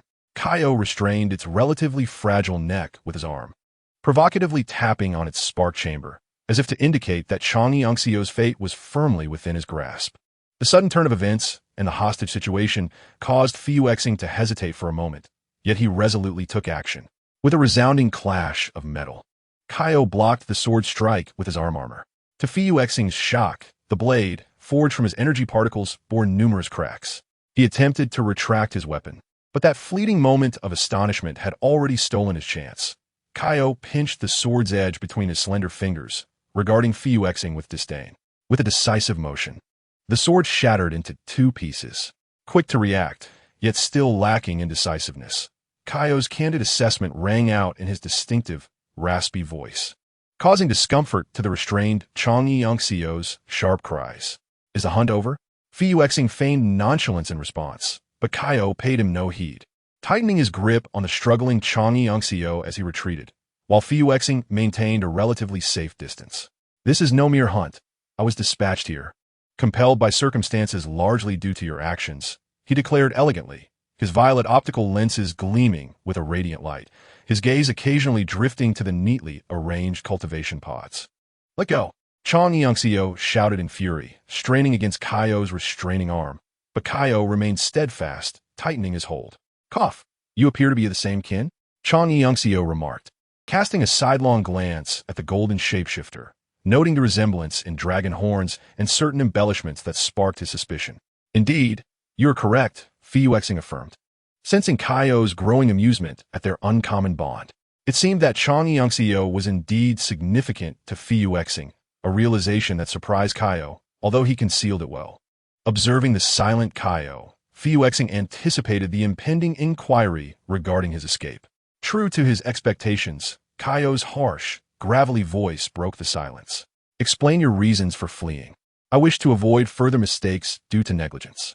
Kaio's meticulous and serious demeanor compelled Fuexing to consider embellishing his response with deceit, as he grappled with the underlying motivations for his impulsive and irrational actions. Do not think of uttering sweet words. If I were untroubled by complications, I could effortlessly bridge the chasm of thought to uncover your true intentions. Kaio's statement left Chong Yunxiao somewhat perplexed, throughout both past memories and the present. Leapstar had never shown any inclination towards such abilities. Leapstar observed silently as Kaio swallowed his insincere words. It was not that he felt invulnerable. Rather, employing such coercive tactics among races contravened the established rules. Look, he continues to withhold a multitude of truths from you. Kaio, finding the lack of disarray in Leapstar uninteresting, soon shifted his focus onto Chong Yunxiao. The earlier monstrous thoughts that had crossed his mind ignited a desire to sow discord. Chong Yunxiao, adjusting his optical lens, was well aware of this scheme. Yet Leapstar had indeed concealed many truths from him. Doubt not at him. Was he still the leader he once was? Kaio reveled in his cunning strategy, a smirk gracing his lips as his gaze returned to Leapstar. Beneath the mask, Leapstar's expression was notably grim, revealing a rare glimpse of his authentic emotions. Are you not ready to speak? That piercing voice echoed once more, grating within the confines of a laboratory, and Leapstar found himself vexed by the unwelcome sound. In moments like this, among his kin, he could not attain a position of ease. Such a sense of loss of control seldom graced Leapstar's perception. Yet Kaio's threatening gaze relentlessly exploited him, akin to a torturous unraveling. Kaio's subtle provocation yielded unexpected results, compelling Leapstar to admire the psychological tactics employed in Kaio's relentless questioning. With a heavy sigh, Leapstar endeavored to organize the chaotic thoughts swirling in his mind. After uttering the first word, he fell momentarily silent, as if caught in a trap of his own making. I do not yearn for mastery over time. I have never been able to trust anyone among my kind. At this moment, his previously closed mask fully opened, revealing a glimpse of his innermost thoughts. His brow easing slightly. Perhaps this act of vulnerability would enhance his sincerity, and Kaio nodded for Leapstar to continue. Yet, Leapstar's words represented his most genuine stance. Just as the bewildered Kaio believed Leapstar was about to reveal all, a cloud of darkness surged from behind, catching him off guard. Kaio, unable to react in time, released his grip, allowing Chong Yunxiao to break free. It was an illusionary form that had never manifested before others, enveloped in a dense shroud of black mist. Upon receiving Leapstar as command, it remained loyal, choosing to assist this creator. As I mentioned, I help you, and you help me. The illusionary entity shouted as it clashed with Kaio. Leapstar nodded, albeit too late. Chong Yunxiao, hearing a voice strikingly similar to his own, gazed silently at Leapstar. Yet he understood that this was not the opportune moment to seek an explanation. The battlefield shifted as Leapstar activated over 20 teleportation portals. enveloping the cultivation pods within their embrace. He had long since made his decision. While preparing for evacuation, Leapstar also took a moment to send a retreat message to the bounty hunters. The Mirage entity valiantly delayed for an extended period, and by the time KO broke free from the shroud of black mist, he witnessed Leapstar's silhouette entering the purple portal, just as KO intended to follow. A spatial explosion erupted around him, evidently a result of the bounty hunters' escape tactics. The underground laboratory was obliterated beneath a deluge of explosives thrust into the sky. Within this subterranean facility, the unfortunate shockwave was nearly forgotten by the bounty hunters. Once the flames subsided, a charred KO crawled out from the rubble. The explosion had not inflicted significant harm upon him. Rather, it left him in a state of utter disarray. His once resplendent golden armor was now scorched and darkened by the fire, and he gazed at the dim sky of Cybertron, his emotions tumultuous. Leapstar's actions were truly astounding. KO could scarcely fathom the fate that would have befallen him had Leapstar held no reservations. Chapter 132. Bidirectional Star Ashes. KO's fingertips dug deep into his palms. The energy fluid seeping from the armors seems mingling with the ash to form a dark purple stain. He fixated on the dissipating energy ripples where the portal had vanished, a metallic, rasping laugh escaping his throat. The damaged vocal processor rendered his laughter akin to rusted gears gnawing at one another. Magnet Burst arrived belatedly after the violent explosion, seemingly having missed a grand spectacle. "What happened to you?" he inquired, observing KO's disheveled state. KO, furiously cleaning the dust from his armor with energy particles, retorted, "Who else could it be?" His anger, having no outlet, swiftly transferred to Magnet Burst. "Enough of the complaints. We did manage to find something here, did we not?" Magnet Burst said, attempting to console him. He keenly noted a shattered datapad on the ground nearby. Picking it up, he attempted to restart it, but the screen froze momentarily before turning black again. "Let us see who was careless enough to drop this," KO said, curiosity piqued, as his anger was instantaneously supplanted by an insatiable intrigue. "Let me have a look," he said, reaching out to snatch it, but Magnet Burst deftly evaded KO's grasp with a quick bend and turn. "If I get it to you, you won't be able to repair it anyway, so why bother trying to steal it?" he retorted, his logic undeniable.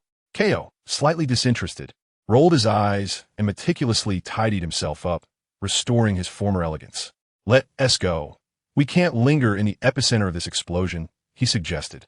"Moreover, such a commotion has undoubtedly attracted local fauna." Magnet Burst tilted his head, gazing into the distance where several racing vehicles could be seen, likely members of the Decepticons on this planet. "Come on, stay close.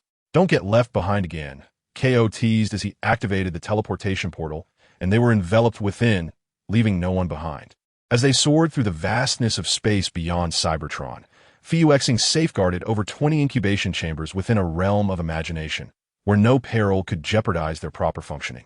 Chang Yangxio hesitated, clutching Fuexing's slender claws, while Fuexing's tail flicked restlessly. The notion of mistrust flooded his processor, a discomfort more profound than the weightlessness of the surrounding void. His lips tightened beneath his visor, and against his better judgment, he forcefully cast aside Chang Yangxio's hand. "We must find a suitable refuge. Let us proceed," he stated with a touch of coldness, as the assembled bounty hunters escorted Shockwave closely behind him. A wisp of black mist lingered at the rear of the procession, unnoticed by all but Fuexing. It was a concealed manifestation, shrouded in secrecy. Ultimately, they arrived at an abandoned space station in the expanse beyond Cybertron, where at least the ground was stable enough for them to stand. This station, long forsaken, bore the marks of age, its once functional circuits, now rusted relics of a bygone era. Chang Yangxio lazily settled onto a platform, and upon receiving the order to rest, the bounty hunters busied themselves with a count of their equipment, dragging Shockwave along with them. A cloud of black mist gradually coalesced around the area where Fuexing stood. The illusionary entity manifested silently, a keen beast, attuned to its surroundings, sensed the shift, yet maintained a facade of indifference. "Have you conjured a mimicry of Spectre?" he inquired, his bright yellow optics narrowing with curiosity as he scrutinized the black mist, pondering what secrets it concealed. The illusion materialized within the shadows, its contours aligning perfectly with Chang Yangxio's beastly form. Fuexing, with a hint of self-abandonment, flicked his tail, observing as Chang Yangxiu unveiled the truth. It is crafted from energy particles by your hand? Chang Yangxiu expressed his astonishment, rising to approach the illusion with measured strides. The manifestation, now close to its prototype, recoiled in fright and darted behind Fuyuexing. Do you not wish to inquire further? Fuyuexing intercepted Chang Yangxiu, who was about to step into the black mist. Gazing at the masked visage of Fuyuexing, Chang Yangxiu shook his head in resignation.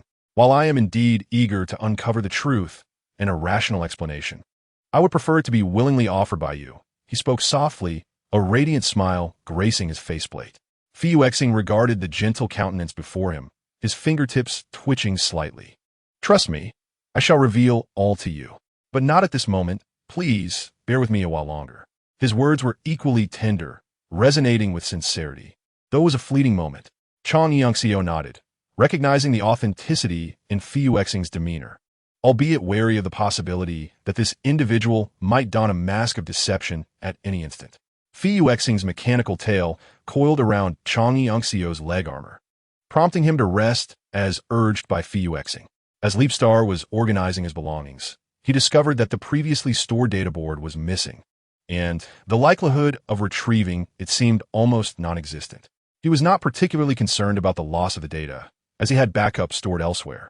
However, he was anxious that his two kin might find and take the data board. In the first projection of Chapter 133, Leapstar rested his chin on his hand, his elbow propped on his knee, contemplating how to balance the variables of the universe. His presence was a variable, and the chaotic effects he brought also became a factor in this cosmos. The phantasmal figure, cloaked in black mist, gracefully descended from the ceiling, enveloping Leapstar in an icy shroud of darkness. A haunting whisper emanated from the depths of the black mist. Yet Leapstar held no interest in the vengeful games the apparition played. With a flick of his fingers, the energy particles constituting the black mist swiftly withdrew from around him, transferring to the space before him and reconstructing the apparition's original form. What do you intend to do? The phantasmal figure gazed intently at Leapstar, its voice laced with mockery, yet it failed to elicit any hint of annoyance from beneath Leapstar's mask. I shall handle the remaining matters myself. You may return to rest, Leapstar stated calmly. The apparition, sensing Leapstar's unwavering composure and his nonchalant dismissal, huffed in frustration. Obediently, it opened a portal connecting to the realm of illusions and swiftly retreated within, leaving Leapstar alone in the dilapidated room of the abandoned space station. Rising, Leapstar approached the transparent window, his fingertips brushing against the slightly worn crystal. Through the pane, he gazed at the drifting Cybertron in space. The vast metallic sphere shimmered faintly with a few points of light, like sparks of life igniting in the darkness. As Leapstar contemplated the direction of Cybertron, a sense of confusion blossomed within him. He had achieved the purpose of his arrival in this universe once more. Yet he pondered where to go next and what to do. Burdened by uncertainty about the future, Leapstar initiated another projection. It had been a considerable time since he had employed this method to measure and glimpse the near future. He distinctly recalled that the last time he utilized this technique was while investigating the intentions of the Red Spider. With his purple optical lens lowered, Leapstar entered the world of projection in mere seconds. This time, he sought to adopt a proactive approach. If he were to resolve the variables capable of altering this universe, he must begin at the source. Thus, within the realm of projection, Leapstar boldly took action. Utilizing the portal to step into the depths of Cybertron, he needed to locate Primus and reclaim the core energy that served as collateral.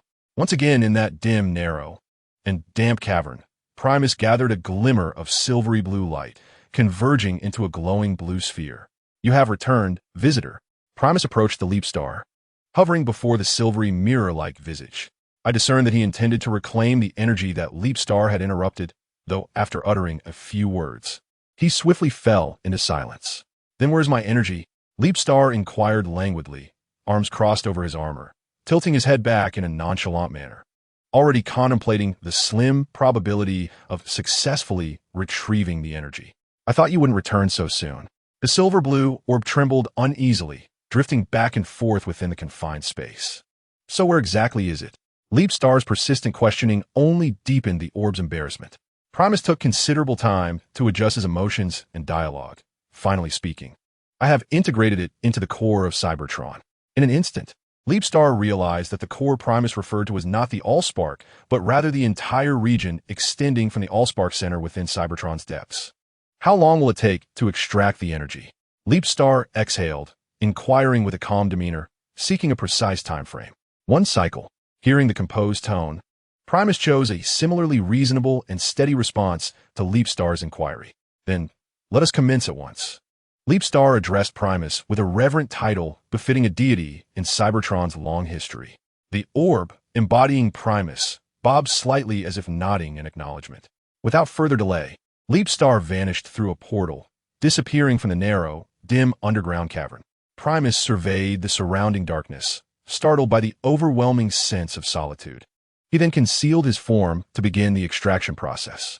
Upon emerging from Primus, Leapstar turned once more, plunging into the smoke-filled, war-torn battlefield.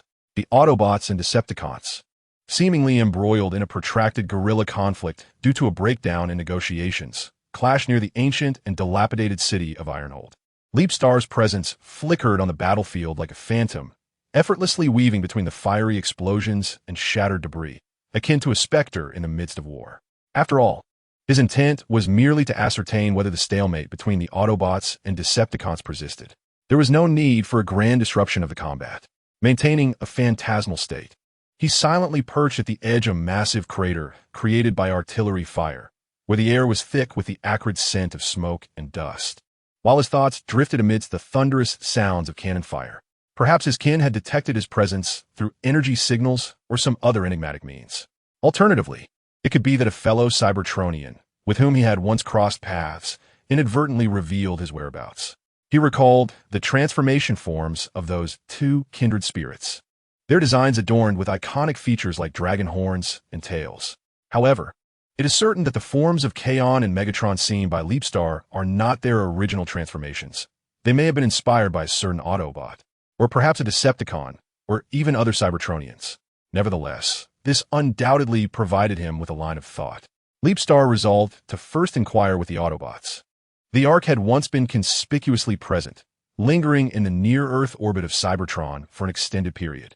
It was highly probable that his 2 kin had chosen a nearby location to descend, and fortuitously, he had gleaned information from the Autobots that confirmed his presence in this universe. As Leapstar ventured into the heart of the battlefield, he appeared aimless. Yet there was an air of seeking fortune as he began to search for the silhouettes of the Autobots. Chapter 134. The foreordained outcome, the Autobots' temporary base, was rather conspicuous.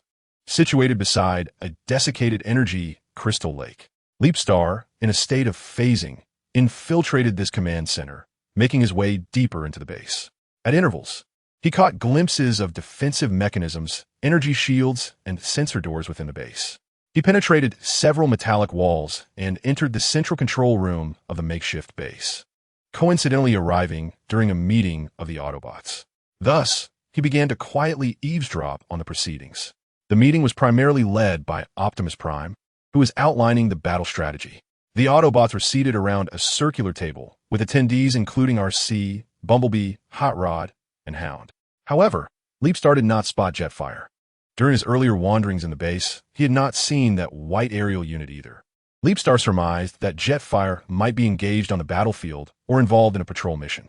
When the meeting concluded and only Optimus Prime remained in the central control room, Leapstar assumed his physical form again. As he reappeared, Optimus, with his back turned, was absorbed in contemplation while holding a data disk. Suddenly sensing a piercing gaze upon him, Optimus turned cautiously to find Leapstar, his face adorned with a silver mask and a striking golden paint job. The stern and formidable expression that had initially graced Optimus's face softened as he recognized Leapstar. He retracted the data disk into subspace and stepped forward to extend a friendly handshake. "It has been quite some time since I last saw you," he remarked, briefly clasping Leapstar's hand before releasing it. Leapstar nodded slightly at the words of this Autobot leader. He had no intention of engaging in prolonged pleasantries with Optimus Prime. The purpose of his inquiry was to ascertain the ultimate and inevitable outcome, while simultaneously avoiding any potentially irrevocable missteps during his actions. This caution stemmed from Leapstar's many past regrets. "I have come to ask you whether you have seen them," Leapstar stated, gesturing towards the terminal affixed to his arm. The terminal activated and projected the faces of Kaon and Megatron. Optimus Prime's gaze fell upon the projection displayed on the terminal. The blue optical lens flickered, as if he were weighing some considerations. Yet, moments later, he resolutely nodded. Indeed, approximately 2 days prior, they had infiltrated our Ark spacecraft. At that time, the two colossal dragons inquired about you, and perceiving them as your kin, I divulged certain information regarding your identity. The honorable leader of the Autobots harbored no intent to conceal the truth, and after sharing details about the two golden dragons, he spoke with a hint of apology. If my actions have caused you any inconvenience, I sincerely apologize. However, there was little to regret, Optimus. Leaping Star shook his head. He had come solely to ascertain whose internal structure his two kin had scanned. Should they have scanned the leader before him, it would undoubtedly spell significant trouble for the universe. From the intel Leaping Star had gathered regarding his race, those over 10 billion years old had already mastered the art of transformation to perfection. Although the appearances of KO and Magnetic Burst were starkly different from that of Optimus. If Leaping Star's hypothesis were correct, the energy cores within Optimus's form would likely have been emulated as well. Can you tell me whose body they scanned before transforming from their dragon forms to humanoid shapes? Leaping Star, despite his eagerness for an answer from Optimus, maintained his composure and inquired calmly.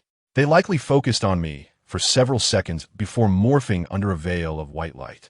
As Optimus spoke, a crack appeared in the expression concealed beneath Leaping Star's visor.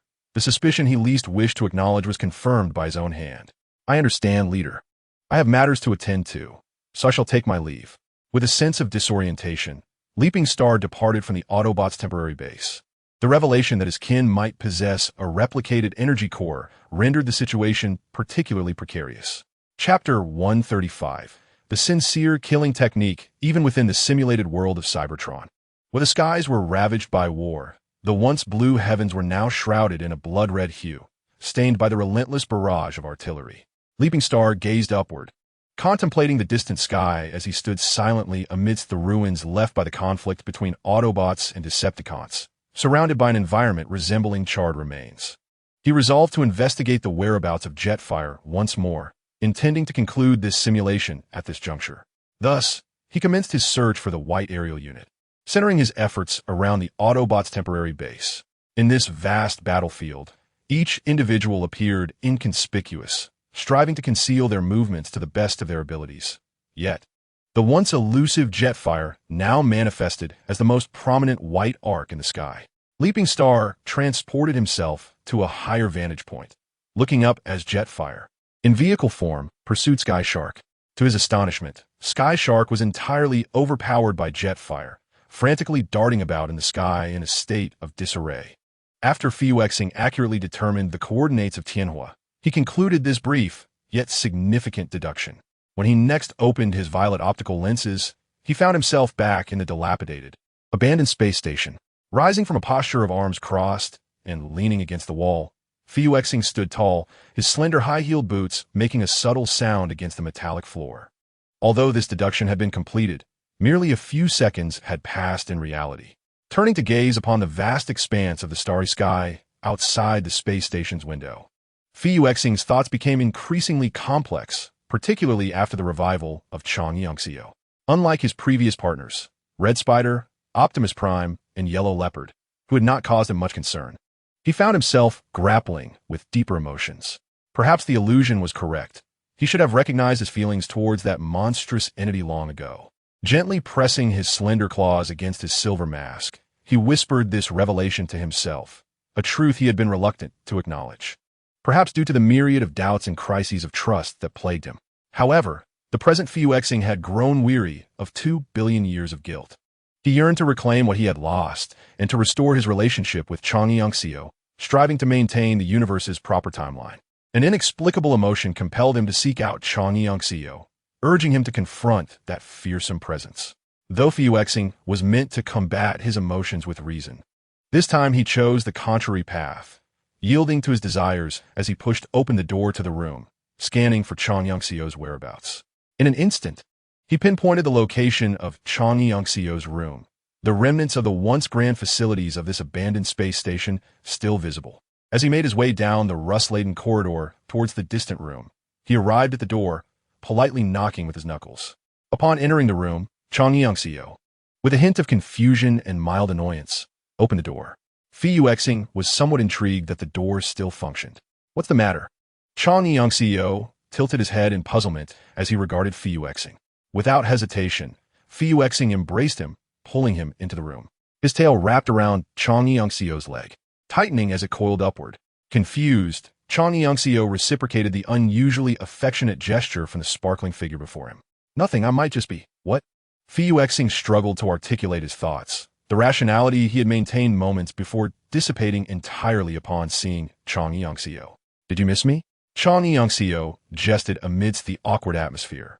But as soon as the words left his lips, Fu Xing's mechanical tail tightened even further around him. With a perplexed expression, Chang Yangxiu lifted his bright yellow optical lenses, bewildered by Fu Xing's behavior. In that moment, as he gazed up, his hand inadvertently brushed against the prominent dragon horn atop Fu Xing's head, drawn to the beautiful, translucent crystal. Fu Xing froze. Though he could have evaded Chang Yangxiu's touch, he chose not to. "Wow, it feels quite nice," he exclaimed, with the optical lenses gleaming. Chong Yunxiao lightly praised the dragon horn of Fu Xing. It was apparent that he had overlooked the inappropriateness of his actions. Chapter 136. The masked man. When a mask is worn for an extended period, the genuine emotions concealed beneath it become increasingly obscure. Chong Yunxiao was particularly perplexed by the muddled emotions of Fu Xing, who had always been composed and collected. Even during their days together and his previous observations and memories, he had concluded that Fu Xing exhibited a cold demeanor, even a certain emotional detachment. "Enough, let go," Fu Xing said calmly, brushing aside Chong Yunxiao's hand resting on his dragon horn. Though he feigned composure, his inner world was tumultuous, stirred by conflicting waves of emotion. "All right," Chong Yunxiao replied, reminiscing about the sensation of their previous contact before casually finding a place to sit. The imposing, fierce optical lenses of Fu Xing were fixed intently on him, curious about the purpose of his arrival. Beneath the mask, Fu Xing's lips parted, but his voice failed him as anxiety rendered him momentarily mute. He steadied his nerves and, with a deep breath, removed the mask from his face. His beautiful purple lenses gazed softly at Chong Yunxiao, and, in that instant, the carefully crafted script in his mind was discarded. All he wished to convey to the individual before him were his most genuine thoughts. Stepping closer, Fu Xing leaned against Chong Yunxiao, his arms resting by his side, his head bowed so that his sculpted face nearly brushed against Chong Yunxiao's. The air around them thickened, and as Fu Xing's face came into the light, all that remained in Chong Yunxiao's vision was the other man. He could scrutinize every inch of Fu Xing's visage, from the lenses that had always observed him from behind the mask to the lips that so often spoke with detachment, before Fu Xing could articulate his intentions. Chong Yunxiao pressed his forehead against Fu Xing's in accordance with his own desires, their contact brief yet restrained. Fu Xing, puzzled, delicately touched the corner of his lips with his sharp claws, while Chong Yunxiao wore a bemused smile, his eyes reflecting a curious blend of emotions. Having lost his past memories, Chong Yunxiao retained a fundamental understanding of common sense, naturally developing feelings for Fu Xing. However, it seemed that Fu Xing was even more bewildered in this regard than he was. "What should I say? I plan to leave for a while," Fu Xing said as he propped himself up beside Chong Yunxiao, his tail softly tapping against the ground, creating a faint sound of friction. "You intend to leave again?" Chong Yunxiao expressed his reluctance regarding this topic, recalling the tragedy that had unfolded due to Fu Xing's previous departure. "Would you like to come with me?" Unlike his last departure from this universe, this time Fu Xing had intentions of taking Chong Yunxiao along. It had been a long time since he had attempted to traverse to other universes with a native inhabitant. Is that even possible? Chong Yunxiao was momentarily taken aback, suppressing the dark thoughts within, and looked with surprise at the resplendent figure before him. Why not? This time, it was Fu Xing who posed the question in response, prompting Chong Yunxiao to shake his head, leaving the conversation hanging in the air. At this moment, he finds himself faced with a dilemma between choosing his kin and departing with Leap Star. Each choice bears consequences that may undoubtedly lead him to regret. "Do not rush. I am not hastening my departure just yet," Leap Star reassured, seemingly perceiving the thoughts of the beast before him. If you intend to remain here until your kin have safely recovered, I can venture forth to scout the way. Along the way, I shall establish several communication bases amidst the interstices of the cosmos, facilitating our connection across the multiverse. Leapstar divulged a portion of his plans to Chong Yunxiao. With a fierce demeanor, absorbed the implications of his words. A few moments later, he nodded in acknowledgement, tinged with a glimmer of optimism. Will we be apart for long? I do not wish to be separated from you for too long. None others possess your intrigue, he stated, listing several seemingly reasonable yet capricious reasons in an attempt to bind Leapstar firmly to him. It is merely a matter of a few cycles. Relax. Leapstar replied languidly, undeterred by Chong Yunxiao's sentiments. I shall not abandon you again. You are eternally my one and only. Leapstar's gentle words nearly ensnared Chong Yunxiao's heart. As Leapstar grasped his hand, their fingers intertwined, transmitting a sincere promise through the chill of their touch. What does only mean? Chong Yunxiao refrained from voicing this question, harboring profound skepticism towards any deeper emotional connection. Moreover, it appeared that Leapstar regarded him merely as a cherished friend, devoid of any peculiar or chaotic notions. If you remain hesitant, I shall take the initiative, Leapstar declared, rising to his full height, the mask upon his face obscuring his features once more as he glanced back. Shortly, the bounty hunters will ensure your safe return to Cybertron. The Decepticon scientists will also be safely returned, and I will expedite the arrangement of the nurturing chamber for your kin, he said somewhat ramblingly, these words resembling a farewell admonition. Before that, I must resolve certain troubles. As Leapstar spoke, a golden longsword materialized swiftly from energy particles, and he twirled the elongated blade. Its resplendent hue was befitting of him. A thought that arose in Chong Yunxiao's mind. Wait! Chong Yunxiao sprang forward, attempting to grasp Leapstar, but the latter's figure swiftly vanished into the portal. In this abandoned room of the space station, only the restless beast remained, devoid of any trace of Leapstar. Why did his admonitions fail to mention his whereabouts? Chong Yunxiao felt a surge of anger. Such vexatious actions triggered a cascade of memories in his mind. It seemed that eons ago, Leapstar had relished similar behaviors, making the most perilous decisions in extreme circumstances. As Chong Yunxiao slowly recalled the side effects of revival, it caused his processor to operate sluggishly. Agonizing pain crept gradually up his cranial structure, enveloping his limbs and body. The imposing creature leaned against the cold metallic wall, its body glistening with condensation born from excruciating pain. Summoning its strength, it resisted the urge to collapse and instead propped itself up against the wall, attracting the attention of nearby bounty hunters. The sound of its struggle prompted a figure, known as Soundwave, to prepare a tranquilizer, deftly delivering a sharp jab to the neck of the beast, rendering it instantly unconscious. Give me a hand. Let's lift him, Soundwave commanded, directing the others. However, the Kill Bee, a dark gray vehicle, could not muster the strength to hoist the beast. Nightingale reluctantly joined the efforts, and together they managed to transport the creature to a more stable, discarded charging bed. Chapter 137. A fortuitous accident following the strategy derived from his deductions. Soundwave successfully located Optimus Prime in the outskirts of Iron Fortress City. His actions mirrored the predictions almost precisely, as he received nearly identical responses from the leader of the Autobots. Afterward, he swiftly transitioned to Primus's cavern, where Primus, as anticipated, arranged to return for a portion of energy as collateral after a designated period. Eager to execute the plan outlined in his deductions, Soundwave aimed to exert control over all the disturbances plaguing the universe, thereby restoring the timeline to its rightful course. The initial step towards this objective involved two of his kin who lay beyond his immediate influence. He was reluctant to employ violent methods to resolve this matter. Contemplating his next move, he utilized a portal to transport himself to the outer space of Cybertron. The magnetic explosion and KO had taken the lost datapad, and its contents would undoubtedly be restored once they obtained it. The profound silence of the vacuum allowed Soundwave's thoughts to race freely, as he eliminated all emotional distractions and ultimately devised a mutually beneficial solution. The concept of creating a duplicate, more accurately described as a secondary fission of his energy particles, emerged. This method would yield two versions of himself, though the energy required for such an endeavor was colossal.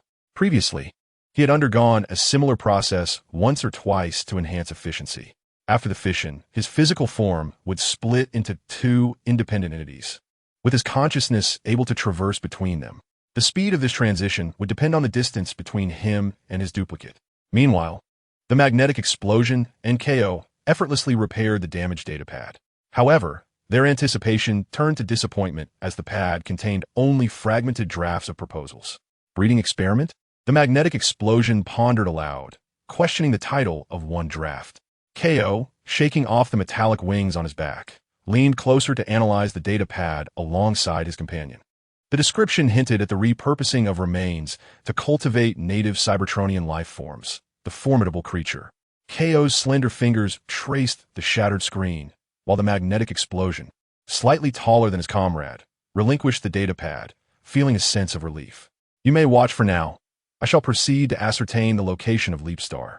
Have a thoughtful conversation with that child, and reflect on why you are perpetually so impulsive. As Magnetic Burst spoke, he began to stretch his shoulder joints. Yet his partner paid him no heed, engrossed in reviewing the data panel. Noticing that KO disregarded his counsel, Magnetic Burst squinted his optical lenses in displeasure. Choosing not to say more, he swiftly utilized a portal to distance himself from his partner, tracking the lingering essence deliberately left by Leapstar towards the outer reaches of Cybertron. Indeed, he soon discovered Leapstar drifting through space with remarkable ease. Upon sensing Magnetic Burst's gaze, Leapstar lifted his head, but found only Magnetic Burst before him. As Magnetic Burst surveyed the vicinity, he failed to spot any companions of Leapstar in this vast universe, which stirred a flicker of concern within him. At this moment, Leapstar was devoid of any reservations. A Leapstar unburdened by concerns posed the greatest danger. Should Magnetic Burst engage in combat with such a Leapstar, the latter might even be willing to incur a devastating cost for victory, akin to sacrificing 1,000 to harm 800. Do not look at me like that. I surrender. Magnetic Burst raised his hands in a gesture of capitulation, patiently attempting to placate Leapstar, signaling that he bore no ill will. I choose not to surrender. Let me guess what you will say next. Shall we settle this through a decisive confrontation? Or perhaps you believe that the outcomes of triumph and defeat lie solely within your grasp. Just as his words trailed off, a raspy yet sharp voice echoed, echoing KO's approach with a data panel in hand. His words became increasingly nonsensical and steeped in mockery. Magnetic Burst, upon hearing this, slowly turned his head, fixing KO with a dark glare, causing his partner to feel a pang of embarrassment. KO soon realized the extent of his folly and the foolishness of his actions.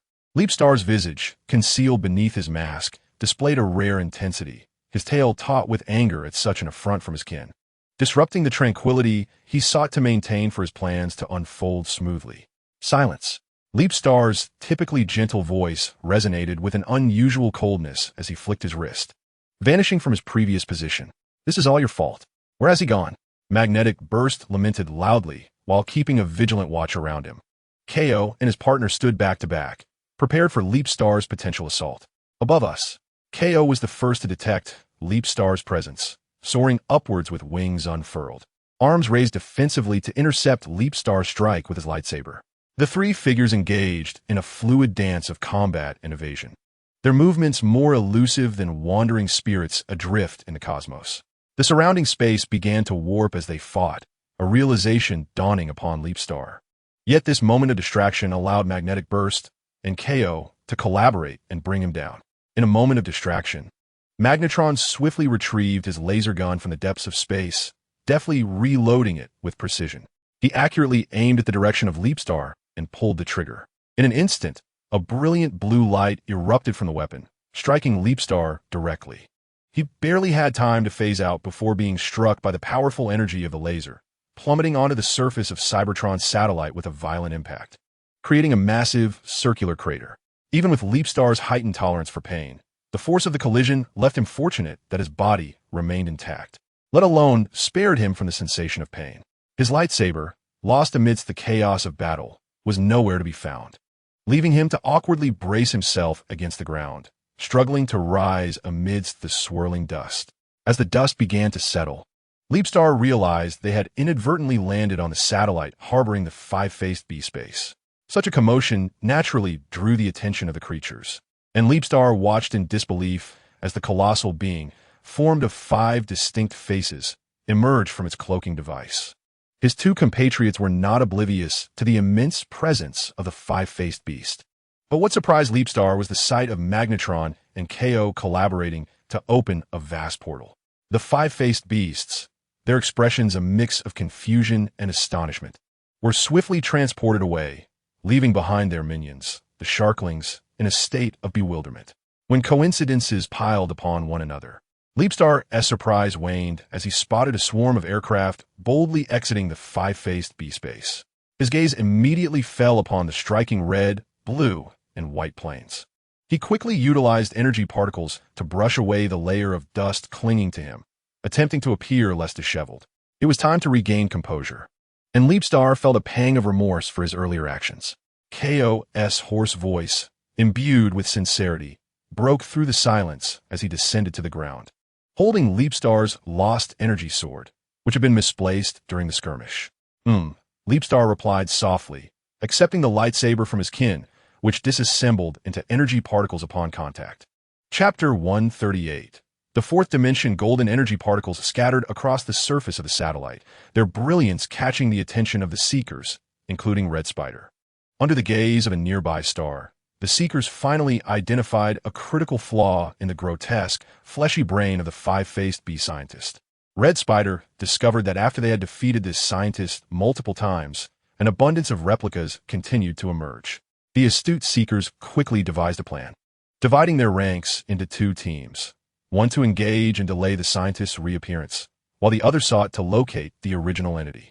Just as despair threatened to overtake them, Slipstream uncovered the small, concealed brain within a laboratory's hidden mechanism. With a grimace, the lavender-hued flyer crushed the screaming mass of flesh, thereby vanquishing the malevolent scientist once and for all. Can we ascertain that this is indeed the entity in question? Red Spider had inquired thus at that time, while Slide Flow shook his head, expressing their persistent uncertainty regarding whether the bizarre technology of the 5-faced being could once again conjure the scientist they had obliterated. Scream. Do tell, what is the matter? Thunderous Lightning exclaimed, frantically grasping Red Spider's shoulders, nearly causing him to lose his balance. I am unclear. Please release me and cease the shaking. The sight of the 2 golden dragon-shaped transformers, strikingly reminiscent of Leapstar, left Red Spider greatly astonished. He resolutely brushed aside his companion's hand and transformed, soaring toward the location. Wait for me, cried the Azure Transformer, promptly transforming and accelerating to pursue Red Spider. Slide Flow and Nova Storm exchanged glances, feeling exasperated by their brother's reckless behavior. Nevertheless, neither lingered behind. They too chose to transform and lead the remaining flyers towards Leapstar's position. So, how we buried the hatchet? Magnetic Burst remarked with a note of satisfaction, observing Leapstar's lack of aversion. They were well aware of the considerable effort it had taken to capture Leapstar. Just then, Red Spider and his companions descended near Leapstar, and the tricolored flyers hesitated, their gazes fixed on the 2 dragon-shaped transformers exuding an aura of extreme danger. Filled with trepidation, Leapstar, evading the 2 ethnic beings, emanated a calming presence toward the anxious flyers, alleviating their vigilance toward him, Magnetic Burst and KO. It appears these 2 are your kin, other fear-bearers of this universe. Leapstar, one flyer articulated their conjecture. They did not require Leapstar's verbal confirmation, as the striking and opulent design of Magnetic Burst and KO's frames had already provided the answer. Indeed, precisely so. Magnetic Burst and KO nodded in agreement, affirming Red Spider's hypothesis in unison. That direct and perilous gaze sent shivers through Red Spider's spark, and the other flyers sensed the unsettling scrutiny stripped of all secrecy. Thunderous Lightning felt a peculiar sensation from the depths of his processor, akin to being preyed upon, a feeling entirely foreign to him throughout his earlier existence. In truth, we prefer to be called cosmic illusions rather than fear-bearers, as designated by the native inhabitants of this universe. Leapstar's declaration shattered the heavy atmosphere laden with fear. The name uttered by Red Spider derived from the ancient designation used by the beings of Cybertron. Leapstar believed that rectifying this nomenclature would dissociate Red Spider's perception of them from the term fear, significantly diminishing the apprehension harbored by the flyers toward him and his 2 kin from the depths of their sparks. Cosmic illusions, you say? Red Spider pondered. Indeed. This title was more befitting of Leap Star's kind, reminiscent of the name, derived from their fearsome, beastly form. Well then, the pleasantries have concluded. It is time for you to return with us. Long before the magnetic eruption secured this universe and discovered the Leap Star, its rebellious actions were relayed back to the void where its kind resided, leading to a response that mandated the Leap Star's confinement for billions of years. The Leap Star, with a tone both indifferent and compliant, acknowledged this decree. Instantly, a sense of foreboding gripped magnetic eruption and KO.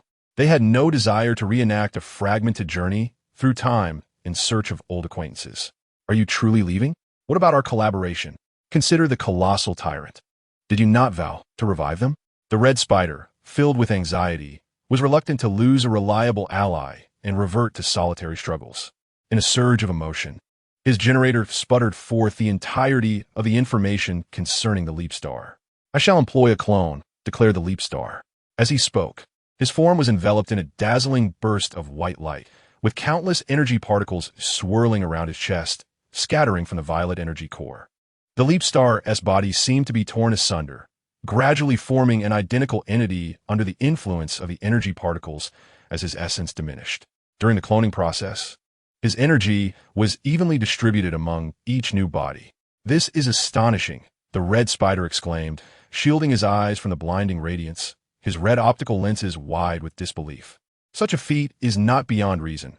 We are not devoid of compassion. KO conceded to the Leap Star's actions.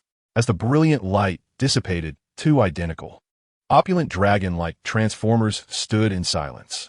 These new forms were effectively replicas of the original, and with Cybertron's current technology, replicating genetic material from primordial substances was indeed feasible. One of the Leap Stars spoke gently, offering a soothing smile to clarify the Red Spider's confusion, while the other activated a portal, coldly urging KO and magnetic eruption to enter swiftly. This act of rebellion suggested that the Leap Star was indeed the one sent to apprehend the transgressors. Unbeknownst to all, the repeated activation of the portal bore consequences, and even the Leap Star overlooked the faint anomaly he had sensed earlier in the fabric of space. Red Spider, while I am away, please continue with the tyrant's plans on my behalf, the Leap Star instructed coldly before the portal. Just as the flyer was about to interject, he was silenced by a shake of the Leap Star's head. I must depart. Do not inform Chong Yun Xiao of the events that transpired here. The Red Spider was momentarily taken aback as the Leap Star stepped into the portal and vanished without a trace. Now, you must go and clear the base left by the five-faced monster. The materials there are sufficient for you to reconstruct a comfortable stronghold. This suggestion from the remaining Leap Star undoubtedly resonated with the Red Spider's intentions. Meanwhile, on the other side, Chong Yun Xiao had distanced himself from the bounty hunters, transforming into a beastly form as he drifted through the void of Cybertron's outer space. At last, he detected a faint trace of the Leap Star near a satellite, his wings vibrating as his fearsome visage emerged, resembling a demon clawing its way from the depths of hell, fueled by fury. As Fuyuexing sensed something amiss, he lifted his head and gazed skyward. There, in a ferocious transformation, Chang Yongxiu was diving towards him. Simultaneously, a two-dimensional eye manifested in the space behind him, composed entirely of white lines, resembling a holographic animation unfolding in the void. Yet it was anything but two-dimensional. With a blink, the eye locked onto the immense energy left in the wake of Fuyuexing's colossal spatial fluctuations. The moment it appeared, the one under its gaze sensed the anomaly.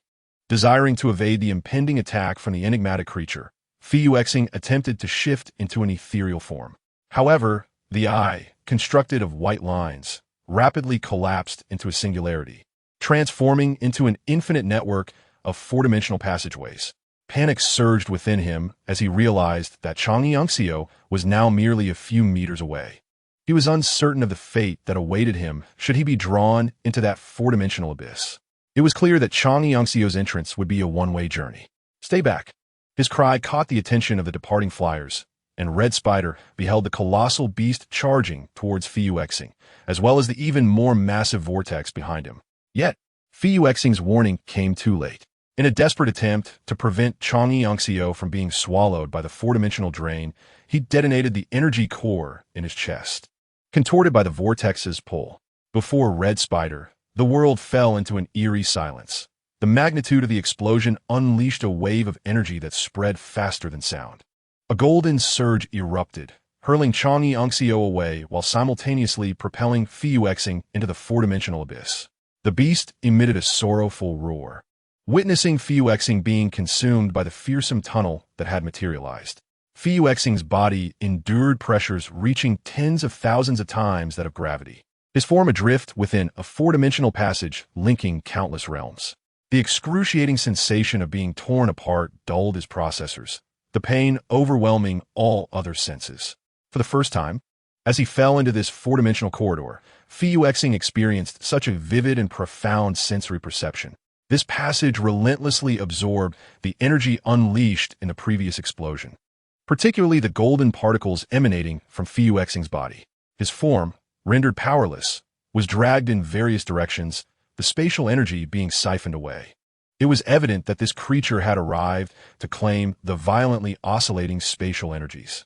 Fuyuexing sought to shift into a negative space to alleviate the pressure on his body, but his energy reserves were so depleted that he could barely control his form. After a futile attempt, only his limbs became incorporeal, while his torso remained ensnared between the primary and negative spaces. Terrified of being torn apart and expending more energy, he relinquished his ethereal state, surrendering to the spatial force that drew him deeper into the void. Damn it, if I do not venture out soon, I shall be utterly consumed, Silent Star thought, his silver mask now largely diminished, transforming into golden energy particles that drifted into the surrounding void. He deactivated his pain sensors, enduring the immense pressure while observing the psychedelic channels around him. Yet, those channels continually twisted and morphed, the surrounding space in a state of perpetual flux, confounding the prey that dared to enter. I should unleash all the spatial energy within me, but would I be able to return if I did? Two conflicting thoughts swirled within Silent Star's processor as he oscillated between these two decisions. The purple energy core in his chest, having nearly depleted its energy, shifted from a vibrant violet to a dull gray. Silent Star realized that the energy remaining within him could no longer sustain him. Hesitation was no longer an option. In a moment of rational deliberation, he chose to preserve himself. Although he still possessed a duplicate, his primary consciousness resided within this body. Should this body be damaged or utterly destroyed, he knew not how long he would have to wait to return to his duplicate. As Silent Star released all the spatial energy stored within him, it was instantly consumed by the surrounding space. Without the energy related to space, his body plummeted into a rift. Notably, the residual spatial energy he had absorbed while exiting the four-dimensional passage had not fully dissipated and would continue to affect him. Coughing, Silent Star, his exterior riddled with cracks, exuded energy particles, his energy levels perilously low. He struggled to remove the remnants of his shattered silver mask, revealing a face marred by fissures. Raising his purple optical lens, he gazed into the surrounding expanse, where a metallic planet emerged before him. He had undoubtedly arrived at another universe's Cybertron, one far more prosperous, untouched by the ravages of war or economic decay. Just as Silent Star contemplated whether to explore this unknown universe's Cybertron, the fluctuations from his dimensional passage were traced. Alerted, he found himself encircled, a throng of unmarked transformers, led by a figure clad in metallic armor, surrounded the golden entity that had emerged from the mysterious vortex. The leader issued a command: capture the unidentified intruder. Better to err on the side of caution than to relax even slightly.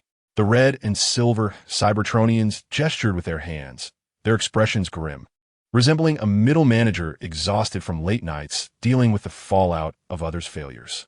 Yes, Commander. The unmarked transformers, all wearing masks and uniformly painted without insignia, spoke in unison, raising their weaponry to signal Silent Star to surrender. Remain calm. I shall not resist. The Star Jumper managed to mend the cracks on his body just as they were about to arrive, donning his mask once more, which at least made him appear less disheveled. He was somewhat taken aback by Cybertron's security system, which had detected strange energy fluctuations in the outer space orbit of Cybertron and issued an alert almost instantaneously. State your name and the purpose of your visit to Cybertron, Ironhide inquired, adhering to protocol when confronted with this unidentified intruder in Cybertron's outer space. Ordinarily, this matter would not concern him, But having recently lost a wager to the Seekers, he was burdened with a mountain of tasks related to outer space reconnaissance that had fallen upon his terrestrial unit. "I simply happened to fall here." Star Jumper raised his hands in a gesture of goodwill, indicating he meant no harm. His slender, elongated form, adorned with flickering dragon horns atop his head, and the machinery trailing behind him, captivated the attention of the guards. "How beautiful! Does anyone know which planet he hails from?" "Quite striking, but my heart belongs to the Red Spider King." The discourse amongst the primal transformers regarding Star Jumper seemed to contain an odd undercurrent, as his audio receptors quivered, receiving a message that rendered him hesitant. "Wait, sir, your leader is the Red Spider?" The gentle tone of Star Jumper immediately elevated Ironhide's regard for him. Indeed, although he was a complete scoundrel, he had nonetheless ascended to leadership, a fact that could not be denied. Once a member of the Autobots, Ironhide crossed his arms with a sardonic expression, his words dripping with disdain for the Red Spider. "Suspect, you need to accompany us for a while. I'll warn you not to pull any tricks. I am quite irritable at the moment." Ironhide's demeanor was unmistakably gruff, and Star Jumper nodded in understanding. Thus, under the escort of the guards, he traversed several suborbital ports before entering Cybertron. Chapter 140. New World Interrogation, the Red Spider. The leader of Cybertron in this world was a politician steeped in conspiracy, ambition, and a thirst for power.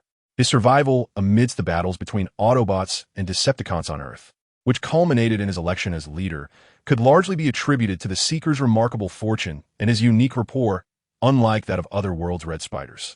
The sharp, urgent ringing of an alarm shattered the morning tranquility as the sun bathed the world in light. A red, blue, and white Seeker lay sprawled on a desk, impatiently silencing the ringing with a blue finger. The Red Spider struggled to raise his head, his red optical lenses filled with exhaustion as he gazed out the window, where the world outside had already brightened. It was evident that the newly appointed leader had once again endured a sleepless night. The Seeker, in a fit of despair, slumped back onto the desk, attempting to deceive his central processing unit into believing he could rest a little longer. However, Cybertron had already resumed its usual operations, with internal communications from the president ringing in ceaselessly, bombarding him with notifications. The Red Spider helplessly propped himself up on the table, reminiscing about his past fervent desire for the position of leadership. Yet, upon assuming the role of president, he discovered that the position of second-in-command had always suited him far better. Since taking office, the Voyager had long been deprived of a proper and sufficient downtime to recharge and rest. He could scarcely recall the last time he enjoyed a normal, healthy period of recharging. The Red Spider wasted no time in activating the terminal designated for official duties as a blue virtual panel illuminated before him. He first accessed his assistant, the sprite named Mouse, who had sent over today's task schedule just an hour prior. As he perused the day's agenda, he noted that most tasks were trivial in nature. With a sense of arrogance, the esteemed leader typed in a rejection and coldly sent it back. Having successfully increased his subordinate's workload for the day, the Red Spider then turned his attention to the correspondence from Windblade, the representative from Wesleyan, who had recently arrived on Cybertron.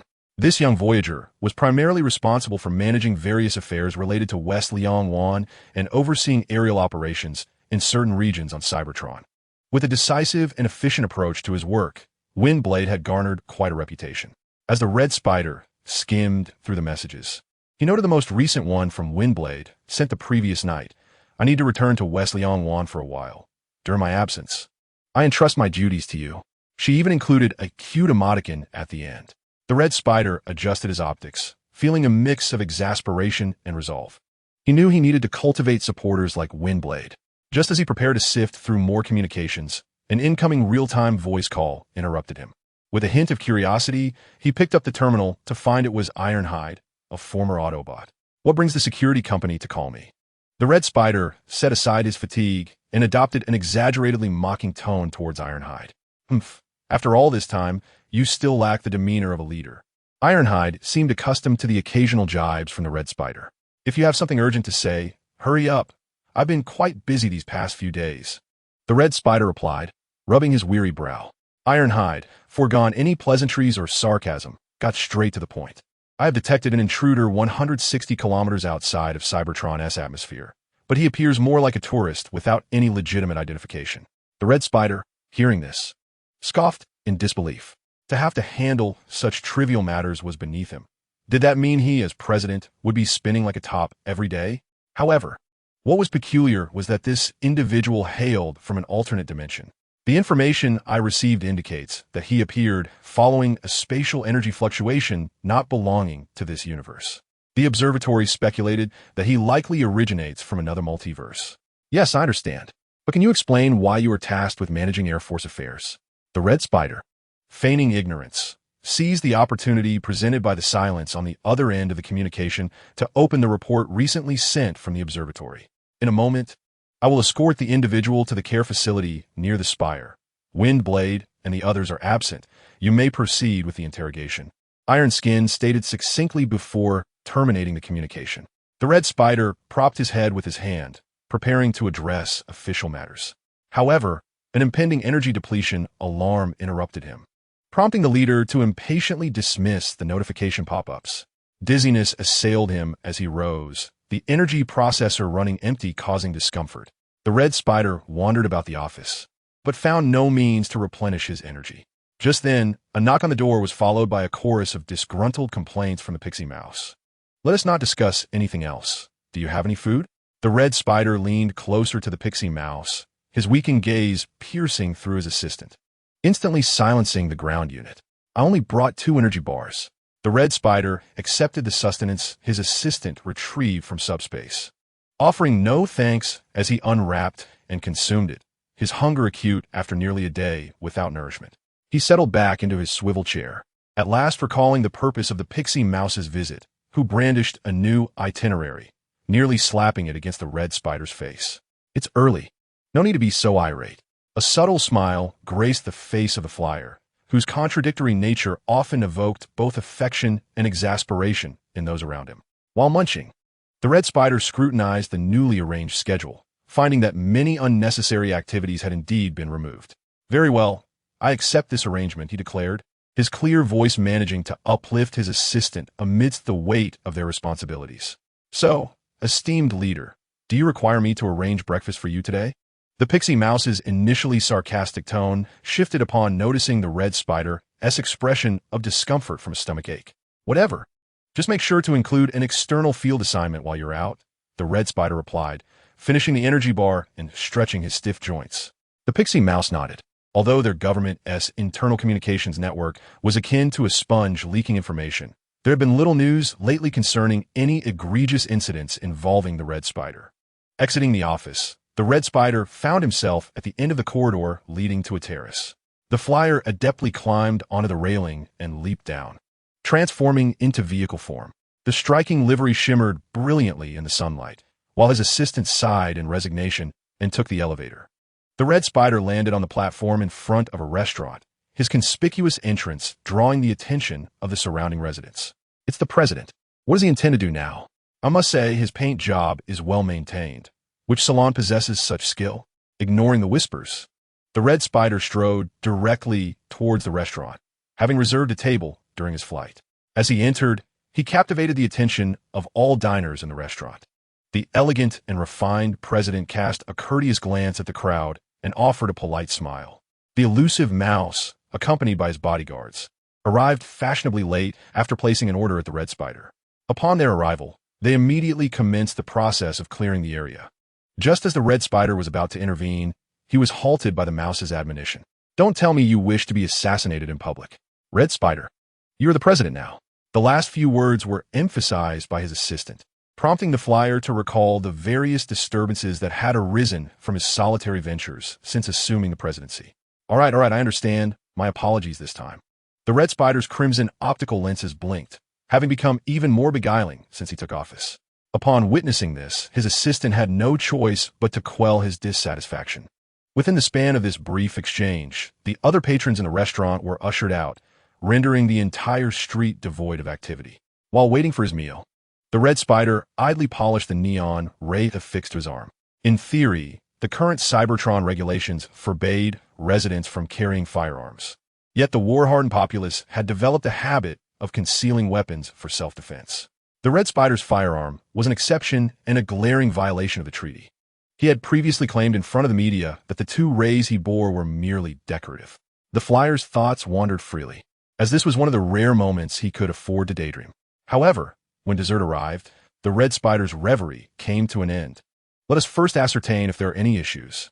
The mouse retrieved the dessert and produced a portable device from subspace, a rudimentary energy analyzer designed to assess the composition of substances. No issues. Please proceed, Mr. President. We should conclude breakfast promptly, he remarked, pushing the dessert towards the red spider. With a soft acknowledgement, the red spider pierced the energy sugar confection with his fork. Anticipating the busy work ahead, he consumed the meal hastily and distractedly. Approximately 15 cyber minutes later, President Red Spider departed the restaurant with his entourage of bodyguards, restoring the bustling atmosphere of the street. Let us first attend to that extraterrestrial guest at the detention center. The red spider squinted against the blinding sunlight, and his assistant nodded in agreement as they redirected their course towards the nearby facility beneath the spire. Within the dim confines of the detention center, the flyer languidly swished his tail. The cell he occupied was encased in purple metal plates, both above and below, as well as on either side. Only one wall led to the corridor, secured by an energy barrier charged with high-voltage electricity. Surrounding the cell were numerous similarly arranged rooms, some housing notorious transfer criminals, others containing reckless youths incarcerated for street racing. Just as the cell was enveloped in silence, the electronic door lock clicked open upon the guard, inputting the corresponding password, drawing the attention of all within the cell. Beneath the mask of Star Jump, the optical lenses allowed him an unobstructed view, and he immediately beheld the leader's stern visage. Two guards swiftly positioned themselves before the red spider, efficiently deactivating the energy barrier that encased Star Jump. The guards, with their standard faceless constructs and orange data panels adorning their features, gestured, "Please follow us. You are required to face interrogation." Acknowledging their authoritative words with a nod, Star Jump found himself encircled by the guards, who escorted him into the interrogation room under the watchful gaze of the red spider. Calmly, Star Jump settled into the interrogation chair, his hands and legs shackled firmly, while his mechanical tail was ensnared multiple times by specialized energy restraints. The red spider observed from a rear chamber through one-way glass, his curiosity piqued by the composed demeanor of Star Jump, resplendent in his striking golden hue and the sharp dragon horns atop his head. Minutes passed, and the blue lights of the interrogation room flickered before transforming into blinding white. Star Jump recognized that the interrogation was about to commence. A police officer, tasked specifically with interrogation duties, entered the room bearing a datapad and pen, taking a seat opposite Star Jump. With a deep breath, the officer, his blue optical lenses betraying a hint of curiosity, refrained from excessive chatter, opting instead to delve directly into the matter at hand. Name, and the purpose of your arrival in the space beyond Cybertron. My name is Star Jump. As for my purpose, you must have observed that I was ensnared in a four-dimensional wormhole and subsequently ejected into the space beyond Cybertron, Star Jump articulated with brevity. The reason he had not opted to shift away initially was due to his energy being utterly depleted.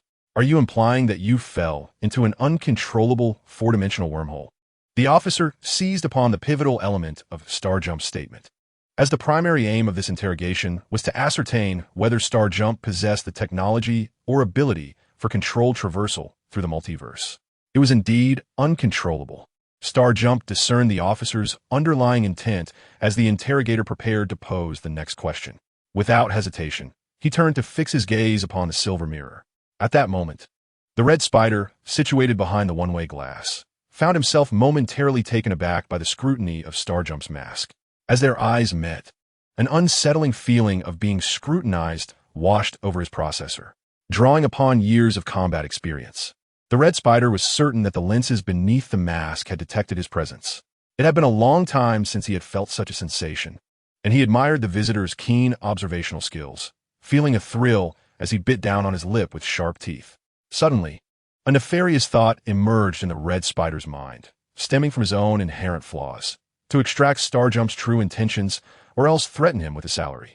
The red spider tapped the audio receiver, his voice lowered, causing the officer's fingertips to tremble slightly. "Indeed, sir," the officer replied, holding his breath as he typed a response on the internal line connected to the red spider. Fuxing redirected his gaze back to the officer, naturally noticing the subtle changes in the interrogator's demeanor. Chapter 141. The controllable collaboration after the interrogation concluded. Fuexing was confirmed to be without issues and was released from the holding facility, receiving a slender metallic identity card. Imprinted on this rectangular card was the emblem of a nameless diamond, while the reverse side bore Fuexing's basic information. A temporary pass? Fuexing delicately pinched the card with his transparent claws, scrutinizing it closely, before retracting it into his space upon noticing someone approaching from behind. Turning around, Fuexing's tail swayed slightly in synchrony with his movements. The newcomer was the assistant, the pixie mouse of the Red Spider. Mr. Fuexing, Lord Red Spider requests your presence in the conference room at the Spire. As a competent assistant, the pixie mouse's face should not exhibit an expression of despair.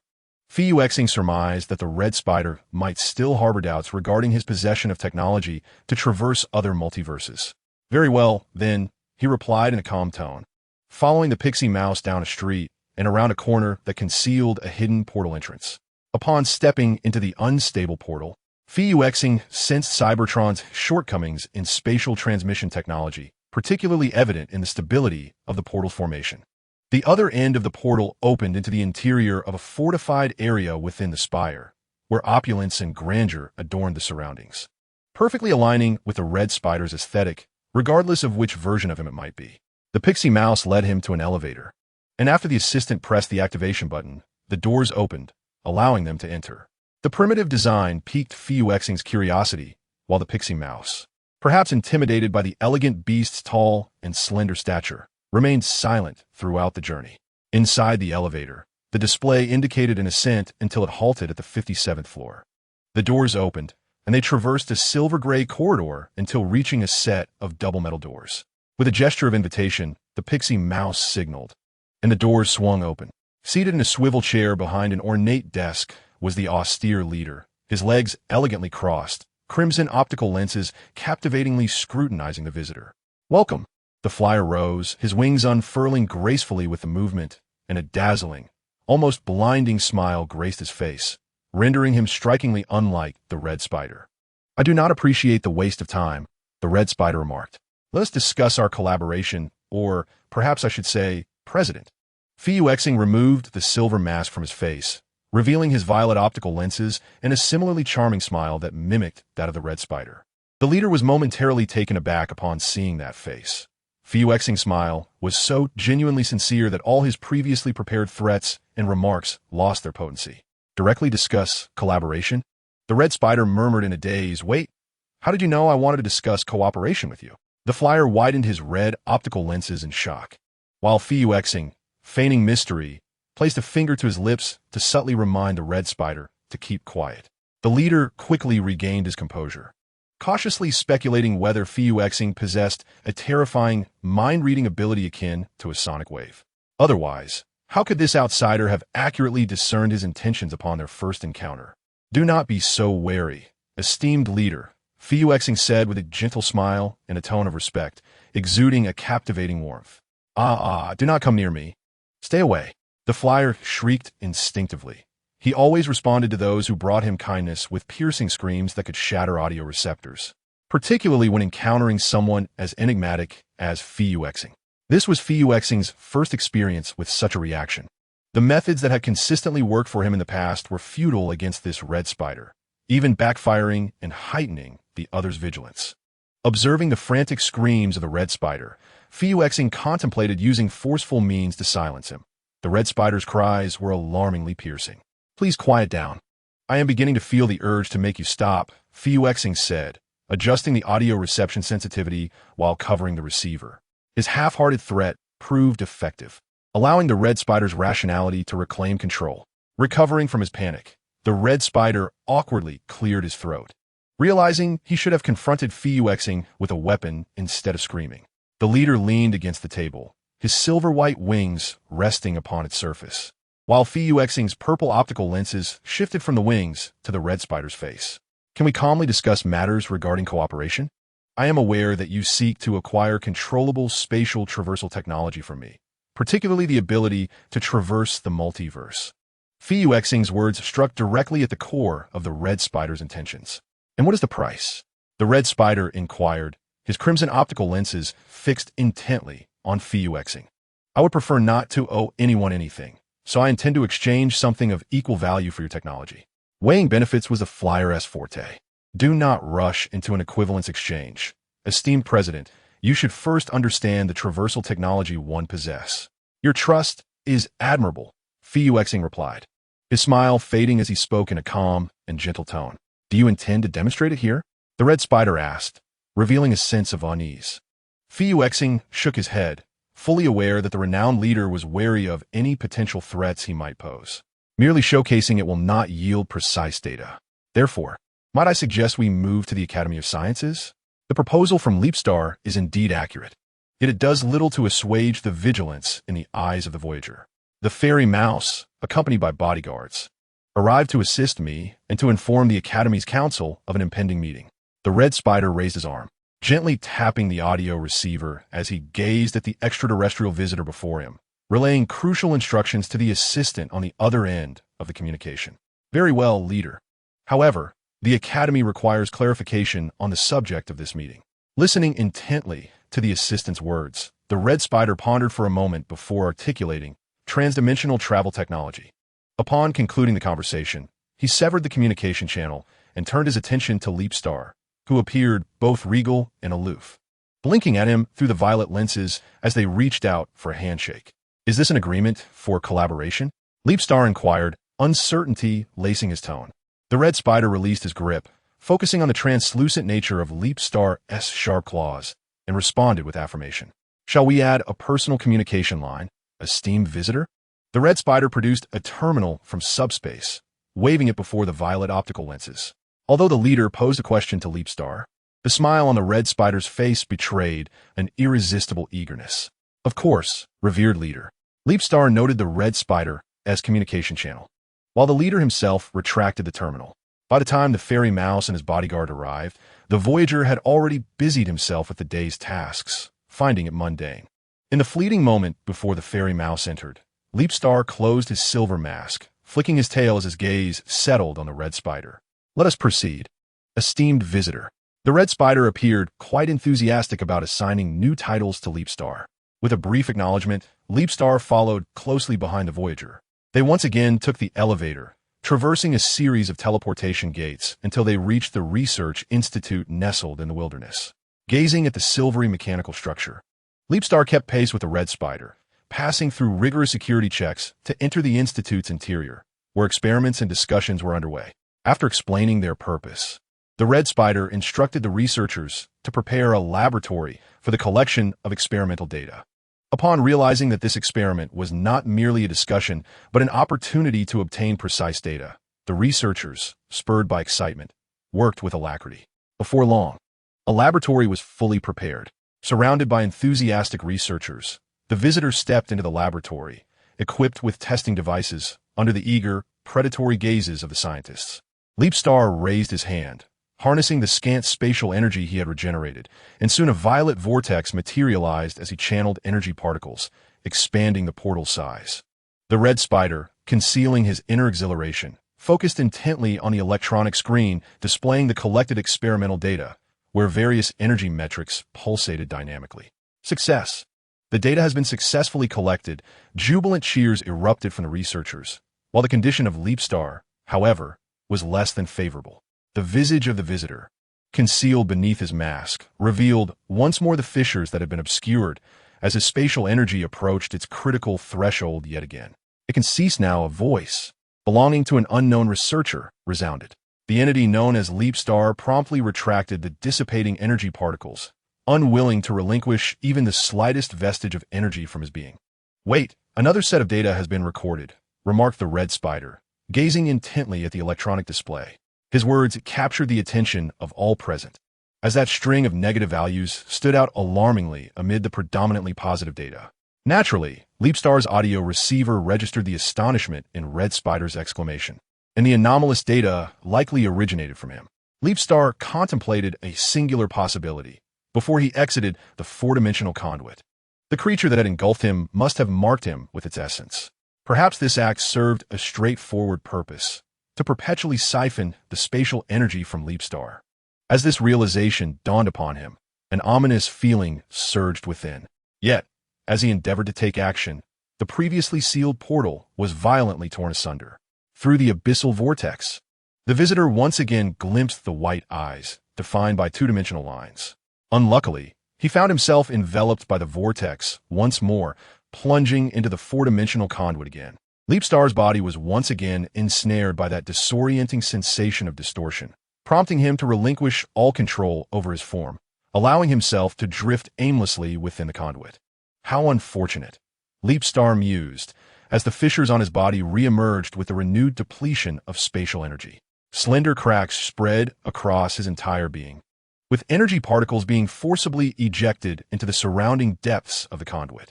He was utterly powerless to halt the dispersion of energy particles from his form. Once more, he endeavored to transform his body into a less energy-consuming state. At last, upon converting himself into a spherical light form intended for long voyages, his energy consumption diminished considerably. Leapstar had entirely lost track of how long he had been adrift in this wretched four-dimensional conduit. Eventually, when his spatial energy was completely drained, he was expelled, or rather, regurgitated from the conduit. With a sense of resigned despair, Leapstar was propelled forth, and the moment he exited the four-dimensional passage, he immediately eradicated the insidious mark left upon him by that accursed creature to prevent becoming its prey once again. Once he had purged every trace of the marking's energy, his consciousness reawakened to the external realm. He was still in free fall, though the environment surrounding him had transformed from the profound darkness of cosmic voids to a gentle azure expanse.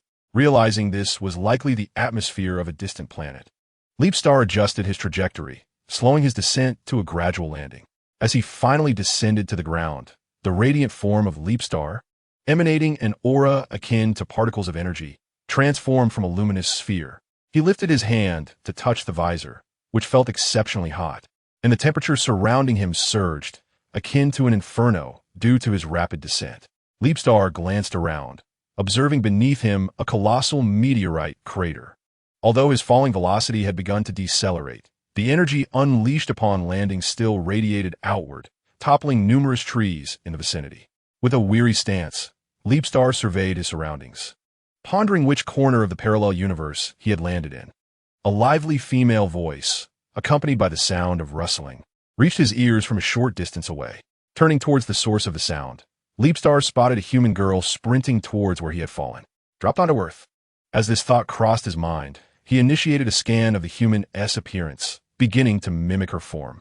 In a flash of light, his figure swiftly altered into that of a nearly 2-meter-tall humanoid. What's going on? There's nothing in the crater. Meichi expressed her disappointment, casting a glance back at the vast emptiness behind her.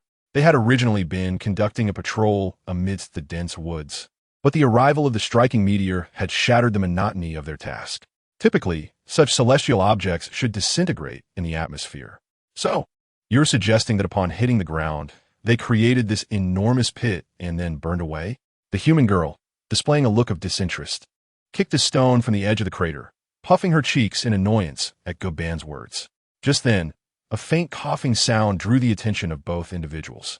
The green Autobot, on high alert, directed his gaze towards the source of the noise, preparing for immediate action. Yet, what met his eyes was not a Decepticon or extraterrestrial menace, but a human, and that human was curiously observing them with a pair of violet eyes. Oh no, he has seen us. Indeed, he has seen us. Chapter 143. Blending in with humanity. So, is this the reason you brought him back? In the Autobot base, RC pointed at Leapstar, who had assumed a human guise and was curiously exploring the underground missile silo. Well, we couldn't help it. While on patrol, we noticed the meteor falling and went to investigate, only to stumble upon him. Meichi replied, sheepishly grinning as she scratched the back of her head, gesturing towards Goban to provide some explanation to RC. Watching the animated conversation among the Autobots, Leapstar ran a hand through his flowing golden locks, feeling somewhat vexed by their disarray. Do you need a hair tie? I have one, the human girl cheerfully approached, pulling a black hair tie from her pocket and eagerly offering it to her new companion. Thank you. Leapstar attempted to express his gratitude in the language the girl had been speaking, accepting the hair tie and securing his hair. As Meichi gazed at the fair visage of Fiu Xing, Her violet eyes half-closed in admiration. She couldn't help but marvel at her good fortune in encountering him. "Which country do you hail from?" she inquired.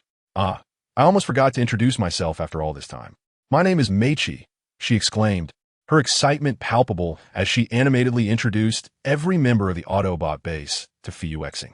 "Enough, Meichi.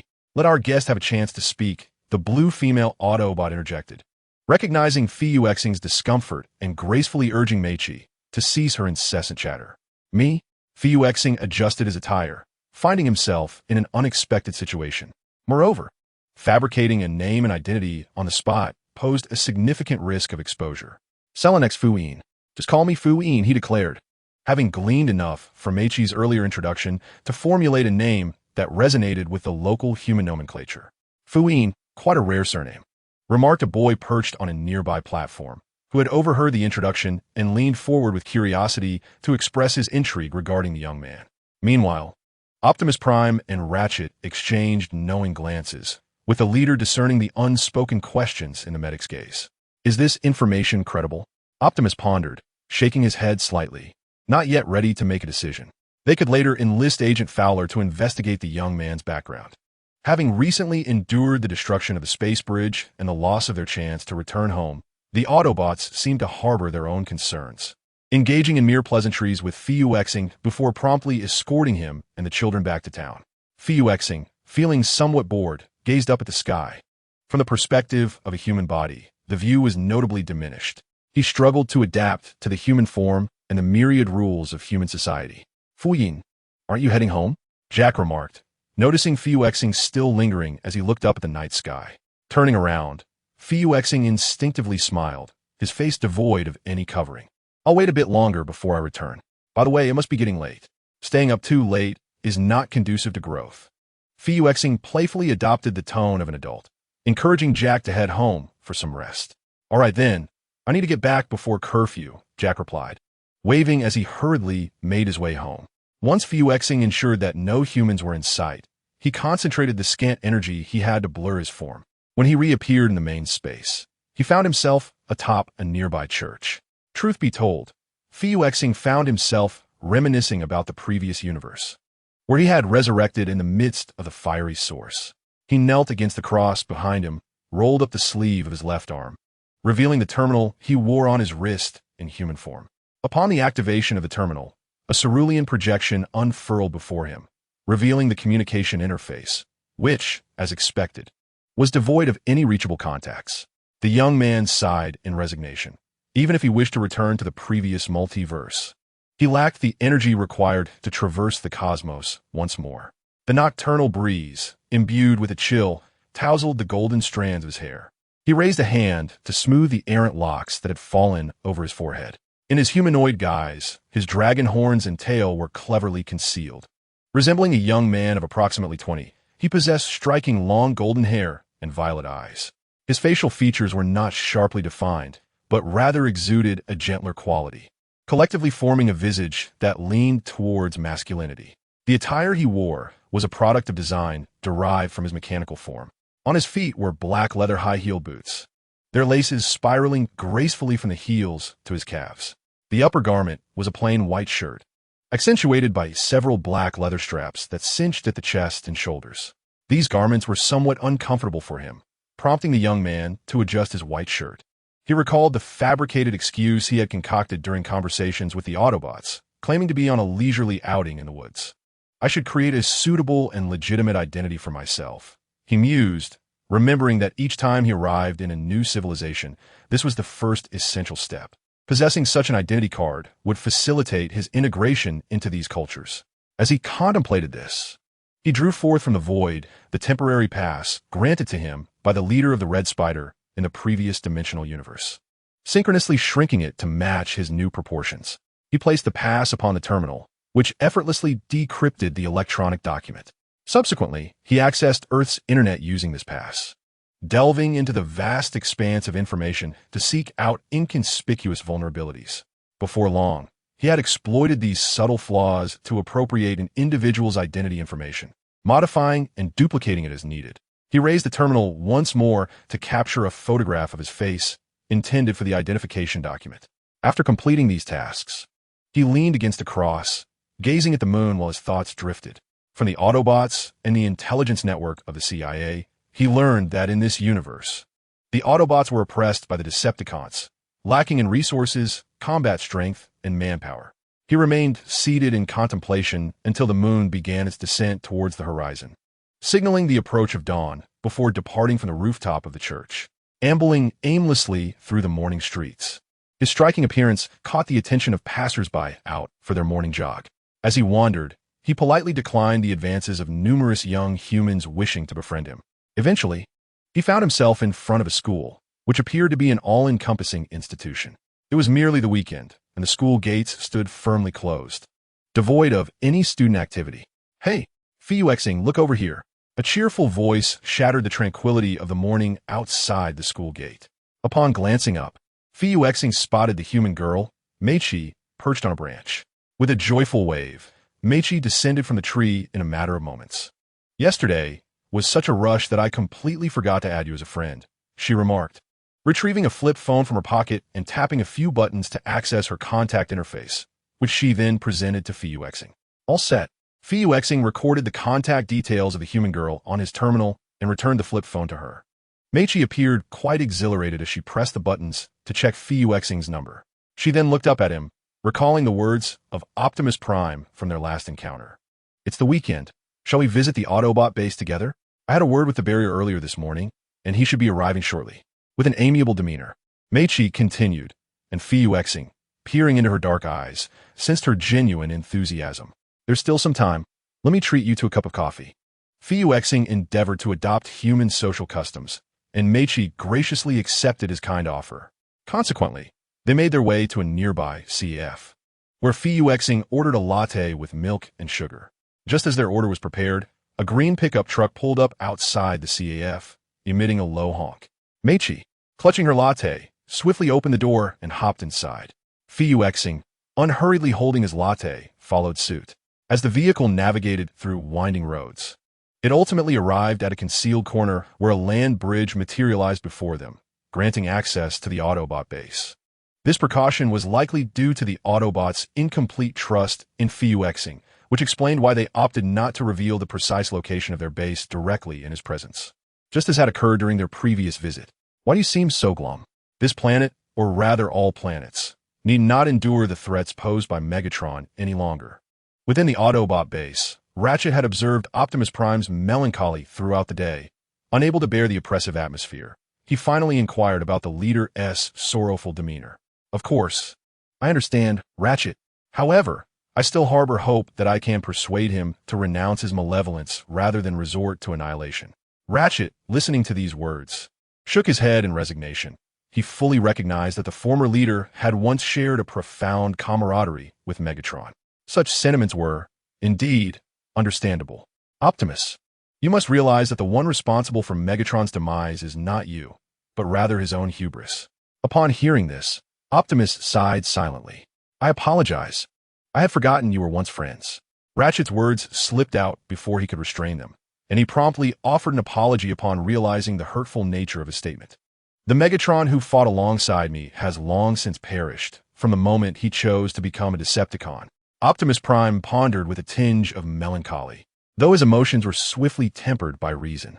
The Decepticons, despite their current state of disarray, were not without leadership. A leader's considerations are invariably comprehensive. The Decepticons had merely lost Megatron, yet many others like him, brimming with ambition and menace, remained. Starscream, the second in command, had been by Megatron's side for nearly several millennia. Though he was not Megatron, Starscream was far more cunning. At that moment, a thunderous explosion resonated nearby, followed by a tremor.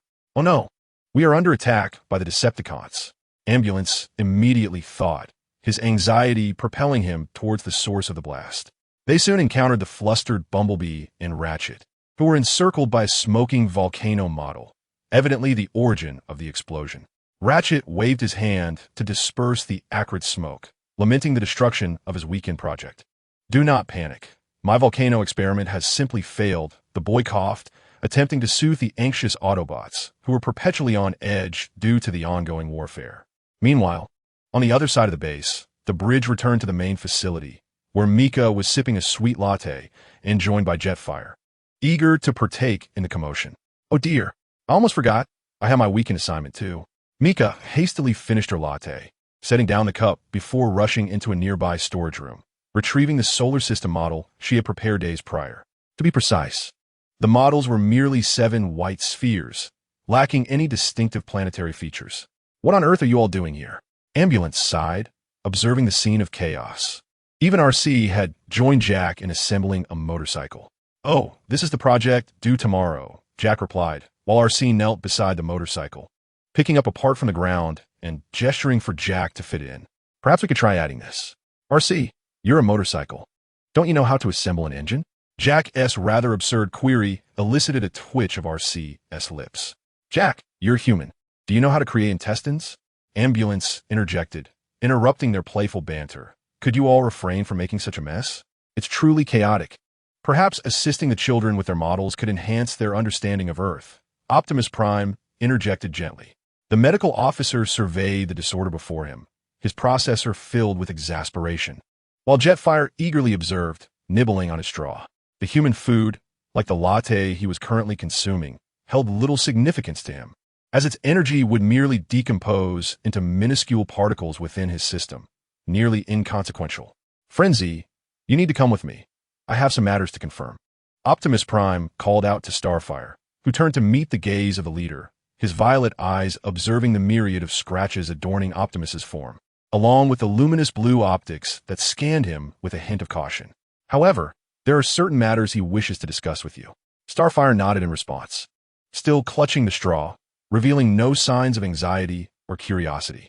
Optimus redirected his focus to the control panel, deftly manipulating the keyboard to initiate a video communication with Agent Fuller. After a few rings, the agent answered, his dark visage materializing on the screen. Starfire found himself intrigued by what the human might convey. Optimus, I have verified the identity of the human you retrieved from the nearby forest yesterday.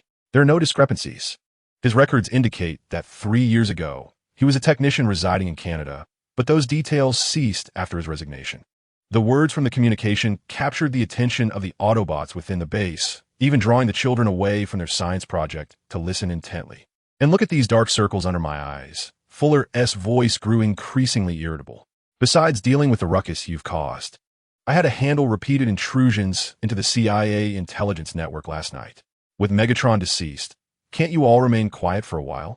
I sincerely apologize for the disturbances we have caused you, Fuller. However, I assure you that the Autobots will conduct themselves with greater discretion in the future, minimizing any inconvenience to you. Optimus's words resonated melodically in the agent's ears, prompting Fuller to nod in silence. The young man you brought back is named Sealneckvine. You might need to explain some rules to him, even though he is of age. Fuller yawned wearily before terminating the communication. Is that all?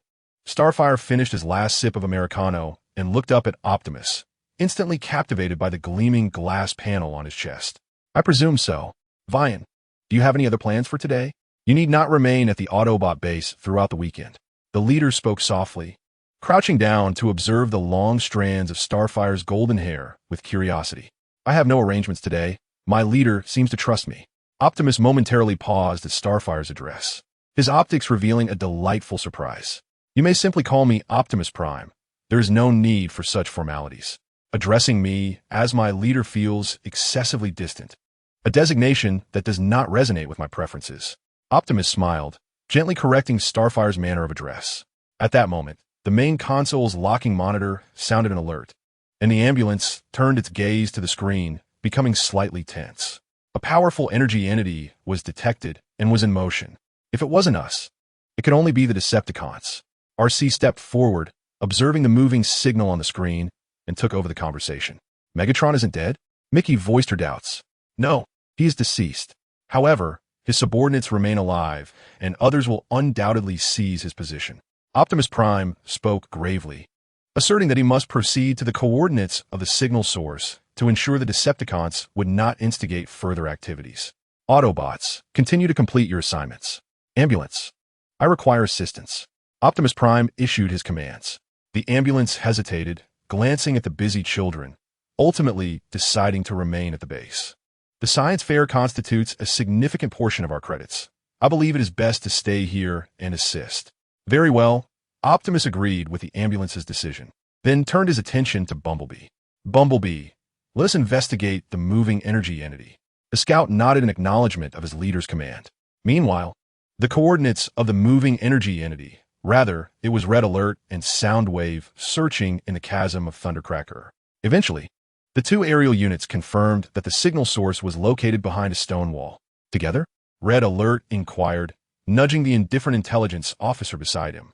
Soundwave slightly inclined his head in affirmation. Raising his arm, Red Alert activated his weapon, launching a missile from the arm of his flying companion, which struck the stone wall, creating a sizable hole that revealed a dark, dormant chamber beneath. Red Alert and Soundwave, working in unison, pried the dormant chamber from the stone wall.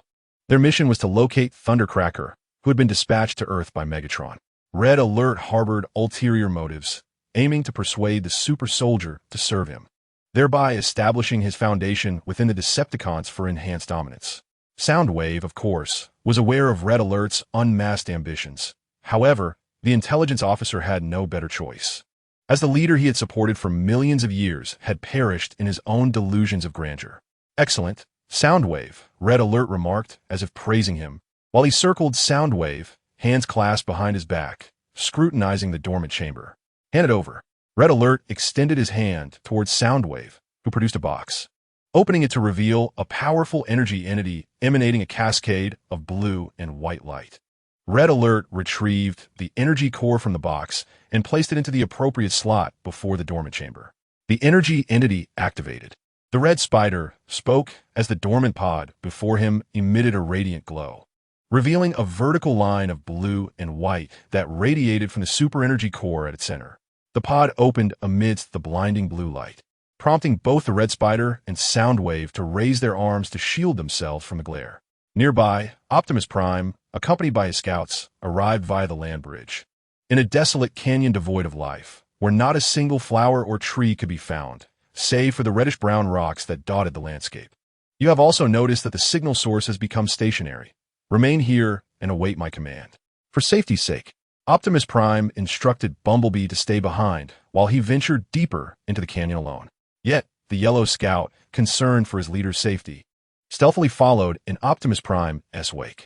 Awaken, warrior, and serve your new master, Lord Red Spider, the Red Spider proclaimed as the pod's door opened, uttering somewhat melodramatic lines, while Soundwave stood silently beside him, perhaps mocking the Red Spider's theatrics with a bemused expression. As Thunderclash awakened, he seized the opportunity to explore the base under the pretense of a solo visit, secretly utilizing his cloaking and teleportation abilities to reach the vicinity of the moving energy source coordinates displayed in the control room. The small reserve of spatial energy within him was sufficient to allow movement in any corner of Earth.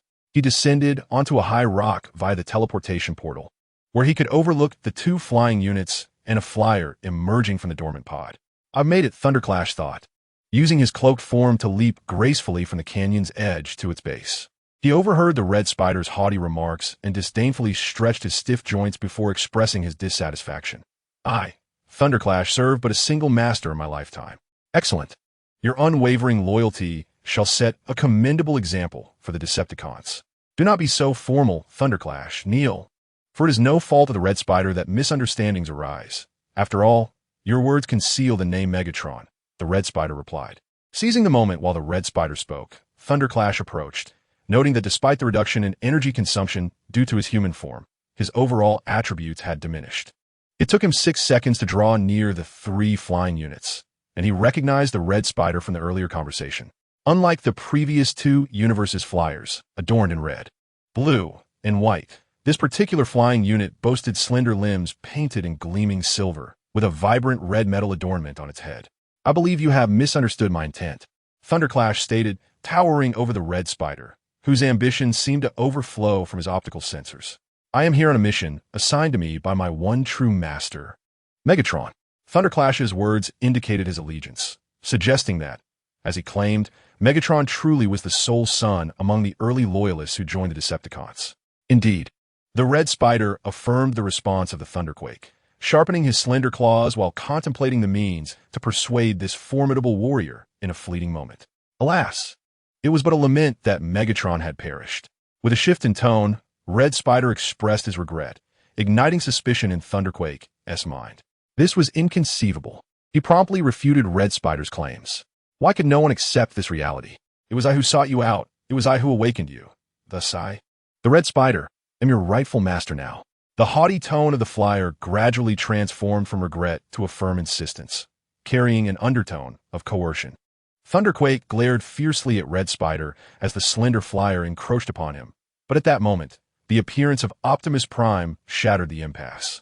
When the shared adversary of the Decepticons emerged, their internal discord momentarily ceased, and so it was now. Thunderquake unceremoniously shoved Red Spider aside. The silver-white flyer scanned his surroundings, only to realize that the cautious intelligence officer had already made his escape. It has been long since I last saw you since the battle with Ticknell. Megatron commanded me to eliminate you, Optimus Prime stated as he approached Thunderquake, fully aware that the aerial unit before him was an exceptional warrior, imbued with loyalty and formidable strength. Thus, the leader contemplated persuading Thunderquake to join the Autobots or to abandon the Decepticons. Yet, despite his words, I'm still bound to execute my Master-S orders. Do you believe this war is still worth fighting?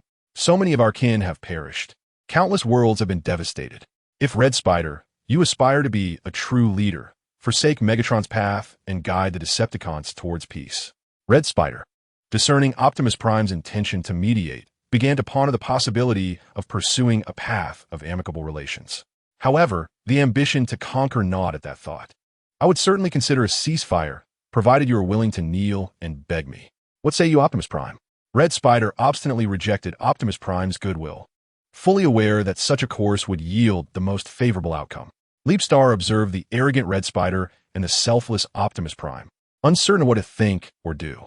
Yet, from the earlier exchange, Leapstar discerned that Red Spider was in search of warriors to solidify his rule. Perhaps I should put myself forward?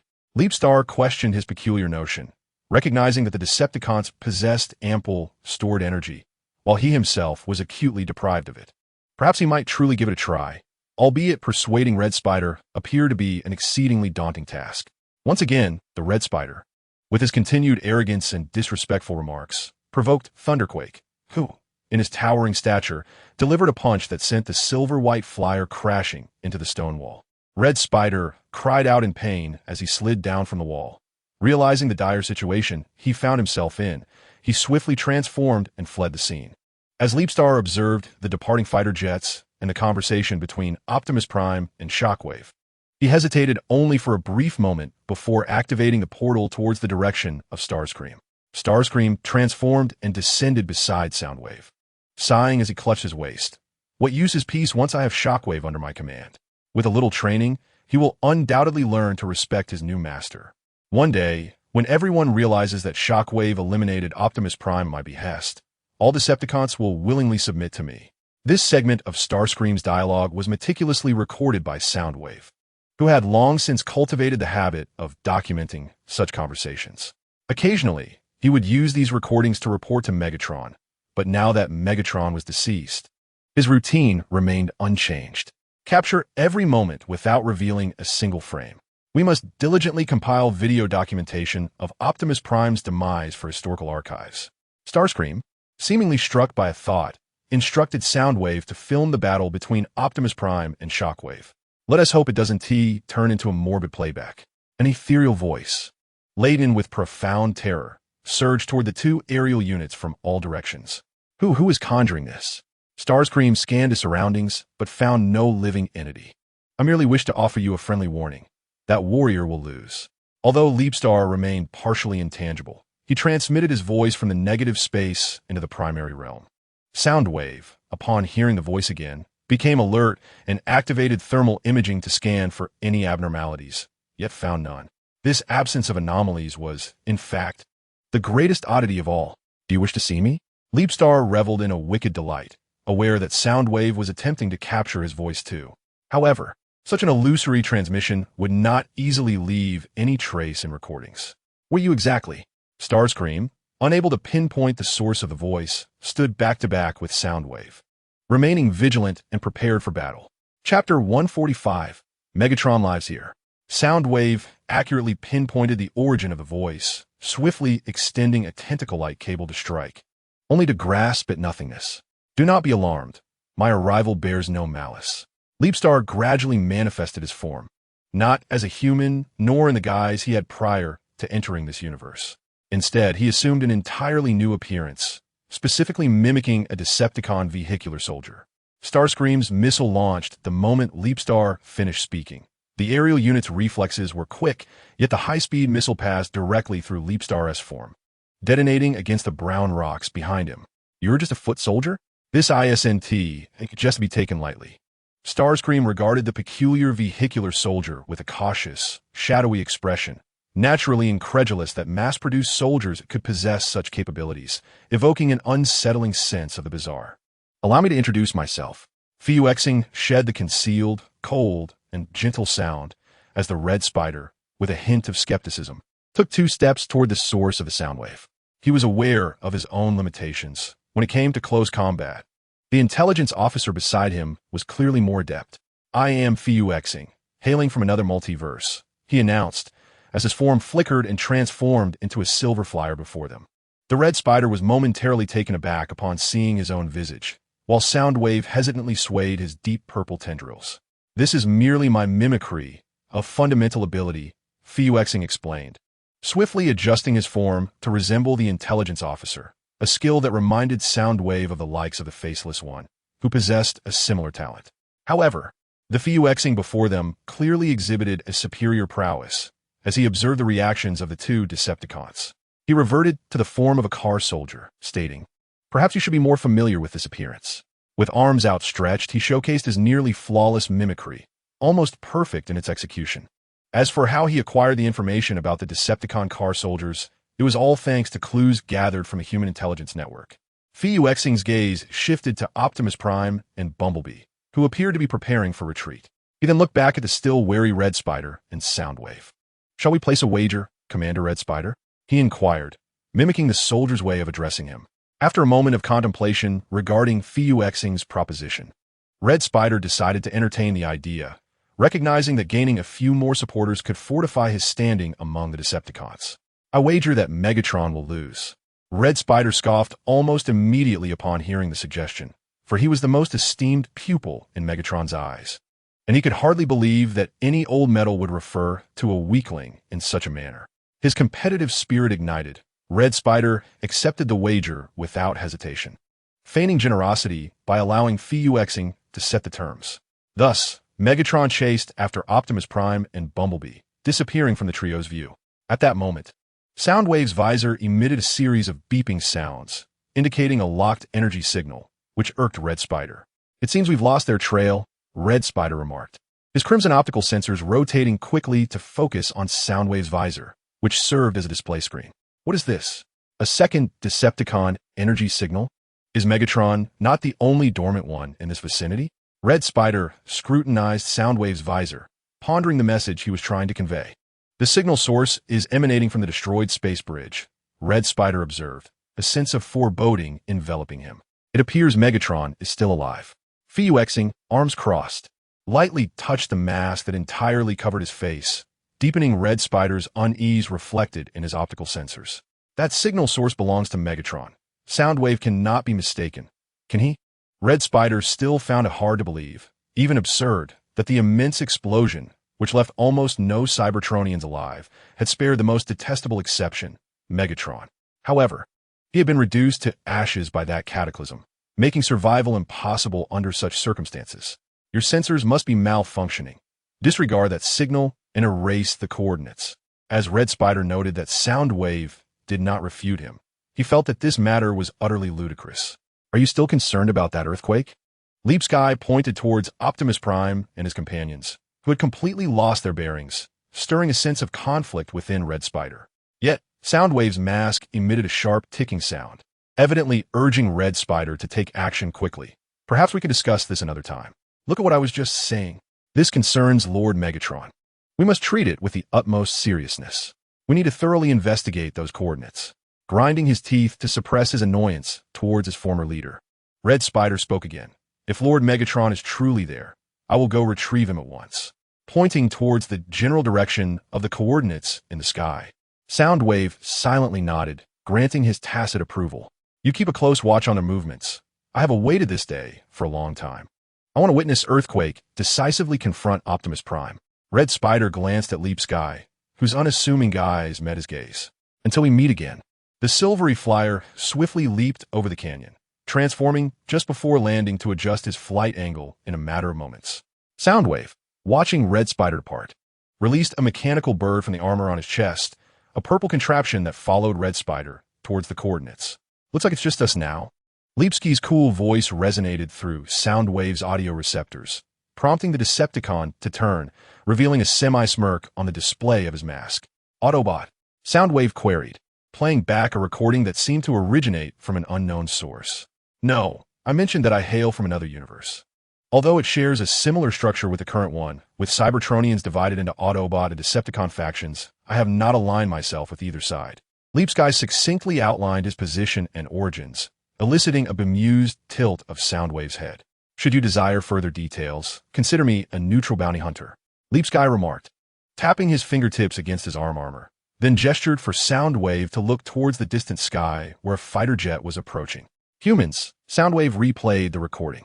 Chapter 146. Extreme Rescue, calling the command center. We have intercepted a transmission signal from the orbital path around Earth. It originates from unidentified technology, and we are en route to investigate. Fuller, listening to the communication channel, press the call button to respond. Reject that. Agent Fuller is currently in charge of monitoring. Delete this report, then provide me with the coordinates. I will handle it. Dressed in a formal suit, Fuller deftly piloted the aircraft over the canyon, likely suspecting that the signals, or rather the frequencies emitted by unknown technology, originated from the Cybertronians.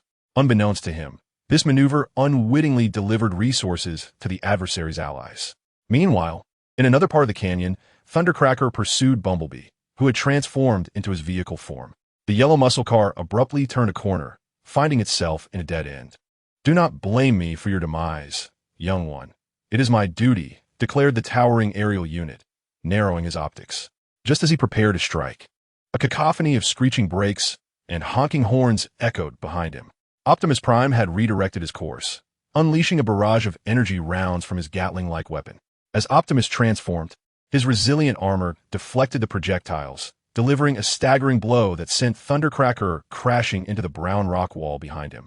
Astute strategy, Bumblebee, Optimus praised the scout. While Thundercracker found himself embedded in the wall from the impact, the aerial combatant clumsily descended to the ground amidst the falling debris, feigning unconsciousness by closing his optics. Just as Optimus approached, Thundercracker's crimson optics snapped open, swatting away the leader's hand that sought to assist him. Thundercracker, stay down, Optimus commanded before swiftly delivering a punch that sent the aerial unit sprawling back to the ground. In those fleeting moments, Agent Fuller, piloting the aircraft, had arrived at their location, providing timely support for the beleaguered Thundercracker. With a sly grin, Thundercracker rose, his crimson optics rapidly scanning the aircraft specifications. Fuller, retreat. Optimus reacted quickly, pressing his audio receiver to intercept communications with the human, hoping to halt the agent's approach, but it was too late.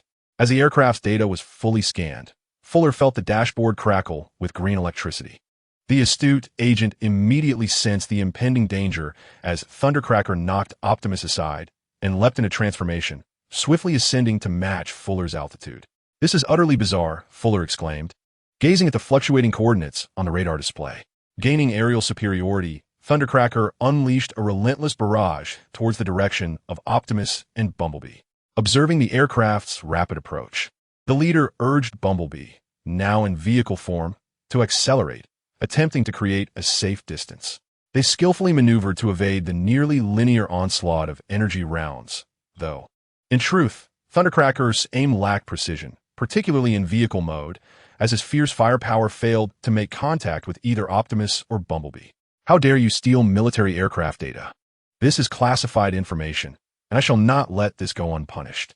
As the agent Fuller contemplated the audacity of stealing his son, a surge of anger welled up within him, causing him to momentarily disregard Optimus Prime's counsel relayed through the communication channel, urging him to retreat. Meanwhile, Thundercracker, keenly aware of the pursuing presence, reduced his flight speed and maneuvered to position himself behind Fuller, revealing a payload of tracking missiles from his open bay. The missiles, trailing white smoke, surged toward the human-piloted aircraft, heat-seeking projectiles. Gazing at the 6 ominous red dots approaching on the radar, a few beads of cold sweat trickled down Fuller's brow. He took several deep breaths to quell the rising tension within him.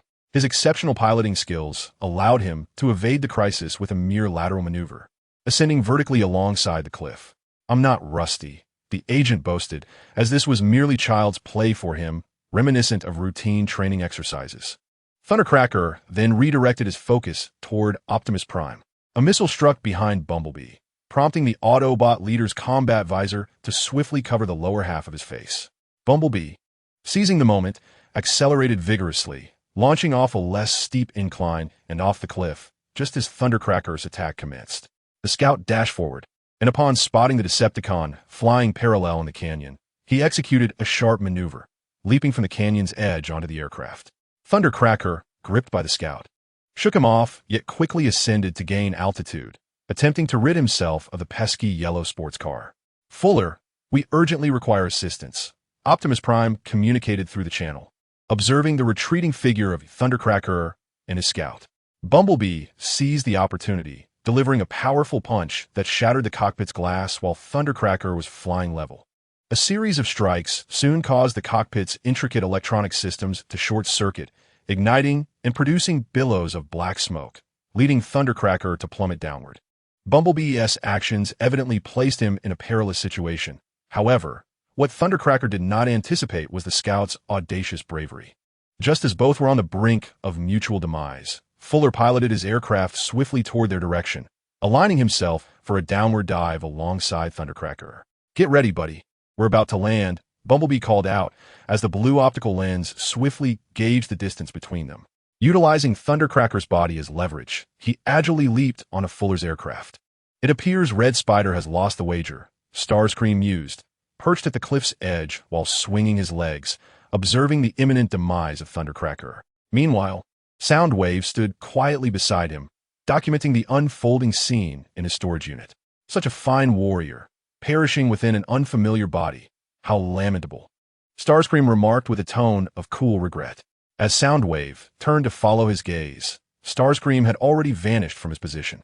Starscream, phasing his form, nimbly leaped to the location where Thundercracker was about to crash, exiting from his abdominal space.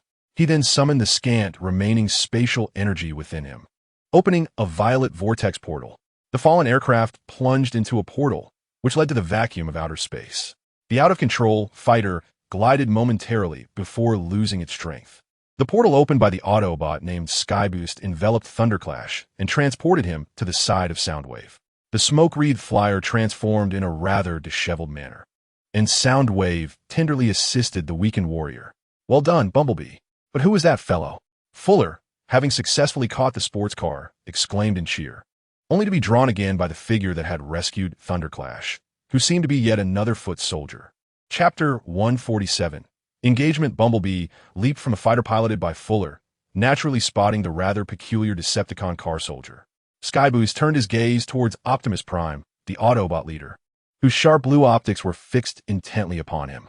"Optimus, I greet you," Skyboost declared, manifesting a sharp energy blade from energy particles, even going so far as to change the originally golden blade to a purple hue that mirrored his current form. With a chilling voice, he launched himself into attack.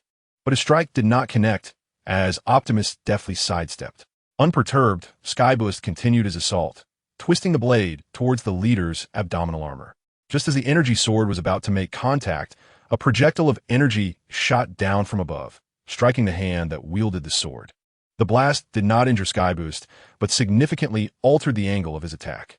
Seizing this opportunity, Optimus raised his knee and delivered a powerful kick to Skyboost's abdomen, causing him to stagger back. Had his form still possessed a tail at that moment, Optimus would surely have found himself entangled and toppled. Skyboost utilized his retreat to increase the distance between himself and Optimus, glancing toward the source of the energy blast, Bumblebee, the bright yellow scout. The latter appeared particularly concerned for his leader as he hurriedly leaped down from the cliff's edge, eager to assist in repelling this adversary. Skyboost cast a glance at Soundwave, who remained impassively observing their struggle, his expression inscrutable.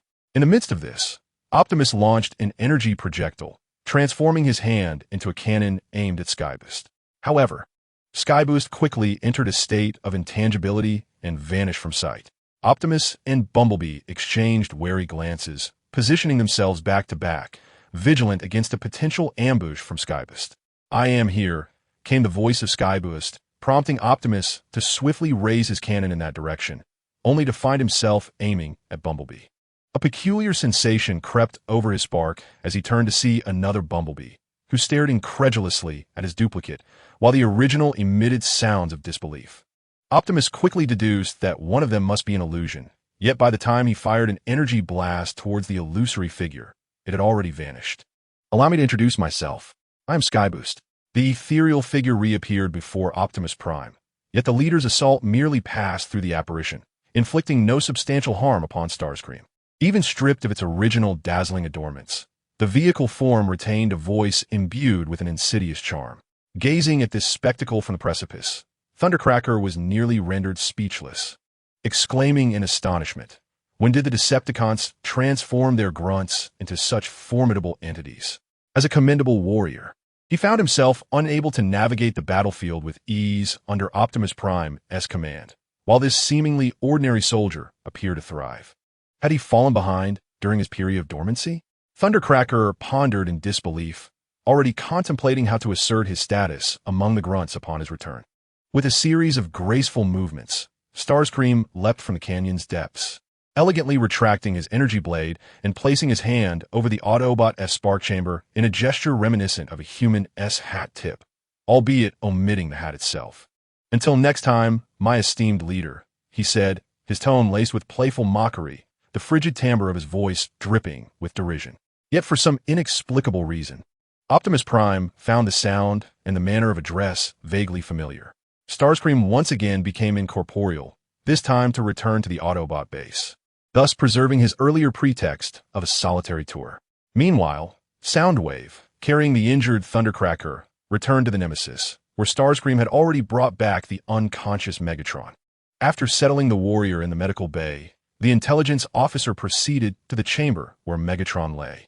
There he beheld the leader, a gaping wound in his chest and his spark nearly extinguished, placed upon the operating table, surrounded by numerous tubes sustaining his precarious life signs.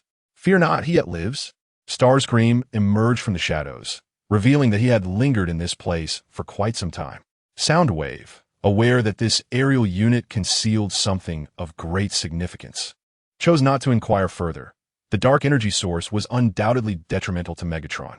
As for Starscream's possession, the intelligence officer felt a modicum of reassurance from a different angle. "It appears I've lost my wager. Thundercracker is grievously injured." Starscream's voice, slightly hoarse, unfolded slowly. He regarded Soundwave, whose visor remained darkened. "It seems that fellow did not follow us," he remarked, leaning against the metallic wall, his silver wings folding slightly. Soundwave withdrew his gaze from the substantial wound on Megatron's chest and extended his tentacle-like cables. Starscream, leaning against the cold metal wall, unfurled his wings, squinting through his crimson optical lenses as he discerned Soundwave's intentions. Soundwave gradually approached the silver-winged flyer, his tendrils coiling around Starscream's leg armor, the icy sensation brushing against the exterior plating, inciting a wave of discomfort. The sound waves gently lifted the slender fingertips, which delicately pinched the jaw of the red spider, meticulously tracing upwards until they reached the corner of his lips. The silver-white aircraft, displaying a hint of impatience, swatted away the hand of the intelligence officer before the red spider cautiously distanced himself from Soundwave.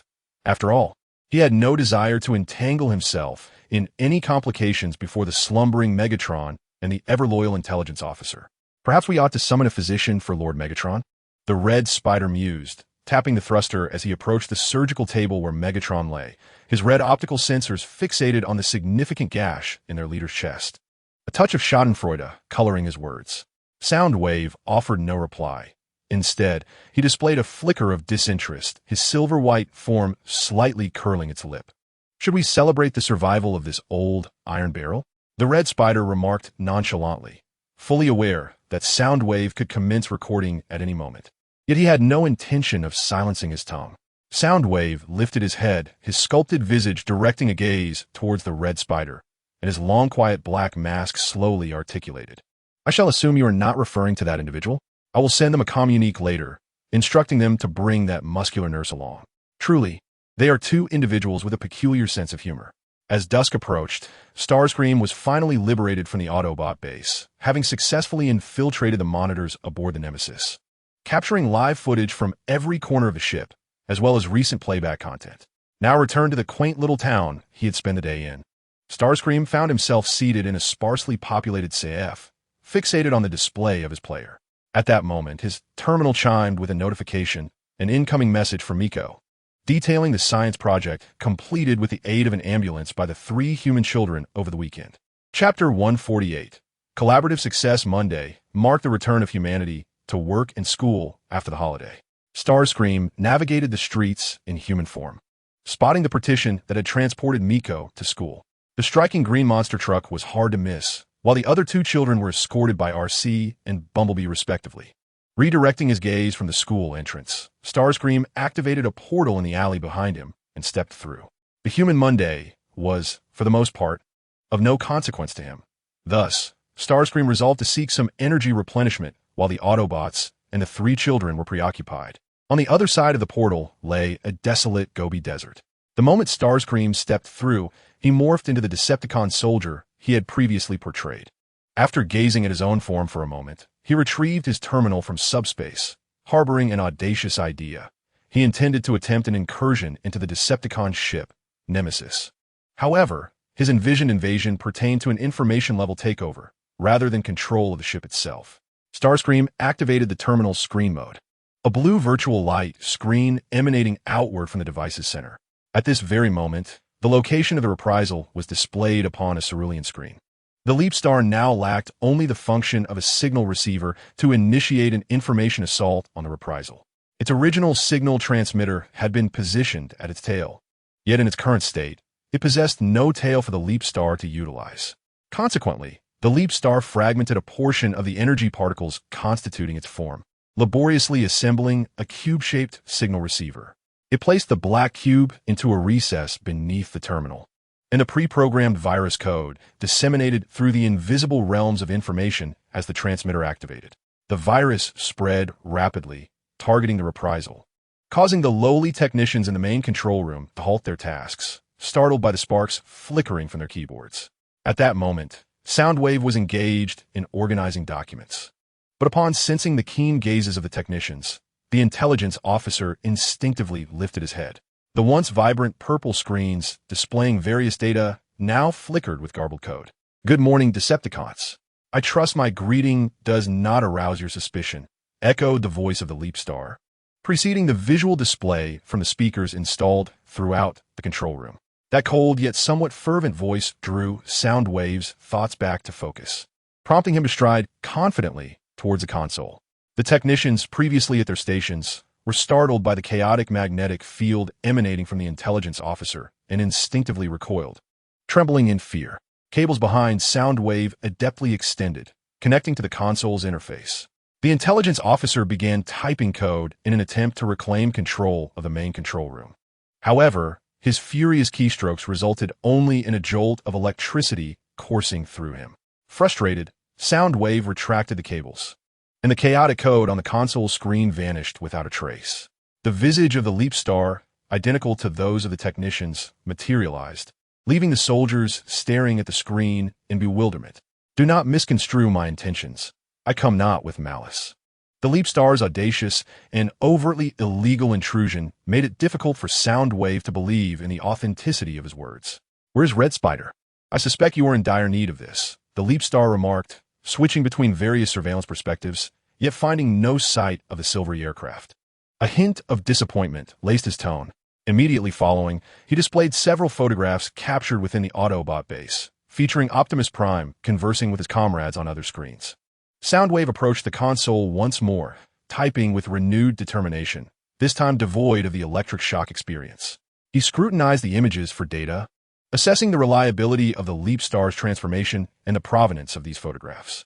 As for whether to trace back the Leap Star's location, Soundwave inscribed a line of covert code, Just as he was poised to hit enter, a sudden crackle of electricity compelled him to retreat several steps from the console. The expression beneath the intelligence officer's mask darkened to its utmost, akin to a sky laden with storm clouds, poised to unleash a torrential downpour. Red Spider, someone is calling for you. Report to the main control room. The intelligence officer sent a message to the elusive flying unit during his communication with Red Spider. I have an idea for a deal with you. Perhaps exchanging these photographs along with the information I have gathered about the Autobots for energy. Soundwave, upon hearing such straightforward terms, nodded slightly in a peculiar manner. It is well known that their energy reserves are exceptionally abundant. However, it puzzled him that they would resort to trading valuable Autobot intelligence for energy when they had the means to employ high-energy teleportation technology like that of Starleap. After a few minutes of stalemate, Red Spider finally arrived at the command room, and the silver-white flyer bore traces around his optics resembling human dark circles. Clearly, this flyer had not enjoyed a restful night. What shall I say? Good morning. Red Spider stretched his wings behind him, suppressing a yawn as he exchanged pleasantries with Starleap. It appears you intend to trade Autobot intelligence for our energy. Red Spider shook off his fatigue, and a calculating glint returned to his crimson optics. I believe this will not be an unfavorable transaction, Commander Red Spider. Starleap mimicked the tone of the grunts, lauding Red Spider. The silver-white flyer clearly relished the flattery, while the grunts beside him shifted their gaze between the large screen displaying Starleap and the obviously pleased commander. Then, come to me. I believe we need to discuss this in person.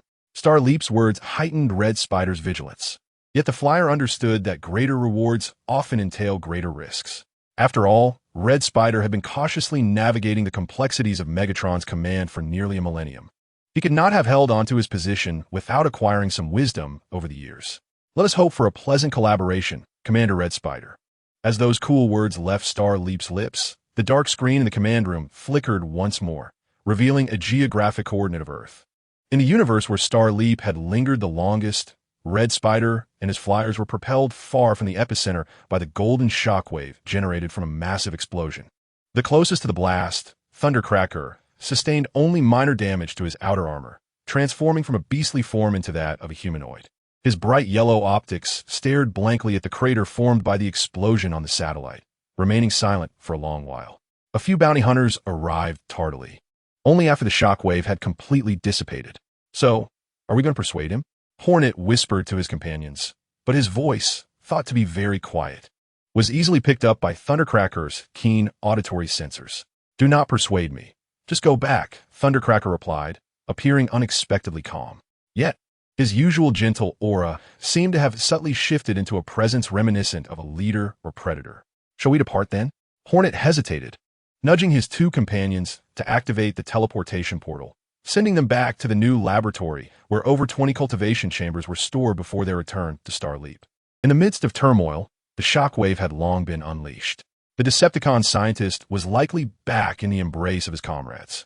Ini Nexi silently observed the incubation chambers, uncertain of his genuine desire to revitalize his kin.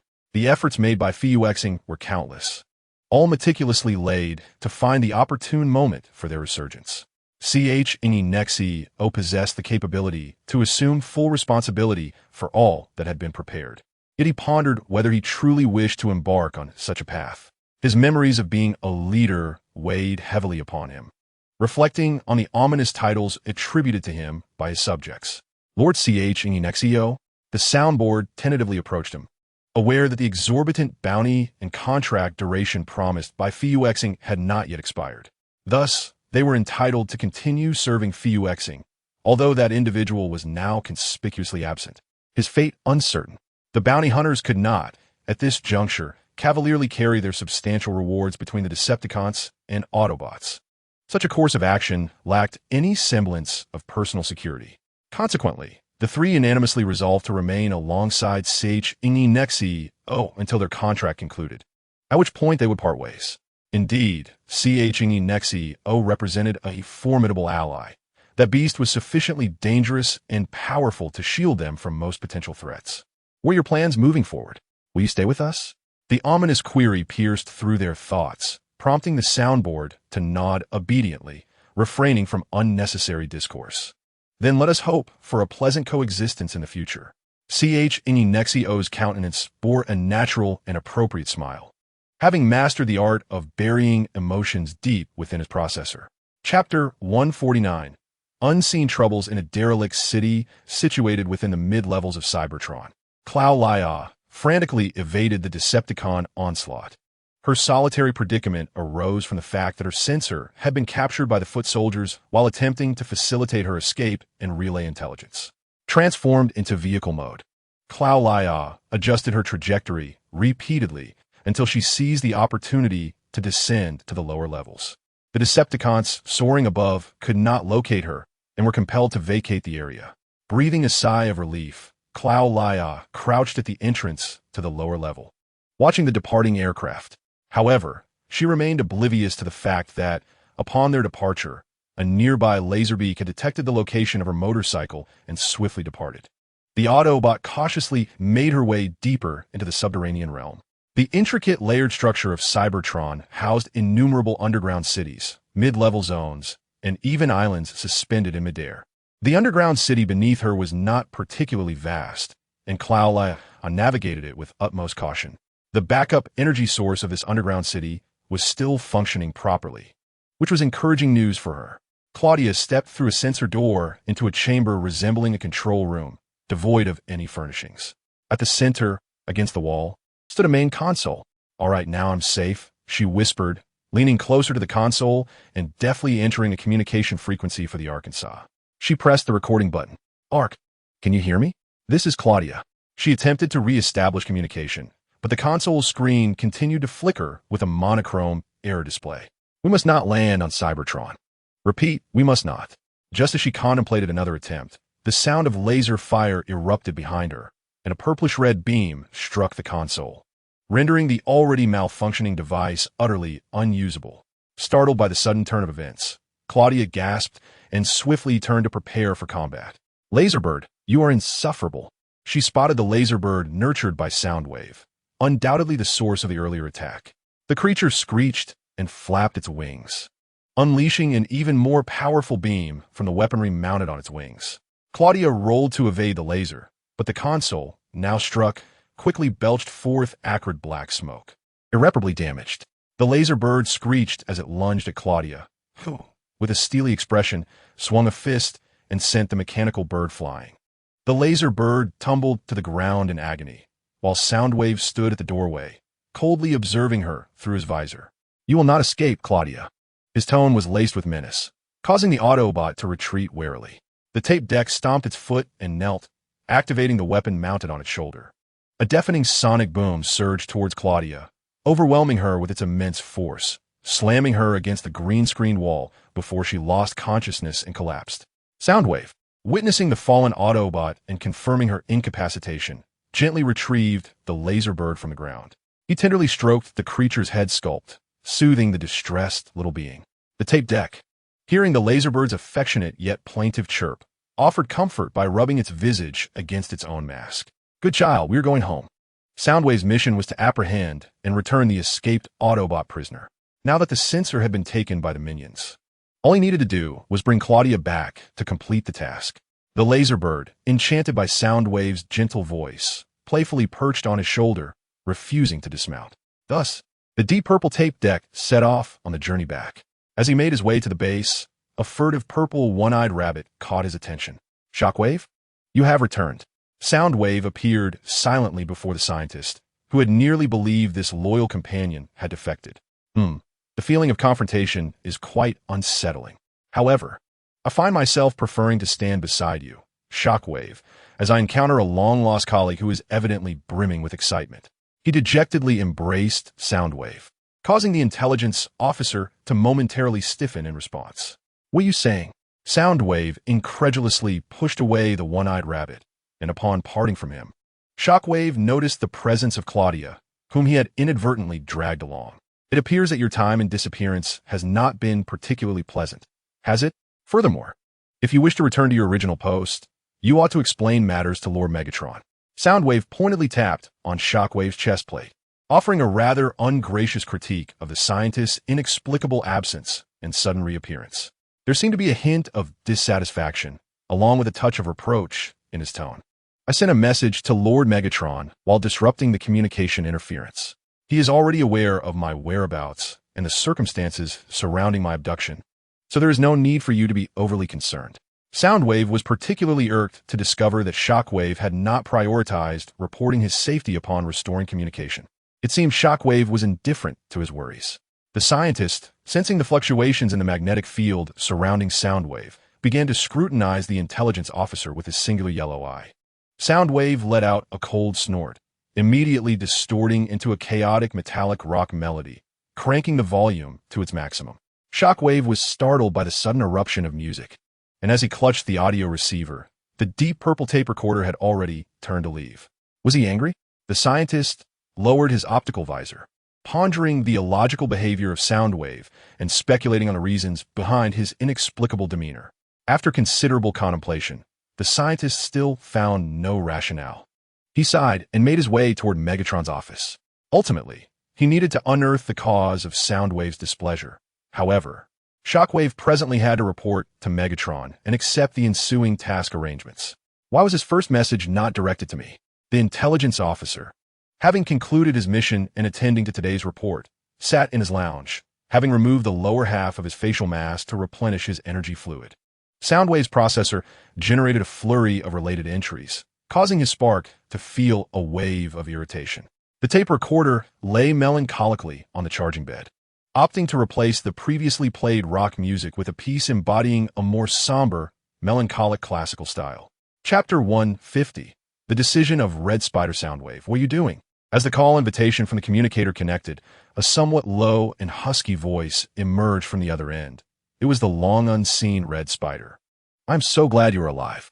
The intelligence officer spoke with a voice devoid of fluctuation, recalling Red Spider's widespread urgent distress signal across the universe, and found himself curious about how Red Spider had led his flyers to escape from the clutches of the five-faced monster.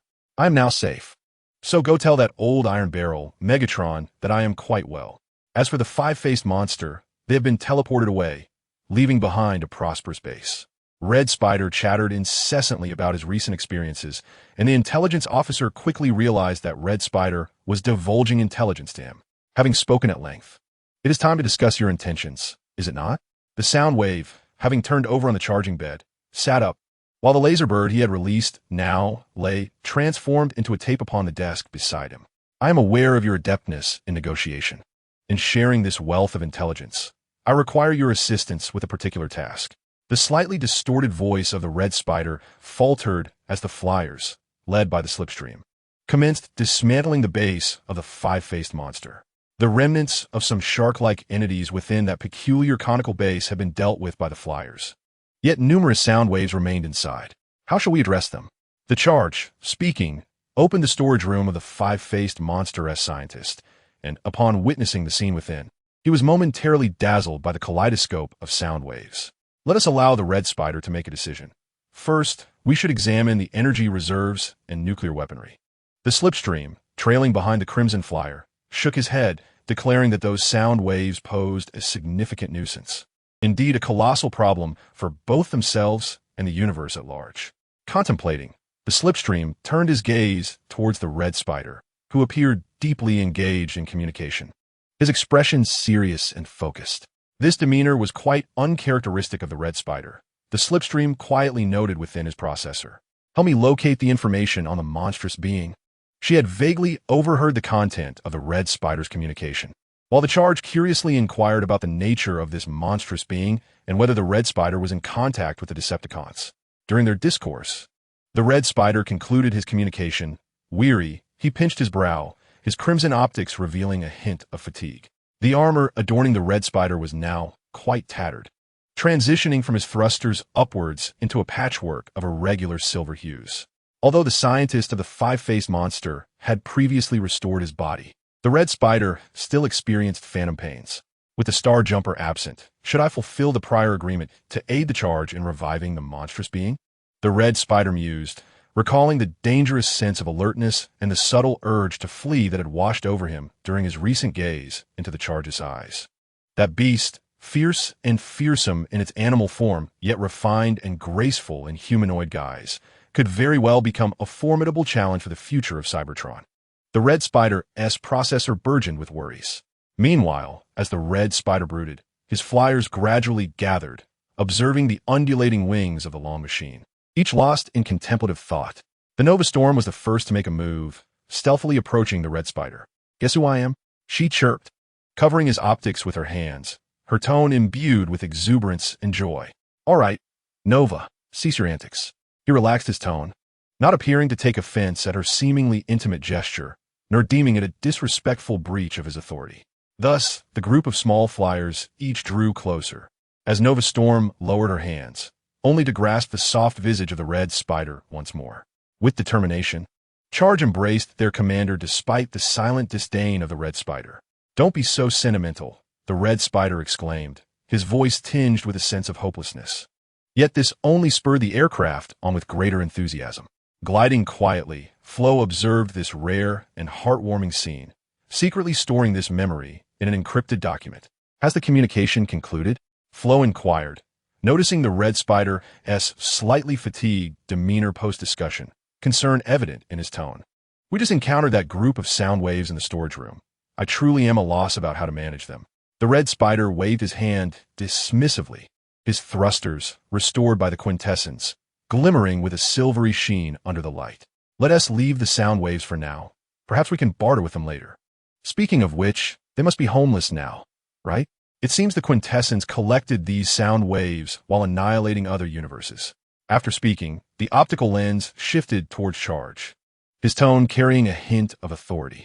"Go assess the remaining energy reserves and weaponry in the base. I require a detailed report." "Understood." Charge promptly turned and dashed towards the storage room, his fiery silhouette flashing through the metallic corridor. The Red Spider continued to process the conversation with the sound waves, contemplating the beast known as Skyward. Its spark signal had been unusually concealed during their recent negotiation, yet bore an undercurrent of hostility. Perhaps, he mused, the menacing threat was more intricate than we had anticipated. "Are we truly going to engage with those beasts?" the anxious Nova Storm asked, gripping Flo's hand beside him. The Red Spider, overhearing the question, nodded affirmatively. "I promised a partner I would assist in reviving the species of the giant menace." Flo, absorbing these words, began contemplating their collaborative approach with the menacing entities. "Well, that is a task for later. The immediate priority is to heal your injuries and to reconnect with those we parted from, as well as to collaborate with the Autobots."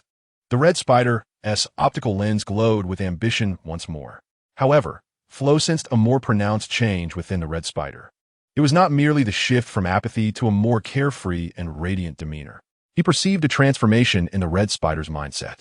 It seemed he had come to grasp the essence of ambition and how to pursue power with a more proactive disposition. Was it possible that the Red Spider had begun to embody the qualities of a competent leader? Flo, incredulous, deleted this notion that had sprung forth from his processor. The Red Spider could never be associated with such virtuous ideals. Meanwhile, the Red Spider, engrossed in the communication system, was entirely oblivious to the tempest of thoughts brewing behind him in Flo's mind. Chapter 151.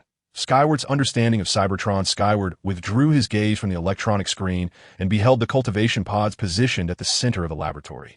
Beneath the translucent, pale blue crystal covers, the giant menacing replicas had developed a considerable size, and their growth activities had become increasingly frequent over the past few days. A total of 26 clones lay within their respective incubation chambers. As one of them felt the gentle caress of a hand against the isolation shield, it slowly opened its dim optical lens, as if responding to the gaze upon it. Within its semi-transparent body, one could glimpse the fierce ember burning brightly in its chest, a testament to its vitality. The clone pressed its palm against the shield, and upon hearing a tender assessment, emitted a soft, vibrant sound, akin to a whimper of delight. Over the course of its nurturing, the clone's wings had begun to take shape, allowing it to express emotions through gentle vibrations. This was irrefutable evidence of the considerable intelligence possessed by these developing entities. Yet, this realization stirred a sense of concern within the observer. Should these formidable beings retain the feral savagery of a bygone era, their heightened intellect could render them exceedingly perilous adversaries. Just as the observer concluded his routine documentation of the incubation status, a soft knock resonated against the laboratory door. "Enter," he commanded. The beast, its bright yellow optical lens swirling, masked its countenance, and upon receiving permission, the automatic doors of the laboratory slid open, allowing the cold air from outside to drift in with the arrival of a black tape recorder. The tape recorder regarded the expressionless mask of the observer, somewhat bemused by the seamless transition between the beast's two distinct personas. "Is there something you wish to discuss?" the observer inquired, his yellow optical lens blinking with curiosity. "Before departing for the Star Leap, you mentioned granting access to the magical orb to retrieve all contemporary knowledge." The beast, upon hearing his calm statement, nodded thoughtfully. "Are you now aware of the whereabouts of the magical orb?" The tape recorder, affirming the inquiry with a nod, replied, "Indeed, we have brought it with us." With a graceful clap of its hands, the tape recorder summoned two companions, each lifting one side of the artifact composed of numerous translucent yellow, diamond-shaped segments. As they entered, the already confined space of the laboratory seemed to shrink further. The observer stepped back to create some room, allowing them to place the magical orb down. "Please allow me a moment to adjust the orb settings," the observer said. He was momentarily taken aback by the respectful address from the tape recorder, struggling to acclimate to the shift in his identity, but eventually nodded in acknowledgement. The tape recorder bowed deeply, then stepped into the magical orb. The beast conjure screen, and although he had never previously interacted with such artifacts, he was adept at retrieving simple information. The data recorded within the orb had been uninterrupted since its inception, serving, in many ways, as a monitor for Cybertron and indeed the entire universe, cataloging all information within a certain range. The soundboard struck the virtual keyboard, retrieving historical information dating back to the Golden Age, alongside modern scientific knowledge and the data of Cybertron's universal language, as well as the lingua franca of the entire universe. The vast resources were swiftly collected by him, and after 5 or 6 minutes, the tape machine ceased its rhythmic tapping. "Please, my lord," he said, making a gesture of invitation as he withdrew from the magical orb of power. The wary and dangerous gaze from Chong Yun-Shao instilled a sense of dread in the bounty hunter. Yet at that moment, the beast exhibited an unsettling calmness, almost too trusting of them. Under the watchful eyes of the 3 bounty hunters, Chong Yun-Shao entered the magical orb, activating the preset program of the artifact immediately upon his entrance. He was enveloped in a torrent of vast data streams and a brilliant golden light. The data transforming into a cascade of golden electricity that surged towards him with a roaring intensity. The process of the data stream entering the processor was not without its discomfort. Chong Yun-Shao stifled any cries of pain. In an instant, a myriad of images flashed through his mind. Scenes of the resplendent Golden Age, the clarion call of revolution, and the brutal depictions of warfare in the new era. Subsequently, the characters of Cybertron's universal language, which were previously incomprehensible to him, danced in his central processor as he was forcefully imbued with their meanings. Under the tremendous impact of the data flow, Chong Yun-Shao clenched his sharp teeth, the discomfort intensifying, and just as he was about to be forcibly disconnected due to the overwhelming data infusion, the stream abruptly halted. Chapter 152. The predator-prey relationship. As the golden electricity dissipated and the data transmission concluded, Chong Yun-Shao's visor was already coated with condensation. Before him lay a scene shrouded in darkness, interspersed with dizziness. He shook his head, finally dispelling the disorienting sensation. With his long, sharp fingers, he touched one of the control panels on the magical orb, terminating the data transmission program set by the soundboard. "Let us find a place to store this. I believe the data within has been thoroughly accessed, and for the most part, we won't be needing it anytime soon," Chong Yun-Shao remarked as he emerged from the golden magical orb. Although the artifact was beneficial, its formidable capabilities would inevitably attract unnecessary troubles. "Understood, my lord. We will ensure its proper handling shortly." The black tape machine responded with feigned reverence, to which Chong Yun-Shao felt neither disdain nor annoyance at its pretentious demeanor. "One of you stay behind to manage it, the other 2 follow me." Chong Yun-Shao issued the command with a commanding and composed tone. Thus, Nightingale departed with a magical orb, while the soundboard and the killer bee trailed behind Chong Yun-Shao to the exterior of the underground structure. The sky in the outer region had already brightened. Observing the position of the star, Chong Yun-Shao estimated the time to be around 10 to 11 o'clock in the morning of this area. He glanced at the built-in clock. confirming that the local time was precisely 10:30.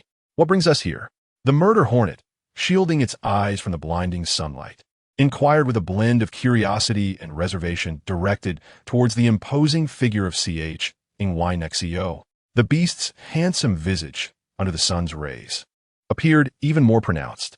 The rampant beast responded succinctly to the murder hornet's query, leaving the trio to stand under the intense sunlight, waiting in anticipation. As the scorching rays of Cybertron's sun pierced through the clouds and enveloped the bounty hunter, they felt an overwhelming heat, compelling them to amplify their cooling systems. Conversely, the searing sunlight was particularly comforting to Cybertronian. He harbored a disdain for the frigid temperatures of Cybertron devoid of sunlight. The extreme cold of night and the harshness of various polar environments significantly hampered his agility, illustrating their struggle to acclimatize to the new surroundings. Fortunately, this discomfort did not jeopardize their survival, as Cybertronian pondered with arms crossed, squinting through his orange-yellow optics.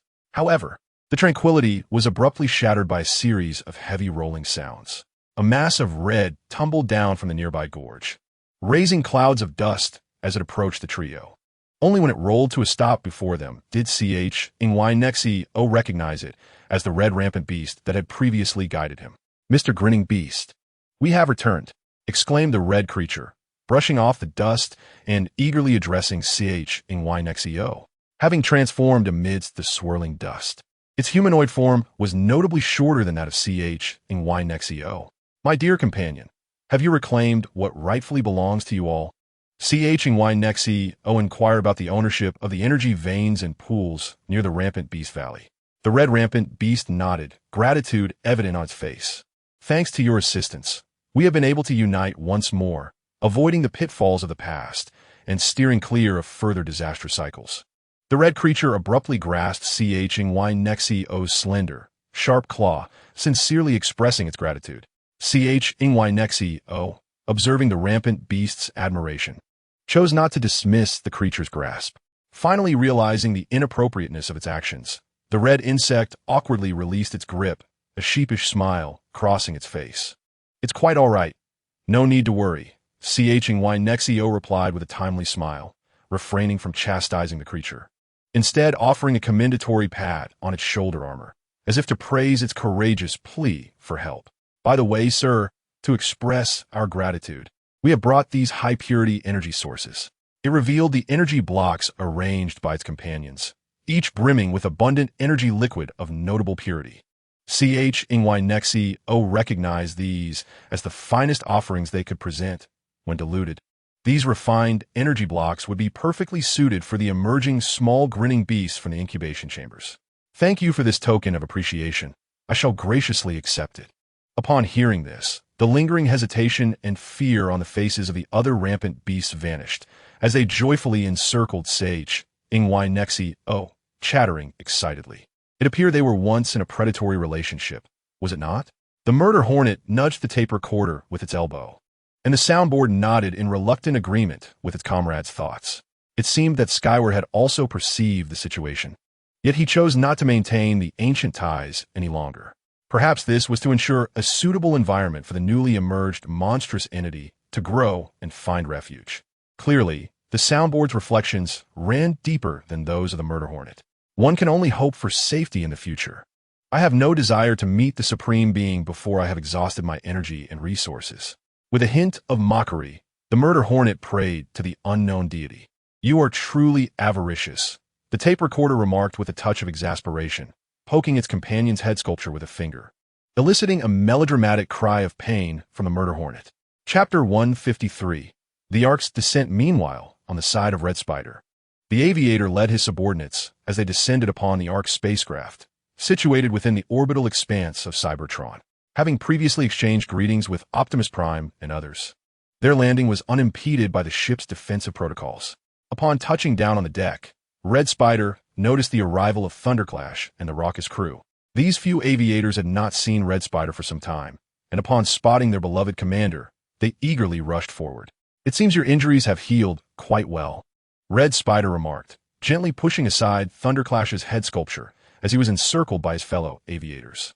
Yet his optical sensors remained fixed on the figure standing beside Optimus Prime, locking gazes with Jetfire, whose fervent stare was unmistakable. All right, calm down, Red Spider soothed his aviators as he made his way toward the Autobots. Optimus, if memory serves. This is not our first collaboration. Optimus Prime responded to the aviator's greeting, shaking hands, finding it somewhat astonishing to partner with Red Spider. The Autobots mostly regarded Red Spider and his aviators with skepticism and caution, for the reputation of Red Spider as cunning, treacherous, and full of guile was not earned lightly. Our comrades, Claudia and Perceptor, have been captured by Megatron and his forces. We intend to use this ship as bait to divert attention while we rescue them. Optimus Prime succinctly conveyed the Autobots' current predicament and general plans to Red Spider, who appeared curious about the aviator's subsequent intentions. Understood. I will do my utmost to delay them while you proceed with the rescue, Red Spider stated, uttering words that were almost beyond belief in a surprisingly amicable manner. Do not regard me with such incredulous eyes, he said, awkwardly adjusting the silver wings at his back. Feeling the weight of the Autobots' transformed perception of him, as their view shifted dramatically with his newfound friendliness, which made him uncomfortable. Ahem. Optimus Prime cleared his throat, feigning seriousness to break the Autobots' inexplicable gaze upon the aviator before them. All right, Autobots, let us move into action. The leader swiftly issued commands, redirecting the attention of his subordinates.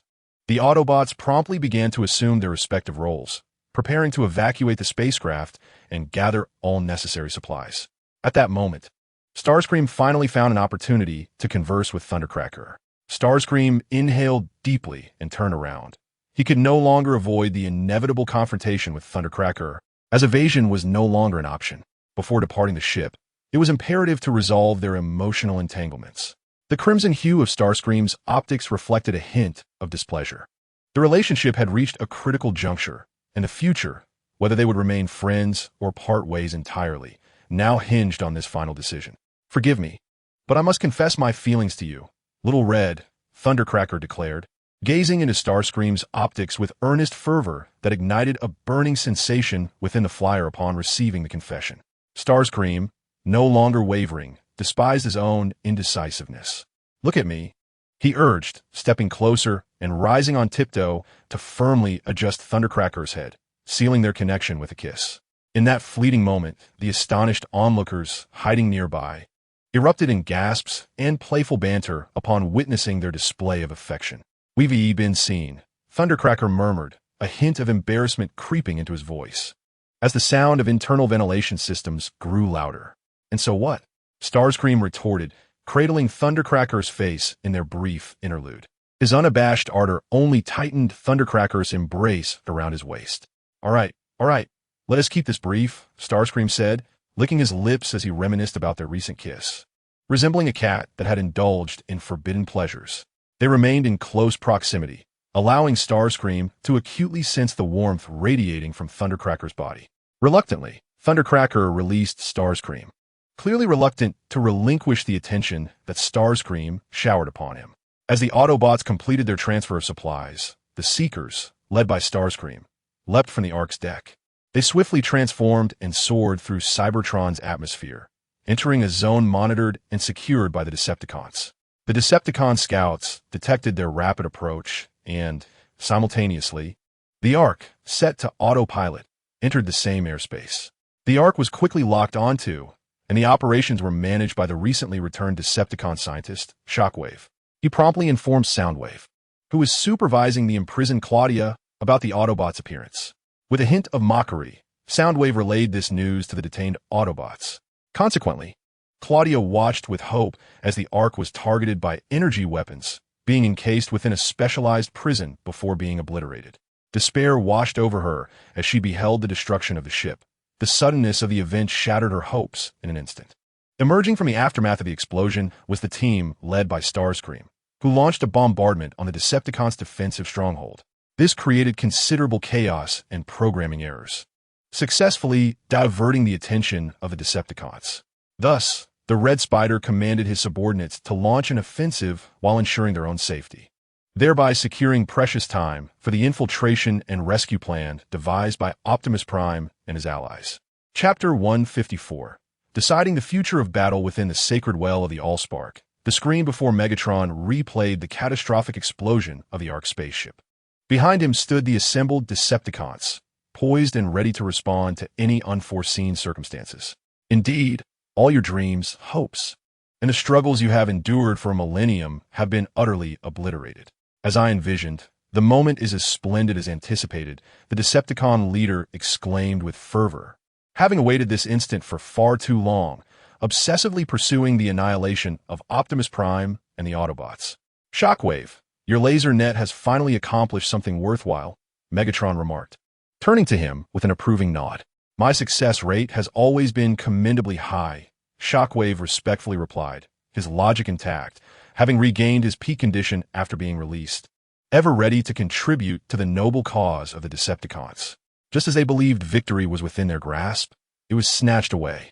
This was the fate that awaited Optimus Prime and his companions. Megatron raised his arms to deliver his speech, stepping forward toward the Allspark altar, ascending its tiers until he stood beneath the enchanted sphere, quietly placed there by the bounty hunters. Shockwave was well aware of how the enchanted sphere had returned to its rightful position, yet he refrained from disclosing this information to Megatron. This contradictory silence stemmed from his careful deliberation rather than an expression of disloyalty. Observing Megatron's retreating figure, Shockwave withdrew his thoughts and joined the surrounding Decepticons.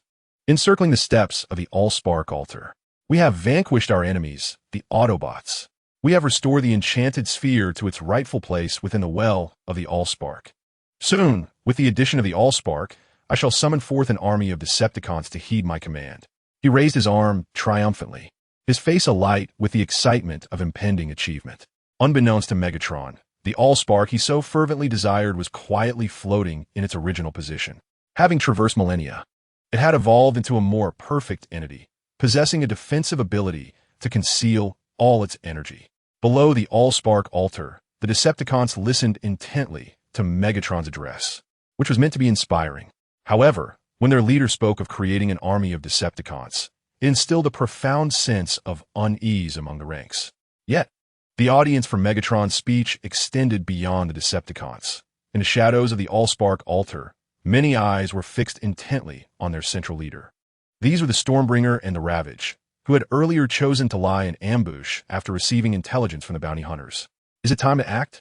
A crimson rampage pressed forward, inquiring of Chong Yunxiao in a hushed tone. Unable to contain his restlessness, he fidgeted with his round, glimmering head, only to be seized firmly by a massive, menacing claw. Chong Yunxiao shook his head, placing a finger to his lips in a gesture for silence. It was not the opportune moment for action. He made a prudent decision. Their attention once again shifted to Megatron, just as the leader of the Decepticons was about to issue orders to dispatch a team to the site of the Ark's crash to ascertain if any Autobots had survived. The tightly sealed door of the Allspark's chamber was cleaved open by a laser weapon, creating a rectangular aperture from top to bottom. With a resounding bang, the metallic door was breached, and a bright yellow probe soared through the opening. You shameless brigand! You have destroyed my ship. A clear, resonant male voice emanated from the probe, its tone high and imbued with palpable excitement. It was the Ark's system avatar, the Sentinel. I cherished it dearly. As the probe continued its advance, it enveloped itself in an energy shield. Now, allow me to demonstrate my prowess. Seizing the moment while Megatron was momentarily taken aback by this unforeseen development, the probe suddenly surged its thrusters to maximum power, striking Megatron's head with a sharp clang. However, it was swiftly sent flying by a retaliatory punch from the astute Megatron, hurtling back along the same path and tumbling to the doorway. Fortuitously unharmed thanks to its protective energy shield, Megatron surveyed the scene beyond the door, where Optimus Prime and the Autobots stood resolute. A diversion, is it? Truly persistent phantoms. Megatron cursed inwardly as he led his Decepticon troops through the entrance to confront Prime and his faction. Both sides amassed their entire forces, a formidable sight to behold. As the gaze shifted from the ground to the skies, over a dozen aircraft emerged from a green portal. Leading the aerial formation was a tricolor jet of red, blue, and white. Without a doubt, it was Starscream. The aerial commander landed gracefully on the ground, accompanied by his subordinates, yet found himself aligned with Optimus Prime. I've brought Claudia and the Perceptor, The remaining Autobot captives are still secured at the original base. By the way, how did I become logistics? Starscream brushed off the dust that clung to him upon landing, then raised his head to report to Optimus Prime, declaring that his logistical duties had been flawlessly executed. Well done, Starscream. The aerial commander nodded appreciatively at the commendation from the Autobot leader, before casting a mocking glance toward the opposing Megatron. You traitor, Starscream. Megatron bellowed in fury, yet Starscream remained unfazed, his demeanor composed and calm, as if embodying the innocence of the collective defection of the Seekers. How can you label me a traitor? Megatron, we have always been partners. Our alliance has now come to an end. The honorable Autobot, Red Spider, nonchalantly waved his hand, his silvery wings soaring majestically behind him. With a provocative gaze directed at the former leader, he uttered words that were almost taunting. I regret to inform you, leader, that we cannot partake in the upcoming battle. Thunder and Ruckus are still nursing their wounds. Perhaps we can take responsibility for the logistical support in transporting the injured. Red Spider's expression, when facing Optimus Prime, bore an unusual sincerity. Optimus found himself momentarily unaccustomed to this shift in attitude, while on the other side, Megatron was seething with rage. This was particularly striking because Red Spider had not addressed Megatron with such respect in quite some time, and Megatron was almost amused to the point of fury by Red Spider's duplicitous behavior. That is certainly acceptable. Optimus nodded in agreement, recognizing that the absence of these former Decepticons, known for their brutal combat style, could be viewed as an unconventional act of mercy towards the Autobots. Optimus, I hope you can maintain this level of composure when Red Spider inevitably betrays you again, Megatron sneered, openly admitting his jealousy. Optimus, however, chose not to respond to Megatron's taunts, his face quickly obscured by a battle mask. Autobots, mobilize, he commanded. Decepticons, attack. With the issuing of battle commands and the war cries of their respective factions, the conflict was poised to erupt. This war would determine the fate of the Allspark's power, unbeknownst to the Decepticons that the Allspark was on the verge of returning. At the moment hostilities commenced, Red Spider signaled to his aerial comrades to retreat to a higher vantage point, where they could observe the brawl between Megatron and Optimus. Transforming into vehicle mode, Optimus accelerated, crashing into the unsuspecting Megatron, a stroke of fortune indeed. However, Red Spider's intentions extended beyond mere amusement at Megatron's expense. Crucial intelligence from Soundwave indicated that a formidable beast, known as Skybreaker, had frequently been sighted in the vicinity. Slingshot, Red Spider called out to the flyer, who appeared momentarily disoriented, lost in thoughts of the battle she was not a part of. Her unusually blue optics reflected confusion. In a moment, use the scanner to detect any anomalous energy signatures from the Allspark well. Additionally, Nova Storm and Charge proceed to assist the Autobots. Red Spider commanded, adding, and remember to avoid injury. Yes, Commander, Nova Storm replied, her optics gleaming with determination as she eagerly grasped Charge's arm, racing towards the battlefield. Skybreaker, will we still make an appearance? The Red Rampage inquired, clinging to Skybreaker's leg, his round optics filled with curiosity and eagerness as he gazed at the formidable beast.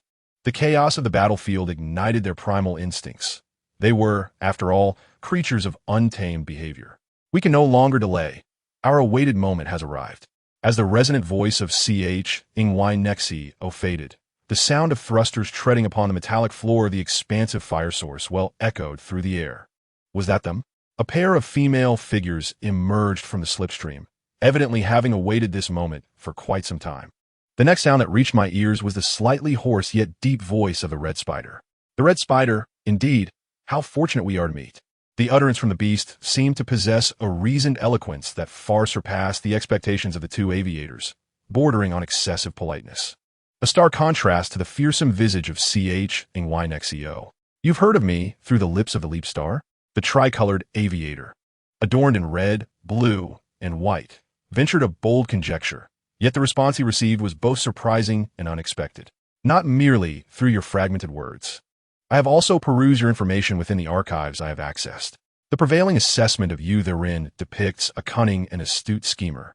Ch-Ing-Y-Nexi leaned closer to the two aviators, his massive form juxtaposed by the brilliance of his bright yellow optical lenses and the luminescent bands adorning his body. The orange-red light radiated like a burning flame, and the red spider could acutely sense the intense heat emanating from this formidable and terrifying creature.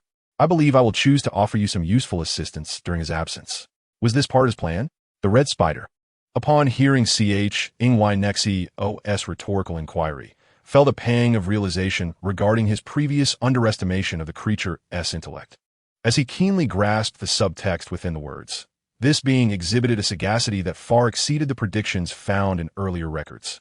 Perhaps so, the red spider nodded, affirming the unspoken question lingering in Nexio's mind. I anticipate I will have numerous inquiries. However, this moment is not conducive for delving too deeply. Nexio blinked his luminous yellow optical lenses, retracting the oppressive aura that had surrounded him, adopting a relaxed and graceful posture as he curled his legs and wrapped his tail. The unexpectedly light and broad wings behind him stirred gently, capturing the attention of the red spider. More precisely, the entirety of Nexio's vibrant presence ignited a profound curiosity within the scientist. After all, no true seeker of knowledge would relinquish the unparalleled opportunity to explore a living, breathing, prehistoric marvel firsthand. Commander, do not linger in your curiosity, for your time for dialogue is limited. Slipstream, calculating the passage of time within her processor, gently nudged the red spider's arm, pulling the engrossed aviator back from his academic reverie. The deep, ancient echo of Nexio's engine reverberated within the audio receptors of the red spider, akin to the heartbeat of some colossal beast. The red spider compelled himself to divert his gaze from the elegantly undulating wings, brimming with intricate energy conduits. Slipstream was indeed correct. Time on the battlefield flowed with alarming rapidity, especially under perilous circumstances such as today, where every nanosecond bore immense significance. You are right, Slipstream. The voice of the red spider regained its usual tone, tinged with arrogance. Yet the flickering curiosity deep within its optical sensors had not completely extinguished. The next to enter the well of the Allspark was Shockwave, who had received the final command from Megatron, the formidable leader of the Decepticons. Megatron harbored an extreme mentality of destruction for that which he could not possess, commanding Shockwave to stealthily follow the likes of the Yellow Panther, Bumblebee, and Hot Rod into the sacred altar of the Allspark. Once the Allspark cube returned to the well, he intended to utilize the Allspark extractor to taint its purity with his own dark essence, thereby demonstrating his unwavering loyalty to the Decepticons and his profound respect for Megatron. Even though Shockwave had witnessed the so-called final outcome on Cybertron, he chose to obey Megatron's command, offering his singular life in a display of what had become a rather foolish loyalty. It was a decision lacking in wisdom, yet it adhered to his logic. Shockwave's steps grew increasingly heavy. Chapter 155. The insect crisis on the battlefield outside the well of the Allspark. Smoke billowed as Autobots and Decepticons clashed fiercely. Optimus Prime leaped from a height, accurately striking Megatron's shoulder with his hand cannon, landing agilely on the ground and stirring up a cloud of dust. Staggering momentarily from the hit, Megatron quickly regained his balance, transforming his arm into a cannon to retaliate against Optimus, only to be thwarted by the latter's energy shield. Optimus, bracing against the incoming attack, charged toward Megatron, engaging in a fierce exchange. Megatron transformed his left hand into a mace emanating dark red energy beams, swinging it to collide heavily with Optimus's energy axe. Seizing the opportunity, Optimus locked the energy axe against Megatron's left hand, delivering a powerful thrust that sent Megatron crashing to the ground. "You shall not stop me, Megatron," Optimus declared, reverting his arm to its original form and removing his battle mask with a calm demeanor. A glimmer of compassion and resolve shone in his sky-blue optics. "You are correct, Optimus. I will not impede your departure," Megatron shouted after the retreating Prime, a sinister smile creeping upon his lips at the thought of the traps he had laid.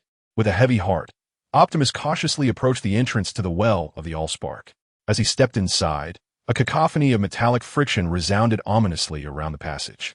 Hesitating, he turned to look toward the source of the sound, only to find a multitude of insect icons trailing behind him. Upon turning back, he discovered that the previously empty corridor was now teeming with the ravenous creatures, their mouths agape as they emitted hungry cries, drawing ever closer to him. Megatron had callously unleashed them. The memories of being devoured by the insecticons on Earth flooded back to Optimus. The sensation of their crawling bodies and the terror of being consumed still haunting him. Quickly, they're famished. Megatron sneered, leaning against the entrance with his injured frame. His mood exceedingly foul as he taunted Optimus Prime. Windblade, we must seek an alternative entrance to the well of the Allspark. Optimus Prime suppressed the waves of dread emanating from the Allspark, hastily activating the communication interface with Windblade through the audio receiver to issue commands. Received, Optimus, came the response, accompanied by the howling of the wind. Prepare yourself. Without waiting for Optimus to react, Megatron lunged forward, re-engaging in their fierce struggle. Meanwhile, the aerial warrior, having received orders on the periphery of the well of the Allspark, adeptly circled in the air before descending and transforming to land. Folding her wings behind her, she activated the audio receiver to call upon the elusive scout. At that moment, the scout peered out from his hiding place, exclaiming, "Oh!" He successfully startled Windblade. "You've finally arrived," he said in a warm and clear voice, exhaling in relief as he floated out from his previous cover. "Have you recorded any other entrances to the well of the Allspark?" Windblade inquired, kneeling on one knee, her expression serious and anxious, fixated on the scout's blue optical visor. "If only there were," the scout replied. "To enter the well, the only access point lies directly below us." "Oh no!" Windblade rose, crossing her arms, her demeanor one of frustration and dismay. "However, I have detected signals from two Autobots below. They must be Claudia and the Perceptor, placed in the underground base by Starscream." The scout's timely reminder offered Windblade a new avenue of hope. "Really?" she exclaimed joyfully, raising her hands to place her fingertips on the audio receiver, closing her optical visor to amplify her unique sensory abilities as a city speaker. Soon, she established contact with Claudia, who was recuperating in the underground base. "Windblade, you're alive. Starscream informed me of your plans." It was truly frightening. Claudia's voice echoed in Windblade's mind, filled with surprise. "Sorry to worry you. We're all here, but unable to enter the well of the Allspark. I can assist you," Claudia pondered thoughtfully, responding to Windblade's concerns. Meanwhile, the troubles caused by the Insecticons were also affecting Leaping Star, who was grappling with the repercussions of entering another world. The trouble originated when the Autobots discovered a space pod in the Arctic and brought it back. Chapter 156. Desert Deal. Outside a cave in Africa, an Egyptian thorny lizard, adorned in orange-red with black patterns, crawled through the cave entrance into the dark recesses within.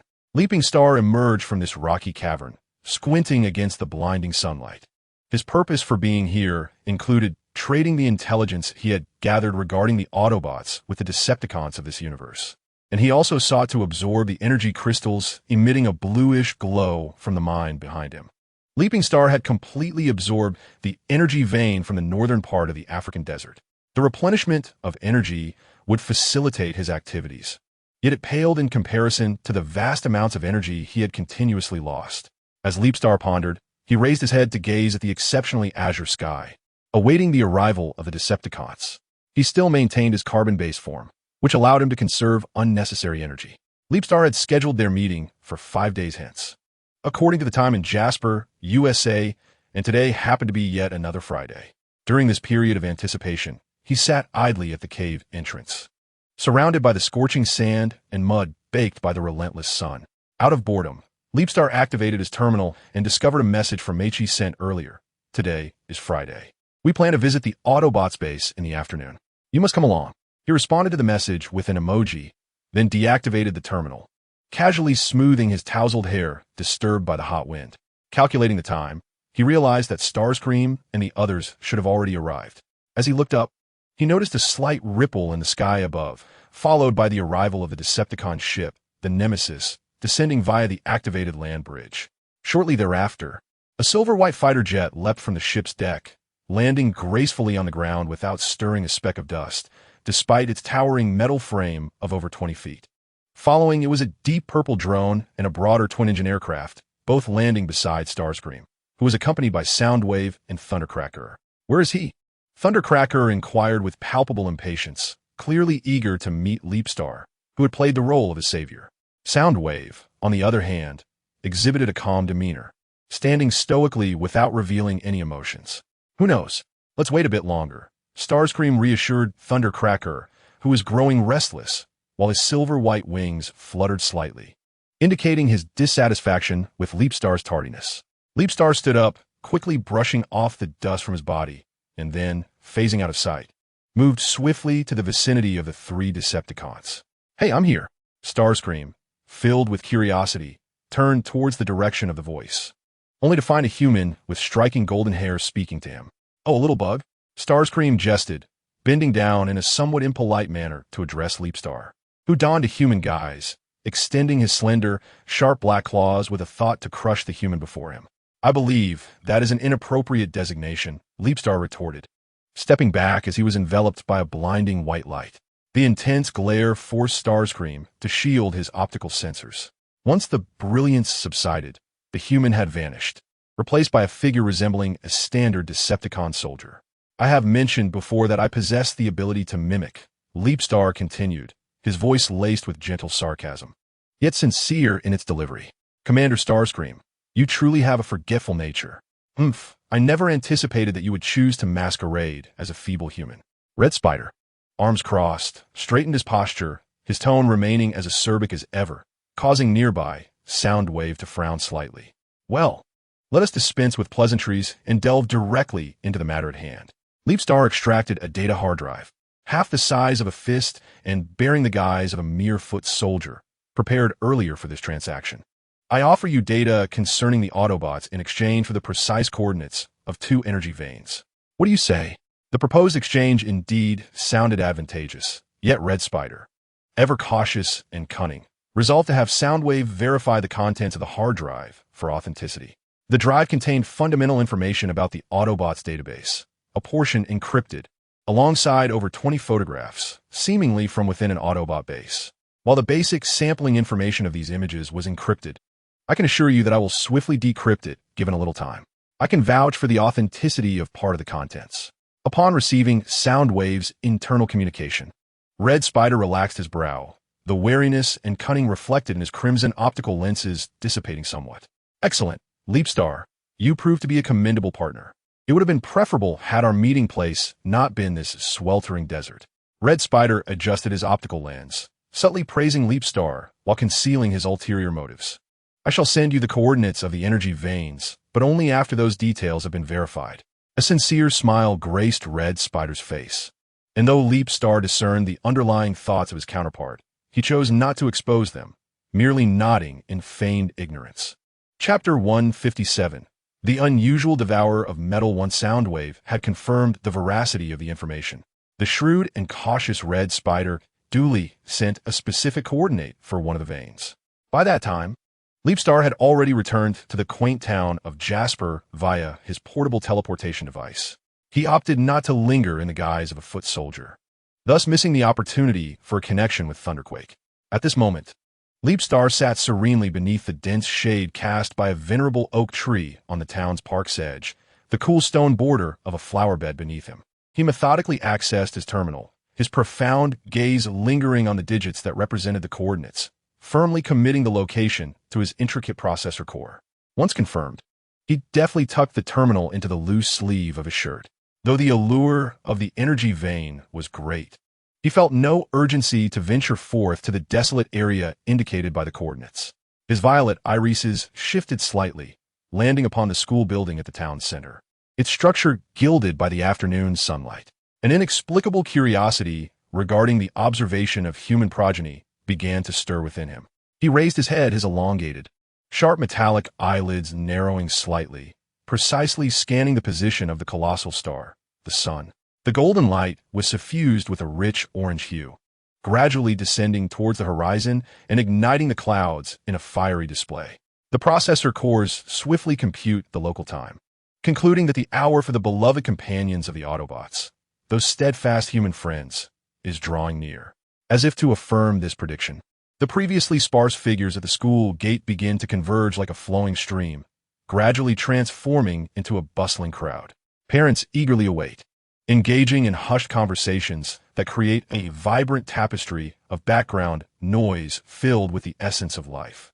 This lively scene naturally captures the attention of Leapstar. Suddenly, the sharp, penetrating sound of the dismissal bell pierces the afternoon tranquility.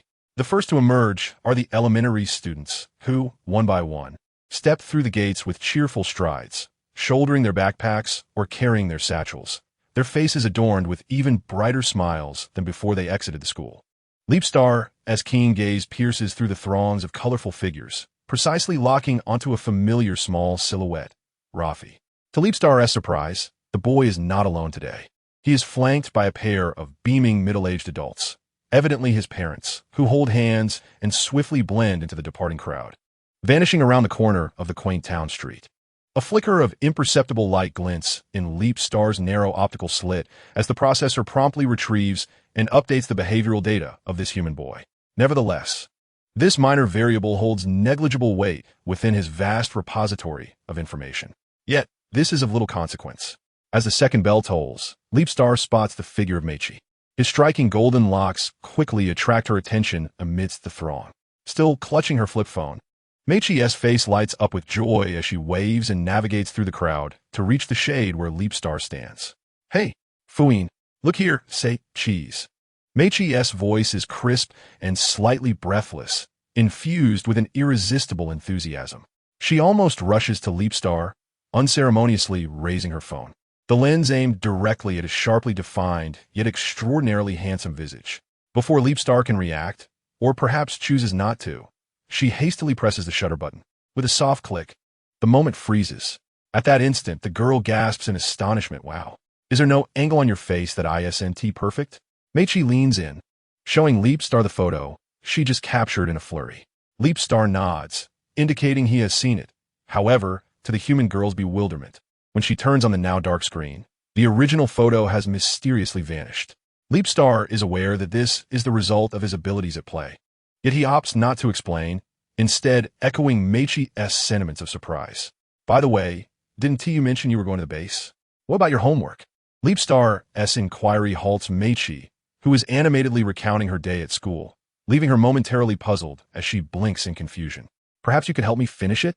I'll treat you to pizza."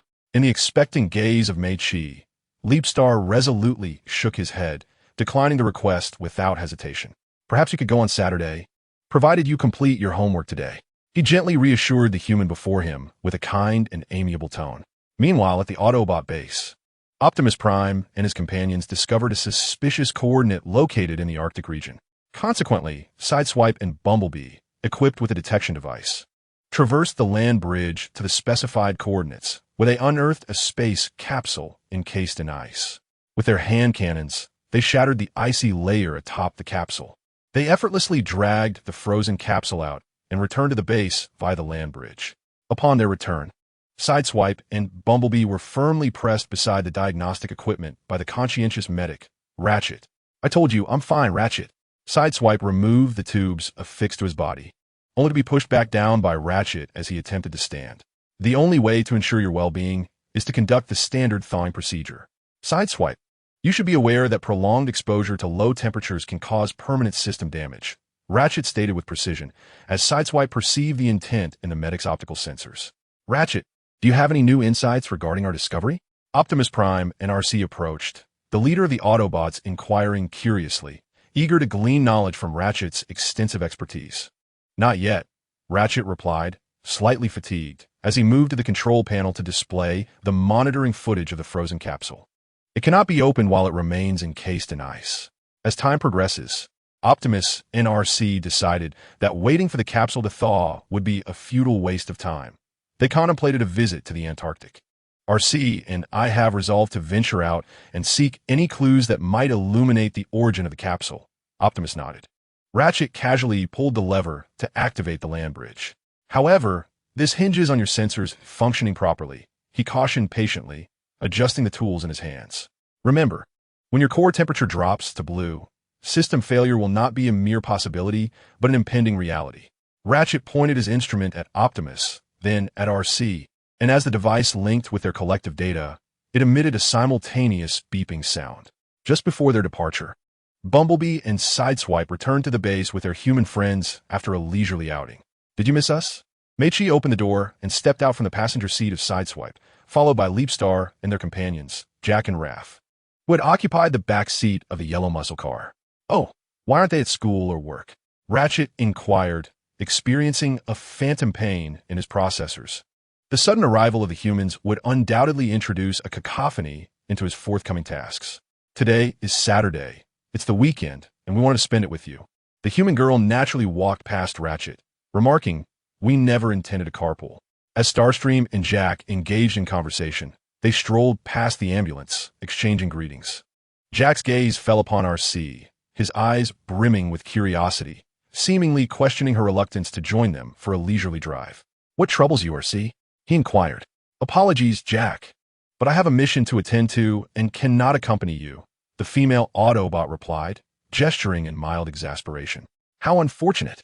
The weather is delightful today, yet you leave me here. Don't you feel a twinge of guilt?" Jack remarked, crossing his arms with a teasing tone as he mentioned the expedition to the Arctic. RC placed her hands on her hips, looking at Jack with a mixture of disbelief and amusement. As anticipated, Jack expressed his desire to remain. "To the Arctic? I've always wanted to see the snow," said Raph, stepping forward with excitement, his eyes gleaming at the two Autobots. "I would love to take you along, Raph, but the conditions there are far too frigid for even Autobots to endure," Optimus Prime stated logically. "I understand," the human boy replied, unable to mask his disappointment. But he nodded in acknowledgement. "However, I believe I can bring you back a snowball," the leader added warmly, a gentle smile gracing his face. "That would be splendid."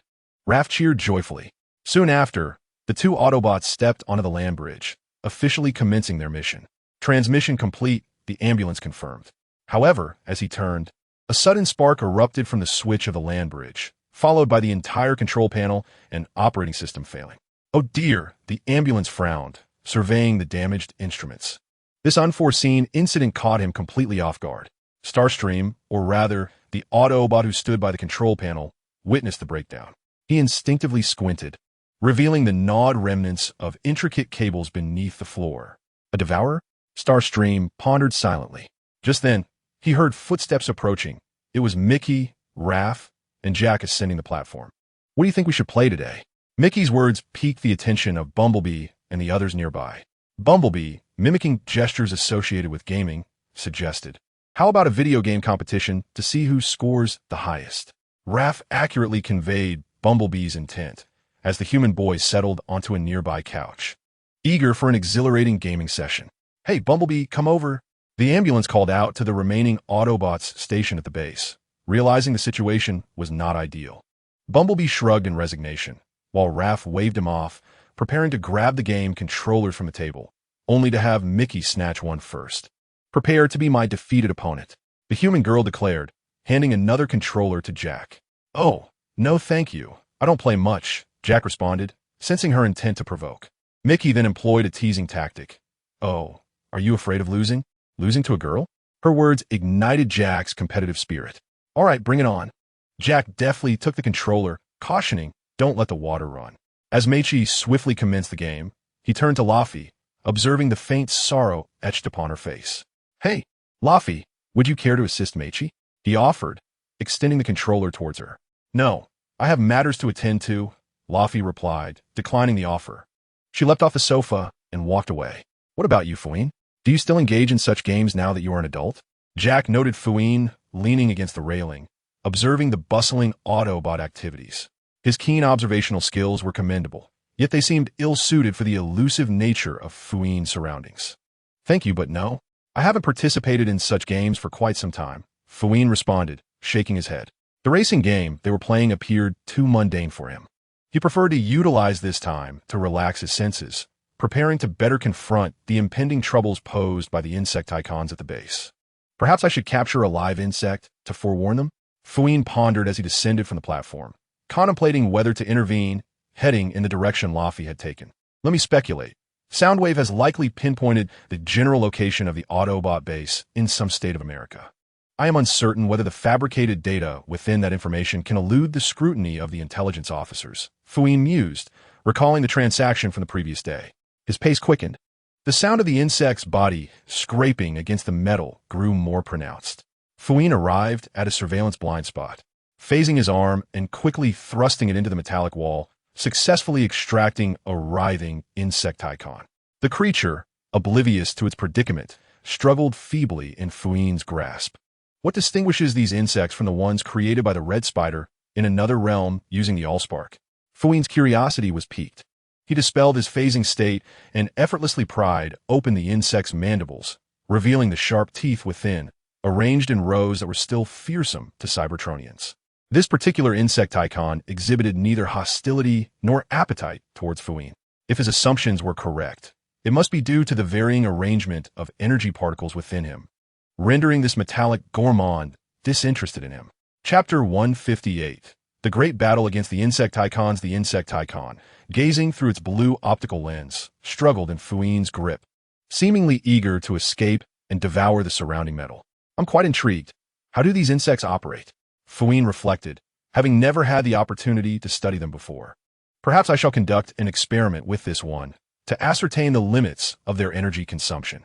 Grasping the insect icon, he contemplated the experimental procedure and began injecting energy particles into its body. The pale golden energy particles emanated from his palm, swiftly flooding into the creature's mouth. As the insect absorbed the energy, it transformed into energy crystal, or approximately half a ton, before erupting violently. It has burst. As Fuixing spoke somewhat carelessly, the explosive Iron Eater bug burst forth, splattering his hands with a pale blue super energy liquid. He discarded the remnants of the Iron Eater bug onto the ground, droplets of the liquid cascading from his fingers. Crouching down, he began to probe the remnants, gaining a deeper understanding of the intricate internal structure of these creatures, particularly their remarkable ability to consume metal. Just as he was engrossed in his examination, a distant sound grew closer. It was Laffy, who was engrossed in a solitary immersive role-playing game beloved by human children. Hello, Laffy. Fuixing rose to his feet, waving his energy-stained hand in greeting. Is that you, Feiyun? What happened to your hand? Laffy inquired, a hint of awkwardness in his cough, his gaze immediately drawn to the blue liquid adorning Fuixing's hand. This sudden appearance of bugs, Fuixing remarked, stepping aside to reveal the remnants of the Iron Eater bug behind him. I'm uncertain of their nature, but they must be related to the space capsule brought back by the bumblebees. He pondered aloud, stroking his chin with his clean hand. Ah, the frozen space capsule. As Laffy echoed this thought, a cacophony of metal grinding erupted from the surrounding walls. Instantly captivated, Laffy scanned his surroundings, only to have an Iron Eater bug fall from the ceiling and land squarely on his face. Wow, what is this?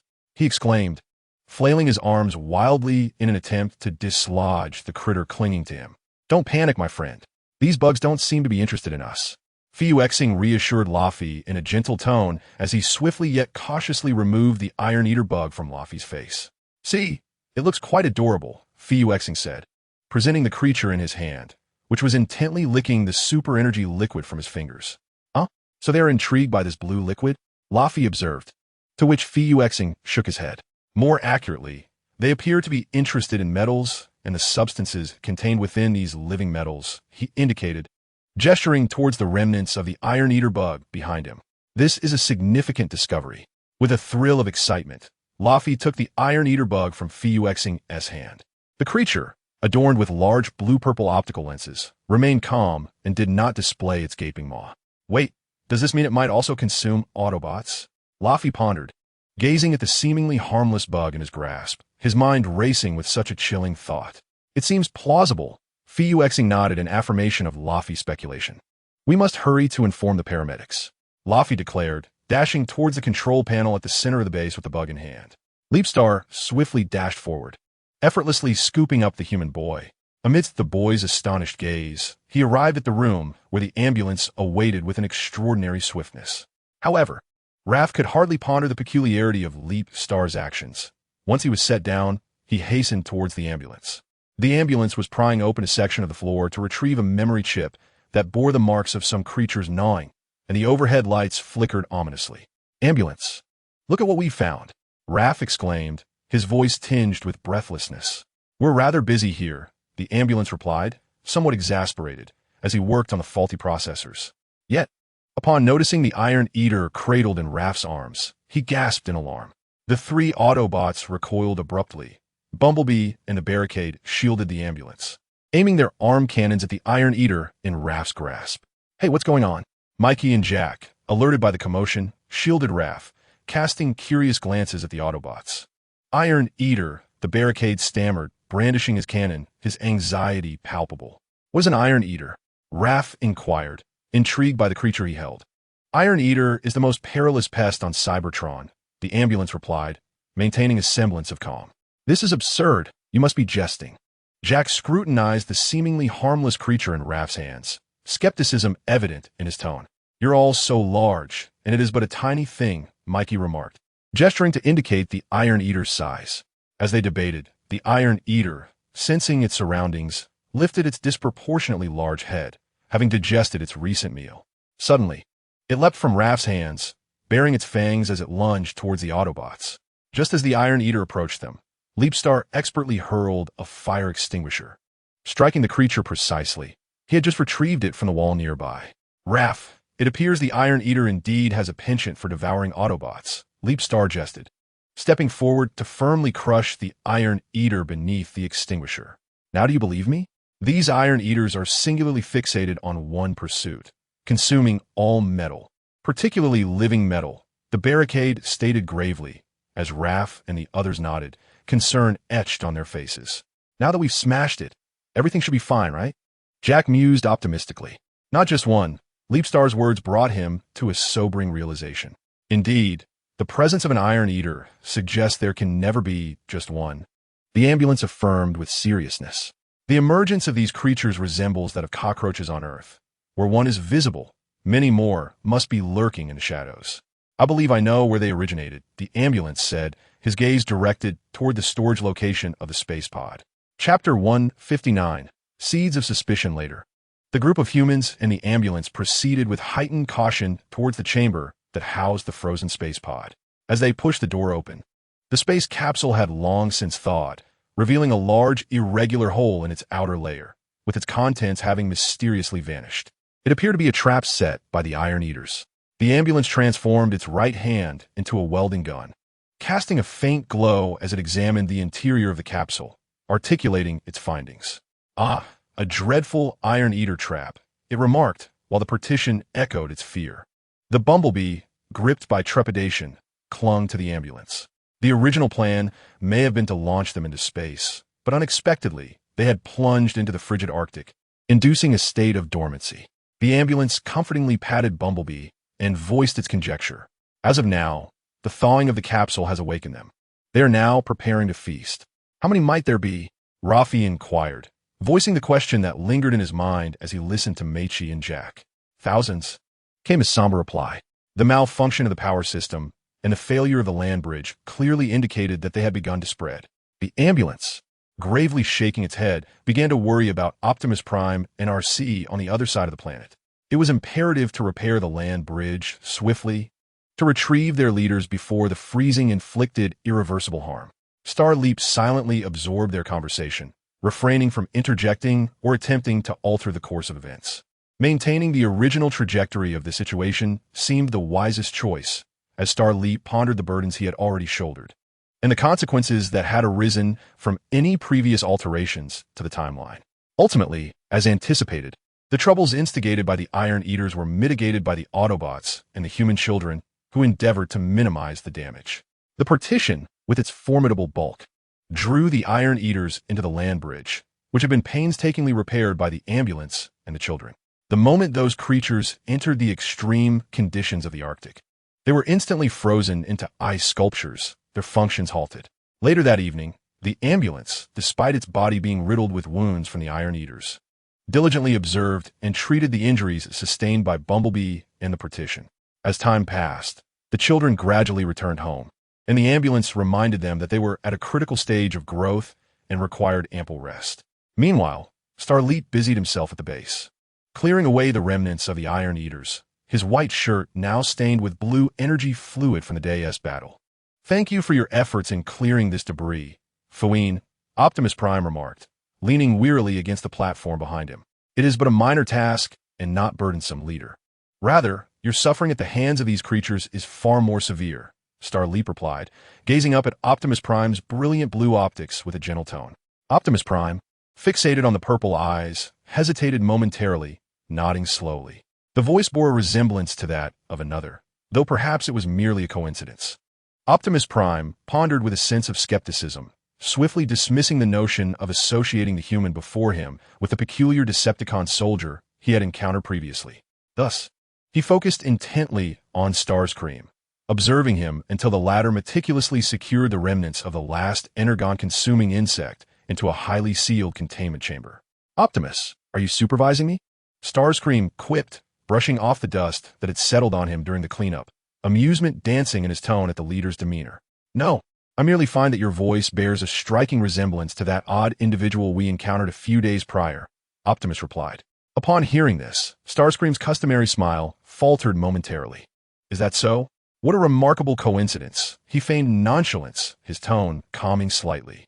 Meanwhile, Optimus discreetly recorded Starscream's vocal patterns, quietly comparing them with the previous encounter. In the midst of this analysis, Optimus could not help but feel that his actions were somewhat absurd. Although Starscream had acknowledged his exceptional mimicry abilities, the Autobot leader, unaware of the sinister motives behind such mimicry, did not believe that Starscream would go so far as to impersonate a human to intentionally draw near them. Such an endeavor seemed hardly worthwhile. Chapter 160. A different time. As dawn approached in the Jasper area, Starscream finally returned to the small town. Under the pretense of a leisurely drive, Optimus claimed to have brought him to this location along the way. Starscream's white shirt was marred by large splotches of blue energy fluid. He lifted his gaze to the hovering full moon, allowing his thoughts to wander. Yet, his pace did not falter, for he noted that the sound of Optimus's engine had not faded into the distance. Feigning ignorance, Starscream turned into a nearby CAF. After ordering a coffee and paying through his terminal, he discreetly slipped into the CAF's restroom. Nighttime CAFs were typically deserted. Who would venture out for a cup of coffee at such an hour? The restroom's lighting was dim, with bluish-purple hues illuminating the mirror above the sink. Starscream adjusted his slightly disheveled hair while glancing into the mirror. At that moment, he noticed a fleeting red dot in the corner of the restroom reflected in the glass. It was unmistakably a pinhole camera, and his gaze instinctively shifted toward its concealed location. The camera captured his line of sight, but in an instant, the system on the other end succumbed to complete failure.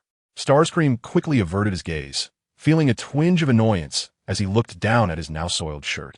He contemplated whether to clean the shirt with energy particles or simply with water, ultimately opting for the latter, as the corrosive properties of the energon fluid, in most cases, were not particularly strong.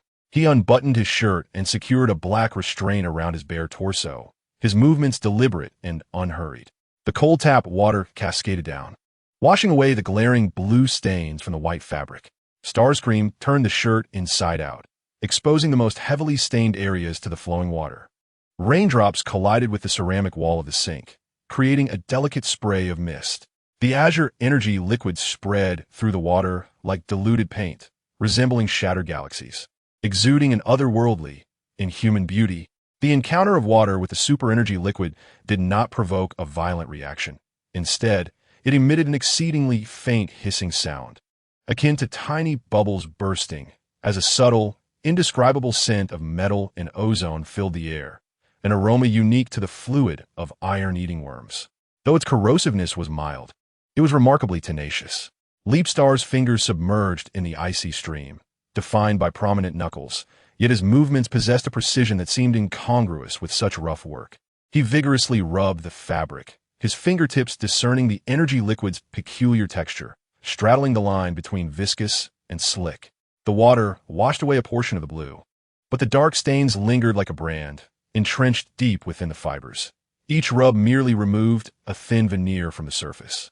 He required a more potent cleanser. Glancing sideways, he noticed the familiar pump-style hand so typical of public restrooms. He squeezed out a generous dollop of the cheap-scented white paste and directly applied it to the most stubborn areas of the stain.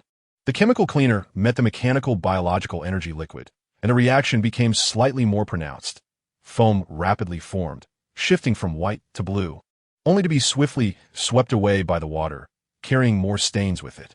He repeated the motions of rubbing, squeezing, and rinsing, engrossed as though he were engaged in some intricate operation rather than merely washing a soiled garment. Inevitably, splashes dampened his chest and the loose strands of hair he had failed to notice, the cold sensation prompting a slight furrow of his brow. The mirror reflected his current state. The black harness accentuated the sleek lines of his trimmed torso, Damp strands clung to his smooth forehead. With a few rebellious locks cascading over his brow, his gaze focused yet tinged with a barely perceptible weariness. Water droplets traced down his taut jawline, pooling in the hollow of his collarbone before rolling off the edge of the restraint. He remained indifferent. At this moment, eradicating the traces of the iron-eating worm seemed paramount above all else. It was not merely a matter of cleanliness. It felt more like an incision, a ritualistic farewell to the chaotic and violent moments just endured.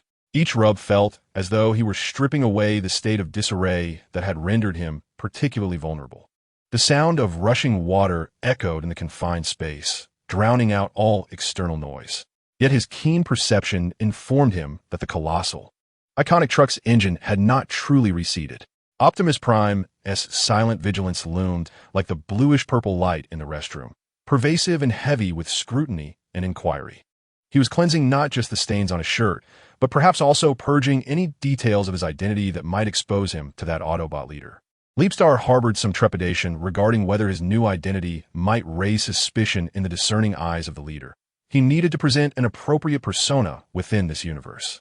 After repeated scrubbing and an abundance of water rinsing, the glaring blue had significantly diminished, leaving behind large patches of varying depths of wet stains, along with a few of the deepest, most obstinate pale blue marks. He retrieved the drenched shirt from the sink, heavy and dripping with water.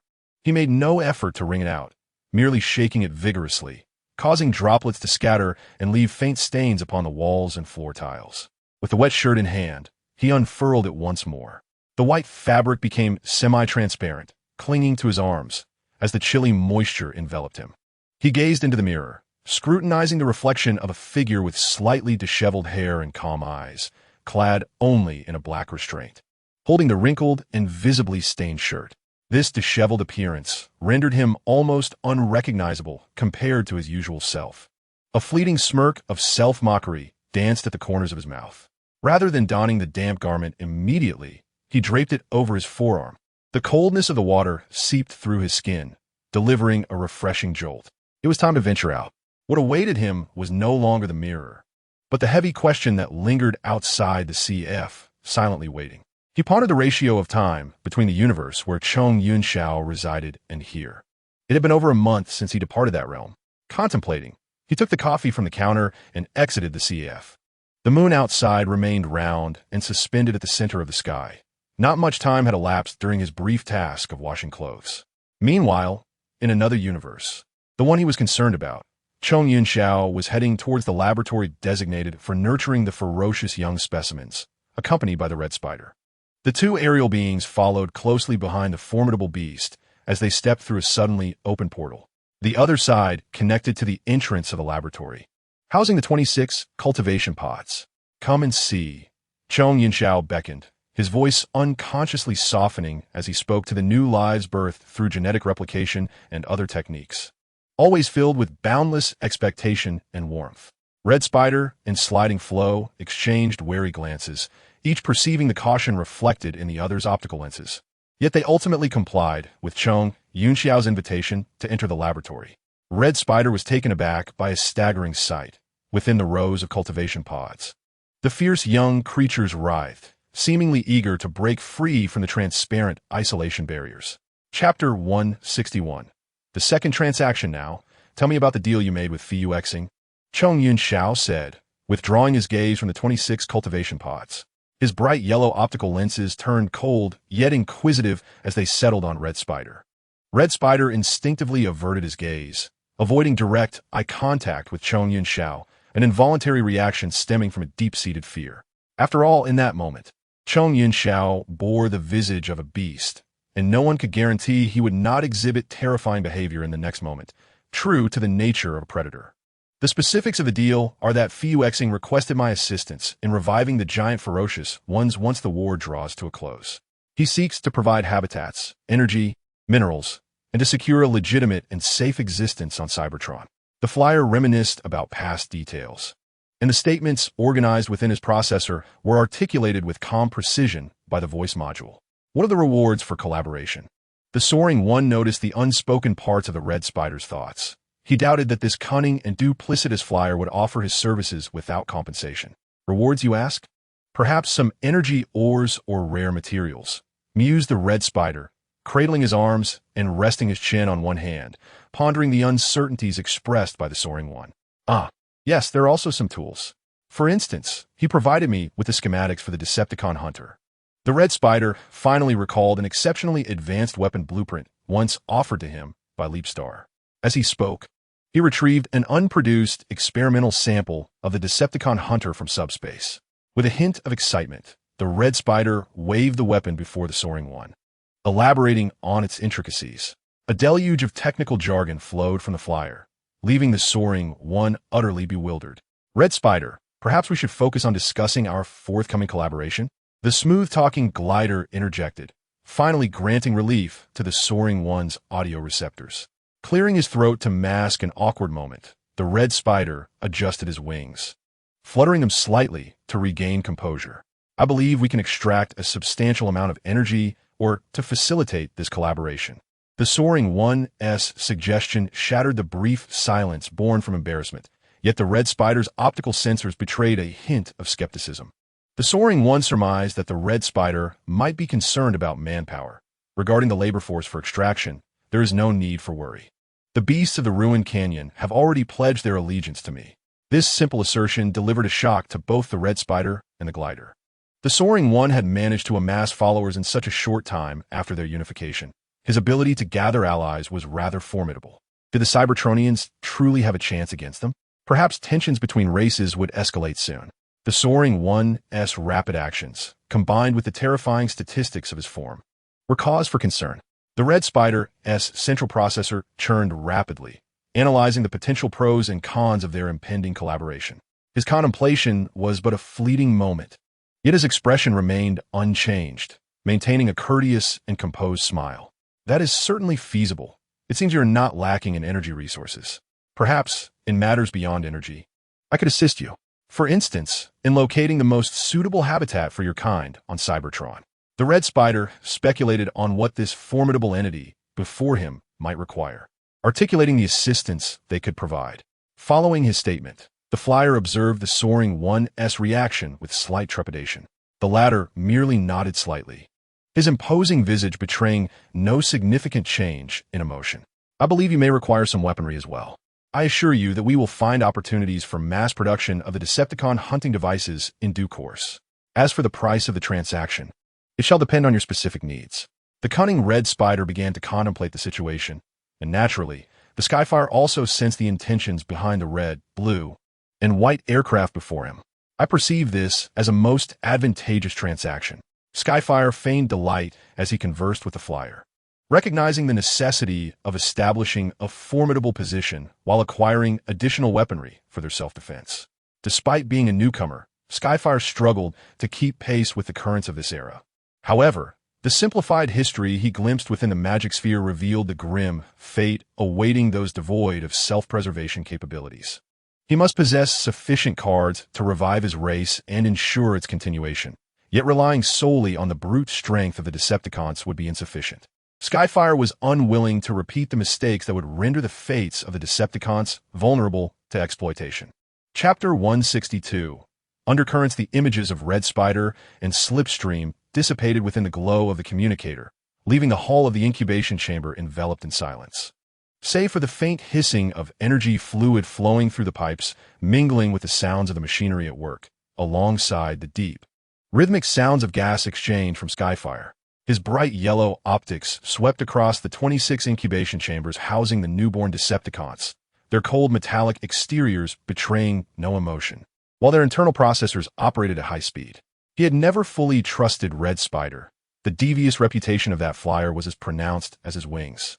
While energy and weaponry were undeniably crucial, information constituted the true essence of power, especially in this unfamiliar and war-torn era. He could not rely solely on Red Spider's unilateral intelligence.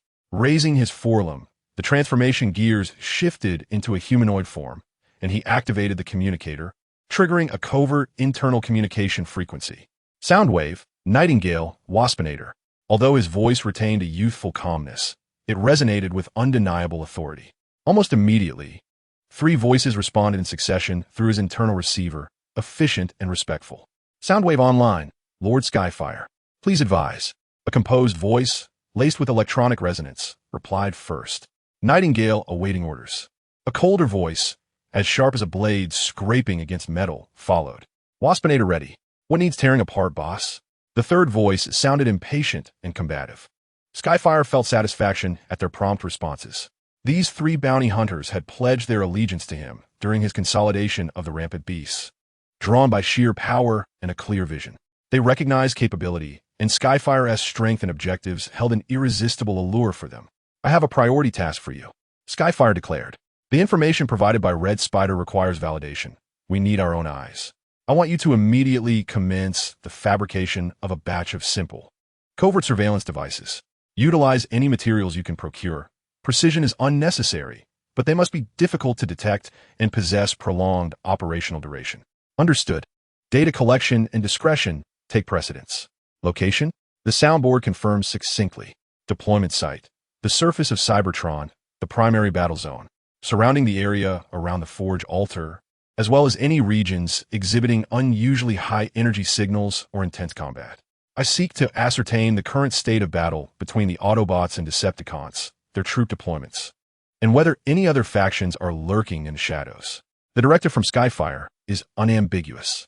His historical knowledge gleaned from the Power Sphere has taught him that in grand conflicts, often it is the bystander who reaps the rewards when two parties contend. The creation and deployment of such trinkets? A trivial task, the enthusiastic Waspinator exclaimed, assuring that they would be as numerous and inconspicuous as the dust of Cybertron. Nightingale is tasked with infiltrating the most perilous areas for precise deployment. The female voice added, having accepted the assignment. Excellent. Execute immediately. Maintain communication silence. And periodically relay data to my private frequency. Skyfire commanded. Understood, leader. The trio replied in unison before the communication was severed. Skyfire has faith in their abilities. These seasoned bounty hunters, adept at surviving in the gray areas, excel in covert operations. Soon, countless minuscule eyes will be cast upon the battlefield, revealing the battered visage of Cybertron before him. Information will serve as the cornerstone for securing a future for the monstrous lineage.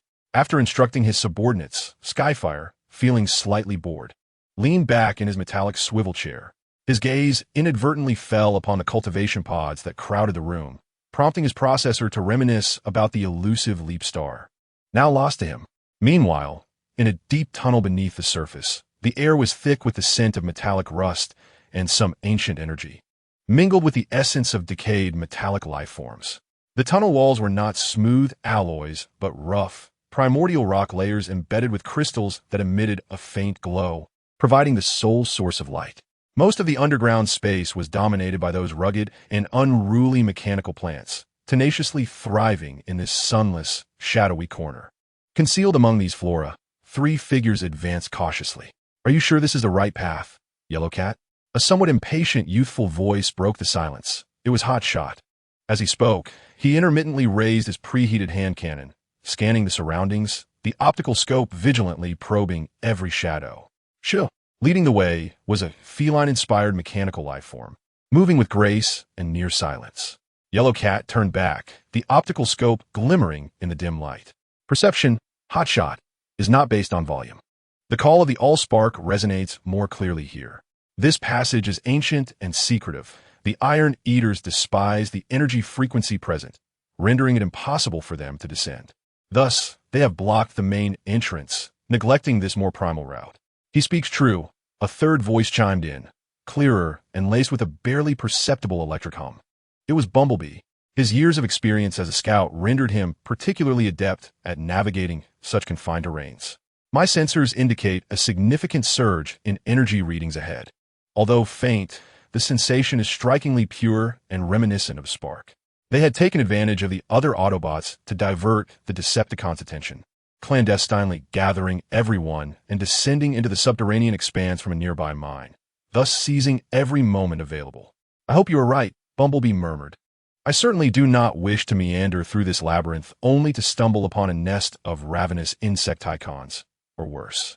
He referred to the various horrific creations left in the wake of war, or the underground creatures drawn by the alluring energy. Cheetor remained silent, his body crouched low. the sensory receptors at the tip of his nose quivering slightly as if attempting to detect some invisible trace in the air. Be cautious ahead. The passage begins to slope downward. The energy fluctuations are potent yet somewhat unstable. A deep, rhythmic hum started to resonate faintly, seemingly emanating from the very core of the planet. The fluorescent crystals embedded in the rock walls appeared to pulsate in synchrony with this hum. The three Autobots exchanged glances, proceeding with heightened caution, their weapons primed for immediate discharge. They remained oblivious to whether hope or peril awaited them, and even more so, they were unaware that above them, on the surface and deeper underground, another formidable force, grim and menacing, was already in motion, quietly weaving a new tapestry for the future of Cybertron alongside their newfound allies or potential adversaries. May Optimus and the others be faring well. I would rather not emerge to find ourselves confronted by a pack of predatory Decepticons, Bumblebee lamented, casting his gaze upward toward the rocky canopy. A sigh escaping his lips as he spoke a silent prayer.